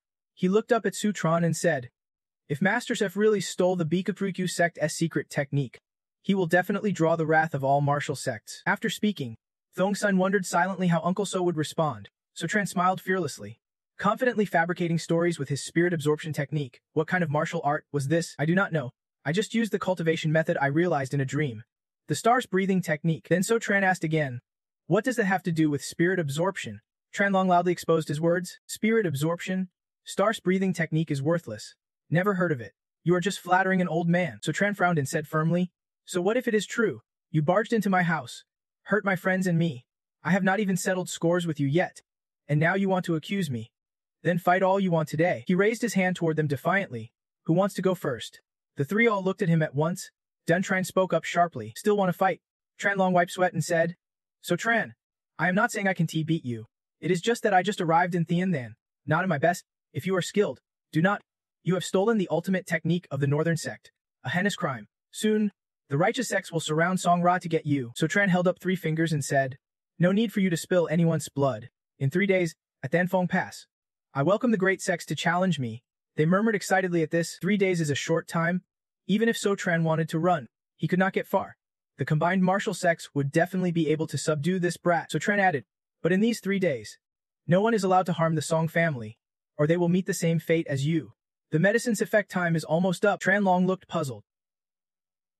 Medicine's effect? What medicine? The 2 behind him were startled and panicked. It itches too much. Me too. I feel itchy all over. Tranlong and Kong had also started feeling itchy. What is going on? The old man suddenly itched unbearably. Amitabha Buddha. Tranlong's face showed pain as sweat poured down. What is happening? It itches so bad. The others could not hold it and reached into their pants. Only Kong Hat bit his lip trying to endure. Songdu excitedly grabbed his phone to snap photos nonstop. Thrilled, the 4 grandmasters barged into civilians' homes. Is this utter depravity or twisted human nature? Songhan next to him coughed shyly a few times. So Tran suddenly reminded them. When fighting you earlier, you were hit by my special anti-itch binding. You must immediately take 3 grams of 3-bean powder to detox. Otherwise, the itching will get worse. Masters, if you do not want to lose face, hurry and detox. Reminder, take it for a full 3 hours. Tranlong angrily shouted. So Tran, you are cruel. In 3 days, I want to see if you can even leave Danfeng Pass. Then he turned and dashed away. Fellow practitioners, I will go ahead first. Kung had also left afterward. Hoi awkwardly called after them. Master, wait for me. Dentrine panicked and shouted, don't leave us behind. After seeing them leave, So Tran immediately jumped down. Finished. Thong Sun worriedly stroked his beard. Master So, are you planning to duel them in 3 days? With the information you have heavenly secrets. Mysterious formation. And the star's breathing nature spreading out the great sects will surely converge. Pausing, the old man asked curiously, can you handle it in 3 days? Calmly, instead of passively waiting for the next ambush, Chi Bang set a deadline. 3 days is enough for me to prepare. Then So Tran pondered silently. If in these 3 days Sister Liu can break through, The great sects will have no choice but to kneel and surrender. If she can, sect leader Truong might bring some reinforcements from the 9 mysterious gates. Thongsin clasped his hands. Master So, you are right, I was overthinking. In 3 days, I and the elders of the Medicine Valley will welcome battle with you. Song the Ho eagerly raised his hand. I am coming too. Brother-in-law, this time I can definitely help. Song and Han, hearing them, also got excited. So Tran, I am going with you too. So Tran was a bit surprised. Wife, this time the crusade is not just 1 or 2 sects, it is almost the entire martial world. Blades flying everywhere. Are you sure you want to come with me? She placed one hand on her chest, raised the other toward him, her face full of determination. Because of the danger, I can let you face it alone. Though I probably won't be much help, I am not weak either and won't drag anyone down. Song the gave a thumbs up teasingly toward Song and Han. Sisters are not just not weak. Today they are super strong. Before brother-in-law returned, they fought hand to hand and knocked out a man with a tiger claw. So Tran asked in surprise. Really? She shyly and awkwardly replied. Song Han bashfully added, I only realized in the past few days my strength has grown. It is like a strange energy is moving inside my body, and every time my strength rises. He sweated in amazement. Did I hear right? So Tran clapped his hands as if enlightened. No wonder you have been clinging to me these past few days. Thongsin suddenly turned pale, sweating profusely. I do not know anything. The old man coughed once then turned and walked away. This is too private. We should not listen. Tongdo also left, glancing back awkwardly as she replied. Right? Right? About that, we will be going first. The two stopped their conversation. Tongnan was completely confused, staring blankly at them. What is so private about this? Why does Elder Q seem so strange today? So Tran did not understand either. Maybe they thought we wanted to discuss some secret martial art. He turned to her, continuing the unfinished conversation. His wife said, Are you sure that every time after you help me with the massage, my strength increases? Tongnan hesitated slightly. I feel like it, but I am not sure if it is from something else. Suddenly, So Tran placed his hand on her shoulder and said, Then let us try it. Tongnan looked at the hand on her shoulder in surprise. Then he transmitted some spiritual energy to her. Tongnan happily said, Yes, this is the feeling. It is like a powerful force cleansing my body, making me feel renewed. Every time after that, my strength grows. After a moment, So Tran asked, So how about now? Is your strength stronger? She looked at a nearby rock and said, Try it. As soon as she finished, Tongnan struck the rock, which shattered instantly. Suddenly her high heel caught on a stone. Tongnan gasped in surprise and shouted. So Tran immediately stepped forward to steady her, smiling gently. Be careful. His wife held his waist, studying Tongnan closely. This strength is truly astonishing. No wonder it can seriously injure a martial arts sect master. So Tran stroked his chin thoughtfully. Is this just the way internal energy flows inside my wife's body? Just like the mysterious martial arts sister Liu taught me. Could it be that what she gave me was the twin cultivation technique? Tongnan was surprised, blushing hard, shyly stammering, T-twin cultivation. He raised both hands to her shoulders and gently asked, Wife, do you want to become a martial artist? Tongnahan's face tensed but she answered firmly, I do. Then she thought to herself, lately, not only has Sotran faced all kinds of troubles, but Beitran's business is growing fast, and danger keeps rising around me. If possible, I want to have the power to handle things myself, instead of always bothering Sotran to save me. Breaking off her thoughts, Tongnan shyly asked, But how should I start? Sotran smiled. What else? Twin cultivation, just like the name, means we have to train together. I will guide you. Let us start now, she asked curiously. Now, here, Tongnan thought, I am not mentally ready yet, but he placed his hand on her back. Of course. Time won't wait. Let us begin. Wife, pay close attention to the process. She blushed and glanced at Sotran. Why this position? Sotran channeled internal energy, and Tongnan seemed to understand. So this is what you meant by finishing the cultivation. Pausing, she shyly added, I thought it would be like the stuff on TV. He laughed. No way, cultivation is just a show. No need for all that drama. Suddenly realizing something, Sotran gasped, sweating nervously, thinking, wait, my wife thought twin cultivation had to be like that and agreed. Did I miss something? Is it still possible to do twin cultivation now? But then he refocused on the twin cultivation, thinking to himself that training with his wife would speed up their growth. The power of this technique even surpasses the 9 mysterious hidden arts and the spirit earth absorption technique. Maybe I can reach the key essence realm faster than Sister Liu. Meanwhile, Sotran decided to speed up cultivation with Tongnan. He said, Wife, breathe deeply and feel the flow of internal energy through your body. At the same time, Gao Zanlong told the Beidou sect about Sotran cultivating the spirit earth absorption technique. The Beidou sect is where the martial artist squad is stationed. He loudly said, Sotran, relies only on the heavenly mechanism mysterious formation and the spirit earth absorption technique. yet his strength surpasses our 4 great sect masters. Zanlong looked pale from diarrhea caused by eating bad beans, but if he kept growing like this, in a few years he would definitely reach the Kai Essence Realm. Now the Kai Essence Realm powerhouses from the sects have lost contact. His rise is not good news for our orthodox sect. After all, no one wants Sotran to use the sect's secret techniques to dominate Beidou. Right? Mudeng, the great protector, had been silently listening. That is Mudeng Troivu, the peak martial arts master and great protector of the Beidou sect. Troivu asked, "You said Sotran has comprehended the spirit earth absorption technique of our Beidou sect?" The reply came immediately. "Yes, I saw it clearly." Tranlong grumbled in frustration, but that bastard Sotran was too cunning to admit it even in death. Troivu spoke up, "If he won to admit it, there is only one possibility. What he used really is just like the spiritual earth absorption technique." Suddenly, he exploded, shouting, "Mudeng Troivu, I am the top under the energy realm, dedicating my whole life and spending 20 years to master the spiritual earth absorption technique. Sotran, what skill does he have to surpass me? Impossible. Absolutely impossible." Tranlong lowered his head and replied solemnly, "This technique he used really is the spiritual earth absorption technique." Troivu asked sharply. Frustrated, "You mean my understanding is not as good as Sotran's?" Tranlong panicked and denied, "I definitely do not mean that." He turned away, stroking his beard thoughtfully. "Mudeng Troivu is strong but too arrogant, refusing to admit Sotran is stronger. Looks like I won T convinced the Beidou sect to act today." Troivu stood up irritably and declared confidently, "Sotran dares to fake the spiritual earth absorption technique with a self-created method. That is bold. In 3 days, the protector will test him so he knows the Beidou sect is not a pack of dogs anyone can freeload from." Tranlong exclaimed happily, "You want to act? That is great." Troivu ordered firmly, "In 3 days, at Longhu Pass and Datma Mountain in Thanfeng Pass. Wait for the great protector. We will crush Sotran's arrogance together." Tranlong paled, sweating and stammered, "I have urgent matters. I must take my leave." He immediately ran off screaming, unable to hold back. Troivu helplessly watched Tranlong's distorted escape. Suddenly, a man stepped forward and spoke, "Senior brother, I heard what you said earlier. Didn't they expect the Datma Mountain monks to get involved?" Troivu murmured dazed. "Disciple Fame. That guy's voice was full of hatred. If they intervene, Sotran will definitely suffer. It is like revenge for when I was seriously injured by him before." Troivu warned cautiously. "This is not simple." The monks of Datma Mountain seem carefree, but when the chance comes, they won't hesitate to deal with Sotran and his lone heavenly secret formation. Fame calmly replied, "You are right, senior brother." Troivu continued, "But compared to Datma Mountain, we should pay more attention to another sect among the 3 great martial sects." His junior brother gasped, "Senior brother, you mean Zhanlong Island?" He seriously expressed his thoughts.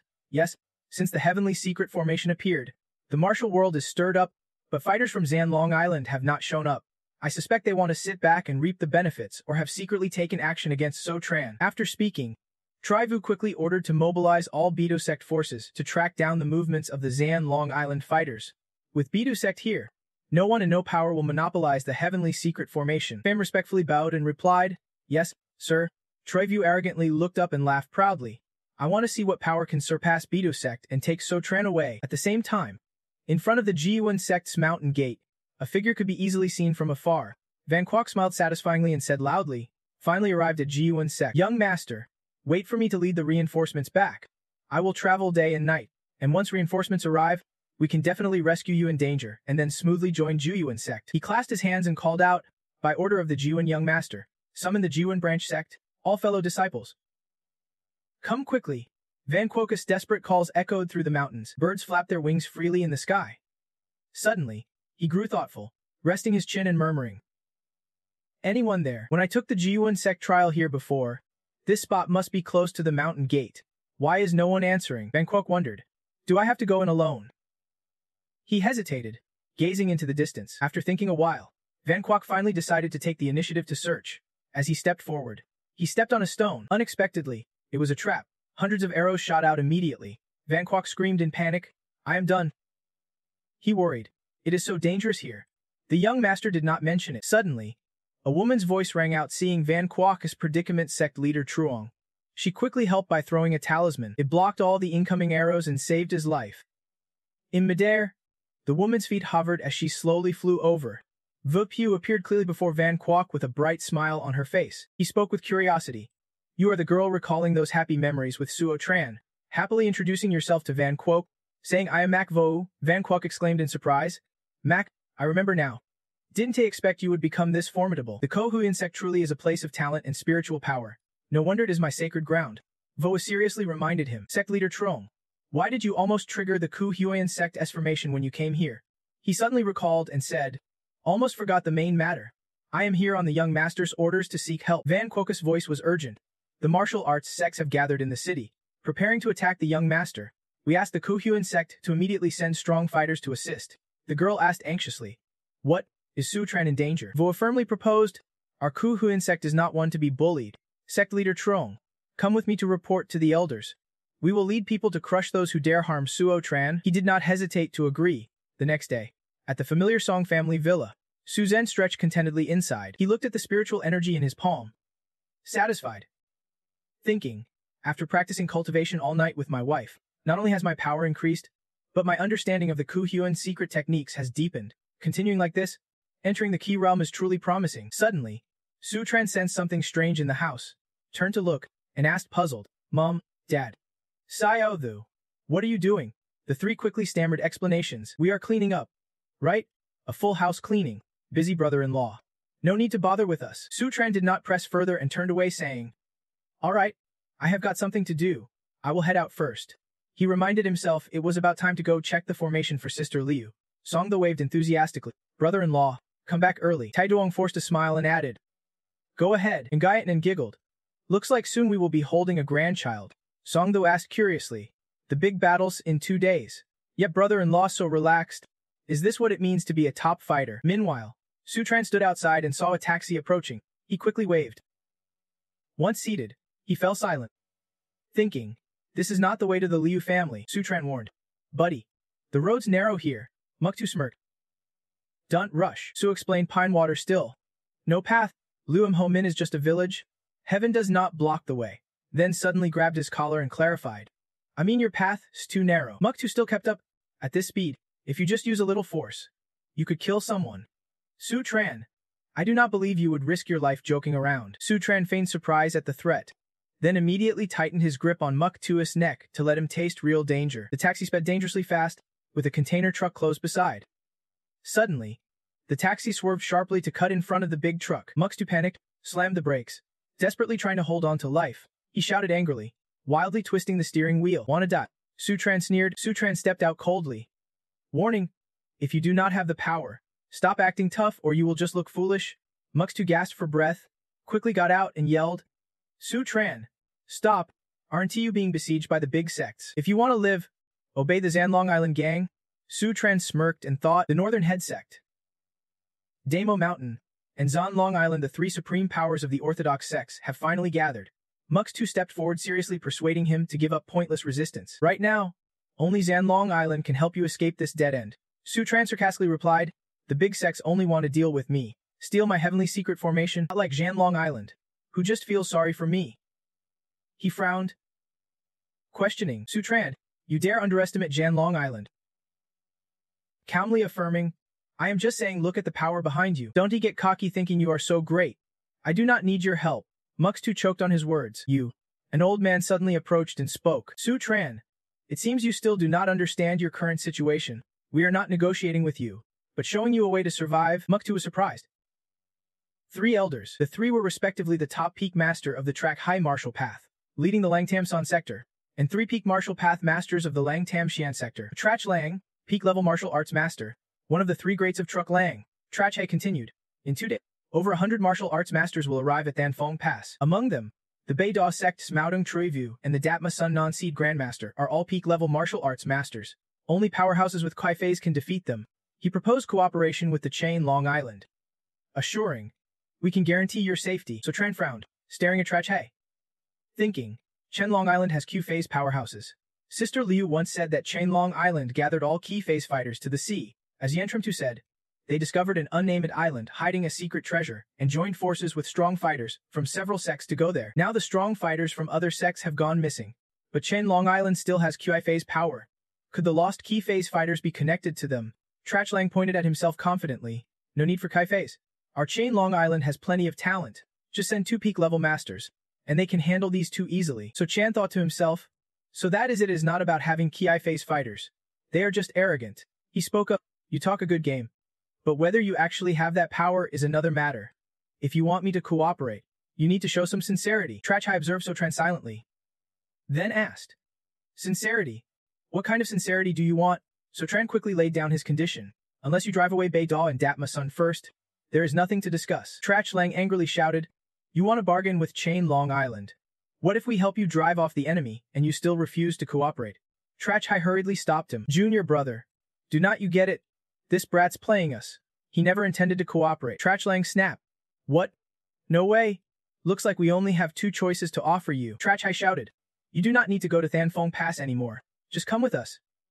With that, he flew up and launched a punch straight at Sotran. Sotran immediately leaned back to dodge Trach Hai's relentless attack. He started activating his Ki as Trach Hai pressed the assault fiercely. Behind So, Trach Bei also raised his fist. He declared, Arrogant brat, try the secret moves of Chain Long Island. Then Trach Bei struck a powerful blow. Sotran's agility allowed him to easily evade it. Standing amidst the 3 Trach brothers full of fiery spirit, Sotran remained calm and unfazed, boldly challenging them. Interesting martial arts storm. Bring it on. Immediately, they charged fiercely, throwing punches and kicks at Sotran non-stop, but he smoothly handled all 3. Mutu watched from the side, marveling at how strong the 3 elders were. This warrior's internal power was like a boat floating on the sea, bound to be sunk by a raging storm. Sochan was surrounded by the 3 elders' offense, unable to break through alone or escape. Help could only come if someone from Dao Truan Thi and Nai intervened, but no one was around. Escape was impossible. Suddenly, he panicked. Why is my body moving on its own? Mutu was immediately controlled and grabbed a broom from a nearby bucket. He could not resist. Mutu's body charged toward the others to attack, screaming in panic. What is going on? Mutu lost control and swung the broom, hitting Trach Hai's head, causing him to spit blood. He screamed in fear. Elder Trach Hai. Trach Hai's face flushed with anger as he turned and shouted, Trachmu, what are you doing? Get away from me. Mutu trembled helplessly, explaining, the elder wants to, but I can't control myself. Sotran sneered mockingly. Looks like you are relying on age. Can't even control your own people anymore. Trach Lang tried to attack while Sotran was distracted. But before he could touch a single hair, Mutu struck him with the broom. He panicked and shouted, Again? I swear, the elders did not want this either. Mutu, controlled by Sotran, then turned to drive off Trach Bi. Trach Hai exclaimed in surprise. No way.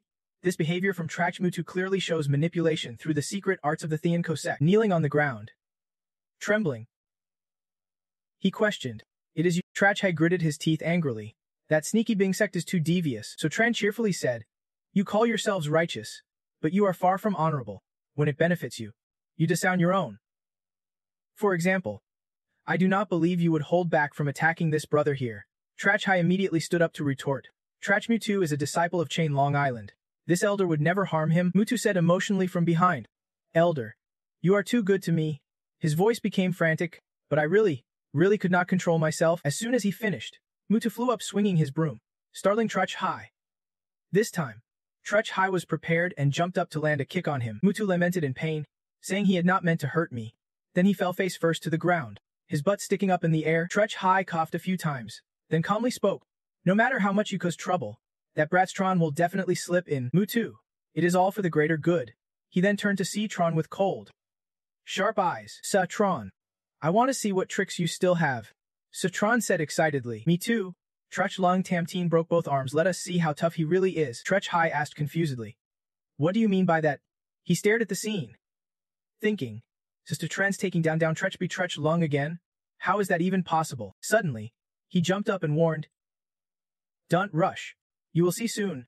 Trach Hai stood frozen, unsure what Tron was about to do. 2 acupuncture needles flew out from him, and before Trach Hai could react, they pierced both his chest sides. His limbs went limp as he gasped. Needle life-saving technique. Before he could think further, Tron seized the moment and unleashed a barrage of beat CC fist punches.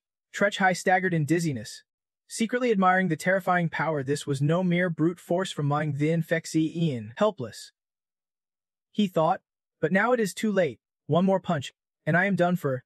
Just as he braced himself, Tron's fist suddenly stopped right in front of his face. He set a condition. If Trach Hai wanted to live, no tricks, just answer one question honestly. Why did the Energy Aura warriors lose contact upon reaching the sea? Trach Hai hesitated anxiously. Tron immediately raised his fist threateningly. Panicked, he quickly confessed. Wait, I am not saying because I do not know the exact reason either. The missing Energy Aura warriors included those from Chain Long Island. If we knew the cause earlier, we would have sent help already. Until now, We only know that after arriving at Nameless Island, some unpredictable event detained them. Citron stroked his chin thoughtfully. If it is not Chainlong Island, then what kind of incident could trap energy aura warriors? He turned sharply. There seemed to be a powerful aura approaching. Without hesitation, Citron summoned 3 fairy talismans to attack. He decisively flew off to search and shouted orders. Tretch Hai stared dumbfounded at the talismans as a loud explosion erupted, smoke billowing and making him cough harshly. As the smoke cleared, a mysterious figure appeared with undeniable power. It was Tretch V. Lich, the Grand Elder and Peak Martial Master of Chin Long Island. Tretch Hai exclaimed in surprise. Senior brother. V. Kuich looked at him coldly, eyes sharp as knives, and spoke in a low voice. Where's Tron? Tretch Hai nervously glanced around, confused, and said, Suv Tron. That brat ran off, Vu Vich angrily ordered. Traflung Tam, Tan teamed up. Yet they were toyed with by a junior from Siu Haiyan sect. Return to Chain Long Island and go into seclusion to meditate for me. Tretch Hai obediently replied. Yes. Senior brother, he whispered with curiosity. Senior brother, should we chase after Stronchen now? Vich calmly turned his back. He ran off. Where would we even chase him? Let us wait 2 days. Then go straight to Thanfeng to catch him. But then we will have to combine the Thean Suchahain and Tron with other sects. He seriously reminded them. From today on, no more hiding our moves. Announced to the outside world at Chain Long Island. We must help martial artists everywhere obtain the Thantos Hai and Tron. Tretch Hai bowed and obeyed. Yes. Senior brother. Meanwhile, Citron had already followed the plan and arrived at the Lu family, rushing hurriedly into the courtyard. Then Citron knocked repeatedly, calling urgently. Lu Yuanen opened the door and grabbed his collar excitedly. Sufta Chun, come here quickly. I have been waiting for you a long time. He dashed past Thin then, replying, Don't rush. Did not I just get here? She stood frozen, stunned, staring at Sukon. Thin then held her head, dizzy and confused, gasping, how many times has Stu Tron come looking for her? What are they doing? A moment later, Sachan stepped out with a bright expression and spoke. Sis Li Yu, let us call it a day. Nun Hen carefully reminded. All right, you must come back at this time tomorrow. I will be waiting. You promise, right? Don't worry. I will come again. Citron stood outside the yard, grinning at Neng, which made Thin hide behind the gate, feeling confused at first. Then suddenly suspicious thoughts crossed her mind. She was still so attached to Stu Tron. Even telling him to come again, could they really not be together? Liu Thin then? What are you thinking? You are the saintly type. You would not do something like that. It is all Sasa Tron's fault for making me overthink. With some free time, maybe I should study the Poison King's manual. Then suddenly brightened, eyes shining as she exclaimed. Right? The manual. And in 2 days, the great battle at Thanfeng Pass will begin. Last night, Nana sternly warned. The fight between Suf Tron and the major sects is imminent. I know you are close to Stu Tron, but for your family's sake, you are not allowed to join the battle. I will handle arrangements with Sutron's side. Understood. Men obediently responded. Don't worry. We understand. Then looked away, lost in thought. Back to the present. She suddenly had a bright idea. If she disguised herself, no one would recognize her. Right? Today, I will seriously study the manual and create some special poisons with amazing effects. Maybe they can help Stran in a pinch. I will surprise him with this plan, then secretly help him. Scene shifts to the Tenkeng family with An Zio stepping in, greeting warmly. Citron was accompanied by Zi Tevin. Surprised, he asked, Sis Jiang, you are here already? And Zio excitedly replied, Of course I am here to help you.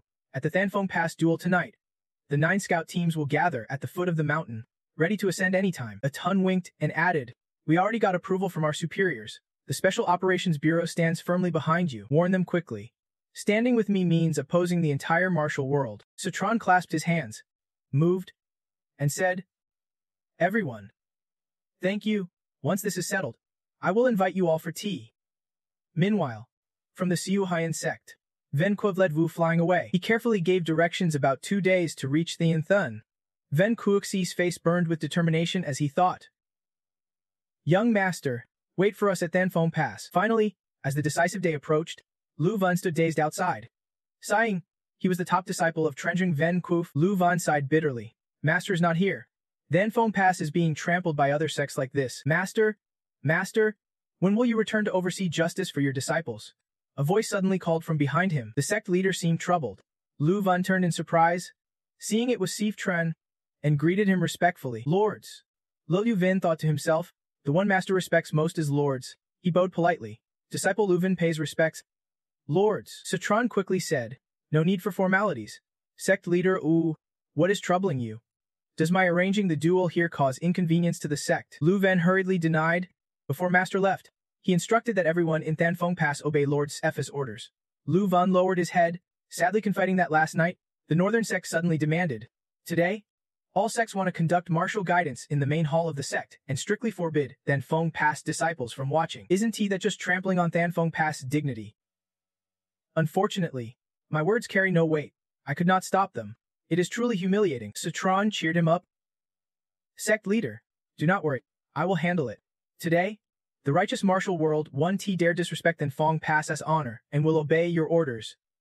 Suddenly, Trivia and Trechfeng arrived with a noisy group shouting, Thanfeng Pass duel. Capture Stron. Siu Haiyan Estuv Tron must hand over the heavenly secret diagram. Trivia crossed his arms confidently. With so many of us gathered, even if Siu Tron is strong, he can stand against us. Trechfeng bowed respectfully. Master is right. Today, Citron can only face defeat. He forced a smile and asked, but is not occupying Thanfeng Pass like this a bit much?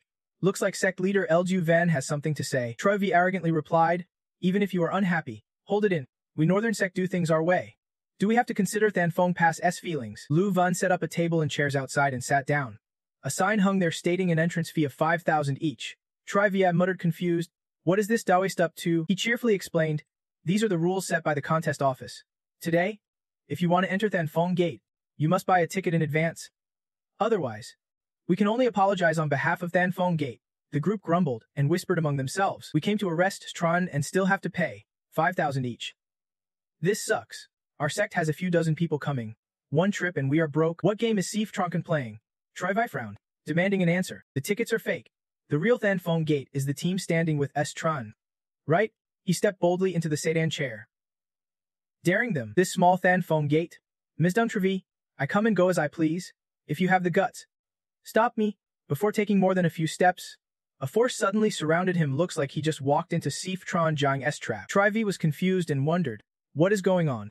It feels like an invisible power is blocking me. While he was distracted, an arrow suddenly shot toward him at lightning speed, making him jump. Luckily, Trivia reacted in time to deflect it. The people behind voiced their confusion. Elder Merda, what is wrong? You do not look so good. Is something happening? Doesn't it seem like it? Trechfeng also asked. Senior brother, what is going on? Trivi stammered, pointing. You did not see the golden light just now. Trechfeng stroked his beard. Puzzled. Golden light. I only saw you step forward once, then step back. Trivi glanced at Elduvan thoughtfully. Except for himself, no one else noticed anything unusual. Could that rotten Taoist be up to tricks? Luvan smiled quietly, grateful that the contest office had set up a formation here to block these guys' steps. And now, Citron eagerly asked if Daozang Lju Ven had heard of the Heavenly Dragon Gate formation. He replied with interest. Of course. All martial artists know the Heavenly Dragon Gate formation is the great mountain guarding formation of the Nine Mysteries sect. No one has broken it for hundreds of years. Contest Master, do you know about it? He said confidently. Dunti asked. Asking means you do not know. Anyway, the Heavenly Dragon Gate formation is one of the highest level formations in the martial world. It is not easy to break through. But when I was young, I often wanted to sneak into the Nine Mysteries sect to study the Heavenly Dragon Gate formation. Making a fake formation is no problem. Citron quickly threw out 4 talismans, creating a circle right where Leltu Van stood. He happily said, I will call this fake formation the Earth Dragon Gate formation. Citron carefully warned. Dao Zhonghun, when the time comes, you will stand here guarding the Earth Dragon Gate formation, making sure every worker counts money until their hands cramp. Back to the present. Troivi angrily yelled, how can this be? He gritted his teeth and growled. This is to show you the true strength of our Beta ZU sect. Misdung Troivi is the strongest fighter in BCDU now, not to be underestimated. Maybe he is about to start a bloodbath at Thanfeng Gate. Trivi decisively pulled out his wallet and raised a card, demanding, swipe the card. My Buffy though you disciples cover all the tickets. The people behind were stunned. Levin happily replied, thank you. He helplessly pulled out his phone, saying, scan the QR code to pay. He guessed that although Mi Dundung True Vi looked calm, something must have happened by now. Chern Long also spoke up, I will pay cash. He reminded himself quietly, when the gun pops out, I can jump out recklessly or become a target. The others scrambled to follow the crowd. I want to buy a ticket too. Sell me one first, please. Seeing the money, Luvan could not hide his happiness. Trivi urgently asked, can we go in now? He reminded. Of course. Everyone follow me closely and do not make any missteps. He exhaled sharply in frustration, cursing silently. Before even meeting Sithu Trun, the big sex money is bleeding out. That kid Citron's tricks are devilish, but he is alone no match for our forces. I will show you how it is done soon. Meanwhile, Citron was diligently practicing some basic forms. As Tri Ve's group entered, they were startled to see him. A barrier created by Sithu Trun revealed a crowd of disciples inside, being taught martial arts. Excited, he glanced at them and loudly commanded, "The sex people have arrived. All disciples of the Tao sect, start warming up." The disciples obeyed immediately, stomping their feet and performing the moves as Citron instructed. He continued shouting, "Mountain tower stance. Practice with seriousness and determination." Tranlong looked dazed, feeling a sudden pressure. Clearly, the opponent was just a regular disciple. So why did he feel like retreating? Trivu clenched his fist angrily and growled, "Vukankon's footwork. Hai Dao sect's palm technique. Our sects united, and yet so Trantin then snatched the victory. It is a real disgrace." Trachfeng rolled up his sleeves and stretched his joints, suggesting, "Senior brother, so Tran is clearly looking down on us. Let us teach him a lesson now." The guy had not even had time to show off before smashing face first into the barrier, tongue sticking out in a grimace. Trivu approached cautiously and asked, "What kind of formation is this?" Kung Hat frowned and said, "So Tran is too devious. With this formation, we can't even take a single step into the square." Tranlong's eyes went wide, jaw-dropping. "I remember now. This is one of the strongest formations of the Juhoyan sect's iron prison formation. The barrier is as solid as iron and as steady as a needle spear. Using brute force to break it will backfire. But I might be able to try." The others gasped in surprise, having heard before that the sect leader's formation mastery was top-notch, especially when it came to defensive formations. Of course, with the sect leader stepping in, this formation will be broken. Lucky to have him here. He smirked with pride, thinking about how he lost to So Tran 3 days ago. And no matter where he went, he could not avoid strange looks. "Today I must break this formation and restore my reputation." Suddenly, Thian appeared on the temple roof, carefully watching the group of monks practicing martial arts below. She tried to jump down as quietly and quickly as possible, slipping behind a pillar. Thian breathed a sigh of relief, just made it in time. She recalled how her sister had said goodbye and instructed, "I am going to survey the medicinal market. Thian, you stay home and rest." Thian obediently replied, "Okay, sister, do not worry. I won't go anywhere from home. Back to the present." She thought, "Good thing sister has something important today. Otherwise, I really would not know how to get her to leave. So many enemies if I want to use poison smoke to knock them all out in one go. I have to control the wind direction perfectly." Just as Thian held onto the pillar, suddenly another pale hand appeared, accidentally brushing hers. Both startled, and turned to look at each other. It was Man. Of all places, the two sisters met here. They stared wide-eyed, pulling off their masks and asking in unison, Thian, what are you doing here?" "I am here to help So Tran." Thian quickly regained her seriousness, pulled up her mask, and spoke, "If Man is here helping So Tran, then none of us should reveal ourselves." Man replied immediately, "That is the easy part. Just do not reveal our identities while acting, so Butch Ho Palace 1T get involved. After all, our aunt warned us we can't disappoint her." Qianqian felt discouraged inside and thought, "Sis Man worries too much. With her connection to So Tran, she might even be hiding in the shadows, ready to help him." She sighed and told herself to first check on So Tran's situation. The strange light vanished. On this side, Tranlong felt triumphant, thinking he found the weak spot in the iron prison formation. He threatened confidently, "So Tran, I advise you to dismantle the formation and stop provoking the martial world's wrath." Calmly, he retorted, "Stop blaming me. I did not start this. You barged into my home. It is only natural I fight back." Trivu immediately lost his temper, pointing at So Tran and shouting, "How dare you call us bullies and sect elders? Enough nonsense with this brat. Break the formation." Tranlong said sternly, "If you keep acting foolish, do not blame me for breaking the formation. Don't think a little trick will fool me. The formation's core right before your eyes is this game board." Tranlong pointed to the pieces on the ground and revealed, "Destroy the board, and you can break the formation, directly shattering its core." The young man is he is confident. "I have studied Go my whole life. I am at least 80% sure I can break this formation." Tranlong used his inner power to move a piece to the spot he wanted, so Tran matched him, lifting a black piece and warning confidently, "I advise the sect leader not to be so confident. Do not overplay and risk a crushing defeat." So Tran quickly placed the black piece down. Seemed like he was setting something up. Tranlong judged arrogantly, then continued moving several white pieces. Soon, he captured several of So Tran's black pieces. He said smugly, "I am just warning you. You are old now. Be careful not to get sick from anger later." Kong Hat gasped, "That speed is insane. If it were not for the sect leader, There is no way we would guess that this Go board is the key to breaking the formation. Trivu rested his chin and said, I do not know much about Go. In the end, who will win? Suddenly, the champion appeared behind them and assessed the situation. Judging by the current state of the formation, it seems Citron was holding the upper hand. Everyone was stirred Chain Long Island as people had arrived, if I am not mistaken. The champion, the late elder, was a renowned powerhouse of Chain Long Island. At this moment, the elder seemed to say, Citron is stronger than Master Ka. The champion nodded seriously and remarked, not bad. Though young, Citron's control over the Iron Cage formation is absolute. Every move he makes perfectly syncs with it. Calmly standing in his formation, Citron gently moved some pieces. The champion continued. You could say he embodies the formation itself. Citron confidently made a move without hesitation. Scrutinizing the board, the champion stroked his beard and said, It is a shame he is still young. His technique still has glaring flaws. Suddenly, a voice rang out. Look, Master Ka has spotted his weakness and is preparing a counterattack. Chernlong chuckled proudly. With this move, I am sure to win. He placed his piece immediately, revealing his next move. Instantly, a circle of light appeared. Chernlong gleefully announced loudly, The game's over. Citron is finished. Citron remained calm and warned him. Master Ka said, Don't count your chickens just yet. You might get slapped in the face. Chernlong arrogantly retorted. Stop stammering. My skill surpasses yours. Now it is too late for you to beg. Riding his high, he suddenly got hit by a strike and was thrown backward. Chernlong crashed hard on the ground. And just watching it made you wince. The people around panicked and asked, Master Ka, are you okay? He struggled to get up, clutching his chest. Trembling, Chernlong was baffled. The formation did not break, yet it backfired on me. What is going on? I clearly had you beaten in this game. Citron laughed, revealing the truth. Who said this was Go? The board I set up is CKQ. And you do not even know the rules yet wanted to beat me. Chernlong clutched his chest in panic and asked again. CQ, he screamed in his heart in despair, once again defeated by Suftrun, completely humiliated. This time Long H. Quan was about to become a laughingstock among martial artists. Chernlong suddenly got so furious he spat blood and fell backward, eyes wide open. Someone nearby anxiously shouted, Master Ka! Master Ka! The champion stroked his beard in admiration.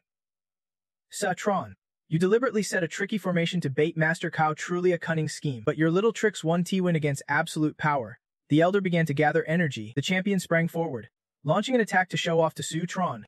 Calmly, Citron summoned a step forward and blocked him effortlessly. Witnessing this, the crowd gasped. Chain Long Island's boxing is ferocious, yet Citron manages to counter it impossible. Citron silently praised.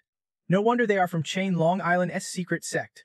Their strength is impressive, but relying on just one punch to break my Iron Cage formation won't be enough. The champion smiled slyly, thinking proudly that he had waited for Kayao Chernlong to fail breaking the formation before acting, because Chain Long Island's secret sect had been hidden for years, and entering the world now, they must shock everyone. Immediately, he shouted an order. Trefulung Tam, quickly help me break the formation. The three rushed forward like dragons and tigers. The champion and his three juniors pooled their energy and launched a punch straight at Citron. Citron dodged the attack at full speed. The Liu sisters, watching this, could not help but get angry, and men shouted in frustration. 4 against 1. A scoundrel from the Tree V sect whispered to his comrades. Is Chain Long Island's powerhouse a bit lacking in martial virtue? Triv Ivy could not hide his excitement and spoke up. Special times call for special measures. What the elder did was to break the formation and kill the core. The one behind agreed. True enough. Triv sneered arrogantly. Forgets Tron? Even then Fong Kwang's people dare resist us, we must teach them a brutal lesson. He immediately ordered the BQ Juyu faction. In 10 minutes, cripple every Than Fong Kwang member. I want them unable to throw a punch or take a step. Go kill Citron. Citron sighed in disdain. You claim to be righteous sects, yet you are more despicable than I expected. Fine, then it is fight time. Suddenly, Then and men stepped forward, fired up and announced, Citron, the Liu sisters are here to back you up. Citron raised his hands to stop them.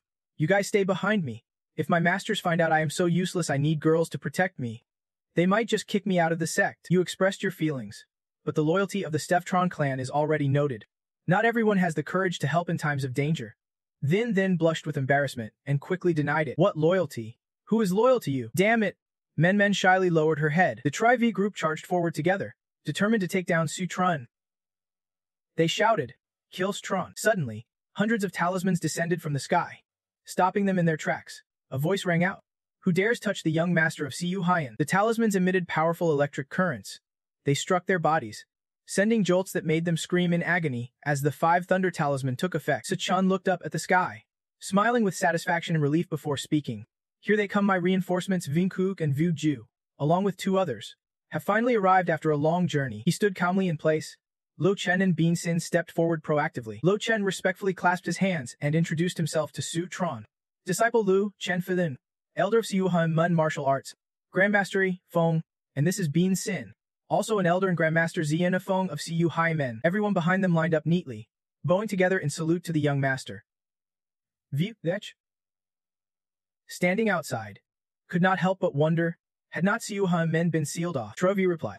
That is what they said. But all 9 sect leaders have been stuck overseas with no word. The sect's strongest fighters gathered today to attack Sfutron because they believed Siu Hive MN Mun would not come to help. Vu Vaich was still confused. But now Siu Huda Men not only arrived but immediately caused such a shockwave. What is going on this side? Sutron happily raised his hand and said, no need for formalities. Comrades, just being here is enough. Spotting Gu, he called out warmly. Little Vu is here too. The girl excitedly ran up and hugged Sifutren. Shouting, Brother Strun, Lichen helplessly pointed at Vuk Yu, scolding him. This girl just can't be stopped. The girl winked teasingly, and Vu confidently declared, Brother Strun, do not worry. Our team, except for me and Chief Instructor Trang, are all Grandmasters. We can definitely overpower these bad guys. Try V panicked. Thinking, this is bad. Fighters under Grandmasters are just dead weight. He raised his hand to command. All sect members below Grandmaster level, fall back 100 meters. Sifutron cheerfully showed his gentlemanly side by saying, Disciple then Feng Quan, all fall back. Trivius men quickly retreated amid murmurs. Run. If it really comes to a fight, we can't even withstand one strike. Better to retreat as far as possible, do not get caught in the middle. Lu Van led the martial arts group. Follow me. Be careful not to get hurt, Vikue muttered thoughtfully. Then Hyventron is such a valuable asset. It can just belong to Sithutren alone. If Siu Men does not want both sides hurt, then hand over Thin's High and Treno now. This is your last chance. Vugyu annoyedly argued. That is just the logic of a thief. Why should my formation be shared with you? You are all acting arrogant now. The old man glared fiercely at the girl, clenching his hand as he demanded. Where did this brat come from? He spoke for the martial world. There is no place for you to cut in. Citron immediately stepped up to defend Viku. Little Vu was right. My stuff does not need to resonate with yours. You have no grounds and threaten others while preaching morals, truly the height of hypocrisy. Le Chen also stood up fiercely to criticize. You disrespect the elders and dare to represent the righteous path. Is that why the righteous path has declined? He even proposed, Young master, leave this old man to me. I will teach that brat Vuju a lesson and tidy up the martial world's order. Vaich wasted no time, drawing a large fiery sword to provoke them, ready to face the punishment from Chain Long Island. Lu Chen stroked his beard, observing and commenting, This weapon is not bad. You can tell it is powerful at a glance. Bin Sen introduced. This is the prized weapon of Chain Long Island, the Black Iron Cold Rod. Weighing 1,000 pounds, one strike can split mountains and seas. Its power is immense. He warns Trechfu Vaik is the top grandmaster and wields the Black Iron Cold Rod. His power might rival the Kiai state. Tri Vien and Kung Het share this concern. Chen Long Island can dominate and steal all the glory. Troy Vi then spoke up. What a coincidence. I have brought my sect's prized weapon to clear out K-Men as well. Kung Het quickly added, Same here, said the monk. First up was Troy V. He confidently pulled out his treasure, introducing it as the 7-star sword of the northern sect, sharp enough to cut iron like mud. Next was Ku Het, who began his explanation. The Buddha said the diamond protector from Datma Mountain is indestructible. Faced with Trui Vu and Kong Hat's flashy display, the crowd could not help but stare in amazement and buzz with excitement. The 7-star sword, the Buddhist diamond protector plus the Black Iron Cold Rod, these 3 great sect treasures mean a heavy investment in capturing Sotran. Thanks to Sotran, I get to see the legendary triple treasures with my own eyes. This time, unless Kyujin intervenes, there is absolutely no way to flip the outcome. We are definitely winning. Bin Sen stroked his beard thoughtfully as he spoke. These 3 joining forces with such a powerful formation should easily sweep through the martial world. Lu Chine confidently added, Too bad they ran into our young master. Sotran spoke excitedly. If I can beat the #1 sect master, defeat the Black Iron Cold Rod, seize the 7-star sword, and take the Buddhist diamond protector, that would be the best day of my life. Though half his face was covered, his eyes betrayed his worry. She spoke up, risking offending the 3 great sects, daring to think so boldly. Vo cheerfully trusted Sotran wholeheartedly and replied, Maybe Sotran really can do it. Thean looked at the girl with slight surprise. Vodich was determined, telling himself since reaching Sect Master Peak, he had never lost.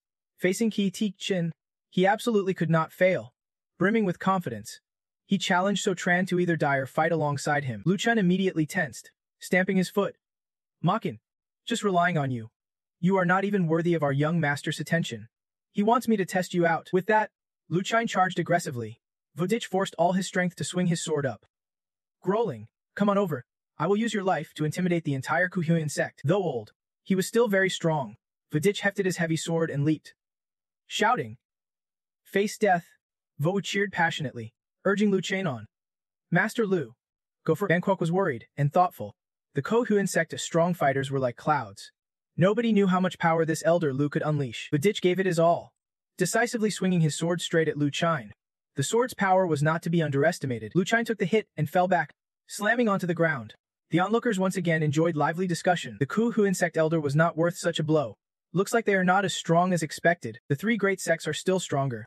To be precise, this elder's power is just too great. Right at the start, Kuhuan sect lost a great general. Looks like they are going to lose today. Van Kwok anxiously asked So Tran's opinion. Elder Lu was in trouble. Should our young master step in? Yuan Binsen remained calm, continuing to observe. So Tran reassured, "No need to worry. Elder Lu has his own rhythm. Though I do not understand what he is thinking, Van Kwok will have to follow his lead." Lu Chen quickly got up, laughing and praising. "Your strength is not bad. Bring it on." Van Kwok happily exclaimed. Elder Lu is back on his feet. Vodich turned his head, wide-eyed, mouth agape. Van Kwok excitedly declared that the earlier fall was just a mistake, and the elder was about to launch a counterattack. Vodich angrily shouted as he counterattacked. "If the Dragon Island does not act, fine, but once they do, no matter who you are, I will crush you." With that, he fiercely charged, gathering all his strength to strike down on Lu Chen. But this time the result was different. Lu Chen, learning from before, successfully blocked Vodich's treasured attack. Quickly, the battle turned as Vodich dodged and landed a blow to Lu Chen's back. Seizing the moment, he swiftly struck Lu Chen's face with an unstoppable hit. Van Kwok watched in frustration, cursing. "What kind of counterattack is that?" It was simply a beating. Van Kwok leaned in and whispered to So Tran. "Young master, what card does Elder Lu still have? Why has not he used it yet?" So Tran calmly answered, "No card at all. Elder Lu is just used to getting hit so much he is almost speechless. He is used to it." So Tran quickly explained. "But that is because Elder Lu's technique, the universe drunken body art, requires intense physical training to constantly break his body's limits." Lu Chen was sweating heavily in battle, but his will showed no sign of wavering. So Tran explained further, saying Lu Elder was like solid iron. Stronger attacks only helped him refine his body. And not only did Trach Vodich's attacks fail to harm Lu Elder, they actually helped him cultivate. Vodich was stunned, wondering why he was using his body to absorb attacks. Lu Chen commented, "Your weapon is not bad, but your strength is too weak." Vodich sneered in response, "I just got lucky blocking that one strike. I do not believe you can withstand my ultimate move with your body." Finally, he revealed a flurry of sword moves that even surprised Lu Chen. Tri-Vus group raised their hands to shield their faces from the powerful impact. They marveled at the immense force one strike, and Lu Chen would be crushed like meat paste. Thick smoke rose, clouding the view of the fight between Lu Chen and Vodich. As the smoke cleared, Vodich's confused expression was clear. Lu Chen stood firm, laughing heartily. "This move's pretty interesting, causing quite a ruckus. What? Most fighters would be been down for good by now, yet he is still standing. Was this guy really the same Tu Seppen who could not be killed?" They watched the battle in disbelief, wondering, could even the top-ranked sect master do nothing against him? Vodich froze, mouth agape, thinking it was a huge humiliation for a senior elder of the Zanlong Island to be defeated by some nobody. Unable to accept defeat, he roared, "You are not dead yet, so my hatred won't fade." Vodich threw all his strength into this attack, but Lu Chen calmly said, "Again, your power is just a mere itch to me." He smiled knowingly. "If brute force can break your cosmic drunken body, then simply create a weakness. Right?" Vodich's words stunned Lu Chen as if struck by lightning. Suddenly, Trivu charged, shouting, "Brother Trach, I will help you restore righteousness. Mighty Tro." Heavens chosen. What are you waiting for? Van Kwok outside warned anxiously. "Oh no, a sneak attack. Elder Lu. Be careful." Hearing this, Lu Chen immediately turned, startled. But quickly, So Tran appeared behind Lu Chen, striking Troy Vu's stomach, blocking and throwing him aside. Their sudden attack caught Troy Vu off guard, causing him so much pain that he dropped his sword. So Tran not only injured Troy Vu but also turned to land a punch in Vodich's chest. He seized the moment. As they dropped their weapons, he quickly grabbed both of them. So Tran landed beside Lu Chen, looking very proud after capturing 2 treasures. Vodich and Troivu looked defeated and confused, staring at Sotran. Vodich, holding a grudge, accused, Sotran, how dare you steal Battle Dragon Island's treasure from me? He laughed scornfully and replied sharply. Steal what? This is clearly a welcoming gift given to the 9 Abyss Gate by 2 seniors. I accepted it on behalf of the 9 Abyss Gate. Trivu angrily jumped up and cursed. Damn it! Not only did you steal our treasures, but you also dare to twist right and wrong here. Don't you think our righteous sect is easy to bully in front of Great Master Kong Hat? After speaking, he stared wide-eyed, then saw Kong Hat lying on the ground. Speaking miserably, how should I return this? Little monk, Trivu was stunned and exclaimed, the chariot got stolen too. Wearing his usual monk's robe, he mocked them. With such little strength. You want to take on the 9 Abyss Gate. You are way outmatched. Binsen coldly reminded, the path of the mysterious gate is not something 3 sects can shake. Bangkok enthusiastically praised, young master is so strong. If I could join the 9 Abyss Gate and become such a supreme figure, that would be great, Vu exclaimed warmly. Brother Sotran? Uncle Lu. Uncle Naam, you guys are amazing. Everyone watching was stunned and expressed disbelief. The top fighters from the northern head Battle Dragon Island, Datma Mountain, and the 3 sects were all soundly defeated. The 9 Abyss Gate has grown so strong. Could it be that the entire righteous sect will fall to the 9 Abyss Gate? A man asked in confusion. But the heavenly secret mysterious formation is not even in their hands yet. This is already a cause for celebration across the land. So Tran did not hesitate to enlighten him. The whole world's celebration was nothing but a joke. He challenged them back, asking, if I really handed over the heavenly secret mysterious formation, do you think you have the strength to compete with the 3 clans? The 2 lowered their heads hesitantly, admitting they could not stand against the 3 clans relying only on themselves. So Tranlian spoke up. Senior Zack, Senior Mudo, you can't even harmonize your own sect's ultimate techniques. How dare you say you are willing to share the heavenly secret mysterious formation with everyone? Trivu looked at him thoughtfully. Sutran bluntly added something harsher. The martial sects are just pawns used by the 3 sects. In reality, they do not deserve a seat at the table. The martial artist was finally convinced and admitted this after Sutran laid it out plainly. Sutran was right. Even if we win today, the heavenly secret formation will surely fall into the hands of the 3 sects, with no benefit to us. Someone nearby sighed bitterly. So now, we are just here to do a favor and run away. Sutran suddenly slammed the black iron cold staff into the ground and proposed, if you do not want to just do a favor and flee, you can keep challenging the 9 Abyss sect. But if you lose, you must leave behind your sect's strongest weapon. They asked in surprise, isn't he that an even bigger loss? The others, hearing Sutran's words, immediately took off running. Withdraw quickly, or if the 9 Abyss sect sees our precious weapons, it will be trouble. If I fail and lose my weapon, the sect leader will twist my head off. Move fast. Move fast. Vidich bowed his head in full acceptance. I lost, Sutranzan Long Island. I agree to retreat, but I hope you can return the black iron cold staff. After all, leaving some dignity makes future encounters less awkward. Sutran firmly replied, my 9 masters taught me since childhood, when you lose, do not make excuses. Losing is losing. Even if I take your life, what can you do to me? Don't even think I will only take your weapon. We will train more chickens. And only then will you have the right to talk about meeting me in the martial world. The old man shouted angrily. You. Vidich clenched his fists, gritting his teeth. Fine. Sutran, I want you to forget this shame today. He turned away grumpily, waved his hand, and said, we will meet again. Trivu stared in confusion as he left abruptly. Sutran felt satisfied and relaxed. It is finally over. And these people probably won't be back anytime soon. He quickly turned and said, this time, thanks to the timely help from the 2 elders for assisting me in battle, Binsign replied. Young master, no need for thanks. This is what we should do. Luchan also expressed enthusiasm.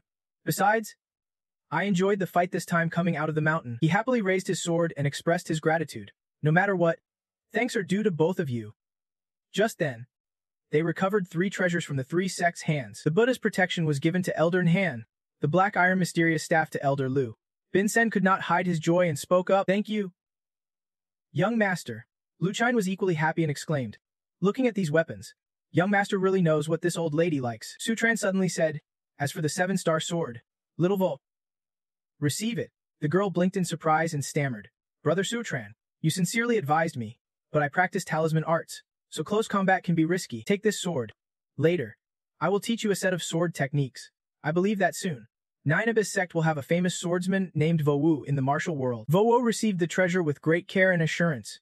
Brother Sutran, I definitely won't let you down. Sutran turned to Van Kwok with good news. Sect leader Trong, You worked hard this time too. I remember you always wanted to become a disciple of Nine Abyss sect. Today, your dream should come true, he gratefully expressed. Joining Nine Abyss sect has been my greatest wish in life. Thank you, young master, for making it happen. Vincent spoke up with his thoughts. Young master, to be honest, we all really like the sect leader. I could tell right away his innate talent is extraordinary. Luchine completely agreed. Vincent took the initiative to ask, are you willing to become a disciple? Manhwa could not hide his joy and immediately replied. Grandmaster Enum, I agree. He could not believe it and thought, Grandmaster Nenum is the founder of divination and mystic arts. His compass can both divine heaven and earth and kill enemies on the battlefield. Such a powerful grandmaster wants to take me as a disciple. Manhwa suddenly knelt down respectfully and said, Master above, please accept a bow from your disciple. Luchine stepped forward to help him up and laughed loudly. Good kid. No need to be so formal. Manhwa gaped in surprise. Luchine patted his shoulder encouragingly. Old Nam is right. Your foundation looks weak, but your endurance is incredible. You are truly the best at practicing the universe drunken body technique. Once my master uses the black iron cold pool to temper you more, you will become talented in no time. Luchine's words struck another chord, making Manhwa's eyes widen. Usually cheerful, he stroked his beard and said, Old Lu, congratulations on finding such a promising talent. Luchine eagerly reminded, Come on, let us. Our disciple will make contact first, and then officially apprentice at the Nine Mysteries sect. Manhwa's huh could be heard even halfway across the world. He slumped in spirit, thinking to himself, the dream has come true, but the master he wanted to apprentice under is someone else, not Elder Lu. Sutran propped his chin, murmuring thoughtfully alone. He had thought sect leader Truong wanted to apprentice under Elder Nham's disciple, but judging by Truong's expression, he seemed to have no objections, so they would follow sect leader Truong's wishes, while Kingfing Pass remained peaceful. Something big was happening at the mountain's foot. Jiang Dao anxiously asked a police officer, Where's the body? She showed her badge and introduced herself. I am Captain of Squad 7, Special Operations Bureau of Jianyang Island. I am taking over the crime scene. The officer responded politely. Hello? Captain Jiang. The body is up ahead. Du Tin was stunned, covering her mouth as she said, This is Sister Dao. I remember these people today. Martial artists from Zanlong Island all went to Kingfeng Pass. Somehow, the undefeated group was now brutally murdered here. The undefeated one was even killed by an arrow straight through the chest. Jiang Dao spoke solemnly. The battle at Kingfeng Pass just ended, and now a murder has occurred here. This looks complicated. She immediately turned to order Du Tin to notify Sutran and have him come to discuss countermeasures. She hurriedly took the order. At the foot of Kingfeng Pass, Sutran and two elders had already arrived. Sutran quickly spoke up. Sister Jiang, after receiving your call, I came down the mountain right away. Jiang Dao's urgent summons made him curious. What is going on? Jiang Dao turned back and quickly approached Sutran, asking, Sutran, you are here. She explained everything again, as I said on the phone. The elders and disciples of Zanlong Island 37 in total were all killed. Sutran frowned in confusion. Probing, including ZVVH? Jiang Dao replied. Our Special Ops Bureau has very little intel on Zanlong Island. I do not know who ZVVH is, but I recognize 3 of them as the island's top 3 warriors. You would better come and see. Sutran agreed. Upon arrival, the heaps of bodies sprawled on the ground shocked him. He could not understand how yesterday they were fighting fiercely, and today they were lifeless corpses. ZV the #1 powerhouse on the sect master ranking, was pierced through the heart by an arrow. The champion's sudden death stirred curiosity even in Lu Chizhen, who lifted the curtain and stepped into the scene. Vaich's body lay on the ground. Lu Chun sat down, studied carefully, and commented, All these people died from arrows. Likely the culprit is a martial artist at peak sect master level, skilled in advanced archery techniques. Bun Sin shared his thoughts. It was not just a sect master level, but from the traces, the entire team showed no sign of resistance before being pierced through. Sect masters usually can't go this far. The attacker was probably a Kai Realm elite. Sutran stood aside, thoughtfully observing the scene. Kai Realm fighters had vanished from the martial world. So where did this one come from? Meanwhile, Vincent began his own investigation. He took out a compass and set it on the ground. He positioned V's body upright, then seriously used a knife to cut a line on Vukrazaich's palm. Bun Sin let blood drip onto the compass and said, Young master, allow me use blood magic to gain clues about the culprit. Jiang Dao worriedly reminded. Sutran, I trusted your people to be here. They must not disturb the bodies like this. He patted her shoulder reassuringly. Captain Jiang, be patient. I guarantee Eldernham's method won't harm the scene. In fact, it might surprise you. Jiang Dao doubted, asking, Really? Meanwhile, Bun Sen began the ritual, placing his hand on his forehead as energy radiated in a circle. Then he directed his spiritual energy into the blood-stained compass and gave a command. At Biansen's command, the compass started moving on its own. It is currently undergoing analysis as requested by the old man. Receiving the answer from Le Bun, Bun Sen could not hide his shock and exclaimed, "The fortune teller says the culprit, who killed people from Chain Long Island, came from the sea." As soon as he finished, Citronen and Zio, along with Trung, all looked puzzled and asked again, "From the sea?" Citron lowered his head, resting his chin as he analyzed, "But Trech V also came from the sea. Could it be that there is a civil war on Chain Long Island?" Lo Chun, confused, held his head and commented, "But as far as I know, no one on Chain Long Island practices such advanced arrow techniques. Or rather, I have never heard of any martial artist with such fearsome archery skills." Citron looked up in surprise and wondered, "Is Chain Long Island the only power from the sea?"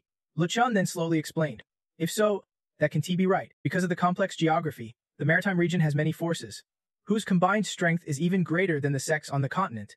It is just that due to the distance, the major sects are only familiar with Chain Long Island as the strongest power." Vincent stood up, anxious, and warned, "Young master, I am afraid we need to prepare ourselves. I have a bad feeling. The culprit's target is not just Chain Long Island. If this continues, I fear Siuha men will become the enemy."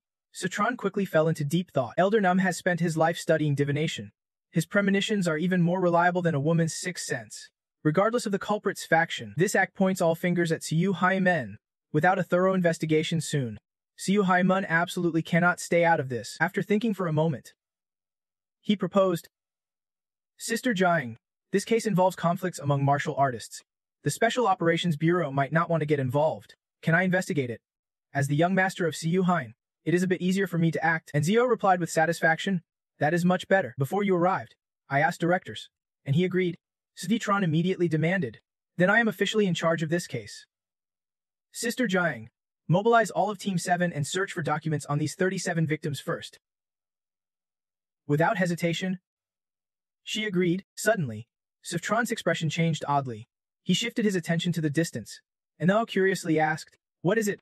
Citron frowned seriously and confessed, "I always feel like we are missing something. Is the Chain Long Island squad really all dead? I feel like there is someone who left the deepest impression on me, who has not shown up yet." The name Trachmis T and his image suddenly popped into Citron's mind, making him excited as if finding a savior. He turned to remind Anzio, "Sister Jiang, there is one survivor named Trachmisi T. He came to Thanfong Pass today wearing the clothes of a Chain Long Island disciple. He should be easy to recognize." She happily agreed immediately. "Okay, I will send someone to get surveillance footage from every nearby road immediately. I will notify you as soon as I have info." Citron also carefully gave some additional instructions and sent word to Baik Gu and Zaitma Sen, telling them about the incident on Chain Long Island and warning them to be careful. He pondered anxiously, feeling like this time it is targeting the entire martial world. What is really going on here? I guess we can only know after we find Trechman Cititu. After Sutron gave the order, the Special Operations Bureau immediately launched a thorough investigation. Unzio pointed at the screen and requested to replay the earlier footage. Vitham replied, "Got it." Meanwhile, martial sects were also shaken by the news of the Chin Long Island group as casualties. A car sped along the highway. Inside, Trovia leaned back tiredly against the seat. Sleeping, Trech Fong looked out the window, muttering, 10 more minutes and we will reach the sect." He anxiously turned and asked, "Senior brother, Siu Hai Men is ruthless. They are already notorious at Thanfong Pass and still one T-back down. They want to wipe us out completely. Do they think that will make us worship them as the top martial power?" Trivi opened his eyes, glanced at him, and frowned, questioning, "Who told you this was Siu Hai Men's doing?" Trech Fong quickly explained, "If not Siu Hai Men, then who else has the strength? And they told us this through the Special Operations Bureau. Like a warning or maybe a threat?" He lowered his head disappointedly. "If that is the case, no martial artist dares to provoke Siu Hai Men unless the ancestor appears." Tri V suddenly snapped to attention at the mention of the ancestor. Tri Vi fell into thought. The world hardly knows that BTQ Sect still has an ancestor with profound martial power who has been in seclusion for years, breaking through to a higher realm. Unless the sect faces life or death crisis, the ancestor will never show himself. He sternly warned Trech Fong. Unless there is proof Siu Hai Men killed a martial artist, do not disturb the ancestor. Their car turned left, shortening the route back to the sect gate. Finally, they arrived at the gate where they had been waiting all along. The car sped straight in. Trivu's heart churned anxiously. He voiced his worry. "No matter what, we are back safe. Now the real problem is losing the 7-star sword." How are we going to explain this to the sect elder later? Similar conversations were happening in various sects. Everyone unknowingly pointed fingers at the Nine Mysteries sect. Rumors grew wilder, and inside the sect, people were buzzing with chaos. A woman asked, "Have you heard? The Nine Mysteries sect sent Void Disperser and killed a few from the Battle Dragon Island." The green-haired man exclaimed in shock. "Can you believe it?" Then he ran off spreading the news everywhere. "Have you heard?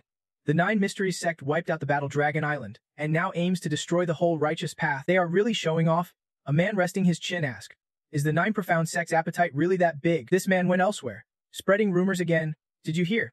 The Nine Profound sect wants to dominate the world, seeking a share of the sword and martial arts power." His friend angrily slammed the table, cursing their arrogance. Despite all the rumors outside, the Nine Profound sect remained silent, focusing solely on strengthening their sect's power. Sutran forced a smile and asked cautiously, "Elder Naam, how much longer will the painting take? I have been drawing talismans all afternoon: the Soul Sealing Talisman, the Thunder Talisman, the Clarity Talisman. My eyes are about to blur."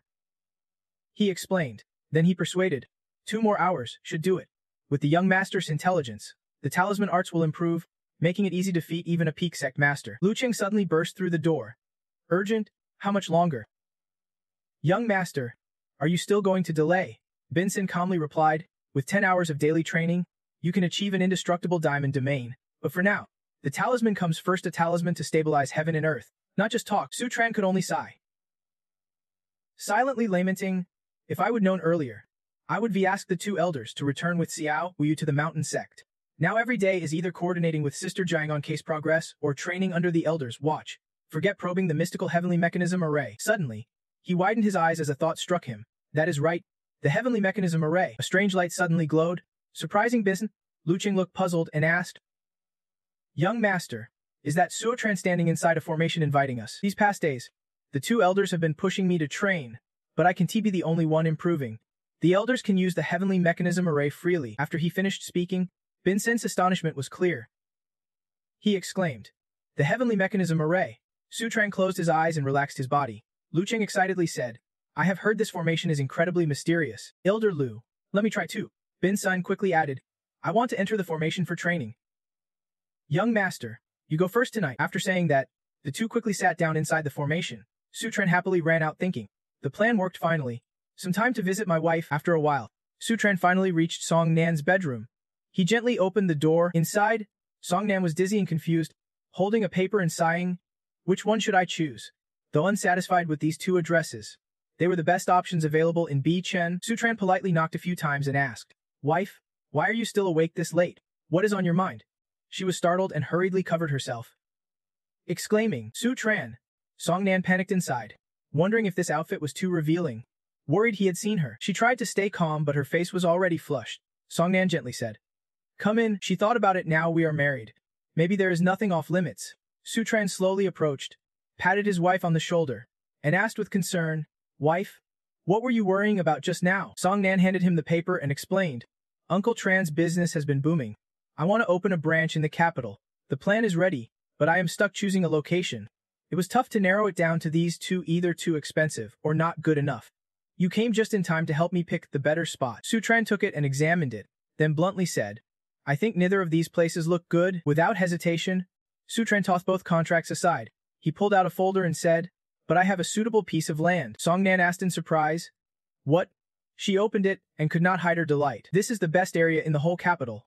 I thought about it too, but the land was too expensive, so I gave up." "Sutran, how did you get it?" Sutran calmly said, "No need to get it, already belongs to the Su family estate." Song Nan stared in shock.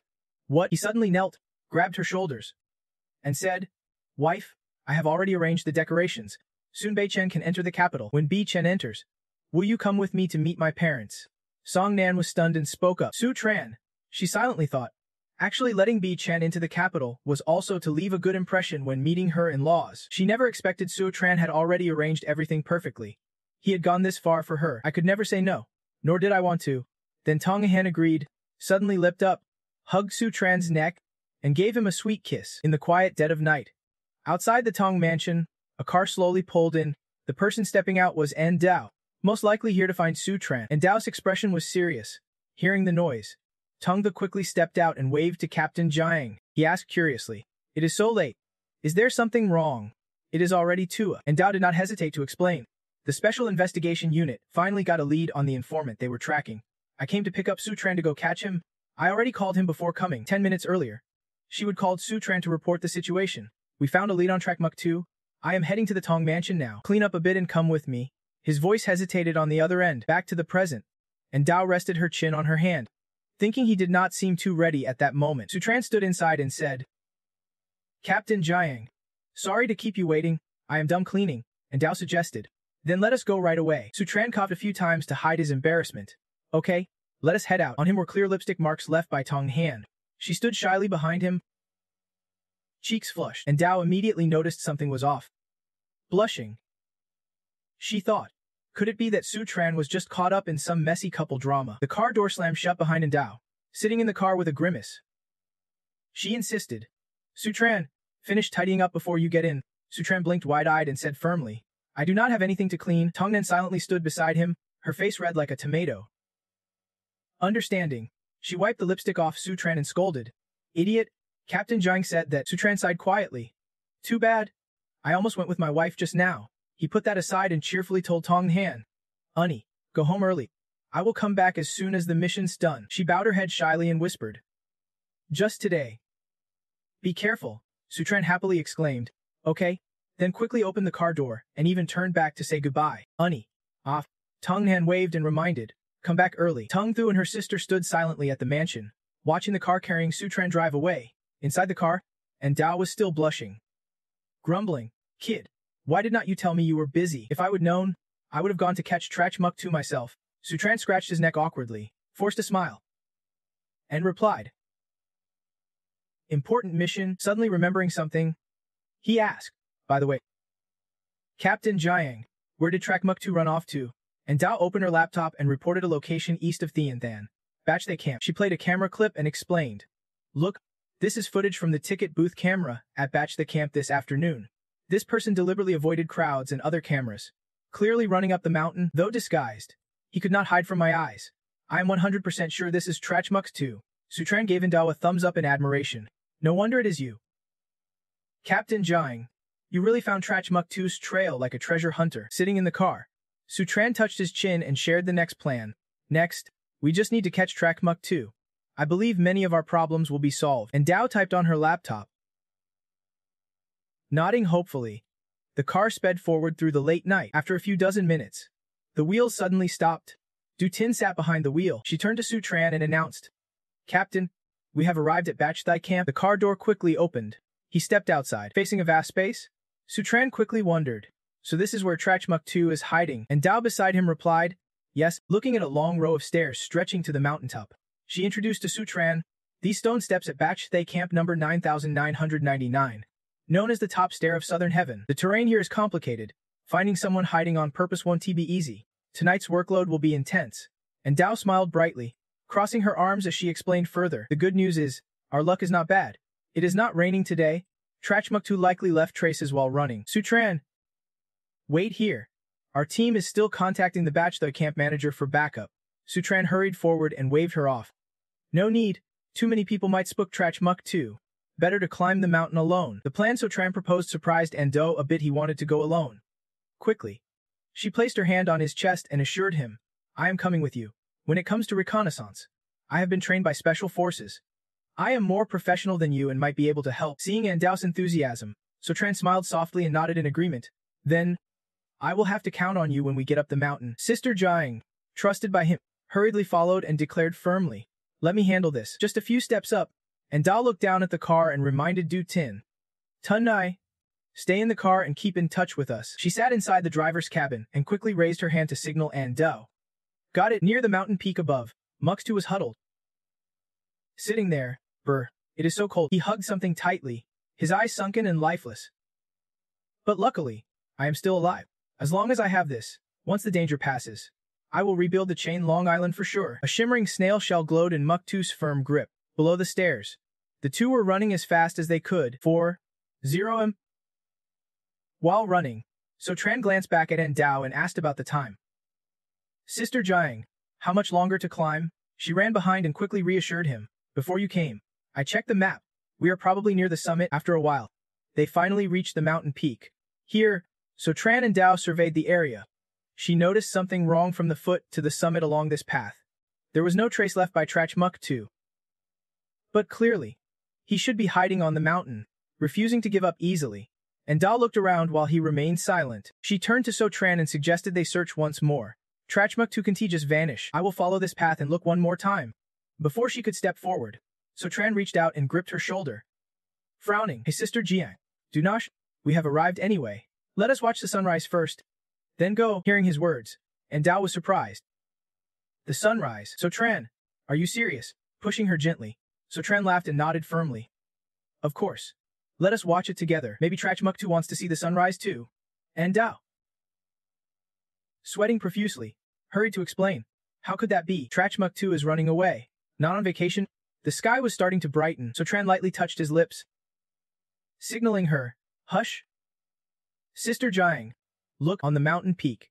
They stood side by side watching the sunrise. The morning sunlight sparkling made Dao excited. So beautiful. Reflexively, she covered her mouth, cheeks flushing pink standing next to So Tran. After working early and coming home late, she never had time to enjoy life's beauty. She had not expected So Tran to be so romantic. Suddenly, he put his hand on his forehead and turned his back to her, saying plainly, well, after sunrise, everything around is definitely clearer. So Tran's strange action made Dao suspicious. So Tran, did not you want to watch the sunrise? How can you see it with your back turned? Startled by her unexpected question, he widened his eyes, seeing a small eatery not far away.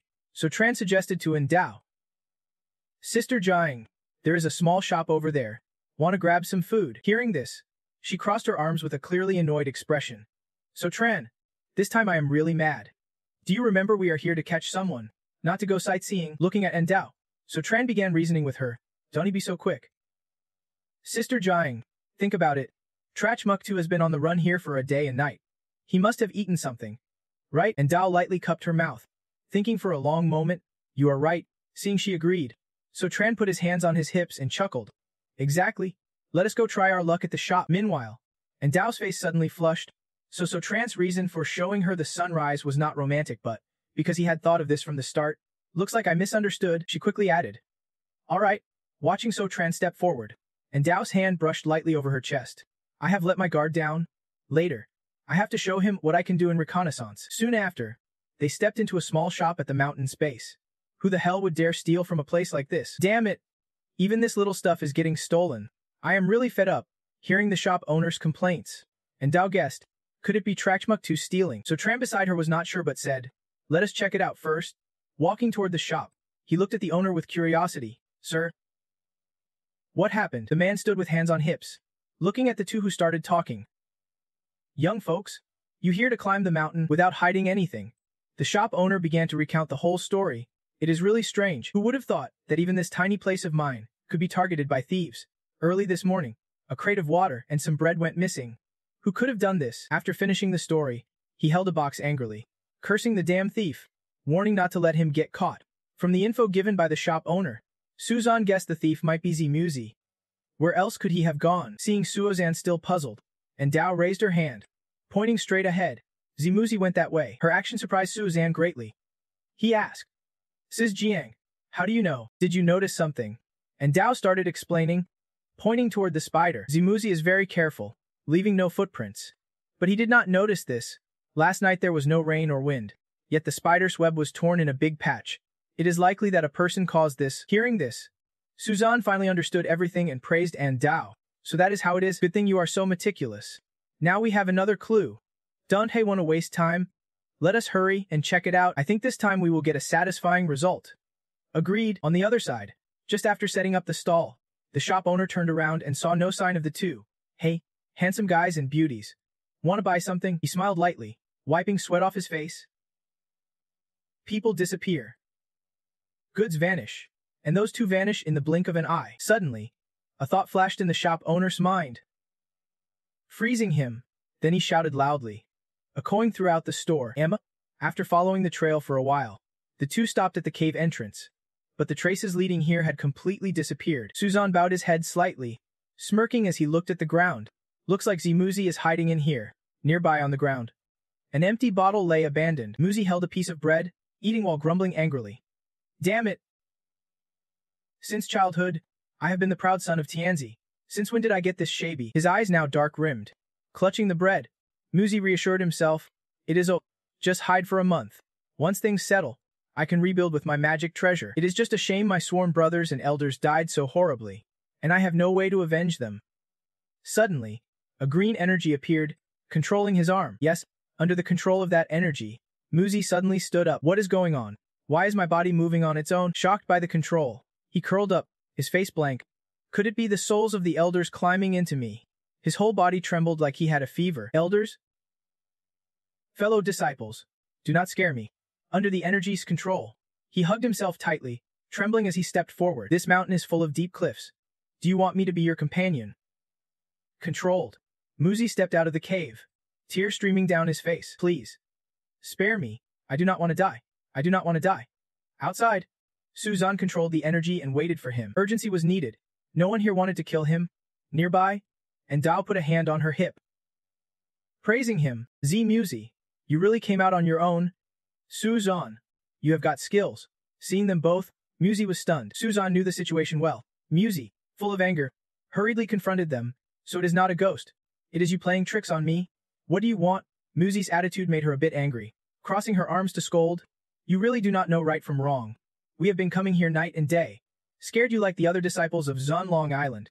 Worried you would be killed. If you have any conscience, just tell the truth about who wiped out the Zunlong Island squad. Looking at Suzan standing aside, he kept blaming him.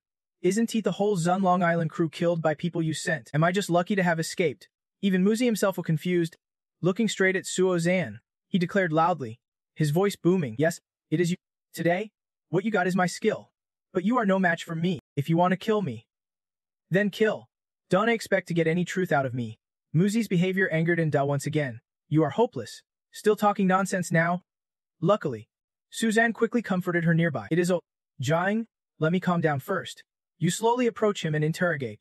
Trachmut, you said you barely escaped death. So why did not you see the scene where the Chine Long Island group was killed? Asked directly, Muktu answered without hesitation. So what if I did? From his pocket. So Chan pulled out a phone tightly in his hand. It is nothing. Just showing some photos. The images of the elders lifeless, lying flat on the ground made Muktu's face turn pale. This is the massacre where everyone on Chine Long Island was killed. They were all your comrades. Drifting through the sea like you, only to die at the hands of a mysterious figure. Your revered elders all fell like undefeated elders of your kind. One hit to the chest. A fatal blow. Holding the phone with those images, you furrow your brow and ask Muktu, if your cover-up let the culprit kill 2du beyond the law. Trachmut, do not you feel any guilt at all? He collapsed there, slumped on the ground. Stammering nonstop, what can I do if I feel guilty? I can change anything. Tears streamed down Muktu's face as he screamed violently. It is not just our squad. Even the whole Chain Long Island is lost. Hearing this, both of you were deeply unsettled. What? Lost? To investigate further. So Tran looked at Muktu and asked, Trachmut, tell us clearly what really happened. Trembling on the ground, he cooperated and shared, you killed Elder Trach He, who came from the Forbidden Island. The nameless island that your major sects talked about. Hearing that island's name, So Chan was surprised and asked, the Nameless Island is that mysterious island where powerful sect warriors explore. Muktu's face now looked lifeless. He continued revealing the secret. Yes, legend says Qin Long Island's Forbidden Island holds a supreme treasure, but it is full of dangers. The elders always warned us not to approach. Yet the treasure always attracts powerful fighters through generations. Outsiders want in, but those on the Forbidden Island want out.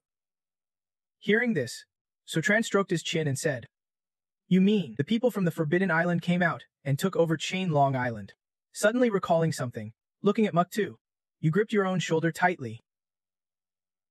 Suspiciously objecting, if they took over Chain Long Island, why rush to the mainland to kill you?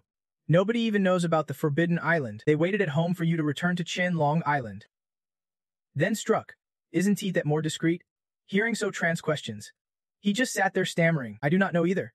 Maybe they want to wipe out the roots, or have already taken control of the sea region to prepare attacking the mainland. Hearing Muktu's conflicting words, and Dao angrily shouted, if you knew the Forbidden Island people were the killers, why did you frame Sotran earlier? Pressed on his weak spot, he just held his head, unable to face you and begged silently, I am afraid if I say it, the Forbidden Island will retaliate.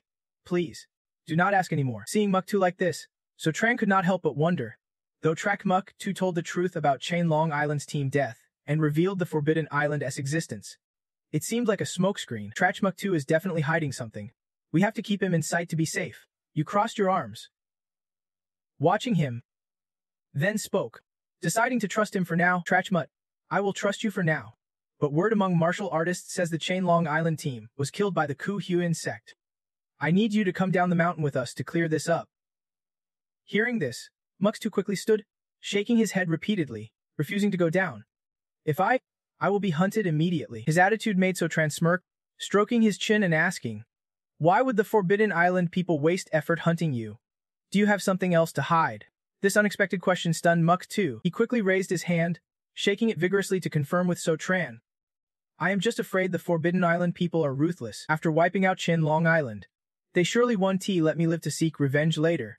Without more words, you looked at Muktu standing there and asserted firmly, let me be clear. With your strength, even if you train another 100 years, you won't be able to avenge Chainlong Island quickly. Sotran held out his hand, giving him two choices to decide. You have two options now. 1. Be killed by me directly. 2. Come down the mountain with me. I will take you somewhere absolutely safe and protect you fully. Hearing this, Muktu pounded his chest hard, making his decision. I choose number 2. I could not help but think, compared to running away, following Sotran was definitely safer. Thinking it over, I was not losing out. At least I would not have to suffer humiliation physically and mentally anymore. At the foot of the mountain, standing in front of Du Tin, Mutu's hands were tightly cuffed as she heard the charges read against her. Trachmut, you are officially arrested for stealing a box of spring water and bread. Please cooperate with our investigation. His face full of anger, he quickly turned to find Sotran to complain. Sotran, the absolutely safe place you talked about is a prison. Trachmut, I would rather die than go there. Standing between them, Sotran kept trying to calm Mutu down, reassuring him it was for his safety. Soon after, Mutu was hurriedly lifted into a vehicle. Sotran, I won't trust you anymore. From below, Sotran waved goodbye. Take it easy. Seeing everything settled, he turned to Endao. It is finally over. Sister Jiang, let us go rest early. But she shook her head in refusal. It seemed it was not over yet. Leaning against the car, she frowned and told Sotran something. Earlier, the forensics department sent a message. All 37 victims bore signs of being searched, and their clothes had the same fingerprint. It seemed the killer did not just want to kill, they wanted to take something from them. Hearing this, he immediately understood and mentioned Mutu. No wonder Trachmutu hid deep in bed, and why the Forbidden Island's agents were hunting him down. He definitely has something the Forbidden Island wants. Hearing this, Endao crossed her arms and sighed sadly. Judging by his state, he probably would not cooperate willingly. They would have to interrogate him back at headquarters. From inside the car, Du Tin took out her phone. Captain, the higher-ups are calling. Watching Endao walk over, Sotran touched his chin thoughtfully.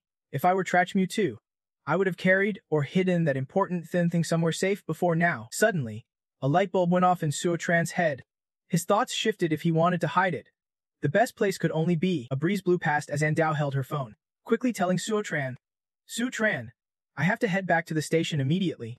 Tell Tendai to take you back to the Song family. Suddenly, her eyes widened as if shocked by something.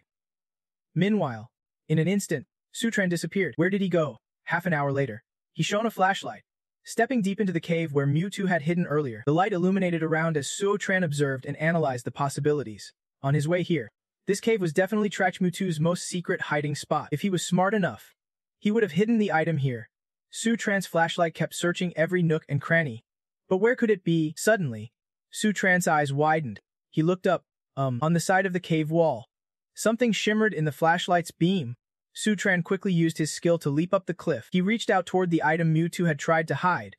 This was definitely what the Forbidden Island was searching for. Suddenly, the shell flashed a beam of light that dazzled his eyes.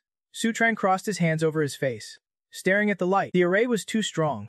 To avoid harm, he quickly jumped back, away from the shell, then pulled out a red-lettered yellow talisman from his pocket. He threw it forward confidently. But this one stopped me. In moments, the talisman wrapped tightly around the shell on the rock. Seeing it was subdued, Sotran signaled to capture the shell. That was close almost got hit by its attack. Curiously, he shone the flashlight directly on the shell's patterns and analyzed them. At a glance, they looked chaotic, but in fact, there were at least 3 different deadly arrays with immense power. Could this be a treasure from the Battle Dragon Island? Should I bring it back and ask the elders? Back in the room, sitting on chairs were Bun Sin and Lu Chine, both marveling at the shell before them. This thing was naturally formed and carried immense power, truly extraordinary. He held his head in frustration, looking at Sotran. I really can't tell what it is. I have never heard of it before. Next to him, Lu Chen added, if the Forbidden Island kills over this, it must be extremely important. Maybe even connected to the disappearance of the Nine-Vein Master. Su Tran frowned, looking at them both, then shared his own thoughts. Elder Te and Elder Num think alike. The 9 missing masters are likely imprisoned on the Forbidden Island. Elder Lol. Elder Nam, would you agree to come with me to scout the path to that island? As soon as you finished speaking, Lo Chen and Bien Sin quickly clasped their hands and stood up, looking respectfully at Sti Trun, listening to the young master's orders. Looking at both of them, Citron reminded and asked, all right, but we have to get stronger to ensure this sea journey goes smoothly. Elders, with the heavenly mechanism mystic formation supporting us day and night, how long do you think it will take to break through to the Ki realm? Bunsun looked at you and said, honestly, breaking through to the Ki realm at our level is not easy, but with the support of the heavenly mechanism formation, I have faith a breakthrough is possible. On this side, Lo Chen also agreed with Bean Sin's thoughts. Same here. Standing between the two, Citron crossed his arms and assured them, in a month's time, I might even break through to the Ki realm. Then we can set sail with full force. You quickly approached the table and picked up the shell to inspect it, examining the details carefully. Citron made a bold decision. But before heading to sea, I need to figure out what this shell really does. Looks like I need to visit Trech Messi T. Meanwhile, in a dark room, Messi T was locked inside. What a miserable place. Seeing no use in complaining, he curled up against the wall, sighing with a wary face. Forget it. Consider this training. After all, Citron has no reason to keep me locked here forever. As long as I have that thing, there is hope to revive Chain Long Island. Suddenly, from outside the door, a loud voice called Meti, startling him. Trech Menda? Someone's visiting. At the gate, Sichen stepped in, smiling and greeting. Seeing him, Messicha looked confused and asked loudly, Sevtron, you are here already. Caught off guard, you calmly walked toward Mexidzen. I came to visit you, and by the way, I want to ask about your identity on Chain Long Island. Hearing this, he quickly turned away, clearly trying to avoid the question. I know you are not that kind-hearted. Don't expect me to spill secrets. I am just an ordinary disciple. I do not know anything. Seeing Medzici's attitude, Sichen understood and pressed on. An ordinary disciple who can escape the Forbidden Island's pursuit. Even Trech Vu Lich is dead. I thought you had some magic weapon to win. He tried to act normal to hide his expression, repeatedly denying. Magic weapon. I already said on the mountain I just got lucky when my stomach hurt and escaped by chance. Suddenly, Citron threw the glowing shell in his hand toward Messi Ticha with a slight smile. Is that? I found this shell at sea and thought you dropped it. Looks like I was overthinking. Seeing the shell, his mind suddenly became chaotic. My shell. Without hesitation, Messi Ta lunged toward Citron to snatch the magic weapon back. Give me back my shell. Dodging smoothly, Citron made Misti fall to the ground, stifling the pain. He turned to Sutron and waved, begging, give me that back. Staring straight into Stutron's face, Mesiti begged, while trying to hide something. It is, but just a decoration. Nothing special. Seeing his attitude, Citron raised the shell high in his hand. Are you sure? Why do I feel like you Forbidden Island folk killed the Chain Long Island team? Because of this tiny shell. Your actions made Musta worried, sweat pouring down his face. Not wanting to argue, Citron held the shell at eye level. Trech Menda, you better think carefully before answering, or I can promise how I will handle this. He squeezed the shell tightly, and a soft cracking sound echoed. Seeing his precious magic weapon damaged, Missy T anxiously admitted, stop, do not break it. That is what he said. He lowered his head and recounted everything about the shell to Sifatron. Honestly, I do not know how to use it, but before dying, Elder Trech Vu Lich told me, carry the shell to contact powerful warriors on the Forbidden Island. He also said to use it to find the powerful warriors of Chain Long Island. Only they can go outside, and only then can Chain Long Island hope to revive. Hearing Medzicia's story, holding the shell, Sistatron reasoned that it might connect to the missing powerful warriors. So does that mean it can also contact the 9 missing masters? Wanting to understand better, looking at the... You asked. But I still do not get it.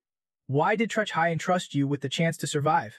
Is there something about you that I am missing? When asked, he slapped his chest confidently and said, I am strong too. Just not as strong as you. Mesiti touched his nose, pride shining on his face as he recounted the story, and the strongest warrior of Chain Long Island ventured into the Forbidden Island. Trech Digzezen is my grandfather.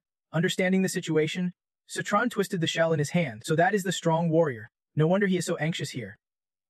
Sevtron, if you have something to say, say it. I already told you. Hand over the shell. Looking straight at Mct while holding the magical shell, Citron asked, even if I give it to you, can you escape the Forbidden Island's pursuit with it? He pocketed the shell and negotiated. You want to find your grandfather, and I want to find my 9 masters. If our goals align, why not go together? At most, the family will set sail in a month. By then, you lead the way. As for this shell, leave it with me for now. Messi had no choice but to agree. Citron, when you go to sea, you have to take me with you. Citron leisurely left, waving goodbye. Don't worry. You have got a month to prepare. The next moment, he was gone. The room door closed again. Missy stared at the barred window, lost in thought. Without the shell, Chen Long Island loses the upper hand. But Citron is right. If I take the shell, the Forbidden Island will seize it. Better to go with him. As long as we find my grandfather, Chen Long Island can rise again. Cut to another place. Nen Hen sat cross-legged, concentrating on her cultivation. She quickly sensed something unusual and shouted alertly, "Who is there?" Citron casually climbed into the room, smirking. "Congrats, Sister Ligyu, on breaking through the key stage." His sudden appearance startled Nen briefly. "Citron, why did you jump in through the window?" She wondered. "But how did you sense my breakthrough?" she asked.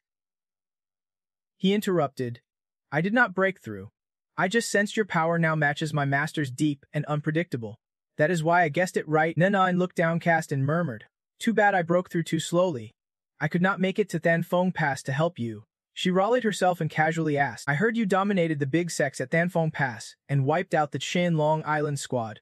Is that true?" Citron did not hide anything. Cut to the chase. "Sister Ligyu, that is why I came to see you today. I did not kill the Chen Long Island people. The real mastermind is a mysterious group called the Forbidden Island." Hearing this, Nenet immediately grew suspicious. The Forbidden Island. Then Citron told Lu Yuan everything he knew about them. Nan rubbed her chin thoughtfully. If what Treknasi said is true, once the Forbidden Island's strength reaches the mainland, they will dominate all warriors. This would be a disaster for the major sects, especially since all the Ki stage warriors are trapped there now. Citron pulled out the shell and held it out to her. "This is the only clue linked to the Forbidden Island. I heard it can connect inside the Forbidden Island." "Sister Ligyu, have you ever seen or heard of anything like this?" Nanan took it and examined it. A small shell, with so many runes and formations, she would never heard of a trick like this before, but using shells for communication rang a bell. From what she knew, a senior from Beach Ho Pavilion once sailed past an island where locals collected shells and carved maps on them, even thousands of miles apart. The islanders could use these shells to communicate across the vast sea. Citron mused, "That is impressive. This communication shell is practically a divine artifact. It seems to work similarly to the shell I took." "Sister Ligyu, do you know the exact location of that island?" Nen shook her head gently. The elder did not say. "If you need the address, I can ask for you." Hearing this, Citron bowed gratefully. "Thank you. This clue is worth a fortune. At least we have a first target for going to sea." Nanan crossed her arms and bargained. "Since it is confirmed, I will help get the address. But you have to take me with you when you go to sea. Ever since cooperating with the Special Ops Bureau, I am under strict surveillance. Going with you is like a vacation, a change of pace." Her offer surprised Situ Trun. "So Sister Luyu wants to join me to sea to rescue the masters. This time, we will face the mighty and mysterious Forbidden Island." He agreed without hesitation. "When Sister Liu helps in tough times, I want to forget this kindness. If anything happens to you later, so Tran, I will go through fire and water, no matter the cost." Nunan covered her mouth, chuckling. "Then you better be ready to face the righteous sect masters coming to the meditation city tomorrow. If you get hurt, you won't be able to go through fire and water anymore." So Tran asked suspiciously, righteous sect masters?" The other party looked surprised and asked back, "You still do not know? Ever since the rumor that you massacred the Chain Long Island squad spread, 20 top martial artists from the northern Mount Tai formed an alliance demanding you explain yourself." Suddenly remembering something, Nunan burst out laughing. "Right? They even shouted a slogan. Righteousness may be late, but it never misses." So Tran felt a headache coming on. "No way, these righteous martial artists are that free. All banding together to cause trouble on the same day." He muttered seriously. "But since they are that free, maybe we can make them help me out? They call themselves righteous sect masters, so let them be righteous to the end." So Tran smirked evilly, making Noonan extremely uneasy. What trick does this kid have up his sleeve now? The scene shifted to the next day. Daytime. The airport bustling with people coming and going. Suddenly, a group of elders appeared there. Their imposing presence stood out boldly. They quickly drew glances from those around, some even recognizing them. The Sunset Tour Group. The leader spoke first. finally arrived at this land of gossip. Meditation City, we are all here for righteousness, the old man said. He is the White Eyebrow sect leader of the Than Than faction. The elder from Mount Qin immediately responded. Good. Righteousness may be late, but it never misses. The elder from Mount Qin nodded in agreement. That is right. Salute to sect leader White Eyebrow. Some felt worried. But So Tran is so strong. What if he attacks? We can't beat him. White Eyebrow laughed heartily. I never planned to fight him head-on, but to use strategy. He pointed to two people beside him and said excitedly, this trip's crew are all senior martial artists, average age over 60. If So Tran does not show respect, we will just stay at Lisong and not go any further. If he dares make a move, we will lie down and complain to him for 88,000. So Tran is strong, but even he can't do anything about that. The elder nodded in agreement. Exactly. An old man in the group happily gave a thumbs up and said, high level. Indeed high level. White Eyebrow, full of energy, took the lead, clearing his throat and declaring, enough praise. Everyone, let us move out. Today we will show So Tran that the martial world will never let Ko Hyun Man dominate alone. Not long after, he and two others arrived at the Tong family residence. Tong Han brought out tea, while Truong Than warmly welcomed them. Sirs, please have some tea. The three accepted without hesitation. The elder praised. This tea smells amazing. You can tell it is good just by the scent. White Eyebrow frowned suspiciously. Not only did they not stop us, but they even served good tea. Is the Tong family playing some trick? He said seriously. Does So Tran think a little tea can stop us from speaking for righteousness? Dream on. Bring So Tran out. If he won tea show himself, is he scared? So Tran calmly stepped out, chuckled softly. I have nothing to be ashamed of. What is there to fear? Ben Sin stroked his beard and glanced at the opposing lineup. This time, the elder martial artists really showed up in numbers. The elder and the senior elder panicked when they saw him. This is bad. Nahem Ben Sin is on par with me but much smarter. What if So Tran sends him out first? His martial skill is stronger than ours. Can we really win a fight? White Eyebrow frowned. Don't panic. As long as we stay focused on suppressing So Tran, we will be fine. A junior like him has no right to argue with us. He stood up abruptly, pointing directly at So Tran and demanding, So Tran, though Chen Long Island holds a grudge against Ku Hoyan Man, it is not a grudge worth dying for. Why did Ku Hoyan Man send them to their deaths? You owe us an explanation today? So Tran immediately shot back. Do you have proof that the deaths of the Chain Long Island fighters were caused by Ku Hoyan Man? The elder snorted coldly. I guessed you would deny it, though we lack evidence. After careful analysis, your Chain Long Island squad leader, Trach Vodin, ranks first on the master list, and there's a powerhouse like Truc Lang Tam Tien. Who in this world besides Ku Hoyan Man could kill them? The senior elder next to him raised his voice in agreement. Exactly. We did not see it ourselves. But even a toddler could figure this out. With their support, Batchmai grew even more defiant. Did you hear that? This is not just a guess by one or two people. It is the voice of the entire martial world. Today, you owe the martial sects an explanation of vindication for justice. So Tran shrugged with a mocking smile. Your imagination sure runs wild. Too bad you are making things up. Then he slowly stepped closer to the three opposite him. A slight smirk curled Su Tran's lips before he suddenly dashed forward. Batchmai's eyes widened, thinking. Finally, Su Tran can't hold back and wants to attack. He thought, if he touches me, I will unleash the secret Tai Tuk divine skill and fall to the ground playing dead. At least I will get him to pay 88,000. But unexpectedly, Su Tran did not attack. He just held his phone up in front of Batchmai. The phone screen showed a video clip. The face in the video stunned the old man. Su Tran calmly said, I just came across a very interesting clip and wanted to share it with you all. The video played quickly, and a deep voice sounded, My name is Trachmuk Tu, disciple of the Zan Long Island. You must be wondering how is a disciple of Zan Long Island still alive? Weren't you all told we were dead? So how am I still here? Mux2 pounded his chest and recounted everything. After the Zan Long Island squad left Dan Phong Pass, I left the team due to illness. But just minutes after I left, the whole squad leader and my comrades were killed. Only I survived by luck. Recently, I heard rumors, so here I officially clarify. The ones who killed the Zan Long Island team are not the Ju Hyoan sect, but a dark force from the overseas martial world. On the contrary, Su Tran of the Ju Hyoan sect not only did not hold grudges but saved me and brought me to safety. Mux2 smiled toward the camera. Thank you, Su Tran. Thank you, Ju Hyoan sect. You are the true messengers of justice. The clip ended, and the old man and old woman exchanged bewildered looks, their eyes full of confusion and embarrassment. Batchmai could not believe his ears. Well, what? After all the insults thrown at Su Tran, the clown was actually me. The old man sighed deeply. After all that, it turns out Zan Long Island was not wiped out by Ju Hyoan sect. Su Tran was their savior. The old woman nearby muttered helplessly. If there were a hole in the ground, I would crawl into it right now. I have lived half my life but never felt this humiliated. Su Tran smiled contentedly, thinking, Good thing I went to the Special Ops unit yesterday and got Trachmuk 2 to film this clip, recalling the earlier prison scene. He said, if the martial world keeps targeting Juhyun sect, I can only keep buying time at sea, so I need you, as a Jianlong Island disciple, to reveal the truth to everyone. Of course, Muk2 agreed without hesitation. No problem, I will cooperate. Just 1 month later. You must keep your promise and take me out to sea. Back to now. Sutran calmly spoke. Sirs, earlier you asked me for an explanation. What exactly do you want? The three in front of him dared not meet his gaze and remained silent. After a moment, Bachmai cleared his throat and stepped up. Sutran, today we have been rude. But it is out of respect for justice in the martial world. How about we reconcile? The old man curled his lip and muttered. Kids these days are full of killing intent.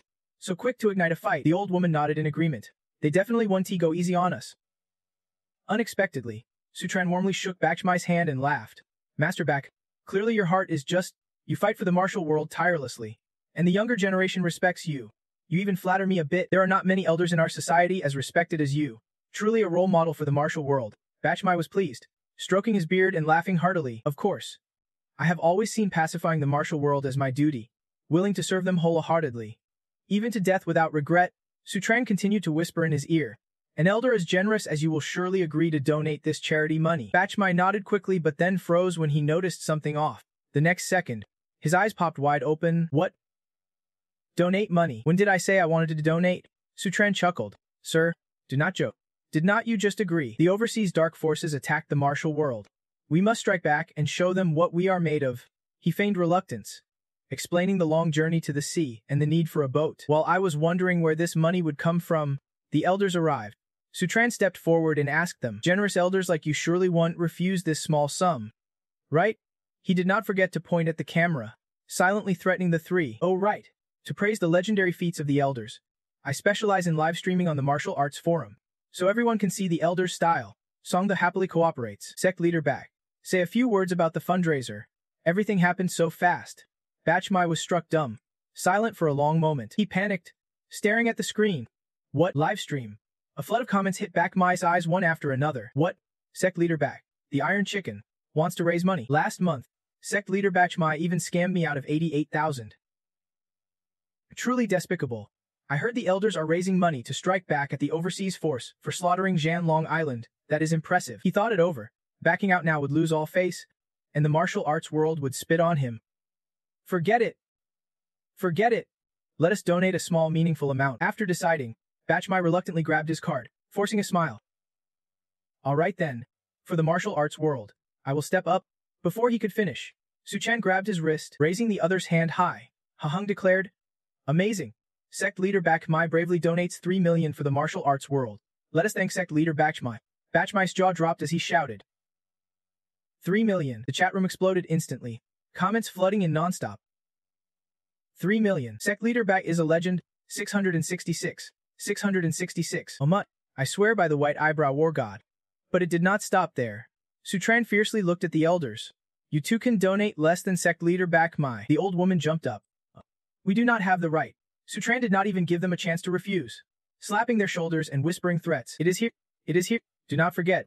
This is a live stream. If you do not donate, how will you survive under the martial arts world? The old man and woman exchanged glances, silently cursing. We're dude. This time we want to keep our retirement money. And so, under Sutran's warm welcome, sect leader Bachmai's group was unhappy even for a moment. Hurriedly leaving the Song family, they fled like rats, crying in sorrow. My feelings. Hurry to the airport. Leave Zin City immediately. Lu Chinha laughed loudly. These people really lost face today. Bin Sen stroked his beard, nodding with satisfaction. No one usually dares to mess with these old folks who act so high and mighty because of their age. This time they pointed at the young master as if he would hit a steel wall. Sutran acted chivalrous, saying this was called taking advantage, using their influence to crush the Zanlong Island mess, conveniently borrowing some capital to launch at sea. Lu Chen praised. Young master, you really killed two birds with one stone. The martial arts world might be waiting for the sky to fall elsewhere. After watching the live stream, Thian sighed. No wonder Sutran stayed so calm. It was all part of his plan. This man is way too cunning. Man tried not to laugh and explained. This is not cunning, it is having them right in your palm. Suchan is truly strategic, playing the major sects like toys in his hand. Her expression suddenly turned serious. But the overseas force is terrifying. Such a strong power like Jianlong Island was wiped out in a flash. Thian shrugged, muttering, Whatever. Overseas forces will always fight overseas, Man reminded her. Don't forget, they kill people in Zine City. That means they have started meddling in the mainland. Only then did Thean realize. Growing anxious. With the powerful 9 mysteries sect guarding Sutran, it should not be too dangerous. But if the overseas forces really want to target him, Runan has been behind them for who knows how long. She sternly scolded. More worried about Sutran, now the two should definitely boost their strength. Have you finished copying the 100 Flowers Heart Sutra? The 2 girls jumped in shock. Screaming loudly, Aunt Man quickly calmed down and explained, Thean and I studied all morning. We were just tired and wanted to relax a bit. Thean hurriedly nodded in agreement. Right? Runan barely cared, brushing past them. Leaving only. Copy the 100 Flowers Heart Sutra once before nightfall. Man, you supervise Thean. Man obediently agreed. Yes, madam. Thean sulked, unable to cry out loud. We have to rewrite it. The 2 girls looked confused. Strange. Why did Aunt rest so early? Just now. As soon as she got to her room, Runan immediately shed her flowing robe. She dressed in a pitch-black outfit, covered her face, then leapt out the window. Scene shift to Song Family Lake, where Sutran leisurely reclines in a chair enjoying himself. Sending the 2 elders to cultivate in the Heavenly Blessing Cave was definitely the right choice. After sitting dazed for a moment, he slowly set the teacup down on the table. Sutran smiled with eyes squeezed shut. The elders breaking through the Kiai stage is accelerating. I can finally take a half day off. Just then, a volley of arrows suddenly shot from somewhere toward him. He quickly sensed something was wrong and turned his head cautiously. The next second, the stone pedestal near Sutran shattered into pieces. Luckily, he reacted just in time, but it did not stop there. Arrows kept flying relentlessly, tracking Sutran's movements. Seeing this, he halted, eyes wide in shock. Arrows stuck deep into the ground, cracking the earth around. Sutran marveled. So much power. Looks like the archers from the Dragon Island battle squad have found us. Though I was prepared, I did not expect them to arrive this fast. Sutran judged that those 3 arrows just now could kill a fighter at the Kiai stage. He quickly hid behind a pillar, thinking, though this archer's marksmanship is unparalleled, close combat might not be his strength. Sutran peeked around, searching for the shooter's position. In the distance, a figure crawled beneath the tree canopy, eyes focused on aiming.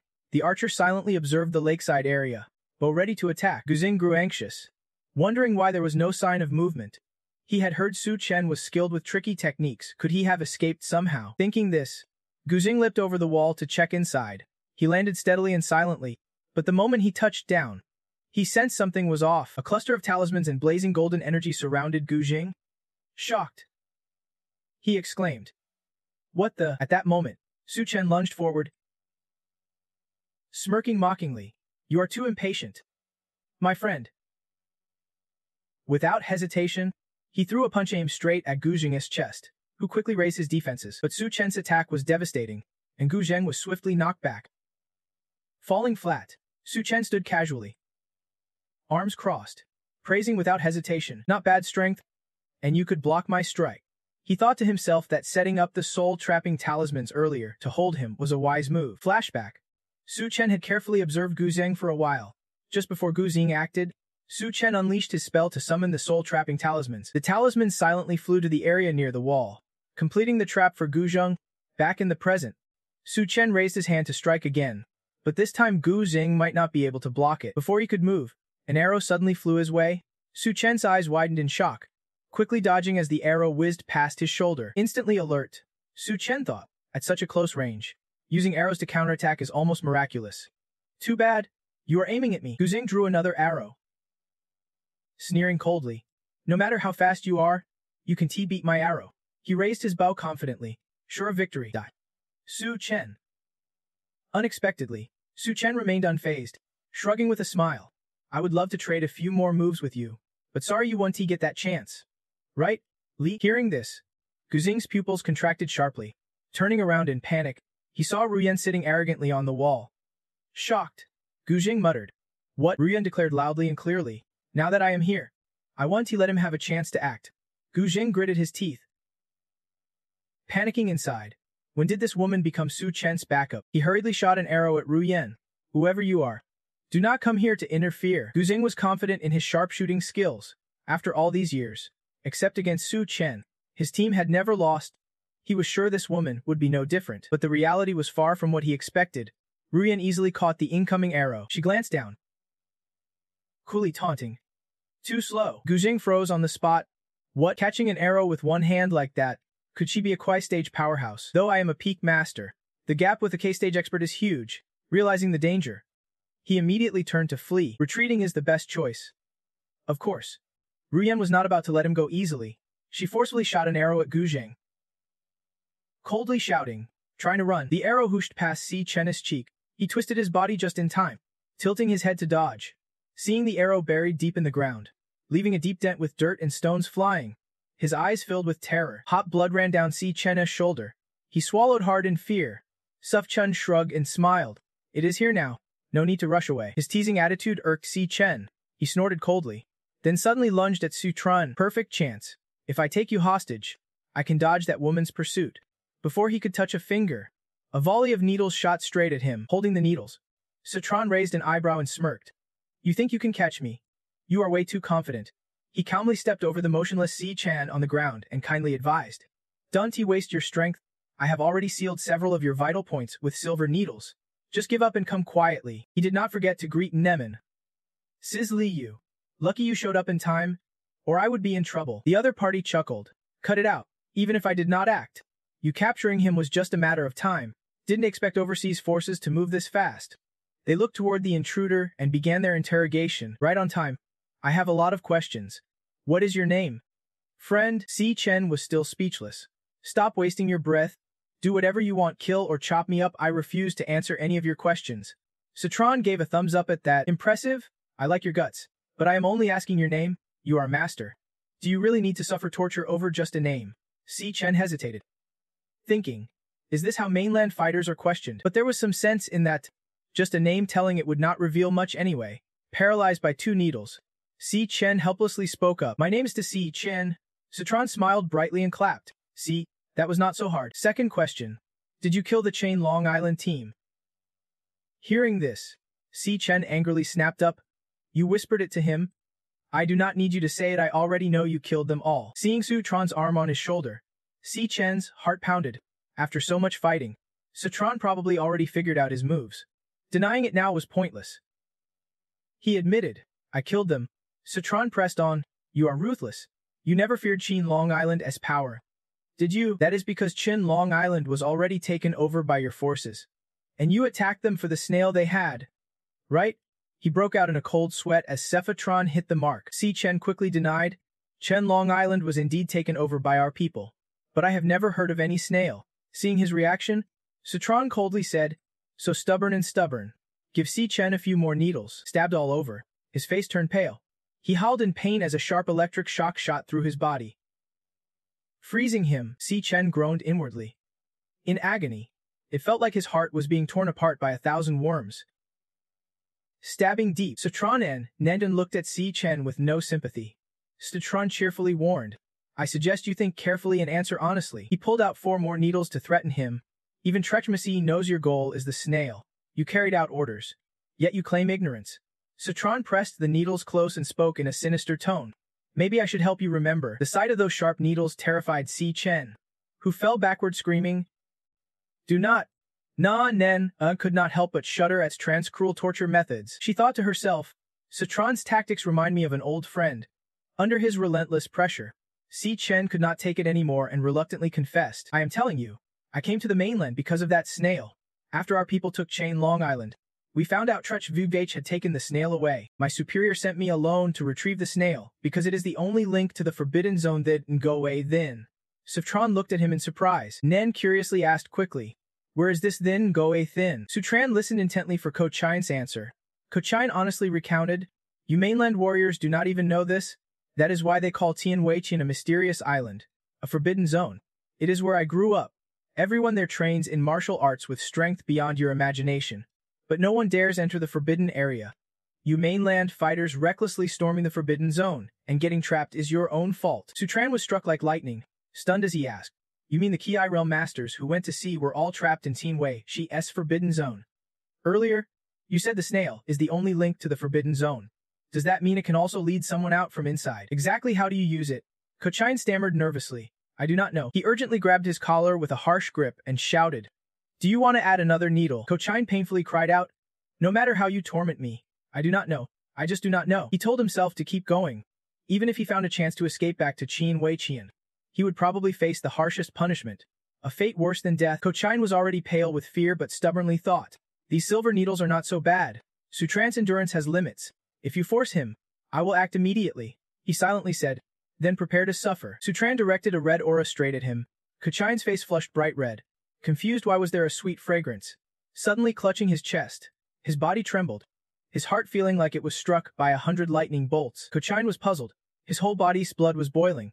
What was that thing just now? Sutran held a vial in his hand, happily explaining, "This is called love poison flower. Even a little contact can cloud a warrior's mind in the Ki realm. I bet you have already given the order. I will find a beauty to bring here for you right away." Kochine flushed red and burst a nosebleed. Shouting, "Using a beauty trap again? You are despicable. No matter what they do to me, I want healed." Ruyan frowned and questioned Sutran. "Are you torturing him or rewarding him?" Sutran responded with interest. "Don't rush. Sister Liu, I am not done. I have improved the love poison flower. It is now more powerful. Once he can resist and acts on it, his blood will reverse flow, never able to be normal again unless he uses my antidote." He turned to advise Kochine. "This is your last chance to answer my question. His place right now feels like it is about to explode." Sutran threatened. "If not, offer yourself to your organization and live your life as a monk." Kochine bowed his head, thinking, "A monk? I am still a young man, no way I would become one." After some hesitation, he finally chose to confess. "The snail you mentioned. Actually, there are two. One is held by a martial artist from the continent who entered the forbidden area of outer heaven. If someone outside obtains the snail, they can sense the other's presence within a certain range." After explaining, Kochine eagerly demanded, "That is all I know. Please give me the antidote." Sutran ignored him for a moment to think. It seemed the master knew there would be danger before setting out, which is why he left behind the snail. But unexpectedly, Outer Heaven's people directly wiped out Battle Dragon Island. He then bluntly asked, "Tell me, what dangers really lie within Outer Heaven's forbidden area?" Kochine's voice became urgent. "No one can answer that. We have never been allowed to step near the forbidden area. That is all I know. Please, I beg, give me the antidote." Sutran quickly pulled out the item. Here, the antidote is rightfully yours, but your greed is bottomless." He also demanded, "But you must give me a map of Outer Heaven." Noonhan worriedly reminded, "Sutran, you are pushing it too far. How can he cooperate?" Kochen, reaching his limit, shouted, "No problem. This sea area map is yours." The marked spot on the map was the location of Outer Heaven. Sutran replied with satisfaction, "Thanks for the antidote." Seeing this, Noonan could not help but be surprised. Holding the vial, Kochine smiled slyly, thinking that this reckless guy even dared to probe the location of Outer Heaven. Just lure them to Outer Heaven first. Then someone will deal with them naturally. Noonan whispered a warning. "Sutran," he agreed so quickly, "I have a bad feeling about this. Don't be careless." He reassured her. "Relax. Sis Liu." The other claimed to be a powerful man. He would not carry a fake map just to save his life. This map is 80% real. He seemed a bit thoughtful, but as long as it is well managed, it won't stir trouble. Sutran pondered carefully, noting there was another prisoner in the Special Ops unit who thought himself smart. Maybe they could be kept together. While excitedly gulping down the antidote Sutran gave him, Kochine suddenly stopped coughing. Upon waking, he found himself trapped in an iron cage and immediately shouted in anger, "On what grounds are you locking me up? Let me out." Kochine's desperate cries echoed, waking up Mutu in the opposite room. As he came to, Mutu's eyes caught the disheveled side of Kochine. Mutu could not help but tease, "You just got here." Scene shifts to the familiar lotus pond at the Liu family, where a soulful melody plays from the zither. Sisters Qian and Man sat quietly on one side, enjoying the exquisite zither performance by Miss Runan. As the perfect piece ended, applause broke out, praising Nainan. Hearing it, she looked up in surprise, quickly searching for the source of the sound. It was Sutran. He stepped forward, impressed. "Lia's zither still sounds just as magical." Qian could not hide her joy and jumped up warmly. "Sutran, you are here already." She reached into her jacket pocket and replied nimbly, "Forgot, it is Friday. The day I come to Lia's clinic for a checkup. Since the appointment has not started yet, I came to ask for some Bahokshan tea. Lufa, here's a little something for you. Consider it thanks for helping me at Danfeng Quan last time." Sutran did not hesitate to hand Qian a book. She happily accepted it and exclaimed, "The later part of the Poison King's Heart Sutra. I have wanted this for so long." Runan suddenly played a few spontaneous notes with her delicate, pale hands. She smiled curiously. "Thanks a lot. Qian, what did you help Suotran with?" Qian was startled, thinking she was doomed. Last time, Miss had forbidden them from helping Suotran. She stammered, denying it was not nothing. just that she came to study the Poison King's Heart Sutra nearby. After saying this, Chanchin hurried away, afraid one more second would reveal her secret. Su Tran sat down cheerfully at the tea table, while Runan lifted her teacup and gently asked, "What is the situation out at sea?" Su Tran reported without hesitation. "The situation is unclear. A few days ago, the Special Ops sent people to investigate the sea, but they could not get close to the offshore power base. As for Thean, it is even more mysterious and hard to find, but the Special Ops and I have preliminarily determined that in about 10 days, action can begin." She spoke worriedly. "Is it really that urgent? Do we have enough power on our side?" He quickly reassured her, "No need to worry. Sister Liu. Yesterday, Elder Nam broke through to the Ki realm. Gonna see is no problem now." At that moment, Bin Sun was overjoyed, his body filled with spiritual energy and his mood instantly lifted. The elder laughed heartily. "I have broken through." Bin Sun jumped up, shouting, "Thanks to the heavenly blessings from the young master, this magic spot." Lu Chen sighed with envy, vowing to speed up his cultivation. Back in the present, Man put the teapot down, puzzled, and said, "Gonna see. You realize the intention immediately. Could this be why you want to pass your position to your child?" Hearing this, Su Tran was surprised and asked, "Passing the position means the Holy Maiden of Baho Palace?" Man explained, "Yes, I only found out this morning. Miss had suddenly become the sect's chief elder and announced this decision." Standing before all the elders, Runan spoke decisively. "I summoned you all today to announce something. In 3 days, I will officially step down as Holy Maiden."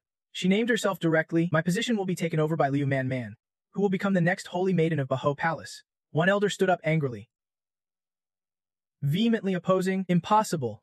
Succession of the Holy Maiden is Baho Palace's top priority. How can it be decided in just a few words?" Another elder agreed, "Exactly. Holy Maiden, you appointed your successor without consulting us. This is more like a joke." Another elder voiced their opinion. "Sorry, I cannot accept such a rash proposal." Suddenly, he gasped, his body radiating an incredibly powerful force like a wild swan. Even her eyes flashed with deadly electric sparks. At a mere glance, she unleashed overwhelming dominance that could knock everyone here aside. Witnessing this, 2 elders below could not hide their shock and said, "That aura! Holy Maiden, you have broken through to the Ki realm. What with such a powerful aura? The status of our 100 Flowers sect in the martial world will surely rise." Noonan comfortably closed her eyes, savoring the flow of abundant energy streaming inside. The aura around her had almost completely dissipated. Noon asked, "Is there anyone left who opposes Man becoming the Holy Maiden?" Everyone answered in unison. "No more objections?" Man, still anxious, nervously spoke up. The elders were all astonished by her strength and unanimously agreed.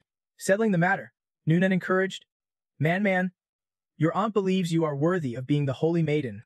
Isn't this what you have dreamed of since childhood?" Man stammered, "Yes, but she fell into deep thought. Her real dream was to succeed her aunt and become the Holy Maiden. But somehow today, she realized she might not truly desire the position that much." So Tran sipped his tea quietly, pondering that Sister Liu had given up the Holy Maiden title before going to sea. Seemingly preparing for the worst, he set down the cup and congratulated Man. From now on, the 100 Flowers sect would have 2 Holy Maidens at once. So Tran thought to himself, although Sister Liu was prepared, he would never let her get into trouble at sea. Noonan let out a relieved breath, smiling warmly, thinking So Tran implied this trip would surely bring her back safely. This kid was as proud as ever but somehow made everyone want to believe him. Noonan Neem announced, "In 3 days, the 100 Flowers sect will officially crown Feng Man as the new Holy Maiden. We also want to take this chance to invite all major sects to witness the grand ceremony. So Tran, you must be there." He did not hesitate to respond quickly.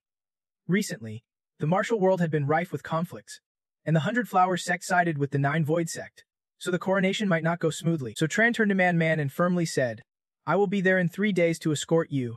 Man nodded happily in agreement. He then stood up, stretched, and said, "All right, it is almost time for treatment.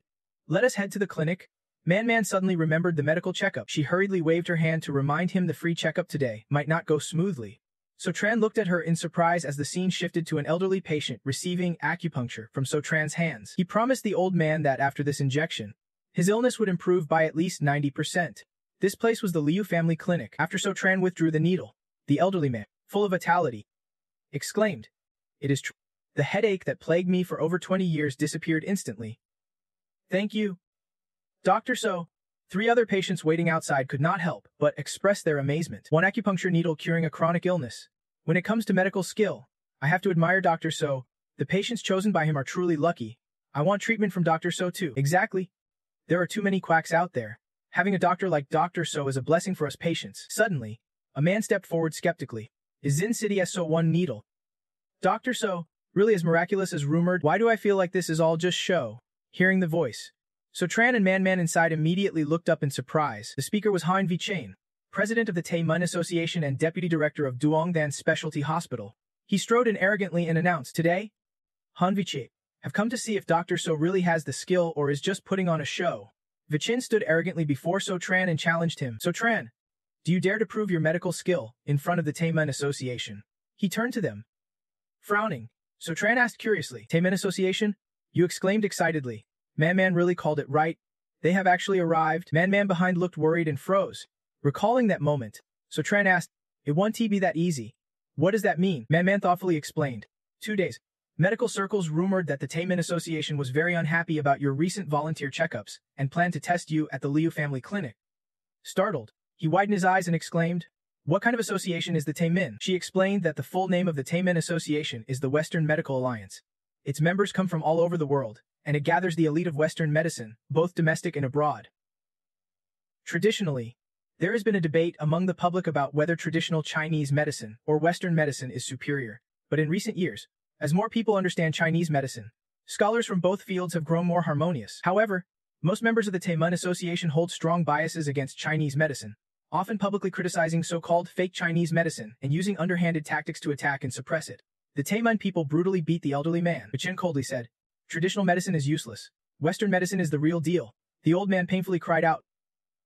"Stop fighting." Man looked at Su Chen with worried eyes and continued. "Everyone knows you volunteer every Friday at the Liu family clinic. The Western Ming Society has probably targeted you already. We just do not know what tricks they will use against you." He propped his chin, bowed his head in thought, then gently reassured her, They probably won't come today either." Back in the present, Su Chen calmly spoke without any fear. "Sure enough, they came to cause trouble, so might as well deal with them." Vi-chain glared at him irritably, thinking to himself he must expose these fake traditional doctors. 2 patients passing by overheard and started whispering. "That is Han Vi-chain, Vice Director Han from Dongdan Specialized Hospital. He is a well-known Western medicine expert. Why is he at the Liu clinic? They look like troublemakers, but they want to interfere with the volunteer clinic." Man snapped with frustration. "You are disrupting the volunteer clinic. Very rude. If you have something to say, wait till the clinic is done." "Next patient, please." Hearing her call, an old lady slowly entered the clinic with a huge lump on her neck. She bowed nervously and stammered, "Hello, Healing Master Su." Man and Su Chen froze for a few seconds at this patient. Man hurriedly said, "You definitely are not one of the patients we selected. Logically, we can treat you." Chivian loudly rallied everyone. "Did you hear that?" She said she is not one of the patients they chose and one to treat her. But the title Healing Master Su is so renowned, and every needle is effective, so all the patients must have been pre-selected. An old man trembling with hands stepped up boldly to defend, saying the patients with incurable diseases were chosen to join the volunteer treatment. This was Su Healing Master's rule. Everyone knew it.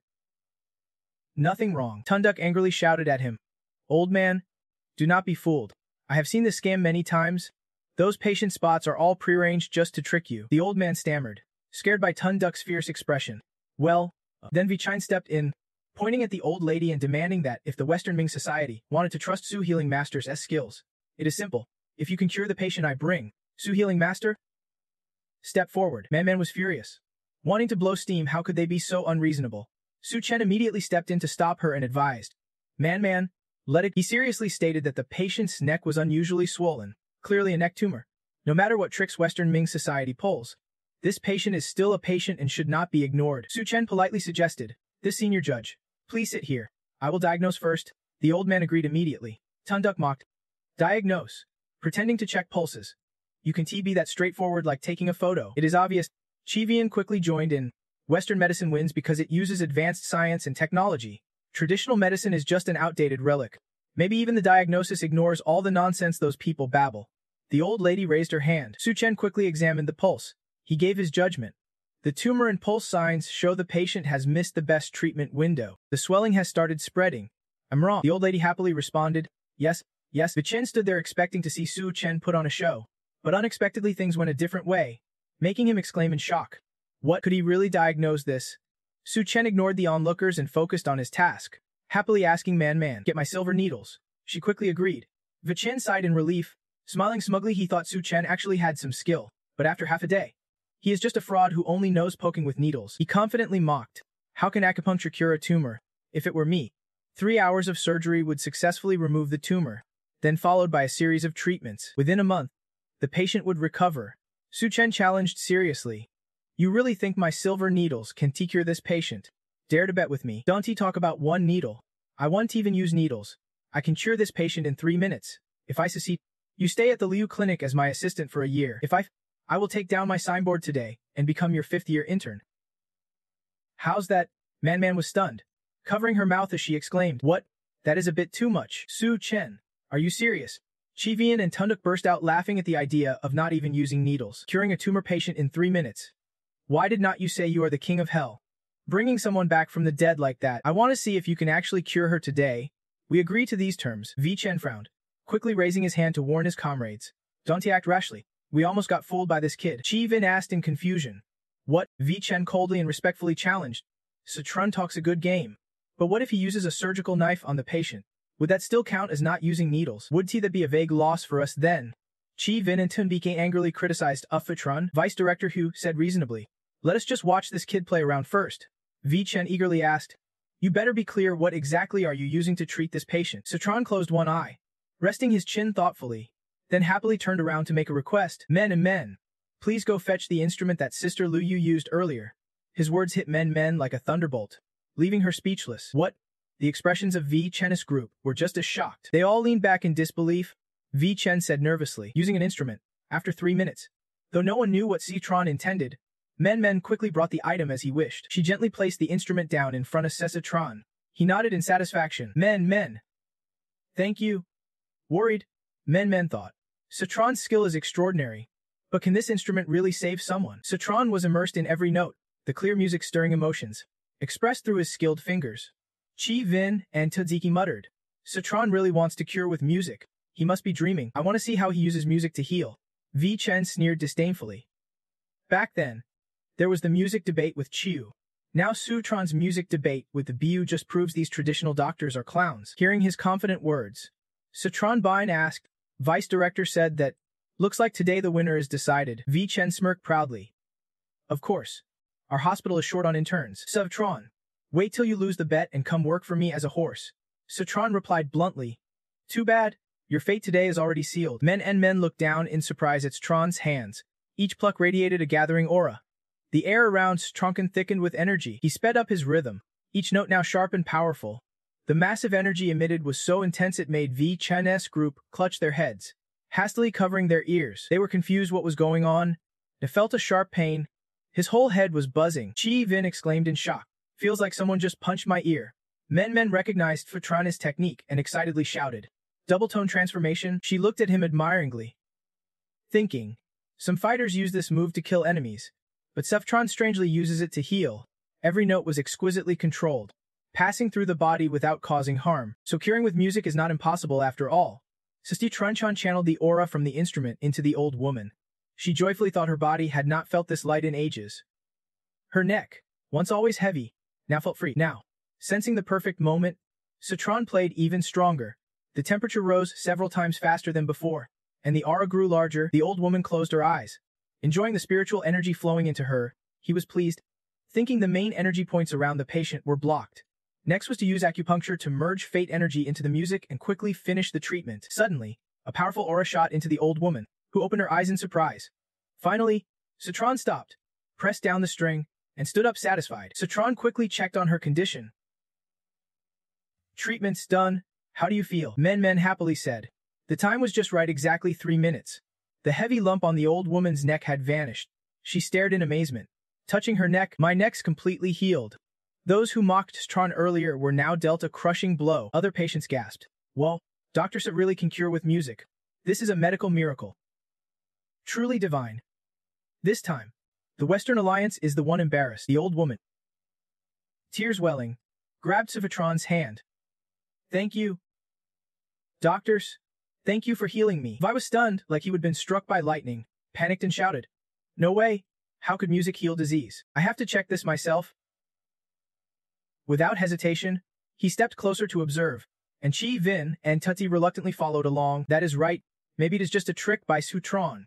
There must be a mistake somewhere. The old lady did not refuse and tilted her head back. We stared closely, dizzy and confused. He exclaimed. How is this possible?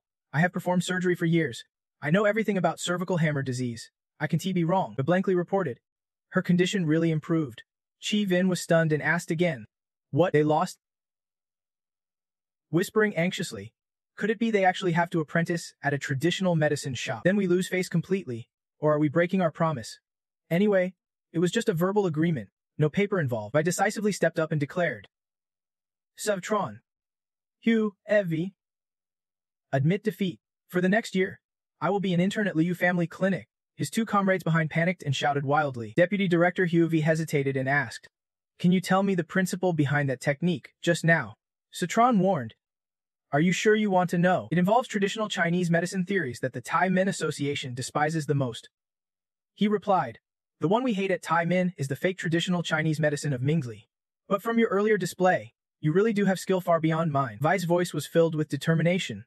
If I can learn this move and combine it with Western medicine methods, I could ease patients' suffering and benefit them all. So no matter what, I want to learn it. Surprised, he exclaimed, because for patients, Tronton silently judged this guy.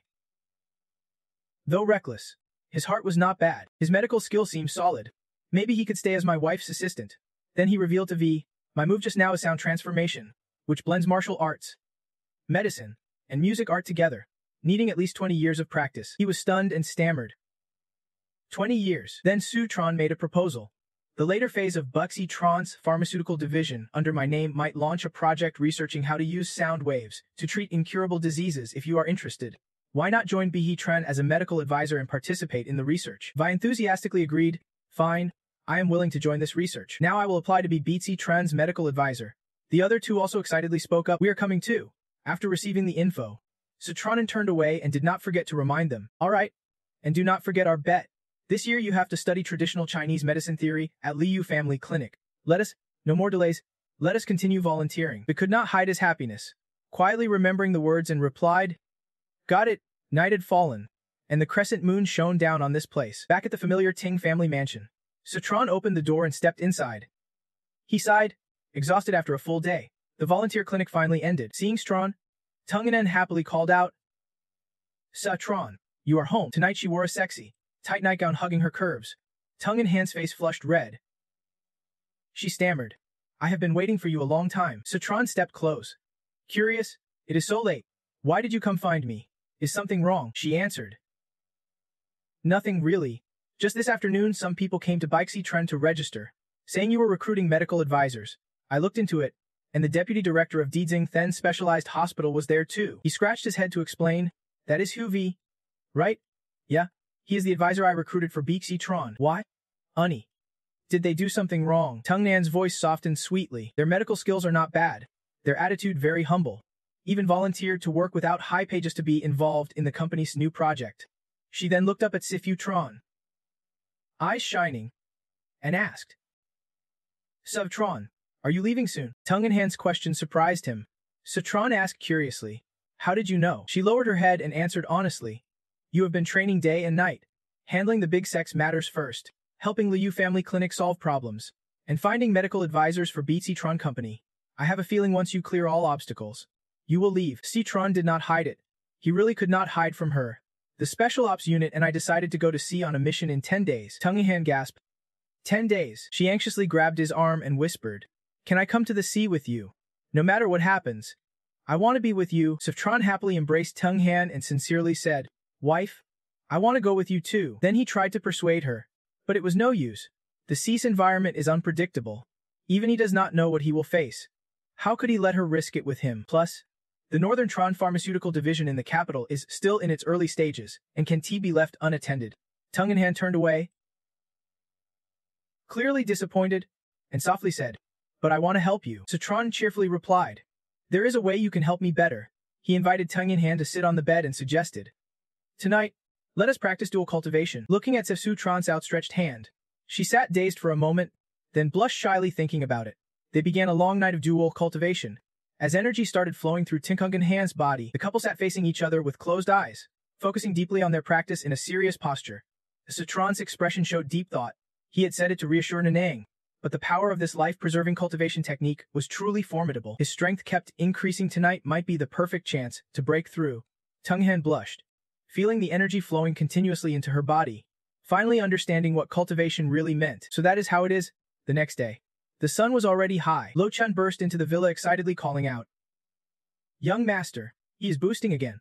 I finally broke through. Bon Sin, standing behind, spoke up. Old Lu stays in the heavenly blessing cave day and night. Breaking through only this morning was not easy. Suddenly, a powerful energy radiated from inside. Leaving the two stunned, Lu Chun commented, "Such overwhelming momentum, I can feel its power reaching the heavens." Citron sat relaxed on the sofa and greeted them.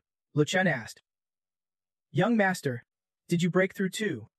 He smiled, satisfied with last night's dual cultivation results, and admitted it. "Yes, now I am also at the Ki phase." They all happily clasped their hands and said, "Congratulations. Young master, such a young Ki phase talent truly gifted," Citron confidently declared. "Breaking through just in time. Tomorrow I will be able to back Beach Ho Palace." The upcoming Grand Holy Maiden Conference at Bach Ho Palace would gather many powerful figures. The Tri, Charjun Long, and Kung Het groups also attended, bowing respectfully in unison to congratulate the new Holy Maiden of Bach Ho Palace. Kung Het enthusiastically presented, "This is the Cold Light Iron Garment, crafted by our disciples from Mount Detma. It repels sword and spear attacks and resists fire and water like an iron armor woven with golden threads. Please accept it." Holy Maiden Chern Long quickly pushed him aside and interrupted. "Our Long Guan also has a gift to offer. This bamboo beauty pill restores youth and has amazing effects. We present it to the new Holy Maiden." Troviai then revealed a sharp sword and said, "This supreme key sword cost us a fortune to buy from the northern sect. A gift for the Holy Maiden Tan." Others eagerly chimed in, "Our sect brings gifts too. Hoping to build good relations with Bach Ho Palace, Holy Maiden. Check out our sect's treasures." Many fans of our sect also offer precious gifts. They vowed eternal alliance with Beach Ho Palace, with piles of gold and jewels filling the room. Citron mumbled confused, "These people have changed. I thought they would come to cause trouble for Bach Ho Palace today." Memon laughed happily and said, "Isn't it all because of you?" Citron looked surprised and pointed at himself, asking, "Because of me?" She explained, "A few days ago, Bach Ho Palace announced the Holy Maiden Recruitment Conference and revealed that you broke through to the Ki phase. Now, the top experts from major sects have lost contact, while Beach Ho Palace has a Qui phase powerhouse. Naturally, they dominate the region. Everyone guessed you were behind her breakthrough, supporting her. That is why the whole sect is scheming to ease relations with you." Citron helplessly looked around at them. Everyone from Trivia looked at him with sparkling eyes. Citron sighed and said, "Forget it. I have no interest in making friends with a bunch of men." That casual remark made Men fall into deep thought. She blushed shyly while looking at Citron, lost in her daydream of love. Men murmured quietly to herself. Overnight, Bach Ho Palace is status among martial artists soared, from elders to disciples. Everyone was proud and arrogant, all thanks to Citron. "We at Bach Ho Palace will never forget your kindness. One day, I will repay you." Citron heard every word clearly and immediately replied, "All right, then I will wait for your repayment. I believe you." With her abilities, she could soon lead Bach Ho Palace to the top of the martial world. Suddenly, the phone in Citron's shirt pocket rang. He looked at the incoming number, puzzled, thinking, "Shouldn't Uncle be out fishing right now? Why is he calling me?" Citron quickly picked up, "Hello, Uncle." Suddenly, the voice on the other end shouted loudly, making him jump. Citron's face turned pale. "My parents lost contact at sea, right where the incident happened, near Chien Long Island." Citron blurted out in panic. "What?" Uncle hurriedly explained, "I tried calling your parents before, but they have been traveling the world and could not be reached. I was about to head out to sea when this happened to your parents. Could it be the work of those from Thean Goi Thean?" Suddenly, Citron's call was interrupted by Nyan's voice behind him. "Sister Liu," she called, turning around immediately. His urgent expression told Nyan something was wrong. "I have something important to handle right now," she said. Puzzled, "Something important?" Citron muttered, lowering his head. "I have a bad feeling our departure to sea might be moved up." After hearing this, she replied immediately, "Got it. I will be ready and waiting for your signal anytime." Scene shifts to Hodang Duong Hotel, where Kai Bun paced anxiously. Finally, Chan opened the door and asked urgently, "Uncle, what is going on? Weren't my parents traveling the world? How did something happen near Chien Long Island?" "Aren't your parents traveling the world? How could something happen near Zanlong Island?" He immediately turned back to look at him, tears welling up. "Nephew, you are here," Kai Bin quickly explained. "Because if you're going to sea, the Special Operations Bureau sent people to track the pirates' movements, discovering that the martial artists in the maritime region are nearly in chaos. Recently, several large ships were attacked by pirates. Some lost only cargo. Others even lives. Earlier, Scouts reported that 2 days ago, a yak heading towards Hoxia near Jianlong Island encountered pirates, and 2 hostages were taken. Those 2 are your parents. As soon as he said that, Suchan was visibly shocked. He asked, "Second uncle, can we trace the identity of that pirate?" Kaibin sighed and replied, "That pirate is too cunning, leaving no clues behind. Nothing's been investigated yet, but do not worry too much. After all, your parents are martial artists. They are strong enough to protect themselves." Hearing those words from him made Sutran anxious. His face showed extreme tension. Sutran nervously asked, "My parents are martial artists too. How strong are they?" He thought to himself, growing up in Jushuan sect, he did not even know his parents practiced martial arts. Kai Bun revealed part of the truth. They have not fought others for a long time. Their exact strength is unclear, but at least they are master-level martial artists, so rest assured. Sutran looked at him helplessly, with a grimace and a troubled expression. Kai Bin nervously forced a smile. Sutran rested his chin on his hand, thinking, master-level martial artists are strong, but with the maritime region's new mysterious powers, there are many more variables now. He decisively announced, "Second uncle, I have decided to go to sea first. Tonight, we will investigate the pirates who took my parents." Kai Bin asked in surprise. "Tonight?" He anxiously advised Sutran. "That is too rushed. We plan to go to sea in 7 days. The Special Operations Bureau is still preparing supplies. At least 2 more days are needed before heading far out. The sea staff are also accepting related allowances." He frankly explained how complicated and unpredictable the sea situation is. "Your parents could be in great danger. I can't wait any longer. Elder Liu and Elder Lu have both reached the Kie state. I will take them out to sea to search for your parents first. Then the Special Operations Bureau will bring supplies to join us." Kabin gave in. "Fine then. Sutran, are you really not taking anyone else with you?" Sutran quietly confirmed. "No need. The fewer people, the easier to act." He looked at him with a meaningful smile. "But you really do need to bring someone along." Scene shifts to Yangcheng port. Mutu is being escorted to the ship by 2 police officers. Now free, he happily thinks that after all these days of worry, the Special Operations Bureau has finally let him go. Mutu said with satisfaction, "I am free now." Sutran stepped closer and warned, "Not completely free yet. Once you lead us deep into the sea, then you will truly be free." Muktu was startled, spinning his head at the question. "So soon he wants to go out to sea? Just a few of us?" He did not hesitate to answer, "That is right. He is familiar with the sea environment. With him guiding, we can save a lot of trouble." Sutran deliberately threatened him a bit, but of course allowed refusal. Otherwise, he would have to take him back to the Special Ops unit to stay there. Hearing that nightmare, Muktu immediately patted his chest confidently. "Don't worry. Unless we meet a powerful enemy, my road is completely safe." He told himself that no matter how scared, he can't keep running forever. He must find the master soon. Sutran quickly climbed the stairs, not forgetting to turn back and remind. "All right then, let us." Suddenly a clear voice called out from behind. "Sutran!" Sutran turned around in surprise and joyfully exclaimed, "Nahun Han!" Tung then hurried over to him. Tung, though, panting and nearly out of breath, kept calling out as she chased after. "Third sis, wait for me." Tung rushed up and tightly hugged Sutran, startled. He almost lost his balance. Sutran gently spoke. "Wife?" Sutran looked at her with tender, comforting eyes. "Why so rushed?" "I am not going anywhere." Tung Nan trembled with worry as she scolded him. "You even said on the phone just now that you wanted to leave. I thought I would not get to see you." Sutran helplessly explained. "No choice. When Mom and Dad had an accident while traveling in High Vux, I had to rush to the sea to pick them up." He stroked her cheek and gently advised, "Wife, watch over Bactran and be good waiting for me. I hope when I bring Mom and Dad back, Bactran's potion will have stabilized their footing in the capital." Tongnan sadly lowered her head, thinking she really wanted to go to the sea with Sotran. No matter good or bad, they would face it together. But now was not the time to be stubborn. She obediently said, "No matter where, just remember I will be waiting for you at home." Tongdu enthusiastically promised. "Don't worry, brother-in-law. I will help Third Sis take good care of everyone." Sotran smiled brightly in satisfaction. "All right, then I am counting on you two at home." Then he did not hesitate and climbed the stairs step by step to find his parents. Sotran finally boarded the ship, went to the railing where Muktu was already standing.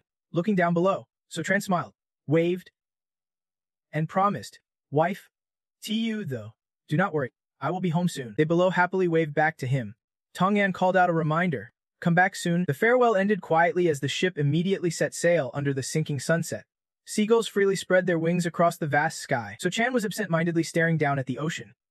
Suddenly, a cough sounded behind him. Sotran quickly glanced back at Muktu and enthusiastically asked, "So Thi Heap, where's our first stop? Should I lead you to Qianlong Island?" Muktu looked at Sotran expectantly. Silently calculating, there are 4 powerhouses on this boat at the Ki realm. If we can convince them to go there, Maybe we can directly take control of Qianlong Island. So Tran gave Muk2 an answer. Of course we have to go to Qianlong Island, but I heard pirates run wild deep in the sea area. So we can't just go anywhere. So Tran carefully probed. How much do you know about the pirate forces distribution? Muk2 Kongtrenchu said, wherever there is sea, pirates are unavoidable. These people have complicated intertwined forces and are hard for normal folks to contact. Even I have only dealt with the Shark clan near Qianlong Island. He took out a map from his pocket and said, look, this is Qianlong Island. The Shark clan operates here year-round. So Tran pondered silently, though close to Qianlong Island. This area is some distance from where his parents lost contact. Suddenly he pointed to a spot on the map and asked, what about this place? Muk2 quickly replied, this spot is not under any pirate faction's control. So Tran immediately glared threateningly. He hurriedly clarified, it is true. There are rules on the island. The stronger the pirate force, the harder it is to cross boundaries. Muk2 then explained, usually, ships passing through pirate waters just follow the rules and can usually avoid pirates, at worst paying some protection money. If pirates show up here, they are just small-time ones who scavenge everywhere. They are cowardly and can be scared off by any somewhat large yacht. So Chan suddenly said, I think, and shared his suspicion, the other side is a major pirate force. Fully armed. Muk2 was surprised by this and offered his view, but as far as I know, no such force exists. Unless since I left, all forces including pirates in the sea area have been wiped out. The biggest pirate force around here is the Five Color Alliance. I know they are hiding on 3 sea islands. Maybe we can find some clues from them. Su Tran noticed something odd and questioned, Five Colors Alliance. You told the captain the location of the islands. Mutu was hit right in the heart, quickly slipping away and saying, I will go right now. Su Tran smiled, pleased, thinking, good. The intel from Trachmutu matches what Sister Jiang gathered. This time he really can pull any tricks. Memories from the past flooded back. Back then, Su Tran stood alone on the dock, staring intently at his phone. On his phone, a video call was connecting to Nunan on the other end. Su Tran asked Sister Jiang. She quickly got to the point. Su Tran, according to the intel I gathered, when your parents lost contact at sea, someone nearby spotted the Five Colors Alliance pirate flag. He exclaimed in surprise, Sister Jiang knows about my parents? And with this background, are you actually a scout from the Special Operations Bureau? Noonan did not hesitate to admit, that is right, 3 days ago. Tin Ai and I secretly went out to sea to gather intel deep in their waters. Su Tran spoke confidently, your intel is definitely accurate. After heading out, I immediately went to the Five Colors Alliance. Planning to strike from within, she understood and replied, good, we will join you there soon. Then the call ended. Back in the present, watching Mutu rush off anxiously, Su Tran thought, as long as Trachmutu leads well, we will find the pirate organization for sure. His expression turned serious and curious. What exactly happened out at sea? Hopefully, the Five Colors Alliance can clear up all my doubts. Under a clear, peaceful sky, a flock of seagulls flew freely. Below, a large ship sailed on its own journey. All together, it painted a picturesque scene. Outside the ship, Su Tran sat meditating seriously, pleased to think that after a whole night of training, his strength had improved noticeably. Suddenly, Su Tran was surprised. As he breathed, everything around seemed to come into his sight. He sensed Ben Sin and Lu Chine were also present. Many strange scenes appeared in Su Tran's mind. First, Lu Chine was practicing martial arts at the ship's bow, while Ben Sin sat nearby meditating and focusing on cultivation. Inside the ship's cabin, Mutu held a phone, talking with the helmsman. Yes, aiming in that direction. Even saw Xuan in the bathroom, eyes closed, enjoying the bath. Her smooth, flawless curves caught his eye, hard for anyone to resist. Noonan suddenly sensed something unusual, sat up startled with a surprised look. Instantly, she gathered her energy and dashed out of the bath, disappearing quickly. After dressing carefully, Noonan went out to settle things with Suo Tran. She angrily accused the brat. Did you see it? He widened his eyes in surprise, then laughed calmly. Admitting, I saw. She shouted furiously, pointing at Suo Tran. Taking advantage. And you still dare to shout like that? He asked, confused. Taking advantage of what? Su Tran stood up, pointing far away, and explained, I just saw the Five Colors Alliance as island. Noonan froze, then said, so that is what you saw. Mutu saw the scene ahead and quickly said, finally, we have arrived. Su Tran announced, everyone, ahead is the Five Colors Alliance. These seas have always been ruthless. We are likely in for a fierce battle. He warned everyone carefully. Once ashore, do not get attached to fighting. Stay safe above all. Mutu responded excitedly. The ship docked, and Su Tran's group waded through the water to the shore together. Su Tran suddenly froze, staring blankly at what appeared before him. He asked, puzzled, what is going on here? The main gate opened again. Lu Chai noticed something and quickly reported. Young master, There is not a single pirate here. Noonan added, no signs of a fight. Looks like the pirates withdrew on their own. Mutu suddenly snapped, fear on his face. Maybe something happened. The Five Colors Alliance pirates quickly retreated. Mutu suggested, but these pirates can't just drift at sea. They must be moved to another spot. Now I will lead you there. Sutran pondered deeply. Feeling this next journey might not go smoothly, Mutu led Sutran to a place, then suddenly panicked, saying, there is no one here. How come? I know this is their last hiding spot. The Five Colored Alliance's people must be there. Mutusai crouched down, holding his head and screaming before falling silent. Impossible, with so many pirates. How could they vanish without a trace at sea? Binsen stepped forward to report. Young master, we have searched everywhere. There is no sign of anyone. Mutu fell silent. Then said, not even an animal left a trace here. If it were not for signs that people once lived here, this would be a deserted island. Sutran stroked his chin thoughtfully and said, looks like the road is correct, but those pirates must have anticipated this and left early. Binsen fixed his gaze on Mutu behind him. Guessing, could someone have warned them? Alerted the Five Colored Alliance that we were coming, he panicked and hurriedly denied. Don't look at me. I was with everyone the whole way. No chance to contact the outside. Mutu waved his hands emphatically. Besides, I am a martial artist, why would I protect those pirates? Ruyen pressed him further. You know the hiding place of the Five Colored Alliance too well. That alone is suspicious. Maybe the Dragon Island is the shield behind those pirates. Mutu confidently thumped his chest. Dragon Island would never protect pirates. The pirates voluntarily offered tributes, begging Dragon Island to overlook them. Sutran finally spoke. For pirates, Dragon Island is the top force in the sea region. They usually ignore them. Mup, sitting with us, would not pull this kind of trick. There must be another reason why the pirates retreated, he said happily. Right? Right? Sutran, you know me too well. I definitely did not warn the pirates. Binsen's sharp ears caught something strange. He immediately reported, the young master's boat is approaching the shore. Mutu's eyes lit up as he guessed. Could the pirates have left something behind? Going back to get it, this is a legit opportunity for me. Sutran smiled quietly and instructed. No rush. It is our people. And Dao and Du Tin appeared, arriving on a small boat. And Dao waved excitedly and shouted, Sutran, we are here. Their boat docked alongside Sutran's large ship. The atmosphere was cool and peaceful, and Dao stepped off the boat warmly greeting everyone. Sutran followed her, with Du Tin grinning happily. Sutran had been waiting for them and waved back. Says Jiang. Finally everyone is gathered. Du Tin eagerly told him. After getting the location you sent, the captain and I came right away. The two walked over where Sutran's group stood, and Dao looked around and spoke up, but it seems the Five Colored Alliance as people have all withdrawn. Matching the intel we just gathered, Sutran was surprised and immediately asked. Says Jiang. Do you know why the Five Colored Alliance rushed to leave? She answered straightforwardly. Instead of saying they left, it is better to say they were driven out. And Dao pulled out her phone and explained. Earlier, the Special Ops unit reported that in our sea area, they intercepted a boat full of weak women. According to statistics, these people all came from the Five Colored Alliance, and there was not a single young man on board. It is said the main force of the Alliance was forcibly taken away. Only the elderly and women were safely transported. Mutu said in confusion. That can be. There is no sign of fighting on the island. She quickly countered.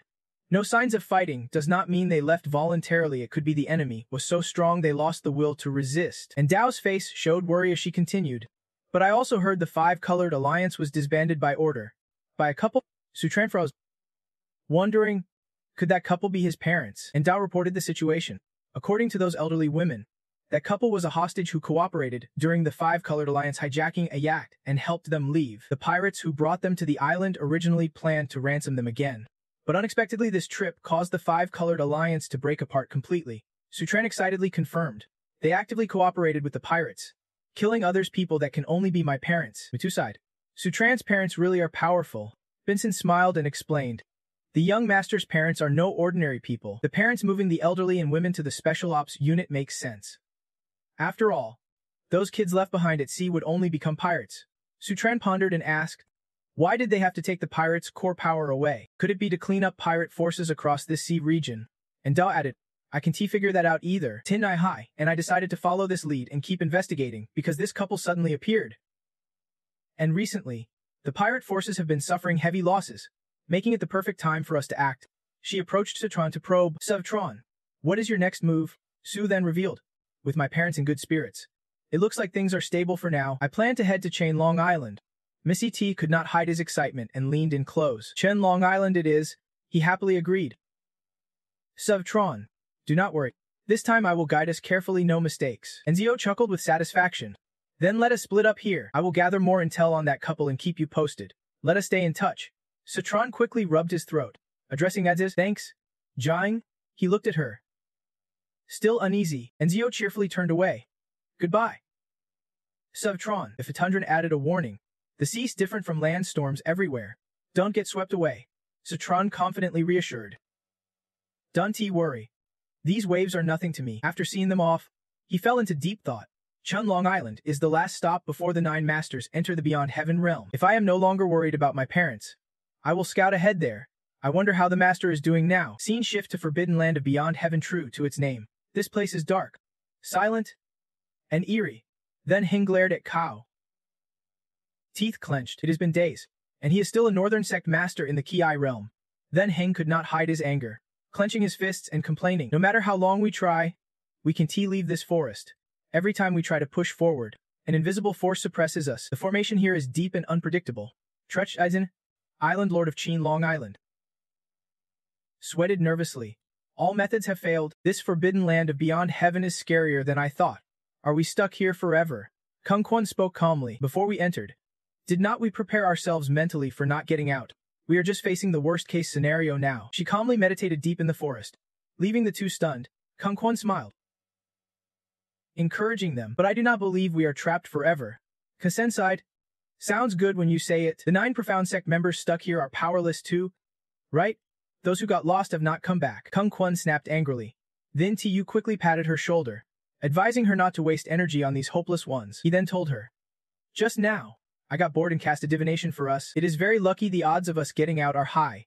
Then Tu is the Sectus Talisman Master in the Ki realm. Kung Kwon stood up quickly and said, I am not worried about that. For now, the Beyond Heaven group can really threaten us. But I do not know how Tran is now with his personality. If he knows we are in trouble, he might rush everything to the sea. Then Tu reassured strongly, relax. Citron is not alone. Don't forget, his father is a formidable figure too. Kung Kwon lowered her head with a gentle smile. Citron is father. Right? I almost forgot, when Sefetoa Tre brought Trenton Tron into the 9 Profound Sect back then, she proudly recounted Stu Tran's story, his talent, clearly inherited from his father. Back then, Sva Ho Trotsky warmly led his son and told SM to take Sutrandis dogged disciple to the sect for apprenticeship. When they arrived, Suma had prepared small gifts to accept. Behind him lay piles of corpses, his men who served Kung Kwon, returning to the present. She giggled, knocking out so many disciples of ours, then apologizing with a gift for each father and son really are cut from the same cloth. Then Tu comforted again. After such a big incident in Haithan, if Citron wants to go to the sea, Sefautrois will definitely stop him.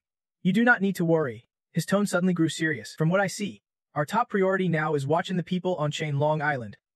They have the snail on them, and the Beyond Heaven group knows it better than us. Our chance to get out might lie with them. And Sin gritted his teeth in frustration, clutching a sparkling treasure. Earlier, I pretended to be desperate and planned to suggest we split up to find a way out, secretly using the little snail. Too bad Nam Kwon ruined the plan. Hessa frowned and asked, could that woman have figured something out? There is no reason for that. The secret of the shell is known only to a few leaders on Chain Long Island. Like us, the old man warned. As long as we shake off the Tam Tung and find the central palace of the Forbidden Zone, the shell is the key to open it and also our key to escape this forest. Vung Sen was cautious too. Knowing Tam Tung won't let us leave easily, if they catch wind of our plan, escaping will be even harder. We only get one shot, so we must be careful. Hasev and his companion picked up a strange sound and quickly turned to look behind. The old man was Hien Lin, a grandmaster at the peak of martial energy. Kamba concerned? He asked, Master Hien Lin, can we really get out of here? The master advised his student calmly. As long as the strong ones from each sect do not split up, we will have a chance to escape like on Chain Long Island. The strong fighters from other sects also have their own agendas. From the Then Hing group, someone worried aloud, if we stay here, then Goei's forces might strike the mainland, and the martial artists could face a great disaster. Then Hing gritted his teeth in anger. Right now, all we can hope for is someone to stand up and stop Thin Goei Thin. But who has the power to save Vinen in such danger? Cut to the ship where Sestranton's group is everyone gathered outside. Watching the path ahead, Nenhen curiously asked, Sevtron, this little shell looks ordinary. Can we really use it to find your 9 masters? Sutron seriously explained. Trech Medze once said the shell comes in 2. A Chine Long Island fighter holds one inside the forbidden zone of Thin Go A Thin, and we have the other. Both sides just need to be within the shell's magic array to find the signal point, sensing the other's presence and exact location within a certain range. Her eyes lit up with fascination as Nen Hen murmured, "So that is how it works," Missy T quickly announced. "Here it comes." Their ship was slowly slowing down, preparing to dock at a small nearby island as Mensite had said. Suddenly, Bun Sen had a hunch something was wrong. He sensed something off. He immediately went to Messy Tia, pointed at the map, and argued, looking at the map, Chun Long Island should go straight ahead. Seeing this, Lo Chen got angry and stormed over to confront Mensy T about the ancient map. "Kid, are you trying to play us?" Messy panicked and denied it fiercely. Missy Chi hurriedly explained, "This is the secret passage into the island. Even within Chain Long Island, very few know about it." Citron watched quietly and gave his opinion. "From this route, we can bypass Chin Long Island's main area, entering through a broken cliff into the island." Suddenly he asked a strange question. "Do we have to climb up from that cliff?" Missy T helplessly replied, "No need then." Excited, he pointed ahead. "There is a cave. Following a small path, we can enter Chin Long Island." Mesita volunteered boldly, "I will lead the way." Without another word, he stomped and dashed off, leaving everyone stunned. Citron turned with a smile, signaling Lachin. Lu Chen quickly caught on and nodded. Suddenly, he brushed past and called Nen and over. "Sis Li Yu, let us." She happily agreed. Then Nen quickly took off, running side by side with Sutron as they used lightness skills. Lu Chen fumed and cursed. "That kid's all about looks and ignores rules." Binsen retorted. "Who said you are not a stunning beauty?" Miss Beechamum, at a cave entrance with two paths. Messi took charge of navigation, saying, "This way." Citronus group gathered and explored together. Mesita led and said, "Just a bit further ahead and we will be there." Citronus' keen senses made him pause and frown at a strange sound. He quickly ran forward, tapped Mensiti's shoulder and said, "Wait, there is someone ahead," he exclaimed in surprise. "What?" Mensitia's face went pale. If even this secret passage is known by Thin and Goe Thin's people, then what awaits us is probably a deadly trap they set. Citron smiled mysteriously. "Don't rush. I hear two sets of breathing. They are not fighters. They might even be your acquaintances." Inside a dark, cramped cave, water was rising fast and roaring fiercely.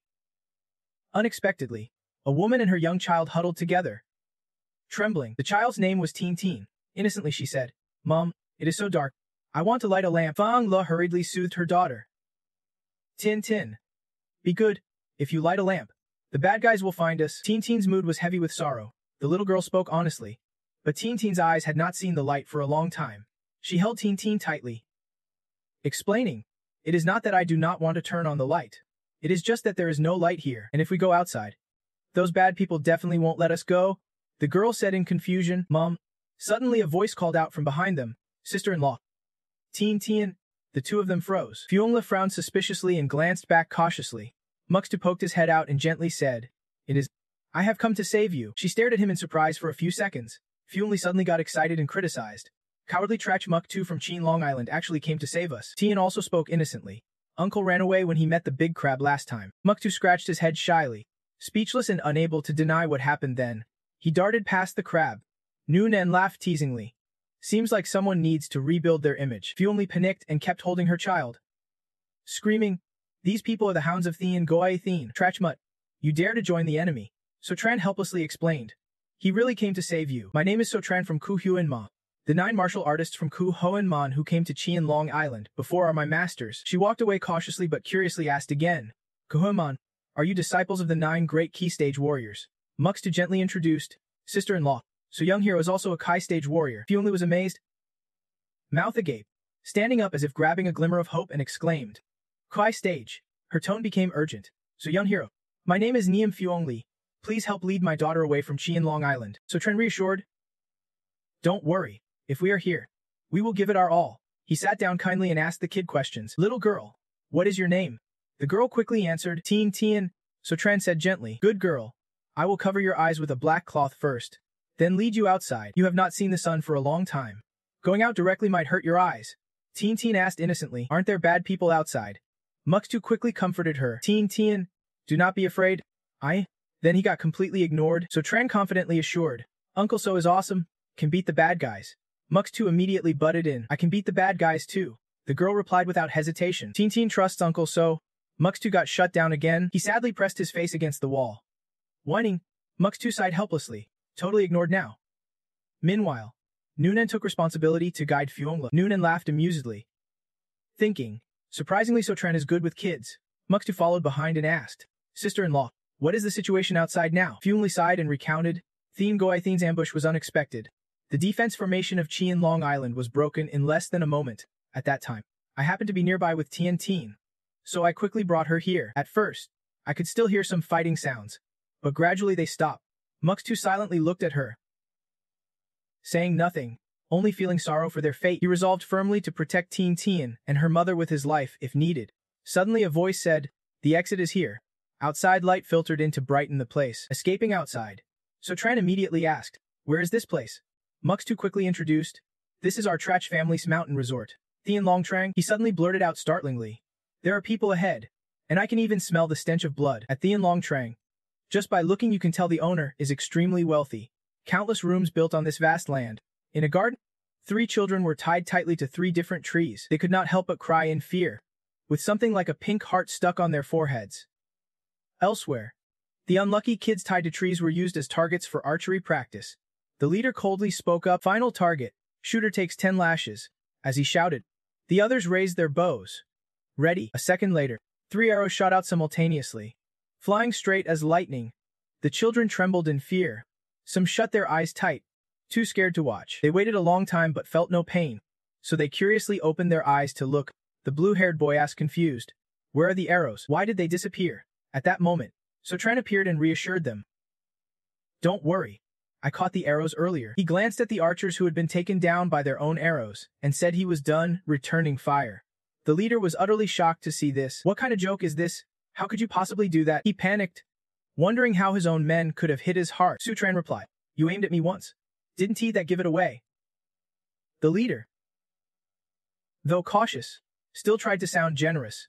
This is the territory of Qin Weiqian. Just leave now, and I can look the other way. No sooner had he finished speaking than Mutu appeared. Babbling, he boldly declared that Qin Long Island was the domain of the Z family. After the kids were carried away, Sutran raised his voice. I am asking you. He looked straight ahead and coldly asked, where are the other kids? The man's face turned pale, stammering in response. They are here. While he hesitated, the blue-haired boy shouted the truth. They are dead, all thrown into the sea by these villains. Rage began to rise inside Sutran. He asked in a low voice, you did not even spare their bodies. Seeing the situation worsening, the leader raised his bow and shot, then cursed angrily. Damn you. Sanshan standing nearby shouted a warning. Uncle, watch out. Meanwhile, the leader suddenly wore a sly smile, and when no arrow came flying back, Sutran grew suspicious. On the other side, just as Xian finished speaking, a sharp arrow flew toward her. Luckily, Mutu quickly caught her before it could hit Sanshan. By then, Sutran had lost his patience. He gathered strength in his hand and angrily shouted, you are hopeless. That so-called great universe. As Sutran finished, each of the men was immediately restrained before he could question Mutu. Without a word, he sharply redirected the arrows back. The leader sensed trouble and tried to flee. But soon, Sutran's power subdued him. Still, the leader pretended calm, claiming just the aura alone was enough to paralyze him. You must be an aura-level powerhouse. Sutran did not respond, just ordered him to kneel facing the sea. Though trembling with fear, the man defiantly argued, why should I kneel? Everyone's dead anyway. A second later, the answer came silently as Sutran shot a sharp arrow into his leg. Moments after the pain hit, the man collapsed in agony. Sutran said nothing, just used his power to keep controlling the arrow. Each man obeyed Sutran's command and pulled the arrow out of the leader's leg. Then it pierced the other leg, causing the leader unbearable suffering. As the arrow was pulled out again, he weakly dropped to the ground. Sutran coolly retrieved the arrow and watched him scream in pain. After a moment, Sutran suddenly turned and instructed. Sanshan, close your eyes. The girl shouted boldly. I'm not scared. I want to watch you beat the bad guys. Sutran decided quickly and gave the order. All right, Zid, go kill him. Mutu took the command, grabbed the bloodied arrow from the man. He seized the leader, raised the arrow high. This arrow, Mutu said fiercely as he struck, is for those kids. I am avenging them for you later. Fuongli asked the children, kids, where are your families? The yellow-eyed boy tearfully answered. Our parents were killed by those blue-shirted bad guys while protecting us. Then Mutu asked worriedly, have you met Jivo? All 3 shook their heads in unison. Replying, afterwards, Mutu sadly said, the lead on the shell is dead again. Sutran Ben was curious about Zivos' connection and was told. Zivos' grandfather was the one who gave the shell to Elder Zivo Dech. Just then, Sanshan spoke up. Uncle, maybe Zivo is hiding in the secret chamber. He often plays hide and seek there with me. Hearing this, Sutran stroked her head gently and said, Sanshan, then lead me to your hide and seek spot first. The scene shifted to a traditional style house. Sanshan ran ahead to lead the way. Sutran and Fuomli quietly followed. The girl ran straight to a vase and gently twisted it to open the secret chamber. This time Sotran was the first to enter the secret chamber. He stepped in confidently without hesitation. A second later, a sharp sword suddenly lunged toward him. He did not flinch, catching the blade with his hand while tilting his neck to dodge. The attacker was none other than Zakvo. Fuomli saw this and spoke up. Little Vo, this is Sotran, young master of the Nine Mysteries sect. He is the lifesaver of Battle Dragon Island. We must not disrespect him. Then Sotran withdrew the sword and straightforwardly asked if his uncle was still alive. Only then did Trechvi stop attacking and instead respond sluggishly. Before he could finish speaking, the boy collapsed, fainting from exhaustion. Nan immediately rushed over to examine Trechvi. He had lost too much blood. Without a transfusion within 10 minutes, he would surely die. Hearing this, S said, I have type O blood and can donate to anyone. Then she turned around and added, Trechvi's blood type is extremely rare. Only someone with the exact same type can donate to him. Messiv then asked, how can we possibly find someone with panda blood type here at Thin Long Manor within 10 minutes? Hearing this, Sotran confidently replied, it won't take 10 minutes. Without missing a beat, he touched the pool of blood and said, I can find Ratan. Nen interrupted skeptically. The blood Trechvi lost has already dried. How can it turn back into fresh blood to transfuse him? Tron firmly insisted that with the fate acupuncture needle, nothing is impossible. Then he inserted the fate acupuncture needle into the dried blood. Instantly, the hardened blood liquefied. Seeing this, Sotran lifted the needle, drawing the liquid blood with it. At the same time, he lifted Trechvi's limp body and prepared to act. A second later, Sotran plunged the needle into the boy's arm, and the blood began transfusing into Trechvi's body. Soon after, the boy started to stir awake in Svifatron's arms. Messi and the others gasped in unison. It actually worked. Trechvi also started to speak. You saved me. Sotran coldly replied, I hate it when people only tell half the story. So I pulled you back from the underworld myself. He paused, then bluntly asked, where is your grandfather? Hearing the mention, Trechvi choked up as he recounted. He stayed behind to cover my escape, but was killed by a powerful warrior from Thin Goi Thin. Then Citron asked, your grandfather once gave you a shell to pass on to Trechvika Vich. Did he ever tell you how to use it?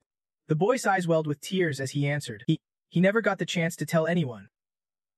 Hearing this, Sotran thought to himself, looks like I will have to rely on my own investigations. The scene then shifted to the forbidden area of Thin Nugoe Thin. A flock of white feathered birds fluttered through the forest when suddenly a huge python snatched one, making it its dinner. It was not just one python. Others in the group also started to act up from hunger. They all had one target, Then Hing and his disciples. Seeing this, Then Hing grimaced and grumbled. The poison gas is coming again. The disciples of Heinlin nervously called out, Master? He replied, gather toward the nearest Bikigyu faction area. Look out for each other.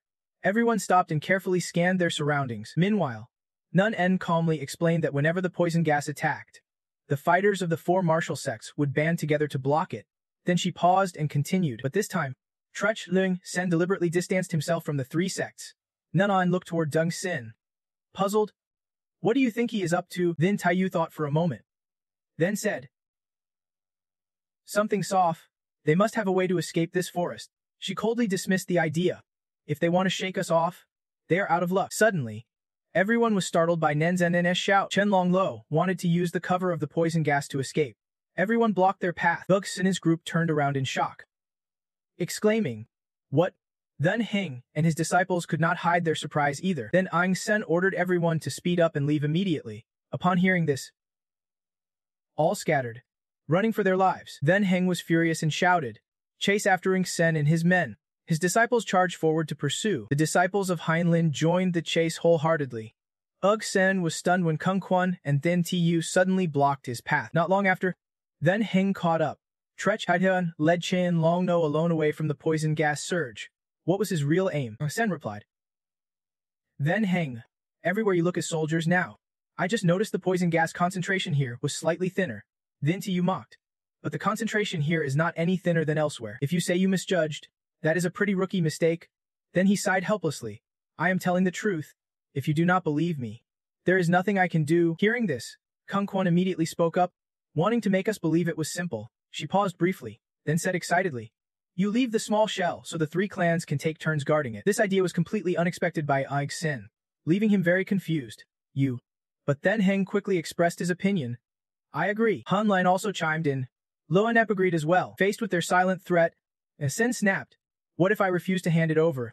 At this point, he was surrounded by Then Hing and Han Ling's forces. Seeing Aig Sin so stubborn, he calmly said, then we will make sure you have no choice but to hand it over. Being directly threatened like that made him cautious. After a moment, Aig Sin finally agreed to compromise. I can give you the small shell, but it must be held in rotation by our 4 clans. One day each. The Thin to You group found this reasonable and nodded. A second later, they agreed. Fine, hand it over. Meanwhile, Aig Sin hesitated, still unwilling to release it. After a while, he angrily placed the small shell into Thun Effing's hand. Shortly after, Aig Sin shouted furiously, Siu Hein Mun is cursed. They ruined my plan. Hassa suddenly wondered. Island Chief, if the 4 clans martial artists enter the main hall together, does that mean everyone can leave? He replied, I am not sure, but the fewer people inside the main hall at the end, the better. Hearing this, a subordinate immediately asked, so what do we do next? Aig Sin ground his teeth in anger and said, stay calm and patient, wait for the shell to return to us.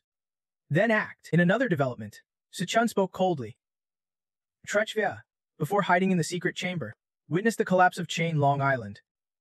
Then asked, do you know the current power distribution of Thin Goi Thin on Chen Long Island? Trechvi calmly explained. I only know most of their team arrives at the island chief and quickly overwhelms our Chain Long Island fighters, usually in 5-person squads. Sichun was surprised and said, wait, 5-person squads. But the Thin Govi Thin fighters we faced today were clearly only 4. Bun Sen immediately realized there was a loose end. Le Chen added, the other person definitely is not part of Thin Long Trang, otherwise we would have noticed. Contrary to their surprise, Nun MDM Nian said just right. She smiled mysteriously, then said, let us wait here. A moment later, Sichun agreed. Sister Ligu is right. Then he added, let us each watch all sides of Thin Long Trang to see from which direction Thin Goi Thin attacks. In another scene, as the moon rose high and everything was deep asleep, despite the late hour, it was when Hinzing and his group were most active. Moving, he asked, Quang Fex, are you sure that among those seen at Thin Long Sen Trang was Trech Dung Sen's missing nephew? Trech Menta, Quang Fechu confirmed, yes. Then he went on. I clearly saw Trech Messi T handling the aftermath for his comrades. That had to be him in the photo. Kenzang laughed mockingly while moving swiftly. Trech Messi sneaked back to the small island belonging to Chain Long Island's insiders. Then he confidently asserted that the shell was definitely on him. After landing, Kenzang asked, tonight's operation is a kill order. Absolutely no leaks. You won't tell anyone else, right? They answered in unison. Just then, Quanfi added, but Trech Messi had a powerful guard. Someone who single-handedly took down 4 of our teammates. He paused and hesitated before continuing. Now we have only 6 people left. Could it be? Kenzang replied. All the Taoists on Charm Long Island have entered the Thin Goe Thin Forbidden Zone. Even the top-level Taoists have been weeded out. Though Trech Messi T has many Taoists with him, they are just masters. A moment later he confidently said, I am the undefeated king of the sect Master Realm. Kenzang arrogantly said, if this battle is lost, the fewer people to share the spoils, the better. While he was bragging, a subordinate suddenly said, Chiefkin, I think there is someone on the roof. Can Aang turn to check? Then exclaimed, this kid. The one in his mouth is none other than Siphatron. The subordinates warned, Chiefkin, be careful. He just pulled out 3 arrows. A moment later, Cannon was ready to attack him at any moment. At that instant, they also realized with shock that this kid was the powerful fighter guarding Trek Messi T-10. 3 arrows were shot immediately after, piercing straight through Svatron. After being hit by Kenzangan's strike, his body gradually faded, then flew away with the wind. Witnessing this, he began to feel confused and scared. The Kwangfasi group was even more frightened than Kenzang and blurted out, we have encountered a ghost. Soon after, someone spotted Stutron sitting cross-legged on the roof and immediately shouted, he is up there. Hearing this, Kung was fired up and gave orders fiercely. That fake trickster. He relies on his agility to scare us and make us shoot arrows. As soon as he finished, all his men raised their bows, ready to attack. Meanwhile, Citron was casually talking on the phone. Yes, please relay the message for me. He glanced at them and continued. The rabbit has already touched my tree. Dozens of arrows fired were immediately controlled in Cetratron's hand. Without a word, he directly cast a spell causing the arrows to fly back. The Kwang Fazeti group, unable to dodge in time, were hit by his counterattack. Kan Aing stared horrified at the sharp arrow aimed at him. His face drained of all color as he stood frozen, watching the arrow fly toward him. Then Kandang stammered out 2 words. Ki. After that, he looked at Sethutron, stunned, and gasped with tense energy. After a while, the atmosphere remained silent there as usual. Suddenly Kinli's voice broke the silence. Even if you kill me, I will never speak. Faced with his stubbornness, Citron and the others were not surprised. He calmly reached out to check Kanzang's breathing. After confirming everything was fine, Citron flicked his forehead, waking the dazed Kinlung instantly. The sudden pain made him scream in agony. Lechen sneered. I thought you loved fighting so much, but you can't even handle a little flick? Kanzang trembled and asked, What did you do to me? Citron replied coolly, I used silver needles to pierce your pain points, amplifying the agony 100-fold. Even the air feels like thousands of ants gnawing your bones. Hearing that, he grew even more fearful, drenched in sweat. After a moment, Kanzang reluctantly agreed. Just give me one moment of relief, and I will tell you everything. Citron asked directly, There are so many powerful fighters on Thin Goe Thin Island. Why did only you enter Thin Long Trang? He honestly replied. They blamed me for being too ambitious and deliberately blocking information, so only a few were sent. Citron asked again, What about the people captured on Chain Long Island? Kanzang immediately answered, They are locked up in 5 places, but rescuing them is nearly impossible. Seeing him answer so quickly, Citron pressed on, Why is that? Kanzang proposed, Agree to give me some relief first, then I will tell you everything. He did not answer verbally but snapped his fingers as a reply. Seeing this, Kanzang feared Citron would act rashly and hurriedly said, I am talk. Then Kanzang revealed, Unless you attack all 5 detention spots simultaneously, if you strike only one, the others will get alerted and quickly defend. Hearing this, Citron was amazed at how cautious Thin Goe Thin was, locking prisoners in 5 separate places. After a pause, Citron asked, How many powerful fighters from Thin Goe Thin are stationed on Chain Long Island? Kanzang carefully estimated and answered, Over 200 martial artists at the Dao Master level, and 8 at the Ki Energy stage. Just as he looked up, he saw Citron aiming an arrow, seemingly about to attack again. Kanzang shouted, Didn't you promise me 1 shot only? Citron answered calmly, I said 1 shot, means you die quickly and painfully. Without giving him time to react, Citron sent Kinling off to meet his maker. It seemed Kinling wanted to deny something, but Seth-Trontan's swift action cut him off. Before he could speak, the 3 men looked at the scene in stunned silence. After a while, Vincent spoke, Thin Goe Thin has 8 fighters at the Ki Energy stage. How can we possibly compete? Citron rubbed his temples and replied, Leave that to me. Then he added, You all go rest. I will study that little shell on the roof and keep watch tonight. Soon, a new day began at the familiar manor. Suddenly, a voice called out, Any progress with the little shell? Citron turned and answered, I just broke 2 formations inside the little shell. Nen heard that and wondered, So now we can use the small shell to contact people from the outer heaven forbidden zone. He firmly replied. She saw Citron smiling and asked, Yet you are still smiling like that, he quickly explained. The no just came from inside the small shell. Citron grew more cheerful. This proves we can contact people from the outer heaven forbidden zone now. Then he spoke out loud. I am Citron of the 9 Mystic Gate. Please respond if you hear me. I do not know who is on the other end. But they answered with the Namo Amitabha Buddha. Nen found it very confusing. Logically, the small shell should belong to the War Dragon Island. So why is the other side chanting Buddhist prayers? After she spoke, Citron hesitated. Then suddenly a voice came from the small shell again. It still did not work. Then Heinlin on the other side continued, saying that the small shell was studied all night by Zet Ma Sin, but they could not break the formation inside. Hearing this, Citron immediately guessed, Zev N, why is the small shell in Zet Ma Sin's hands? Where are the people from War Dragon Island and 9 Mystic Gate? Then he introduced himself again. I am Strin. Please respond if you hear me. The other side replied, Bodhisattva's law responds without abiding, acts with boundless giving, not abiding on form. Giving, not abiding on sound. Scent, taste, or dharma. Giving, Citron found it very confusing. Why do the answers never relate at all? She said, That is not right. Citron. Listen closely. Na Netan guessed that the small shell might only send one-way messages, so we can hear the other side. Suddenly, a phone rang, catching him completely off guard. What is that? Citronin murmured suspiciously. Isn't there no signal in the outer heaven forbidden zone? Why is there a phone ringing? She helplessly answered. The ringtone came from his pocket. At first he did not believe it, but when he saw the phone screen showing an incoming call, he was embarrassed. After answering, Citron called out, and Sister Jiang on Zio said, Citron, I have got important info here. Listen up. After hearing the crucial information, Citron's eyes lit up. Nananjen was still wondering what had happened when he suddenly called Sister Liu. Citron turned to her and cheerfully said, "We will talk when we get back."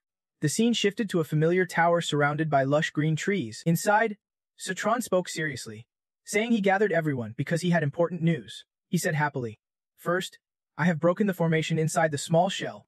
Now we can receive information one way from the outer heaven forbidden zone." Bun Sin and Lu Chang were very surprised to hear this. Suddenly, a voice spoke from the other side. As agreed, the four sects take turns protecting the small shell for a day. Today, it is the North Head sect's turn, the little palace lord quietly added. Before the small shell was handed to the Nine Mystic Gate, after speaking, she glanced toward East Mountain and warned, "Be careful not to let others take it." The old man immediately objected. "The small shell originally belongs to War Dragon Island. No need to steal it." Everyone in the tower overheard this conversation. Missy suddenly exclaimed, "That is his voice." Bun Sin sighed in relief. "Good. At least we know they are safe." "Young master, try harder to quickly contact them." Citron agreed, saying once the small shell gets to master, maybe they can reach them. He paused, then added, "Also, Jiangung called earlier." Citron hesitated but explained, "My father Sivo Treki is coordinating to unite the strongest pirate forces in the sea area." Trech V and Misti turned pale from surprise after hearing this. Nen Ein was no exception and exclaimed, "Your father alone wipes out pirates. What cultivation level does he have?" Then Citron named a peak key phase warrior. She sighed. "A peak key phase warrior is famous among fighters, especially at that level. But I have never heard of Sefo Tritvaki before. Your father is truly humble." Hearing that, he agreed silently. "Isn't he that right? So humble even his own son did not know." Later he said, "Giant Leo also left info. In 2 days, my father will lead a coalition army of pirates to attack War Dragon Island. Within 2 days, we will also have to fight the elite warriors of War Dragon Island's outer heaven." After careful thought, Citron called a familiar name. Trech Mensiti calmly asked, "Can you contact the teammates who are not trapped on War Dragon Island? If you can organize a team, it would be a huge help for the battle in 2 days." Misika agreed immediately. Then he added, "Our Trech clan has a special signal to communicate with the refugee camp. We can search every place one by one and gather scattered strength." A moment later, Nen continued, "Citron, even if Dad and your dad combined forces, we only have 5 Ki realm experts, not as many as the 8 from Thin Goe Thin." Citron Ben replied, "So before my father arrives, we have to deal with the peak fighters first?" She asked curiously. "What is the plan?" Citron did not hide it and answered directly, "I am planning to use the gourd tactic to save him." Then he smiled mysteriously and said, "Let them come, one dies, the other follows." Meanwhile, by the clear rivers and rolling mountains, inside a cave where many martial artists sat resting and recovering, Biu Ven, covered in wounds, spoke desperately, "I want to surrender." Suddenly, a sharp weapon appeared from nowhere and struck him before he could react. He immediately fell to the ground, the pain in his wounds intensifying. Then Treche Yu spoke up, "You really think if you leave this cave and surrender to Thin Goe Thin, you will be treated well?" After saying that, he stepped closer to where Bi Ven lay and continued in a firm voice, "I guarantee over half the people here will be slaughtered." Bi Ven immediately retorted that if over half would die, it might as well be everyone. Everyone witnessing this moment fell silent, neither agreeing nor opposing. After a while, Trech Yu said, "Suppose today you surrender to Thin and Goe Thin and survive." Then he looked at his comrades and continued, "When you see others kill Chain Long Island's fighters, trample its dignity, and treat it like a slave to mock, can you honestly stay unmoved?" At that moment, other fighters began to realize the truth. Their faces tightened. Even stubborn Bi Vien's resolve started to waver. Taking the chance, Trech Yu said, "If you can do it, then shut up because you will die anyway." He finished with, "Instead of losing all dignity and being humiliated before death, why not fight with all your might till the last drop of blood?" Hearing this, Bi Ven collapsed to the ground and burst into tears. Others were deeply moved by Trech Yu's words. After a moment, another fighter spoke. "Hoa Hnehi's right. When Chin Long Island's fighters lose their will to resist, that is when Chin Long Island truly falls." Another agreed. "Thanks to Hoa Si Fup for waking me up. I feel ashamed for even thinking about surrender." He added, "We blame Trech Bi Ven for fearing death, but I almost forgot he is ranked with Trech Misisi as the Trech clan's top rivals." Bi Ven wiped his tears and said, "If only I had followed Trech Misisi to the 6th palace, I might have escaped this fate." Hearing this, Trech Yu turned and asked, "Don't you know Thin Goe Thin also sent people to the continent? Elder Trech V Jujech and the others were all killed. Only Trech Misiti's whereabouts remain unknown." Thinking of this in a mexa tea, tears welled up again. Then Bi Ven firmly confirmed, "He must have surrendered to Thin Ngoe Thin by now." At that moment, A voice rang out. Who said I surrendered? Tretch Au spun around, alert and suspicious. Then wondered. Missy T and Tretch V rushed in and answered. I am Hudra, Tretch Mende. Then he cheerfully added, I am here to lead everyone back to Thin Long Estate. The scene shifted outside the cave where Trekak Yu and others hid.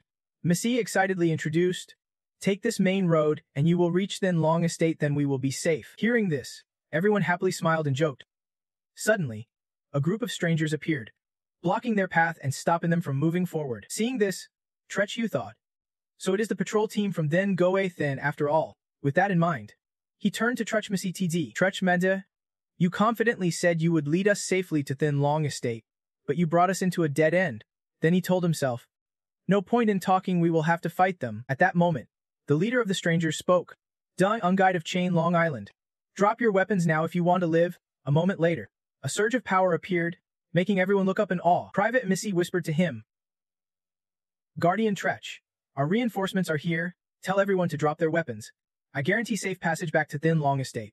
But Tretch Au doubted, asking, have you already surrendered to Thin Goe Thin? He firmly replied, if I surrendered to Thin Goe Thin, I would be struck by lightning. Hearing this, a Tretch muttered, if you dare lie to me, I swear I will kill you before I die. Without another word, Tretch Au raised his voice and ordered everyone to drop their weapons. Biu Ven, annoyed, laid down his sword and complained, after all that running around, you just want to surrender. Meanwhile, Messi also put his weapon down calmly.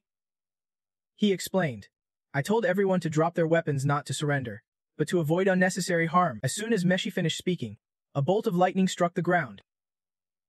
Thang Ung Lung, puzzled, asked, why is there thunder when the sky is clear? But after witnessing the scene, he was left speechless in shock. After a long pause, Thang Lung finally stammered, what are these things? Before he could comprehend the strange phenomenon, lightning struck them one by one. Each person let out agonizing cries from the unbearable pain. Soon, Thang Lung's entire group collapsed except for him. Then, a mocking voice rang out, catching Thang Lung completely off guard. Sifron calmly said, everyone else has lightning-proof needles, but you are careless. Carrying lightning conductors, no wonder you got struck. Tretch Yu sighed, lightning is really something else. B. Ven also realized the truth. Miss T told them to drop weapons to avoid being struck by lightning, and Miss C confirmed it. Exactly. Watching this, Thung Lung fell silent, already plotting another plan. Moments later, Thung Lung ordered, shoot the enemy. Cover me. His men raised their bows, each holding 3 arrows. 1 second later, all the arrows flew towards Citron. He just stood there calmly, not even dodging. Just then, Lo Chen rushed forward, blocking Citron and saying, let me handle this. Then he gathered his strength, ready to fight. Soon, the arrows hit Lu Chen, but he was not harmed. In fact, the arrows bent on impact against his sturdy body. Without a word, Lo Chen snapped the arrows in half with his bare hands. Suddenly, a strange power burst forth and shot into the sky. It did not stop there, it spread something everywhere. Citron immediately sensed something was wrong. Once certain, he raised his hand to summon his power. Energy from the surrounding trees instantly surged towards Citron. Soon after, Citron gathered enough power for a direct attack. Meanwhile, Thang Lung still could not understand what he was doing with the leaves. Then, Citron unleashed a move that caught Thung Lung's group off guard. They fell to the ground in agony, the sudden pain overwhelming their minds, making them groan uncontrollably. Biu Ven, suspicious, asked, so the warriors of Thin Goe Thin have lost, despite his serious injury. Thang Lung still threatened. I have already sent a rescue signal to that Kai stage expert. You are all dead? Citron said nothing, silently ignoring him. Tretch Au then asked, if I am right, these 3 are the benefactors you mentioned who saved you, and Thin Long Estate. He replied, yes. Then Meshite introduced, this is Tron, young master of Siu Hien Sect. Calmly, he added, greetings, everyone. Biu Ven, alarmed, asked, we are on the brink of death, and you are still chatting? Weird dude. Once that key stage expert arrives, we won't even get a chance to surrender. Misichi asked coolly, you are scared just because of one Kai stage expert? He replied helplessly, what do you mean? Just one key stage expert? Don't you know we do not even have a single key stage expert? Misik immediately denied B. Venon's claim, who says we do not. He proudly introduced, all 3 benefactors of Siu Hien Sect are Kai stage experts.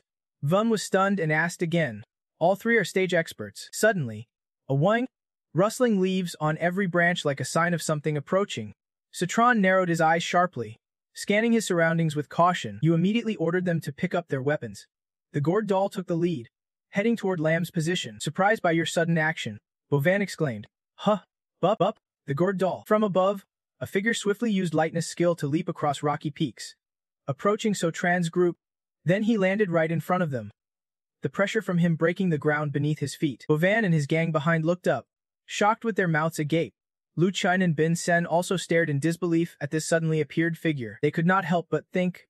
The aura of this newcomer was that of Banam. He stood proudly, hands on hips, and asked, using flying maple leaves as weapons, "Who sent you?" As he spoke, his gaze swept over the scattered bodies on the ground. Sotran showed no fear or hesitation.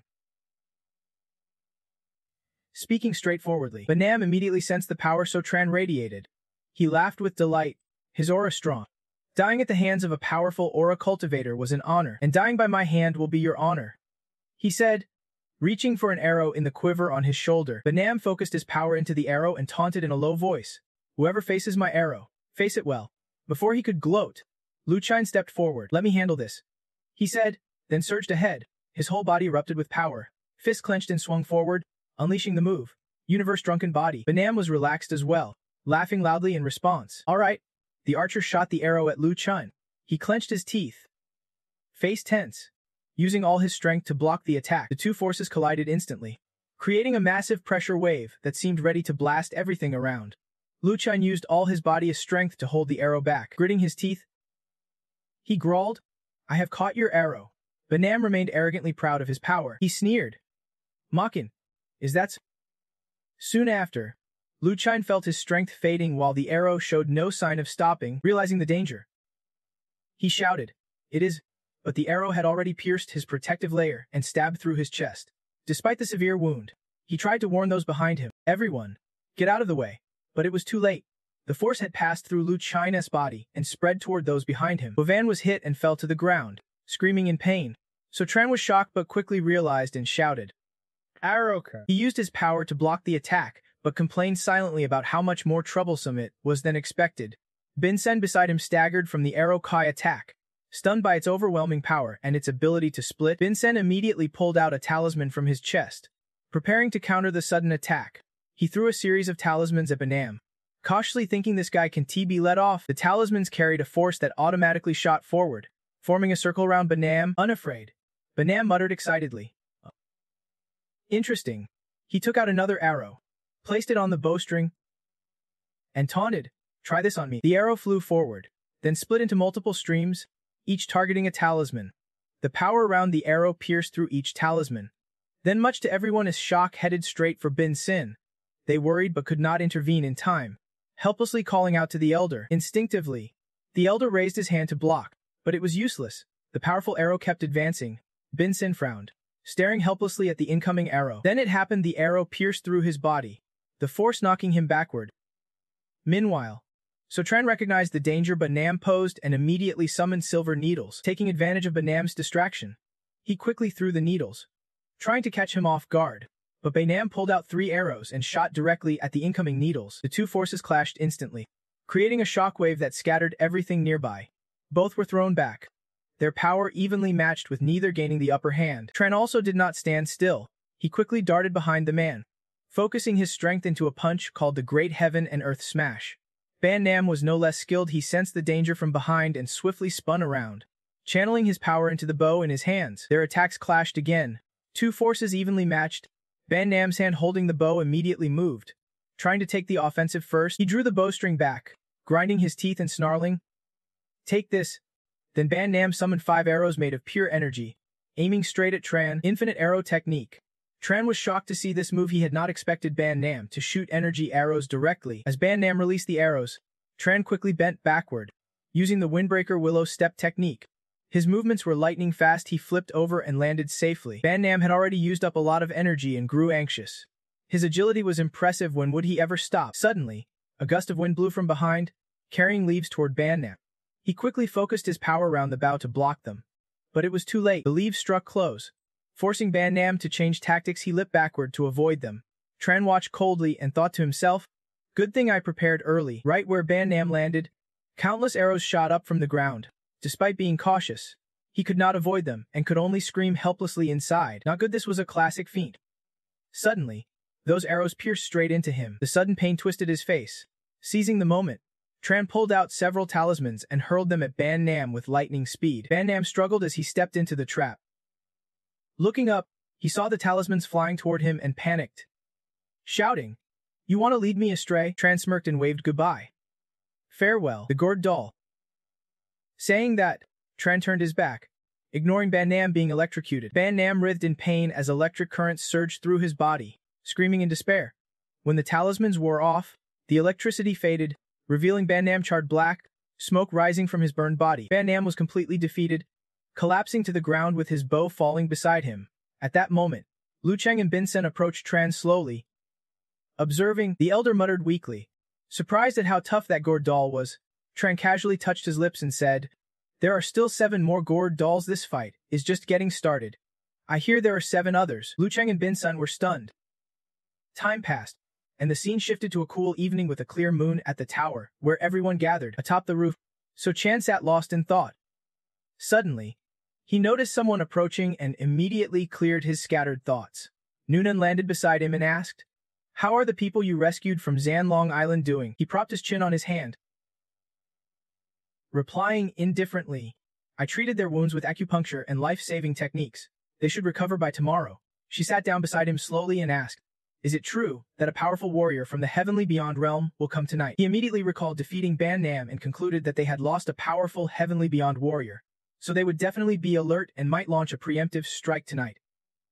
Hearing this, Noonan warned, "This morning, the 3 of you combined forces to beat 1 person. Now that 2 elders are still wounded, our chances of winning are not high, right?" So Chan calmly reassured. "Don't worry. I just took a new talisman from Elder Neum, perfect timing to test it on them." As he spoke, a sound echoed from inside his chest. "Modung Shen Hong. Little snail. Now it is my turn to guard." Tran reached into his chest and took out the snail, explaining, "This is my master's voice, the Heavenly Xiao Venerable." On the other side, Heavenly Xiao held the snail. Informing him, Zach Dongshen stubbornly refused to reveal the snail's secrets. He looked at Kung Quan and said, "Kung Mui, you are skilled in formations. See if you can break the formation inside the snail." Worried, Citron thought that as long as Sister Quan could break the formation inside the shell, she might sense my information. Then her voice came through, "Let me try." Kung Quan held the shell and focused her energy into it. After a while, she frowned inside, reporting the result. "No luck." Kung Quan looked at the shell in her palm and explained, "I tried to penetrate the protective formation inside, but progress was minimal. Unless the formation's eye can be destroyed, it is hard to break this formation." Hearing this, Vinyu stroked his beard anxiously. "If we can decipher the shell's secret while we keep it, once Trechthing Sin gets it back, he surely won't hesitate to sneak away with it. Looks like we have to dismantle the formation inside the shell within 24 hours. Hearing this, Citron clenched the shell tightly and made his decision. He immediately sat cross-legged on the rooftop and called out for help.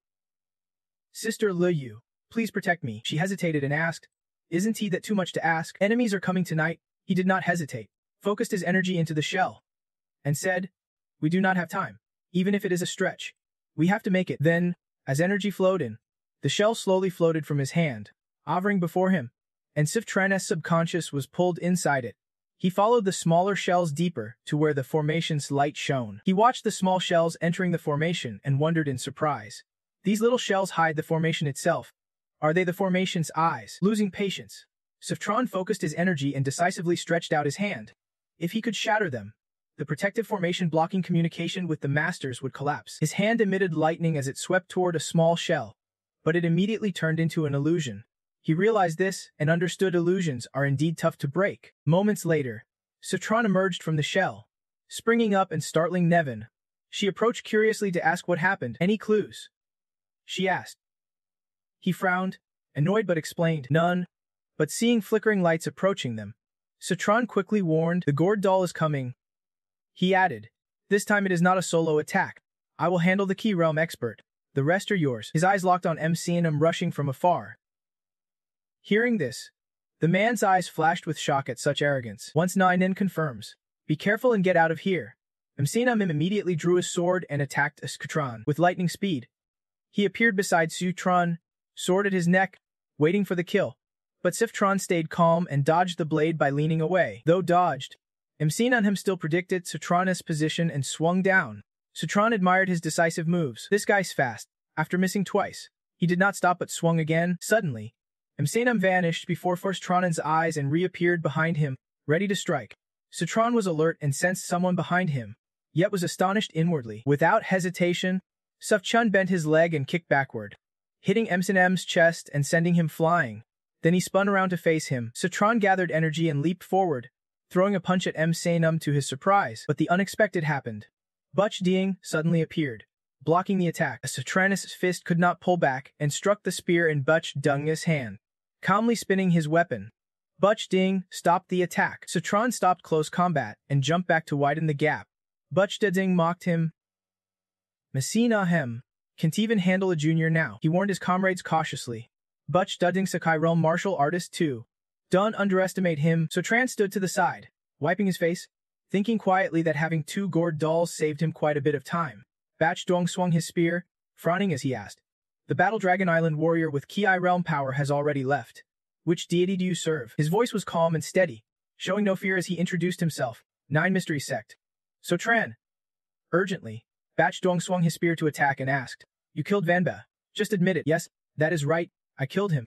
Bach Dong swung his spear around himself, full of suspicion. Vanba has mid-stage Kai realm power, and you are only early-stage Ku realm.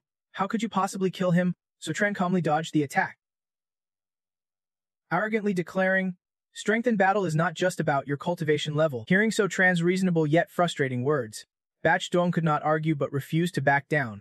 He immediately charged forward, gathering all his strength into his weapon for a decisive strike. Suddenly, his attack froze, his face shifting to shock as he exclaimed, What? But Sutran would not stand still to be hit. He instantly teleported behind Macnam and calmly said, I? Macnam was also confused but reacted quickly, swinging his sword straight at Sutran. But something unbelievable happened.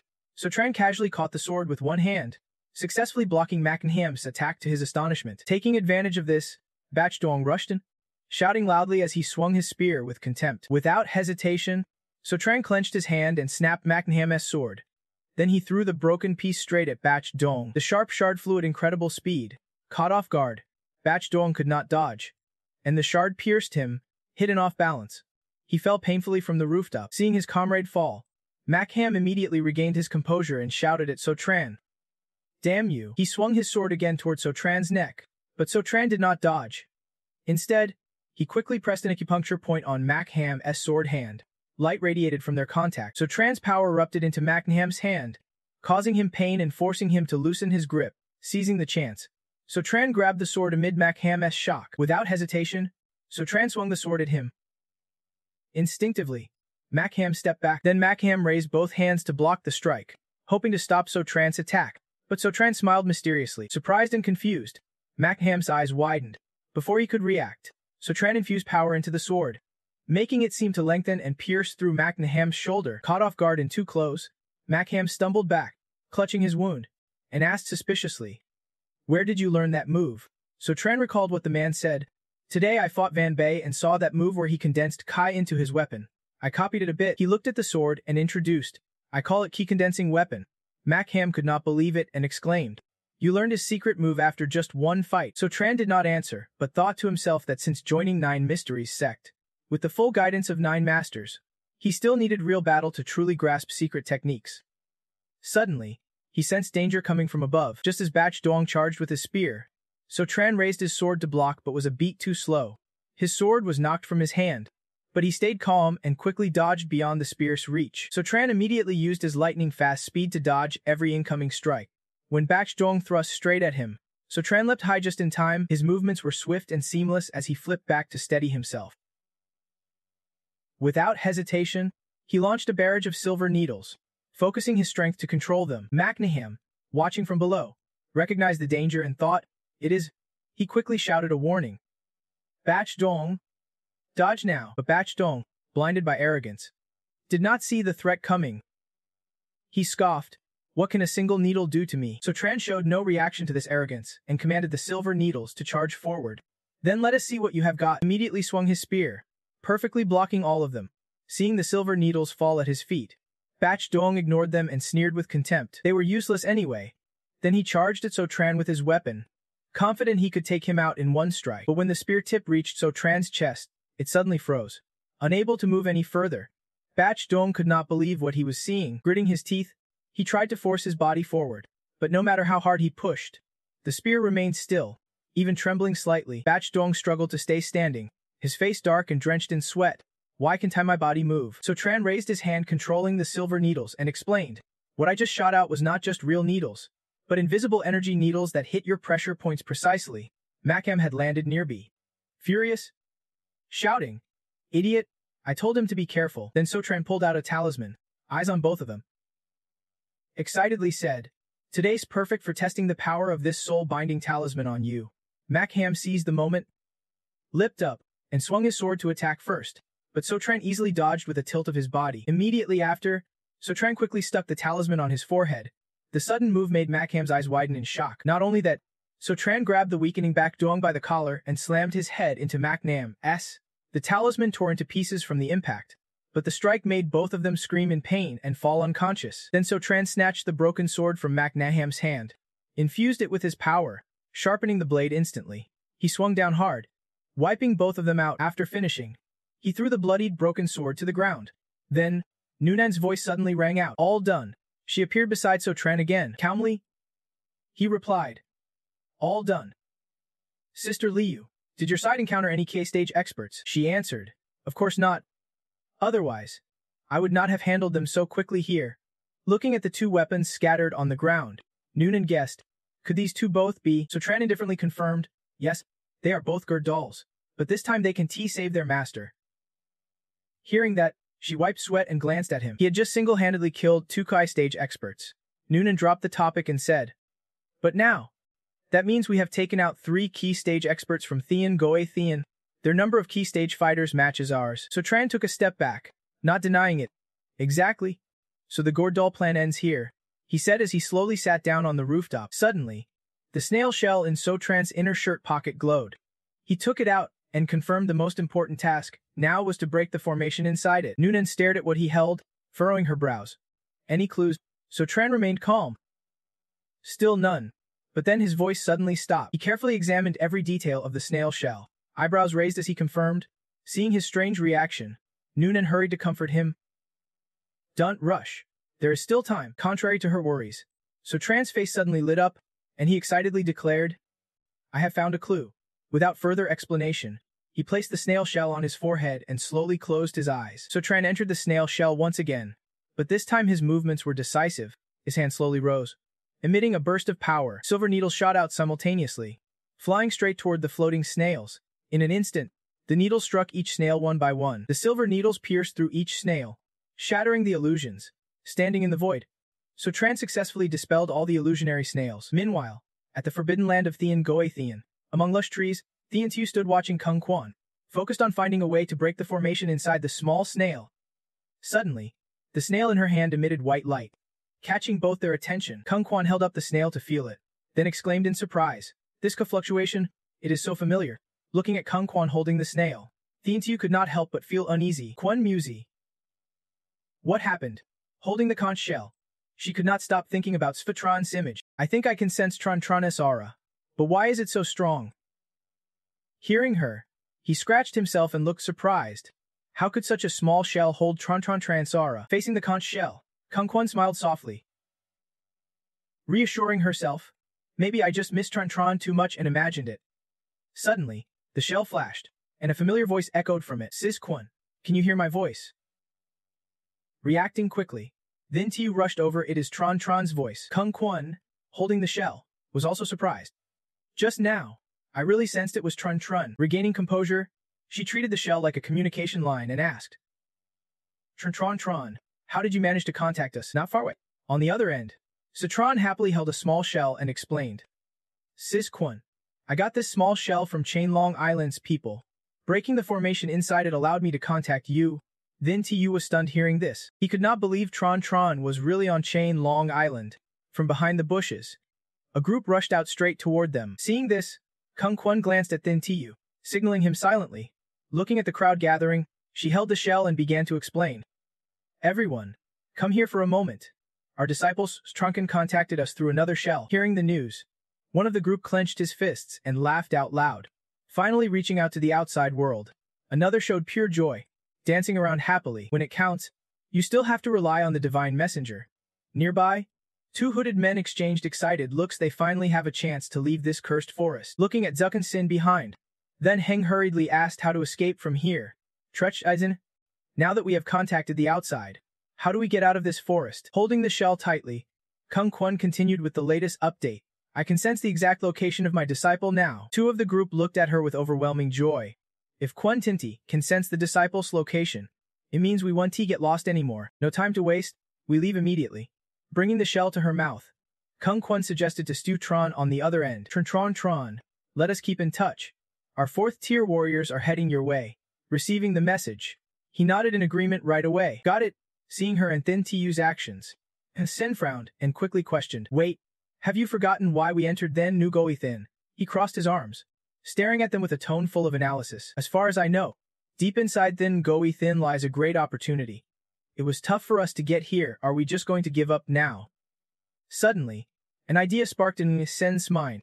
If we now have 2 shells to communicate, why not go deeper and claim the great opportunity? The crowd's faces slowly turned greedy hearing Kugung Sen's words.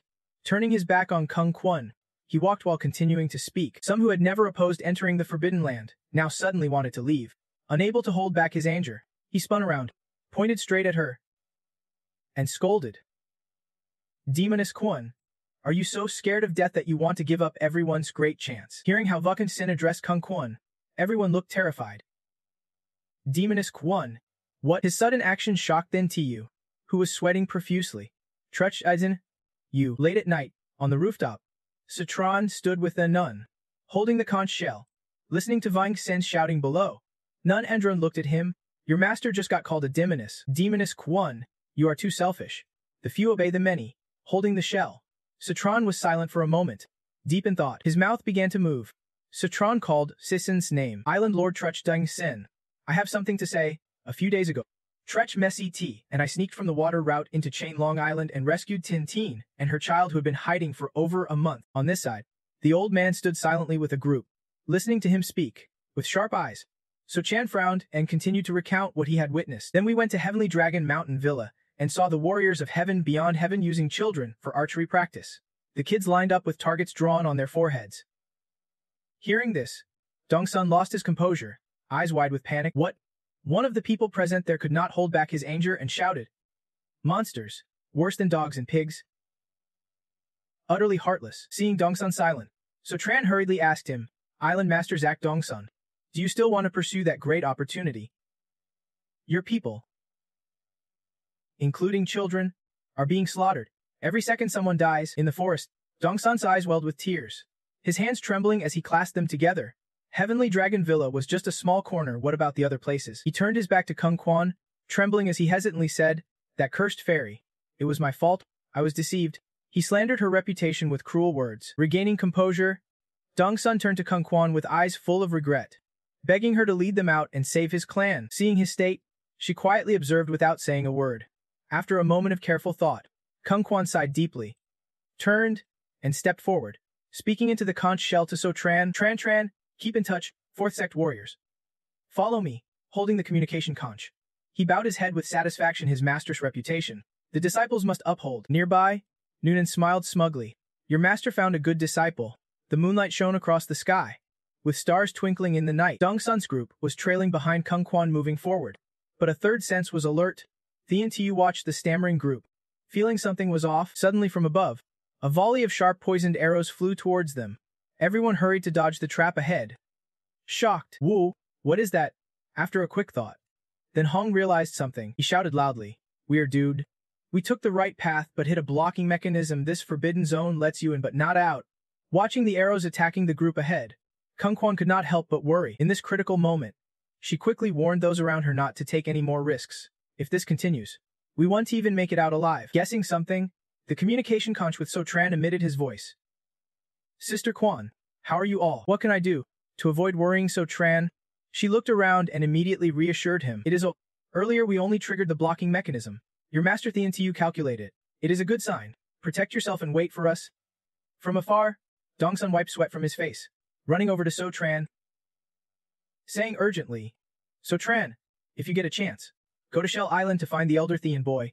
He might know something. Also, please save the people in the Battle Dragon Island clan." Receiving the message, the communication conch spoke from him. "Shell Island, Elder Thean boy. Got it. I will do my best to avoid dangers ahead." Kung Quan looked back at everyone and said, "Turn around. We are going deeper inside." The whole group with worried faces followed her into the forest. On this side, seeing So Tran holding the conch, Noonan asked curiously, "Didn't you tell them about tomorrow night's plan?" Hearing the question, So Tran lowered his face slightly, his eyes showing firm resolve, letting them focus on finding the way. "Leave outside matters to me," she said as they returned to another place. Outside a large mansion's grounds, in the main hall of Heavenly Dragon Villa lay 3 bodies covered in white sheets. Seeing these 3 mighty warriors of heaven beyond heaven, Bovan stood up, stammering, "Are we really gonna war with heaven beyond heaven tonight? Can we?"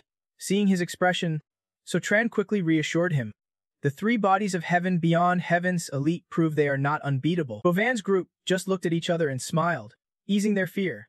Thinking about how to deal with heaven beyond heaven's group, So Chan frowned in frustration. But killing them would cause quite a stir. Thin and Goethian is definitely targeting Thin Long Trang. The Mbun clan staying still means they are gathering forces, preparing to trap them. Clutching the map tightly, he looked toward Bovangia Len's group. "So whether they come or not, we have to strike first. Tonight's objective is to break into 5 prisons and rescue all the people from the Chain Long Island clan who are imprisoned." The map shows 5 marked locations. Citron assigns familiar members of the group to teams based on the 5 prisons. Buvien's team begins moving on command, looking directly at MyCTD, who stands nearby. Citron gives the next order. "Prison number 1 is led by me, Truch Menda." He raises his hand eagerly. "Ready." Then the next person assigned by Cephatron is for prison number 2. Sis Liu. "Sorry for the trouble." Nana nods quickly, accepting the position confidently. Seeing Isutron's arrangement, Buven's face is full of doubt. Following her, she looks like even a breeze could knock her down. Hearing his assessment, Nenhun glances sideways. Suddenly, Buven's whole body shakes. From afar, Citron walks over holding the map. "You are cowardly when you should not be, and reckless when you should be cautious." This is the former Holy Maiden of Beach Ho Palace, Lu Nedrin, a powerful Ki realm fighter. This precise map was made by her sneaking in to scout alone. Nen now radiates a purple aura, leaving Buvan's group behind her amazed. Another Kai realm powerhouse. He bows his head apologizing to her. In front, Citron assigns the next position, prison number 3. Elder Nam. He frowns as he accepts the assignment, saying, "Leave it to me." Beside him, Lu Chun points to his chest and asks of Tron, "Prison number 4 is mine. My injury is healed. Perfect timing to stretch my muscles." He bows and hands off the final position to someone nearby. "All right, prison number 5. Senior Trechu leads the front line. We will hold back the strongest enemies. Prison 5 needs your own strength to break through." Assigned to the last area, Trechu clenches his fist and declares clearly, "Don't worry, young masters. Treacherous men never back down. We will definitely rescue our clan." Holding the phone, Citron coordinates timing. The attack starts at 3:00. We strike prison 1 first, then every 5 minutes. Others follow. After fighting for half an hour, a peak Kyrel master will lead the pirate army to Chain Long Island. Trech-O listens, heart swelling with excitement. "Good. We have 5 Kyrel masters and a peak powerhouse leading us. What do those damn Thin Goi Thien have to fear?" The hall resounds with Stu Tran's voice and the roaring crowd, igniting fighting spirit. For Chain Long Island, warriors to the end. He places a hand over his chest, looks around, and gives the order. "Very good. Everyone move out." At the city gate, a group of armed Westerners stand guard. Suddenly, a gust of wind sweeps in, carrying swirling leaves before them. One of them picks up a leaf. Puzzled, all trees were cut down. Where did this leaf come from?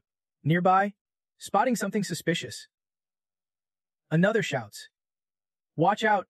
There is something on the leaf." Holding up the leaf, they carefully examine the red characters written on its spiritual talisman. Then explosions begin along the city gate fence. The people standing there were hit by flying debris from the blast, unable to dodge in time. What just happened? Not far away, Sistatron opened his palm filled with leaves. He was the mastermind behind the explosion. "The outer circle has been cleared by my Bo Vim talisman. Hurry and rescue the people. I am testing a new Gerd doll outside." Receiving C-Tron's order, Messish and his group quickly ran ahead. Everyone got the message to save the clan members. He slammed his arm with all his strength against the city gate to break it open. From the ground, Suf Chun gathered energy and swiftly climbed to the top of the city wall, then stood there observing Messi's group below. It is getting quickly. Focused on the scene below, Citron was unaware that something was attacking him, but with his third sense, he only needed to lightly raise 2 fingers to clamp down on the attacking weapon, a sharp sickle connected to a chain. The mastermind was the man behind it, not bad. Holding the chain tightly, looking straight at Citron, the man smiled smugly. Kid, you dare trespass in Thengoathian territory. Name yourself. I am a senior special agent of Thengoathian at the post-essence stage. Calmly, Citron released the weapon and asked, isn't this chain Long Island territory? Hearing that, Hotrech standing nearby looked confused. You are the fish who slipped through the old treacherous net. Turning to look at him, Citron quickly denied that. I am from Siu Haimun, Citron. Your aura is stronger than those 3 worthless guys from 10,000 years ago. Are you their leader? Hearing this, Hotrech realized the issue. He frowned angrily. I wonder why those 3 have not returned after so long. Looks like they ran into trouble. Then Hotrech stepped forward, each step cracking the ground beneath him. Without a word, he gripped the chain with the sharp weapon and smirked as he swung it straight at Citron. I want to see what skills you have, daring to kill 3 of my special agents. On the current map location, Prison 1 was smoky, with bodies lying face up on the ground. Citron leapt up to dodge Hotrech's attack.